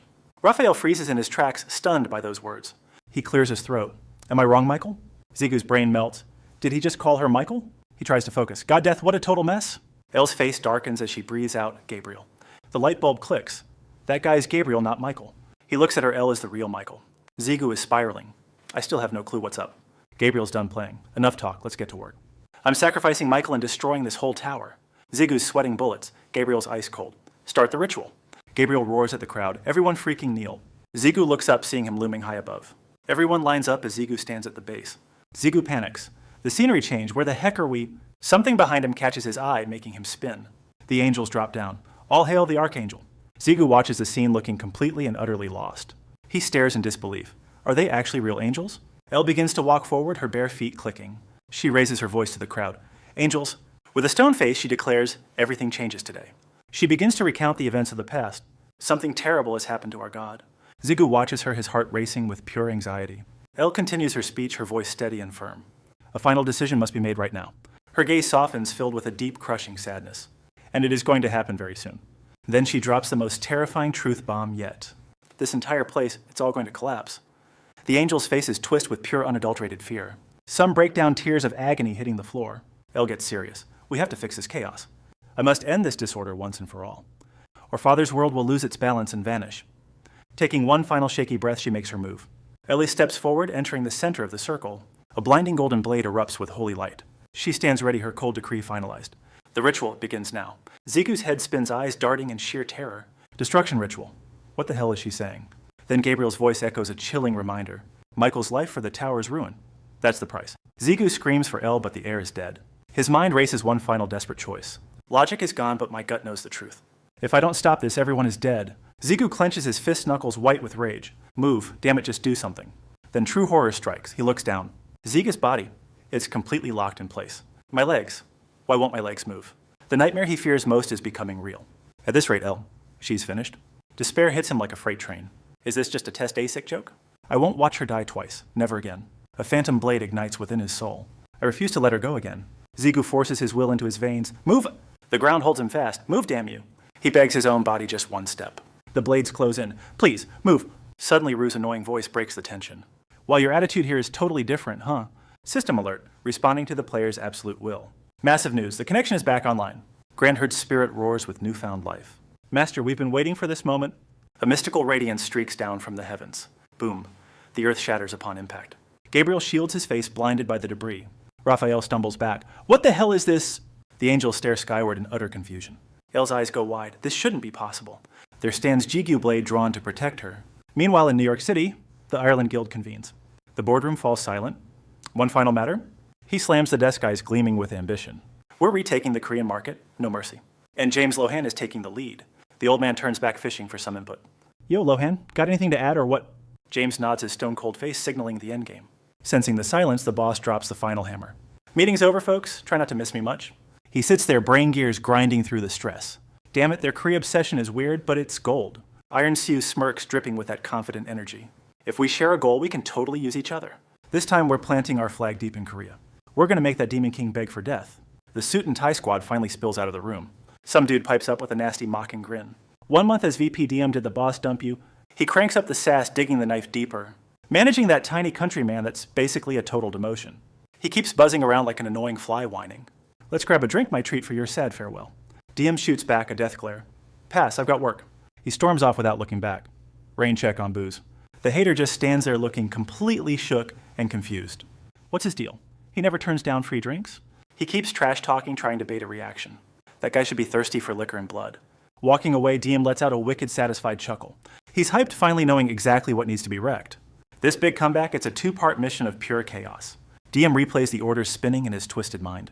Goal number 1, take over Korea and build clout. And goal 2 is the one he's actually dying to start. Snatch Kim Ji-gyu's family right out from under him. Suddenly, thick smoke explodes across the grand staircase. The kneeling angels gawk upward, their holy minds blown. What the hell is going on here? They can't believe their eyes. This is pure insanity. Where did this badass even crawl out from? Ji-gyu stands tall, a human shield against the madness. Gabriel takes a massive, soul-crushing breath, his rage boiling. Who dares? He screams with pure fury, demanding a blood sacrifice. Who's the brat brave enough to trash this holy ritual? A brilliant gold wing shatters the air, glowing with power. Then another dozens of wings fill the entire sky. The archangels ascend, ready to rain down absolute hell. Zigu stands his ground, shielding El from danger. She frowns, her voice shaking as she asks, "Tell me, who are you exactly?" Zigu flashes a smug, playful grin at her, but his next words leave her stunned. "I am your one and only master." Zigu turns back with a kind, knowing smile. "I guess you don't recognize me, El." Suddenly, Du pipes up with a worried warning. "Master, about those words you just said." A sudden chill crawls down Zigu's spine. El's attitude shifts as she asks him again. "Did you just claim to be my master?" Her face darkens as she prepares for judgment. "You dare stand here claiming to be God? The supreme leader of all angels. Me." Zigu freezes, confused by this sudden, deadly turn. "Wait, what? What is going on here?" Raphael glares at him with pure burning hatred. The others are also consumed by absolute rage. Zigu stumbles as a terrifying aura fills the air. Du sighs. "You idiot, she's still an angel? Claiming your master is claiming to be God? You're bold to blaspheme in front of angels." Granhurt remains loyal and steps forward bravely. "Don't worry, master. I will protect you always." Zigu's heart races. "Wait," she said, "God." He suddenly remembers a vital clue from earlier. Gabriel previously said that God was already dead, but that would mean something even bigger. A world-shaking realization finally dawns on him. So God truly existed after all. El's aggression fades into a sea of confusion. "Why do I feel this strange sensation?" She looks at him with growing doubt. This man who calls her that strange name. I should strike this sinner down immediately. For the crime of faking the Lord's identity. Yet El hesitates to strike Zigu down. She feels a strange urge not to fight. High above, Gabriel is ready to punish him. A sinner ruining the right and faking divinity. He frowns, preparing to launch a final strike. "No mercy, prepare for your divine punishment." Suddenly, Gabriel's body begins to flicker and fade. Within a heartbeat, he closed the gap. Gabriel poured every ounce of strength into one lethal strike. Zigu stood frozen, his reflexes failing to respond. El reached out instinctively, desperate to stop the madness. "Stop it right now, Gabriel?" A massive explosion of dust and gravel erupted. Gabriel soared back, reclaiming his original high ground. He glared down at the chaos, his brow furrowed. Staring at the massive crater, he hissed, "Did he escape?" That thing, it's definitely no ordinary creature. Gritting his teeth, he scanned the area like a hawk. How dare he interrupt such a sacred ceremony? Where the hell did that bastard vanish to? Gabriel glanced aside, his confusion only mounting further. But why is Michael just standing there doing nothing? Suddenly, crimson magic blazed across the entire sky. A chill ran down Gabriel's spine. Zigu was right behind him. Raphael watched from a distance, completely shell-shocked. That aura, this terrifying power is off the charts. He stared at the figure in front of him, paralyzed. What is the Lord of Hell doing in this place? Zigu blinked, looking completely lost and confused. He stared at his own hands, his mind reeling. Since when could I manifest Ru's demonic power? Brunhut shrieked in terror at the sight of this form. Oh no, the wicked Ru has returned once again. Ru scoffed, clearly annoyed by the brat's constant whining. Cooling his temper, Ru offered a calm, steady reassurance. "Relax, my dark side hasn't fully awakened yet." He inspected his new body and reached a conclusion. Lingering effects from the first trial, it seems. At least I can tap into some power for now. Realization hit Zigu hard. So that's the secret. He recalled the lethal weight of Gabriel's previous strike. That attack, dodging or blocking it, was simply impossible. Still, Zigu couldn't deny the man's overwhelming strength. After all, Gabriel once defeated Ru while totally exhausted. Ru spoke up, emphasizing a much deadlier truth. He sensed a catastrophic storm fast approaching them. Every angel here is a high-ranking heavenly powerhouse. He kept whispering warnings of the impossible odds. They're all as lethal as Belphegor or even stronger. If El joins them, our future is pitch black. Even with my full power, you won't survive this. He sighed, mourning the reckless path they had chosen. One job, if you just stayed put, you would have passed. But nope, you had to make things difficult, didn't you? Yeah, I'm rethinking it. I totally acted way too fast. Grunthard screams, his patience finally hitting rock bottom. Ru snaps back, "I won't let El die on my watch." "Who said anything about her dying?" came the cold response. Gabriel spins around, fuming like a kicked hornet. "Michael, what are you even doing right now?" He turns back, his voice dripping with toxic blame. "The Lord of Hell is literally standing right here. You're our leader. Why are you standing there like a statue?" Her face goes dark as she stays frozen in silence. Gabriel won't stop screaming right now. Finally, Ella snaps out of it, looking completely dazed. She's feeling this crazy restless itch she can't explain. It's like a super important memory just got deleted. Elle clutches her head in agony, desperate for answers. Ugh, what is this weird empty feeling in my chest? Gabriel isn't having it, his voice getting dangerously heavy. Are you seriously zoning out while the world is ending? He stands tall, barking orders like a total alpha. Behold, I am Gabriel the Archangel. Listen up, all angels are ordered to retreat. Gabriel drops a truth bomb that shakes the battlefield. The Lord of Hell. Poof, every single angel vanishes into thin air. Gabriel declares his squad has the target completely surrounded. We archangels will be the ones to destroy you. They lock onto Xigu, charging like heat-seeking missiles. Sparkly golden dust rains down from the sky like glitter. Boom, a massive explosion sends rocks flying everywhere. A gigantic pillar of gray smoke pierces the heavens. Slowly, a mysterious door begins to materialize from within. This fight is turning into a total nightmare fast. Then suddenly, everything goes deathly quiet once again. High above, a godlike figure controls hundreds of swords. Behold the Archangel Sariel. Those lethal blades are all pointed at Zeus's heart. His eyes turn ice-cold sparks flying as he counters. Zeus swings his blade, parrying the steel storm effortlessly. He rockets into the sky, dodging every deadly strike. Debris and dust explode, blinding the entire battlefield. Enter Archangel Ramian, the cold-blooded blue-haired killer. Zeus spins around his guard up against the attack. He blasts forward like a lightning bolt to evade. Water element unlocked time to turn into a human puddle. Zigio turns back, ready to face the rising tide. But that water is wild, and something scary is coming. Surprise Archangel Raphael just appeared right behind him. Zigio snaps around, his danger sensors going off. Gold slashes fly everywhere, their blades are screaming. The tension is crazy high. Who's gonna blink first? They're nose-to-nose grinding steel and trading glares. Suddenly something weird starts happening in the back. Great, another glowing jerk is joining the fight. It's Archangel Riguin looking way too dramatic. Boom, a massive fireball drops from the sky. System alert, looks like I'm getting a spicy upgrade. Fire element. Now I can literally burn it all down. Zigu's flames are roaring like a freaking volcano. His fire shoots up, scorching the entire sky. Then Zigu spreads his wings and descends like a boss. His eyes are blank, the lights are on nobody's home. Creepy black smoke starts rolling over the battlefield. A weird orb of water appears out of nowhere. It traps Zigu instantly. This guy was totally blindsided. And here comes Mr. Arrogant floating down from above. Archangel Gabriel. Yeah, he's got that I'm better look. He's playing Puppet Master with that massive whirlpool. The water lances forward, aiming to drown our hero. Zigu gets tossed around like laundry on a spin cycle. While he's still dizzy and trying to recover, a holy sword is aimed right at his face. Meet Archangel Uriel, the ultimate party crasher. He's looking down at Zigu like he's actual trash. Uriel swings, it's a heavy-duty soul-crushing strike. A massive explosion of power follows the blade. Grunhut is screaming like a fanboy in a horror movie. Rue is panicking too. Hey Master, you still alive? Master, talk to me, tell me you're okay. But luckily Zigu's own sword has finally appeared. He slams his blade deep into the broken ground. Zigu's just standing there like it's a Sunday walk. That massive attack didn't even mess up his hair. Wow, I thought you guys would actually be strong. Raphael's jaw literally hits the floor seeing this. The golden boy is finally starting to sweat. He realizes Zigu just tanked every single holy nuke. They can't believe it. This guy is totally unshakable. As black wings unfurl, meet the new Lord of Hell. Things just got real. A mysterious shadow looms from the rooftop. Gabriel mutters 2 words, the ritual. Then he impales L. It's go time. Zigu sees the carnage and screams Zigu slams down as a surge of energy blasts back. With a killer glare, Zig unsheaths a soul-cutting blade. He swings low, sending a lethal streak of crimson energy. As the smoke clears, Gabriel looks totally rattled. Gabriel finally realizes what kind of monster he's facing. Newsflash, defeating the Hell Lord was never the main goal, because only Michael has the power to take him down. He's satisfied for now, even if Michael's being totally weird. Once the ritual succeeds, even the Hell Lord is toast. Wait, Gabriel's eyes go wide, that hand is radiating power. Gabriel's brain is melting. How does he control life energy? Only one legendary being can control life and death. The other angels watch on in total silence. Raphael is frozen, breaking into a cold sweat. Man, they can't believe their eyes. This wasn't the plan. How can the King of Hell possess the power of life? Raphael stands there trembling in total disbelief. Oh, Father. Gabriel stares down, looking completely dazed. His head is spinning with a million questions now. I have zero clue what's going on anymore. One thing is clear, this situation is spiraling into chaos. Still, Gabriel isn't backing down from the original plan. We've come way too far with this ceremony to stop. There's no way I'm letting this end here.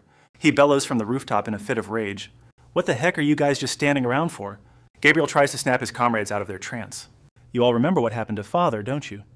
Don't fall for the Hell Lord's dirty mind games. He demands they get back to the mission immediately. We're going to erase him and finish the ritual.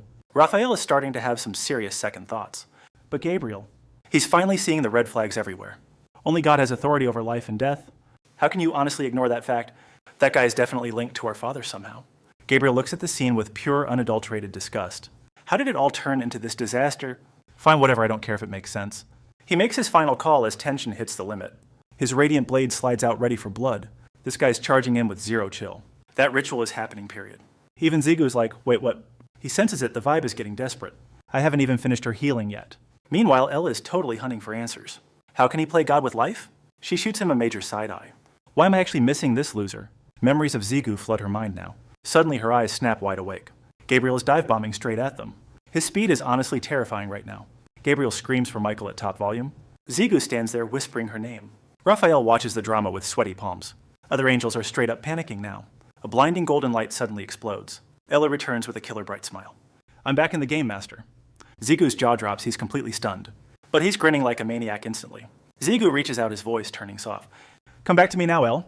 Runhurt starts cheering like a total fan. Welcome back to the party, girl. Du is just there being a hater. Oh, Elle is such a headache. Gabriel stares, his brain failing to compute. A sword. But the ritual isn't done. Raphael's face is a picture of shock. Zigu digs his heels in and commands, let's go, Elle. He feels guilty pulling another blade out. Sorry you're back and already working overtime. Zigu levels his sword looking hyped. Let's drop a massive nuke on them. Insane power erupts, shattering the air. Gabriel freezes midair, hit by fear. He feels a lethal omen approaching fast. What's that something's about to launch? Gabriel's too shook to move closer. What is this soul-crushing pressure? This is bad, really bad. He's trembling, drenched in cold sweat. If I hadn't moved, I'd be freaking toast. Gabriel's ego finally cracks under pure terror. That hit was a one-way ticket to oblivion. Zigu lets out a roar like a boss. Total chaos. Monochrome destruction erupts from every single side. An angel's gaze turns completely hollow. Uriel stares down, looking totally lost. Raphael is sweating bullets over this mess. Remian watches the sky in total disbelief. Everyone is glued to the insane spectacle. The energy fades, leaving only silence behind. Fresh blood paints the ground in crimson. A silhouette emerges through the settling dust. Gabriel gasps, clutching his mangled arm tight. His face twists in pure, unadulterated fear. What kind of cheat code attack was that? That energy completely eclipses any Archangel's power. Gabriel refuses to face the nightmare truth. 1 millisecond slower and I'd be history. His brain just cannot process this insanity. Why is Michael following that complete freak? There are too many questions, but still, Gabriel tries to play it cool somehow. He thinks he can still fix this. He starts screaming like a desperate man. Fellow Archangels, can you feel that stench? Pure demonic filth is oozing from him. Gabriel keeps desperately pleading for backup. It is chaos, our most ancient enemy. Injured and bleeding, he demands their loyalty. How long will you insult Father by mistaking him? Draw your blades and behead this heretic. But silence is the only answer he gets. He sees the Legion standing perfectly still. They form a line with eerie calm. Suddenly, every single one of them kneels. The entire host bows in absolute reverence. Welcome home, Father. We await you. Every eye turns toward the high stairs. Gabriel is losing his mind with fear. By all that is holy, no. Then a blinding radiance shatters the dark. A golden sun erupts from the summit. Zigu's voice trembles as the reality shifts. We're in deep trouble. He's completely losing his mind. Seriously, though, what the heck is happening to me? Zigu sensed a freak phenomenon pulsing behind my back. Grunthut stepped up to explain the madness with respect. Master, you're literally glowing, Iluk stammered in pure shock. Wait, this is... Rui grinned, enjoying the sudden chaos. All right, now things are finally getting fun. Is this a weird side effect from that trial? He suddenly realized the truth behind this strange glow. Simply put, your trial-perfected powers have reached their peak. Now they've met Eo's nearly perfect growing strength. Vu pointed out the divine Halo God's own sacred symbol. Master, you've become an entity standing right next to God. A massive monolith sits in a void with endless stairs. Above, a blinding halo pierces the sky, the Creator's mark. Rows of robed figures kneel beneath the vast blue sky. The atmosphere feels heavy with sacred, overwhelming majesty. Every single face is masked in deathly silence, showing absolute respect and total devotion to their Lord. Master, you've evolved into an entity approaching the divine. Zeus stood tall against the brilliant, radiant sky. A blinding golden light exploded from right behind him. It looked exactly like a divine holy aura, an entity existing near godhood. He thought, does this mean I'm basically God now? Gripping his sword, he asked with a stern look. Eyes full of authority, angels serve God right. You'd know this better than Du. What's going on? She spoke of the gap between mortals and gods. I'm clueless. Only God is supposed to have that halo. Du tried to explain a power beyond human logic. First, the one called God holds many deep secrets. We honestly have almost zero information about God. Jigyu stood ready, dual-wielding his blades with power. He looked like a majestic holy warrior from legend. Got it. He glanced around, checking his surroundings with doubt. His face was a total mess of pure confusion. He was totally lost. So what does this shiny halo actually do? He gave a short and brutally honest answer. It glows. Jigyu frowned hard. His eyes narrowed, filled with suspicion and doubt. He felt both shocked and completely baffled. Pure confusion mixed with total annoyance. Even a toddler knows that. But Ru isn't done dropping facts. Plus it purges all that demon filth.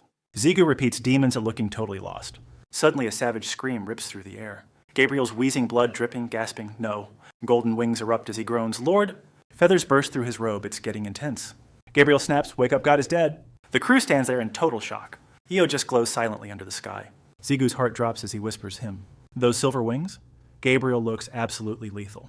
Zigu locks in. Heads up, it's here. Look closely, boss, it's the fallen angel symbol. Raphael loses it. Gabriel, you traitor. He's shaking so hard he can't talk. You turned your back on the angels, On Michael and our own father. Gabriel just wipes away the blood. Cold. Then comes that creepy, arrogant laugh.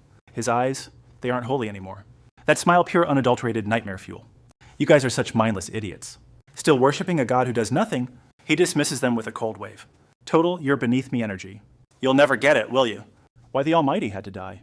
And why I built that massive tower. The team's jaws hit the floor. Everyone is officially losing their minds. He stands there tall and terrifying. His very presence starts turning pitch black. The vibe heavy, scary, super dark. Raphael can barely choke out the words. You helped kill our father. Gabriel hears him loud and clear. He just smirks like a true villain. Looking smug as hell, he enjoys this. That I fooled you all grin says everything. Gabriel shoots his hand into the sky. His face twists into a demonic mask. Pure darkness explodes from his soul. The age of gods is officially over. That lazy-ass god won't be watching us anymore. His trash talk was seriously killing the vibe. Isn't a god with that much power supposed to lead? Listen up, fam, our time is finally here. Gabriel pointed forward with a totally psycho-chilling grin. From now on, we're the ones writing history. Suddenly, his face twisted in pure, unadulterated shock. A nasty mix of agony and bitter regret. Gabriel froze there, arms wide like a statue. Something blurred past, leaving a trail of absolute wreckage. His majestic wings, yeah, they just snapped. A jagged gash opened across his shoulder. Crimson blood started spraying from the wound. His face was a literal map of pure agony. One long, deep strike carved through him. Blood splattered everywhere like a horror movie. His eyes rolled back as pain took over. He's hacking up a geyser of blood. Only pathetic strangled whimpers escaped his throat. The crowd just stood there, totally traumatized. What they were seeing was straight up terrifying. He collapsed face first into his own blood. And behind him, Zigu, the guy who just delivered those 2 lethal strikes. Looking like a cold-blooded boss through the smoke. Zigu stood tall, giving him the ultimate death stare. You're the one who iced Elle, right? Ella says he's a demon, wait so she's not dead. His blade ignited with a glow like pure hope. Ella closed her eyes with a serene, angelic smile. She looked totally at peace, bathed in light. Thanks, Master. System notification. You passed Elle's trial. Hidden quest. Clear Gabriel's betrayal blocked. More alerts popped up. You've received Ella's data. Physical body Ella acquired? Some trace data still lingers in her body. Something hit the floor. Rewards incoming. Loot gained Gabriel's holy grail. Zigu stared at the glowing loot with total curiosity. A holy grail? This thing is glowing like crazy. Zeus snatches the artifact, moving with the razor-sharp precision of a high-tier predator. He stares at the cup eyes dancing between curiosity and doubt. Man, this thing's blindingly bright. Zhu raises the grail, gripping it tight as a haunting sense of déjà vu washes over him. Rue drops the bomb. A fragment of the grail lives inside him. Talk about a major identity crisis. The room grows heavy and ancient, like they've stepped right into some forbidden high-stakes ritual. That fragment I secured, yeah, it's literally a part of you now.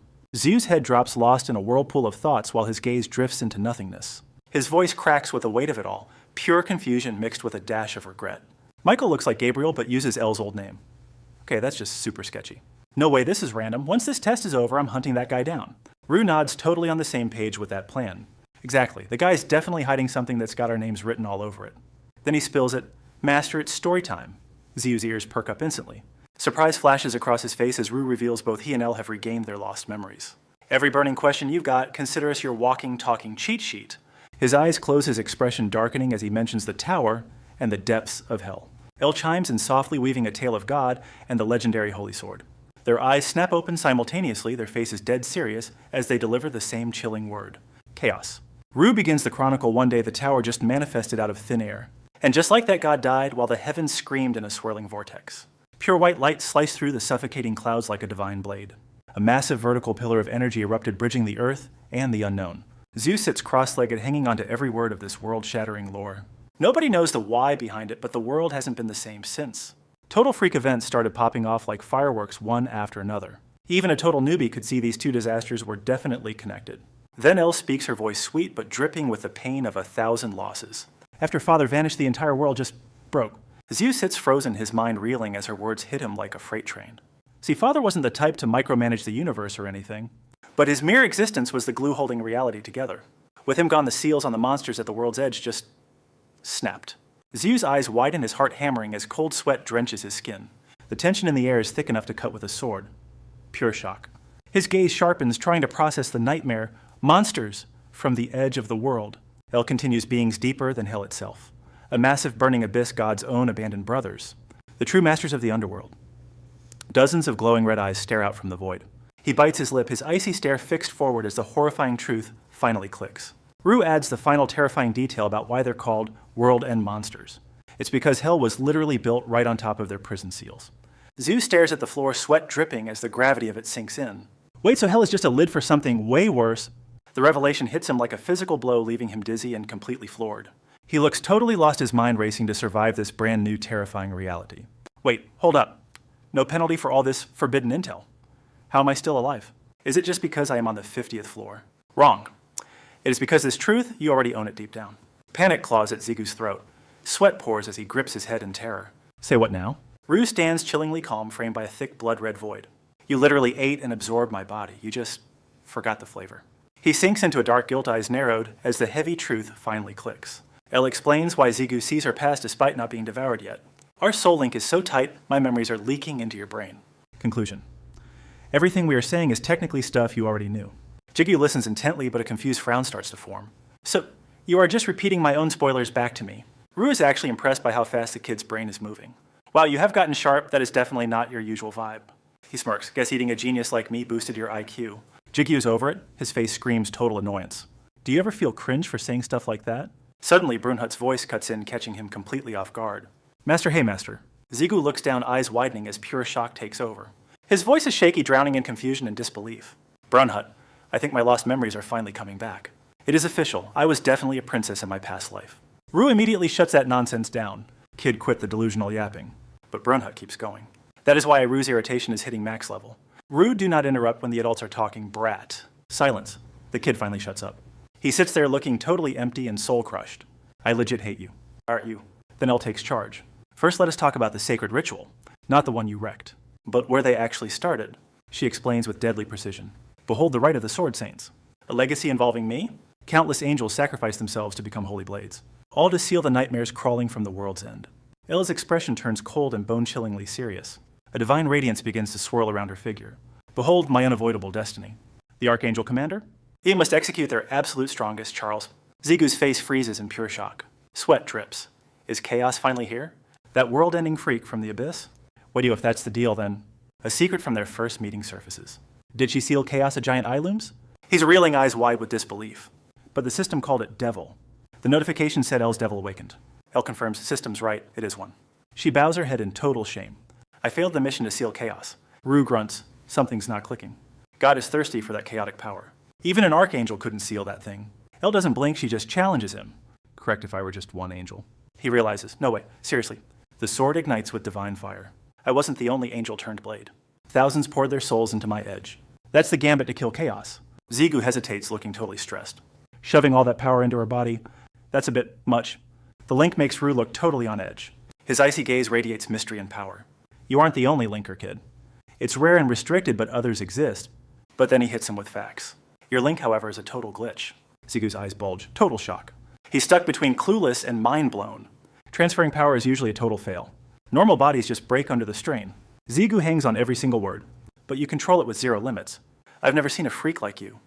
Rue crosses his arms, looking unimpressed. He stays cool, eyes half-lidded. His voice drips with pure annoyance. All right, zip it. Let her talk stop killing the vibe. She snapped back in total defiance. Rue, you're being a massive buzzkill. Elle erupted with light as the ritual ignited. It was all going perfectly, until now. That's how I became the first holy sword. Golden beams surged, locking onto her body. Elle's gaze sharpened. Something was definitely off. Her face turned incredibly dangerously tense. Then I realized something was dead wrong. The light split, scattering toward the crowd. The power meant for me was hijacked. It flowed to others for some reason. She whipped her head toward her companion. Her eyes widened with confusion and dread. Elle realized Gabriel had totally backstabbed us. He smirked, looking down on her contemptuously. That moment triggered everything that followed. Suddenly a holy sword stronger than me. The Archangel leader finally made his move. Zigu locked his gaze in one direction. He looked stunned as he spoke up. So that's the power he's hiding. Rue confirmed they were all holy swords. Gabriel soared high with a smug grin. Then heaven began changing way too fast. Gabriel seized control and ruled with iron. The other angels had to obey him. But one legend refused to bow down. Only the Archangel Raphael stood his ground. Raphael took me the newly forged holy sword. To seal the chaos, what absolute heroes. Elle was talking when he blurted, wait. She blinked, confused by his sudden outburst. Ji sat there, clearing his throat. He fidgeted and blushed, struggling to speak. He kept coughing. Something was bothering him. Finally, he just decided to ask straight. What's the deal between you and Raphael? Elle froze. That was out of nowhere. A heavy silence filled the entire room. Even Du frowned at the awkward vibe. Are you a total idiot? Elle had no clue what he meant. Regarding Raphael, what are you even asking? Ju scratched his face, looking away guiltily. Things get awkward fast. Raphael looks totally unhinged while running his scans. That question left even the great Raphael speechless. So, are you two secretly dating or what? Silence fills the room. She just stares eyes wide like saucers. Suddenly, her face turns beet red. She is totally caught off guard. Wait, no, we are totally not like that. Panic mode activated. She stammers, trying to save her dignity. Raphael and the others, they are just my battle buddies. Romance. Yeah, that is not exactly in my vocabulary. Zigu gives a strained smile, sweating bullets from the awkwardness. Really my bad for asking such a weird question. Rue goes quiet for a second before continuing. Suddenly she lets out a heavy dramatic sigh. Hey Rue, things are about to get spicy. He grins, eyes closed. Hey, I actually live for this kind of chaos. She looks down, covering her mouth to hide the feels. Gabriel's betrayal cost me my power, but I'm still here. I still hold the ultimate power over life. Elle continues. Raphael risked everything to stop the chaos from spreading, but the success rate basically 0%. Raphael's face was the definition of pure shock. Did the heavens actually lend a hand there? Cracks began spiderwebbing across the ground. Yet that damn seal just would not break. He plunged his blade deep into the abyss. Raphael literally used me as a stake. I was the sword driven into the seal's heart. With fire in his eyes, Raphael rammed the blade home. Victory was so close they could almost taste it. Zigu blinks in disbelief and asks for clarity. Almost success. You cannot be serious, Master. Ultimately, it was a total failure. Right when things went south, that jerk Gabriel appeared. He had that suspicious "I am the villain" smirk, and he was carrying a black sword that was Rue. He growls, teeth gnashing in pure rage. That total scumbag! Sensing the fury, the protagonist calls out, Rue! I knew someone used me after I was sealed away. But hearing the truth, it pisses me off even more. So what happened in that chaotic mess next? Gabriel wore a demonic grin, swinging his blade at Raphael. Raphael reacts instantly, his face twisted in sheer terror. The duel began as Gabriel sabotaged the entire seal. Raphael looks exhausted. The worst-case scenario. He stares in terror. The seal is broken. Chaos awakens. The ground explodes, sparks erupt from the abyss. The rift tears wider as blinding light surges. A massive fanged maw opens. Chaos has awakened. Gabriel watches with a twisted, sinister smirk. Raphael shields his face. The tension is lethal. He screams, Gabriel, have you lost your mind? Unleashing chaos? Are you trying to destroy everything? He still hopes for a spark of brotherly love. Gabriel scoffs, mocking his brother's pathetic hope. Cold, calculated, and unhinged. Pure madness. Misunderstand number one want to release chaos. Pure arrogance. His ambition is truly terrifying. The world has secrets you'll never understand. He twirls his blade with deadly, stylish grace. He grips the hilt, radiating absolute power. His eyes wide, he's buzzing with excitement. He laughs like a maniac. You're clueless. He hurls the blade with razor-sharp focus. It rips through the sky toward Raphael. The blade pierces his chest like butter. Raphael gasps in sudden, agonizing pain. He stares in shock at the wound. His eyes are wide with utter disbelief, a mix of pure agony and shock. He stares at the steel through him. What is this? Gabriel grins with ultimate self-satisfaction. The face of a cold-blooded winner. Hell's new absolute ruler. My little going-away gift for you. Parting words filled with pure contempt. Later, loser. See, you never... Raphael plummets into the gaping throat of chaos. He grips his sword as final hope. Suddenly, the blade erupts in holy light. Gabriel flies off with a serious look. Below Raphael's glowing like a miniature sun, Gabriel turns back looking totally rattled. Raphael grabs his throat in desperation. He grits his teeth. Wherever I go... Bloody and enraged, his face is distorted.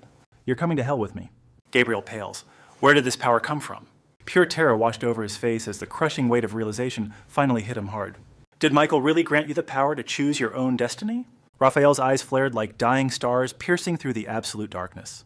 It was a gaze both holy and utterly terrifying. Gabriel's expression twisted into a mask of pure, bitter, divine contempt. How pathetic. You have only seen a tiny fraction of the truth. This isn't a power that a human like you can ever hope to control. Raphael's lips curled into a smirk fueled by a resolve of pure iron. Yeah, you're actually right about that one. But his gaze burned a bloody crimson sparked by a rising manic frenzy. He flashed a grin that screamed total defiance. I've still got enough left in me to drag you down to hell. Gabriel's face suddenly went pale with a look of absolute raw dread. Hate to break it to you, but nothing is going according to your plan. They plummeted as space itself was devoured by some colossal, unseen, monstrous entity. A massive vortex of flame and black chaos erupted, covered in gnashing teeth and endless, hungering eyes. And that is where my memory of the event ends.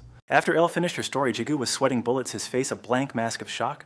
He sat alone in that infinite white void, a lonely shadow against the blinding light. Jigu gripped his arm tight, his voice trembling with a hint of deep concern. So, just how bad did the chaos get after that? And what about that demon you sealed away? Elle closed her eyes and gave a chillingly calm, steady answer. I don't have all the details, but I can tell you this for sure. She was just about to drop the real bombshell when a sudden booming voice cut her off mid-sentence. Jigu, you there? You look like you just saw a freaking ghost. Jigu's face was now a map of pure confusion and rising panic. Heads up, kid. We have got a major problem on our hands. Forget the gate. Your side of things is in deep trouble. He warned that at this rate, Jigu might never find his way out of there. Jigu's jaw hit the floor as he processed the devastating news he just heard. The shock on his face instantly shifted into a look of pure anxiety.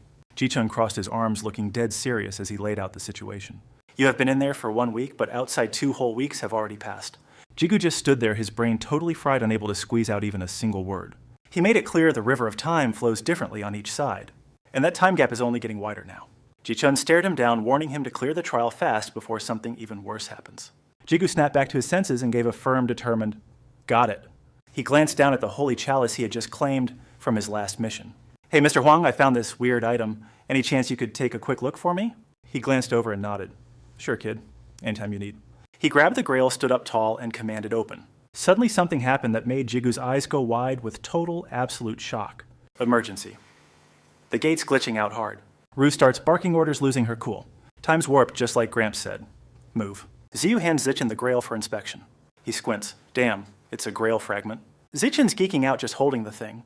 Science time, I'm finally going to study this. Suddenly a memory hits him like lightning. What, you need to hear this, kid. Ji-chun drops some heavy unwanted truth bombs. Serious talk time. This is important. The Iron Association's acting super sus. Word on the street is getting ugly.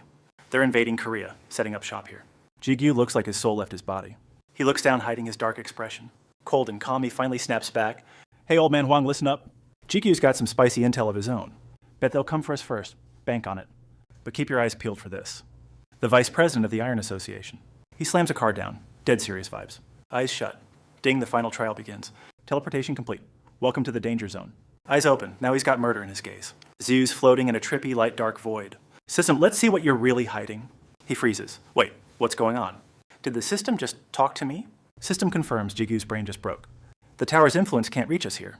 Our little secret, just you and me. Zigu stands his ground, suspicious as hell. Who or what the hell are you? System, relax, you'll find out soon enough. Data screens explode across his vision. Wait, Zigu starts, then vanishes into thin air. White slams the table. He's absolutely livid. He screams, who do you think you are? A mere puppet defying the Holy Father. You call that God's will, don't lie. Whitehead yells, fanatical fire in his eyes. We follow his path or we die. And there he lies, face first in defeat. That guy's still barking orders from high above. Zigu's eyes snap open, staring upward in total shock. He stumbles up, his mind spinning in utter chaos. Where the hell am I? A crowd of creeps is giving him the major side-eye. None of these freaks look remotely human or normal. Jigyu scans the room. These aren't people, they're something else entirely. The system pings meet the big shot rulers of existence. Stage 1 hell, God's very first creation ever made. Then came heaven, the exclusive VIP lounge for angels. After that, he built countless other mystical realms. System intel. They're God's first draft creations lording over worlds. Armed with divine crumbs, they rule their domains like gods. Originally, these worlds were locked tight, zero visiting allowed. But then that day happened. Wait, what day exactly? System, the day chaos erupted and hell's seal cracked. Every single dimension felt the toxic corruption of chaos. Chaos got shoved back into hell, but damage was done. That brief jailbreak left the entire universe in shambles. Harmony trashed. Now portals connect different realms like broken highways. System analysis. These portals aren't even the biggest problem. Real nightmare, the pure terror everyone felt when chaos woke. Zigu's eyes bulge. This isn't a drill, it's the apocalypse. System update. Even these so-called gods are totally sweating. They're just creations. If chaos wakes fully, everyone gets erased. So they're having a panic-induced emergency meeting right now. White loses it. If God wants us dead, let's die. Isn't it our job as his toys to just perish? Anu points a finger, looking ready to explode. Shut it. Watch our worlds burn. That's not duty, that's total garbage. G. Gracel whimpers. What now, does anyone actually have plans? Dead silence. Nobody has a clue how to save them. Suddenly a voice cuts through the tension like a knife. Easy now, everyone. Chill out for a second. Kronos steps in. Aren't we here to brainstorm a solution? You're all getting way too worked up over this. He smirks confidently. I've got just the perfect idea. Kronos locks eyes with Zigu, making the kid's heart stop. Zigu freezes, his face pale and eyes wide open. His pupils shrink like a cornered animal in a nightmare. Man, that look is sharp, cold, and way too excited. A baby clutched in arms, eyes wide with pure terror. The one holding it, Kronos, with a terrifying eye glow. Listen up, he announces. I can prevent this whole apocalypse. Anu crosses her arms, disgusted. A traitor's word is worthless. He sneered. I heard humanity's god got replaced by some ungrateful punk. Anu, watch your mouth, White barked, his temper flaring. This summit decides the world's fate. Leave your personal drama at the door. He rolled his eyes, muttering under his breath. What a fake. Kronos paused, breaking the heavy silence with a chilling calm. Raising a hand with a smug grin, he announced, I am Kronos, god of men. High above Ziggy watched the scene in total stunned silence. He gritted his teeth, his heart racing with sudden shock. Wait, my old man was a ruler, the god of humanity. Ziggy scanned the man's face desperately, searching for answers. Is he just a doppelganger? Or is it really him Regardless, those dark memories began to flood back. Zikyu couldn't shake the image of his terrifying father. Anu shot a sharp, lethal glare toward Kronos. So talk you pathetic excuse for a human. The monster who murdered his own flesh and blood. What twisted scheme are you cooking up now? Y slammed his fist down the table, rattling violently. Anu. He demanded order with a stern, icy voice. Kronos is acting with dignity and respect. Try showing some class for once. Anu's face twisted into a mocking, bitter sneer. His narrow eyes dripped with pure, raw provocation. What, like we don't all know the truth? This guy shouldn't even have a seat at this table. He didn't bother hiding his absolute blatant contempt. There are others way more qualified to lead humanity. Am I wrong? Kronos stayed silent, his lips pressed in a tight line. His voice finally cut through the heavy, suffocating air. You're right. That person should have been the god. But they chose me to hold this throne instead. The room turned ice-cold silence, broken only by his breath. A wicked, arrogant smirk crawled across his face. His amber eyes seemed to pierce through reality itself. Ruling a world isn't about some checklist or age. It takes something. More. Don't you agree? Suddenly, a wave of pitch-black energy exploded outward. It tore through the hall like a light-eating vortex. Everyone braced themselves against the suffocating foul pressure. White turned pale, his body trembling uncontrollably. He was paralyzed, crushed by this insane, overwhelming power. Dark shadows coiled through the air like serpents, sending the local spirit energy into a total meltdown. Anu's shaking with pure rage. This guy is really testing him. He just glares at Kronos, who's standing there looking way too smug. It's killing the vibe. This lucky god is acting way too high and mighty. He drops a tiny smile that makes the whole room feel heavy as lead. Kronos is center stage, acting like a polite demon with that creepy grin. All right, shall we get back to business? The whole group goes dead silent. Not a single soul dares to whisper. He starts dropping the plan to stop the literal apocalypse. Kronos folds his hands like a pro and explains the Tower Project. Everyone is scratching their heads. A tower. What does that even mean? Even Zhu is looking down with a wait-what face. His eyes are icy and that calculating smile says he's cooking something big. Why explain it when I can just show off the goods? Kronos snaps his fingers, radiating pure main character energy. Boom. A brilliant blue light explodes right in the middle of the hall. It's glowing with that majestic, I'm a god type of chilly aura. They're all just staring at it, completely lost and confused. One guy actually starts trembling. What on earth is this? Energy shards are flying everywhere, reflecting light like a disco ball of doom. Wait, that's no tower. It looks exactly like a giant spear. He just smirks, eyes glowing with a cold, sharp light. His voice slices through the room like a knife through still water. Exactly. It's a massive spear designed to gut chaos itself. Anu is literally sputtering, unable to believe what he's seeing. You think a big toothpick can stop chaos that's so basic? Kronos gives him a death stare paired with a terrifyingly sharp grin. Oh, trust me, size isn't the only thing this baby has going. Anu's face is scrunched up in pure, unadulterated fury. He explains that this tower actually hooks all the worlds together. It's going to grab all that scattered divine power from everywhere. We're going to suck up every last drop of that energy. And then the tower becomes one giant overpowered battery. Kronos smirks like a true villain. With all that juice, he says it straight, we're going to punch a hole through chaos. Zhu looks at the spear, totally caught off guard. He's low-key panicking inside. We've always called it the tower, but honestly, nobody actually knew what the heck it was. To the rest of the world, this thing is totally indestructible. So why did we even call it a tower anyway? Simple, the system voice literally said, you have entered the tower. Zhu's brain is melting. The tower is actually a world-stabbing spear. Anu points a finger right at his face. He screams at the top of his lungs, this is a joke! You really think this thing can handle the end of the world? Only the Father holds the power to crush chaos. White scoffs, even with every ounce of our strength. It's nothing but a tiny fragment of his divinity. Isn't that still too pathetic to face chaos? Grasso nods slowly, clearly sold on that doubt. Kronos spreads his arms, radiating pure rebellious confidence. True, but I wouldn't plan this if that's all. He points ahead, eyes wild. We'll use God's power. The crowd erupts. God's power? Are you insane? First, we drive this tower straight through chaos. Then we use that chaos-tainted spire to shank God.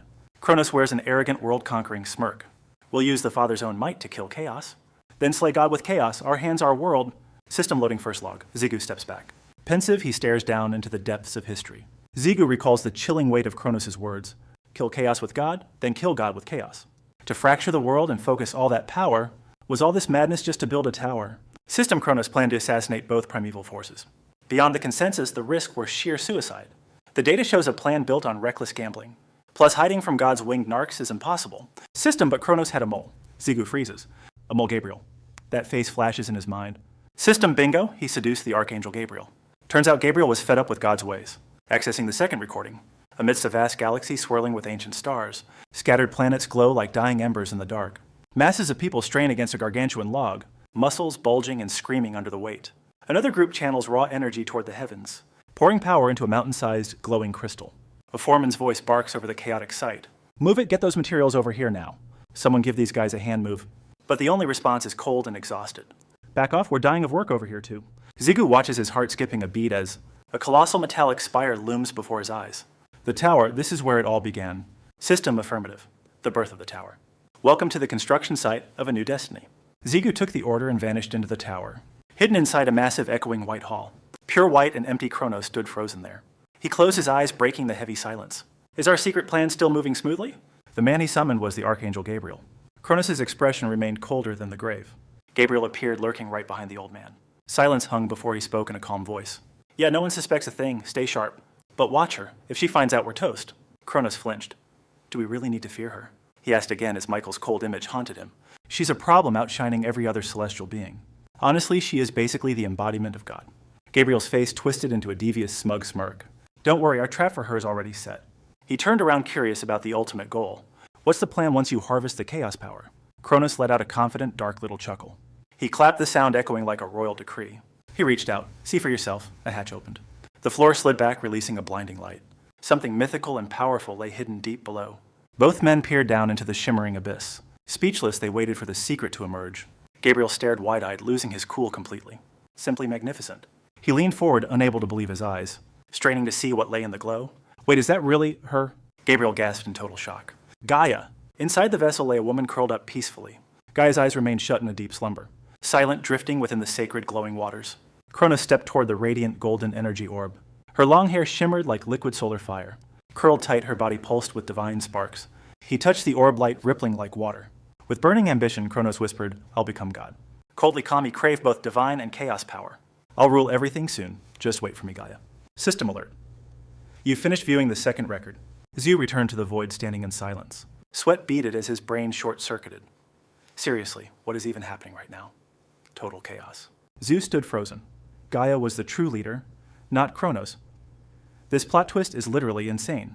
He looked down heart-heavy. She actually trusted Kronos while screaming Gaia's name inside. Drama. Zhu was totally floored. That lady was the actual boss of humanity all along. No way. He flashed back to the meeting where Anu was basically throwing a massive temper tantrum.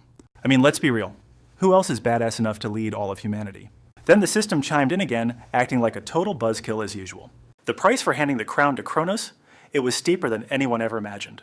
Gaia had to suck up all that nasty chaos energy and shove it into the tower. A total devotee of the Earth Mother, she was pure, powerful, and honestly kind of intimidating. Second only to Michael. She is basically the closest thing to a literal god on Earth. Because of that, she's the only one who can actually tame that wild, chaotic energy. Even a tiny fraction is overkill. Jigu looked up, his mind completely and utterly blown. His eyes were wide, reflecting a mix of pure terror and oh crap realization. Ping system alert, open up secret record number 3. Here comes the really juicy stuff. His jaw hit the floor. The world stopped spinning as he stared in absolute pure shock. He stood tall, flexing that main character energy as a blinding light exploded before him. The squad started dumping their mana into the swirling vortex, making the air literally vibrate. More power, he roared, his voice cutting through the thunder like a freaking boss. I'm giving it everything. One guy screamed, his face contorted in absolute bone-crushing agony. Jagrasso stayed ice-cold, calm, determined, and looking like a total legend in the storm. A massive orb of blue lightning erupted, turning the entire sky into a glowing neon nightmare. Everyone's hands were raised, linking their souls to the energy swirling above their heads. Gaia was right in the center, her golden hair flowing like a goddess amidst the chaos. Then boom, a literal hurricane of energy exploded outward, shaking the very foundations of reality. Jigyu was shaking like a leaf. Panic mode 100%. This is getting way too real. Holy crap, where's all this energy even coming from? It is literally off the charts. The system whispered, that is the tower. It is basically a giant battery for the world's mana. Connected to every dimension, the master of this tower can control literally all the magic. It continued, using Gaia as a vessel. They are pumping every drop of mana into the tower. He looked up, terrified. If they do this, what the hell happens to the rest of us? A massive spiral tower pierced the heavens, looking both epic and absolutely terrifying at once. The world and the tower began to fuse together, dimensional walls. Yeah, those are gone. Holy light erupted from the summit, blinding everyone with its pure, overwhelming divine power. It was like a second sun just turned on in the middle of the sky. Kronos gave a wicked smirk. He looked part genius, part total psycho, and completely dangerous. He raised his hand, unleashing a bolt of lightning. Finally, the moment is here. Kronos barked orders. We only get one shot at this. Do not mess this up. We are ending this war right now in one single glorious strike. A massive cosmic explosion painted the universe in shades of blood red and fiery orange. A galactic storm swirled into existence, and then the big guy himself, God, finally appeared. Cronus looked smug as hell, his face twisted into a grin of pure, arrogant madness. Success. We have finally gathered the power of chaos. The world is ours for the taking. Divine light exploded everywhere. Come on out, God, it is time to meet your new masters. A pillar of blinding white light shot from the center straight into the cosmic abyss. The crimson sky rips open, it feels like the whole universe is literally shaking. Zeus' face is a total mess of shock and pure terror. Half his face is completely drowned out by that blinding glare. He lets out this nasty, crooked smirk. His eyes go wide, practically glowing with some insane, manic satisfaction. White's face is stiff as a board right now. Total panic is written all over those wide eyes. Anu is just standing there completely frozen. Those eyes are popping out from sheer raw fear. No way, there's zero chance we win this. He clenches his fist until his knuckles turn white. He leans in ready to jump into the chaos. You can literally feel the desperate do-or-die determination radiating off him.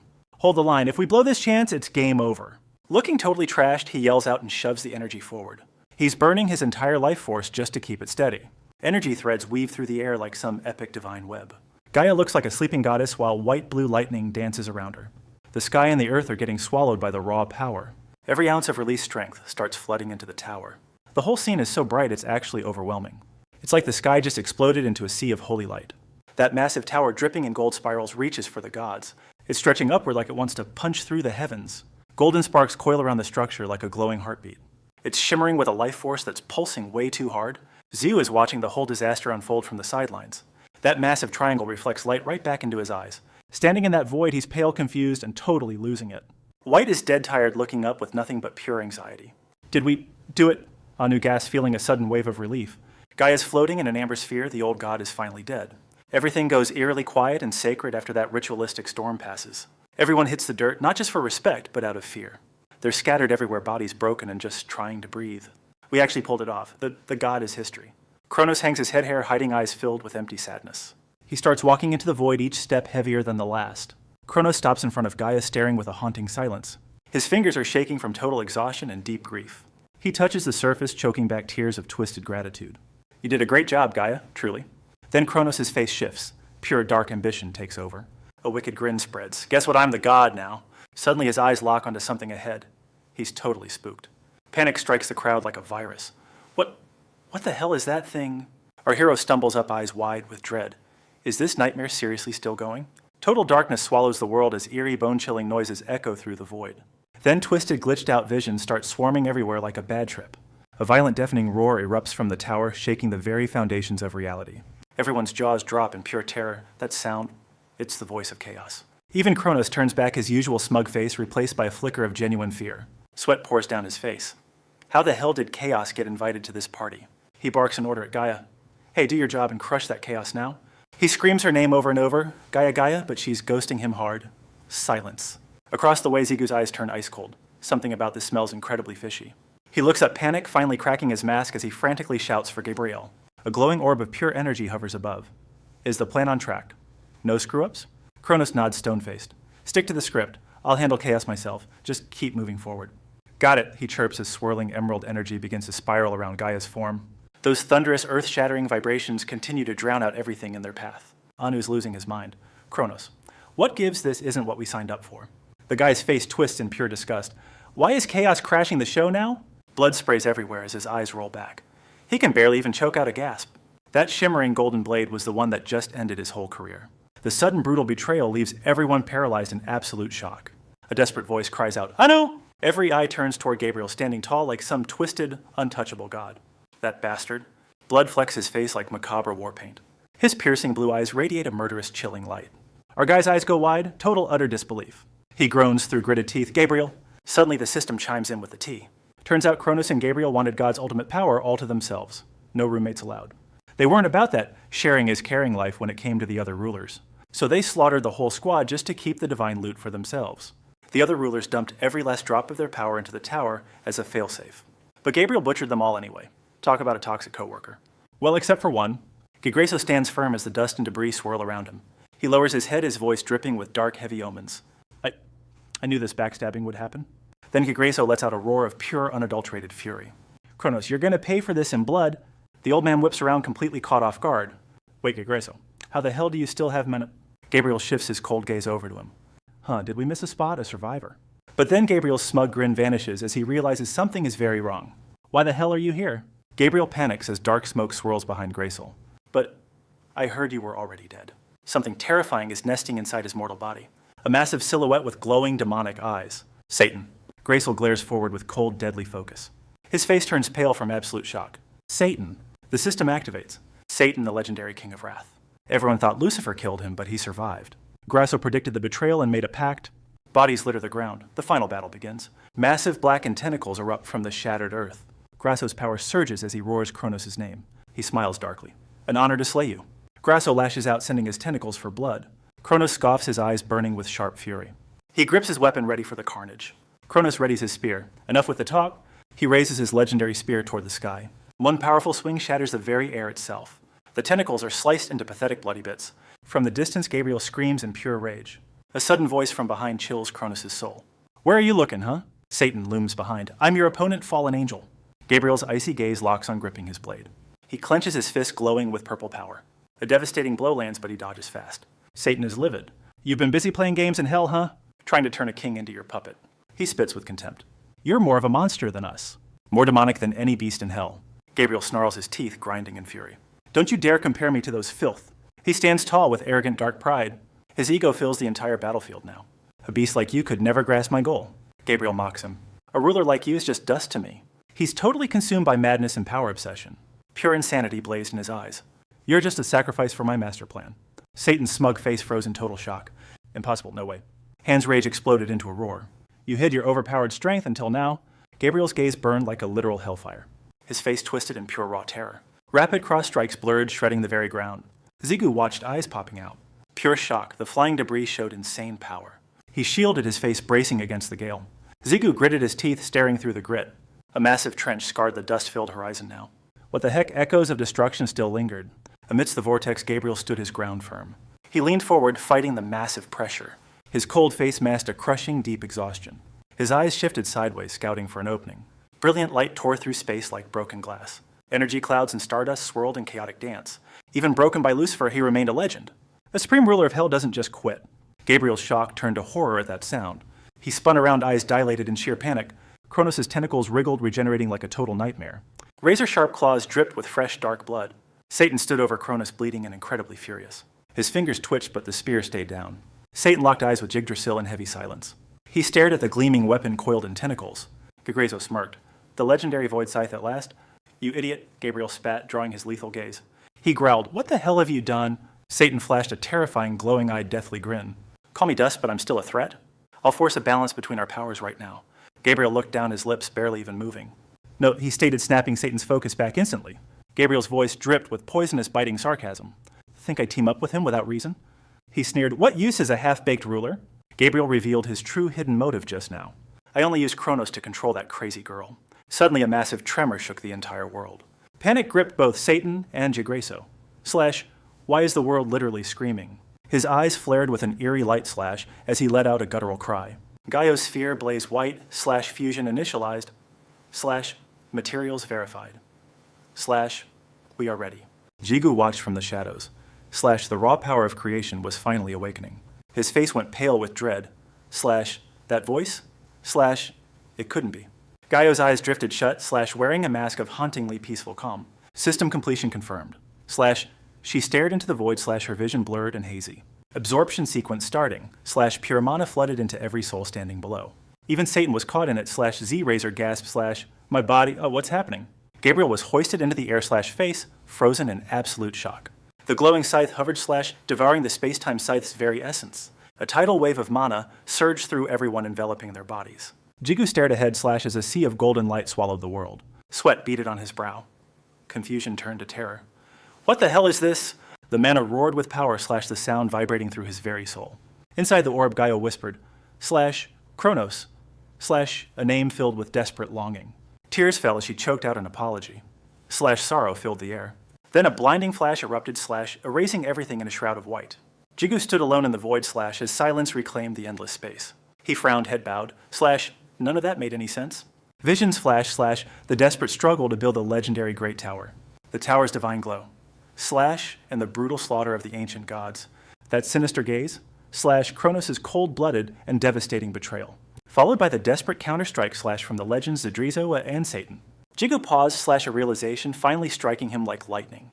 Gaio / he stared intensely into the distance, eyes burning. His voice trembled / with a question he was terrified to ask. System / you're actually Gaio, aren't you? The silence lingered / before the system finally answered. / I am. Jigu exploded with fury. / What the hell was that vision? You said the final test / would give me all the answers. He looked up / eyes burning with suspicion and deep doubt. I didn't get any answers / all I have is... Even more questions. Gaio hesitated for a single moment. Her voice turned cold. / because the test hasn't actually ended yet. Jigu's heart dropped. / wait, what do you mean? In a blink, the world warped. / he vanished from that space instantly. He was back in the cosmos / drifting among the infinite starry galaxies. The sky sparkled / like diamonds in the endless dark universe. This is your true final trial, / Gaio declared. / Jigu froze in shock. This isn't some digital simulation. / this is absolute reality. Listen carefully. / if you die here, you die for real. No more ego powers. / suddenly a mirror image stepped from the dark. The clone smirked with murder. / now, defeat your true self. Jigu's jaw hit the floor. / you've got to be kidding me. Let me get this straight. You want me to beat my own damn self? Giho finally spills the secret. There is a hidden true version of him. If I lose this fight, the seal on that monster breaks wide open. Jupiter vanished instantly, way too fast for the human eye to track.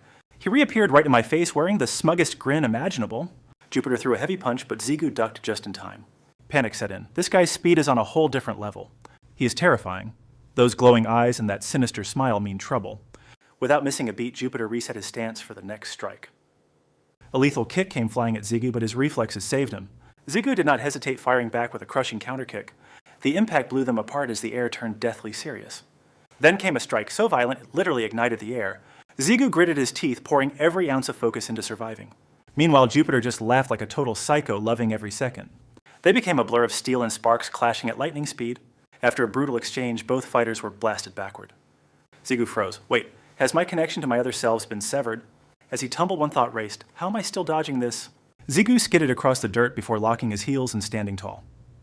He narrowed his eyes, lips tight. Could it really be possible? This feels different. I'm not relying on my other egos anymore. Stripped of those powers, I realized I have actually become much stronger.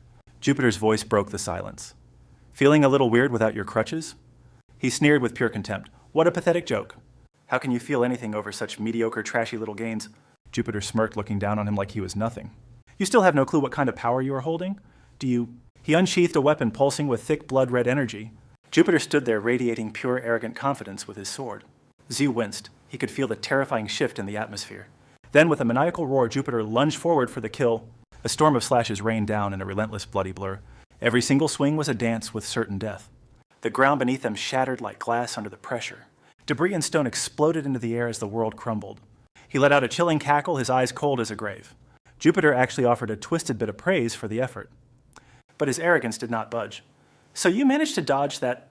Zigu's mind raced, piecing together everything he needed to survive. Gaiho's words clicked. That monster is actually my true self. He threw his hand out, summoning his own legendary weapon. If that is the case, if he can do it... Zigu soared into the sky, his power finally awakening. Then I can do it too, watch me. Boom, the earth shatters into a million jagged pieces. Thick smoke billows from the crater like a signal fire. Through the haze, a cold blade emerges, seeking blood. Jupiter scowls with pure contempt. What a total jerk. Can't even control your own juice, pathetic. That stings. He stares down like a god judging a tiny ant. Jupiter's eyes ignite, leaking raw energy like a supernova. Guess I'll just hijack your body. It's much better. He levels his sword. Total amateur, you're out of control. Yet taking over your meat suit is definitely the move. Zigu grinds his teeth, fuming with pure humiliated rage. A sinister crimson glow starts boiling in his palm. Zigu lunges. He throws a massive wave of raw power. The energy explodes, swallowing the horizon in blinding light. Fragments float in a void that looks like deep space. Then a whisper. I told you so. Wait, what? Jupiter's right behind him, wearing that annoying smug grin. Still can't handle your own strength, can you, kid? Zigu spins around, eyes wide with total frantic panic. A blast rocks him. His energy is leaking everywhere now. He bites his lip, desperate to reel in the chaos. Jupiter's right. This death sword is doing its own thing. I thought the first trial made me a master. Wrong. He stares at his shaking hand. What's going on?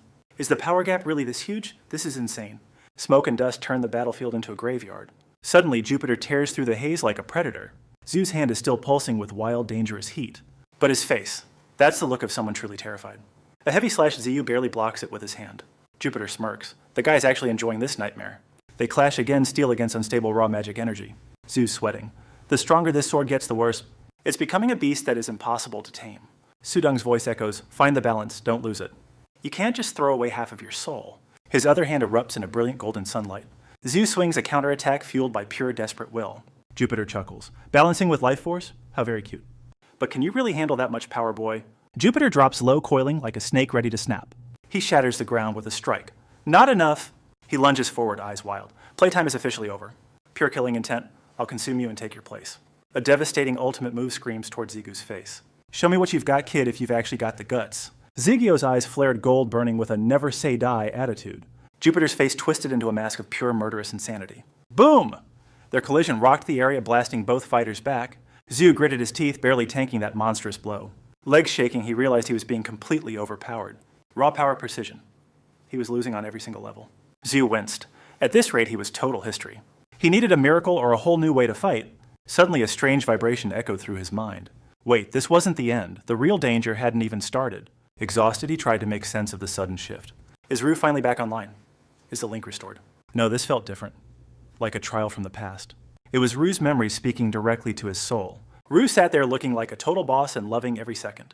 Told you with your crazy power, these chumps are nothing. Ru's gaze turned deep, hiding a million secrets. But hey, mastering your skills. That's where the real magic happens. Remember, the path of the strong is never a walk in the park. Su's eyes blazed. If power isn't enough, I'll just break my limits. The enemy's move closed in, it was do or die time. Zu dove into the vortex as ancient mechanisms clicked into place. No more shaking. Every step forward was pure, unadulterated guts. Jupiter's jaw dropped. Wait, what the hell is he doing? Pure chaos was swirling, condensing into something terrifyingly strong. Hold on. You don't mean he's actually doing it? Jupiter's smug face vanished, replaced by total wide-eyed shock. A blinding solar flare erupted, turning the battlefield into a sun. Kaboom! The landscape shattered as the explosion tore through space. Cosmic dust choked the air in this silent, lonely galaxy. Debris rained down, scattered like broken glass across the stars. Through the smoke, Zu stood tall with the eyes of a predator. Jupiter wiped blood from his lip, stunned but impressed. A wild, twisted grin crept across his face as he realized, I get it now, you actually pulled it off? He looked at the boy, his voice dripping with curiosity. So this is what happens when you finally stop playing around. Even bleeding out Jupiter couldn't help but laugh. His eyes were glued to the boy, absolutely fascinated. He stared at the blade, sensing the sheer weight of it. The Chaos Sword, huh? Gotta admit, that's a pretty badass name for a weapon. Jupiter sighed, lowering his guard. Fine. You win this round. Gaia's voice rang out. Trial cleared. Seal broken. Chaos Sword obtained. Welcome back to the Void. The final trial has finally reached its end. Gaia drops the reward. The winner gets to grill the loser with any question they want. Total honesty is mandatory, even though Peter looks completely annoyed by this forced truth or dare game. She gives the signal to start. The two are now locked in a high-tension standoff. Suddenly, something catches Zigu's eye, and he straight up panics. He stares at the floor, his brain racing a million miles an hour. Oberon, Hemet. Jupiter just scratches his neck, acting all cool and unbothered by the pressure. Go ahead. Ask I'm not crazy enough to mess with the lady running this system. Zigu just glares at him with intense, laser-focused eyes. A cold, piercing silence hangs between them for what feels like an eternity. Finally, he drops a deceptively simple question. Just who the heck are you? That actually catches the guy off guard for a split second. Jupiter puts his hands on his hips, looking totally unimpressed. Wow, what a boring question. Seriously? I thought you heard me before, bruh. I'm literally you. He rubs his chin, realizing he needs to spell it out for the slow kid. He explains that Jupiter is the only name that fits this part of his soul. Jupiter grins widely, telling him to stick with that name, while Zu just stays silent. Shaking with doubt, Zu stammers as he tries to ask something else. But he shuts down, closing his eyes tight like he's trying to swallow the words. Zu pivots at the last second, deciding to ask something way more personal. He clutches his chest, eyes blazing with resolve. Then who am I really? Jupiter just throws his hands up, laughing like he's dealing with a total amateur. Man, I really thought you were smarter than this, but I guess I was wrong. Zu's brow furrows as suspicion clouds his eyes. His voice starts to tremble. Seeing Zu's clueless face makes Jupiter lose it. He claps and starts explaining. Even with the memories of Lucifer and Michael, you're still stuck in this trap. He points to himself with a smug smirk. Listen closely, you are me. Then he points right back at the frozen Zu. And I am you. Despite Zu's guarded gaze, Jupiter just gives a mocking grin and lays it all out. We aren't two separate people. Stop trying to draw a line between us. Zu says nothing, but Jupiter continues calmly. Acceptance is the only way to get real power. He warns him with a smug look. That's all I can say before causality shuts me down? Zu raises an eyebrow, looking completely lost. Wait, causality? Jupiter chuckles with a mysterious grin. Bingo. The law of causality. He scoffs. It's complicated, but just think of it as a penalty from the tower. Jupiter shoots him a challenging look.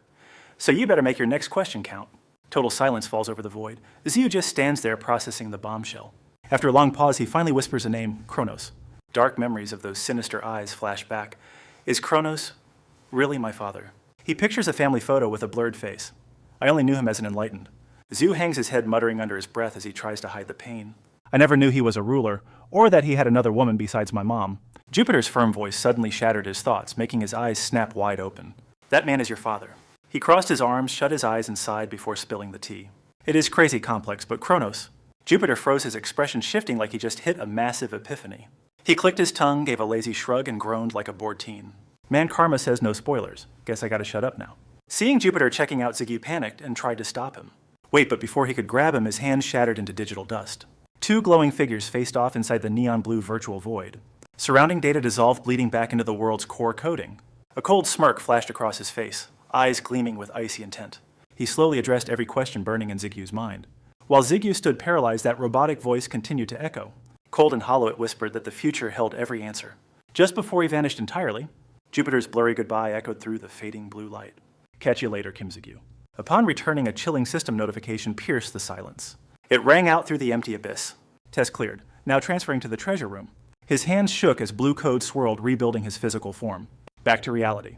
Ziyu stood there, totally dazed and confused. Suddenly, two familiar voices chirped in his head, breaking the quiet. Master, he startled, calling out for Ruel and Brunhild. But Brunhild's shocked scream cut him off instantly. Master, your hair changed color. Panicked, he gasped out, "Wait, what?" Ziyu reached up, his fingers trembling as they touched bone-white hair. Pure disbelief and horror filled his eyes. He stared, seeing those snowy white strands clearly. Total chaos erupted inside Zigu's heart. Shocking and unbelievable. Is this the power of chaos? Suddenly, Du's cold voice snapped him back to earth. It is getting longer, too. Definitely not a good sign. Ziyu muttered, staring at the red glow burning on his hand. Why, though? He explained with terrifying calm. His chilling tone froze Ziyu. Time itself has jumped the tracks. Brunhild added, our link snaps the moment we enter the gate.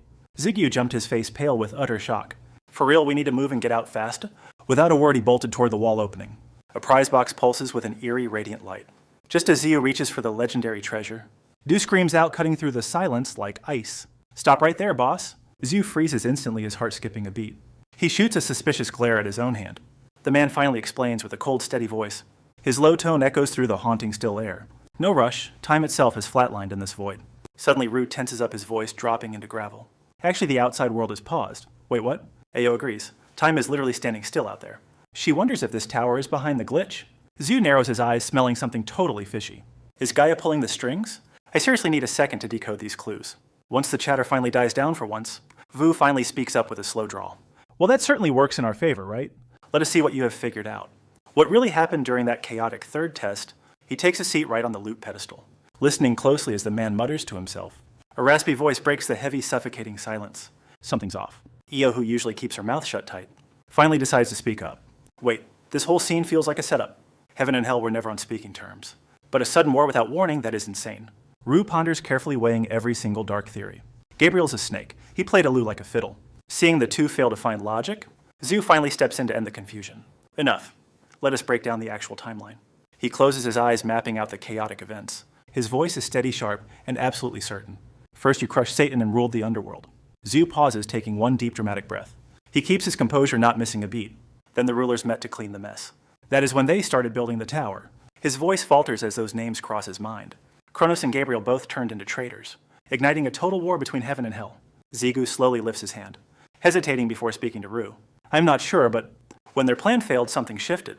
Fusion and dark creation occurred. He listens without a single flinch, then adds his own grim details. And the result, look right here. I was sealed, turned into steel. Vu pauses, calculating his next move. This story has some massive holes, remembering Satan's wicked burning eyes. He mutters, why is Satan alive? Visions of ancient bloody wars return, forcing him to question the past. What happened to the fallen rulers? Why wasn't chaos truly wiped out? Zigu's brow furrows in deep confusion. He voices the doubt burning inside. Why seal chaos inside of me? Recalling those guys and their smirks. Zigu growls, who are these clowns? Suddenly, a familiar voice stops him. Son, let me explain it all. Zigu looks up, Kronos is there. That unreadable face makes him freeze. They lock eyes in deadly silence. Neither side dares to speak first. The air between them turns thick. Finally, Zigu speaks with a tremor, staring at that handsome, mocking face. And that arrogant, twisted little smirk? Suddenly, the mark on Zigu's hand ignites with a violent surging power. The air vibrates, ready to explode. Crimson lightning arcs across his arm. The hateful voice screams, Kronos did it. Panic-stricken, Zigu cries for Rue. Runhurt panics. Rue, what is happening? Inside, Rue grits his teeth furiously. His eyes burn with murderous hatred. He is the one who sealed me. Dark energy swirls in a vortex. It tears through the room like hellfire, reeking of death and raw, untamed power. Under that insane pressure, the ground literally shatters. Fissures spread like spiderwebs through the surging chaos. Solid pillars groan and explode under the massive energy. Zu's jaw drops as he screams Rue's name. Rue's gone full beast mode, eyes blazing with fury. I'll tear your soul apart and devour it whole. Zu watches, paralyzed by the sheer, terrifying madness. Death is spiraling out of control. What do I do? His hands shake, fighting to contain the dark energy. Crimson light flares like a whirlpool of pure blood. Suddenly, Elle's calm voice cuts through the noise. Get a grip, Rue. His mind snaps back instantly.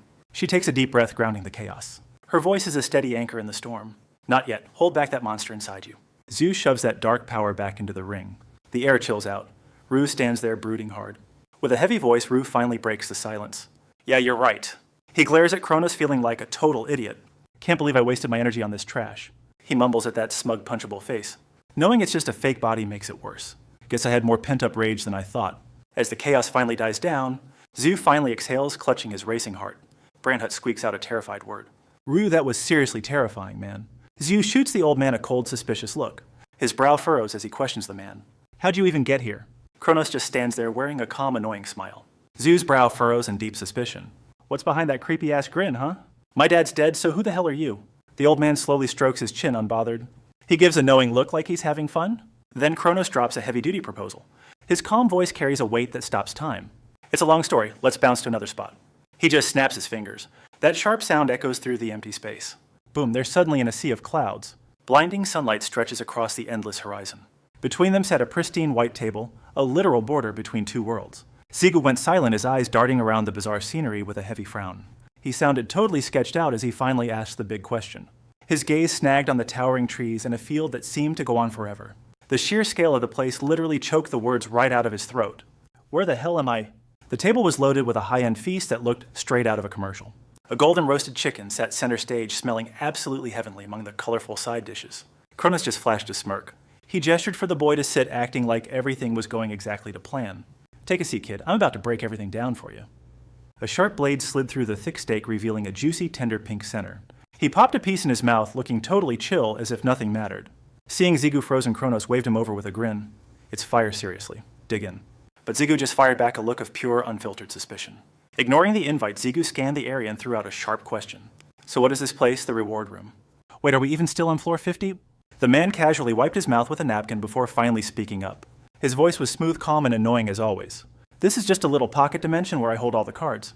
It's not the reward room, so just relax for a second. Kronos set the napkin down and beckoned the boy closer with a flick of his wrist. A devious little smirk played on his lips as he dropped a bombshell. Actually, in this space, I'm basically a godson. He snapped his fingers, and in a heartbeat, reality completely shattered and rebuilt itself. The endless fields transformed into a shimmering sea of crystals glowing under the sun. The view was so insanely trippy it left Zigu standing there with his jaw dropped. He looked around in total shock, stumbling over his words. Is this... But he got cut off instantly. Crystals. Everything is crystals. Zigu stared at his own reflection in the glass-like ground, feeling totally dazed. Suddenly, Eo's cautious voice rang in his ear, snapping him back to reality. I can feel some seriously intense magical energy vibrating through this place. Du couldn't help but let out a small amazed gasp either. Caught between being impressed and being totally freaked out, Du spoke up. No clue if this holds up in the real world, but damn, this is impressive.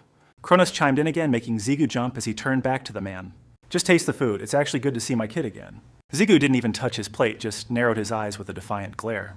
I'm gonna need a lot more answers before I start calling you Dad. You look like him, but how do I know this isn't some cheap magic trick? Kronos let out a low chuckle and leaned forward, propping his chin on his hand. He looked genuinely amused as he gave Zigu a slow, mocking nod. Fair point. All right, kid, what's burning a hole in your brain? The boy looked down, his voice dropping to a whisper as he repeated his question. Let me repeat, my father is dead, killed in a tragic accident. Zigu looked up, his eyes locking onto Kronos with pure defiance. Voice dropping, he spat out every word of his mother's tragedy. Then my mother collapsed, consumed by an incurable terminal sickness. Even on her deathbed, her heart only yearned for you. But he just gave him a cryptic, chilling side-eye. A smirk formed as he slowly uttered a cold denial. Liar, you are just baiting me now. Kronos' next words paralyzed Zigu, his eyes widening in absolute disbelief. Didn't she recover thanks to that elixir you retrieved? Zigu's head dropped shadows, masking his face as he whispered, So, you knew. His fists clenched until his knuckles turned white from burning rage. Flashbacks of his mother struggling for life flooded his broken mind. His voice cracked, trembling as the painful memories suffocated him, fighting for every breath and every scrap just to survive. Zigu squeezed his fists, speaking through gritted teeth. Every word felt choked deep within his chest. While we endured decades of that hellish, agonizing suffering, tears finally spilled over tracking lines down his grieving face. His voice shook, fueled by bottomless pain and pure resentment. "What the hell were you doing out there all this time?" Kronos answered with nothing but heavy silence and a freezing stare, as if all his human emotions had been completely erased.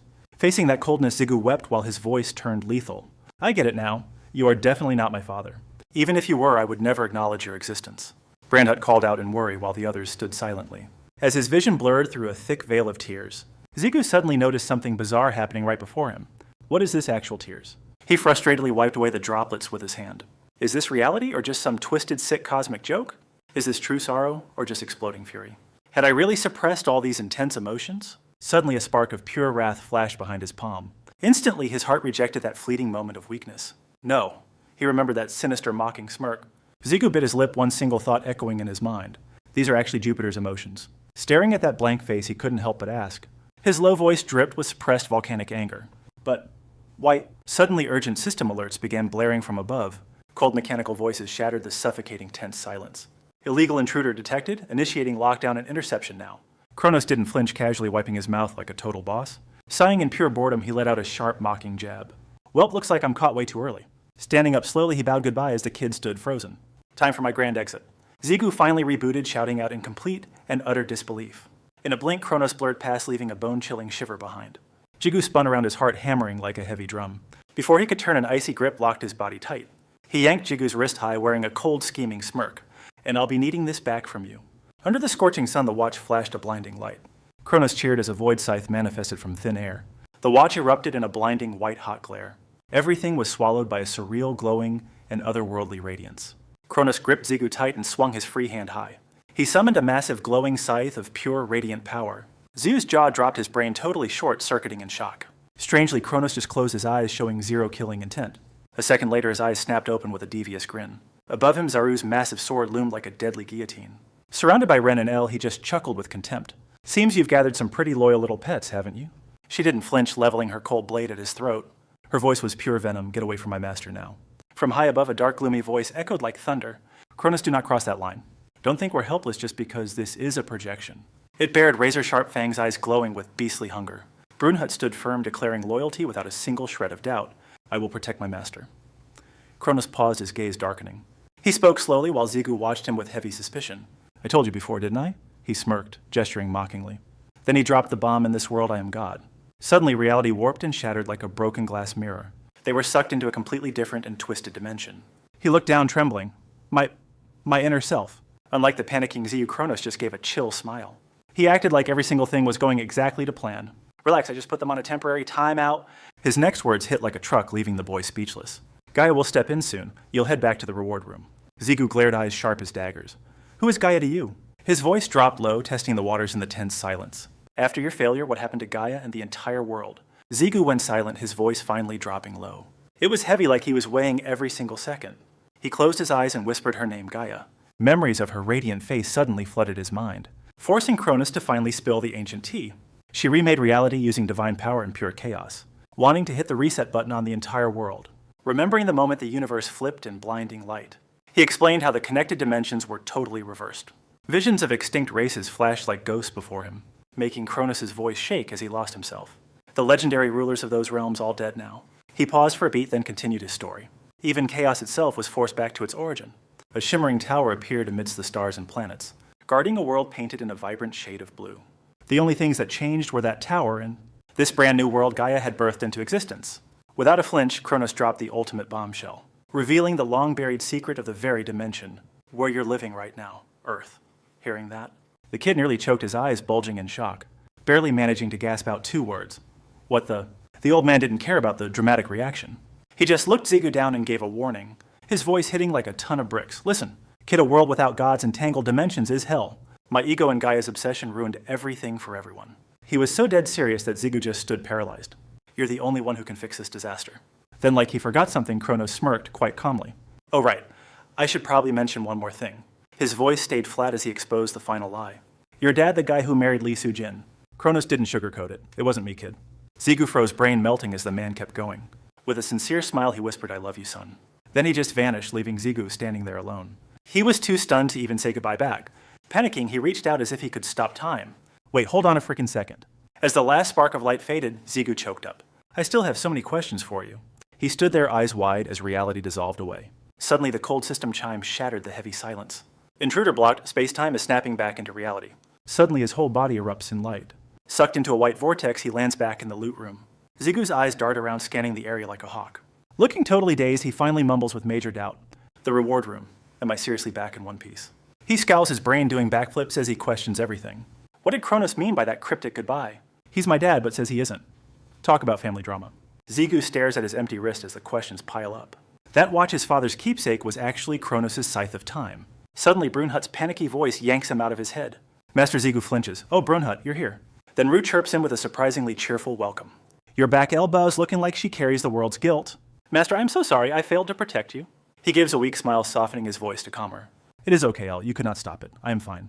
Before the mood settles, a cold, arrogant voice cuts in. Exactly, which is why I am not apologizing. So Spill, what actually went down in there? Zigu flinches, acting totally sus while trying to hide the truth. He quickly slams his hand on the box to change subjects. Ask later. Let us just finish this crappy test first. Rue notices the box and lets out a curious whistle.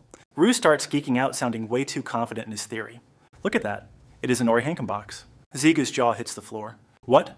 El gasps, looking totally blown away. Unbelievable. That material is basically the heart of a dimension. He recalls the high-tier loot he saw earlier. Furrowing his brows, he tries to connect the dots. I have heard the legends about this. This reward tier smokes the diamond box and the elixirs. It is a myth no player has ever found one. They say it only exists as a ghost in the system. Staring at the box, Zigu wonders what this gift means. Better than an elixir, what could possibly be inside? The lid creaks open and a blinding light explodes. His face goes pale as the light swallows the room. Then the cold system voice shatters the silence like glass. Reward granted power surges through his heart as announcements ring. Life energy rising. Death energy rising. Reconstructing blood vessels. Chaos power stabilized, upgrading all blood vessels to God tier. GQ's jaw hit the floor, completely paralyzed by the sheer absurdity of it all. 3 full resets, it felt like chugging a triple dose of legendary elixir. Suddenly, the system's icy robotic voice began to echo through the silence. Vu's eyes nearly popped out, looking just as shook as the main character. System alert information for Vu and El is currently being updated. El knit his brows, staring at the scene in pure, unadulterated disbelief. They're evolving? Their knowledge base just skyrocketed to a whole new level.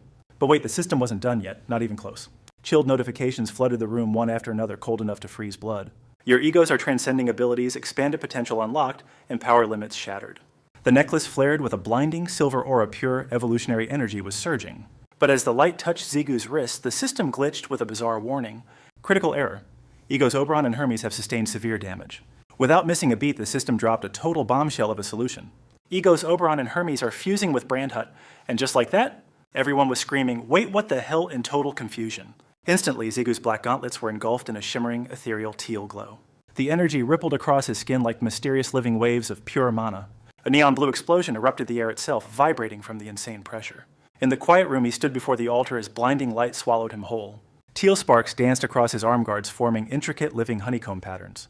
The glowing hexagonal armor crept up, jump-starting a terrifying and hidden power. Before he could blink, his muscular frame was encased in sleek, pitch-black tactical armor. Zigu touched the cold metal, stunned. Is this for real? He muttered. Full body armor, baby. Brunhut shrieked, totally geeking out over the new look. Look at me, I've transformed, he chirped, sounding surprisingly shy about the upgrade. You look decent, El remarked coldly. Perfect for a weakling like you. Finally, only a glowing orb remained as the system chimed one last time. Warning, the final reward has been manifested. Under a swirling violet sky, a massive spire pierced the heavens. Climb the tower. Conquer the tower. Reach the peak to synchronize with the legendary Babel. Meanwhile, at the floor 51 base, a gloomy gray haze swallowed the city. Suddenly, a portal flared open, flooding the streets with a blinding white flash. Zigu stepped out of the rift, looking cool and collected despite the cosmic sparkles. He frowned slightly, his mind churning over a puzzle he couldn't quite solve. Thinking back to that orb, he wondered, can I really link up with Babel? Babel, the biblical titan of a tower meant to touch the throne of God. He squinted at the sky, his sharp gaze calculating every possible outcome. Is this place Babel? If I hit the top, do I own the whole thing? Zigu sighed, trying to clear his head, while Vu just screamed, this is insane. Pure madness, El whispered. But Master, you're already overqualified for this anyway. Brandhut piped up, you're the GOAT, Master, simply the strongest ever. Right then his eyes caught something so weird it made his heart skip a beat. Zigu snapped into a defensive stance, eyes narrowing at the stranger. "Who the hell are you?" he growled in a low voice. Caught off guard, Mingu flinched, his eyes darting as he fumbled for an answer. He stepped forward, regaining his cool, before tossing out a sharp-guarded question. "You're that legendary ranker Kim Ji-gyu, aren't you?" "Gotta say you look way different than the rumors described." The man stayed on edge, finally responding in a slow, dangerously low rumble. "That would be me." Suddenly, Mingu snapped into a stiff bow, his playful vibe replaced by cold professionalism. "Name's Lee Mingu, reporting from the Gate Management Bureau. The director of OTX wants to see you the moment you step outside." Ji-gyu tilted his head, his gaze sharpened by heavy suspicion and doubt. "The OTX director wants me?" He paused, his mind racing with questions. His voice stayed calm, yet it was laced with a thick layer of caution. Did something go down while I was away? But all he got back was a blank face and a suffocating, eerie silence. The air between them grew heavy, turning the atmosphere incredibly tense. Finally, Mingu let out a long sigh, trying to pop the bubble of awkwardness. "While you were busy taking that little test of yours," the next words hit Ji-gyu like a sledgehammer to the skull. He stood there, frozen, his entire world coming to a screeching halt. The Korean Player Association has completely collapsed. After a quick and messy breakdown of the situation, the two began trekking down a ghost town street in silence. The vibe between them was still super clunky and weighed down by bad news. Halfway there, Ji-gyu's patience finally snapped like a dry twig. He barked out a question, forcing the other guy to actually pay attention. "Yo, where exactly are we heading anyway?" Mingu shot back a short, blunt answer. "Relax, we're meeting a broker. It's complicated, but basically we can't use the front door to Gates anymore." Ji-gyu scowled, a low grunt escaping his throat as he processed the disaster. Suddenly, a familiar voice shattered the quiet. "Ji-gyu, I just finished scouting the perimeter. It's a total mess." Ji-gyu jumped, his head snapping toward the sound. Only one name immediately flashed across his mind: the king. There sat Ji-chun, looking like he'd aged 10 years in a day. He spoke in a raspy voice, sounding completely drained of energy. "Listen to him, kid. The guy isn't lying to you. During those 3 months you were gone, the association basically turned into a total dumpster fire." He stopped for a beat. The old man gritted his teeth so hard they nearly shattered. He spat out one final word, dripping with pure, concentrated rage. "And—" Ji-chun narrowed his eyes, the tension skyrocketing in an instant. His voice dropped to a whisper before dropping a nuclear truth bomb. The silence was absolutely deafening. His family, a Minsu, all gone without a trace. He stopped dead. As Mingu walked on, a chilling voice cut through the air. "Hold it right there." The guy froze, glancing back with a suspicious look. "What's up?" "Something wrong, Mr. Kim." Ji-yu's voice dropped. His eyes turned predator cold, radiating pure, unadulterated menace. "I was curious about your game, so I played along. But now you're just wasting my time." Mingu tilted his head, acting like a total innocent. "What are you talking about? Why the sudden change of heart, big bro?" Clenching his fist, Ji-yu's gaze sharpened into lethal daggers as he spat out the truth. "Your killing intent? It freaking reeks. Did you really think I wouldn't notice?" Mingu suddenly stiffened. His eyes went wide, acting shocked that his cover was blown so easily. The mask finally slipped. Mingu's face twisted into a jagged, creepy grin. "Damn, you're sharper than you look." His eyes flared with malice. "Guess you're worth all the effort I put into this little trap." With a snap, two massive silhouettes loomed behind Mingu, oozing raw power. Armored thugs stepped out from the shadows, wearing smug, cold-blooded smirks. In a heartbeat, a small army of players drew their steel, surrounding them in a flash. They closed the circle tight, no gaps, no exits. He was completely boxed in. As Ziyu scanned the trap, Mingu let out a loud, arrogant laugh. "We're not moving. That massive bounty on your head belongs to us."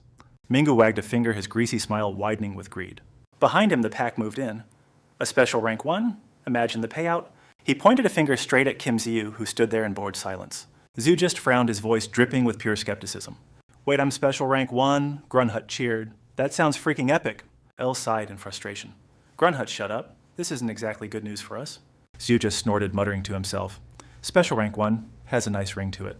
Mingu ignored the sass, clapping his hands with a triumphant cackle. His tone was playful, but the threat was razor sharp. "You're tired from that test, kid. Just surrender quietly and nobody gets hurt. Word on the street is your power rival's a high-tier ranker." He glanced at the glistening blades surrounding Ziyu with a hungry look. A provocative "I've already won" smirk played on his lips. "That's why I brought the whole squad for this party." He gestured to the laughing mercenaries, feeling completely untouchable. His tone turned into pure condescending trash talk. "Even if you had wings, you aren't flying out of this one. So be a good boy and let us take you in." But Ziyu didn't even look at him. He just turned his back on the entire crowd like they were nothing. He muttered to himself, leaving Mingu blinking in total stunned confusion. "Special rank 1, huh?" Ziyu's cold voice suddenly sliced through the tension. "In that case..." Suddenly, a blinding light exploded from his chest, dazzling the entire crowd. Clad in midnight black armor, Ziyu raised his blade. "Let's see if you can handle this." "Listen up, losers. I'm about to show you exactly what kind of monster you've provoked." The words barely leave his lips before he unleashed a devastating high-speed sword strike. Cold steel tears through the atmosphere, carving a frozen arc of death right before their eyes. A sharp whistle echoes the sound of the very air being shredded by his lethal blade. A wave of crimson energy erupts, forcing the stunned group of players to scramble back in terror. Total confusion. Their faces say it all. Wait, what the heck just happened? In a literal heartbeat, the entire city looks like it's been sliced open by that insane slash. Chaos reigns as everything crumbles into a horrifying blood-red sea of absolute ruin. Witnessing the carnage, Mingu stands frozen jaw-dropped, eyes wide with soul-crushing horror. Before he can even scream, Zigu's black-armored hand strikes like lightning. Surprise, punk! He grabs Mingu's face in a vice grip, leaving the guy dazed and utterly helpless. Zigu's gaze is ice cold. Step into my office, he rasps with pure killing intent. Mingu's heart stops at that low, chilling chuckle. I've got so many questions for you, buddy. On Ziyu's command, a rift tears open, blinding light devouring the air. Open wide. Under their terrified stare, Ziyu yeets Mingu into the swirling vortex without a second thought. The crowd is speechless. Jaws drop, brains fried, completely unable to process the madness. They're glued to the spot, unable to look away from the absolute nightmare before them. A portal from thin air? Those crazy legends. They were actually true this whole time. As the rift begins to fade, the mob finally snaps and charges toward him. Their screams are a messy mix of desperate rage and pure, unadulterated fear. He's bluffing. That flashy move must have drained him dry. Strike now. Don't let him catch his breath. Finish him off immediately. Jiyu scoffs and summons his ally in a pale glow. Listen up, you nobodies. His voice booms with divine authority. I'm ending this entire clown show with one hit. Ru Huang beams with excitement while her calm smile promises something truly devastating. Master, I'm all yours, she whispers, her voice light but her resolve absolute. Before the mob can even land a finger, Jiyu claps his hands together. Game over. A sphere of monochrome energy ignites, ethereal, terrifying, and ready to blow. Raw power pulses outward, making the very atmosphere tremble in fear of what's coming. The sky turns ash gray over the silent city as white dust falls like post-tragedy snow. A vortex of chaotic energy swirls above, devouring every scrap of light in its path. The monochrome sun spins faster, threatening to swallow the entire city into the void. Boom. The energy explodes like a divine hurricane, an unstoppable storm of black and white. Skyscrapers vanish and debris is erased. Nothing stands in the way of this absolute destruction. The dust settles on a graveyard of steel. The city is officially ancient history. Through the haze, Zigu stands tall, a lone silhouette amidst the absolute smoking wreckage. From above, the city center is gone, replaced by a massive, bottomless abyss of nothingness. Smoke curls around the crater's edge, a grim souvenir of GU's insane, destructive power. Ping the system UI flares to life, flooding his vision with legendary player data. Name Kim Zigu, level 1, Job Master of Instincts. Let the real game begin. Unique talent link. SS rank. Skills life. Death Chaos Blessing. Synthesis and plunder. Synchronization 90%. Plunder active. Time to take what's mine. Special ability forcefully seize any ego and unleash its full terrifying potential. Totally broken. Amidst the thick smog, Ziyu hunches over his heavy breaths, visible in the stagnant air. He's exhausted, but then a worried voice cuts through the silence. It's Vu. Boss, that flex was epic, but aren't you overdoing it? Hand's eyes darted around, whispering urgently, don't waste your mana. Ziyu ignored the chatter, snapping back with cold lightning speed. Descending the tower is priority 1. Han just sighed, defeated. At least you aren't letting your emotions drive the bus. Suddenly, heavy, rhythmic boots crunched through the suffocating fog. Each step hit like a hammer, filling the air with dread. Spear-wielding hunters closed in. Han clicked his tongue in stress. More enemies are coming. Do you even have a plan? Or are we just winging it against a literal army? Zhu exhaled slowly, staying cool despite the mounting pressure. Chill. I recognize our energy signatures, he said calmly. Across the mist, Seo-hun raised a hand, shouting a greeting. He flashed a dangerous golden-eyed smirk through the swirling smoke. Zhu glanced back, nodding with a cool, legendary composure. Seo-hun didn't waste time quickly summarizing the chaotic situation. He seemed totally unfazed by the world burning around him. We moved the civilians to safety before things got bloody. Even your neighbor Minsu made the evacuation cut barely. Zhu let out a breath of pure, unadulterated relief. Thank God for that one less thing to worry about. Suddenly, Ziyu's expression turned stone cold and dead serious. Spill it. What the hell happened while I was gone? Seo-hun dodged his gaze, looking away with a heavy frown. It all started right after you cleared the 50th floor. Images of a glitching world map flashed in his mind. His voice dropped an octave, dripping with dark memories. 20 massive portals ripped open across the globe simultaneously. Then they all vanished at once. It was terrifyingly weird. Deep tunnels and glowing loot boxes filled his haunted memory. The eerie light of those relics still burned in his eyes. We ended up with demon remains and cursed ancient relics. Now everyone thinks the player industry is finally booming. He gripped his sword, remembering the surge of dark power. His voice shook with a mix of hype and terror. Demon technology is evolving us at a scary, unnatural pace. Suddenly, Seo-hun stopped, his face going pale as death. He fumbled his words under Ziyu's sharp, doubting stare. But that is where the real nightmare begins. Twisted monster faces flickered through his mind like a horror movie. He growled, his throat tightening with pure, raw disgust. Gritting his teeth, he hissed, "It's a freaking trap! The demons are using those relics to hijack player bodies." Seo-hun kept talking, each word heavier than the last one, describing the absolute hell the monsters unleashed on the world. They're literally snatching brains and playing dress-up. And honestly, there's zero way to save them. Suddenly, Votus's chilling warning echoes in Zigu's mind, hitting him so hard he completely freezes. They're invading Earth by hijacking player bodies. Du breaks the silence with a sharp warning. The nightmare is actually becoming a reality. Snapping back from his dark memories, Zigu asks the question burning in his soul. Did those monsters destroy the Korean Association? He immediately fires back, "No, not that." Seong-hun begins dredging up dusty forgotten secrets. "We chose to disband. The explanation is complicated." He pauses, his gaze darkening before finally explaining. "Relics appeared globally but were strangely absent here." His voice drops with pure helpless fury. The Association warned everyone about those cursed relics, but suspicion began to fester everywhere. He mimics the public's bitter accusations perfectly. Is the Association hoarding all the legendary loot? Zigu frowns as a dark realization hits. "Was it?" "Yes," he confirms with a nod, recalling Andres' twisted and demonic smirk. Du's voice trembles with heavy, unbridled rage. The truth behind those 5 Korean gates, and how the Association was backed into a corner, was all part of Andres' grand scheme. Suddenly, he continues the dark hidden tale. Seong-hun's voice sinks, revealing deeper secrets. Public hate made the collapse inevitable anyway. That's just the official story for the media. Manager O and the chairman saw it coming. Seeing Zigu's shock, Hun smirks and whispers, "No association means we're finally free to hunt." Looking at the players in their sharp suits, he sighs, letting the Grigori finally take action. Zigu's curiosity flares like a lit fuse. He whispers the name under his breath, Grigori. A flood of intel crashes through Zigu's mind, making his consciousness scream in sudden protest. Secret soldiers helped him crush the branch office. A wild thought strikes him while watching them. Was Grigori built for humanity's final survival? His eyes grow cold with one haunting question. The chairman? Or was it Asura? Something was way off. I kept quiet, but the suspicion was killing me. Just how deep did his plan go? Elsewhere he limped, bleeding everywhere. Covered in grime and sweat, he stumbled through the wreckage, cursing. "Kim-ju," he spat. "So the rumors about him controlling gates are true." He froze. His eyes darted around, tracking every single shadow. His voice cracked, and then, right before the tower, a massive spire pierced the sky. He just stood there, stunned. His jaw hit the floor as he stared up in disbelief. In the silence, he whispered, "What kind of hellgate is this?" Mingu's eyes went wide with pure, unadulterated terror. He tried to speak, but his voice was a total wreck. "Undead high-tech ruins? This place makes zero sense? How the hell does one single gate have all this? This shouldn't even be possible." While Mingu was busy having a mental breakdown, an icy voice snapped, "You must be the guy Zigao mentioned." Mingu squinted. An old geezer Zichin just stroked his beard, judging him. Panic flared, an old man inside the gate. He's definitely Zigu's ally. He remembered Zigio nuking a whole city with one swing. Fear gripped him like a cold hand. He couldn't stop shaking. "There is no way I can win this fight." "Fine, if that is how it is." Right then he balled his fist with everything he had. He charged like a madman, aiming for a desperate one-hit knockout. "I will snatch his buddy and use him as a hostage." Mingu blurred forward, moving like a desperate bullet. Zichin did not even flinch. He just watched him come.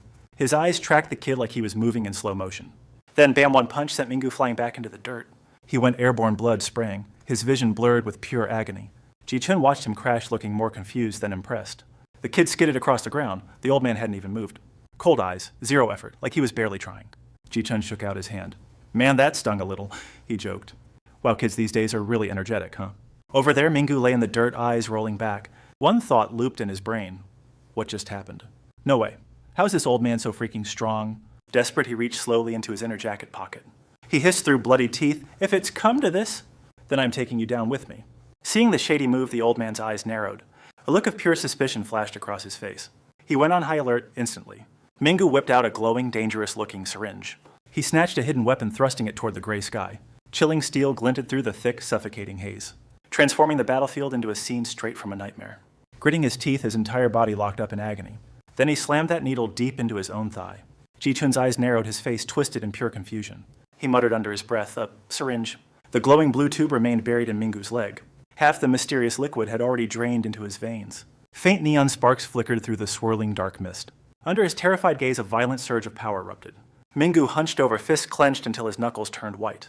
Swirling waves of deep purple energy began consuming him whole. The air grew heavy like a bomb waiting to explode. One more second and this raw power would shatter everything. Ji-chun stumbled back, gasping, This dark energy." Mingu stood bathed in that chaotic violet storm of power. The terrifying truth finally dawned on the old man. His expression darkened. "That's forbidden. That's pure dark energy. How could a mere human possess such a demonic force?" Through a mask of blood, Mingu began to chuckle darkly. A twisted manic grin spread across his blood-stained face. He threw his head back and let out a roar. The scream echoed as his aura reached a breaking point. Mingu howled at the heavens like a man possessed. His raspy voice tore through the air, chilling the soul. Hell yes, feel this absolute power. He whipped around, eyes glazed over with murderous rage, snarling like a feral beast that had finally snapped. With this strength, that old geezer is basically dead meat. Suddenly, the Griffin King's squad loomed behind Ji-chun. Their overwhelming presence made Mingu freeze in his tracks. His eyes trembled as pure terror replaced his ego. As his gaze landed on Ha and Brandut, system alerts began screaming inside his frantic mind. Living dead, immune to dark energy, it was a nightmare. Hamian and Kamail glared down with soul-piercing eyes. Angels, the ultimate hunters of his new dark power.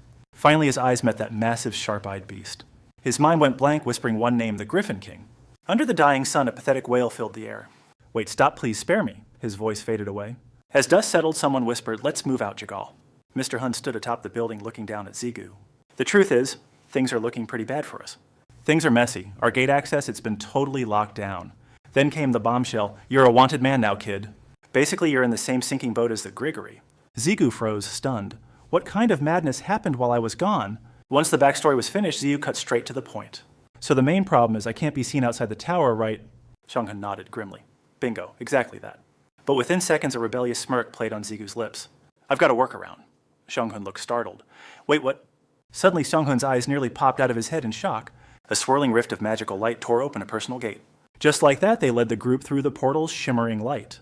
Everyone gasped. I've heard the rumors, but this is unbelievable. Does a human really own a private gate that's totally insane? Xianghun stared at the skyscraper. What's up with that crazy architecture? A pyramid tower hybrid stood there, but Zigu just brushed it off. Ugh, don't ask. I'd rather not talk about that thing. Vu looked confused. Why not just tell him it's the Tower of Zigu? Runhurt grinned, enjoying the drama. Sounds pretty legendary to me. Suddenly, Yishun's voice cut through the chatter. Zigu, get your butt over here for a second? Zigu blinked, surprised. Old man Huang? The group approached a gnarled, withered tree standing in the center. Zigu stared in total horror. What in the world is this? There was Mingu lashed tightly to the trunk, completely immobilized. His eyes were rolled back, growling like a possessed savage beast. The spirits and sentient blades started buzzing with frantic gossip. Whoa, I'm smelling some seriously nasty dark energy here. Yeah, me too. It's thick and honestly pretty disgusting. Hey kid, stay sharp. Don't let your guard down. Jichin pulled out a vial filled with an eerie green liquid. Everything went south because of this needle right here.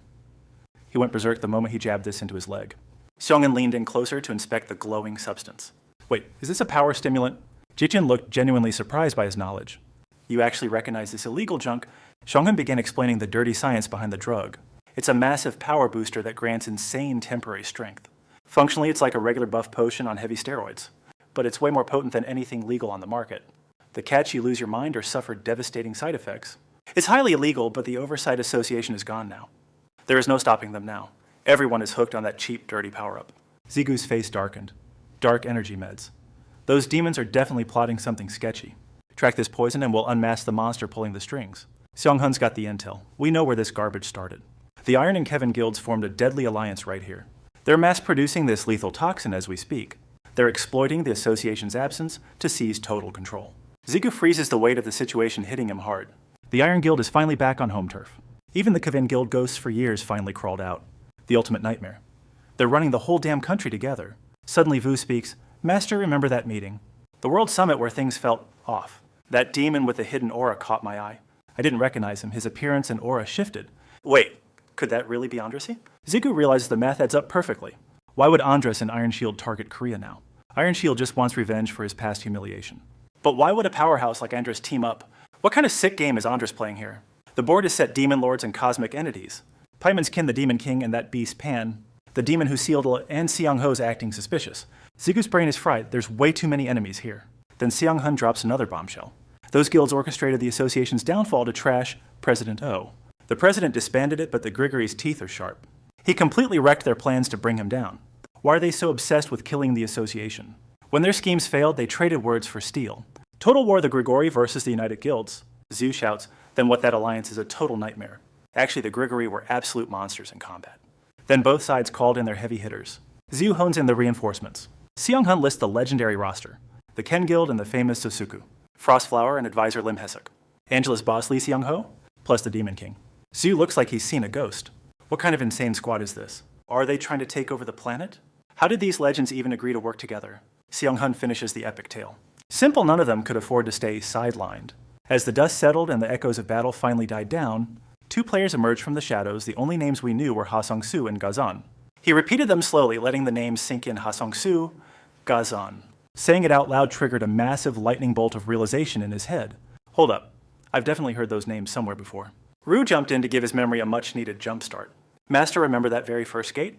The place where you first met Elle. Zigu's memories came flooding back, that legendary rock-solid dungeon gate from back then. He could still hear the short, tense conversation they had that day. Nice to meet you. I'm Ha Sung-soo, current captain of the dungeon attack team. Song-soo's face flashed before him memories of his arrows flying like heat-seeking missiles. He remembered that shady side-eye and the dude's total lack of chill, especially the way he tried to strike up a conversation with Hajin. Then her face appeared, gripping her dagger with enough killing intent to freeze time. Jigu frowned, wondering, wait, is it actually those same people from back then? Rue added that the woman had left a seriously terrifying impression. Maybe they just had a rough time adjusting to how the dungeon was changing. Suddenly, Seung-hun's voice cut through his thoughts like a jagged blade. In the end, we were completely and utterly crushed. Zigu blinked, thinking his ears were playing tricks on him. Wait, you said what? He remembered that day 4 top-tier reinforcements, the association president, and the guild manager. All of them were wiped out by a single man named Han Sang-soo. Back at the unbreakable dungeon gate, some sketchy-looking guys were prowling around. It had been ages since a special gate last appeared, and this was the very first gate Ziyu had ever stepped into. Suddenly his phone started blowing up with raid notifications. Looking for members to conquer a rank D gate over in Guri. Recruitment open for a rank F gate hunting party in Guri. Team needed healer wanted for a rank D gate in Namyangju. This was the exact spot where he first crossed paths with Elle. And his teammates back then were none other than Ha Song-soo and Hazim. Zhu fell into a deep, stressed-out silence, his brain working overtime. He knew for a fact that Hazim was a total beast, even back when he was just a clueless noob with 0 skills. Her power was already on a level that felt completely out of this world. Du claimed she was on par with Shudang, and Louis definitely wasn't arguing. But there was one huge mystery bugging him. Ha Sung-soo was the captain. Was that guy really cracked enough to solo a whole squad of elite players? Di-chung crossed his arms, looking troubled. It's insane. Nobody should be able to stop those two. Then he dropped another name. He shook and Ji-gyu's face went totally blank. He shook. Seung-hun finally decided to spill the tea on what was bothering him. There's more? You must know something about that gold-rank player, Ha Song-soo. After the massacre, Song-soo looked exactly like you did during the Territory War. That was when Du had fully merged his essence with his body, radiating a terrifying aura that felt like it crawled straight out of hell. On your knees, bow before me. The true king of hell has returned. Seung-hun uses Ziyu to channel Song-soo perfectly. Scene shifts to just before the departure. Seung-hun lingers to share a few details. 6 elite powerhouses were crushed by Song-soo. Luckily, they were only defeated, not killed. I don't know where, but they're safe. The Demon King is guarding your family. Ziyu nods, etching it into his memory. Shudung is safe, the spirits chatter. Lucky Elle wasn't her fan anyway. He recalls Shudung and the king's words. Wait at floor 50, she told him. Honestly, we were almost losing hope here. I'm so glad you're finally back, man. This sudden confession leaves him totally stunned. Brain freeze. What can I even do? Everyone is staring with massive expectations now. Stop the puppy eyes. Zigu panics internally. How did she even know about this? Why would Shudung say that? That is a leader's fate, Master. Vu's spirit Grand Hurt is totally hyped. Master, you can do literally anything. Being praised like that makes Zigu blush. Coughs awkwardly. Okay, that is enough. He gives him some serious orders. Listen, I'm a wanted man now. I will handle business inside my gate. Seung-hun, report the situation outside for me. Seung-hun gives a confident, consider it done. That was always our plan, boss. I will regroup Grigori and fix this. Zhu finally feels a bit more relieved. He turns back toward the glowing gate. All right, let's get to work then. He whispers 3 legendary names. Hemyun Kamel and Ale, come forth. A divine footstep breaks the heavy silence. 3 angels with massive white wings appear. Zhu gives them their divine mission. Watch their backs for me, okay? Report any trouble to me immediately. By your command, they shout together. At your command, Master. Seung-hun froze, his jaw hitting the floor in total shock. Wait, player Kim, what's the deal with these sparkly angels? Look, he warned, stay sharp or you're walking into a death trap. These divine beings use telepathy to beam thoughts right into my head. So even if I'm grinding deep inside a chaotic dungeon gate, they'll still have me on spiritual speed dial through the void. But then Ziyu hit a snag and started overthinking things again. The problem, they're way too flashy. It's literal, holy glow-up overkill. Hey, can you guys tuck those wings away and go incognito? Hamyang gave a sharp nod, fully down with the stealth plan. Consider it done, Master. Your wishes are absolute command. In a flash of light, those massive wings just, poof, vanished. Seeing the squad in full stealth mode, Ziyu gave a satisfied smirk. Perfect, I'm in a rush, so just borrow some of our gear. He dropped one last directive before ghosting the scene entirely. Seung-hun, I'm counting on you to handle the heavy lifting. Boom. The mystical gate rips open right outside the tower once more. Meanwhile, Mingu was stuck looking like a literal motionless garden gnome statue. Ziyu just stared. Seriously, how do you even react to that mess? Is that it? No way to snap back with instant attitude.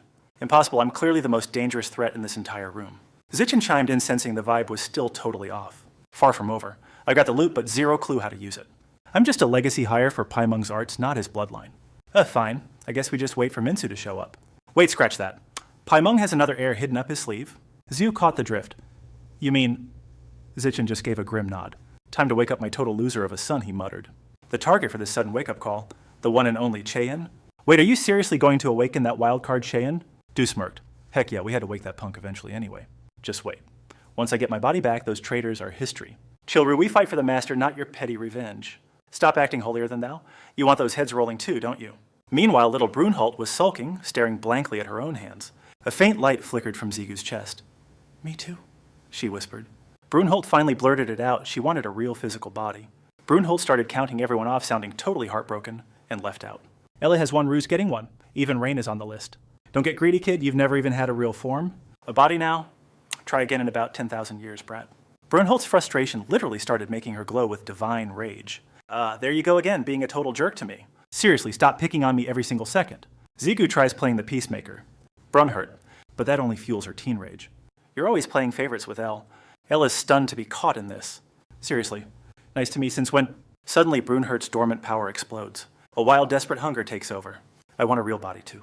A blinding light erupts from his chest. Moments later, the system alerts go wild. Brandhut's ego link has reached evolution. He stares up jaw-hitting floor. Unlocking the hidden beast within Brandhut, Ji-chun is in total shock. A blue-haired girl appears before them. New skill acquired, physical manifestation. The boys blink in total disbelief. He finally finds his voice again. Brandhut? She looks totally clueless right now. She stares at her hand amazed. Then she checks the other hyped. She finally has a real body. She zooms over, beaming joy. Master, look. Zigu's hugged his brain, still buffering. Bernard. He looks at the tiny girl. Are you actually real flesh? She's grinning from ear to ear. Totally real? I finally have a body. Zigu checks his collar, processing everything. How is this even possible? The core. It's just gone. She's so happy she's wiggling. I don't know how either. I just tried and poof. Rue drops some logic here. A side effect of major evolution. Your bond triggered her hidden awakening. Even Ella joins the fun. Way to go, Brunhut. Ji-chun stood there, shook speechless. This is straight up legendary. Brunhut let out a shout. Dad, look at me? She zoomed around him, totally hyped. Do I look like a boss? Am I serving looks? Ji-chun smiled with pure pride. Yeah, you look absolutely stunning. Jiggle cleared his throat loudly. Follow me, the stage is set. Outside, the sun began to blaze. They entered in frozen shock. Finally, Zigu spoke with hesitation. Is this Qian's new body? Rue noted only the face matched. Elle added, there must be reasons. Brunhut inspected the monster like Cheyenne. Clearly, he has been heavily modded. You finished this already, speedrun? Zichen did not even deny it. I said I needed time, but I started grinding immediately. We had enough materials anyway. Minsu's body left plenty of leftovers. He glared at his son's form. This beastly look is his punishment. Du told the girl chill. Stop spinning too dizzy now. Ji-chun's face turned dead serious. I haven't forgiven that punk? He closed his eyes, suppressing rage. Calming down, Ji-chun looked up. He smirked and turned to him. The rest is yours, Jigyu. Jigyu nodded, ready for action. He stepped toward the statue. He touched it while chanting. Inherit the ego of Huang Qian. Blinding light suddenly filled the room. Hidden skill unlocked, Ego Master. Mastery has transformed your abilities. Inheritance evolved into divine transference. Soul transfer, shoving the ego into a fresh vessel. Initiating the sync process now. Hold your horse's perfection takes some time. Ji-chun's like, is it cooked yet? He stammers, I think so, maybe. Jigil squints his eyes suspiciously. How is transfer different from inheritance exactly? Vu just shrugs it off easily. No biggie, basically the same thing. The Jayin statue ignites. He reports back, no failure today, let's just watch and see. Brandhut chirps from the shoulder. Rue's recovery is gonna take forever, huh? He nods. Facts. The cute fairy ponders for a second, then suddenly takes off from his shoulder. She spots the glowing ring and flashes a wicked, mischievous little smirk. Brunhut drops some sugar-coated venom sounding totally accidental. Guess Rue is the last loser without a body. She's absolutely gloating, now rubbing it in. That arrogant jerk finally got humbled, huh? How does the basement taste today, buddy? He's fuming, silently forced to swallow his pride. Stupid mouse. Just loves adding fuel to the fire. Karma hurts Rue. Jigyu is done with these three and their drama. Are we seriously fighting over this garbage again? He turns to Ji-chun with a sigh. Mr. Huang, I'm tapped out here. No more moves. I need to grill Go Hyung-chun first. He remembers the name instantly. Go Hyung-chun. The loser you snatched like a total pro. Ji-chun drops the location. He's downstairs. The target is rotting in the basement now. Votus is currently playing the scary babysitter. GQ brings up the previous mess. You promised he'd cough up everything by now. Before I step back in, right? So did the little bird sing yet? He smirks, flexing his interrogation skills like a boss. Duh, he's being a very good, obedient boy. Ji-chun adds one more thing. Suddenly his scream echoes through the entire hall. What? Elsewhere, a blood-red sunset bleeds across the horizon. A rusty shovel bites deep into the dirt. Hyung-chun collapses against it, gasping for air. Heavy beads of sweat drench his filthy face. This sucks. He let out a muffled, desperate curse under his breath. It was ridiculous. Nobody would ever suspect this guy was a professional player paparazzi. The one and only Go Hyung-chun? He stood in the middle of the desolate wasteland, wailing like a lost soul. How am I supposed to dig a whole river here by myself? Empty wrappers and noodle cups were scattered all over the dirt. Hyung-chun was double-fisting snacks, shoveling food into his mouth like a starved animal. Watching this pathetic display, Ji-gyu finally spoke up from atop his mount. Take it easy, man. You're going to get a major case of indigestion. Lu grumbled, unimpressed. To him, this wasn't a hungry man, but a pathetic enemy. There's absolutely no need to show mercy to our master's enemies. Suddenly, Hyung-chun froze, his frantic chewing coming to a dead stop. He began clutching his throat and wheezing, which immediately made Ji-gyu panic. What's happening? Is he dying? That's going to be a massive problem. Ji-gyu scrambled in a frenzy. He's choking. What do I do? He balled his fist and delivered a savage, point-blank punch straight to the gut. It actually worked. Hyung-chun hacked up a spray of food instantly. Then he collapsed backward onto the cold ground, gasping for air. He struggled to sit up, wheezing. Are you insane? Is that your version of first aid? Ji-gyu shrugged confidently. Hey, I knew exactly how to stop you from choking. Naturally, Brunhild was right there whispering sweet praise into his ear. Master, you're magnificent. But Lu was there to kill the dream. Honestly, it looked more like you were trying to finish him off. Once the drama settled, Ji-gyu pushed the food talk aside. Anyway, it's finally time for us to have a real talk. He cut straight through the nonsense to the heart of the matter.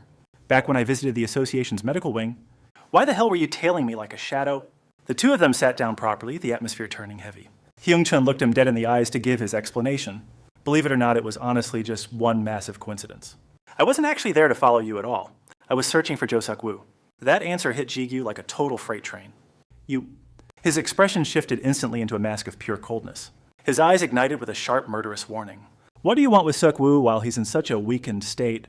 Terrified, the man waved his hands frantically to cut him off. Wait, you've got it all wrong. Don't misunderstand me. I have zero intention of ever hurting that man. He looked away, finally coming clean with the raw truth. I just need to find out who I truly am. Those words sparked a flicker of an old memory within Ji-gyu. I swear I've heard those exact same words somewhere before. Michael was once just like that. I did it all to find myself. He's certain his memory isn't lying. Michael's words still ring true. Michael wields the power of angels. Does that link to Hyung-chun's demon eye? Hyung-chun sighs. Let's talk about my past. An orphan with no home and no parents. My childhood is just a total black hole. I only felt alive when, well, he touches his eye the day it woke. I climbed to floor 50 as a player. That's when I realized what I really was. Then the hunt for the truth began. To find my parents and my soul, I ditched my life as a top star. A life that millions would kill for, just to become a player paparazzi. It's the perfect cover for stealing secrets. Hyung-chun's face turns dead serious. I discovered that I was manufactured. The revelation hits him like a truck. A human built in a lab. Azu's jaw drops. Wait, what? He drops a name that changes everything. Project Adam Kevin Guild's dirty secret. A mission to forge the ultimate weapon. He's still struggling to understand. Project Adam, like the guy from the Bible? Io steps in to explain it. Master Adam was God's first human prototype. Du jumps in to back her up. Adam's story is mostly just legend now. No hard proof he ever even existed. Rumor says he was closer to God than Ao. Zu's brain starts connecting the dots. So they're trying to resurrect a legend. But he just shakes his head. Wrong. It's just a flashy name for a nuke. He just scoffs with pure arrogance. Lame, they should have called it Project God. Ellis is watch your mouth, that's blasphemy. He shrugs. Demons don't care about holy. Meanwhile, Brandhut watches Ziyu press for more. How did you find out about Project Adam? Hyung-chun spills the tea, holding nothing back. Tracking it was easy. I grew up in that orphanage. I hunted the monster who threw me into that hell. My gut was right. It was the Kavan Guild. You're finally connecting the dots in this twisted conspiracy. For Hyung-chun, this nightmare has lasted for decades.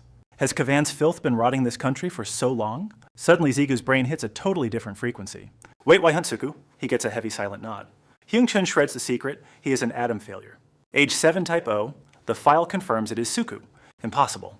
Was Suku actually manufactured like some toy? Suku did mention he was just an adopted kid, but his home life was a total disaster. So he treated that guild like his real family. Questions start exploding like grenades inside Jiyu's head. Does Suku even realize the truth of his existence? Is he hiding it or clueless? I need Adam answers. Time to dig deeper into the Adam Project mystery. The ultimate weapon? What kind of insane goal is that? What exactly are they building? He shrugs, powerless. Even I'm in the dark. Kavan is a ghost agency. Years later, I have nothing. Suddenly, a digital screen flickers to life nearby. Zigu's expression turns ice cold instantly. He stands up, ending their little chat right now. Let's move. Time to squeeze the guy who knows. The guy stands there looking completely confused. Pure villain energy. Zigu stares at the screen with absolute certainty. This person is definitely the key to this mess. A single line of text appears. The ego of Huang Qian has finally awakened. Suddenly silent, Brandhut lets out a blood-curdling scream. Everyone freezes. Not a single person dares to breathe. He stammers out a very careful question. Brandhut, what's wrong? She explodes, venting all her pent-up teenage rage. He is awake. Vu's body is finally 100% complete. Damn it, I haven't finished making his life miserable yet. The entire room falls into a deafening silence. Vu's lip twitches in pure annoyance. This brat, is she seriously mocking him right now? Talk about bad timing. A floor in the skyscraper blazes with blinding light. A massive crimson flare erupted, blinding Jigyu with its sudden, terrifying intensity. What the heck is this? Right there, Jae-in's body was literally turning into a human torch. Look at that insane heat. His singed hair shimmered, morphing back into place like some glitchy video game. Narrow eyes snapped open as those creepy tentacles finally began to squirm. Jae-in dropped to one knee, whispering a chilling, "Greetings, my new master." Whoa, chill with the formal stuff, Jigyu stammered. Just stand up already. You're Minsu's old man, right? I've got some serious questions for you. Suddenly he remembered Ji-chun was still looming right behind him. The old man's face was a total wreck of dark, heavy thoughts. Meanwhile, Jae-in just stood there like a stone-cold statue with zero chill. Finally, Ji-chun closed his eyes, burying his emotions deep inside. You guys talk, I'm hitting the hay, he grumbled, waving them off. Jigyu watched him slump away, swallowing the words he wanted to say. Suddenly, the weight on Jigyu's shoulder just vanished. He looked down, empty space. Wait, where the heck did Brunhild go? That little brat had already zoomed right into Jae-in's personal space. Brunhild squinted, scanning every inch of him like a suspicious detective. A wicked smirk played on her cute face. Hey, what's up, rookie? Jae-in looked up, meeting the gaze of the tiny powerhouse. Soon the hall echoed with Jae-in's gravelly voice. The Atom Project, huh? Yeah, I know a thing or two about that nightmare. He looked dead serious. After all, I was the project's core member. That bombshell sent Jigyu and Hunjun's jaws straight to the floor. Jae-in began his tale. It was all about forging the ultimate weapon. The mission create a vessel strong enough to hold a god. And in this pathetic human world, only a few bloodlines fit. Namely, the direct descendants of Paimon, meaning Minsu and myself. The puzzle pieces finally clicked. That's why they needed a sacrifice. So that's the real reason why they did it. He suddenly hit the floor. I'm sorry, my intel is pretty limited. I was just a pawn, he spat, a mindless tool for Andrus. Brainwashed to follow orders. They didn't trust a puppet with core secrets.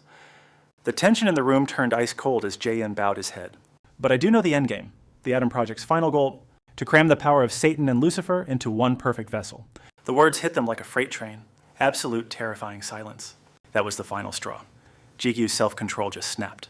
He ground his teeth so hard they might have shattered. Seriously, how much longer? A roar of pure, unadulterated fury ripped from his throat. Those bastards. How long are they going to treat us like damn toys? His ring pulsed with a violent, blinding light. He whispered a dark, chilling reminder to himself. Are you? Zigu turns and drops a heavy question. Does he actually know?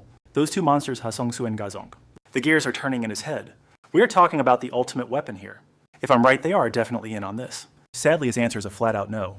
I have no clue who they are. But if you mean the project's lab rats, they must be the superstars of Project Atom. One thing is certain, they are tight with Kavan. Otherwise, their insane power makes zero sense. Elle nods along. She's totally on board. Yeah, I was thinking the same thing. Rumor says their strength is just ridiculous.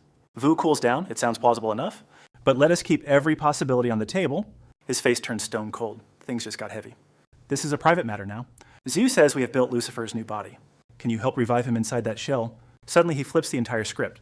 That energy, was that really Lucifer's voice just now? Qian smirks. You are really something else, man. Thanks again for giving me a second life. He snaps up, eyes glowing with dark intent. Tentacles explode. I can do this right now. Limbs writhe everywhere, boxing the others in. Qian explains, do not panic, everyone. Resurrection gave me a gift gate warping power. And that is just a taste of my strength. Ru smells trouble. His inheritance skill is massive. He lost his old self for guardian status. Now he has raw talent and an ego. No one stops him. Let us finish this now. The night is clear for the Great Awakening. Morning hits transfer, complete Lucifer has arrived. Zhu and Zichen rush to the great statue. Stone cracks, dust falls, the shell is breaking. His jaw hits the floor in total shock. No way, it actually worked. It is real. Ru lifts his new hands, testing the weight. Zhu leans in voice, barely a whisper. Well, Ru, how is the new body feeling? He choked up a wave of raw emotion finally breaking through. At last, this body's mine again. Ru's entire frame trembled, barely containing the surge within. Suddenly, those piercing violet eyes snapped wide open. Wamziu takes a brutal, merciless fist straight to the jaw. Zichen didn't even see it coming, frozen watching him collapse like a puppet. Grunhut gasped, hands flying to her mouth in pure shock. Elle hadn't rematerialized yet, but she witnessed the entire disaster. She's losing it. Ru's absolutely livid. Outside, the trio stood paralyzed, staring at his crumpled body on the dirt. Elle screamed, "What the hell did you just do to Master?" But he didn't explain, he just shut her down mid-sentence. Zip it, Birdbrain, this doesn't involve you. Rue tightened his grip, a dark, satisfied smirk creeping up. I've been dying to clock him like that for ages. Head spinning, Zhu pushed himself up and spat out blood. He stood on shaky legs, grinning. Not bad, not bad. Zhu's gaze burned with a competitive fire that rivaled Rue's. Both fists clenched ready for the next round. Meanwhile, Cheyenne braced himself as flames licked his entire body. Despite being strung up and scorched by the heat, his face remained a mask of cold, unbothered steel. 3 distinct levels inside this gate he calculated silently. The Sky Isle's the soaring domain of the lethal griffins, all bowing down to their mighty Griffin King. Cheyenne shifted his focus to the next territory, the mainland, where the rotting legions of undead roam, commanded by the terrifying Necromancer Prime. Then the final piece, the Mantis realm ruled by the nightmare known as Vothis, a subterranean hellscape, the third and deepest layer. The inferno roared around him, yet he didn't flinch. Instead, he calmly analyzed the looming threat. There's at least 1,000 Mantis soldiers down there minimum, but they are still dormant, tucked away in their underground cocoons. Once they wake up, they will be an unstoppable monster army. He thought of Ruinel, the dual personas of the one they call Master. To think the incarnations of Lucifer and Michael actually exist. His expression hardened into one of deadly seriousness. It is insane for one person to wield such terrifying godlike power. Even the elite Kavani guild would struggle against a monster like him. Suddenly a flicker of movement caught Cheyenne's sharp eye. His pupils dilated in sheer unexpected shock. He snapped his head toward the source of the blast. What the hell is this? He stammers. Boom, another blast rocks the earth, sending debris everywhere. Choking dust clouds billow from the scorched ground. Zhu smirks. This is exactly what I've been waiting for. Man punching your lights out feels freaking amazing. He looks up with a defiant grin. Big talk for someone so weak, he scoffs. Shouldn't you save that for after you land another hit? Rue taunts him with a wicked smirk. Master. Mid-sentence, he lunges forward, a blur of pure energy. Rue counters with razor-sharp reflexes. Adrenaline surging, the rivals collide in a frenzy. Jigyu parries, Rue blocks. It's a high-stakes dance. Their collision shatters the world, turning everything into chaos. Grand Herd watches the carnage, sweating bullets. Master Jichun yells, Jigyu's tower is going to crumble. He barks orders, protect Zhu's tower now. These shockwaves are insane. The whole structure will drop. A skeleton responds, deploying a high-level magic barrier. He thrusts his glowing staff, channeling all his mana. A shimmering veil of power envelops the tower. Cheyenne bites his lip. It's not enough. He frantically analyzes the situation, mind racing. Lucifer against their master? This is bad. Worst case, the building and gate will implode. Terror flashes in Cheyenne's eyes as stakes peak. Spatial isolation is our last shot. Do it now. Jigyu skids across the dirt, heels digging in. He scans the area. What? Rue chuckles, impressed. Tentacle beast's trick. Kid's got killer instincts, I'll admit. His smile grows more sinister, relishing the thrill. Now we can go all out without blowing everything. Wait, does that mean... Rue vanishes, reappearing in his face. I don't have to hold back anymore. Jigyu charges back, grinning madly. Same here, let's go. Then, fists fly in a blur. Both knuckles connect squarely with faces. A double knockout blow. The force sends both reeling back heads spinning. Elle panics, watching the brutal carnage. Master, let me jump in and help. But Zhu stops her. This is his. Chill, it is totally fine. This is strictly between us two. Rue agreed with a sharp nod. Just like the boss said. Any more interference insults us both. Io gasped in pure shock. Relax, it is not that deep. He lunged like a lightning bolt. Rue landed a heavy soul-crushing blow. Cornered, his mind started racing fast. Weird, why am I losing ground? Zigu locked eyes with his rival. I knew Rue was crazy strong. Despite being past his prime years, skills and legacy changed the game. He reclaimed his full divine power. Wait, our souls are literally linked. I hold multiple powers within me. Math says I should be double. Reading him, Rue smirked a challenge. Why am I crushing you today? His next words froze the air. Why are you such a weakling? Zigu clenched his fist in silence. A sudden kick countered his move. You gained power way too fast. You never struggled in real battle. Barrage of kicks, his tongue lashing. You suck at using that power.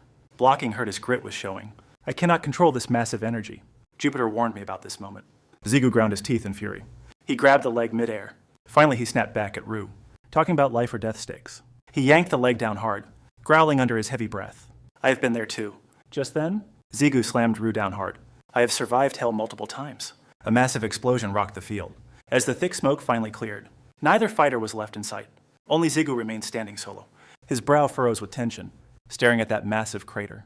Zigu's mind starts racing. He just freaking vanished. High in the sky? Rue asks, ready to meet Deathmaster. He speaks with chilling gravity.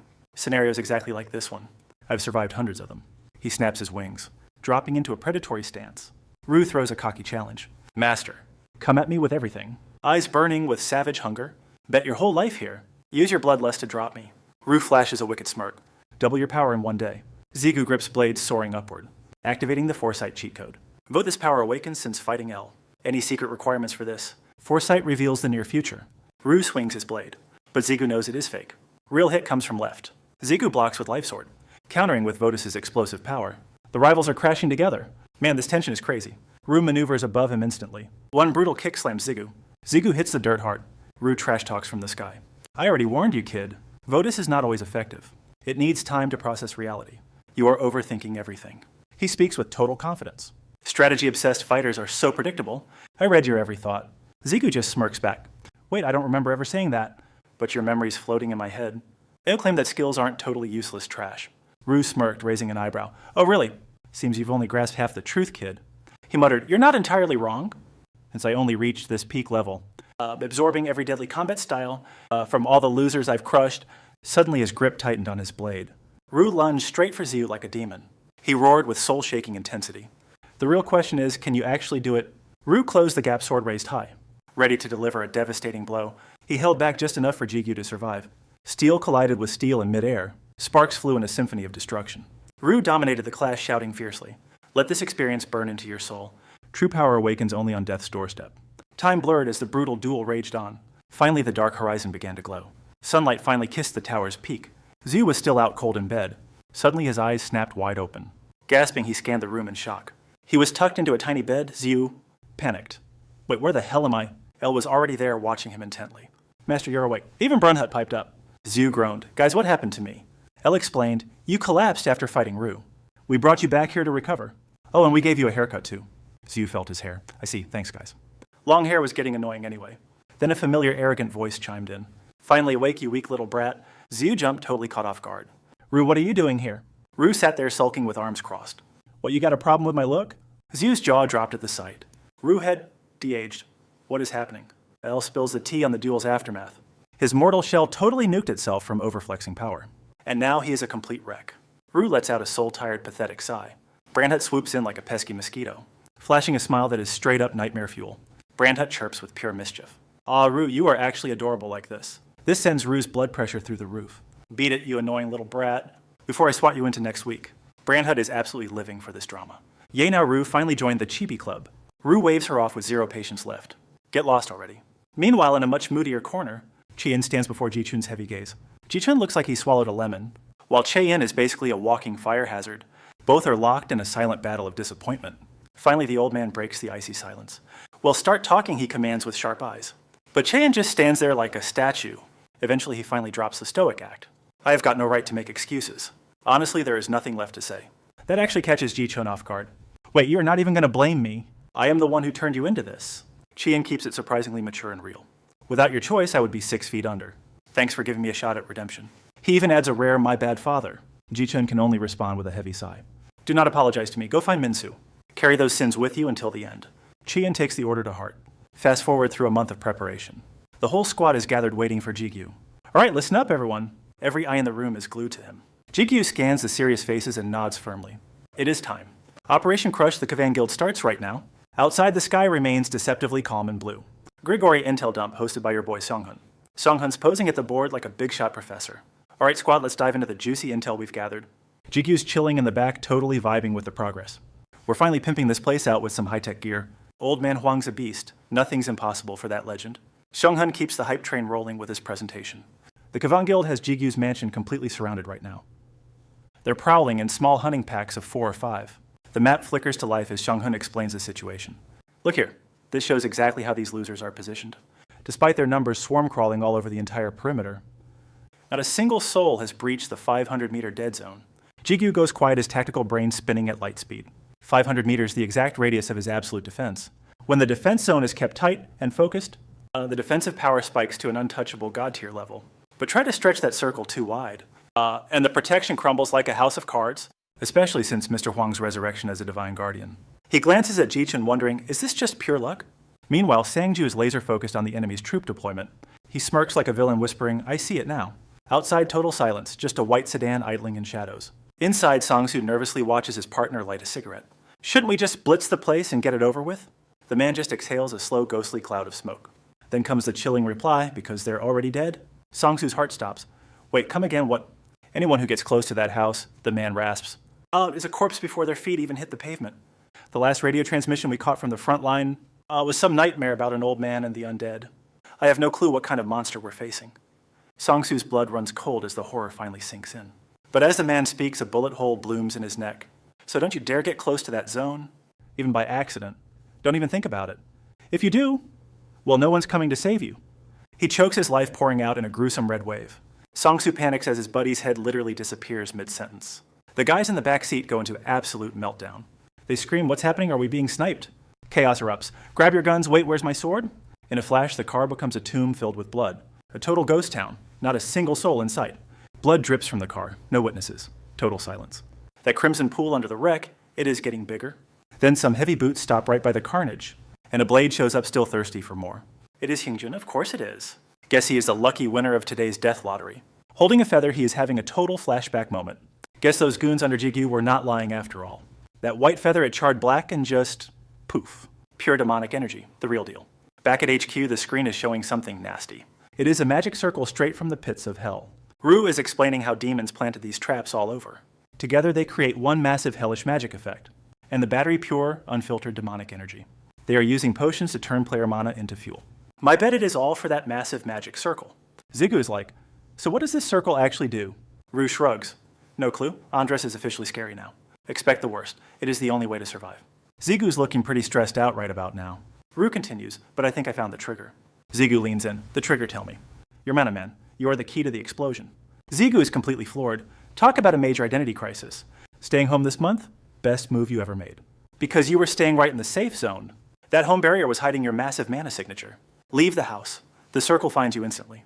We would be facing Hell's magic with 0 prep time. Zigu is hanging on every single word. Rue gets serious. Step 1, kill the circle's creator. We cut the power supply and stop the mana. It will not kill it, but it buys us time. And time is exactly what we need right now. Xionghan interrupts. "Leave that part to us, boss." The Grigori squad is back together and ready. "We have got the most intel on these board pieces. We have checked every single blind spot in the city. We are ready for a total ambush when you say." Hyungjin waves. "I am in." Sounds like my vibe. "My skills are perfect for a classic sneak attack." Elle speaks up. "Well, if that is the plan..." She holds out her hands ready to drop some magic. Then she summoned these straight-up mystical feathers. "Master," she urged Jigyu, "hand these over to them." Jigyu was like, "Wait, feathers, seriously." Brunhart gushed, "Whoa, they are actually gorgeous." Their holy power blocks mana from leaking into the circle. Watching the feathers turn to dust, he thought, "Guess I'm done here. That was way too easy." Determined, he muttered, "You are next, Kim Jigyu." Cut to a house with that sleek, minimalist aesthetic. The sliding door opens, revealing a massive crowd. Slowly, the faces inside come into sharp focus. It is an entire army with Jigyu leading. Looking deadly serious, he said, "It is go time." That massive city, it has no idea what is coming. A giant magic circle suddenly engulfed the whole city. The branch manager nervously taps on the closed door. He pulls back, whispering in a shaky voice. It is the manager. "Can I come in?" A voice barks, "Enter," and the guy nearly jumps. He pushes the door open, heart probably racing. Inside is pitch black. He creeps in slowly. Suddenly, the reality around him starts warping. Boom, it is a cave now. Do Hayoung waits? Standing frozen, the manager checks his report. Sir Jigyu's mana is confirmed. The barrier is up. The boss sits motionless, just listening. Howeries. Then Du Hayoung snaps his icy eyes open. "Anything else?" he asks. The manager starts sweating. Flashbacks of the ambush trigger his honest report. Our dark energy suppliers, they are all dead. The streets are littered with their fallen bodies. It happened fast, we could not even react. We suspect those Grigori jerks are behind this. He finishes speaking and total silence fills the air. Du Hayoung's face darkens as he mumbles something. Seeing his lips move, the manager asks, "What?" Without moving, a massive blade appears by his side. The weapon flickers once and vanishes into thin air. Then it rockets straight at the terrified manager. His eyes bulge as red blood sprays his face. A chunk of his head was simply erased. The manager stands there in total shock. His body finally gives out, hitting the floor hard. Crimson liquid floods the ground in a dark pool. Mission accomplished, the blade spins back to the boss. He reaches back, gripping his massive blade with cold determination. Then Du Hyung slowly rises, muttering with a deep, raspy growl. Unbelievable. Since when did branch managers become this pathetic? Andres really has zero taste in picking his underlings. Disgust flickers across his face as he glares straight ahead. Jo Hyung's eyes widen in twisted delight, flashing a creepy, jagged grin. But hey, this hunt might actually be worth my time. Korean Players Association mercenary and Kavan Guild leader, Jo Hyung, Kim Jo Hyung. He glares away, eyes glowing blood red. Horus, the 64th rank Hell Demon. The bustling cityscape suddenly falls into a hauntingly eerie silence. Suddenly, a massive star seal burns onto the city with a hellish glow. The sky turns deathly gray as thick smoke chokes the air. Seeing the chaos, Zigu freezes his eyes wide with pure shock. He scans the area, his voice shaking with confused hesitation. Behind him, the crew gasps in awe. "Whoa, this place is insane!" Rue scowls at the space around them. Is this even freaking possible? Startled by his voice, Zigu whispers, "Were you seeing this?" He lowers his head, his tone suddenly turning ice cold and serious. Andres can create gates. Sounds like a bad joke, but it's verified. Suddenly, Vu shifts his gaze, struggling to find the right words. Staring at the massive red star scorched onto the ground, he speaks cryptically. Never thought the inside of a gate would look exactly like Earth. The atmosphere turns heavy, like the air is literally being squeezed out. Zigu tenses up. They're already deep within a demon's territory. Vu crosses his arms authoritatively. Whatever, the mission doesn't change. Let's move, Master. Zigu nods firmly. Right, game on. He takes a breath and shuts his eyes, focusing his senses. In Zigu's mind, armed shadows are already closing in fast. That's player energy. Must be those Kevin Guild losers coming for us. Down in the dark streets, terrified mothers are clutching their children tight. Wait, there are even weaker energy signatures nearby, too. Snapping his eyes open, he stares ahead and gives the call. They're probably just innocent civilians caught in this mess. Zigu whips around, locking eyes with El for a quick order. LU and the Angels go, protect those civilians now. She bows with perfect grace. Consider it done, Master. He quickly turns to Hot, who's standing ready behind him. Hot link up with Grigori and wipe out the Kavan Guild. He salutes with a hand over his heart, acting totally professional. Your wish is my command, Master. Zigu shifts his focus telepathically, reaching out to Ji-chun. Mr. Huang, use your protection buffs to back up Hot. He crosses his arms firmly. Leave it to me, kid. With everyone deployed, El spreads her wings ready to soar. Team Zigu is moving out. Can they actually pull this off? Watching those losers fade into the distance, he exhaled a sharp breath. Well, that's that. Suddenly, Zigu snapped his head around with a frown. I'm sticking with Du until the end. He and Du ignited their mana, blasting toward the sky like twin comets of pure energy. Brunhut gave a rebellious smirk. Hey, don't think you're leaving me behind. Zigu took the lead, parkouring across jagged rocks, while Du trailed him with perfect precision. Tearing through the air at breakneck speed, Zigu glanced back with a sharp question. Are we officially trespassing in demon territory now? His companion pulled up close, shouting over the rushing wind. Exactly, we're likely standing on the doorstep of one of the 72 thrones. Zigu didn't lose an ounce of momentum as he pressed further. So when exactly did this territorial war spiral out of control? Rue glided effortlessly beside him, his voice chillingly calm despite the chaos. Hard to say. A disaster of this scale is completely unprecedented. They were moving at terminal velocity when, without warning, Zigu caught sight of something so insane it forced him to stop dead. With zero hesitation, Zigu slammed his feet down, banking hard toward the wasteland below. The duo crashed into the dirt, skidding for miles thanks to their overwhelming flight speed. Eyes wide with shock, Zigu stammered, "Is this—" while Du stared up in awe. Brandhut chimed in, his voice trembling. What is this monstrosity? Below the cracked earth lay a churning lake of molten, hyperactive lava. The heat was absolutely suffocating as they crept toward the glowing, jagged edge. Zigu winced, the searing radiance reflecting in his eyes. Lava? Seriously. Standing back from the intense glow, the warning was clear. I can feel it. The master of this domain is lurking right beneath the surface. Brunhut groaned, wiping sweat away. It's like a literal oven down here. Staring into the bubbling inferno, Zigu's skepticism reached its boiling point. Wait, you're telling me we actually have to dive into that mess? After a moment of internal conflict, Zigu sighed. Fine, let's do this. Suddenly, his entire physical form began to warp and fluctuate. Massive pillars of flame erupted around Zigu, fueling his rebellious excitement. Time to see if these new skills are actually worth the hype. The mechanical system voice chimed, lava element activated. Rue remained a silent observer, watching the transformation with a stoic expression. Crimson fire spread like a virus, consuming Zigu's entire silhouette. Then, without a single wasted movement or second thought, Zigu's flaming body dove headfirst into the heart of the boiling lava lake. The system interface flashed bright. Updating stats now. Ego Fusion, Blue Beast, level 102. Power 93. Agility 38. Stamina 119. Magic 127. Skills: Itemization, Monsterization, Mana, Regen Damage, Boost Bleed and Elemental Master, becoming the spirit itself. As the magma bubbled violently, Du's voice echoed, Master, why is lava stronger than fire? Zigu's voice rang out through the heat. Because lava burns fire for breakfast, kid. Perplexed, the subordinate asked, Wait, what does that even mean? Zigu replied coolly, Don't sweat the details, just watch the show. Above the surface, the desolate wasteland fell into an eerie graveyard silence. But deep below, the magma continued its rhythmic, violent churning. The heart of the lava lake surged, blooming with a terrifying hidden power. Deep in the lava's blazing core, Zigu is diving headfirst into hell. Total freefall, zero cares given. Eyes shut, Zen mode fully activated. Sight's overrated, I can feel everything. I know exactly where I'm going. Reality warps to match Zigu's thoughts. Is Floor 50's power finally kicking in? The terrain's clear as a high-def map.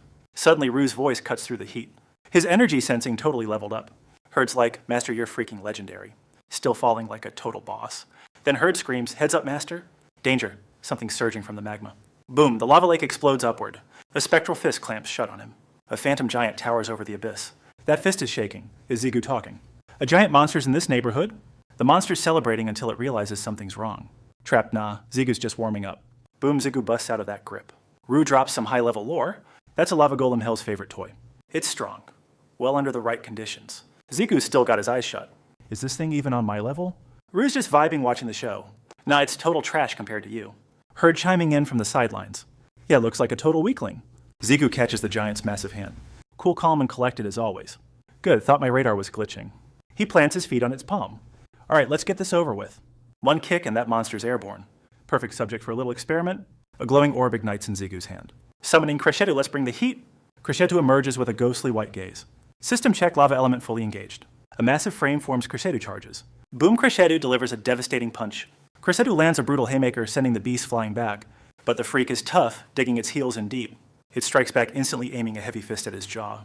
Zigu stays silent, eyes closed to sense the battlefield's flow. His upgraded assimilation skill is finally going into overdrive mode.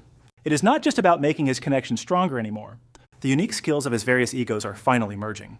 Suddenly, the system interface flashes with a loud priority alert. Assimilation rank SS, you're officially a beast now. You can now utilize 90% of your ego stats. Just as the tension peaks, Du's voice rings out. Yo, Master, I have got a little secret for you. Know the difference between you and your summoned monsters. Zigu is caught off guard and pauses to really think.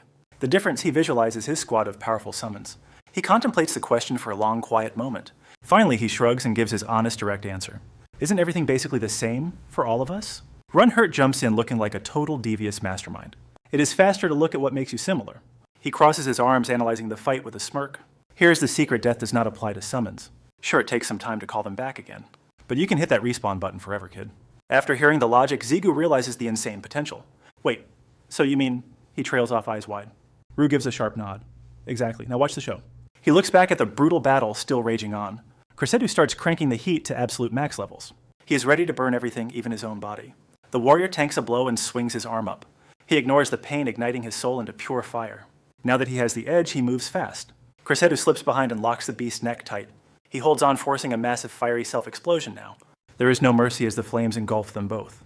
A massive pillar of fire flares up, swallowing the area. Both of them are drowned in the blinding white heat. The beast is cooked, letting out its final pathetic shrieks. It cannot do anything but scream as it slowly melts. Above them, the lava lake churns and ripples like crazy. The sheer force of the fight is shaking everything apart. Everything is burning down in a glorious, fiery end. The beast is gone, leaving only smoke and ash behind. The molten rock boils from the impact of their clashing. Crescedo's body begins to fracture the monster, gritting its teeth through the agony. Seconds later, the beast shatters into tiny shards, and Crescedo's form crumbles right along with it. Amidst the falling stone debris, a glowing purple jewel emerges and tumbles down. The surrounding fragments vanish into thin air as the gem hits the ground. GQ approaches the spot, reaching out to gently touch the mysterious stone. He picks it up, squinting his eyes as he mumbles to himself. What is this? It doesn't feel like a normal crystal. Just then, Du's voice echoes in his mind. That's a golem core. Master, you've managed to snag a pretty high-tier item. GQ lets out a low whistle, turning the gem over in his hand. The old man is going to lose his mind over this. GQ barks a command into the empty air. Suddenly, a dimensional portal rips open, shimmering in the darkness. But then Ji-chun's panicked voice screams from the other side. What are you doing? GQ freezes and looks toward the voice. Old man Huang. Molten lava erupts everywhere, splashing in every direction. The old man recoils, his voice trembling with hesitation. Lava, it's literally pouring through the gateway. Ji-chun's face is a mask of pure shock as he stammers out. What kind of hell is breaking loose out there? GQ grits his teeth, realizing his massive blunder with a groan. Crap, I totally forgot I was currently submerged in lava. Du's voice cuts in, sounding completely unimpressed. You absolute moron? GQ glances at the rift and immediately commands it to close. Oh man, my bad, are you hurt? Did you get burned? Brunhurt chimes in, sounding just as worried as Dad. Okay? The old man ignores them, eyes wide as he mutters, give me more. GQ blinks, totally confused by the request. Wait, what? Instead of being scared, the old man squats by the lava, grinning wildly. Lava this pure is the ultimate material for demonic crafting. Is there any more? If so, keep it coming right here. GQ stammers, caught off guard by the old man's sudden obsession. I mean, I'm literally drowning in the stuff right now. Hearing that, the old man bolts upright and scans the room frantically. Under lava, don't move, I'll stabilize the gate, just give me a second. Below the surface, the lake of fire continues to hiss and steam. The flow begins to calm, though the searing heat still radiates outward. Finally, the bubbling surface of the molten lake starts to settle. Suddenly, the lava explodes outward, surging into the room like a tidal wave. Despite the chaos, Ji-chun stands tall, arms crossed and smiling. That's enough. We probably couldn't use all of this in a lifetime. The massive tide of molten rock floods the entire landscape. He stands perfectly still, watching the glowing flow in total awe. Total pro move, letting Go Hyung-cheon dig out that entire riverbed. Meanwhile, Votish is just huddled up in the distance, looking totally pathetic. Ji-chun is still oblivious, staring at the lava lake like a complete airhead. I originally planned to fill this with water and sail a boat, but then, who knew we would get this lucky? Things are finally going our way. He sits by the cliff eyes narrowing as he scans the area. What is this place? Plink, plink. The steady rhythm of cave water echoes through the eerie silence. Brown Hair wipes his sweaty brow, groaning in total agony. It is freaking hot as heck. He is losing his mind. How much longer is this high-level fugitive even coming? We have been waiting forever. Are we sure this guy is even real? The guy next to him shrugs. Don't ask me, man. I just follow orders. He slumps down, sounding totally defeated. Man, I just want to go home and sleep. Suddenly, the guy by the lava lake spots something totally wrong with the view. He whips around, voice tight with panic. Yo, the lava level just dropped, right? Brown Hair snorts. Lava level. You sound like a noob. It is called a water level. The other guy blinks, confused. Then what the heck do you call a lava drop? Brown Hair snaps back, totally annoyed. I don't freaking know. Just shut up already. The guy by the lake lets out a forced, nervous little laugh. Whatever, man. But look, there is definitely way less lava than before. He mumbles to himself, heart racing. Maybe I'm just seeing things. The very second he turns his head to look away, a massive wave of molten lava explodes upward, surging straight for his face. Just as he tries to look back and scream, a pitch-black hand erupts from the heat right in front of his eyes. It clamps onto his face like a freaking death grip. Before he can even gasp, the hand drags him straight into the molten depths. Brown Hair and his buddy jump up horrified. What the heck was that thing? Everyone scrambles into a fighting stance. An ambush. No shot. Not here. The lava begins to churn and swell, erupting in a violent, fiery fountain. It splashes onto the ground and a dark silhouette starts rising from the flames. The molten rock recedes, revealing a figure that radiates pure, terrifying power. The squad stands frozen in shock. He actually showed up. He is really here. They all recognize that face instantly. It is him. Kim Ji-gyu. Both sides lock eyes, weapons ready, waiting for the first person to blink. Rue whispers these guys are on a whole different level than the losers outside. Grunhut tilts his head, curious. So are they actually strong, or what? He smirks. No match for the master, obviously, but this terrain is a total pain. Rue warns if we use wide-range skills like death or chaos, this cave collapses. Zigu nods, eyes cold as ice. Yeah, you are right about that. He lets out a dark, confident chuckle. But does that even matter? Master's special skill was literally built for a situation exactly like this. Rue grins, looking totally hyped. Time to see what that skill can really do. Zigu wears a chilling smirk. Oh, you're going to love this part. A celestial blue light ignited around his feet. The brown-haired guy is panicking. Is he really charging? Ethereal wings sprouted from Ziyu's heels as he prepared to move. His hair flashed crimson as he triggered his blink ability. A blinding gold radiance erupted, transforming his very essence. In a heartbeat, Ziyu vanished, leaving only a golden streak behind. He moved so fast the crowd didn't even blink. Everyone stood frozen, unable to process the god-level speed. Ziyu glided behind them like a ghost in the machine. He reached the end of the line in a literal flash. Finally, Ziyu stopped behind the mob of stunned statues. A second later, every single one of them hit the dirt. He let out a sigh, glancing back at the wreckage. Rue looked on with a face full of concern. How are you holding up anyway? Master, is your body still in one piece after that? Grandhurt couldn't help but be totally floored. That speed, it's absolutely terrifying. Ziyu stared down at his own trembling legs. Still tough, way harder than the first time I blinked. Rue mused. Spamming that power is going to be tricky. Basically, blink isn't just some basic speed boost. It's a divine power rather than a standard skill. Ziyu looked surprised. Wait, is it really that top tier? Rue continued, it felt like time stopped instead of you accelerating. It must be linked to your legendary bloodline. Kronos. Suddenly Rue gestured to the unconscious losers. So what's the plan for these guys? You kept them alive for a reason, right? Ziyu smirked. Bingo, the Elder needs some free labor. Outside, undead minions hauled the bodies like sacks of potatoes. They lined up before Zichin, who grinned, welcome to the job. He turned to Ziyu with a huge smile. Major thanks, kid. With these volunteers, we can finally expand the gate. Ziyu rubbed his neck. Glad it worked out then. Suddenly, Rue chimed in with a reality check. But Master, haven't we been wandering for ages? Ziyu groaned. No kidding, this place is a total maze. Using your brain doesn't help when everything looks the same. Grandhart asked, why not just smash through the walls? Ziyu shrugged. Only if we're totally desperate. Rue cut in, unless you want the cave to collapse. Suddenly, something slammed directly into Ziyu's chest. A devastating force sent him rocket launching backward. Ziyu spiraled out of control from the surprise strike. He skipped across the hard ground like a stone. Zigyu's entire frame convulsed under a tidal wave of pain. He gnashed his teeth, staring straight into the dead zone. For real, a total sucker punch from the shadows. Rue winced, muttering, ouch, that actually stung a bit. Rue hissed through the agony, damn it, this is personal now. Finally, the true king of this hellhole reveals himself. Even with my senses cranked to the absolute maximum, I couldn't even register those phantom strikes until just now. The pieces finally started clicking together in Zigyu's mind. Is it really him? The legendary psycho from hell? The infamous 64th seat and the underworld's deadliest stalker. The one and only Pyogong Horus. Ru warned the Silent Spear, a demon whose strikes leave no traces. He's a nightmare boss regardless of whatever level you are. Zigu forced himself upright, defying his body's screams for mercy. He gasped out, "You still in one piece, buddy?" Grunthut, "Talk to me. Did you take a bad hit?" Grunthut chirped back, "Just a scratch. I'm still golden, master. I've been a human punching bag for weeks. No biggie." Zigu felt a pang of guilt. "Dude, don't say that." Suddenly a mocking laugh echoed from the suffocating darkness. "I barely used a fraction of my power," the voice sneered. "Your armor is surprisingly tough. You're Horus, aren't you?" He smirked. "So you know me Andres was right about you." Zigu's blood turned to ice at the mention of Andres. "So he wants the Iron Guild's loot and my head?" Horus sat perched on a crag, his voice dripping cold. "Well then," a crimson spear suddenly plummeted from the heavens. Horus snatched the glowing weapon midair with lethal grace.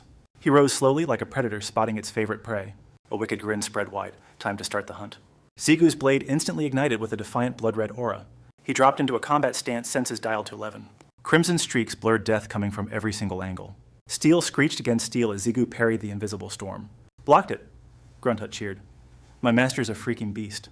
Horus blinked, catching his returning spear. "Absolutely flawless swordplay. You actually deflected my invisible strikes. Now that's a first." A twisted thrill surged within him. Just like I expected. The onslaught intensified as Zigu swatted away every phantom blow. Zigu stood his ground against Horus's barrage of ghostly strikes. But his stamina was fading, his lungs burned like fire. Ru warned sharply, "Stop, you can't keep this pace up." "He's draining your tank. That's his sick little game plan. If we stay on defense, we're dead meat for sure." Quitting never, Ziu bites down hard and keeps the counter-offensive blazing. One wrong move with chaos and this entire room becomes a tomb. Time for a pivot. Ziu shifts gears into a high-speed evasion dance. His movements blur into a chaotic, overlapping mess of pure speed.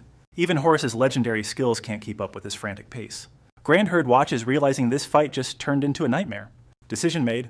There's only one insane path left to take now. Channeling Vothis' Future Sight, Ziu barely tanks Zuyan's crushing spear strikes. He wonders Ru said Future Sight was always ready, so why now? Why the hell is my ultimate skill refusing to activate right now? Ru explains Horus's spear is not just steel, it is dimension-warping terror. Its presence distorts the battlefield, locking out most of Ziu's active skills. That weapon's existence alone is a massive middle finger to his powers. It's why opponents struggle to even launch their basic trump cards. Even high-ranking warriors treat this guy like a walking death sentence. Ziu's jaw hits the floor. You have got to be kidding. That kind of pressure is basically equivalent to an emperor's divine aura. Ru's voice rings inside his head like a cold, sharp blade. Precisely, only an emperor's authority can suppress power that rivals an emperor. Wait, what Ziu's eyes fill with absolute mind-blowing shock and confusion. Ru ignores the panic and continues her rapid-fire tactical lecture. Listen, your super speed is basically a localized time-stop cheat code. And time powers always get jammed when Kronos is on the field. Naturally, Future Sight is also temporal ability that Horus can block. Realization hits Ziu like a freight train as he connects the dots. He keeps parrying, though his focus is now sharp as glass. He digs his heels into the dirt, refusing to give an inch. A single desperate spark of inspiration flashes through Ziu's battle-worn mind. Super speed plus Future Sight, the ultimate mastery over the ticking clock. I remember this feeling. I've touched this godlike power once before. He squeezes his eyes shut, hunting for that elusive primal flow state. Ziu's eyes snap open, his pupils burning with a brilliant neon blue fire. Future Sight engaged, he bends backward as the spear grazes his skin. Runhurt cheers for the dodge, but Ru knows it was something more. That wasn't just a dodge. He manipulated his very position in time. Ziu wobbles but stands tall, his breath coming in ragged gasps. Ru smirks, with your crazy reflexes repeating that miracle is totally possible. It's soul-crushing work, I know, but I finally cracked his code. Ru lets out a dark, mysterious giggle. Ready for a hint, Master? Across the field, Zoyan stops. He has definitely sensed a shift. He glares at Ziu with a cold, calculating, and deeply suspicious gaze. Zohan is low-key stunned. This brat is actually adapting to my speed. He's slowly unraveling every secret of my invincible combat style bit by bit. Zohan realizes with a shock that Ziu is evolving mid-battle. Bit by bit, this kid is figuring out my entire attack pattern. How in the world did you pull that off? The spear whistles back into Zohu's grasp. He mutters, interesting, finally some high-quality prey. His eyes ignite with a wild, murderous bloodlust. You're actually worth killing with my own hands? Heavy, ragged gasps echo through the dark cavern. Ziu desperately struggles to catch his breath. He glares forward, teeth gritted as he mutters. A faint trace of relief colors his voice. The relentless onslaught. It finally stopped. Ziu squints, searching the shadows ahead. Is that psycho finally out of steam? A dark blur flickers right behind his back. Du Haiyang teleports, instantly closing the gap. His gaze is cold, locked on like a predator. Zero defense, you're wide open, kid. I'll admit you've got some real power. But being strong means you've never been the hunted, right? His face twists into a terrifying psychotic grin. You look absolutely delicious like prime-grade meat. He hoists the wicked spear high above his head, coiling his muscles ready to deliver the end. And now, Du Haiyang trembles with dark, twisted excitement. I'll let you hear your own bones snap. The lethal tip dives straight for Ziyu's skull, but Clang the Strike is instantly paralyzed. Ziyu's sudden countermove leaves the hunter speechless. Ziyu catches the spear tip with his bare hand. He smirks, "Gotcha, caught you red-handed, pal." Horrocks freezes his brain, failing to process the shock. The air between them turns to solid ice. Ziyu's eyes spark. "I get it now, perfect." The hunter's face pales, hit by pure terror. Flashback. The king's voice rings from the past. "Got a lead? Can you actually read his moves?" Ziyu hesitates. It's not a total certainty yet. The king shrugs. "Lame answer, but honestly sucks for you." "Remember, go all out? Your word's right." He analyzes. Horrocks is a stalker, not a warrior. Smart predators know exactly when to strike or flee. If the prey is too tough, they just quit. A light bulb suddenly goes off in Jigu's head. If that's the case, let's end this with style. He's baiting the trap, making himself look like easy prey. Jigu's hand snaps around Du Haiyang's throat like a deadly iron vice. He smirks, eyes turning ice cold. "Way too early to flex your experience against me, Gramps. Ever heard the saying, overconfidence is a slow killer?" Du Haiyang gasps, choking on pure disbelief. This can't be happening. "Lucifer?" He whimpers. Jigu calmly replies, "Long time, Horace. You're still as pathetic as ever." Zohyu stammers in a panic. "Wait, what the hell is your connection to Lucifer?" Ziyu locks eyes with Zohyu, his legendary purple gaze glowing with lethal intent. "It's him, it's definitely Lucifer." Ziyu cuts him off with a sharp, "Hey, this is getting gross. I hate that I used to be a loser like you." Brunhut chimes in, "Master, don't be so hard on yourself. You're no villain." Ru adds with a sneer, "Exactly, he's the only trash in this room." Ziyu stares dead at Zoyoung. "Wait, I know that face." Memories flash back instantly. This guy is Kim Zoyoung, the big shot guild leader from that mercenary meeting a while back. Ru whispers, "My worst fear is finally coming true." Brunhut growls, "That body, someone else is definitely pulling the strings." Ziyu steals his resolve. "No more talking, we're out of time. I'll figure out the details after I break his face." Just as he's about to strike, a strange sound echoes nearby. Jigu snaps his head back, sensing a new presence. Company's here. A heavy shadow emerges from the darkness, stepping into the light. A man walks toward Jigu with slow, deliberate, and menacing steps. It's a stern-faced, middle-aged man looking like a high-ranking official. Jigu shifts into a combat stance, ready for a fresh fight. "Who are you?" Even Grandherd doesn't recognize this newcomer. "Never seen this guy in my life," Du mutters, confused. Du voices his concern as the tension reaches a breaking point. "One thing is clear, this guy definitely isn't here to help us." Suddenly, Du Haiyang starts shaking like a leaf in a hurricane. "You!" He shrieks, his voice cracking with pure, unadulterated terror. "How the hell are you still breathing? Why are you alive? I watched my own spear end your life. You should be dead." Du Hyung screams in agony, "The branch director!" But the man offers nothing but a gaze cold enough to freeze hell. "Branch director," Ru pieces it together. "The KVN Association, maybe." Jigu's eyes lock onto a mysterious vial the director just pulled out. "Wait, what is that thing?" He squinted, recognizing it instantly, a rank 1 power-boosting serum. Without a word, the director stabs the needle straight into his thigh. The glowing liquid pumps rapidly into his veins, fueled by madness. A violent explosion of raw power suddenly erupts around the director. Grotesque purple veins bulge across his face like crawling snakes. His eyes turn blood red as a terrifying demonic grin spreads wide. In a literal blink, the director vanishes into thin air. He's a blur of pure destruction charging straight for them. Brunhut and Ru panicked. "Master," Ziyu whispered back. He tossed Sohyung aside. Sohyung thought, what the hell? His body felt disgusting inside. He saw Ziyu divine power. Why possess those mystic eyes? Ziyu snatched the lethal spear. He aimed at the manager. The tip skewered him easily. The manager instantly vomited blood. Zigu felt it was easy. Why is he so weak? Suddenly he realized and turned. But it's too late. A hand punched through Zoyoung. Zigu's eyes flared terror. Even Zoyoung couldn't react. The manager impaled him now. Zigu just stuttered. What Herd cried, an ally no. Zigu turned, no I saw. The stab manager just vanished. Manager laughed, don't underestimate me. His eyes flared. Unique skill. Twin soul copy within 10. He heartlessly ripped his hand. The man collapsed instantly. Horace Zigu cursed his ego. I shouldn't be so cocky. Zigu roared, my prey thief. Wait, Master Ru warned. Strange. Look, Ru pointed at power. He is sucking Zoyoung's life. Horace's power, he devours it. Not normal, it is predatory. Ru realized, he's like me. Cat statue floated amidst fangs. Ban's statue has devouring power. Limits and side effects exist. It swallows other demons whole. Zigu stared ahead, muttering shocked. Ban has devouring power too. Ru, it's not unheard of. He stayed wary watching him. Kid's assessing the situation and, yeah, that jerk's power is totally off the charts. Ziyu locks his gaze on the target eyes on the prize people. That branch manager creep is twitching back to life, oozing some seriously funky energy. He pulls his arm back, loading up for a nasty surprise. Boom, he rips a slash right through the air like a total boss. The ground literally screams as the strike shreds everything in sight. Thick dust kicks up, turning the whole battlefield into a gray nightmare. But wait, someone's still standing tall amidst the chaos. Zigu's got that spear in a death grip, refusing to budge an inch. His eyes fly open, revealing a glowing clock face talk about a glow-up. He's staring daggers, wondering if this crazy vibe is Hermes' actual power. Vu's playing detective, realizing this dude steals essence just like he does. Suddenly, Brandhut clenches her fist, looking like she's got something to say. She swears he's not a villain, claiming he's just like Rue, as if Rulik hits her with that "are you kidding me" look of pure disgust.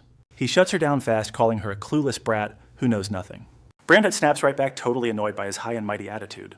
Zigu just stands there, laser-focused on the empty space ahead. Rue drops the hammer.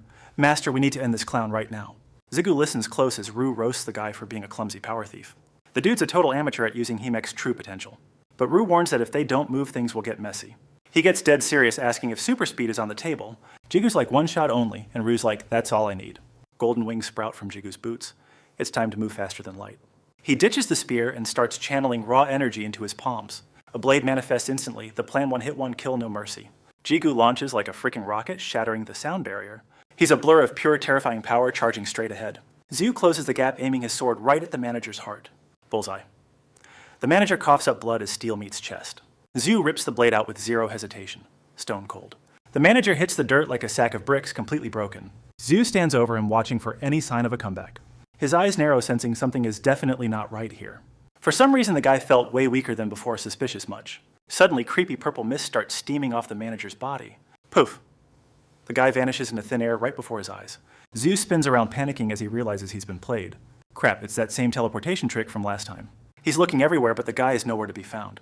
He's gone ghost. I can't sense his presence at all. Vu watches, helplessly realizing they just walked into a trap. I totally blew it by relaxing. Stay sharp, Master, he's out there. Ziu's face twists in pure frustration. This isn't over yet.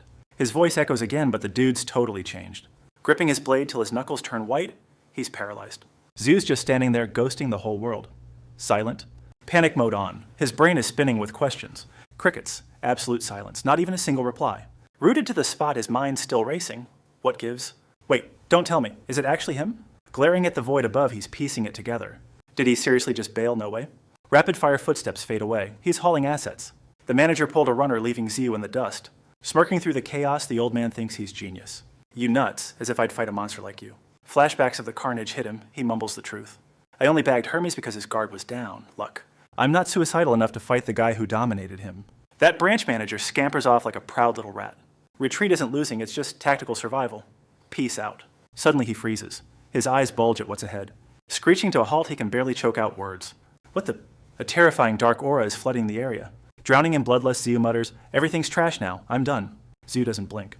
Collapse the cave. He honestly couldn't care less. With a psycho grin, he asks, "Wanna die together, pal?" Runhut's fanboying hard, but Rue is totally second-guessing life. All that brutal training and you're not using your moves. He cackles like a villain. Okay, this move total fire. The barren earth groans as a massive shockwave rips through. Then boom, a colossal blast turns the world white. Out of nowhere, a blood-stained spear whistles through the air. Another body gets skewered right through the heart. Brutal.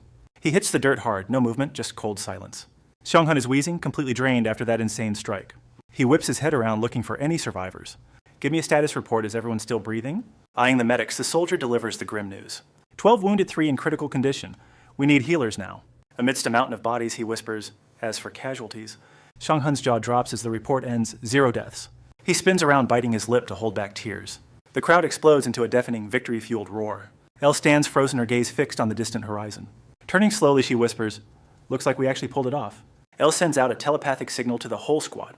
Hanyen, Anna Elle, and Kamaela, all present. Yo, give me a status report. Hanyen answers while holding a child. All the civilians are safely evacuated. Elle's power totally nuked the dark curse. Anna Elle reports, "Clear here, who's next?" Camille chimes in, "0 problems on my end." Elle confirms, "Good, start healing the wounded now." Suddenly her eyes widen in pure terror. Wait, Master, lava flows through the rocks. A rustle echoes from beneath the debris. A hand suddenly shoots up, grabbing air. The branch manager crawls out, groaning miserably. Gritting his teeth, he cusses like a loser. Damn, that Kim Jigyu, we're dead meat? If we fight him, we won't survive. He looks around, planning his sneaky exit. Gotta dip before this gets even worse. Shinka blade pierces right through him. He stares at the sword in disbelief. Agony hits. He screams, clutching his chest. Ziu appears behind him like a shadow. Demonic entity confirmed, Du's voice rings out. Exactly, 0 room for any more mistakes. He grips the hilt with cold determination. Ziu swings, activating Devour with a slash. Half the clown's body vanishes into nothingness. Blood splatters everywhere, painting the jagged rocks. A system voice echoes inside his head. The ego of Demon Hermes is awakening. Hermes' ego manifestation successful. Ziu stares at his blade, totally shook. Wait, Hermes, why the hell him? Rue drops the bomb. It's devour. He repeats the word, trying to process. Devour, you mean actually devouring him? Rue crosses his arms, getting all serious. That loser couldn't handle Horace's soul anyway. Too weak, he would have gone insane regardless. To squints. But here's the real kicker. How did he have my devour skill? He sucked at it. It wasn't his. Skills like this aren't just handed out. Zyu's eyes widen as it finally clicks. The sword begins to vibrate with energy. Zigu lifts it. What is this feeling? Yo, what's the deal here? Granherd leaned in, totally curious. You okay, man? You look trashed. Suddenly, the blade leaked insane energy. Rue gasped. This is... Rue suddenly lurched right into Zigu. He hacked up a lung immediately. Eyes rolled back, spitting straight blood. Zigu flipped out and started screaming. He dove as Rue hit the floor. What happened? He barked at them. Brunhut sounded like he was panicking. Rue, wake up. You okay? Zigu carefully hauled his body up. Rue shivered, whispering to himself. How is this even possible, man? Clutching his chest, he forced words out. That potion. I know the secret ingredients. Then lights out. Rue went limp. A cold system voice pinged again. Ego absorbed a fragment of Lucifer. Wait, what? Zigu stared at the syringe? Lucifer's soul, is that the ingredient? What the hell is happening? Zigu cursed. Brunhut cried out, Is Rue dead? He's still breathing, okay, relax. The link holds. Ella, we need answers. The system pinged, shocking Zigu senseless. Victory Demon Horus has been smoked. Illegal war detected, evaluating the chaos. The mechanical voice kept on droning. Battle verified loot incoming from nowhere. The winner's reward has been manifested. Zigu grabbed it. What is this? It was a gross orb covered in eyes. Zigu stared back at the creepy eyeball. Feels like Pai Min's old legacy. Did Andres seriously cook this up? He hesitated, weighing the heavy sphere. Maybe the Elder knows this trash. Scene shift, a massive glass skyscraper. Rue and Brunhut were finally crashing. Sitchin examined the orb and gasped. He snatched it away with lightning speed. Where the hell did you find this? I put a demon in the ground and this is my prize, he muttered. Zigu blurted out, Is this weird junk actually worth anything? Zichin smirked, eyeing it. Value. This is a masterpiece of mockery, kid. His eyes blazed. With this, we can warp space right at your doorstep. Zigu's jaw dropped. Wait, you're for real. Seriously. 0 hostiles detected, all units fall back now. Ripping open a rift, Xian Hun led the team from the battlefield. A crowd of suits gathered outside, looking all professional and stiff. Inside the infirmary, Zigu and El looked like they'd seen ghosts. On the bed, Ju was out cold from the heavy meds. Nearby, the necromancer had collapsed into a deep post-battle slumber. El sighed. The news isn't tragic, but it's not great. Feigning was likely a shock from absorbing that nasty corruption fragment. I need deeper tests to confirm the damage. Zigu just nodded. I see. He drifted deep into his own dark, chaotic thoughts. Finally, only one path remained. To unlock the secrets of Andres, we must hunt the Kevin Society. Zigu gripped the core of the nameless rank S shield. He studied it intensely. He recalled that creepy, multi-eyed brain monster and shuddered. Was this that gross thing from before? Jichun spoke up firmly. It is a piece of Paimon's legacy. The Void Shield's core. Even if it is just a replica. Zigu looked genuinely shocked. He held it up for closer inspection. So how do we use this? You said it creates portals, right? Jichun smirked back. Sync with it. I designed it as a blueprint. Once you connect, the knowledge will be yours. His reflection stared back from the barrier core. He went silent. Then he spoke the command. Sync. Instantly, the stone erupted into a blinding flash. The scene shifts elsewhere. Total desolation remains. Not a single blade of grass survived in this wasteland. Songsu's icy gaze narrows. What's the move? Player Kim Ziu? Why gather everyone now? On this dead barren land? The whole squad is here? Ziu turns with a smirk. This is a rare one? Things are getting spicy. Sosa wonders. Interesting stuff. Back to work. Core out. He flashes the shield stone. Then he makes the call. Domain claim to the stone blazes. System territory skill activated. Rank high, skill domain. Spatial barrier online and ready. Pure power explodes outward. Everyone's jaws are hitting dirt. Even Songsu is shook. El just watches totally stone-faced. The stone floats from Ziu's hand. It hovers, domain set, calculating, open. Energy screams like a jet engine. A spatial rift tears the sky. The core stone forces it wider. People are losing their minds now. Dead rocks are literally morphing. Look at those luxury houses. Reality is glitching before their eyes. Dasu gasps, wait! Gruntet cheers. The city's back. Ziu whispers, not exactly, guys? Everything is merging together now. The void meets our world's gate. Rainbow lightning strikes the city. It'll sense his life and death aura. Ziu stands there totally stunned. I had no clue this much power existed. Dormant energy is finally waking up. It's trying to expand its influence. El points out the lucky ones. Others are gasping for air now. Our power, it's being sucked out. Haiyong-chun clutched his head, his face contorted in pain. El explained, the master's buffed while everyone else is nerfed. Behold the perfect fortress, the Zigio Tower finally appears. Bronhet cheered through a mouthful of cake. It's Zigio. The system pinged, user please name your new domain. Zigio paused thinking. A name, let's see. He recalled Project Adam, the plan for the ultimate weapon.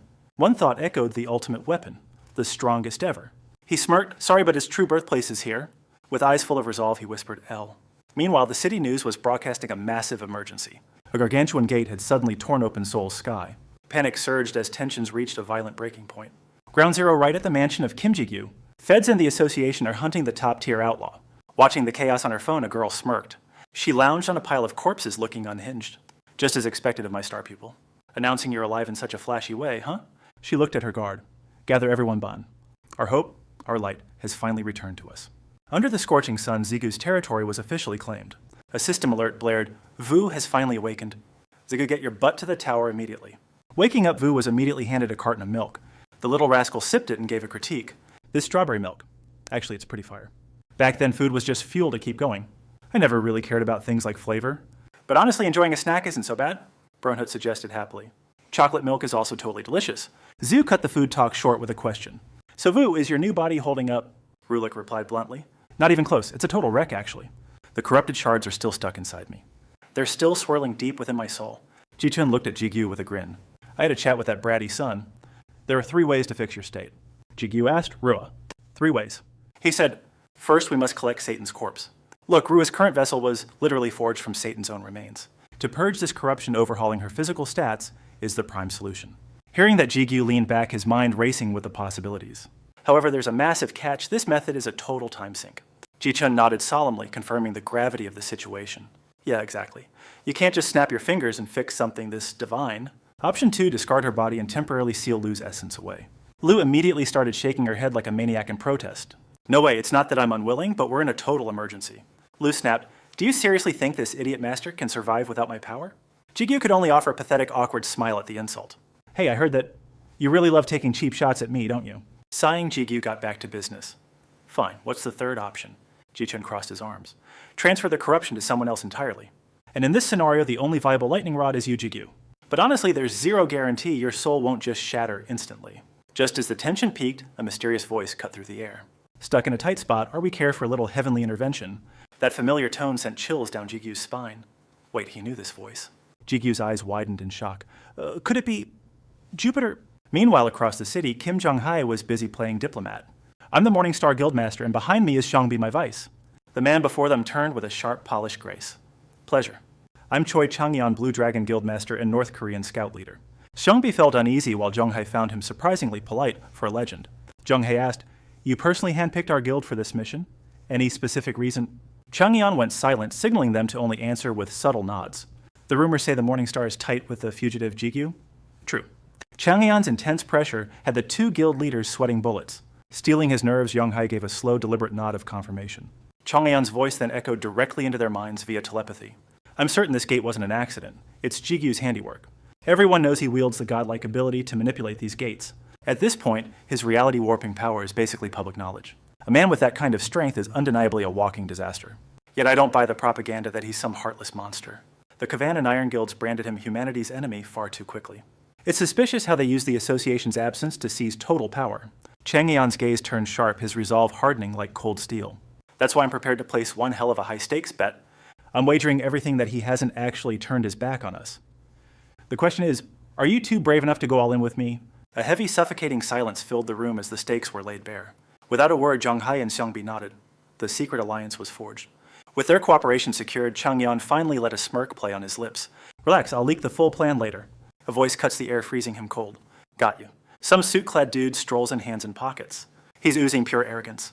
His cold gaze sweeps over the trio. Just checking the ground situation personally. As the rightful commander of this little op, meet James Lohan, the Iron Society's Korea chief. Jang-yeon sizes him up with pure suspicion. Before James Lohan crawled into Korea? Wasn't he just some low-tier vice president? The association is trash, but this nobody ruling hilarious. James smirks. What are you 3 plotting here? Jang-yeon counters. Pre-scout prep, tomorrow's the big day. James knits his brows.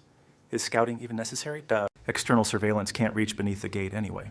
Guess we're just diving in blind, huh? Dead silence follows. The air turns thick for seconds. James grins. My Iron Society squad is joining in.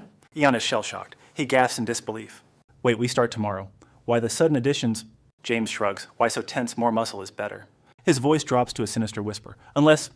He leans in. You got a problem with us? Eon glares. Did this snake sniff our secret impossible? The old fox senses the tension but stays silent. He turns. Well then, surprise me tomorrow. Peace out. The trio watches him vanish into chilling silence.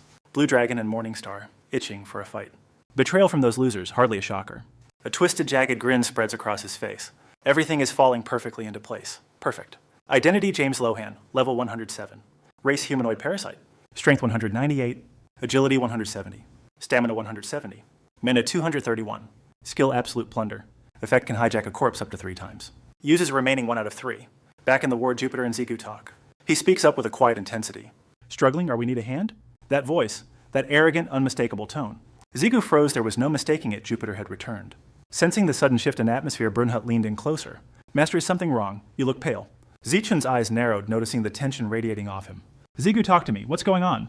Rua sat up, brows furrowing as a name escaped her lips. Jupiter. The room went dead silent as all eyes locked onto Ziku. Zigu's mind raced. Why now? Why would Jupiter appear so suddenly? The system said his seal was reinforced. Did he break out? As if reading his thoughts, Jupiter's voice echoed in his mind. Relax, I've only awakened due to a little outside stimulation. Chaos. It's inside Lucifer's corruption. Chaos, Zigu gasped in shock. Jupiter chuckled. You're helpless against it, but for me it's child's play. So do you want my help? Zigu remained silent, weighing the cost. Zigu knew Jupiter never did favors for free. What's your price? You aren't a philanthropist. What do you gain from helping me? Jupiter laughed, amused. Sharp. You're not as dim as I thought. The chaos within Lucifer is the same essence as mine. By consuming it, I grow stronger, and my influence over you increases. Watching Zigu talk to thin air, Rue couldn't contain her curiosity. Who are you talking to? Can I join the conversation? With his cards on the table, Jupiter issued his final challenge. Well, do we have an understanding, boy? After a grueling silence, Zigu finally made his choice. Fine, I accept the deal. Let's do it. A predatory smirk crossed Jupiter's face. A wise decision indeed. Then let the show begin, shall we? Without warning, Zigu reached out and grabbed Rue's head. Startled, she flinched, her eyes wide with sudden panic. What, Master, what are you doing? Zigu's voice was cold and commanding. Don't move, I'll explain later. This ends now. The others stood frozen, watching this bizarre, aggressive display. A heavy, suffocating silence descended upon the entire room. Dark, sinister energy began flowing from Zigu's palm into Rue. Meanwhile, outside the walls, the atmosphere was just as tense. Players stood in formation, weapons drawn, waiting for the signal. Jang Yan felt a bead of sweat roll down his neck.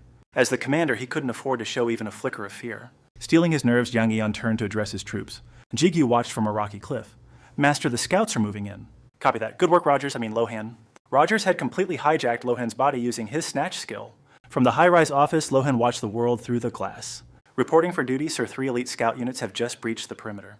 The Blue Dragon Guild, led by Choi Chang-ayon and Morningstar's lethal duo Kim Jong-hai and Kim Seong-pi, along with the heavy hitters from the Iron Guild's Korean branch. On the other side, Jigyu absorbs the intel, his eyes cold and calculating. Copy that. Meanwhile, Changyan's squad moves deeper into the unknown. The air grows heavy. Tension grips them as they realize they've entered a mystical barrier. Jigyu gives the ruthless command, Ji-chun split them up. Now. The veteran cracks his knuckles, a predatory grin forming. Consider it done. Suddenly, a violent tremor rips through the earth, shattering the silence. Panic flares. What's happening? Is the world ending? The ground groans and splits. It's an earthquake. Hold your positions. As the dust settles, one scout looks up and his blood turns to ice. Massive, jagged peaks erupt from the dirt, sealing their path like prison bars. Changyan gasps, "What the hell?" Then a heavy footstep echoes from the shadows. A figure emerges dressed in a sharp suit and bow tie, bowing with mocking grace. Greetings, esteemed guests. The gentleman notes Changyan's shock. Do I look familiar to you? His skin ripples into a praying mantis form, a long, wicked tail lashing behind him. He sneers, "Allow me to introduce myself. I am one of the 72 demons." The name is Vothus. His eyes ignite with a terrifying predatory glow. The sky turns a suffocating gray. A bloodbath is about to begin. Elsewhere, another squad is already drowning in a sea of madness. They aren't fighting men, they're clashing with an endless army of white skeletons. A blade flashes. A soldier cleaves a skeleton's skull clean off its shoulders. A killing blow right wrong. The nightmare is just starting.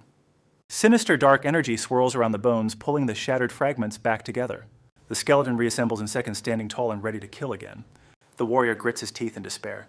This is insane. How many times can they revive? Everything feels wrong. My body's heavy as lead, and these skeletons, they're too strong. Watching from the shadows, Jigyu smirks. Looks like the party has started over there. Suddenly, his gaze shifts to a movement right below his feet. Well now, who do we have here? The Morningstar Guild members freeze their hearts, hammering against their ribs. Who dares to betray my family? A voice booms with ancient malice. The creature stands tall. I am one of the 72 lords of hell. For this stands before them a twisted fusion of man and beast, a living nightmare. His eyes flare like massive blinding searchlights, pinning them in place. His tail sweeps the dust as the terrified soldiers stare at this monstrosity. A leader whispers, "It's him, the one from the legends." This overwhelming pressure, this aura, it's exactly like the gate's guardian. The insect king of the Great Gate. He's real. Listen, I truly wanted to show you all some mercy, the demon purrs. But letting you rats crawl through my home, that's simply unforgivable. His flesh warps, his spindly arms transform into jagged, massive mantis scythes. A monster larger than a silverback gorilla looms over them. The hunt is on. A swarm of nightmarish mantises appeared looking totally terrifying. Guess it is time to unleash my full power. The entire squad was literally shaking with fear, and their leader looked completely haunted by terror. Gritting his teeth, he suddenly let out a roar, ordering everyone to prepare for the coming battle. Suddenly, the giant mantis began to fade into nothingness. Damn it, not this cowardly vanishing act again. What the hell is actually going on here? Sweating buckets, the leader finally managed to bark.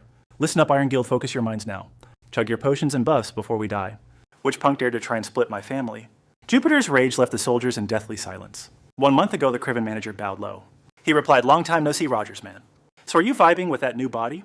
"It is perfect, all thanks to your grace, master." He closed his eyes, lost in deep thought. Then he stared the old man down intensely. "Now what about that backstabbing rat?" The old man answered without a single hesitation. "When the association put a bounty on you, I rushed your family to a secret hideout. I wanted them safe, but things got complicated, especially with those Kavan punks interfering so much. Kavan Guild, so I sent out secret intel. Most threats were stopped, but a problem hit. How did our secret location get leaked out?" His eyes glowed. "I see. We have a traitor." "Exactly. Someone from Morningstar leaked the info." His gaze dropped as someone stepped forward slowly. Suddenly he knelt and slammed his head down. His face was twitching with pure, mindless terror. "I am the one. I sold you out. I am so incredibly sorry for my actions." The others watched terrified of the coming judgment. His sword hit the ground with a clank. Then they all knelt in total pathetic despair. Every single one. He confessed, "I really did turn on you. I knew it was wrong, I really did. But the situation left us no other choice. So please just give us the punishment now." He thought, traitors do not get mercy, only judgment. He stared into their hollow eyes and demanded a single answer. "Why? There must be a damn good reason for this betrayal, right? Tell me, did the Coven Guild put a leash on your necks?"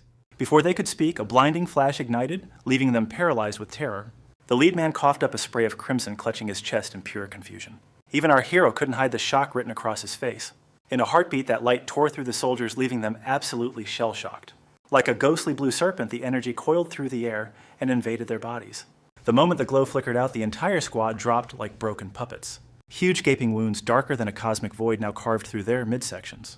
What the hell is this guy trying to blow himself up? Suddenly, the man standing before him began to tremble, making sickening guttural sounds. He flashed a twisted grin. "Selling out my own people, is that it? Watch your family get butchered right in front of you, then tell me what you'd do." His expression warped into something monstrous, his humanity vanishing in an instant. A sinister deep purple aura began to swallow his entire frame. Where did he go? Where is Lucifer hiding? Zhang Yang wiped the cold sweat from his brow, his hands shaking slightly. He narrowed his eyes, staring into the abyss while his mind raced for a solution. He looked at Votus's rippling, monstrous muscles and felt a chill down his spine. This pressure, his power is on a completely different level. In a straight fight, my chances of winning are absolute zero. Suddenly, the weight of the moment hit him how much time had passed. How long have we even been locked in this life-or-death struggle? Was it hours, or has it only been a few hellish minutes?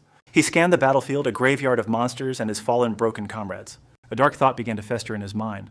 My squad was wiped out in seconds. I completely underestimated this monster's overwhelming strength. He gritted his teeth in bitter regret. I thought Kim Ji-gyu would allow our entry. I never dreamed a high demon would be standing guard at the gates of hell. Just as despair took hold, a soft, ethereal voice whispered in his ear, "That's enough." Zhang Yang looked up in awe at a girl in white, sporting silver hair and majestic wings. His mind went blank. Is that an actual angel? Hovering at eye level with the beast, the celestial girl finally spoke. The master's order was to drive them out, not to commit a total massacre. You've neutralized them. Stop this senseless slaughter right now. Votus turned his head with a snarl. Shut it. I only take orders from the master. You might be stronger, but don't think for a second you can boss me around. Her voice turned ice cold. This isn't my request, it's the master's command. Understand? The beast went silent, glaring at her before spitting out a single word. Fine. The titan shrank, instantly transforming back into a dapper butler, standing before Zhang Yang. He shot a look of pure disdain at the survivors and the retreating insects. You're lucky today. Get lost before I decide to change my mind. Without a second thought, the praying mantis tribe scrambled away in a panicked frenzy. The winged girl descended gracefully, landing softly on the blood-stained earth before Zhang Yang. He turned to her, giving credit. She snapped back, "Answer me first!" Her gaze turned cold as ice. Are you friend or my enemy? Trang Yang froze, totally blindsided. Wait, we just came to negotiate. Not looking for a fight here. He bowed low, practically begging her. Please, just let me see him. She stayed silent, judging his desperation. Suddenly, sun-bright light blinded everyone. Golden feathers drifted onto the fallen. Their broken bodies began to glow. They woke up a total miracle? Trang Yang's eyes nearly popped out. High-tier healing, is this real? The survivors gasped in total shock. I'm healed, I'm actually alive. Then a scream killed the joy. A soldier was drowning in darkness. He clawed at his chest, agonizing. Trang Young's face went deathly pale. No, it can't be that. His mind raced to the worst. It's definitely that demonic power. It looked like pure demonic filth. I've seen this. Why so many? 8 out of 10 were infected. See how bad this is? She asked. They're puppets now. What's your move? Trang Yang growled, I'll handle it. He raised his sword, shouting loud. Blue Dragon Guild fight for life. Above, a 4-legged eagle watched on. A boy sat there cold-eyed. This is taking way too long. Should I step in? Someone asked. The boy's gaze was razor sharp. No need, stay out of it. Things are finally getting interesting now. Those recovery items were a trap. Everyone was losing their damn sanity. Now they're just monsters on instinct. Looks like only that one kid still has his head on straight. But honestly, nothing changed. They're weak total losers.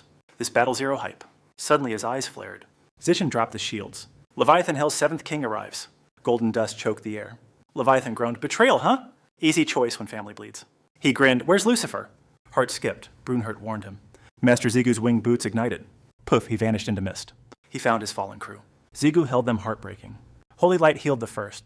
Zegan spat, damn it, I'm alive? Eyes fluttered open, dazed. Shock hit them like lightning. Big bro Ziu. Old Man Goose stood up. Henel's mind was spinning. Is this a dream? I was literally dying. Ziu skipped the chatter. He gave the cold orders. Gear up, move out. Confused, they followed his lead. Yes, sir? His voice turned stone cold. Wake up, focus now. I can't carry your souls. Silence fell instantly. Ziu flickered away like lightning. He charged straight at Leviathan. The monster just smirked back. Boom, Ziu took the blast. Unhurt, but totally caught off guard. The skyscraper groaned and tilted. Rocks flew, water flooded everything. El watched. What is this? Where's the water coming from? GQ gasped. This power level? Qian panicked. El's going down. Cut the south sector now. Suddenly a colossal orb materialized in the south. Tides retreated from GQ, leaving the ground dry. He looked around stunned. Is it over? Granhurt cheered. The flood finally ceased. GQ called Jichun, who sounded totally panicked. I have your signal. What is the status? His warm voice crackled. Just look around, kid. Jichun scanned the tactical screens with focus. That place is leveled. We are moving in. Bad news, the Iron Guild has been destroyed. Then he turned toward the Trangyong unit. As predicted, the Blue Dragon Guild was infested. But for now, the chaos there is contained. Jichun's face darkened. There is one more thing. The water didn't vanish, it's just congregating elsewhere. It is swirling around the Griffin King and Rue. He looks like a kid, but his aura chilling. Leviathan revealed its form bearing its jagged fangs. Long time no see, Lucifer, the beast sneered. Rue crossed his arms, unimpressed. Leviathan, he spat. You look tiny and weak. I'll end you. Rue sighed. Still running that big mouth, huh? Rue smirked. Do not mistake size for weakness. Leviathan blinked, unaware Ziu was already right behind him. His eyes blazed as his sword surged, ignite. Leviathan felt the death chill and whipped around. Too slow, Zigu's blade severed its head clean. Leviathan's severed head froze in total shock. Its eyes rolled back, clouded by sudden death. But wait, those dead eyes suddenly snapped open. It flipped around, blasting raw energy at Zigu. El and Brandhut screamed out in pure terror. Master, dodge it now. Leviathan's energy beam tore right through him. Everything shattered in just a few short seconds. The heavens began to weep bitter rain. He was still reeling from that insane move. What the hell was that? Both of them were paralyzed with pure anxiety. How's that severed head still fighting? Master, are you still alive? Rue sent an urgent telepathic warning to Zigu. Be extremely careful now. Leviathan is deadly like this. Look at the wound on its neck. Secretes a slimy goo. It glues its head back on. Basically immortal now. Smug Beast stares him down. Zigu's speechless. This is some next level freak show. Yeah, talk is cheap. We're past that. He patches into Zichen's comms immediately. Huang, round up the survivors. Get those shields up now. Copy that. He's on it. Back to Trangyong, the earth's screaming grounds shaking again. Zigu snaps another order to Brandhut. You keep the civilians clear of this war zone. He gets it. As you wish, Master. Once the orders are out, a massive barrier rises shielding every lucky soul left. Zhang's squad gazes up at the monster-infested sky. What the hell is going on? They're freaking out. Why are these monsters? The beasts stand at attention-perfect military formation. It's insane. They're actually protecting us. Even Trangyong is floored. Finally. They're actually acting as human shields against the Titans' clash. Leviathan roars, give Lucifer back to me. Pure energy blasts hammer toward him. Ziu doesn't even flinch, stone cold. Alone, he faces the beast head on. Leviathan's steam chokes out the entire world. Ziu reacts lightning-fast reflexes. He pivots hard, a blur of motion. Slides behind it, dodging by a hair's breadth. Ziu's blade strikes relentless rapid slashes. He hacks deep into Leviathan's thick neck. Boom, its head gets deleted again. Water splatters everywhere, suspended in the air. Suddenly, the droplets swirl into a massive rotating orb. 1 second later, the head is fully rebuilt.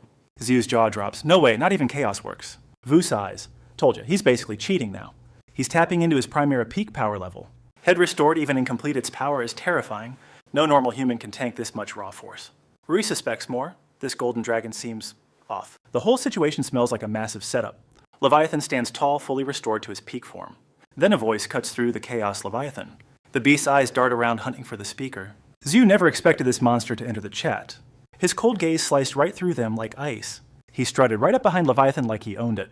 Squinting through the dust, he finally saw it was him. The ultimate party crasher had arrived Ha Sang-soo. Ellen Brunhurt's jaws hit the floor right then. Who is this guy? Definitely not on our radar. Leviathan bared his fangs, snarling a warning at Sang-soo. Back off, Ha Sang-soo. This kill belongs to me. But Sang-soo just stared off, acting completely unbothered. We went through hell finding you a decent vessel. Don't waste it. There will be bigger fish later. The beast wasn't having it, snarling back with malice. Just let me end this brat Lucifer's fake master. Then Lucifer will finally be mine to control. Sang-soo's expression stayed stone cold while locking eyes. He was simmering with a silent deadly fury. He closed his eyes, calculating his next savage move. Then bam, he dropped a massive strike on its skull. Leviathan's world started spinning as he wobbled like crazy. Before he could blink, Sang-soo delivered the knockout. Zhu stood there, totally shook, unable to even speak. Clean and surgical, Sang-soo just casually retracted his leg. Seconds ago, Leviathan was acting like a total alpha. Now he's just a literal floor mat on the ground. Completely wrecked eyes rolled back and tongue hanging out. The beastly form shattered, forcing him back to human. He just lay there twitching in absolute agony. Sang-soo drifted down beside him smooth as silk. He yanked Leviathan up by the collar with ease. He tossed the guy over his shoulder like laundry. Then he turned his piercing, serious gaze toward Jigyu. Jigyu's heart skipped as cold sweat started pouring down. Walking past, Sang-soo dropped one final cryptic message. Not today, Kim Jigyu, but we will meet again. With that, they both vanished into a desert whirlwind. Jigyu just stood there staring at the settling dust. His brain was still buffering from that insane flex. Did that guy seriously just one-tap Leviathan? No way. Even the king was shook. Seong-hun was right. Elle was reeling too, if he's actually that cracked. It makes sense why everyone else got totally bodied. He closed his eyes trying to piece it together. No clue why that punk dodged master. But looks like this mess is over. The king dropped some unsolicited wisdom on his master. Hey, maybe head over to that rowdy crowd. Even with guards posted, the vibe is totally rancid. Better safe than sorry, right? Cut to the survivors where things are spiraling fast. Some psycho charges and screaming, "That seat is mine." Treong gets caught off guard like a total rookie. Wait, what's the deal here? He turns just in time to see a madman lunging. Reflexes kick in, he shuts that attack down cold. He's baffled. Are these guys still possessed or what? Behind him, it's a straight-up mosh pit of chaos. Damn you, I've hated your guts from day one. The screaming matches are reaching a fever pitch now.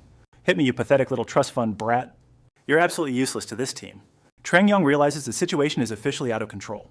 What the hell is actually going on? A soldier goes full aggro, charging with cold steel. That position belongs to me and me alone. He whips around, eyes wide with pure shock. Wait, are you serious right now? The soldier is charging like a man possessed. With a flick, he disarms the guy, flawless victory. Even Treong is stumped. Another demon parasite. More soldiers are at each other's throats nearby. You jerk, I never liked you anyway. Treong just watches. If you hate him, swing. He breaks a sweat. Why is everyone acting so petty? Seriously, what kind of mess is this now? From the cliffs, Zigu's squad watches the chaos erupt. He's stunned. The scene below is total madness. What in the world caused this disaster? Du stays cool pinning the blame on Leviathan. Turns out Leviathan is the literal king of envy. One whiff of his aura and jealousy goes nuclear. He sighs, totally unimpressed by the human drama. Humans really are fragile little things, aren't they? Du looks at Elle. Time to shine, Saintess. Elle, use your holy light to purge this envy. If the spell hits, we might just save them. Silence. Something is definitely wrong with her. Elle's face goes dark. The vibes are officially ruined. Zigu calls out, "Yo, Elle, you okay?" She's seeing Zigu's old flames, and she's seeing red. Her eyes snapped open as Zigu's voice shattered her trance. "You okay, Elle? Talk to me. Where does it hurt?" Panic flared in her eyes as she stammered, "I'm fine, Master." All right then, time to wipe out Leviathan's remaining influence. She summoned a blinding golden aura right before their very eyes. But Rue's sharp instinct sensed something was definitely off with her. Back at base, Rue's voice cut the silence. "Is it really okay?" Zigu sat up, brushing off Brunhut and Rue's constant hovering. "Elle's magic fixed me up. I'm good to go, no more naps." Rue played the wise guy, feeling okay is one thing, but you pushed your soul power and acceleration to the absolute limit. Even if you left now, you wouldn't find a thing, he added bluntly. Master, just chill out and get some actual sleep. Brunhut jumped in, immediately backing him up with total intensity. Facts, pure facts. Zigu clutched his head, trapped in a spiral of awkward hesitation. Reading his mind, Rue let out a low, knowing chuckle. Relax, don't sweat the small stuff. He started breaking down the current chaos for Zigu. Io and the squad are busy patching up the wounded. Every victim is being treated at the temporary medical tents. The lone Iron Guild survivor is being grilled before meeting the Emperor. Then he dropped the truth bomb. Basically, you're the most useless person here. Zigu felt that burn. Ouch, did you have to be so savage? He fell silent, staring into the distance with heavy thoughts. Rue watched him. So what's really on your mind, kid? He visualized the nightmare fuel that was facing a true Leviathan. Leviathan, if we go all out, do we even stand a chance? Rue stroked his chin, hummed, and went into deep thought. Then his eyes sharpened with a cold, decisive look. 50-50. Zigu's jaw dropped. Wait, 50-50? You serious? Equal odds. Rue raised a hand to break down the cold reality. I've no clue how they forced it to manifest. To drag Leviathan's true essence into our world. Since the human vessel was weak, its power was crippled. He stated it firmly. Even then, our survival is just a coin flip. Cold sweat dripped down Zigu's face as he whispered, so even at half strength, it's still that much of a monster. Rue sighed. Remember what I said during the Belphegor fight? He's the weakest Hell King. We aren't ready for heavy hitters yet. Reality finally set in for Zigu. I see. We're in deep. Rue played the ultimate hype man to chill his nerves. Leviathan took a massive L. He won't be back soon. He dropped a hint. Isn't there bigger drama ahead? You mean the whole Ha Song-Su mess? Rue kept it cool and asked for the verdict. What is your take on this, boss? Zigu started brooding, lost in his own thoughts. Something is wrong. Seriously, something is off. I felt that monster's terrifying power firsthand. My danger sensors were screaming bloody murder. But the more I think about it, Leviathan wasn't even there in the flesh. There was zero physical trace of him. That thing was not a real entity. It was just a cinematic illusion. The whole crew felt the same weird vibe. The room fell into a heavy, awkward silence. Zigu finally spoke, grabbing everyone's attention. Regardless, one thing is crystal clear. I have made my choice. No retreats. We are climbing that tower right now, whether to find the truth or just to get God tier strong. Rue gave him a look of pure confusion. He just stood there, brain lagging over the plan. Rue sighed with a helpless "this kid" smirk. He just remembered one tiny, hilarious detail. Our master is only on floor 50. Zigu's blank stare told Rue everything. Fighting Leviathan at this level is suicide. Time blurred as the white clouds drifted. Suddenly the sky bled into a dark night. In another city, flames devoured the ruins. In a high-tech room, Zigu's voice echoed. Yo, welcome you two. He leaned in like a total boss. I appreciate you guys dropping by. Sleep well, or were there nightmares? The guests across the table finally responded. Thanks to you, we slept like babies. Zigu skipped the boring small talk. I got the lowdown from L. 2 squads are trying to team up. His voice dropped, turning sharp and serious. Zigu's terrifying aura began to crush the room. So tell me, why should I even trust you? High atop a jagged skyscraper, the wind howls like a beast. Something massive is going down right on this rooftop. Rue stands there waiting for a shadow to finally emerge. It is Elle, and she looks totally done with his nonsense. You got a problem, or are we just vibing? Rue, we are not dating, so why the sudden meetup? Her face is a total picture of pure, unfiltered annoyance. Only my master gets to boss me around, got it? Honestly, this whole situation is making me super salty. Rue is clearly not in a laughing mood either. Shut your mouth, you pathetic little pigeon. He snaps. You think I actually enjoy seeing your face? He turns, slowly piercing her with a cold, sharp stare. You already know what is going down, do not you? Face it, your current situation is a total disaster. Rue's eyes glow purple as he flashes a wicked grin. Under the angel's power, Elko has become mere human. Elle freezes, her dark secret finally laid bare before him. She glares at him like she wants him dead. With a cold smirk, he continues his ruthless mockery. Well, how does it feel to be so weak? Not that your pathetic feelings matter to me anyway. Rue's voice drops to a low, dangerous, chilling growl. He radiates a terrifying pressure, cornering the shaken Elle. If you hinder the master, I will end you. Meanwhile, Zigu is locked in a tense talk with friends. How am I supposed to trust any of you? They hang their heads in shame, words failing them. Zhangpai finally breaks the silence with an apology. We know we are being totally shameless right now. He takes the full hit for their past mistakes. We already stabbed you in the back once before. Zhu waits, hoping for something more than just excuses. He lets out a long, heavy, totally exhausted sigh. Zhu looks at them with a hint of pity. I get it, you guys had no other choice. Drop the apologies, I do not need your guilt. I probably would have done the exact same thing. He clarifies that they are missing the bigger picture. But my forgiveness is not the point here, guys. The air turns heavy as they hang on his words. Kim Jong-hae's body was stolen by a literal demon. And now monsters are crawling all over the city. He looks them dead in the eye, being brutally honest. Thanks to Elle, I'm dead certain / this place is still crawling with demons. But that's zero proof / you guys aren't playing footsie with those devils. Trong Young and Zhang Pi froze / choked by a heavy, suffocating silence. Finally, Trong Young broke the tension / you're right, he muttered to Zigu. He slammed his hands down / and forced himself upright. He didn't flinch, firing back / your suspicion is totally fair, kid. Call me arrogant, but we aren't sure / you're not humanity's worst nightmare either. Raising a thumb, he locked eyes / we'll bet on you once. Here's our resolve. His thumb edged closer / aimed straight for his own eyeball. With a brutal, sickening thrust / Trong Young blinded himself instantly. Zhang Pi stood there paralyzed / witnessing the absolute madness. Even Ziu's cool composure shattered / as his jaw hit the floor. Blood masking his face, he stood firm / his voice didn't even tremble. I know a single eye / might not buy your trust. Crimson droplets splattered the table / rhythmically marking the tension. One eye gone, his gaze was iron / as he threw down the gauntlet. Is this enough to earn / just one shot at trust? Jigyu sighed, baffled by the insanity / why go that far out? Was such a gruesome price / really necessary?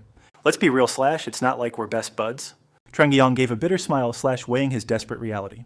I can't fathom / what a monster like you thinks.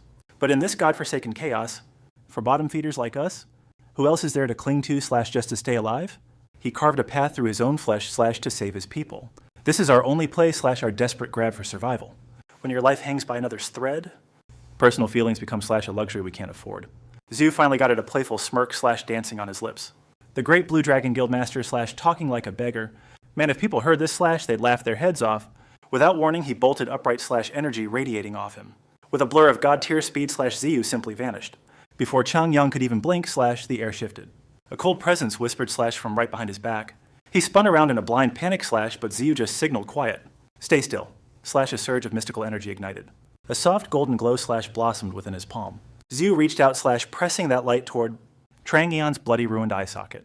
He froze his heart racing / as the divine warmth touched him. Slowly, Trangyan's eyelid flickered / and his vision cleared. Not a scratch remained / like the wound never existed. He touched his face in disbelief / his mind completely blown. Shangpi watched in total awe. Changyan's brain lagged. How was this possible? He recalled the moment Jigyu flipped. That self-regeneration pure cheat code energy. Changyan scanned the kid suspiciously. From sealing that hull breach, to restoring eyes after a bloodbath. His mana rival's a high-rank healer, yet Jigyu felt his skills lacked. He's no L, which only raises more flags. Just what are you, Kim Jigyu? Jigyu cut straight back to business. Chairman Choi was clearly all in. But blind trust not happening again? I need real collateral to believe. Collateral, both men looked totally shook. Jigyu smirked. I've got a proposal. Gate logic is a total dumpster fire. Old Gate's new L types? Chaos. Tower entrance moved from basement to the freaking parking garage. Seriously. Accepting the name Jigyu Tower, yet, shut it already, he groaned. Ji-chun prepped his surgical gear. Gate environments are evolving fast. He suited up for some surgery. He shouted over to Brandhut. Gates are manifesting in reality now. But those sky islands still there? The sky is one massive, complex riddle. Only specific tower relics can leave. It's a logistical nightmare, really. Mines are still waiting for extraction. Votus's wasteland sits idle inside. Building a settlement in here, kid? Yeah, families need a safe harbor. El beamed at his soft heart. Master is honestly too merciful. Embracing traitors, that's his specialty. She saw right through his plan. Only Master holds the cosmic keys. Even if a global war erupts, this is Earth's ultimate fortress. Lu stepped out from the shadows. He'll tell the truth for once. A helpless chuckle escaped his lips as he muttered to himself. Seriously, who would have thought Master would pick this place to settle down? It was Jigyu who read every single move of Zigu's twisted master plan. But here's the kicker if the Gate's master kicks the bucket. Then this entire dimension vanishes into thin air forever. The power to open and shut these gates belongs to Master now. He let out a loud, satisfied laugh at the brilliant move. So technically if those families move here, they're basically Master's high-stakes hostages now. Rue smirked with pure amusement. The kid really is a devious genius. Grandhurst was absolutely buzzing as the gate count started climbing. The first restored gate moved from the basement to the first floor of Jigyu Tower. Meanwhile, the second gate is currently tucked away in the Iron Guild's basement. And the third gate Seokan pointed the way it is right here. Jigyu, Ji-chun, Chang'eon, and Sukpai all stared in total shock. Looking around, they asked if this was Gregoria's base, and Seokan nodded. He broke it down, explaining the base has everything from gyms to bedrooms. Specifically, this is just one hub. There are others, but this one is special. Chang'eon felt the tension, needing to confirm if this was actually real. Everything looked normal, yet this place is directly linked to the association. Seokan led the tour, highlighting a secret path straight to the association's basement. It is heavily shielded, so Iron and Cavan luckily haven't noticed a thing. After checking it out, Ji-chun gave a satisfied nod at the slick design. With just a few tweaks, we won't have to worry about being caught. Suddenly, a glowing purple gate flickered into existence right before their eyes. There it is, the gate currently undergoing its big restoration. Standing before the swirling energy, Jigyu turned back to address the crew. All right, from now on, we can warp between these gates whenever we want. He leaned in to emphasize the most important part of the plan. Sukpai and leader Choi Chang'eon locked in to listen. They stood sharp, absorbing every word of Jigyu's serious warning. Everyone out there thinks your guild has already tucked tail and retreated. Suspicion from the enemies outside is pretty much a given right now. But listen, just keep acting like everything is totally business as usual. Let them keep thinking you're just staying on high alert around here. Finally, he looked everyone in the eye to drive the point home. From this moment on, this is the front line of our base. Jigyu started handing out missions to the squad one by one. Old Man Huang, I need you to reinforce the barriers around this place. The old man gave a firm nod, saying he was on it. Then it was finally Seokun's turn to step up. Seokun keep a close eye on the Kavan Guild and Go Hyungchun. He accepted the job with a grin, telling Jigyu to leave it to him. Suddenly, Jigyu pulled out a sleek white mask and declared, "As for me," donning the mask, Jigyu announced his next move time to climb the tower. That is the magic face level 10 strength, 3 agility, 11 stamina, 16 mana, 21 disguise skill. The moment he puts it on his face, warps into a middle-aged man, a literal dead ringer. It mimics faces, voices, and even body types with terrifying supernatural precision. But there is a catch: you can only wear the skin of someone you have personally deleted. Floor 51 of the tower is a dense, suffocating emerald nightmare of ancient trees. A massive stone golem gets absolutely shredded before it can even mount a defense. Its glowing power core hits the dirt in a shower of sparks and dust. Xiu calmly sheathes his blade as the beast crumbles into 1,000 jagged pebbles. Disguised as MANHWA, our hero looks back with a massive, irritated frown on his face. This is so inconvenient hunting with real weapons, but 0 skills is a total drag. Watching the monster vanish into thin air do give Xiu some major props. No choice, boss. Your skills are too unique. The whole world would recognize you instantly. Brandhut is just fanboying in the corner, hyped that his master is such a celebrity. Xiu stays silent, his eyes locked onto the shifting patterns in the sky above. He watches a strange ripple moving across the perfect bright blue horizon. After a long beat, he wonders, is it cool if I grab a few crystals? No one is around anyway, and the undead are already busy looting the place. Io stands with the gang, laughing softly at his master's classic greedy vibe. He is loaded with treasure, yet he is still such a legendary world-class cheapskate. Rue stays chill, teasing the boss for being way too stingy for his own good. Grand Herd is actually impressed, calling it master-level budgeting for the win. Jigyu grins at the roast. Hey, every bit of loot is pure experience points, baby. He stares at the shimmering gate with a mysterious, knowing glint in his eye. I think it is finally time to step out and shine, Hars. Instantly, a dark, menacing shadow ripples out from the swirling portal. A leopard beastman kneels deep, hailing his great master with total, absolute respect. Hors level 127, speed 256, and a master of disguise. Jigyu plays it cool, asking Hors if he actually digs his new spear this time. The beastman glances at the weapon in his hand and scoffs with pure disdain. Plot twist: Hors actually thinks the legendary spear is a total piece of junk. With all respect, sir, this is the trashiest toothpick I've ever had the misfortune of owning. Suddenly, the spear starts vibrating with pure, unadulterated, sentient rage. Excuse me. Who do you think you are talking to, you flea-bitten house cat? This spear is a ticking time bomb. It wants to ventilate Horse's skull right now. It is the avatar of Han Jun-hyuk, packing serious power and elite stealth skills. Jigyu is totally boy-roy, remembering what this arrogant guy used to look like. The head of the Soul Kavan branch. Who knew he would end up as a talking weapon? Rue is loving the drama, noting that anything is possible in this twisted world. Their synchronization is off the charts. It is honestly hard to believe it is real. Horse stands up and moves toward Jigyu as they both size up the grumpy spearman. Then the boss calls them over to drop a high-stakes mission on their laps. Hars Jun-hyuk, I have got some dirty work for you two to handle. Horse bows with legendary style, ready to serve his master's every whim. Jigyu grills. Jun-hyuk, did you not say Kavan hunts down the illegal players? Han spills the tea. Yeah, but most of them just get brainwashed instead. And anyone who resists gets turned into a lab rat for their experimental new drugs. These losers went full-on villain mode, acting like total thugs, scrubbing them off the map. 0 consequences. Pure satisfaction. Xigu is taking charge. We need to stay one step ahead. Round up every player in that tower starting right now. The king is loving the vibe. Powering up while stopping the experiment genius. Our master is a god-tier legend. Brandhut's fanboying is getting out of hand. Seriously, guys, chill with the hype. The king groans. He can't handle the cringe. Suddenly, Brandhut's tone shifts, snapping Xigu's attention back. Yo, master, heads up. He shifts forms, eyes narrowing. That woman, she's finally here from Mel. Cut to a trendy cafe buzzing with gossip. Ben, did you catch that? It's wild, right? Sudong drops the shades with a wicked grin. Song-su is on the move. Time to pack. Korea's calling my name. Ban just sips his tea, playing it cool. He drops some heavy truth on Sudong. It's suicide. Can't you feel Leviathan's killer aura? She just shrugs. That's exactly why I'm going. The clock is ticking. Then a devious spark lights up her eyes. Wait, we can't show up empty-handed. Remember that Iron Guild loser, the one leading the rebels? Her smile turns absolutely lethal. Let's bring his head as a souvenir for our student. She's blushing like a schoolgirl thinking about it. He's gonna love his present. Breaking news. A massive gate just tore open the Seoul skyline on the 8th, and guess we're right over the house of Korea's most wanted, Kim Ji-gyu. His face splashes across the screens. Rumor has it he's the one who summoned it.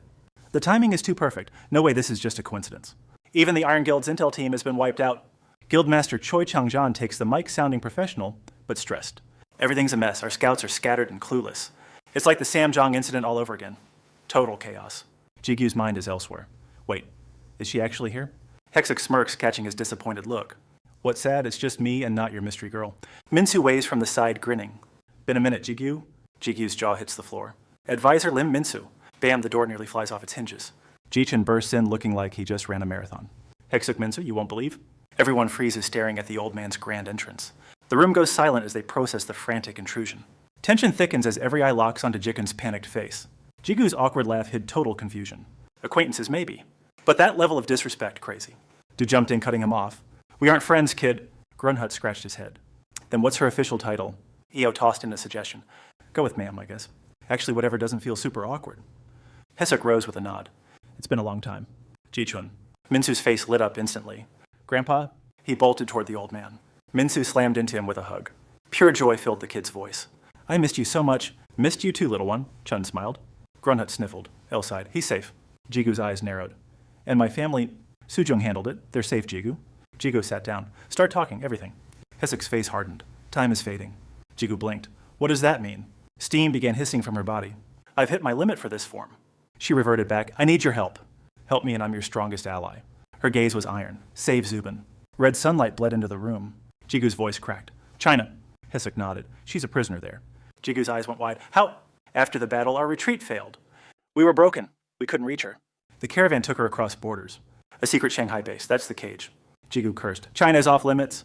I'm wanted. Airports are death traps. We have a secret tower gate. She hesitated. But are you actually ready? This is a one-way ticket, Jigu. Jigu stood firm. She helped me deal. Listen up, Zubin is my ride or die.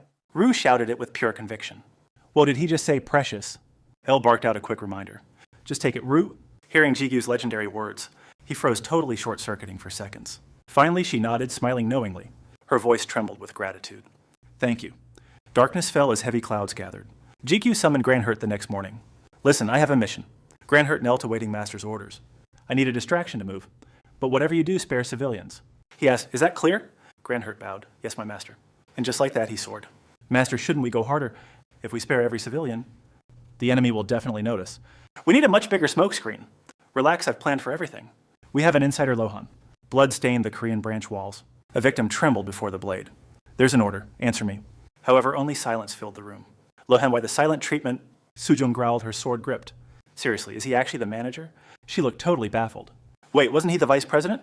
Her eyes burned with fury. Why possess my student's power? Oh! Before leaving now, GQ ordered. El, I need you to stay. Gregory is tracking the Caven Guild. Angels alone can't stop demons. Go and hunt them, El. El bowed with absolute loyalty. I'd rather be your personal shield, but I will follow your command. Brunhut bails with a grin. Catch you on the flip side. Listen up. With the plan set, Zigu shifts focus toward Hexek. All right, time to get serious. He grabs the mask and snaps it on. Instantly, Zigu morphs into a 50-year-old geezer. Let's roll, team. Shanghai, China, a thick, eerie mist swallows the skyline. Jigyu and the Beast navigate the foreign city streets. Whoa, Jigyu mumbles. We're actually in China right now. Brunhut's eyes widen. Look at all these people. Rua scoffs at the noise. What a chaotic vibe. Keep up, Ixuk commands. The destination is still far. Jigyu breaks the silence. Hey, ma'am, can I ask something?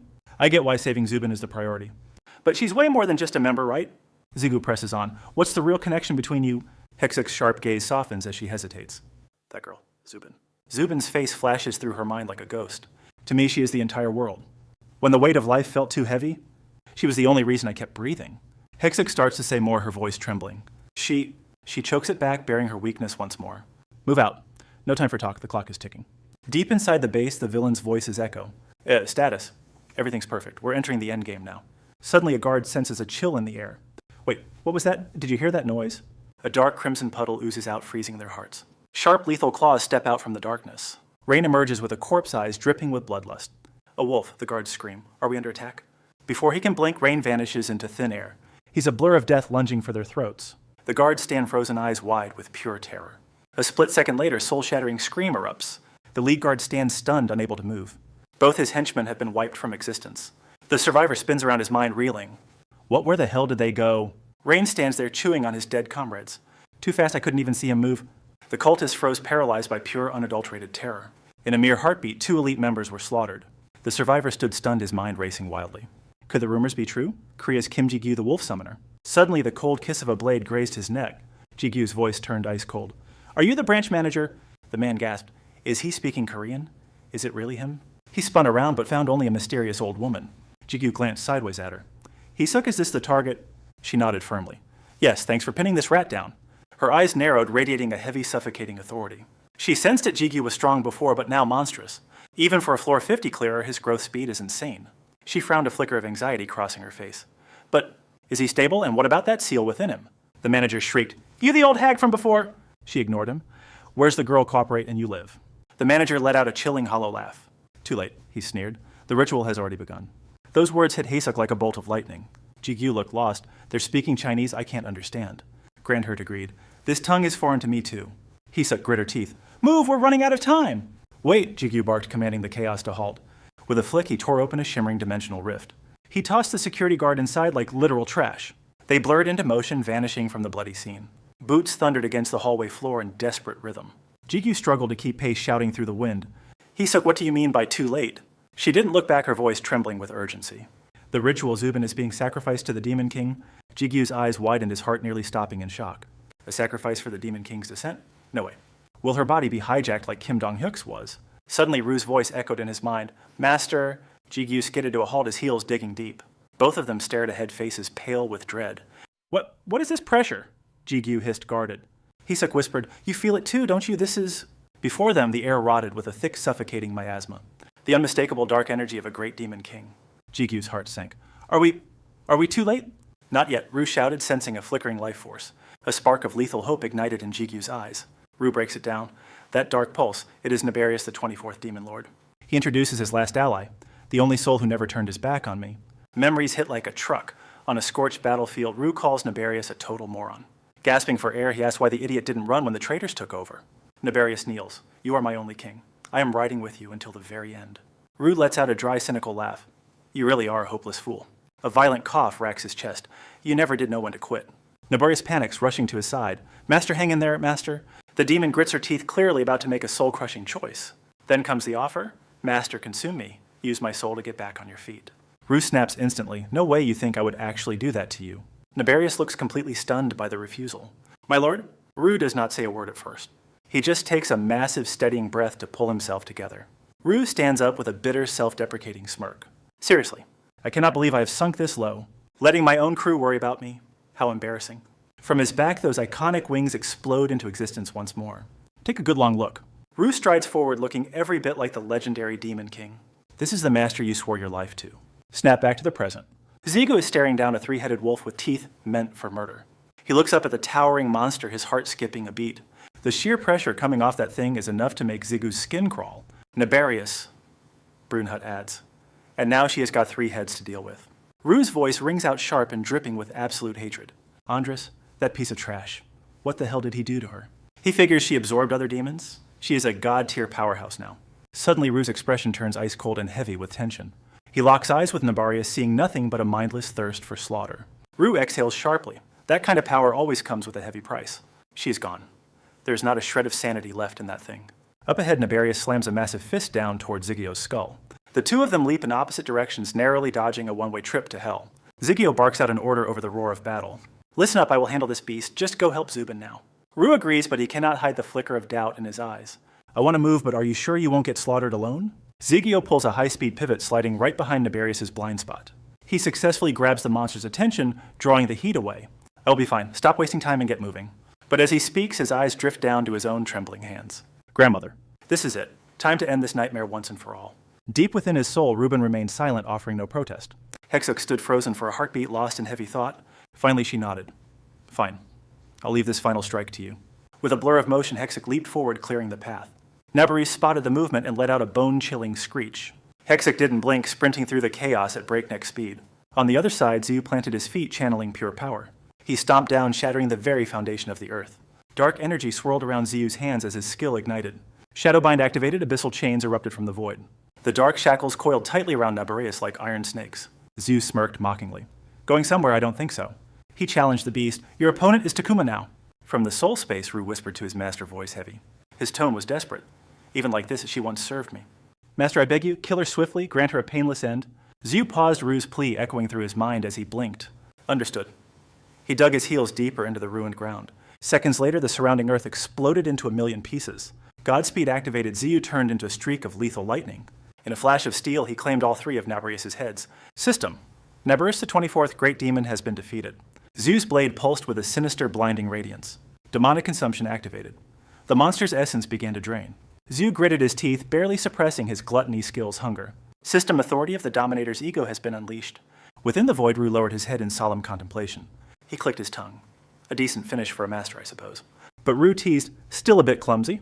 Ziyu snapped back, annoyed. Excuse me, I literally just pushed my limits for you.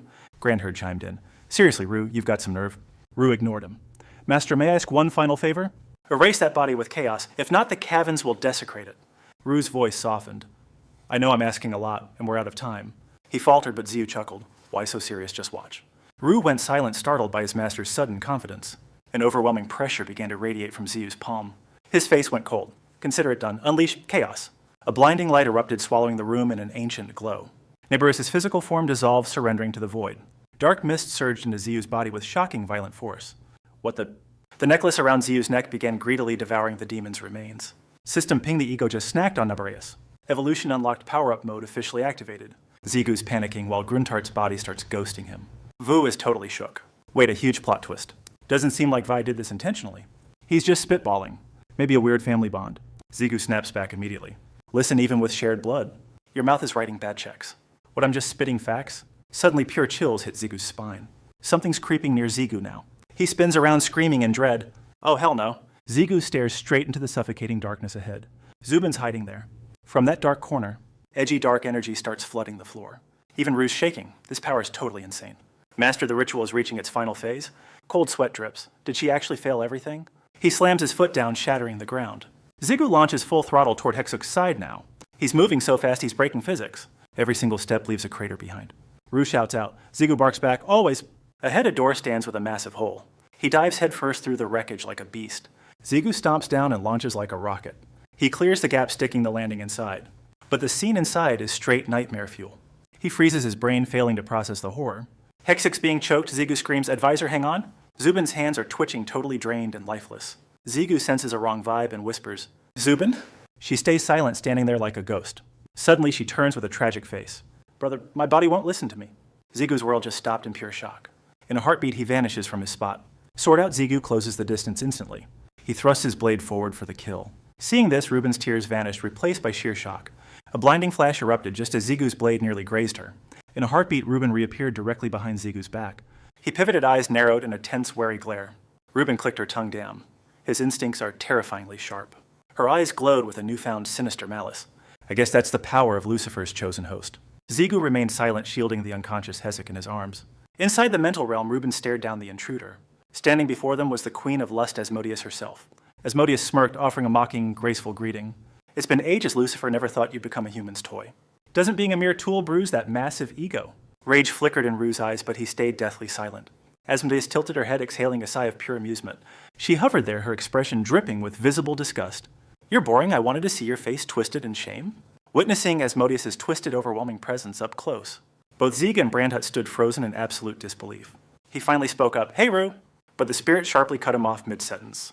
Don't ask. But Zigu still needed real answers. Why are all the Demon Kings so unique? I told you shut it and don't ask. Suddenly the wounded Hesek stirred, letting out a faint groan. Panic surged as Zigu called out her name loudly. Advisor, can you hear me? Are you okay? Hesek's voice was a fragile, labored whisper in the air. Run! Zigu froze, staring at her in stunned confusion. Run now, she urged. You can't win against her. Once again, Zigu was struck speechless by the desperate warning. He closed his eyes, acknowledging her selfless concern. Gently, Zigu propped her up against the cold stone wall. Hesek looked up, her eyes trembling with deep-seated fear. Stay put, Advisor. I'm going in to save Ruben. He focused his mind and his eyes blazed with power. Zigu analyzed the situation. She isn't fully possessed yet. If we strike now, we can still bring her back. Time is running out, Ru warned from within his soul. We must suppress her before the darkness takes hold completely. Zigu nodded firmly. I'm ready. Let's do this. He braced his legs and divine wings erupted behind him. Like a golden bolt of lightning, Zigu lunged forward. His target was clear, the mocking Queen Asmodeus. Closing the gap instantly, Zigu prepared his final decisive strike. Asmodeus doesn't even bother flinching at the attack. Zigio's brain is overclocking while his speed fails. It's a one-shot deal or things get ugly. He grips his sword nerves made of steel. Forget the flashy stuff, let's go old-school brawl. Speed is cool, but reading her is cooler. He winds up channeling every ounce of power. The demoness smirks, thinking she's finally won. Boom, she swings at air as Zigio vanishes. Her eyes pop like she's seen a ghost. Ru cheers. Now that's how you use power. Blade to the throat. Checkmate, you monster. His gaze is colder than a winter frost. Future sight isn't some ultimate cheat code, lady. You only see 1 or 2 steps ahead. That's why you took the loss last time. Ru wears a grin that screams, told you. Master your gut, and you are basically unstoppable. Brunhut's screaming, we actually pulled it off. Water element activate. Time for some life magic. He grabs her face like a total boss. Hang in there, Zubin. Don't you quit. I'm saving you even if it hurts like hell. The demon spirit is finally cracking like glass. Plot twist, she summons a massive dark aura. The ground explodes into a million jagged cuts. Even the sidelines are getting blasted by debris. Zigio groans this chick is absolutely mental. She's resisting my life energy that is illegal. The king explains she hasn't fully synced yet. End it now or deal with a god. Extreme measures, Zigio starts the math. More energy might fry Zubin's circuits too. He's terrified of the chaos lurking within. That kind of power is a total wild card. What's the play here? Think, man, think. Suddenly a creepy smirk twists her lips. She grabs his blade with her bare hands. Zigio's eyes go wide. Is she a psycho? She digs the edge into her own neck. This girl means a lot to you, right? Bronhut screams as the blood starts flowing. Blood. Zigio lunges to paralyze the demon queen. But he walked right into her twisted trap. Asmodeus vanished from Zigu's grip like a flickering shadow. The demon retreated, maintaining a cautious, lethal distance. A smug, wicked smirk danced on Asmodeus' lips. Rue clutched his head, groaning in pure frustration. Damn it, that was pathetic and incredibly weak. Zigu glared, his irritation reaching its boiling point. Where on earth did you learn such cringe lines? Rue snapped back without missing a single beat. Netflix, obviously. Where else? His face hardened as he dropped the act. Listen, Master, you just blew your golden opportunity. Rue's voice turned cold with a dire warning. Asmodeus is reclaiming her true terrifying demonic power. She'll use Shinzubin's body as a shield to strike. With no choice left, he offered a grim ultimatum. You must fight with the intent to kill her. Zu's voice trembled, laced with heavy, painful hesitation. With the intent to kill. Suddenly, a hauntingly familiar voice echoed in his mind. Looks like you're in a real mess, kid. Should I bail you out one more time? Zu spun around, searching the empty, heavy air. That voice, it couldn't be. Realization hit him like a lightning strike. Jupiter. The spirit teased, hey, show some joy. Tension choked the air as Zigu faced Asmodeus. Suddenly, the demon sensed a shift in reality. Asmodeus squinted, wondering, what's wrong with this guy? A twisted grin spread as his aura turned monstrous. Zigio was gone. Jupiter had seized the wheel. Before she could react, Jupiter lunged with predatory speed. He blurred around her, shattering her sense of direction. Like a ghost, Jupiter reappeared, unleashing a savage punch. Asmodeus gasped, feeling the crushing weight of danger. She blocked, but the impact triggered a massive shockwave. Even so, Jupiter's raw power was totally overwhelming. He vaulted up, delivering a kick that launched her. Isaac watched the chaos, her jaw hitting the floor. She couldn't suppress a terrified, high-pitched scream. Good heavens, Haiju cried out in sheer panic. The sacred seal has completely shattered into dust. Has he lost his soul to that monster? Deep within his subconscious, Ziyu roared in fury. Hold on, bastard, I said restrain, not destroy. But Rue just watched, wearing a completely different expression. Give her hell. Maybe a brutal beating will finally snap her out of it. Ziyu shot back, her voice trembling with intense anxiety. Are you crazy? What if she actually kicks the bucket? Rue just smirked, turning away with total cold-blooded indifference. Honestly, her life is the least of my concerns right now. Jupiter cut in sharply. Both of you shut your mouths already. Back off, I'll handle this mess my own way. Amidst the choking dust and debris, Asmodeus slumped into a corner. She clutched her mangled, bloody body against the jagged ruins. Asmodeus' eyes were wide, swirling with utter confusion and shock. What is this? His movements are on a completely different level. Suddenly, her hair began to defy gravity, rising like shadow serpents. I planned to save my energy until the possession was absolute. Asmodeus lashed out, firing razor-sharp strands of hair like lethal needles. But it looks like holding back is no longer an option. The mana-infused hair surged forward, locking onto Jupiter with killing intent. He just let out a dark chuckle and summoned the chaos flames.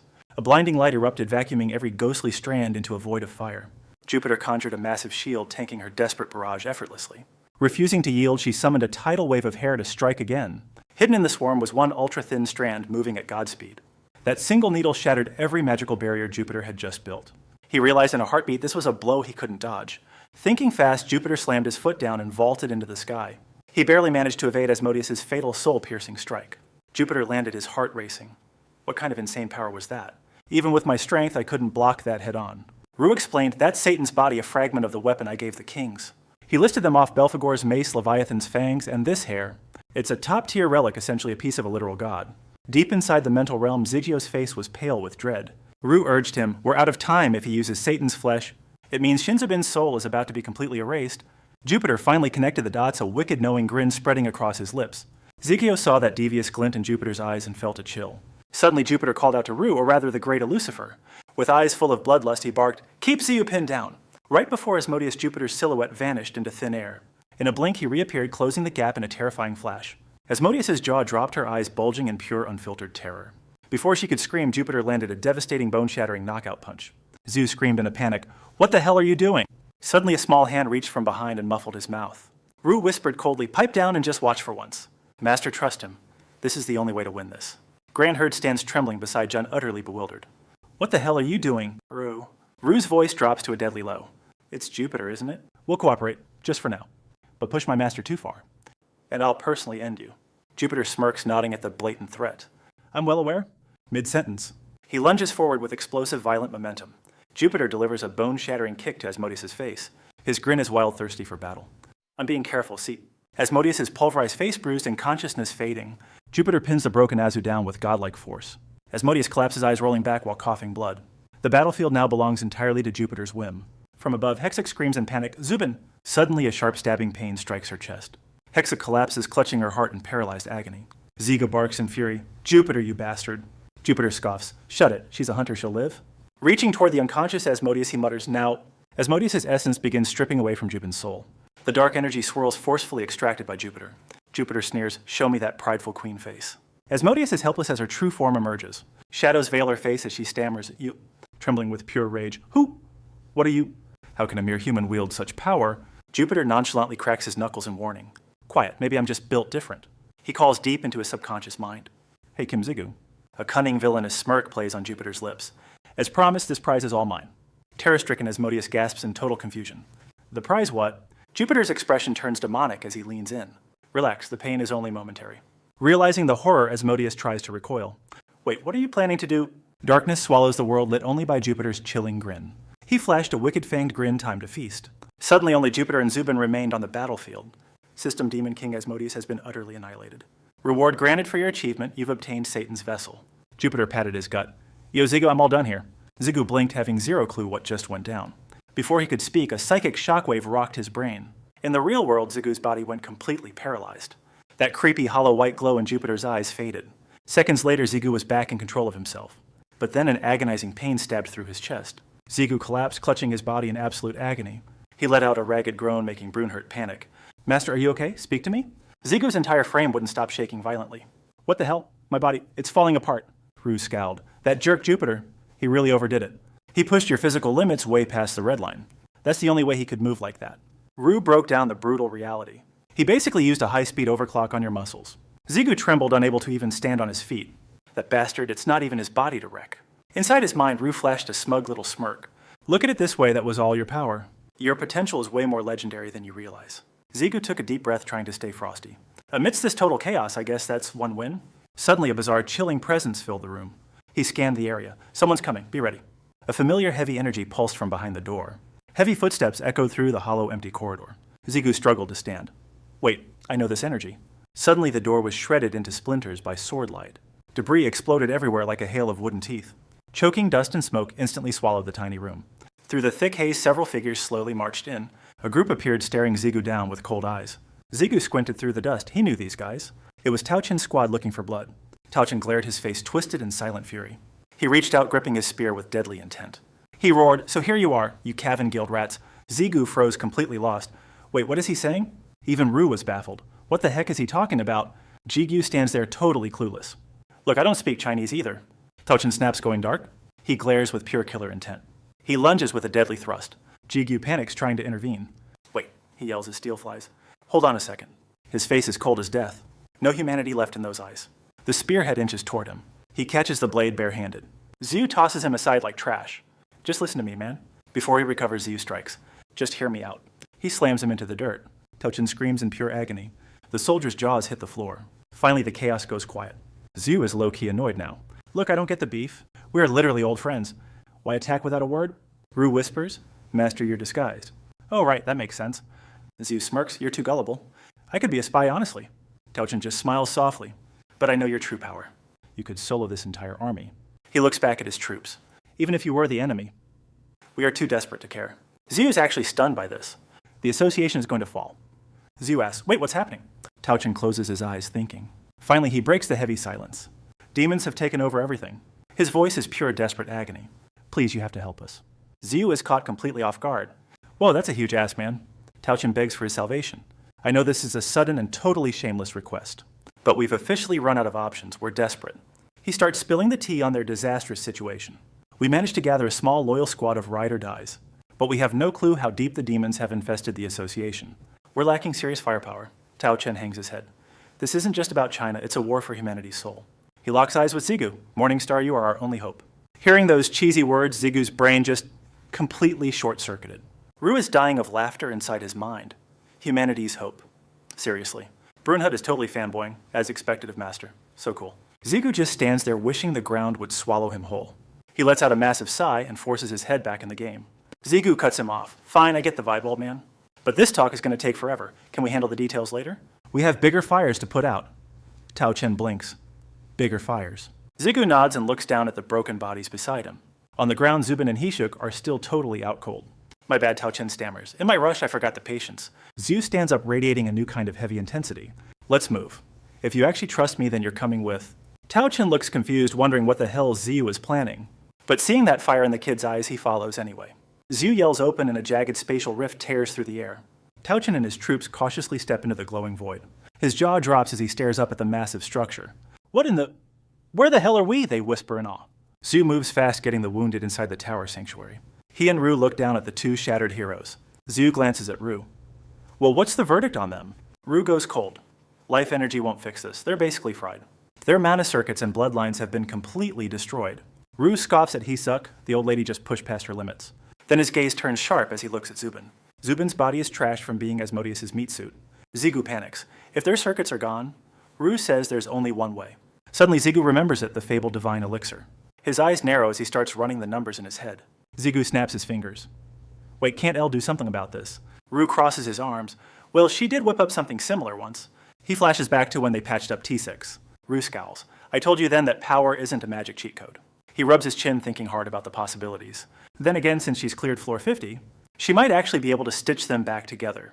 Ru leans in closer, checking for any sign of life. Where is El right now? Zigu reports the situation. I called her just now. She is on her way here. You start guessing. She went far with the angels. It will take hours to get here.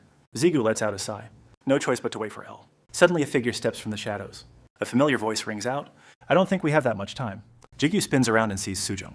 He shouts her name in pure relief. Sujung just gives a smirk. Hi, Grandheart chimes in too. Surprised to see me.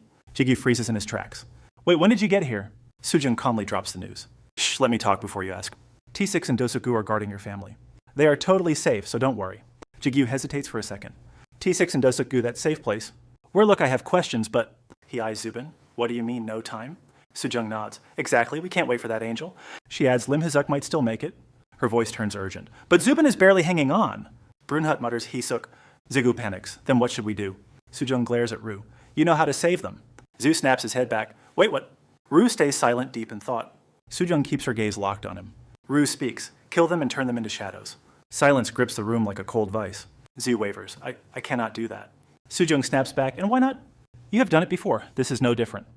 She warns, Master, there is no better way. Sujung adds coldly, hesitation is a poison. Even now, the life force is fading away every single second. Tick-tock, guys. If we keep stalling, our chances hit 0.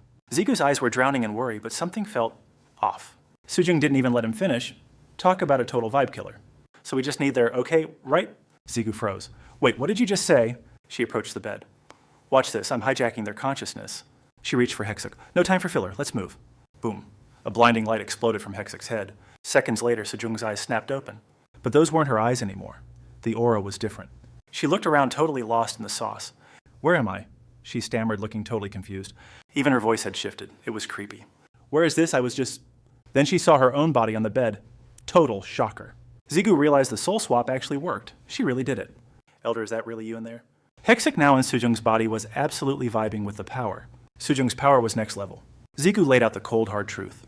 Elder, you and Zubin are basically toast right now. He warned them Zubin was on the edge. She's dying, but there's one wild Hail Mary left.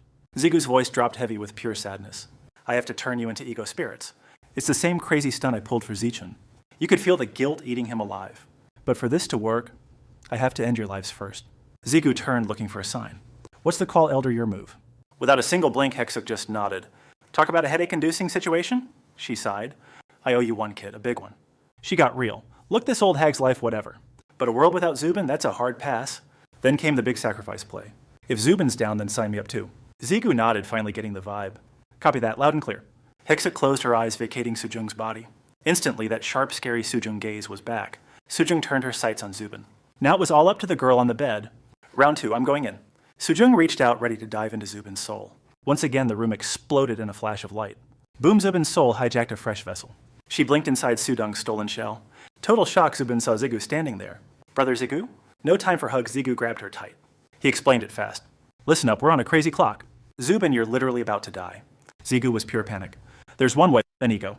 Zubin shut him down mid-sentence. I know. Zigu's jaw hit the floor. How? Zubin stayed totally cool. Somehow, even when I'm blacked out, I'll respawn as an ego, right? Zigu nodded despite his gut twisting. Right, so you heard us. He fumbled, totally losing his cool flow. Then Zubin dropped a bomb that silenced everything. Kill me now. Zigu froze, his grip tightening in horror. Huh. She calmly pressed a hand to her heart. Asmodeus' massive energy is currently colonizing my body. It's already in my blood. She begged, if I turn, I'm gone. Kill me. Inside, Grunthut was literally sobbing like a baby. We realized the demonic leftovers survived the purge. Maybe we get lucky and get a dual ego split. If not, she's just a nameless monster, not Shinjubin. His voice was ice cold. Asmodeus might just eat her soul to respawn. Zigu glared at Rue, his nerves fried. He gritted his teeth, powerless and totally fuming. Rue thought keeping the demon would be way smarter. Keep that a secret. He sighed, humans are such a massive headache. Suddenly something else caught his eye. I'm just a bystander anyway. A dark stain spread, the suppression system activated its skill. Elsewhere, Elle's squad was hauling wing on mission. She gunned at forward wings, cutting the air. Suddenly, she sensed a massive glitch in reality. Elle froze as a wave of anxiety hit. She could feel her master's soul trembling. She whipped around, barking orders. Hamian Kamel Anael, I'm going in solo. Catch up later. Hamian's face fell as he called out her name in a desperate plea. Elle... But the girl was already long gone, past the point of listening to reason. With a violent snap, she unleashed her massive wings to their full, glorious span. She kicked off the air, accelerating until she became a blur of pure light. Elle tore through the clouds like a bolt of divine lightning, shattering the sky. Back on the ground, Zubin finally retreated, handing control back to Sujong. She slowly opened her eyes, adjusting to the weight of her physical form again. The entire room was instantly swallowed by a thick, suffocating layer of tension. Zigu stood there like a statue, completely paralyzed by the sheer awkwardness. Sujong broke the silence. So, Hero, what's the plan? The answer is pretty obvious. She smirked. Honestly, even if I become a rogue entity, it won't hurt you. Even if Shinzubin blacks out, you've still got Asmodeus on a leash, right? I'm just saying, you might want to give this some serious thought. She glanced at Rue. Right, little baby Lucifer? You see where I'm going. Stop calling me that ridiculous name. Rue snapped, his ego clearly bruised. He sighed. Fine, she's right. An ego's always bound to its master. It just depends on how much slack the master decides to give the chain, but as long as the link holds, losing control is the least of our worries. Grunthut chimed in, sounding worried. But wait, something about this feels totally wrong. Rue fell silent, his eyes scanning Zigu, who looked like he was suffering. He clutched his head. Ugh, honestly, I really didn't want to suggest this. Rue groaned. There is one way, but it's basically a high-stakes suicide mission. Zigu's ears perked up instantly, clinging to that tiny shred of hope. Rue explained, you must enter Shinzubin's vessel and manually purge Asmodeus yourself. You've pulled this stunt before, haven't you, back with Zosku's vessel? The memory hit Zigu like a freight train, flooding his mind with past trauma. It's insane, Rue warned. One slip-up and Zubin is guaranteed to end up dead. And you won't exactly be walking away from this in one piece either. He locked eyes with his master. Knowing that, are you still in... Without a single second of hesitation, Zigu gave a sharp, determined nod. Of course, Rue facepalmed. Why did I choose such a reckless moron for a master? Grunthut cooed, Rue's so kind, while Rue hissed, shut it, you annoying insect. Moments later, they were standing deep within the forest of Zubin's subconscious. Rue gave the final warning. To rip Asmodeus out of Shinzubin's core, we're going to have to tap into the raw power of chaos. He began to break down the mechanics of the dangerous ritual. I've seen this play out once before, he noted with a grim expression. Basically, it's the same high-stakes gamble Jupiter pulled off earlier. Zigu tilted his head, looking totally lost and confused as usual. Wait, if that's the case, shouldn't we just ask Jupiter for some help? Rue shook his head, his expression hardening into a mask of distrust. Absolutely not. That man's a total wild card. He looks cooperative, but that snake always has a hidden agenda up his sleeve. Trusting that guy, total rookie mistake. Sudong stood there low-key, losing her mind. Wait, Jupiter, no way. She's definitely smelling a rat right now. Hold up, you guys actually met Kronos. Zigu dropped the bomb. She knows the big boss. Sudong brushed it off, drama for later, guys. Right now we've got a massive disaster to fix. Zigu looked at Zubin, clinging to life. It's go time. Straight up. He reached out, feeling the vibe on her forehead. Boom. A wild power surge swallowed Zigu whole. Eyes locked, his soul dove straight into the abyss. Flash Zigu standing in a never-ending field of flowers. He scanned the horizon. Okay, this place is weird. Petals everywhere, welcome to Zubin's inner soul vessel. It's a total 180 from his dark vibes. Zigu shouted, Rook Grunthut, you guys copy? Crickets. Unlike Suku's place, nobody's picking up. Soul damage is real, the intercoms are totally fried. Then Zigu's eyes locked onto a familiar shadow. That silhouette, I'd know it anywhere. Those eyes, that hair, it's 100% Zubin. She turned around, all innocent, brother Zigu. Back in reality, the door literally exploded. Elle came charging in like the house was on fire. Sudong jumped, whoa, you're back. She glared at the frantic angelic servant. Elle's eyes were wide with pure, unfiltered panic. Where's Master? What kind of mess is this? Sudong sighed. Look, we're squaring up with Asmodeus. Elle shrieked, into the soul. Why didn't you stop him? Rue just shrugged. Since when does he listen to me? But this is suicide, Elle screamed. Why did this? Rue grunted. Between failure and watching him break, I chose hope. Calculated risk, he said as Elle's world crumbled. All this for a girl like her? Elle hissed. Rue's face went cold in a heartbeat. Watch your mouth, he growled.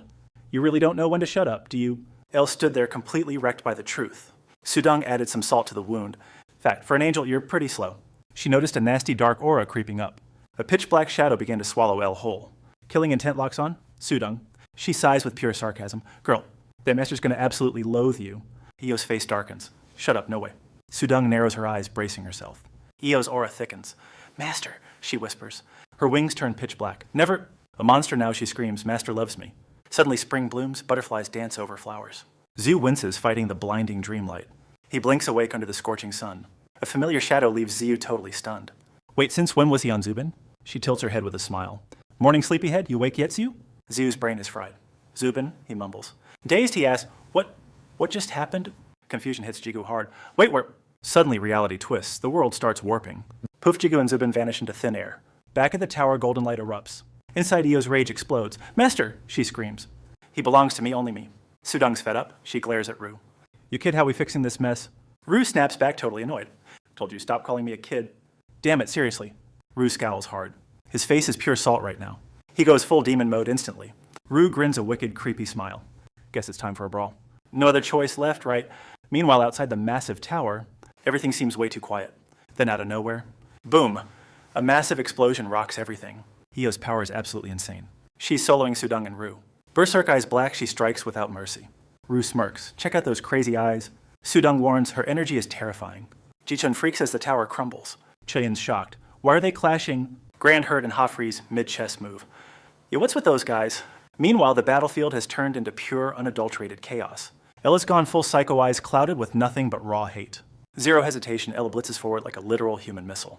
Sudong and Du immediately scramble into their defensive stances. Then bam, a lethal strike cuts through the air like butter. Rue's sweating bullets. She's attacking wildly, does she want death?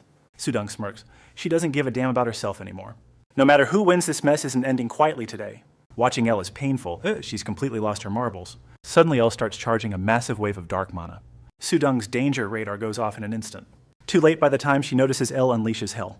Dark mana residue explodes, tainting every inch of the air. Sudong is totally shook. What the heck was that? Since when do angels use the power of the dead? That comment actually makes Elle flinch for a split second. Rue just barely dodged a one-way trip to the afterlife.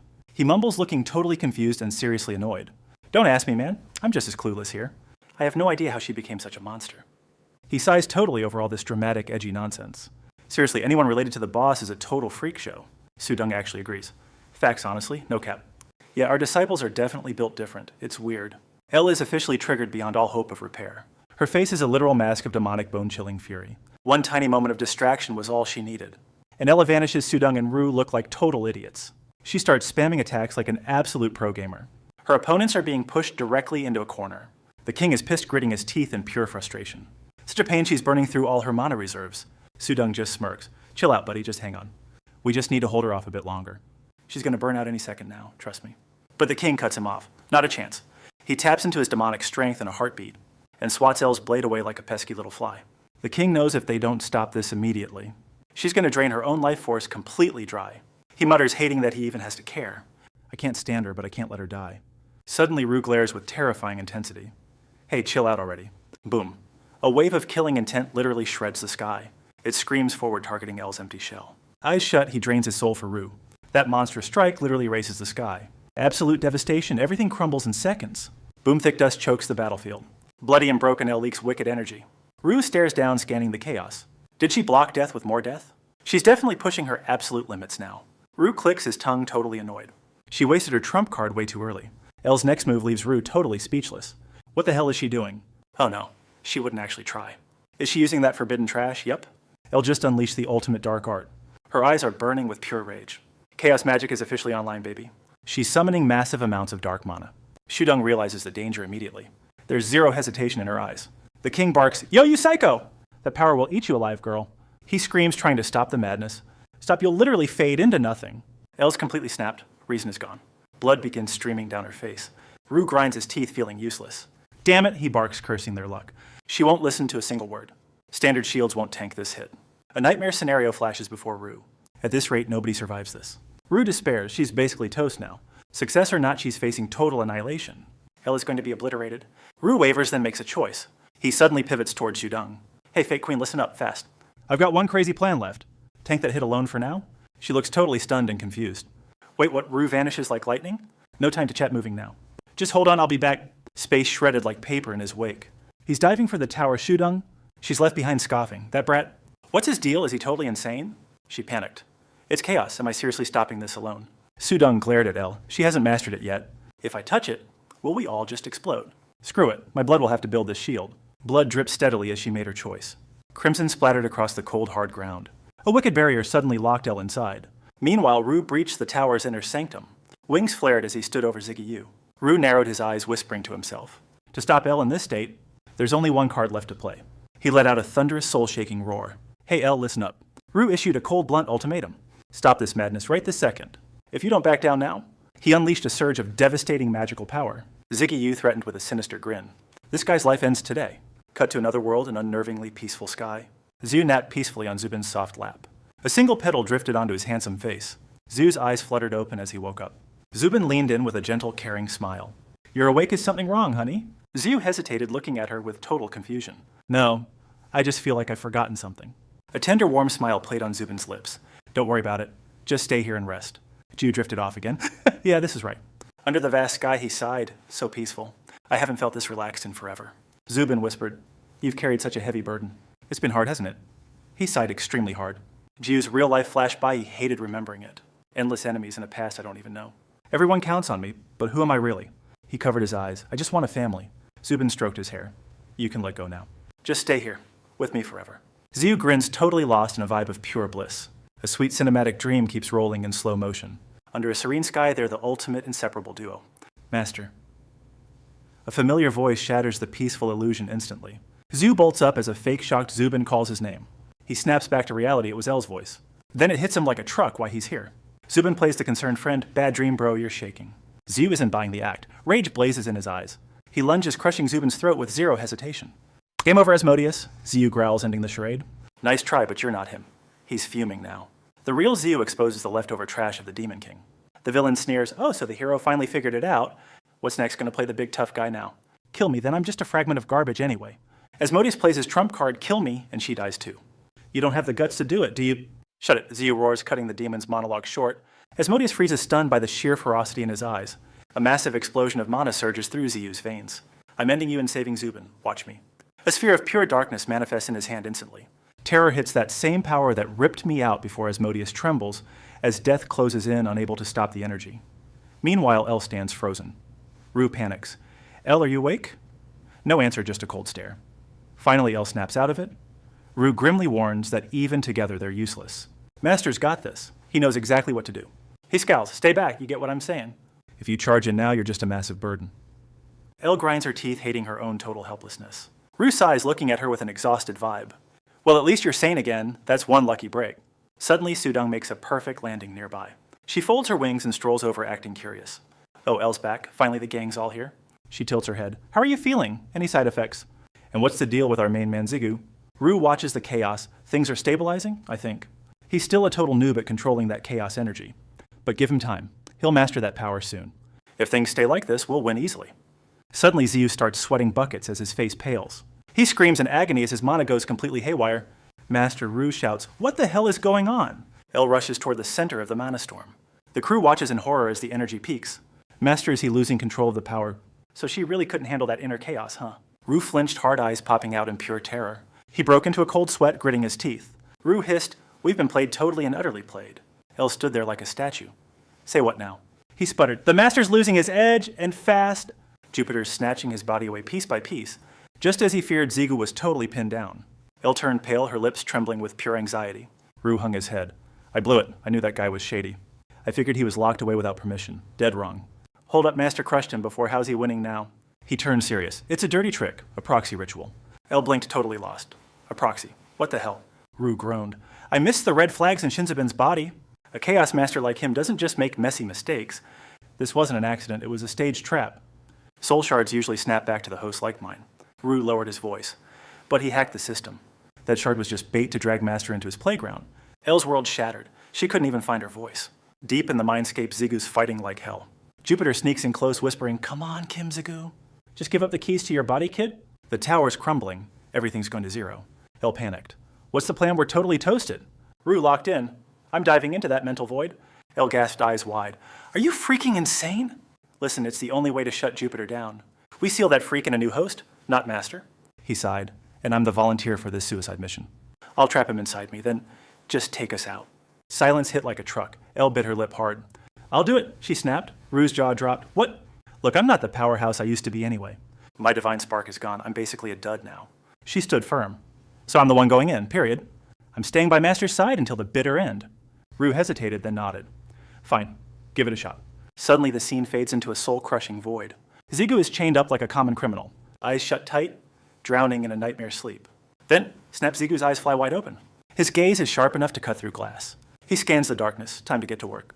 It finally clicked. The chains, I see. Jupiter's greed was now swallowing everything whole. A sinister voice suddenly echoed out. "Spot on, Kim Zigu. You're sharp. But hey, don't even worry." A dark void appeared with an offer. "I'll grant your wishes if you give me that body. Doesn't matter who I'll rip their heads off. You'll hear their pathetic, agonizing screams of despair." He cackled. "Just sit back and watch, kid. Everything yours will soon be ours." Then Zigu was plunged into a black abyss. He thrashed hard, but he was paralyzed. Rage boiled. "Damn it." He shook furiously.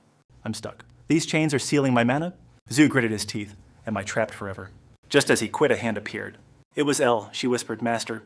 Zu gasped, blinded by a massive light. Before he knew it, Elle vanished entirely. The tower was locked by massive mana. Rue asked again, "Are you ready?" Elle, he warned, "You aren't the master. You can't manifest fully in a human body. It's more like possession than a true form." Rue reminded, "You must seize Shinjibin's angel. Defeat Jupiter and absorb them. Got it?" Elle nodded, her heart burning with resolve. "Will help, obviously," Rue muttered quietly. "But you're the key. Save our master." Ella stood firm. "I know, it's clear." He sighed in defeat. "All right, fine then. Positions, let's move, don't screw up again." Under blue skies, butterflies leaked dark malice. Asmodeus thrashed as his mana spiraled out. Jupiter smirked effortlessly, crushing Asmodeus down. Quickly, that eerie demonic energy just faded. He brushed his hands. That was easy. This body was always meant for me." Stalking forward, Jupiter locked onto his prey. He grinned wickedly. Time to take it. Suddenly, Jupin's body bolted up, startling him. Jupiter froze. "What the? How?" Without warning, the twisted body stood up. It lunged, instantly soaring into the air. Out of nowhere, a lethal blow crashes down. Zubin's down for the count, unable to move. Miracle mode active Zubin barely dodges death. He narrows his eyes, sensing something's off. "Please, Zubin, just give it up." Fat chance, not happening. Confusion swirled in Zubin's mind. Meet Michael, the guy ruining everyone's day. His face twisted into pure, unfiltered disgust. Then he just loses it, laughing like a maniac. "Oh, I totally get it now." Zubin doesn't talk. She just sends a savage kick. "You're here to play hero for Kim Zigu, huh?" He grins the secrets out, and the outsiders know everything. "I figured the ego would submit once I had the body. Guess math isn't his thing." Suddenly, a rage-fueled fist flies. Jupiter blinks out of existence, dodging with zero effort. Reappearing behind her, his eyes glow with murderous intent. Jupiter strikes hard, sending Zubin spiraling backward. A brutal barrage of blows rains down relentlessly. He lunges forward, aiming for a final bone-crushing kick. Zubin's too slow, she's sent flying screaming in agony. Her face drains of color, her eyes going completely hollow. A thick cloud of white dust swallows the world. Smug and satisfied, Jupiter admires his handiwork. "Pathetic, you're weaker than even Kim Ji-gyu. Where'd you get the ego to challenge me?" He stalks closer, not that her reasons actually matter. "But hey, I did learn one valuable thing." Jupiter's hands ignite with a surge of terrifying magic. With a look of pure contempt, time for a lesson. Suddenly, Jupiter's arrogant smirk completely vanishes. Zubin is broken, bleeding on the cold ground. Jupiter wears a twisted grin. "Chill out. This only hurts for a second." The killing blow drops. Zubin shuts her eyes, whispering one last word, "Master." Silence falls. The world suddenly goes deathly still. Bracing for the end, Zubin grinds her teeth hard. Confused by the lack of pain, she peeks open. Right there, Jupiter is literally fighting his own body. He's frozen solid, stiff as a marble statue. Zubin gasps in total shock. My lord." Jupiter's brain is short-circuiting. What, no how. He roars in fury the seal was supposed to be flipped. "Tell me, how are you still awake in there?" Jupiter spirals into absolute chaotic madness. Agony floods his mind, the chaos is spiraling out of control. His face contorts with a savage, burning fury. Impossible, this power. It was destined to be mine. Suddenly, a violent surge of mana erupts everywhere. Instantly, it morphs into a colossal pitch-black sphere. Jupiter is swallowed whole by the void. He gazes around in shock. Where am I? Zigu strides forward, dragging heavy clanking chains behind him. My revenge, my past, my heavy burdens, and my bonds? These are the weights I alone must carry. Zigu declares firmly, "I am giving you absolutely nothing." Jupiter glares back, his eyes burning with defiance. "I am done giving you anything, Jupiter. It ends now." Terror strikes his heart. No, this cannot be. Stunned, Jupiter gasps the seal. Did you actually break it yourself? He screams in denial, I do not believe it. How could a weakling like you do this? Zigu cuts him off coldly, shut up. Jupiter flinches, completely caught off guard. Through the darkness, chains whip forward like snakes.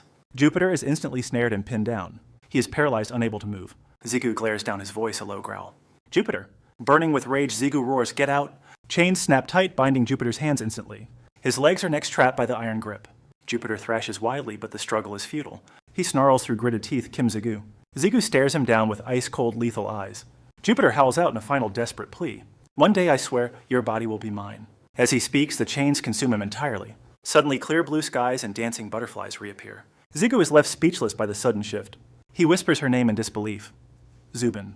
Zubin bows her head, a soft smile appearing. You are safe now, Master Zigu. Strangely, Zubin's eyes now shimmer with 2 different colors. Shock hits Zigu like a physical blow. Oh no, he stammers. Have you two actually merged together? She stays silent, offering only a mysterious smile. The camera pans to the tower as the dust finally starts settling. Inside the room, a massive surge of mana is still exploding wildly. The king crosses his arms, asking, can you actually pull this off? Sudong adds, the chaos is fading, which means she's guessing they succeeded. Lu nods.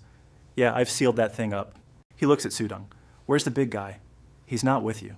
He's scouting heaven. I called him, so he'll be here soon, she replies. Amidst the hammer's roar, a familiar voice rings out, Huang Dichun. Dichun freezes instantly as the mysterious voice continues. Mobilize every resource to Jigyu's tower now. A massive war is coming. He's shocked. Everything, Ru replies bluntly. Yes, every single bit. He warns grimly, this battle's insane. One slip up and we're all dead. Suddenly a golden flash catches Ru's eye. Wait, what is that? He stares in silence before sighing in relief. So that's how it is. Ru's blown away, he broke that seal himself. This guy's nuts.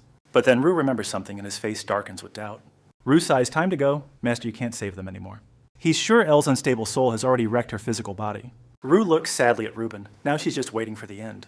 In a dream, Ruben whispers, Zigu, do you know what mist flowers mean? Jiu has no words, he just stands there like a statue. Ruben smiles. Purple is a pure heart. Pink means a happy moment. She adds softly, and white means death. A tragic vision of a rotting flower appears before his eyes. Ruben chokes out, Master, we loved our time with you, truly. 2 souls in one body speak as one confessing their love. Zigu is speechless, his mind reeling. Zubin. Zubin begins to dissolve into petals, smiling peacefully at last. Zigu is paralyzed. Zubin whispers, to die by your side is the greatest honor we've ever had. She looks so happy. Watching her vanish, Zigu is completely powerless to stop it. He screams no as Zubin gives him one last blurry look. Zigu lunges forward, gripping her fragile shoulders with desperation. Shut up, he snaps. I'm saving both of you no matter what. A wildfire of determination instantly ignites in Ziyu's heart. He thinks once I master this seal's insane power, this chain power isn't life or death. It's something else entirely. Ziyu's eyes flash with killing intent. If my theory is right, boom warnings everywhere. Alert, unstable energy detected danger. Gritting his teeth, he unleashes a massive flood of mana. Come on, Garrett, just this once, help me out. Ziyu's heart screams out in a desperate plea. I only need one single chance. A barrage of system warnings continues to flare. Warning, unstable energy detected. But finally, the moment of destiny arrived. The notification Ziyu craved most finally flashed. Awakening conditions met temporary divine power access granted. Zubin and El stood there completely shell-shocked. Master, is that really you? Ziyu's eyes flared with intense celestial light. He burned with a new fierce resolve. Not enough. This power defies logic, but it can't fix a shattered vessel alone. I need materials. He pushed his limits, summoning a flood of raw mana. Ziyu grit his teeth. He'd sacrifice Asmodeus' ego to fuel the restoration. Impossible, Jupiter was pinned down by unbreakable divine chains. How did he learn so fast? The ruler's absolute power is undeniable. A massive surge of mana still shielded the entire tower. Ziyu lay motionless, eyes sealed tight in deep exhaustion. His tension faded as he drifted back to consciousness. Scanning the room, 2 familiar blurry silhouettes came into focus. Ziyu whispered their names, Zubin. Zubin sighed in relief. Beside him, El smiled softly. Master? Suddenly a sharp curse rang out. That damn brat! Ru grinned wildly. He actually pulled it off! Shudong nodded with a satisfied smirk. Calling you my disciple might be an understatement now. Catching his breath, he recognized them. Ru, Shudong. Ziyu exhaled a heavy sigh. I'm okay, guys. He smiled inwardly. Thank God. It worked. I actually managed to save both of them. Ru cut in. Forget talking, just rest for now. Ziyu nodded weakly. That's the plan, honestly. He added quietly, You already know, don't you, Master? Madame Heishuk. She's still lying right there. Her pale, gaunt face rested silently on the hospital bed. Ziyu forced his aching body upright. I know. Suddenly he froze. Something felt different. A little girl had suddenly appeared in his arms. He whispered the familiar name, Grunhut. Grunhut pouted cutely, whimpering, Master, you're awake? She blinked up at him, startled but glowing. Overjoyed, she lunged for a hug. Master! Suddenly a hand reached out and pinched her cheek hard. Ru snapped, visibly annoyed. How can you sleep all day while we suffer? Grunhut shrieked in pain. Oh, that really hurts. Zhu could only watch completely speechless. Knock it off already, Rue. Brandhut can't even manifest his pathetic self properly anymore. Brandhut howls in pure rage. Damn straight it is. He doubles down with a savage smirk. Even if Brandhut showed up, he'd be totally useless, sending the poor girl reeling. Master, are you serious? Right on cue. Zigu suddenly unleashes a massive surge of mana. Oh, by the way, Rue, I've found our target. The realization hits him instantly, glaring at him with deadly intensity. In a flash, Vu transforms into a blade. Zhu carefully forces himself upright. He charges straight into Hexic Forest, leveling his blade right at her throat. System Alert Gluttony skill has activated. The tower remains shielded by that same majestic power. Hexic falls silent, giving him her most heartfelt thanks. She admits in shock, I suspected it, but seeing it as a total game changer. Right now it feels just like my own original body. Hexic realizes, actually the power coursing through me is way beyond my old self. Stats screen. Limb Hexic level 141. Human ego strength 212. Agility 237, stamina 293. Magic 371. Zigu plays it cool. Thank him instead. As long as everyone's safe, I'm good. Hexic asks, worried sick. What about Zubin and El? He reassures her, they're fine, just a bit different. Zhu adds, El finally broke her mana curse. She's overflowing with life energy and way stronger now. Zun says she's the only angel to conquer darkness. Plus, he brags Zubin harnessed Asmodeus' power. He's a half-ego hybrid now after absorbing that power. Finally, Hexic can breathe a sigh of relief. Really, I never dreamed things would end this well. I'm deeply in your debt, kid. Shudong abruptly cut the tension. Enough with the pleasantries, save the cheers for later. She turned deadly serious. Isn't it time we address the elephant in the room? Master... The old teacher remained hauntingly silent. Master Shudong whispered, her voice trembling. Hisuk let out a dry chuckle. It's been an eternity since you called me that. Her smile vanished instantly. Listen well, for I must finish the tale I started. Names of legends fell from her lips. Kronos Gaia, Kim Seijin, Lee Sujin, and Jupiter. She leaned in her voice a chilling shadow, and the truth of who you really are. Jigyu felt his heart lurch in sheer terror. The 60th floor trial famous for being easy, yet utterly infamous. A person is buried alive in total sensory deprivation for 3 agonizing months. They call this hellish void the chamber of mind and time. Floating in the abyss, Ziyu's thoughts raced. They say losing track of time feels like being entombed for decades. But for me, he smirked, this is the ultimate playground. Sitting cross-legged, he realized the moment had arrived. A hazy, flickering silhouette materialized before Ziyu's eyes. Within seconds, the figure solidified against the pitch-black darkness. It was another him, a dark ego bound in heavy, rattling chains. Ziyu stood up, slowly feeling the weight of the confrontation. He locked eyes with his double, his gaze sharp as a blade. Jupiter crossed his arms, his voice dripping with arrogance. I see, even in this mental wasteland, completely severed from every human emotion. You're still obsessed with training alone? The double flashed a wicked, knowing grin. So have you finally pieced the puzzle together? The replacement. Ziyu's face twisted in pure disgust. Elsewhere, Brandhut was busy hauling steel at the construction site. Back in the room, Hexic's voice dropped to a heavy whisper. Let me conclude the history you were never meant to hear. Kronos Gaia, Kim Seijin, Lee Sujin, and the myth of Jupiter.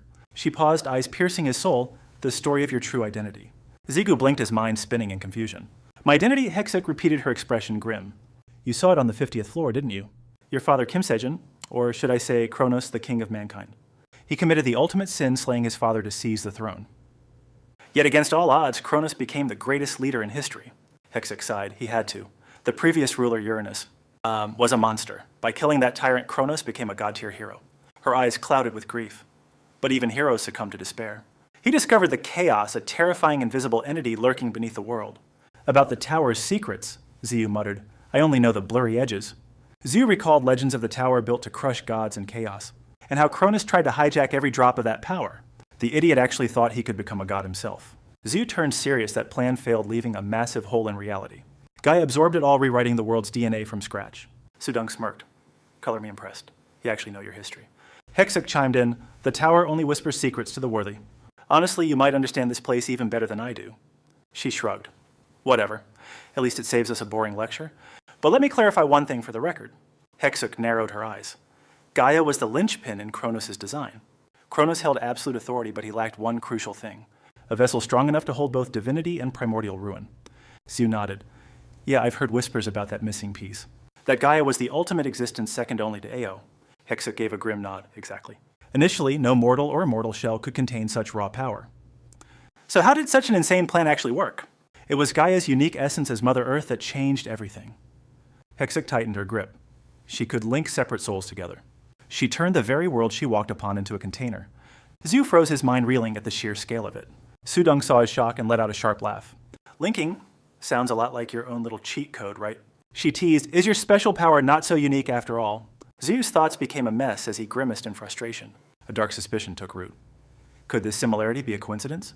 Does this mean I share some creepy bloodline with Gaia? Hexic fell silent, thoughtfully stroking her chin as she pondered. After a tense moment, she finally found her voice again. We'll unpack that later. Let's stick to the script for now. Gaia played along with Kronos, ignoring his insults for the world. She slaughtered chaos and gods because she loved this world's essence. Her voice dropped. But eventually she was forced into the plan. Hexic's eyes clouded with ancient sorrow. And the reason was, suddenly the scene shifts. A heavy chain whips through the darkness. Ziyu deflected it effortlessly, his eyes burning with sudden fury. Jupiter gasped a startled, "Whoa!" escaping his lips. He smirked through his teeth. Moving a bit faster today, kid? 2 more chains lashed out, screaming through the air toward Ziyu. Ziyu's expression turned cold, a murderous glint in his eyes. He launched himself upward, vanishing into the shadows like a ghost. Every single attack was swatted away like a bothersome fly. He reappeared right in front of his enemy. Jupiter. Ziyu's face was a mask of stone. Who was Kronos to you? He spoke truly a legendary leader, but a failure as a father. Zigu's eyes sharpened. I see. In that case, he struck a nerve. How does it feel being sealed away by your own mother? Jupiter froze those words, hitting him like a physical blow. His face twisted, consumed by a dark burning resentment. Through gritted teeth, a savage curse escaped his lips. So those rats spilled everything to you? Those absolute bastards. That night, Hexuk finally unveiled the hidden truth. Jupiter was the direct bloodline of Kronos and Gaia. Gaia only sided with Kronos to save her precious son, to save Jupiter. Her explanation was chillingly clear. Children of rulers are born different, destined for greatness. But Jupiter, he was a monster among gods. He inherited the primordial powers of both time and earth. Hexuk's voice grew heavy with significance. The terrifying result. He became a vessel of infinite bottomless capacity, a void vast enough to swallow an entire dimension. No, perhaps even something far more dangerous. Her gaze flickered with sorrow. But because of that gift, a normal life was never an option for him. That colossal power was a wild beast he couldn't tame. Gaia's connection triggers unpredictably, Hexuk continued softly. And that void within him begins devouring everything without limit. Chidung let out a mocking, jagged laugh. Maybe you've tasted that kind of hell yourself. A flash of memory struck Ziyu, a familiar haunting nightmare. Hexuk noticed his shift. That look, you've seen it, haven't you? If you felt it, you know the horror better than anyone. Other people's emotions and thoughts, they flood into you, she warned. Invading your mind even when you scream for it to stop. Zikio nodded grimly. Jupiter was losing his mind back then. I can guess the tragedy, he muttered, brow furrowed. But we're talking about Kronos and Gaia here. Was there truly no way to save him? The issue was time, she replied, leaving Zigio baffled. Yes, the Kronos inheritance went haywire. It constantly froze Jupiter's own timeline in a chaotic loop. Hexuk folded her hands. Healing requires the natural flow of time. Even as supreme beings, they were powerless against that stagnation. Zekiel exhaled, the pieces finally clicking together. So Kronos made a deal, promising Gaia a divine cure. Sudung cut in. Exactly, she had no choice but to join him. She continued, to make this work, Jupiter had to be caged. Gaia actually had to seal her own son with her own hands. Hearing that Zigio couldn't help but let out a twisted smirk. Wow, what an absolute clown show of a plan. She clicked her tongue totally over all this drama. Truth is, Kronos never had the guts to control God's flow. Back in the void, thousands of chains lunged for blood. Zigio squared up, ready to throw hands. He swatted those iron links away like they were flies. Seeing that Jupiter's face twisted in pure, unadulterated rage. Another wave of chains surged forward like hungry snakes. Zigu took a nasty hit that rattled his entire soul. He gnashed his teeth, eyes burning with pure hatred. Seizing the moment, Jupiter slammed a chain straight at him. Zigu was sent flying crashing hard against the abyss. He gasped for air, spitting out a loud curse. Damn it! If I'd known things would get this messy, I should have dragged Ruinel along for the ride. Jupiter stepped forward, his boots echoing in the dark. Let's get one thing straight so you don't get it twisted. He clearly hated wasting his breath on trashy explanations. I don't actually hold a grudge against my mother. I'm just sick of you losers running your mouths. Ziyu didn't flinch, firing back a direct answer. I get it, he said, cutting straight to the point. The one you really want dead is Kronos, isn't it? Inside that room, the ugly truth was finally spilling out. Kronos was rotting away, losing his damn mind. Sudung hammered the point home with cold intensity. The man couldn't even trust Gaia anymore, even though she was the one who backed his play. He became a total junkie for the power of the gods. She wondered out loud what triggered this insane obsession. Sudung guessed that maybe he just wanted to save the world. But he ended up drowning in a sea of pure greed. King or not, he was just another pathetic human being. She scowled, and his stupidity didn't even stop there. Hey Zigu, you ever heard of the legend of Adam? Yeah, he replied. The top secret project Adam, right? Specifically, it was a plan to build the ultimate weapon. They say Adam was the first creature the gods ever made. Though nobody can actually prove the guy ever existed. He nodded.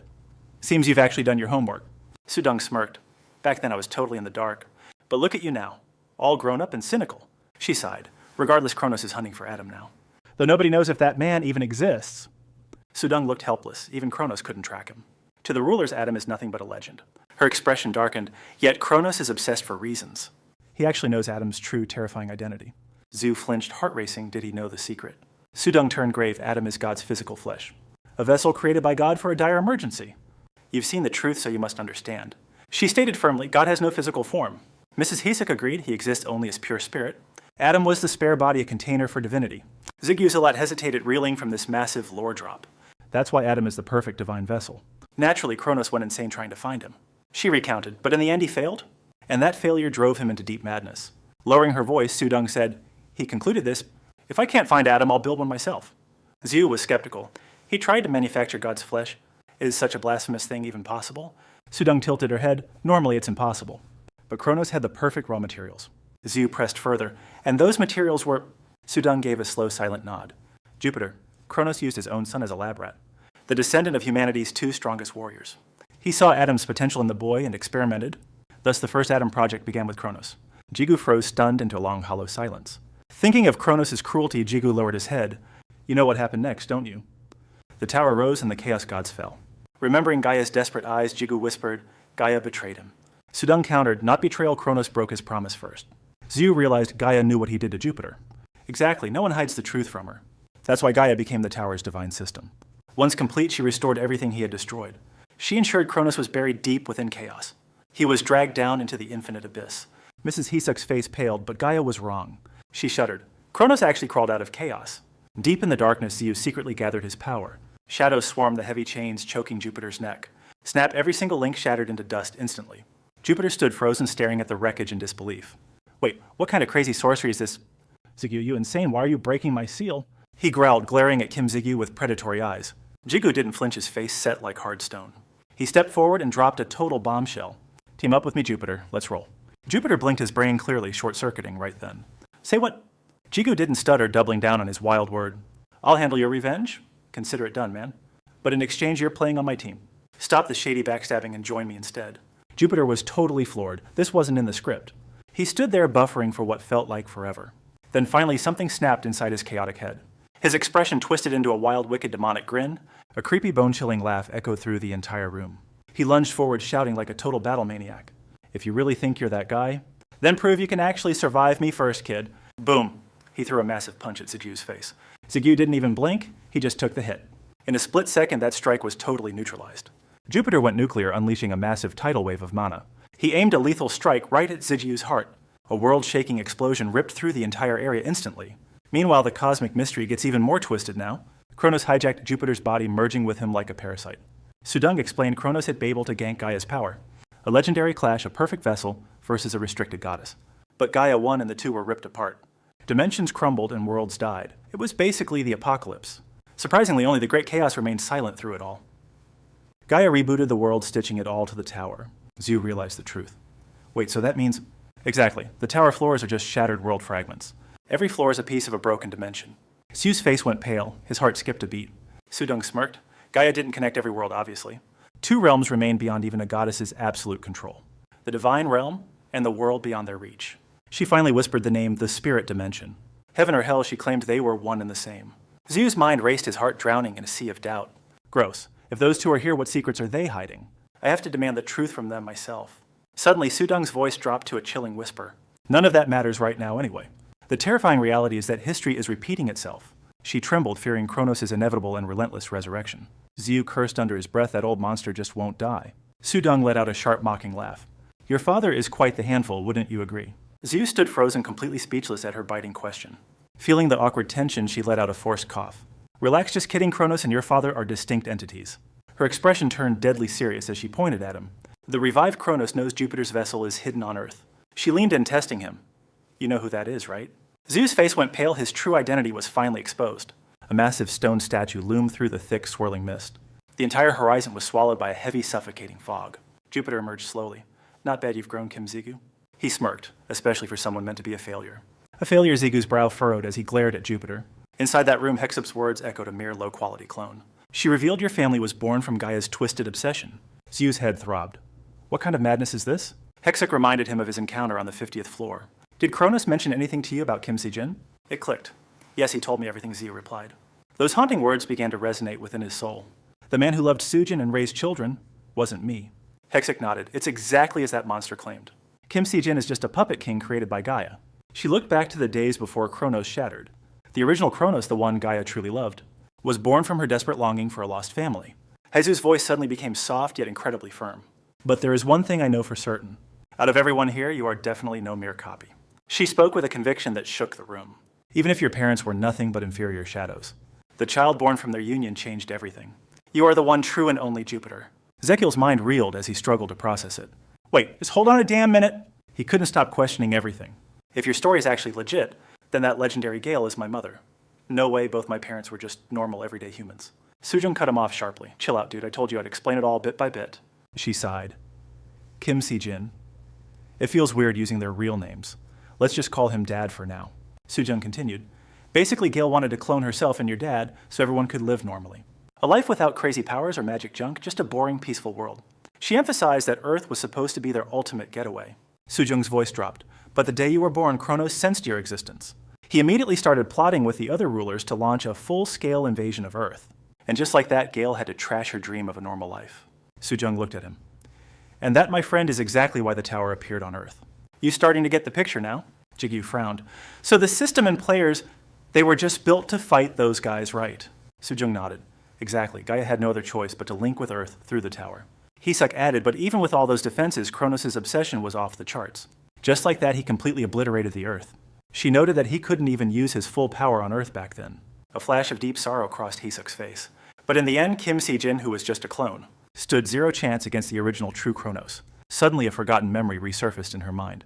You probably don't remember this at all, but back then, Kronos actually kidnapped you once. That revelation hit Jigyu like a physical blow. Wait, so that means... He suddenly recalled a chilling memory. That terrifying look in his eyes that I saw back then, that gaze that looked like it wanted to end my life. A brutal, shattered memory suddenly jolted through Jigyu's brain. How absolutely pathetic. Kronos muttered with pure, unfiltered annoyance. So this is Jupiter's body. I finally managed to track it down. You've got power, kid, but it's all being suppressed. You're way too tiny to be of any use to me right now. He stopped and glared intensely at the trembling Jigyu. If that's the case, you're basically garbage to me. A battered man suddenly lunged forward, screaming Kronos. That desperate man was none other than Kim Si-jin. He let out a soul-crushing cry. Give Jigyu back to me. Lim Hisuk was in bad shape too, her entire body covered in wounds. Otegu painfully wiped blood from his mouth and forced himself up. Kronos scoffed mockingly. Give him back. Now that's a pretty weird request. His face darkened. This brat belonged to me from the very beginning. What's so wrong about me taking back what's rightfully mine? Sejin's blood boiled as he ground his teeth in pure defiance. Kronos loomed over him, his movements slow and terrifyingly deliberate. You think this is all you've lost? He mocked. Far from it. I'm reclaiming the scythe of time. It belongs to me. He glared with godlike arrogance. And the divine power, too. But in a heartbeat, reality fractured. Something impossible was happening. Sejin flinched, his eyes widening at the chaotic spectacle unfolding. Even Kronos hissed in doubt. Tegu's voice thundered, What is this? What the hell is going on? Heisuk sensed a deadly shift. A monstrous surge of mana erupted, forcing Kronos to look away. Ziyu had awakened a power so immense it defied all logic. Sejin trembled. Oh no. The absolute worst-case scenario is here. Ziyu's consciousness was forcibly colliding with Kronos' twisted mind. Fear gripped Sejin. This is bad. This is beyond catastrophic. Ziyu's psyche wasn't ready to endure a god's mental onslaught. Panic flared in Sejin's chest like an unquenchable wildfire. At this rate, his very soul will be completely obliterated. Move, we have to do something before it's too late. Suddenly, a familiar voice cut through the madness like thunder. Sejin, he spun around, confusion written all over his face. His heart stopped. A silhouette from his past stood there. Gaia. The name felt like a ghostly whisper from history. The shock snapped Sejin back to his senses instantly. He shouted the name that haunted his every waking dream. No, Sujin, is it really you? Heisuk's voice dropped to a cold, razor-sharp edge. The atmosphere grew heavy, suffocating under her chilling tone. Ziyu, tell me, how much do you actually know about mercenaries? He frowned, his voice low and laced with newfound caution. They work with the Association for Perks, simple as that. She sighed, eyes half closed as if carrying the world's weight. In this era, maybe, but that's not why they were born. Her gaze sharpened, locking onto him with terrifying intensity. Every word she spoke felt like a heavy piece of destiny. Those mercenaries? They were once your own personal shadow guards. Ziyu froze. The revelation hit him like a physical blow. His world stood still, his body turning as cold as stone. A group Kim Sejin built specifically to keep you alive. He looked down, the weight of the truth crushing his lungs. My father did that for me. Memories flooded back her voice, trembling with raw, unspoken pain. Tegu's stern face flickered in her mind, fueling her internal fire. Ghosts of the past began to rise within her fading memories. Countless warriors bled and died on the path to protect you. Haesuk clenched her fist, her resolve hardening into unbreakable steel. We're just mercs babysitting one kid. Why? Because if we don't, the world goes kaboom? Talk about a bad workday. Rewind Kronos was flexing hard, hoisting Zigyu into the sky. Wounded Seijin whipped around, screaming Gaia in pure, desperate agony. Smoke cleared, revealing Sujin clutching a baby. Seijin froze mid-breath. His eyes shook with shock. Wait, what the heck? Seijin whispered, trembling, unable to believe his own damn eyes. Gasping for air, Sujin choked out his name through tears. Seijin's jaw dropped. Seijin! She stuttered, her voice a ghost. Why are you here and Yuzun too? This sucks. His legs buckled as he limped forward, desperate for them. Seijin gripped his scythe tightly. He spun back, roaring loudly. Pure rage and agony. Run, Sujin, I've got this. Terror for them blazed in his eyes. His voice grew sharp, urgent. Begging, he cried, Protect Ziyu! Sujin paled, eyes wide with horror. She screamed, trying to stop the unfolding nightmare. Seijin behind you. Seijin's brow furrowed in sharp alarm. Tensed, he whipped his gaze back. Kronos tore through the smoke, a demon. He lunged, claws out, ready to snatch. His face twisted into pure fury. Eyes bulging, he looked like a nightmare. Teeth gnashing, he radiated crushing death. I need the scythe and godhood. Chains exploded outward like a glowing spiderweb. They slammed into Kronos, binding him tight. He roared, thrashing against the cold iron. Kronos' seethed veins bulging in rage. His growl sounded like a trapped beast. Again, interfering in my plans again? He glared through Seijin's bloody face. He locked onto Sujin, screaming madly. Gaia! Sujin pinned Kronos midair. He howled, a god reduced. How much longer, Gaia? Only way to save Jupiter. Bloodshot eyes bulging, Kronos screamed frantically. Give me power, I'll save him. Sujin's cold voice cut his rant. That's not Jupiter. Kronos froze. Wait, what? She didn't answer, stepping forward with a chilling final resolve. Jigyu, once suspended in midair, slowly descended through the swirling gray mist. Sujin smiled warmly, catching him, while her soft voice carried unbreakable defiance. This isn't Jupiter. This child is Kim Jigyu. Her slender fingers traced his sleeping face as she whispered words of pure love. Sujin pulled both children close, her fierce gaze locked onto Kronos. Her voice rang out without hesitation. I'm not Gaia, I am Lee Sujin. His eyes widened, pupils shrinking in shock. What, impossible? He stammered. Suddenly, Kronos' face contorted, veins bulging as he trembled in sheer terror. Watching them bathed in soft light, Kronos' sanity finally snapped. A thunderous roar of pure, blinding fury erupted from his throat. Stop, Gaia, you'd use divine power to save that brat. In your weak state, that power will tear you apart. Seijin watched in horror, his voice trembling as he screamed, Sujin! Suddenly his face went deathly pale, veins pulsing wildly against his neck. He clutched his chest, a pained, guttural cry escaping his lips. Seijin gripped his scythe body, shaking violently before he finally collapsed. Despite the agony, he looked up with clouded eyes toward his family. His voice broke as he choked out their names, Sujin, Jigyu. Sujin stayed silent, head bowed, before offering a tragic, whispered smile. I'm so sorry, Jigyu. Tears fell as she held the small child closer to her heart. Her voice rose, trembling with a heavy, heartbreaking weight. I can't stay by your side much longer. My dear son and daughter, I love you both. With those final words, Sujin's eyes slowly drifted shut. Her lashes flickered as a single tear traced down her cheek, a silent reflection of pain that words could never truly describe. Her voice was now a mere shaky mumble. Forgive me, Juby. In that instant, an endless crushing void swallowed everything. There in the center, Jupiter lay curled in a fragile ball. A faint flickering light surrounded his small, helpless form. Kronos stared, paralyzed by a wave of unadulterated horror. Bloodshot eyes bulging and jaw dropping, he stood frozen in speechless shock. Nearby, Seijin clutched his heart, eyes wide, as he witnessed the nightmare. Sujin simply smiled, looking down tenderly at the two sleeping children. Her gentle voice pierced the darkness like a fragile ray of hope. Please wait for me, just a little longer. She didn't even notice his stunned, dazed expression. She just continued recounting the tragic events of that fateful day. Lee Sujin was ready to trade her life to save him. But then Kim Seijin suddenly lunged into the fray. Even though he was already at death's door, he brushed aside Sujin's shocked gaze, moving with desperate resolve. Watch this. He poured every ounce in. A memory hit and her voice totally cracked. He traded his soul and life for Sujin. Seijin dove in, pulling them into a final embrace. Even covered in grime, he smiled with pride. Peace returned. He stopped Kronos just in time. Then came the memory of him turning to dust. He hung his head, his voice a broken whisper. The ultimate price? Seijin was gone forever. Suddenly, the watch on Seijin's wrist flared with light. Divine carving shifted, syncing perfectly with Ziyu's hand. Stunned silence. His lips moved, but no words came. His eyes were a chaotic storm of raw emotion. Ziyu clenched his fist, trembling with a rising fury. Still silent, she sighed and glanced toward Shudong. Her voice was soft yet heavy with dark truth. Wielding godhood in a dying shell has a cost. Even after Seijin's sacrifice, she remained broken. She gave a tiny nod, her expression eerily calm. That miracle medicine for your mom? That was the debt. Jigyu snapped out of his mental fog. He leaned in, his voice wavering with hesitation. Wait, so my mom knew all along, right? Ziyu's brow furrowed as he shook his head. No, there is something way more important here. He pictured Zuzung's bright, beautiful, smiling face. His voice shook with doubt and total confusion. Tell me, what is Zuzung's real deal anyway? The elder's brows pulled together in a frown. Firm and direct, she dropped the truth bomb. She's human, just a girl, nothing more.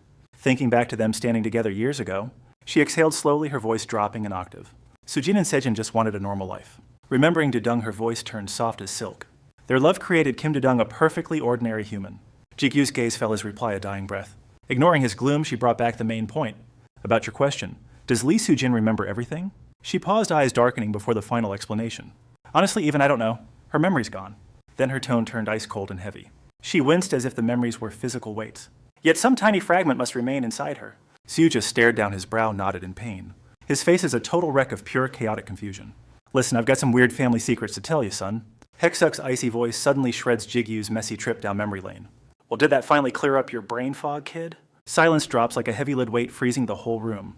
He just mopes. Hexuk sighs, her voice drifting like sad wind. Still nothing. Guess you're still drowning in questions, huh? Zigu stays dead silent, eyes down, hiding a dark, stormy sadness. After a forever long pause, Zigu finally whispers into the dead air. This world's disaster? Yeah, my parents totally caused this whole mess. He looks down, his voice cracking like he's swallowing jagged glass. But they saved Earth. That was their final, tragic, heroic act. Zigu stops, his eyes shaking before he slowly finds his voice. That day loops in his head, making his words catch painfully. My sister, my mom, and me? We were totally struggling back then. He stares into nothing, trembling. Why did nobody even try helping? He scowls in despair. We weren't even asking for that much. The room goes ghost quiet. It's like the air stopped breathing. No one speaks. Zigu eyes the camera. Sounds totally bonkers, right? Those mercenaries died for me. I'm stuck with an eternal debt.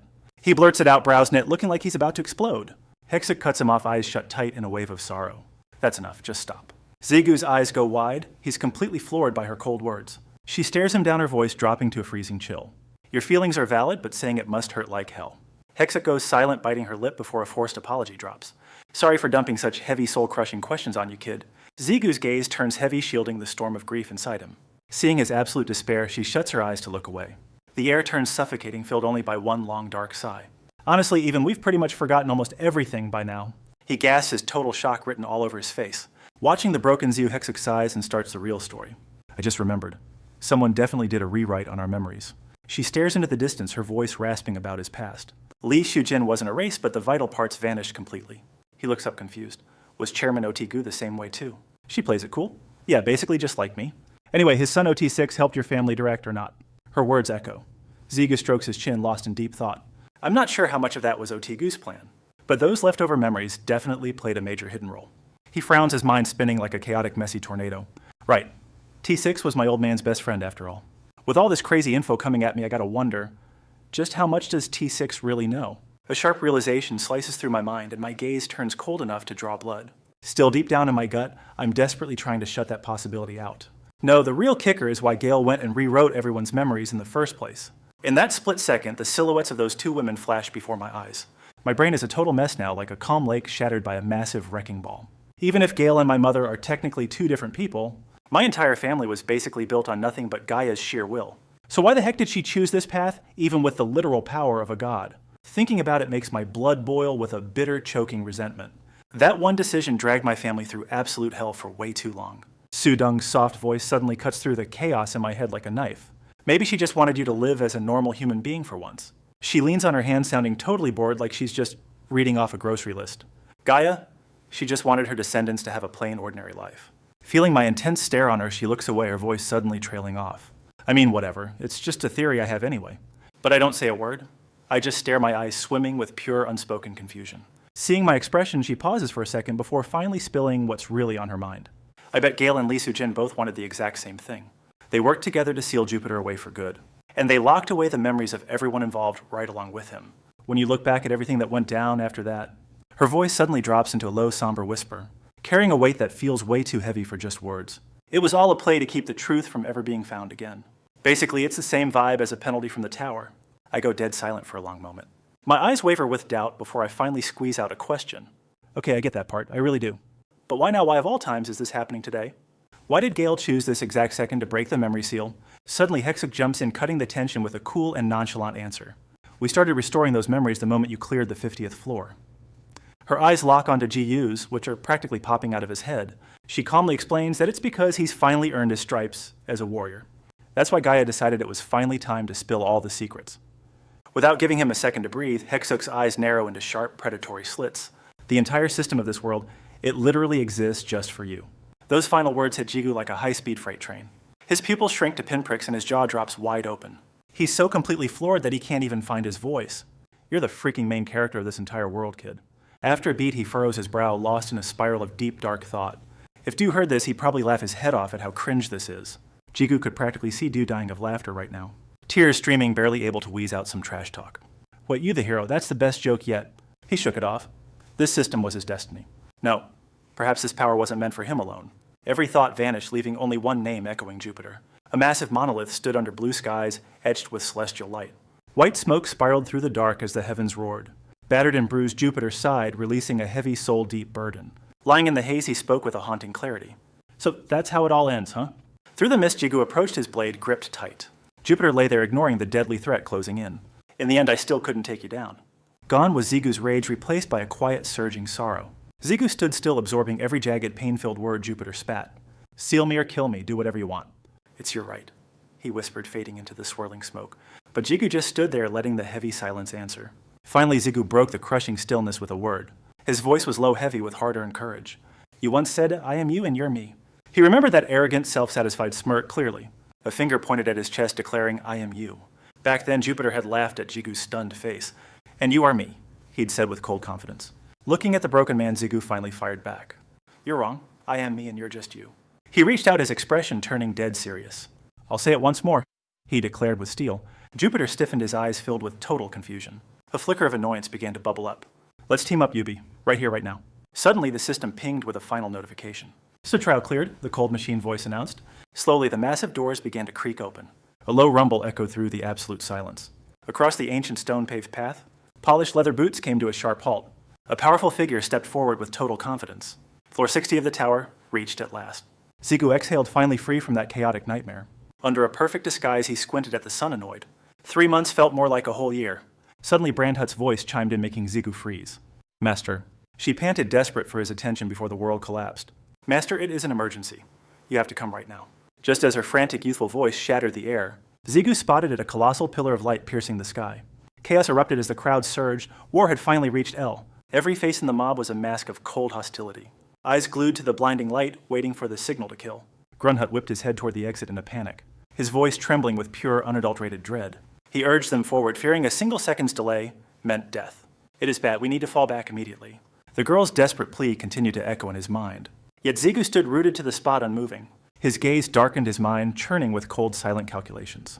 The flames of war were already swallowing the entire region. He remained silent, his lips pressed into a thin, unreadable line. He stood like a ghost, bearing every emotion deep inside. Suddenly, Zigu tilted his head back toward the sky. A smug, triumphant smirk curled his lips. Everything was going perfectly. Under the golden, glowing sky, she eyed the silent monolith with dread.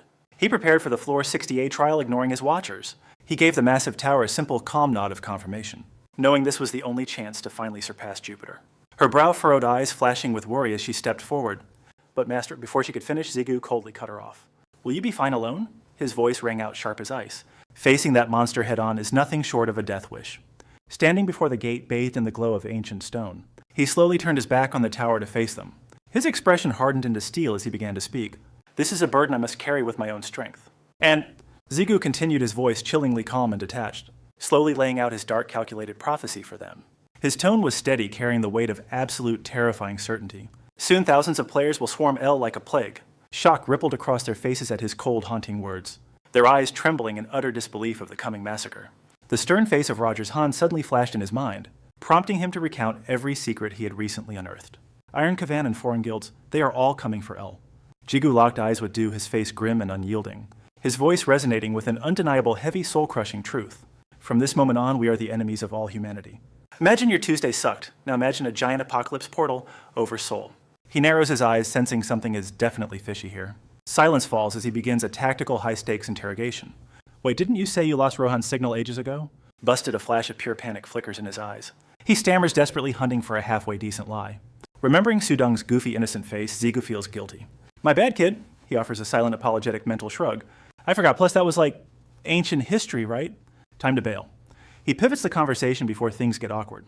He quickly buries his hesitation behind a stoic warrior mask. Anyway, your job is simple. Stay here and defend El. Just hold the fort until I make my grand return. Brunhut scratches his cheek, looking totally lost and awkward. His eyes dart around, searching for the right words to say. Sir, I've got a weird feeling I've heard this before. Zigu goes full stone-cold protagonist mode. No more questions. He shuts it down with a final commanding, don't argue tone. Enough talk, we're on a very tight schedule today.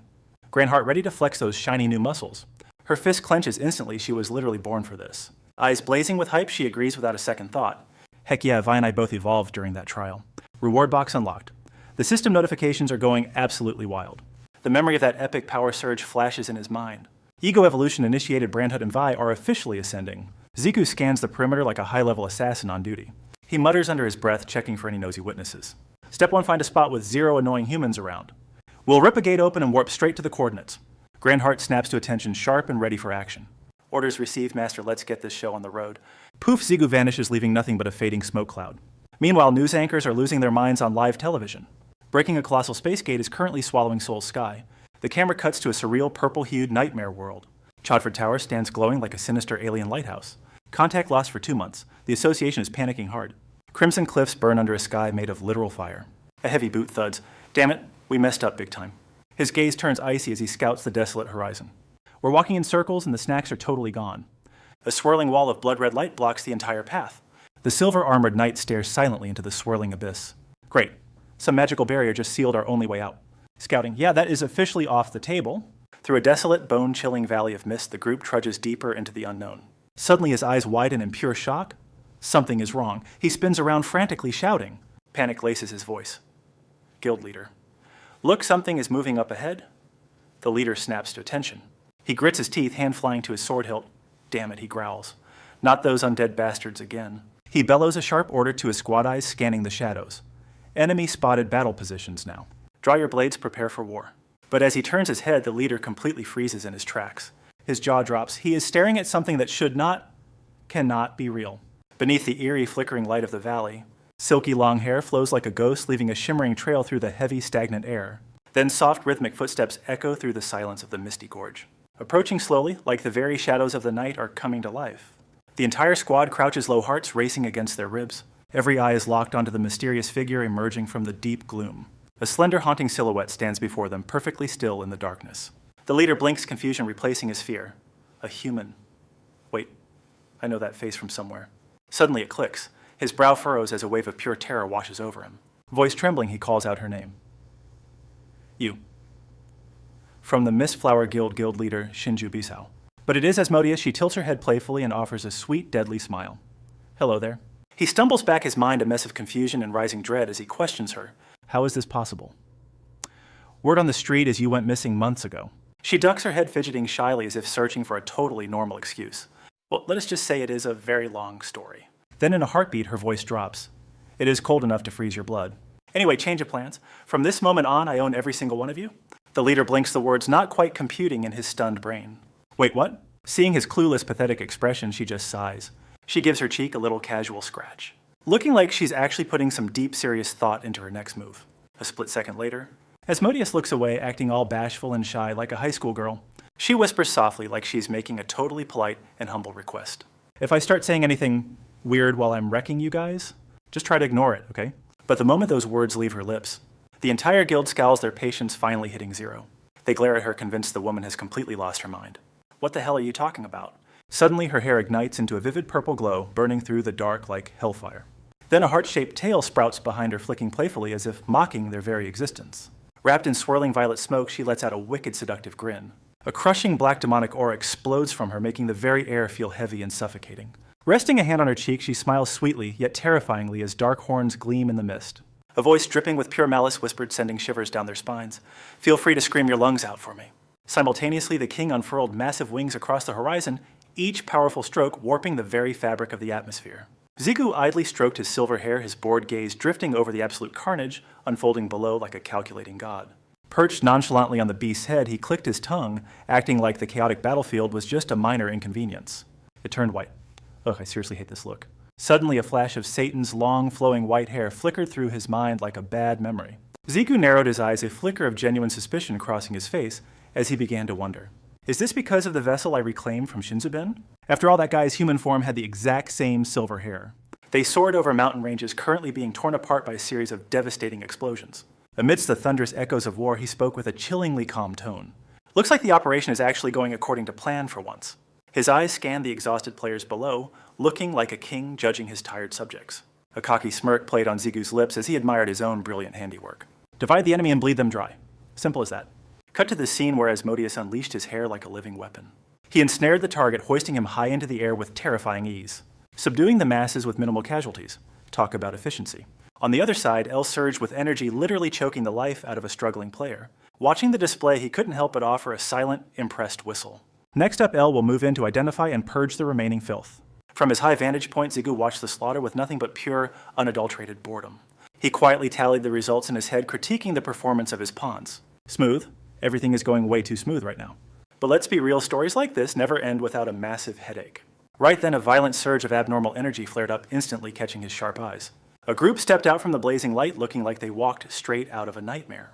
Each footstep thudded against the earth, announcing a presence that demanded absolute submission. Staring at the crowd gathering on the horizon, Zigu's voice dropped to a low growl. They're finally here. Leading the pack was Belphegor, radiating a murderous aura that felt like it could incinerate the entire world. He stood against the blinding light, a silent silhouette that signaled the arrival of a devastating storm. Lurking in the back, a shadowy figure let out a sinister, calculated chuckle. Leviathan just rolled his eyes, looking like a guy who had completely given up on the concept of living. But the moment his hood dropped, his expression twisted into something so demonic, it was genuinely disturbing. In the heart of the city, a massive golden portal erupted, threatening to swallow the entire sky whole. Inside, players were scorched by raw energy eyes rolling back as they writhed in a silent, soul-crushing agony. A sudden flash of light sliced through the air, mercifully ending his suffering with a single clean strike.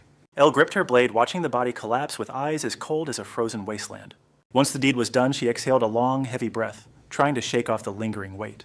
Her sharp gaze swept the area, pausing as a flicker of doubt entered her mind. Everything should be settled now, right?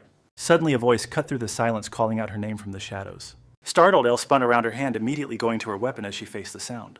Elle. Emerging from the field of fallen soldiers, a general in heavy armor stepped forward. His piercing, icy gaze locked onto her heavy with a weight that suggested the real fight was starting. Stroking his long beard, his eyes glimmered with pure admiration. Exquisite work, my side is completely handled as well. She panicked, stumbling over her words to reject the praise. No, you're the one who deserves all the credit.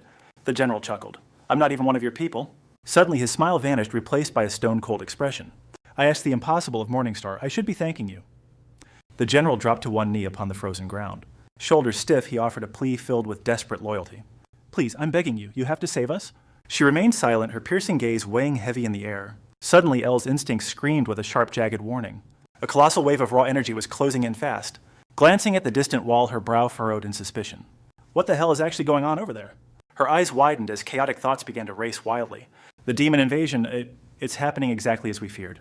Inwardly, she gasped as the horrific truth finally hit her. Her heart stopped. This reality was far worse than expected. The sheer numbers, this is absolutely insane. Even from this distance, the Dark Legion was clearly visible. Her chest tightened as if crushed by an invisible hand. A wave of silent, numbing terror washed over her soul. At least 10 god tiers and 3 literal demon kings. In total despair, she could only curse her own fate. Her mind felt like a funeral bell tolling in silence. Poor Jungin, he doesn't stand a chance. Through the thick, swirling plumes of ash and smoke, a dark silhouette drifted through the void like a reaper. Brandhut hovered over the endless carpet of fallen player corpses. He viewed the carnage like a beautifully twisted masterpiece. A wicked, chilling grin split his skeletal, bony face. Patiently, he waited for the next act of chaos. Footsteps echoed, followed by a voice dripping with dark praise. You've worked hard.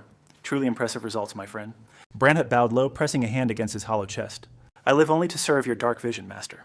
He looked up, locking eyes with the void-like Votus. Hark, the crafty duke finally makes his grand entrance. Votus stood firm, eyes like shards of frozen steel. His voice turned the very air into heavy, suffocating lead.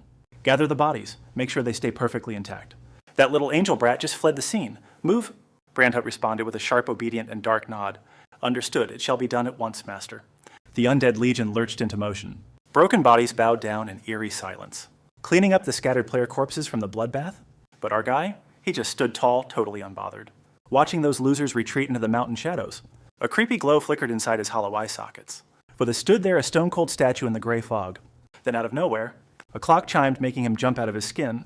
His hollow frame trembled in pure terror. Votus spun around, eyes sharp and cold. Suspicion flared in his mind, like, what's happening? A dark blotch started bleeding out from the side. Thick smoke swirled, fueling a nasty gut feeling. Something big was coming for him. 2 feet stepped out of that thick black smoke. Every heavy step made the very air vibrate. The atmosphere turned a heavy, sickening purple. Zeppa smirked like a total cinematic villain. His lips curled with a wicked calculated plan. His eyes flared with a mystical purple light, like he was the absolute boss of the darkness. Seeing that familiar face, Vuthis just lost it. He let out a cold mocking laugh. Like Zeppa's entrance was just a pathetic clown show. Then he finally spoke slow and steady. His voice dripped with pure sass and disrespect. "Long time no see," he mocked, sensing the trap. Zeppa grinned, looking totally self-satisfied at that moment. His smirk said he'd been waiting for this forever. Zeppa exploded into flames, scorching the entire room. He tightened his fist, looking like a terrifying fire god. Zeppa's arm emerged from the massive wall of fire. Clad in molten armor, ready to rip everything apart, suddenly he launched himself forward with insane power. He rocketed off like a literal fire-breathing missile, charging ahead with enough heat to tear reality open. Zeppa raised his blazing blade voice full of fire. "You look pathetic, Vuthis," he barked with total disdain. Madness burned in his eyes, one of the 16 gods, charging like a rabid beast consumed by his own rage. Vuthis just stood there cool as a cucumber.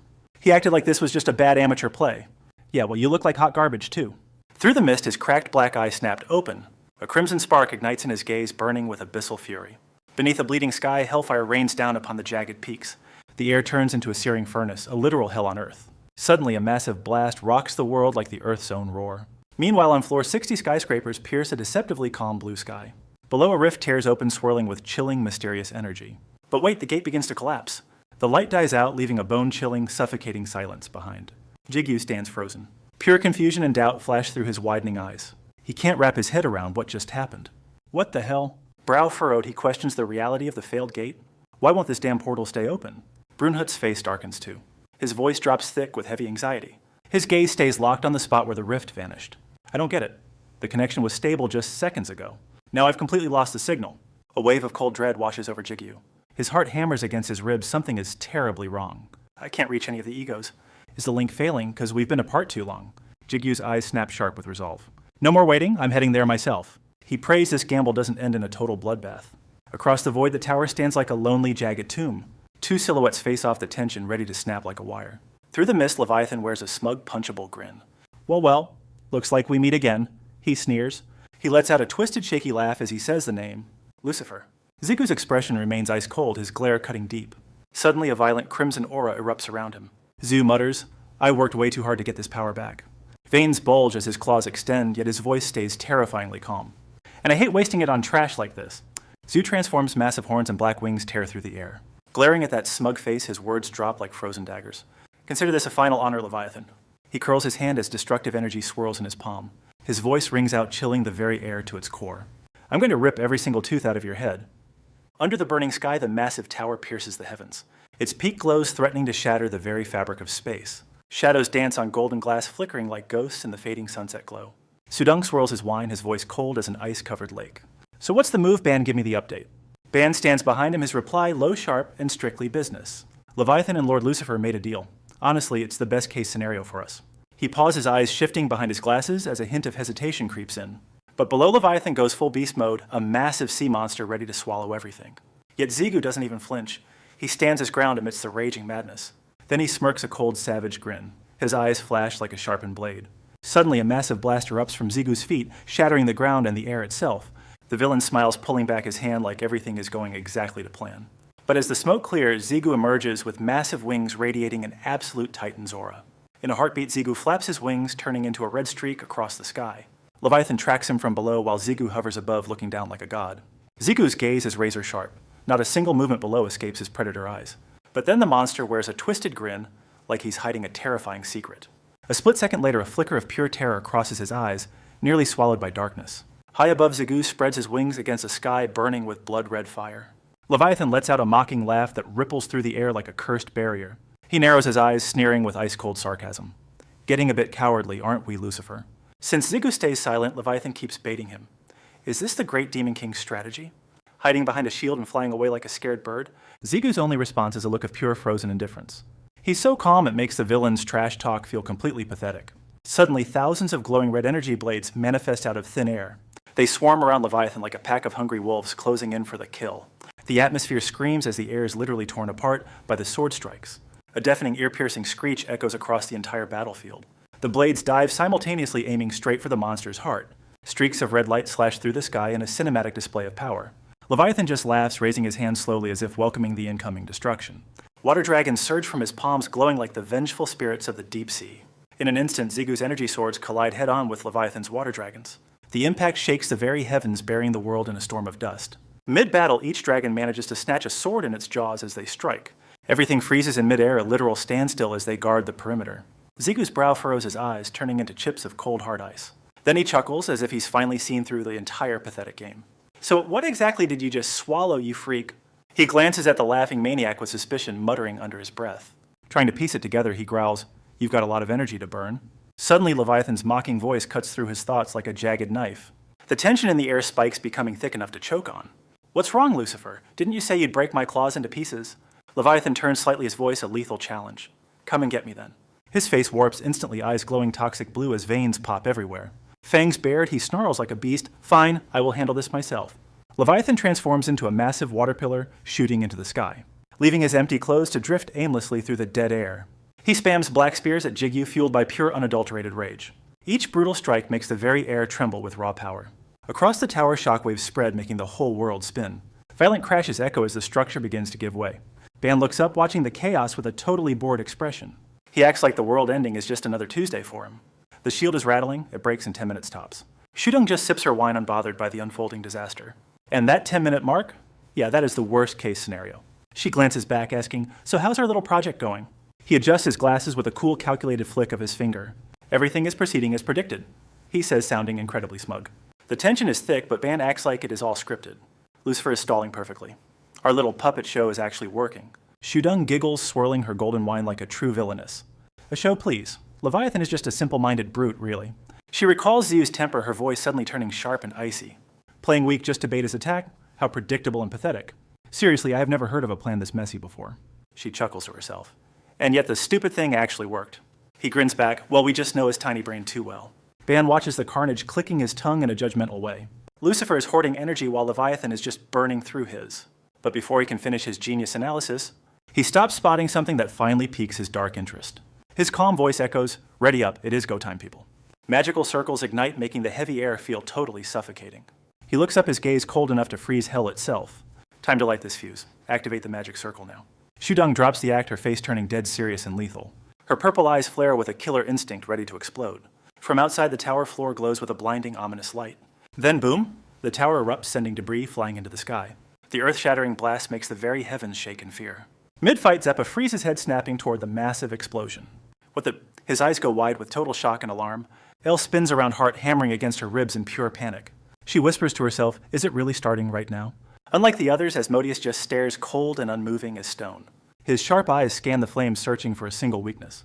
Now the entire tower is swallowed by a sea of hellfire. Inferno unleashed flames devour reality like a god's unstoppable tantrum. Boom magic chains slam shut around the tower in a heartbeat. Trapped in a spectral net, Shudong hovers right in the chaos. Her icy gaze scans the field, missing zero details. Even mid-scrap, Zigu senses the vibe shift and looks back. "Oh, look who's back. Done playing house with your fans?" Crack, the barrier shatters, leaking blinding, dangerous light. Suddenly, a massive water jet pierces through like a liquid missile. A raspy voice cuts the air, making it thick as lead. Your scent is completely off." Her eyes turn to ice, freezing the moment in pure terror. Leviathan rises, the beast's true form looms behind her. Massive scales coil around the tower like a living nightmare. Dragon eyes flare, sharp fangs gleaming with hunger. A thunderous roar erupts, sounding like a final death sentence. Shudong stares back, cold and unfazed by the beast. She takes the interrogation with total boss energy. "Are you even human anymore?" A smirk tugs at her lips. This is just a bad joke. Facing down those snarling prehistoric fangs, she stays chill, dropping a question with deadly calm. "Feeling chatty? Newsflash, I'm not your target." The monster freezes. "Come again." Instant transmission, Rue is already behind the dragon. So fast the air didn't even have time to scream. Sensing the threat, the beast whips its head around. Its killer gaze locks onto him instantly. Rue lets out a cocky laugh, sharp as a switchblade. "Told you, Leviathan, I'm yanking every tooth you have got." Snappy signals the beginning of the end. Pop, Leviathan's head explodes like a massive water balloon. Now only chaotic waves remain. Floating in the watery mess is a single glowing eye. Then the water starts twitching with life. It is regenerating vitality surges through the liquid. The majestic dragon head reforms, dripping with suspicion. Its eyes dart around. What is this trickery? Lucifer should be out of gas by now. Transformation complete, and Leviathan looks absolutely livid. Panic flares in its eyes as reality sinks in. Did he get his real power back? To test the waters, Leviathan growls his name. A deep, gravelly voice calls out, "Lucifer!" But Rue just snaps his fingers again. Checkmate. A thunderous crack rips through the sky, stopping the Leviathan dead in its tracks. Boom, its head gets vaporized again, just like a bad sequel. Shards and sea spray fly everywhere as the world literally shakes. The beast is basically a walking fireworks show dissolving into smoke and ash. Tower windows shatter into a million tiny diamonds glittering in the total chaos. Ban just chills there calculating every move like a pro gamer. He knew Lucifer was the only one who could handle this oversized sushi. He pushes up his glasses his eyes flashing with some serious main character energy. Target acquired, he whispers cool as a freaking cucumber. Alright, my lady it is showtime. Sudong smirks oozing pure confidence. Fine let's end this. Suddenly edgy dark energy surges out like a tidal wave. It blankets the area like a storm ready to drop the beat. Shadow waves crash in from all sides getting ready for the big reveal. A pitch black curtain wraps around Sudong making her look legendary. Even as it tries to heal the Leviathan is caught in the trap. Glowing magic chains lock it down crushing the life out of it. The monster actually sounds confused like it missed the memo. Its voice trembles sensing something way above its pay grade. Wait what is this vibe? Dark energy swallows the beast's massive frame like a thick ink spill. The air turns toxic and heavy thick with pure danger. Sudong raises her hand and drops her ultimate skill. Black flame the universe trembles as the darkness ignites. A massive magic seal glows overhead looking straight out of an RPG. Below the darkness gets even more intense. It is a swirling void ready to devour every single thing. Zeppa stops mid-swing totally weirded out by the energy. He stares at the creepy power trying to make sense of it. Whoa what kind of crazy power is this? Votus just narrows his eyes totally unfazed. They are here so long, Zeppa? The old man is stunned completely missing the shadow creeping behind him. A hidden threat is closing in ready to pounce. Say what? Dark energy hits Zeppa hard sending him into a total seizure. He is twitching like a broken robot under the insane pressure. Votus just watches the torture with ice cold eyes. Zero emotion just pure savage vibes. The darkness is everywhere now seeping into every corner of the map. The whole atmosphere is suffocating and totally gloomy. Ban looks out the window taking it all in. He watches the beautiful chaos with a smirk that says he planned it. He adjusts his strategy treating the entire world like his personal chessboard. Alright, looks like things are finally going my way. Ban mentally checked off every name on his hit list. He carefully pieced together the fragments of this chaotic puzzle. Daichun and Che-In joined forces to complete this ultimate array. The plan hit Zeppa perfectly, creating a lethal enemy-only inferno. Even Asmodeus stood frozen baffled that his allies remained untouched. Sudong watched coldly fueling the black flames through the circle. Those pathetic demons are getting absolutely roasted right now. The carnage only proved his theories were dead on target. Taming King-class demons? Yeah, it is actually possible. They are writhing in pain, clutching their dying forms. Thick veins are literally popping all over their faces. Ruthless spasms of pure agony are tearing them apart. Suddenly Ban's brow furrows in deep suspicion. His dark eyes are swimming with heavy thoughts. One massive unanswered doubt is still gnawing at his gut. But hold on a second. Back on the outside? Leviathan's cold gaze is locked onto Sudong's back. Those dragon eyes are sharp, icy, and totally predatory. After a long silence, he finally drops a mocking challenge. His voice is dripping with pure suspicion and malice. Is that the best a lowlife like you can do? He stayed stone-faced, silently searching for answers in the dark. His quiet gaze searched the void for a hidden truth. Called it. This circle won't stop a true demon king. Ban's eyes turned sub-zero as a realization hit him. The air froze. The enemy's two heavy hitters are still missing. Slowly, a pair of boots stepped out from the shadows.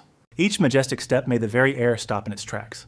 Two cloaked freaks appeared grinning like they had already won.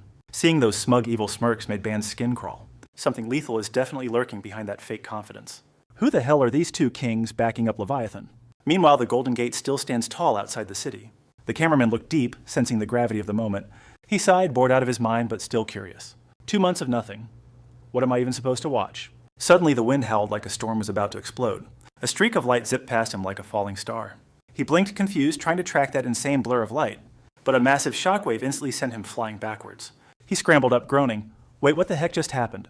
A swirling vortex of crushing pressure formed in the sky. They bolted for the gate while he just ate dirt. The cameraman's brain just lagged. He's staring blankly at the absolute chaos. He bolts up eyes, scanning the scene like a high-stakes survival game. What just happened? He mutters through the thick, choking smoke. Glowing wires snaking toward the gate. He's completely paralyzed. Total disbelief hits him. What kind of freak show is this? Beyond the gate, that tower is drowning in straight-up dark magic. Eerie energy is spiraling around the walls like a spectral storm. It's glowing with a creepy, otherworldly light. Leviathan's gone full beast mode, bearing those jagged, nasty fangs. It roars at Lucifer like it's ready to swallow him whole. The monster charges headfirst, completely reckless and out for blood. Its muscles are rippling like waves ready to crush everything. Lucifer just scoffs, clicking his tongue like he's bored of this. He looks totally over it, but his eyes stay razor sharp. Man, talk about a boss fight that just won't end. Suddenly, boom, Leviathan literally explodes into a million pieces. Water and blinding light erupt everywhere. It's total terrifying carnage. But she's not cheering. Inside, she's actually freaking out. She's playing it cool, but her mind is racing with dark thoughts. They might have the lead against this monster right now. Well, at least it looks that way on the surface. Watching these two monsters beat the life out of each other, Sue is calculating, her move eyes gleaming with a deadly authority. If this keeps up, Dude's gonna gas out first. I've heard this story. Leviathan's healing factor is honestly just broken. It's cheating. Seeing the beast constantly respawning, she's getting suspicious. Her gaze turns ice cold. Something here definitely smells fishy. How can a creature be this ridiculously jacked and durable? Suddenly, Vu's hand starts twitching like it's possessed. His fingers curl instinctively. Something big is about to go down. He senses the shift, his brow furrowing as his eyes darken. He's questioning the sudden instability creeping into the air. Is my gas tank finally hitting zero, he wonders. Guess using just a fragment of Satan's body has its limits. Watching the beast flex, Vu's mind goes cold and analytical. His inner voice rings out like steel hitting frozen ground. Yeah, holding a mere piece of Satan's flesh comes with a price. Existing on Earth like this, there was always going to be attacks. This isn't a fight anymore, it's an endurance race to the death. Just then his eyes lock onto a fang glowing with a weird light. Inside Leviathan's maw, a sharp theory begins to take shape. That fang is the key, and it's incredibly dangerous. If that thing can actually regenerate the satanic body I gave him, then this crazy plan might actually have a shot. But Vu shakes his head, instantly killing the thought. Too risky. Jumping in now is suicide. Way too many wildcards left. Feeling those twin monster auras, his brain hits high-speed overdrive. His eyes go cold sharp enough to cut through steel. He starts plotting moves like a grandmaster playing chess in hell. Let's not forget those two king-tier freaks still on the loose. I can't go wasting my precious mana on small fry here. Suddenly, El's voice snaps him back before he loses his mind. It's a soft lifeline keeping him from drowning in his thoughts. Amidst the absolute chaos, her worried whisper reaches his ears. It's a wake-up call hitting hard against the rising storm. Things look trash here. We're done. Need a hand, big guy. That bruised his ego. Dude's face turns into a total thundercloud. He grinds his teeth, eyes blazing with pure stubborn pride. El just stands there, catching his salty, grumpy attitude. She's totally shocked and actually feels a bit bad for him. Zip it, bird brain, I can handle my own business. She gets the vibe. She closes her eyes and backs off. The air around her turns heavy dark and super pensive. Then Vu's voice snaps her back, making her eyes pop open. Her gaze sharpens with insane focus. Wait, what's he doing? Guess he's giving up Vu face palms, mumbling like a tired clerk. Fine. He peeks through his fingers with a killer look. Fine, I'm asking, I might need a little help here. Elle freezes. Her eyes are wide with total absolute disbelief. A cheeky, confident smirk creeps onto her face. Copy that. Meanwhile, Leviathan is strangling the tower, roaring like a total maniac. But Du and Sue have it locked down with energy chains. Suddenly, a holy light nukes the darkness, signaling the ultimate twist. The beast stops mid-roar, staring at the light with pure terror. What is this? Is that divine power? It stammers. Blinded by the glow, Leviathan freezes as a buried memory resurfaces. Oh crap, I totally forgot she was actually here. That annoying little sparrow brat, it whips its giant head around in a heartbeat. Its evil eyes lock onto Elle. The urge to kill exploded. Leviathan suddenly switches targets like a heat-seeking missile. Behind it, Du starts laughing like a complete psycho. His eyes gleam like a predator found its lunch. He lunges forward with zero hesitation, ready to strike. Gotcha, this big bastard is finally distracted. The beast feels a deadly chill crawling up its spine. It cuts a sharp, murderous glance back in total panic. Meanwhile, Vu is charging up a massive nuke in his hand. Dark energy swirls around his fingers, compressing into a lethal orb. Next second, red-hot chains burst out like flaming serpents. With one flick, he lashed out glowing crimson chains, binding Leviathan instantly, without a single hope of escape. The chains erupted, shredding the beast's massive form as it let out a blood-curdling roar of pure agony. Rue sighed, eyes narrowing with exhaustion. Your turn, Elle. He barked with a look of grim, serious urgency. Elle nodded, fingers dancing with divine sparks. Ready when you are, she whispered, her eyes blazing with power. Suddenly, streaks of blinding radiance tore through the sky, raining down like holy fire arrows upon the monster. Boomel's decisive snap triggered a chain of massive explosions, turning the very air into a roaring furnace. The beast's frame shattered, torrential waves erupted from its skin like a massive dam finally giving way to pressure. Deep within the chaos, Leviathan's pupils flickered with a sudden chilling realization that stopped its heart. His gaze wavered in total disbelief. A silent, frantic question began to gnaw at his very soul. Lucifer, teaming up with a filthy angel. The mere thought was a slap to his demonic pride. That arrogant lord of hell, actually working with the light, it was utterly impossible and absolutely insane. His mind spiraled while his fingers trembled. Dark, heavy shadows cast over his twisted, horrified features. He spat out denials like a madman desperately clawing at the reality threatening to crush his sanity. No, this can't be real. This has to be some sick, twisted hallucination. Then the monster went dead silent. It was the terrifying calm before a world-ending storm. His jaw clamped shut so hard his teeth sounded like they were grinding into fine dust. Pure, unadulterated fury radiated off him, thick enough to choke the life out of the surrounding air. He unhinged his razor-sharp maw, revealing a throat that looked like a gateway to endless darkness. A thunderous roar shattered the atmosphere, making the very fabric of space and time tremble violently. Lord Lucifer would never stoop so low. I refuse to believe this filthy angelic heresy. But before the beast could even blink, a terrifying shadow loomed over his fading vision. Ru charged like a vengeful hurricane, wreathed in a terrifying obsidian black aura of pure destruction. "Shut your damn mouth!" His voice hit like a physical shockwave, rattling the monster's very bones. "Who the hell told you I was your Lucifer anyway, you overgrown goldfish?" He raised a single hand, compressing every ounce of his power into one terrifyingly bright point. His expression turned cold as a grave, his voice echoing like the final judgment of a god. Ru's roar summoned a crushing force that gripped the beast's skull. "The name is Ru. Stop calling me Lucifer." He lunged through the beast, shattering its form while snatching its glowing core like a hard-earned prize. In an instant, Ru's grip tightened, warping the captured heart with a display of terrifying raw strength. He smirked at the glowing blue core, letting out a thunderous, triumphant laugh. "Gotcha, you slippery bastard." Floating in the void, Ru gazed at the heart, whispering the name Leviathan like a dark, unbreakable vow. As the pressure peaked, the heart dissolved into magical crystalline streams, dancing beautifully in the air. In a flash, Ru's hand clamped around the human form Leviathan's ankle like an inescapable iron shackle. He held the monster's life and death in the palm of his hand, dictating its final fate. Leviathan gasped out a few desperate shaking words, freezing Ru in his tracks with sudden, sharp confusion. "No, I see it now. You aren't him. You aren't my true Lord Lucifer." Leviathan's face contorted into a mask of pure, unbridled terror as a new realization struck him. His eyes bled strange colors while thick veins popped across his face like cracking dark glass. His body convulsed violently as he threw his arms high toward the darkening, shattered sky. A name tore from his throat, echoing through the abyss like a scream, Belphegor. Ru gritted his teeth, his brow furrowing in absolute mind-bending confusion at the sudden turn. His gaze darted around, searching for a logical explanation. What the hell is going on here? But as Elle and Sue heard that name, every drop of color drained from their terrified faces. Their voices caught in their throats as they echoed the name in pure dread. Belphegor. Atop the tower, Bond froze mid-spell, the entire magical matrix flickering out in a moment of shock. Pure terror etched onto his face as the unthinkable unfolded. Across the battlefield, as if answering a dark summons, like an unstoppable phantom, he flickered toward Ru's chains. His jaw dropped in pure horror. How? That twisted, scarred, demonic visage choked the words in Ru's throat. A ragged whisper escaped, still breathing. Belphegor. Ziga's ice-cold warning echoed, making the air feel like lead. Either he's dead or he found a bigger toy to play with. "Lord Lucifer, watch your six," a scream shattered the silence.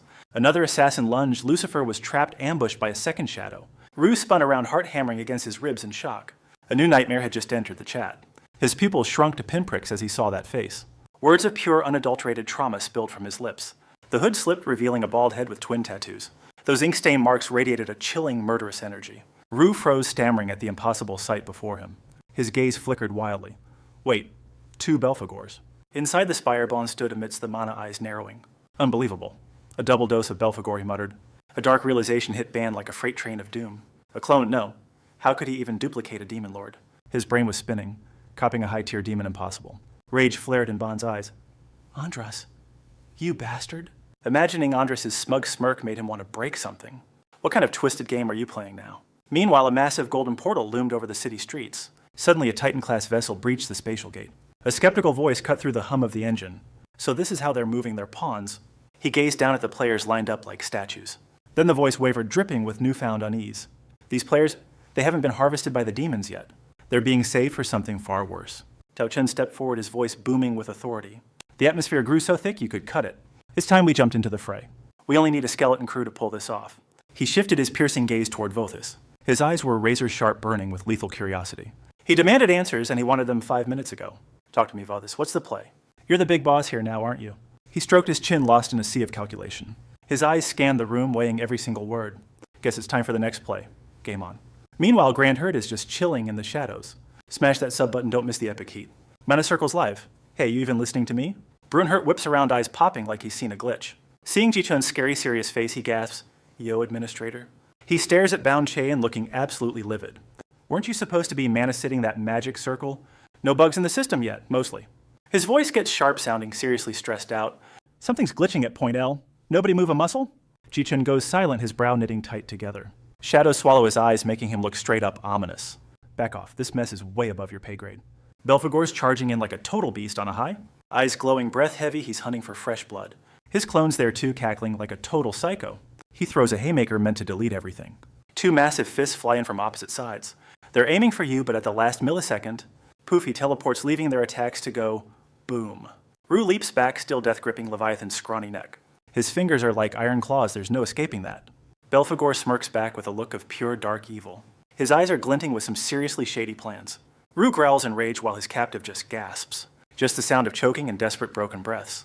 Belphegor, what kind of circus act is this? Rue's talking tough, but his brain is totally melting. His thoughts are spinning. Nothing makes sense anymore. Belphegor's the weakest of the 6 Demon Kings, so whatever.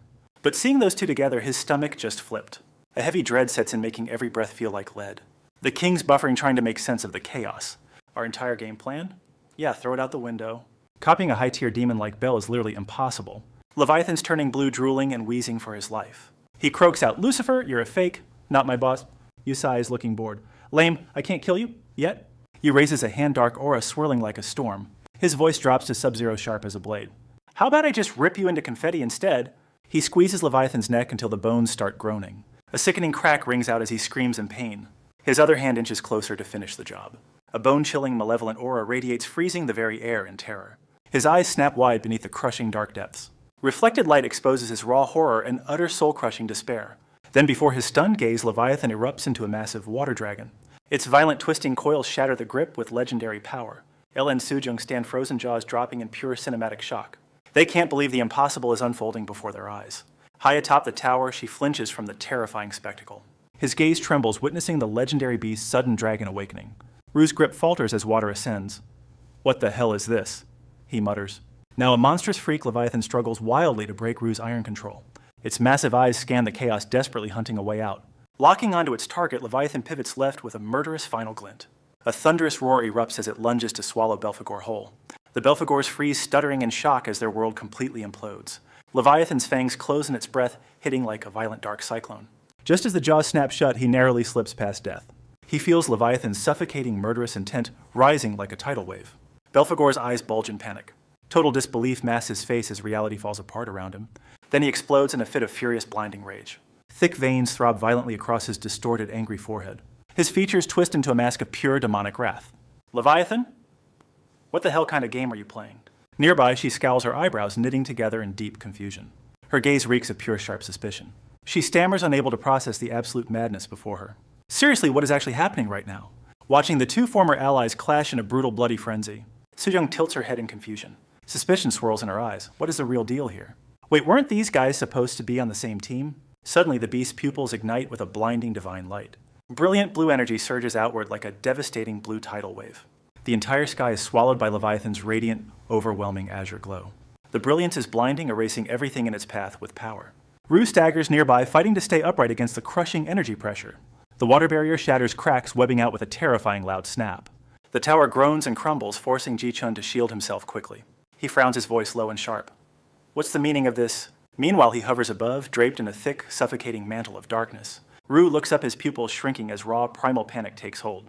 The massive shadow reflects in his eyes, fueling a deep, overwhelming fear. Right now, the entire situation just took a nosedive into hell.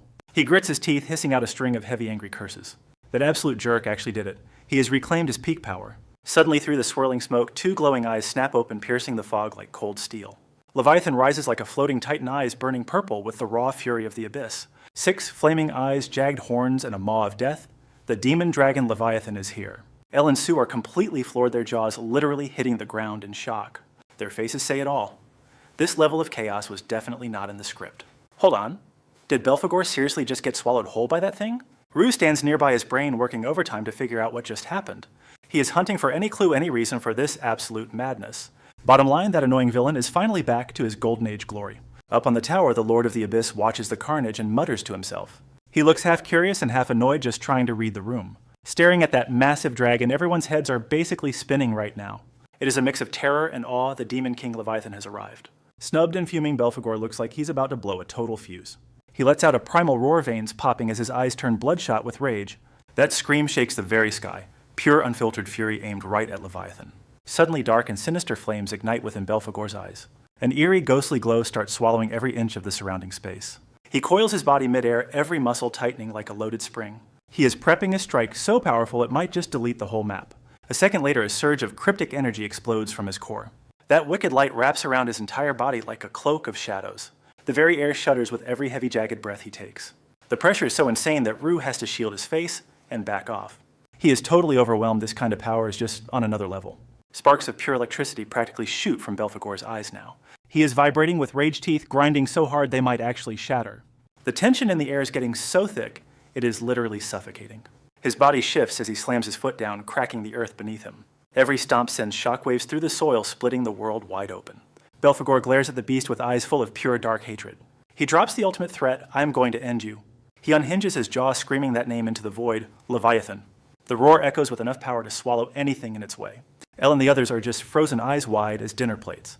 They can't wrap their heads around the sheer violence Belphegor is unleashing. Everyone is frowning now, throwing out questions faster than they can answer them. Why are they scrapping? Have these two totally lost their minds? Down below, Rue just rubs his temples, looking totally over this drama. Typical kings, all ego no brains, and currently zero chill.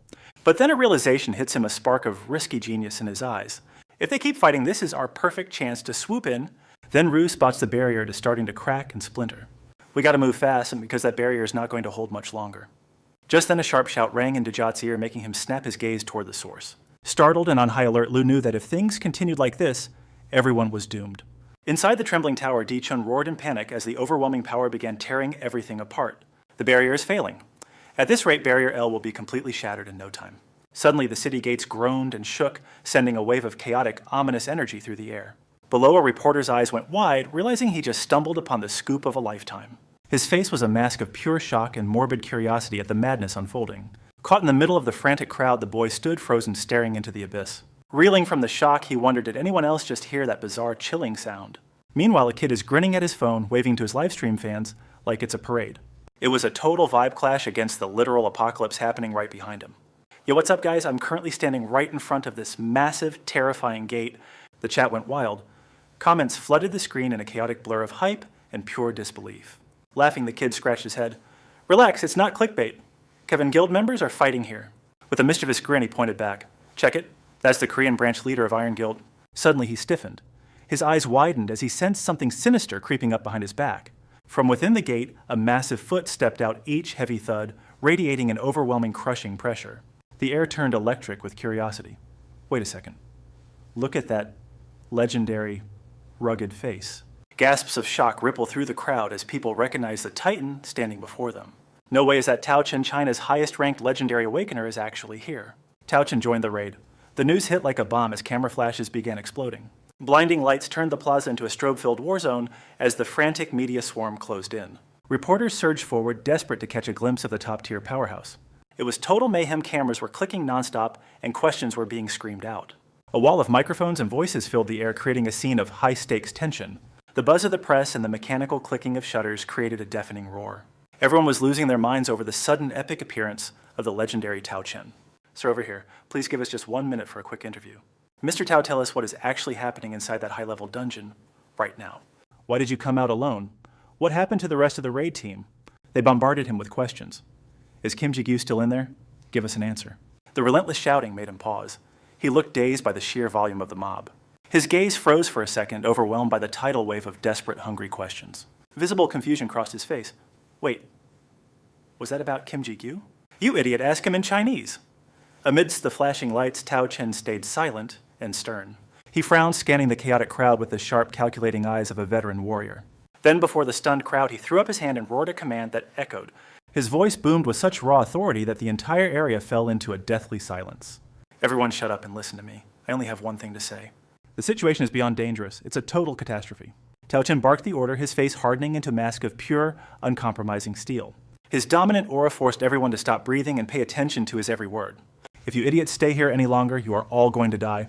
Clear out. Everyone needs to evacuate this entire area right this second. The barrier is about to blow. This place is going to be a graveyard. These reporters looked like total idiots. Just blank stares and zero brain cells. They ignored his order like complete losers. Rut, he screamed, but they just sat there. Tao Chen's jaw dropped. Seriously, idiots. They ignored the danger to write headlines. He fumed. They didn't understand a thing. His eyes narrowed. Time to act. No choice now. Everything is on the line. Suddenly, a neon streak ripped the sky. It blurred past, making the air tremble. It slammed into the gate above him. Tao Chen froze, paralyzed by the speed. Panic exploded. Everyone watched in total horror. They backed away as the ground shook. His heart stopped. Death was right there. Meanwhile, on floor 60, the gate loomed. Zigu was busy unlocking a legendary chest. Light poured out as the box opened. System Alert Ren has finally evolved into Fenrir. He bared his fangs, eyes glowing gold. He lunged, tearing Belphegor's throat. Pure carnage. The demon shrieked in absolute agonizing pain. What the hell is that monster? Rue watched, trembling at the brutal sight. Nobody could even move an inch now. Io stammered, his voice shaking with dread. He was speechless, caught in a nightmare. The master, he's back and he's hungry. The beast roared, shaking the entire room. His eyes widened. This was totally impossible. Pure rage surged through his entire body. Like, what kind of madness is this? In the shadows, red threads began spinning. The trap tightened with a sinister glow. Leviathan realized too late he was trapped. The strings bound him. Game over, buddy. System Brunhild's consciousness is finally evolving now. Her power surged into a new form. Blood sprayed everywhere, blinding the enemy's vision. He gasped, his life fading in seconds. Zigu swung, decapitating the beast with ease. Blood rained down. Zigu is a beast. He glared, his blade thirsty for more.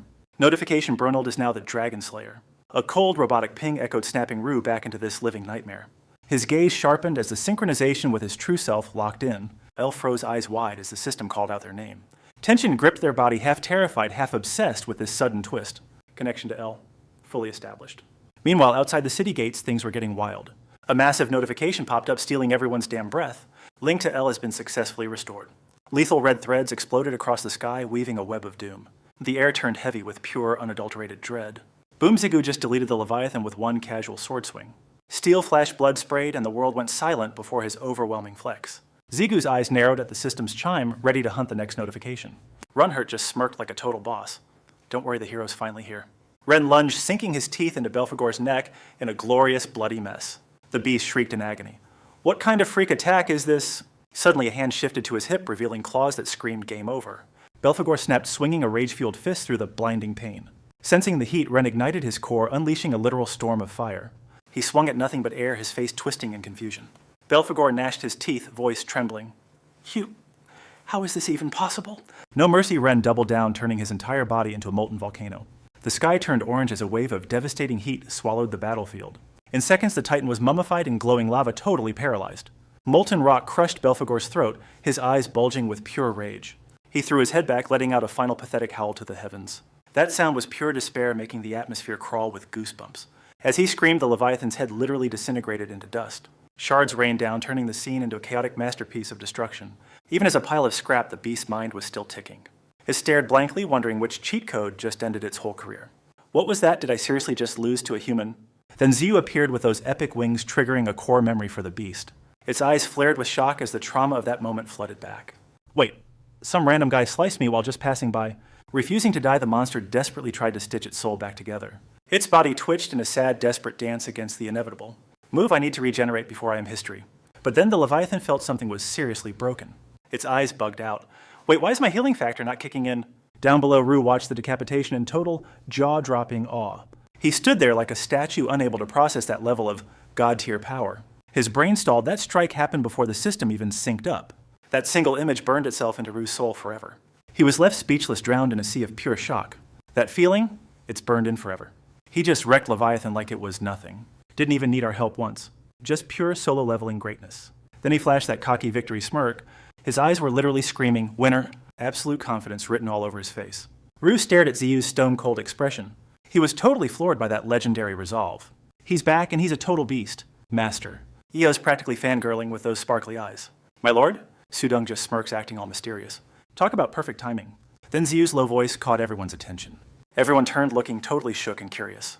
Rao, miss me punk. He chucks the Leviathan's massive fang. With a sharp look, he gave the order. Catch this monster weapon. Rue catches it, looking completely lost. His eyes were just full of confusion. He hesitated, not sure what Ziyu wanted. But once he saw the prize, his pupils shrank in pure raw terror. He realized just how scary that thing was, gripping that giant tooth like a boss. Rue stammers out a question. He's vibrating with shock from the heavy vibes. Ziyu shuts him down. Just absorb it already. He's smiling, but those eyes mean business. Swallow it whole, no excuses. Seriously. Rue gives him the side eye, half joking. Then he cracks a wild, relieved grin. He crushes the fang, laughing like a maniac. Yeah, that's the spirit. Spot on. Io rushes in, looking all worried and stuff. Master, let me back you up. But then Ziyu drops a total truth bomb. She froze like the world just stopped. Yo, I've got a special mission for you. He looks ahead, eyes glowing with hidden plans. Panic was practically dripping from her voice. People are still out there, bring back the Undead Legion. Use the Griffins and Mandises, evacuate everyone right now. He locked eyes with Ella, dead serious. His gaze was so freezing it stopped time itself. Every word cut the air. Can you do this? She just smirked, tilting her head with total confidence. Of course, my master. Instantly, Ella unfurled her wings, dominating the sky. She became a streak of light across the heavens. She vanished, leaving only a sonic boom and stunned faces. Trapped in a prison of searing, agonizing red magma, Belphegor endured, gritting his teeth in pure agony. His flaming eyes darted around desperately, scanning the battlefield. Even the slightest movement threatened to shatter his body. Fueled by blind rage, he raised his hand. Every muscle coiled ready for a lethal counterstrike. He let out a roar dripping with pure hatred. "Think you can actually run from me, Brett?" Belphegor lunged his massive, terrifying hand toward her. Those giant fingers clawed at space as his roar echoed. A final warning boomed, "You arrogant little bastard!" Suddenly, a meteor shower of sword ki pierced his body. Every blade sliced deep into his demonic flesh. He recoiled in terror, eyes darting to avoid doom. His heart stopped in that moment of pure horror. Belphegor's massive frame was now anchored by burning magma. The lava surged, binding him like living demonic chains. Hundreds of icy blades remained buried in his charred skin. He looked like a beast crucified in a burning hell. Reality sliced through his mind like a frozen dagger. Paralysis took over. "My limbs, they won't move." He gnashed his teeth, glaring hatefully at Xigu. His pupils flared with a chaotic, vengeful thirst for blood. How could a mortal master two opposing elements like this? Watching the kid's stone-cold face and effortless power. Belphegor froze one question, screaming, "Who is he?" Suddenly, Sudung's voice snapped Xigu out of his trance. She gave a mysterious, chillingly calm smile. "Xigu! Need a hand? Is there anything I can help with?" Sudung bowed slightly, clicking her tongue in annoyance. "Since when did I start asking permission to act?" Memories flashed back, forcing a dry laugh from her. Bitter and mocking, she whispered to the shadows. "Only last year one tap would have shattered this weakling." Sujung's eyes flickered with a sharp pride. Who knew Jigyu could flex this hard? Amidst the total wreckage, Jigyu stood tall, looking like an absolute unit. She sighed. Seriously, does the whole world just revolve around Kim Jigyu now? Staring at the monster's severed tail, Sujung asked, "Hey, need a hand or what?" Jigyu didn't blink. "We need to juice up this barrier fast." Space was buzzing with electricity. Once the real party starts, L can't hold it. Assessing the disaster, Jigyu called the squad together for a quick huddle. "Band eyes on me. Here's the plan. Elder Zichin, quit standing around. We need your backup right now." He turned to Sujung with a look that said, "Don't let me down. You in or out?" She gave a helpless smirk and just shrugged her shoulders. "I can toss you some mana, but don't expect a miracle, kid." Zichin chimed in, sounding like a total buzzkill. "This isn't going to be easy. Even with our help, you've got 1 minute max. Don't waste it." "Scratch that. You've got 30 seconds. Make them count." Jigyu just smirked. 30 seconds. That's plenty of time to wreck shop. He scanned the floating monster chunks, doing some quick, deadly math in his head. Leviathan literally in pieces still talked trash, lowly monkeys playing with fire. Suddenly, gross blue goo started oozing out, acting like some forbidden superglue. The monster's parts began snapping back together like a twisted Lego set. In seconds, that massive tail was looking good as new. Talk about hacking. Leviathan roared, sounding like a total sore loser. "One lucky shot doesn't make you a hero, you pathetic little hairless apes." Meanwhile, in the city, a massive pillar erupted like a giant signal. A portal ripped open and 2 figures stepped out looking ready for war. Then an entire squad followed behind them, looking cold and dangerous. Plot twist, they were all skeletons wearing clothes. Fashionable, but definitely dead. The locals took one look and absolutely lost their collective minds. Bone soldiers, and Griffey too. Run for your lives, people. The guys in the back were just confused and totally wigging out. What the heck is that? Is that a monster? Someone call someone. Total chaos erupted as everyone tried to bail from the splash zone. Above the madness, a figure watched the streets turn into a complete circus. "Stop pushing. Move it or lose it." She reached out, itching to dive in and save the day. But a voice in her head hit the brakes hard. "Ignore the peasants. We've got bigger fish to fry right now. I'll handle the wounded. Just keep your head in the game. Everyone else get the heck out of here while you still can." The mysterious stranger stared her down. "Got it." Hammy bowed, totally submissive. "Crystal clear, boss." Below, Zubin and Tao Chung gave the thumbs up. "Roger that." Loud and clear. Even the skeleton army acknowledged the order with a ghostly salute. "Since the big boss said so, I'll play nice, just this once." But the nightmare wasn't over. Out of nowhere, a savage mantis swarm charged in. Leading them was a suit-wearing rep looking ready for a fancy wedding. High above, a massive eagle clutched a terrified human. Absolute chaos. Say what? Those overgrown bugs began their hunt, treating puny humans like snack-sized appetizers. People screamed in total despair, "Save me from these freaking monsters." Zubin yelled for everyone to fall back, but his warnings were ignored. Panic ruled the streets, yet 2 idiots were actually busy gossiping. Is that Chairman Sinzena? Or maybe it's the famous Miss Flower? High above, Elle struggled to stabilize the escalating chaos. The air was thick with the nonstop chatter of the terrified crowd. "What's happening? Forget it, just keep running for your life."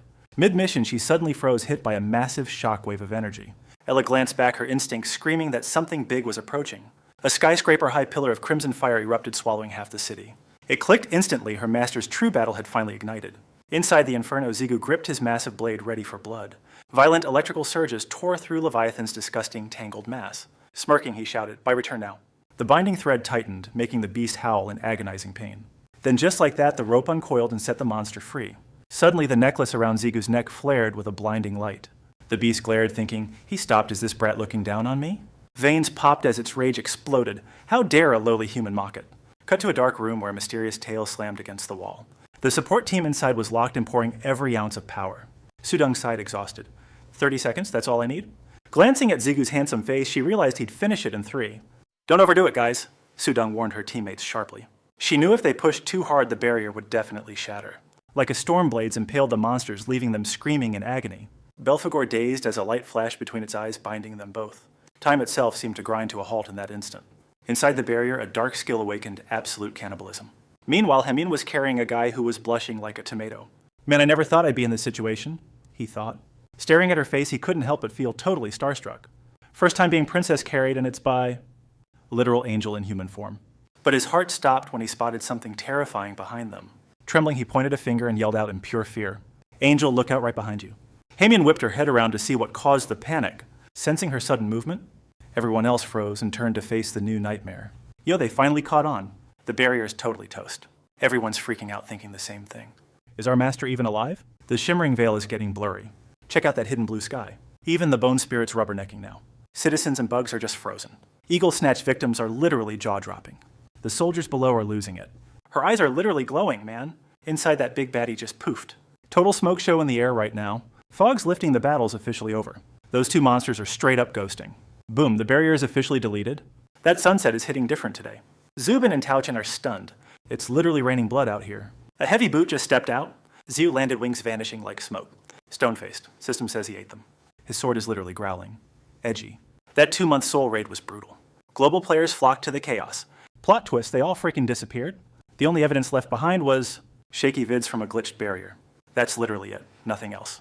Just 60 seconds of pure terror. Looks like a nightmare's playground in there. Huge tracks from some mystery beast. Most wanted Kim Ji-gyu. Big yikes. Cold eyes fading into the rift. That city barrier is back again. Someone's kneeling in total soul-crushing despair. Guards are like, Cap, you good? Captain's just staring, brain totally fried. Panicked shouts are echoing everywhere. Rohan, James, and Roger are shook. Rohan's crying. The master's back. He's like, Rohan, you killed it. Now he says, it is time. Rohan is straight up sobbing right now. He's smiling like he won life. Finally, Rohan sensed it the perfect moment to crush Iron Sun forever. Cut to a massive skyscraper home to the elitist Global Player Association. Inside, a suit and tie geezer slams the desk, absolutely losing his mind. Are you even hearing yourself right now? He screams, veins popping. Turns out the European Council president has a massive bone to pick. In that single European raid alone, he bellows, voice cracking with rage. Nearly 1,000 players were sent home in body bags, and yet you're already thirsty to trigger another bloodbath. He leans in, dead serious. Have you finally gone insane, Chairman? The big boss, a white-haired fossil lost in thought, barely flinches. Meet the chairman of the Global Player Association, the ultimate puppet master. Kim Ji-gyu is a terrorist pure and simple. The old man counters. He is a viral threat. We do not negotiate with monsters. The European rep snarls, that's just your twisted narrative, old man. I'm not even sure he's actually the enemy here. Am I the only one who thinks his most wanted status is suspicious? We've got eyes everywhere, Chairman. Your secrets aren't safe anymore. Stop thinking you can play puppet master with the Central Association forever. Silence hits the room like a physical weight. The tension is suffocating. The Emperor finally speaks, his voice cold. So what's your price? Dialogue, the rep demands. Recognize Kim Ji-gyu as a sovereign power. We need a way to coexist before everything goes up in flames. The Emperor scoffs. Coexist, that sounds like a coward's white flag. Where I'm from, we just call that being rational. The rep retorts. Or did you forget the millions of lives currently on the line? The negotiation hits a dead end as diplomacy crumbles into pure spite. Suddenly, the Pope clasps his hands, the sound echoing like a gunshot. Let us all take a breath and think this over, shall we? The Emperor stands. Fine, this circus is adjourned for today. Just like that, the high and mighty suits scramble out of the room. The Emperor sits alone in the shadows, watching them flee like rats.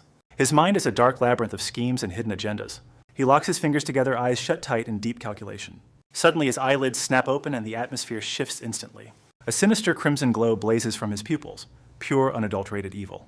Down in the parking garage, a forbidden energy vortex screams to life. A mysterious woman's hand triggers a device igniting the dark basement.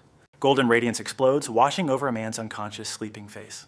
He slowly wakes, tasting the thick, magic-drenched air of this world. Realization strikes like lightning. Susanna bolts awake, gasping for air. He's surrounded by rows of people lying silent just like him. Two strangers stand over him, grinning like they've found a new toy. Susanoo sits up dazed and confused. What kind of hell is this? Ao stares at Susanoo, eyes wide with a creepy, intense curiosity. Is this the one? Tao Chen smirks. Yes, the very one. Meet the ultimate heavy hitter of the game, Susanoo. But honestly, the dude looks completely clueless right now. Yeah, that is him, the legendary powerhouse Susanoo. El is not wasting a single second on small talk. Move it, my master is waiting for you. Susanoo steps out rocking those classic Japanese wooden sandals. He leads his squad right through the shimmering rift. Susanoo scans the room, totally baffled by the vibe here. Like, did he just portal into a luxury car showroom? What kind of crazy place is this anyway? Rows of shiny high-end cars are parked everywhere. Susanoo's brain is basically one giant question mark. Even those fancy rides over there look totally suspicious. He narrows his eyes, sensing a potential trap nearby. And check it, that is Captain Delaware America's pride. Plus, Siva India's top-ranked beast is in the house. Even the big-shot Korean guild leaders showed up today. Susanoo starts wondering what is actually going down. Why gather all these world-class elites in one spot? The elevator dings and the meeting room doors fly open. Delaware's crew enters to find 3 figures already waiting. Jigyu welcomes them, checking if the audio's working.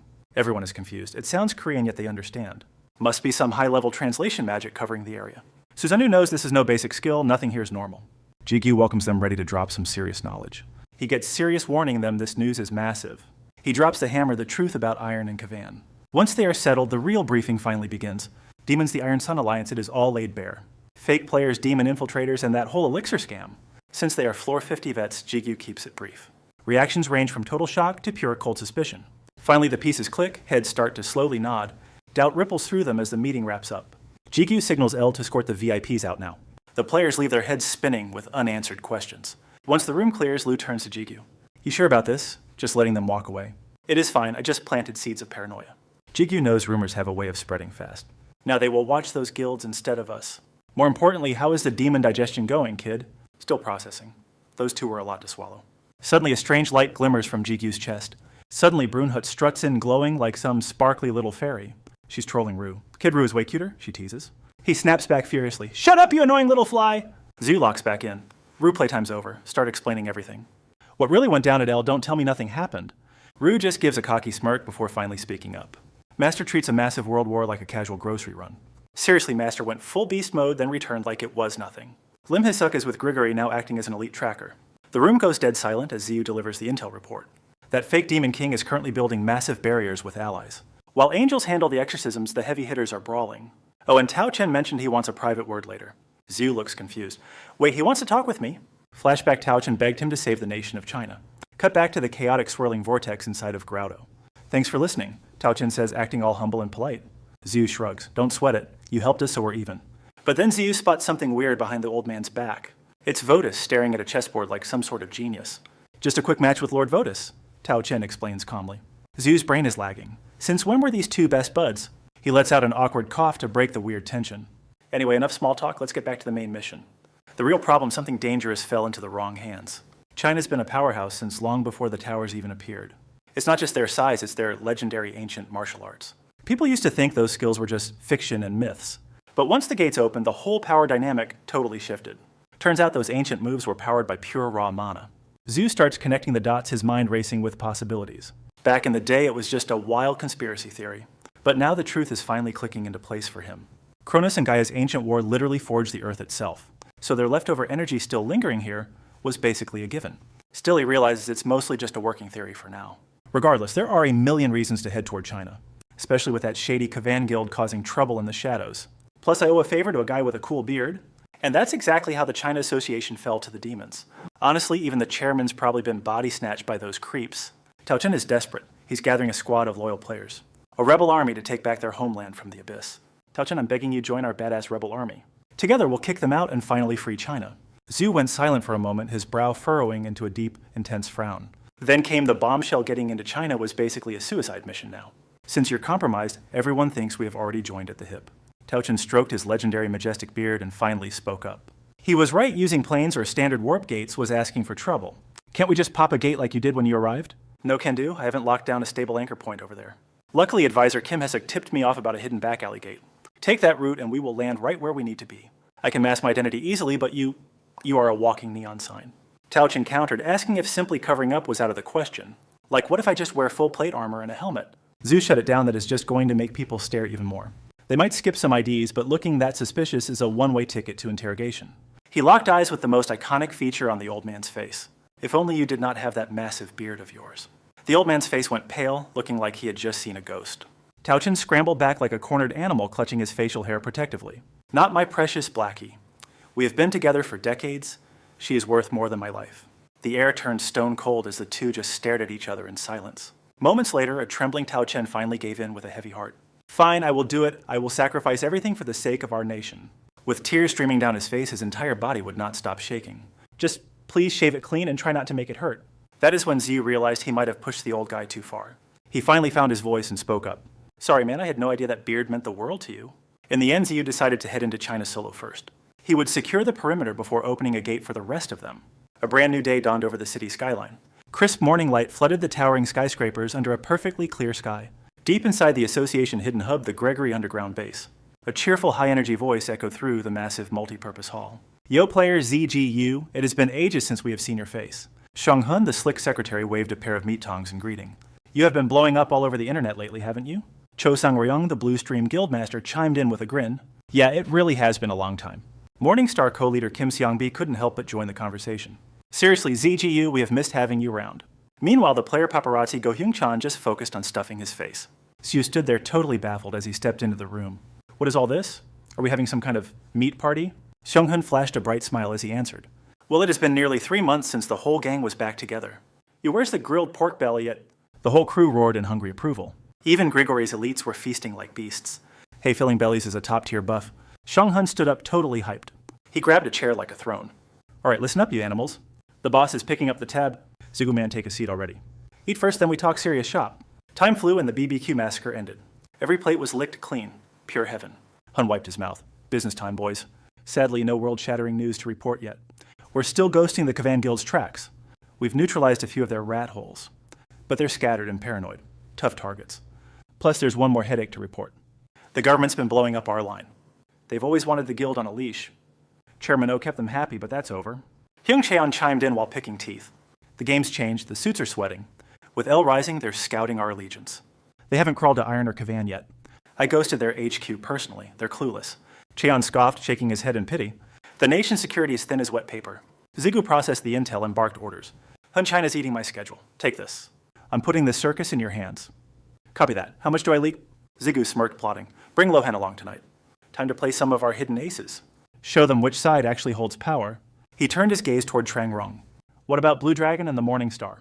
They ghosted the raid on L, right? We got benched from the front lines. They think we're traitors for surviving L. Xiangpi sighed, remembering the tense meeting. Of course, Lohan set that trap perfectly. Zigu nodded. We'll clear our names soon. Stay low for now, don't trigger alarms. I see, the other guilds got lucky. Guess that puts his suspicions on ice for now. Cheon leans over. Yo, Jigyu, you actually heading to China? Does Noros know too? He asked, leaving Jigyu totally clueless. Cheon's blunt. I thought you knew. I was waiting for proof. Then the bombshell in China, they're actually cloning Belphegor. Purple light rips through the sky, humming with eerie power. Ella stands by Rue, her heart racing as she asks, Master, is it really okay to leave us behind? Zigu sighs. The future here is just too unpredictable, El. You two stay here where it's safe. With the gate on one jump away, don't sweat it. Grand Herd flexes. I'll guard him, relax your pretty heads. Rue smirks. Yeah, that's exactly why I'm actually worried. Who you calling Kid Rue? You're just a brat too. Jigu just laughs at their petty bickering bromance. He plays peacemaker. All right, enough, play nice you two. Mask on the mission officially begins. Final check, disguise protocols are fully engaged. Jigu waves off, catch you guys on the flip side. The scene shifts to a desolate middle of nowhere wasteland. Towering mountain peaks pierce the clouds in majestic glory. Jigu lands and gazes up, totally awestruck by it. Welcome, Tao Chen announces smoothly. This is the front line of our glorious resistance. Standing before endless stairs, a sign reads, Shaolin Temple. Run hurt gasp, whoa, intense! Zigu is equally blown away. Shaolin Temple. No way I'm actually standing here right now. An eagle soars down. Follow me, my team is ready. Sunlight dances through leaves under a crystal clear sky. The Grandmaster asks, so you're the son of Kronos? Zigu freezes at the name brain, totally short-circuiting for 5 seconds. A mob circles him in the courtyard. Tension is peak. Zigu frowns. What gives? How do they know Kronos? Every face around him is a mask of cold stone. The monk stands perfectly still in a solemn ritual pose. Years ago, your father graced China with incredible blessings. Kronos and the pioneers are our greatest eternal heroes. I am the abbot leader of this sacred Shaolin temple. Zigu blinks. He's talking about my old man, huh? Brunette exhales. Phew, totally thought we were about to scrap. The abbot bows. It is truly an honor, young man. Zigu bows back. I'm Jigyu, a player from South Korea. The blue-haired girl chirps. And I'm the one and only Brunhut. The monk's tone shifts. We owe your father everything. But trust that's different. We won't hand our future to a stranger. Tao Chen snaps, barking at the master. Listen, I've told you a million times this is no way to treat a VIP. The master stays chill. Nice try, but I trust my gut. Without total proof, bad things usually happen. He drops some truth. Trust isn't a gift you just hand out like candy to strangers. Tao Chen starts whining, but the master shuts him down instantly. Relax, it is perfectly fine. Zhu gets the vibe and asks, so what is the price for this absolute trust? Then the master smirks. Glad you asked. To convince us, you will need to prove it with... He growls, brute force, no more talking. Only martial arts decide the truth here. Right here, Zhu just lets out a massive, tired sigh at the predictable request. Of course, why is it always a fight to the death with these guys? Grunhut, though. She is absolutely loving the drama. Oh, jackpot, this is going to be gold. Fun fact, everyone who talks like that usually ends up in a pine box. Zhu rolls his eyes. Grunhut, do me a favor and back up a few feet. Facing the master, Zhu shrugs. All right, fine. I am in. Let's do this. But then he points at the whole squad. But let's leave everyone here out of it. He smirks with pure savage energy. Just take me on all at once? The master blinks. Excuse me, what did you just say? The entire crowd just freezes. Their brains have officially stopped working. They look at each other with pure total confusion and shock. Even Tao Chen is tripping. Wait, did he really just say that? Say what? The master finally lets out a dark chuckle. That is a bold move, kid. He unbuckles his heavy brass bracelets. Veins start popping across his muscular arms. His voice turns into a low growl. Seems you never learned? The difference between confidence and a death wish have you... Clang. The heavy weights hit the floor one by one. They smash into the stone, echoing like a funeral bell. Zhu stares at the metal chunks. Wait, what are those things? Heavy training weights? The master surges with raw power. These are mana-suppressing shackles, boy. We do not just rely on flashy moves, we forge our spirits. We ren Luyan both body and mind with these heavy iron rings. He clearly states, we will not hold anything back, prepare yourself. Zhu does not even flinch. He just lets out a bored "oh" in response. A sharp grin spreads across his face. I get it now. So is everyone here wearing those things? He throws his hand out into the open air. Reality itself seems to shake. Pressure fills the entire room. Zhu's weapon manifests in a roar of wind tentacles whipping around everywhere. The energy tendrils snatch the bracelets off every single soldier in an instant. The guards stumble back, shaking. What is this? What is happening? They stare at their bare wrists. My bracelets? They are gone. Scores of heavy metal rings fly high into the air like birds. They rain down like a hailstorm right into Zhu's waiting hands. He catches them all and clenches his fists tight, ready for war. If you are going all out, then I will use your handicaps too. Game on. Those rings on Zhu's arms started rattling like a total death knell. The Zen masters, watching, yeah, their faces completely hit the floor. Even Tao Chen was sweating bullets, stammering, oop, wait, what's he doing? Behind him, the other monks were just as clueless, exchanging confused looks. Finally, the head monk snapped, fine, you want it? You got it. He began charging his ki, snarling, prepare to pay for your insane arrogance. His eyes flared with light veins popping on his forehead like a map.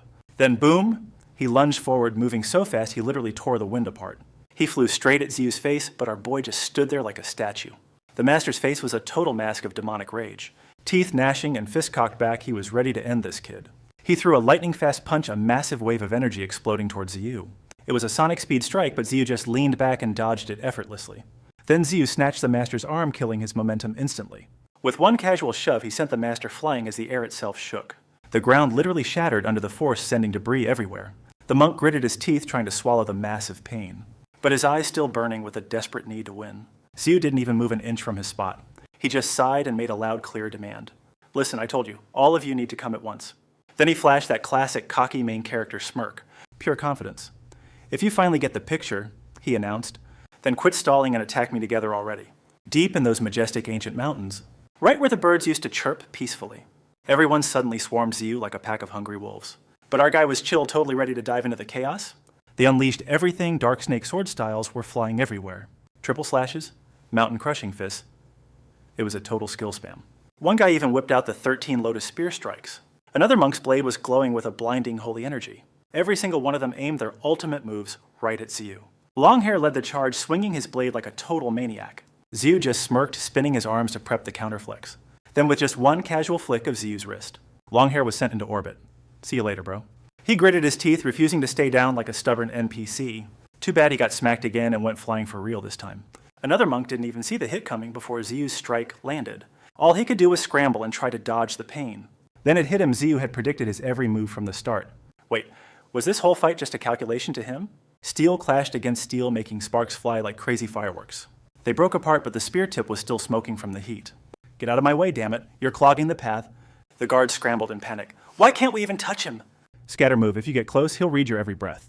Tao Chen watched the carnage, his brain completely short-circuiting in shock. I knew Morningstar was cracked, but this is god-tier power. The Zen Master's eyes ignited with a fierce, unwavering battle resolve. He unleashed a barrage of heavy bone-crushing strikes at Jiu. But Ziyu didn't flinch. He dropped into a perfect counter stance. His eyes tracked every micro-movement with absolute cold-blooded focus. The two titans collided head-on, sparks flying from the sheer impact. Jiu wound up a fist packed with pure, unadulterated disrespect. One heavy punch sent the master flying backward like a ragdoll. The force was so raw the old man could only gasp. Gritting his teeth, the master broke into a frantic cold sweat. This monster? It's not just talent, he's something else entirely. Staring at that smug face, the terrifying truth finally clicked. He's downloading our moves. He's absorbing them in real time. Little did they know Ziyu was playing a much darker game. I'm this strong because I devour my enemy's combat skills. Every loser I beat becomes another weapon in my arsenal. He recalled the brutal words that defined his entire journey. If you fight with your very life on the line, those skills will be engraved into your DNA forever. Suddenly, the rings on Ziyu's arms flared with blinding celestial power. But the light vanished as quickly as it had appeared. As his fist clenched, the energy was forcibly sucked dry. The rings turned dull, their stolen essence completely consumed. An earth-shattering explosion rocked the heart of the Shaolin Temple. Thick smoke billowed, masking the absolute wreckage he'd just caused. Jiu shrugged. My bad, master. Didn't mean to break your toys. He stepped through the haze looking way too cool. Anyway, that's a pass right. I've reached the top tier, haven't I? The tension evaporated as golden sunlight warmed the stunned grounds. One quick beatdown later, everyone's attitude did a complete 180. The monks bowed low faces, glowing with newfound holy respect. Fine morning to you, great hero Morningstar. Thanks for the lesson, great hero, they echoed in unison. Every eye in the courtyard was locked onto the living legend. The title Great Hero rang out like a victory anthem. Grunhut poked her head out. What's a great hero anyway? Ziyu chuckled, giving her a smug, satisfied little grin. It's basically a fancy way of saying I'm the boss. Under his gloves were the secret translators built by Huang Chun. Man Golden Hero sounds cooler. Why this weird name? Guess I'm stuck as the Morningstar Hero forever. Cringe. Inside the Shaolin Abbot's private chamber, absolute peace and silence reign. The old master solemnly lifts his tea, breaking the heavy stillness. Welcome, great hero Mai. Ziyu sits opposite him, cringing hard. That title, total overkill. Closing his eyes, he sighs. Just skip the formalities, okay? Without missing a beat, Ziyu cuts straight to the chase. Why my hair must be a secret if old me isn't invited. The abbot's voice is firm. This is about Shaolin's greatest secret. He asks calmly, Hero Mai, have you heard of the great Bodhidharma? Ziyu shrugs. Yeah, only by reputation. He is the progenitor of Shaolin's divine martial arts, the abbot explains. The true ancestor of every martial art under the sun. Bodhidharma's image flashes eyes like Deep Well's face carved from stone. As the abbot explains, Ziyu suddenly interjects with a sharp realization. Chinese martial arts? They're actually fueled by pure mana, right? The abbot calmly sips his tea before offering a slow nod. Precisely. The closer to the source, the stronger the mana resonance. Take our Shaolin fist passed only to those of true blood. Through training, one can grasp the very essence of power. Ziyu ponders. If that's true, then this great Bodhidharma guy? He must have been an absolute monster, a god of domination. A mysterious shadow of the legend looms in Ziyu's mind, putting aside the mystery of the man himself for now. Why create such power only to leave it for future generations? The abbot turns grave, looking directly at the young hero. Legend says Bodhidharma once lived in this very chamber. Ziyu freezes, his jaw practically hitting the floor in shock. The abbot's steady voice cuts through the temple's heavy silence. Shaolin has been rebuilt countless times over the many centuries, yet this room remains untouched. Not one single brick has moved. Shaolin exists today solely to protect this one room. Finishing his tea, the old master slowly stands up. He turns toward a massive ancient bookshelf behind him. His hand hovers over the scrolls as he speaks. Great Hero Mai, I have something incredible to show you. He grabs a specific tome and pulls it from the shelf. Suddenly, the massive shelf splits opening like a secret gate. Ziyu is absolutely stunned by the spectacle unfolding before him. The wall opens, unleashing a blinding wave of emerald spirit energy. The pressure is so intense, Ziyu literally leaps to his feet. His eyes are wide as saucers locked onto the hidden light.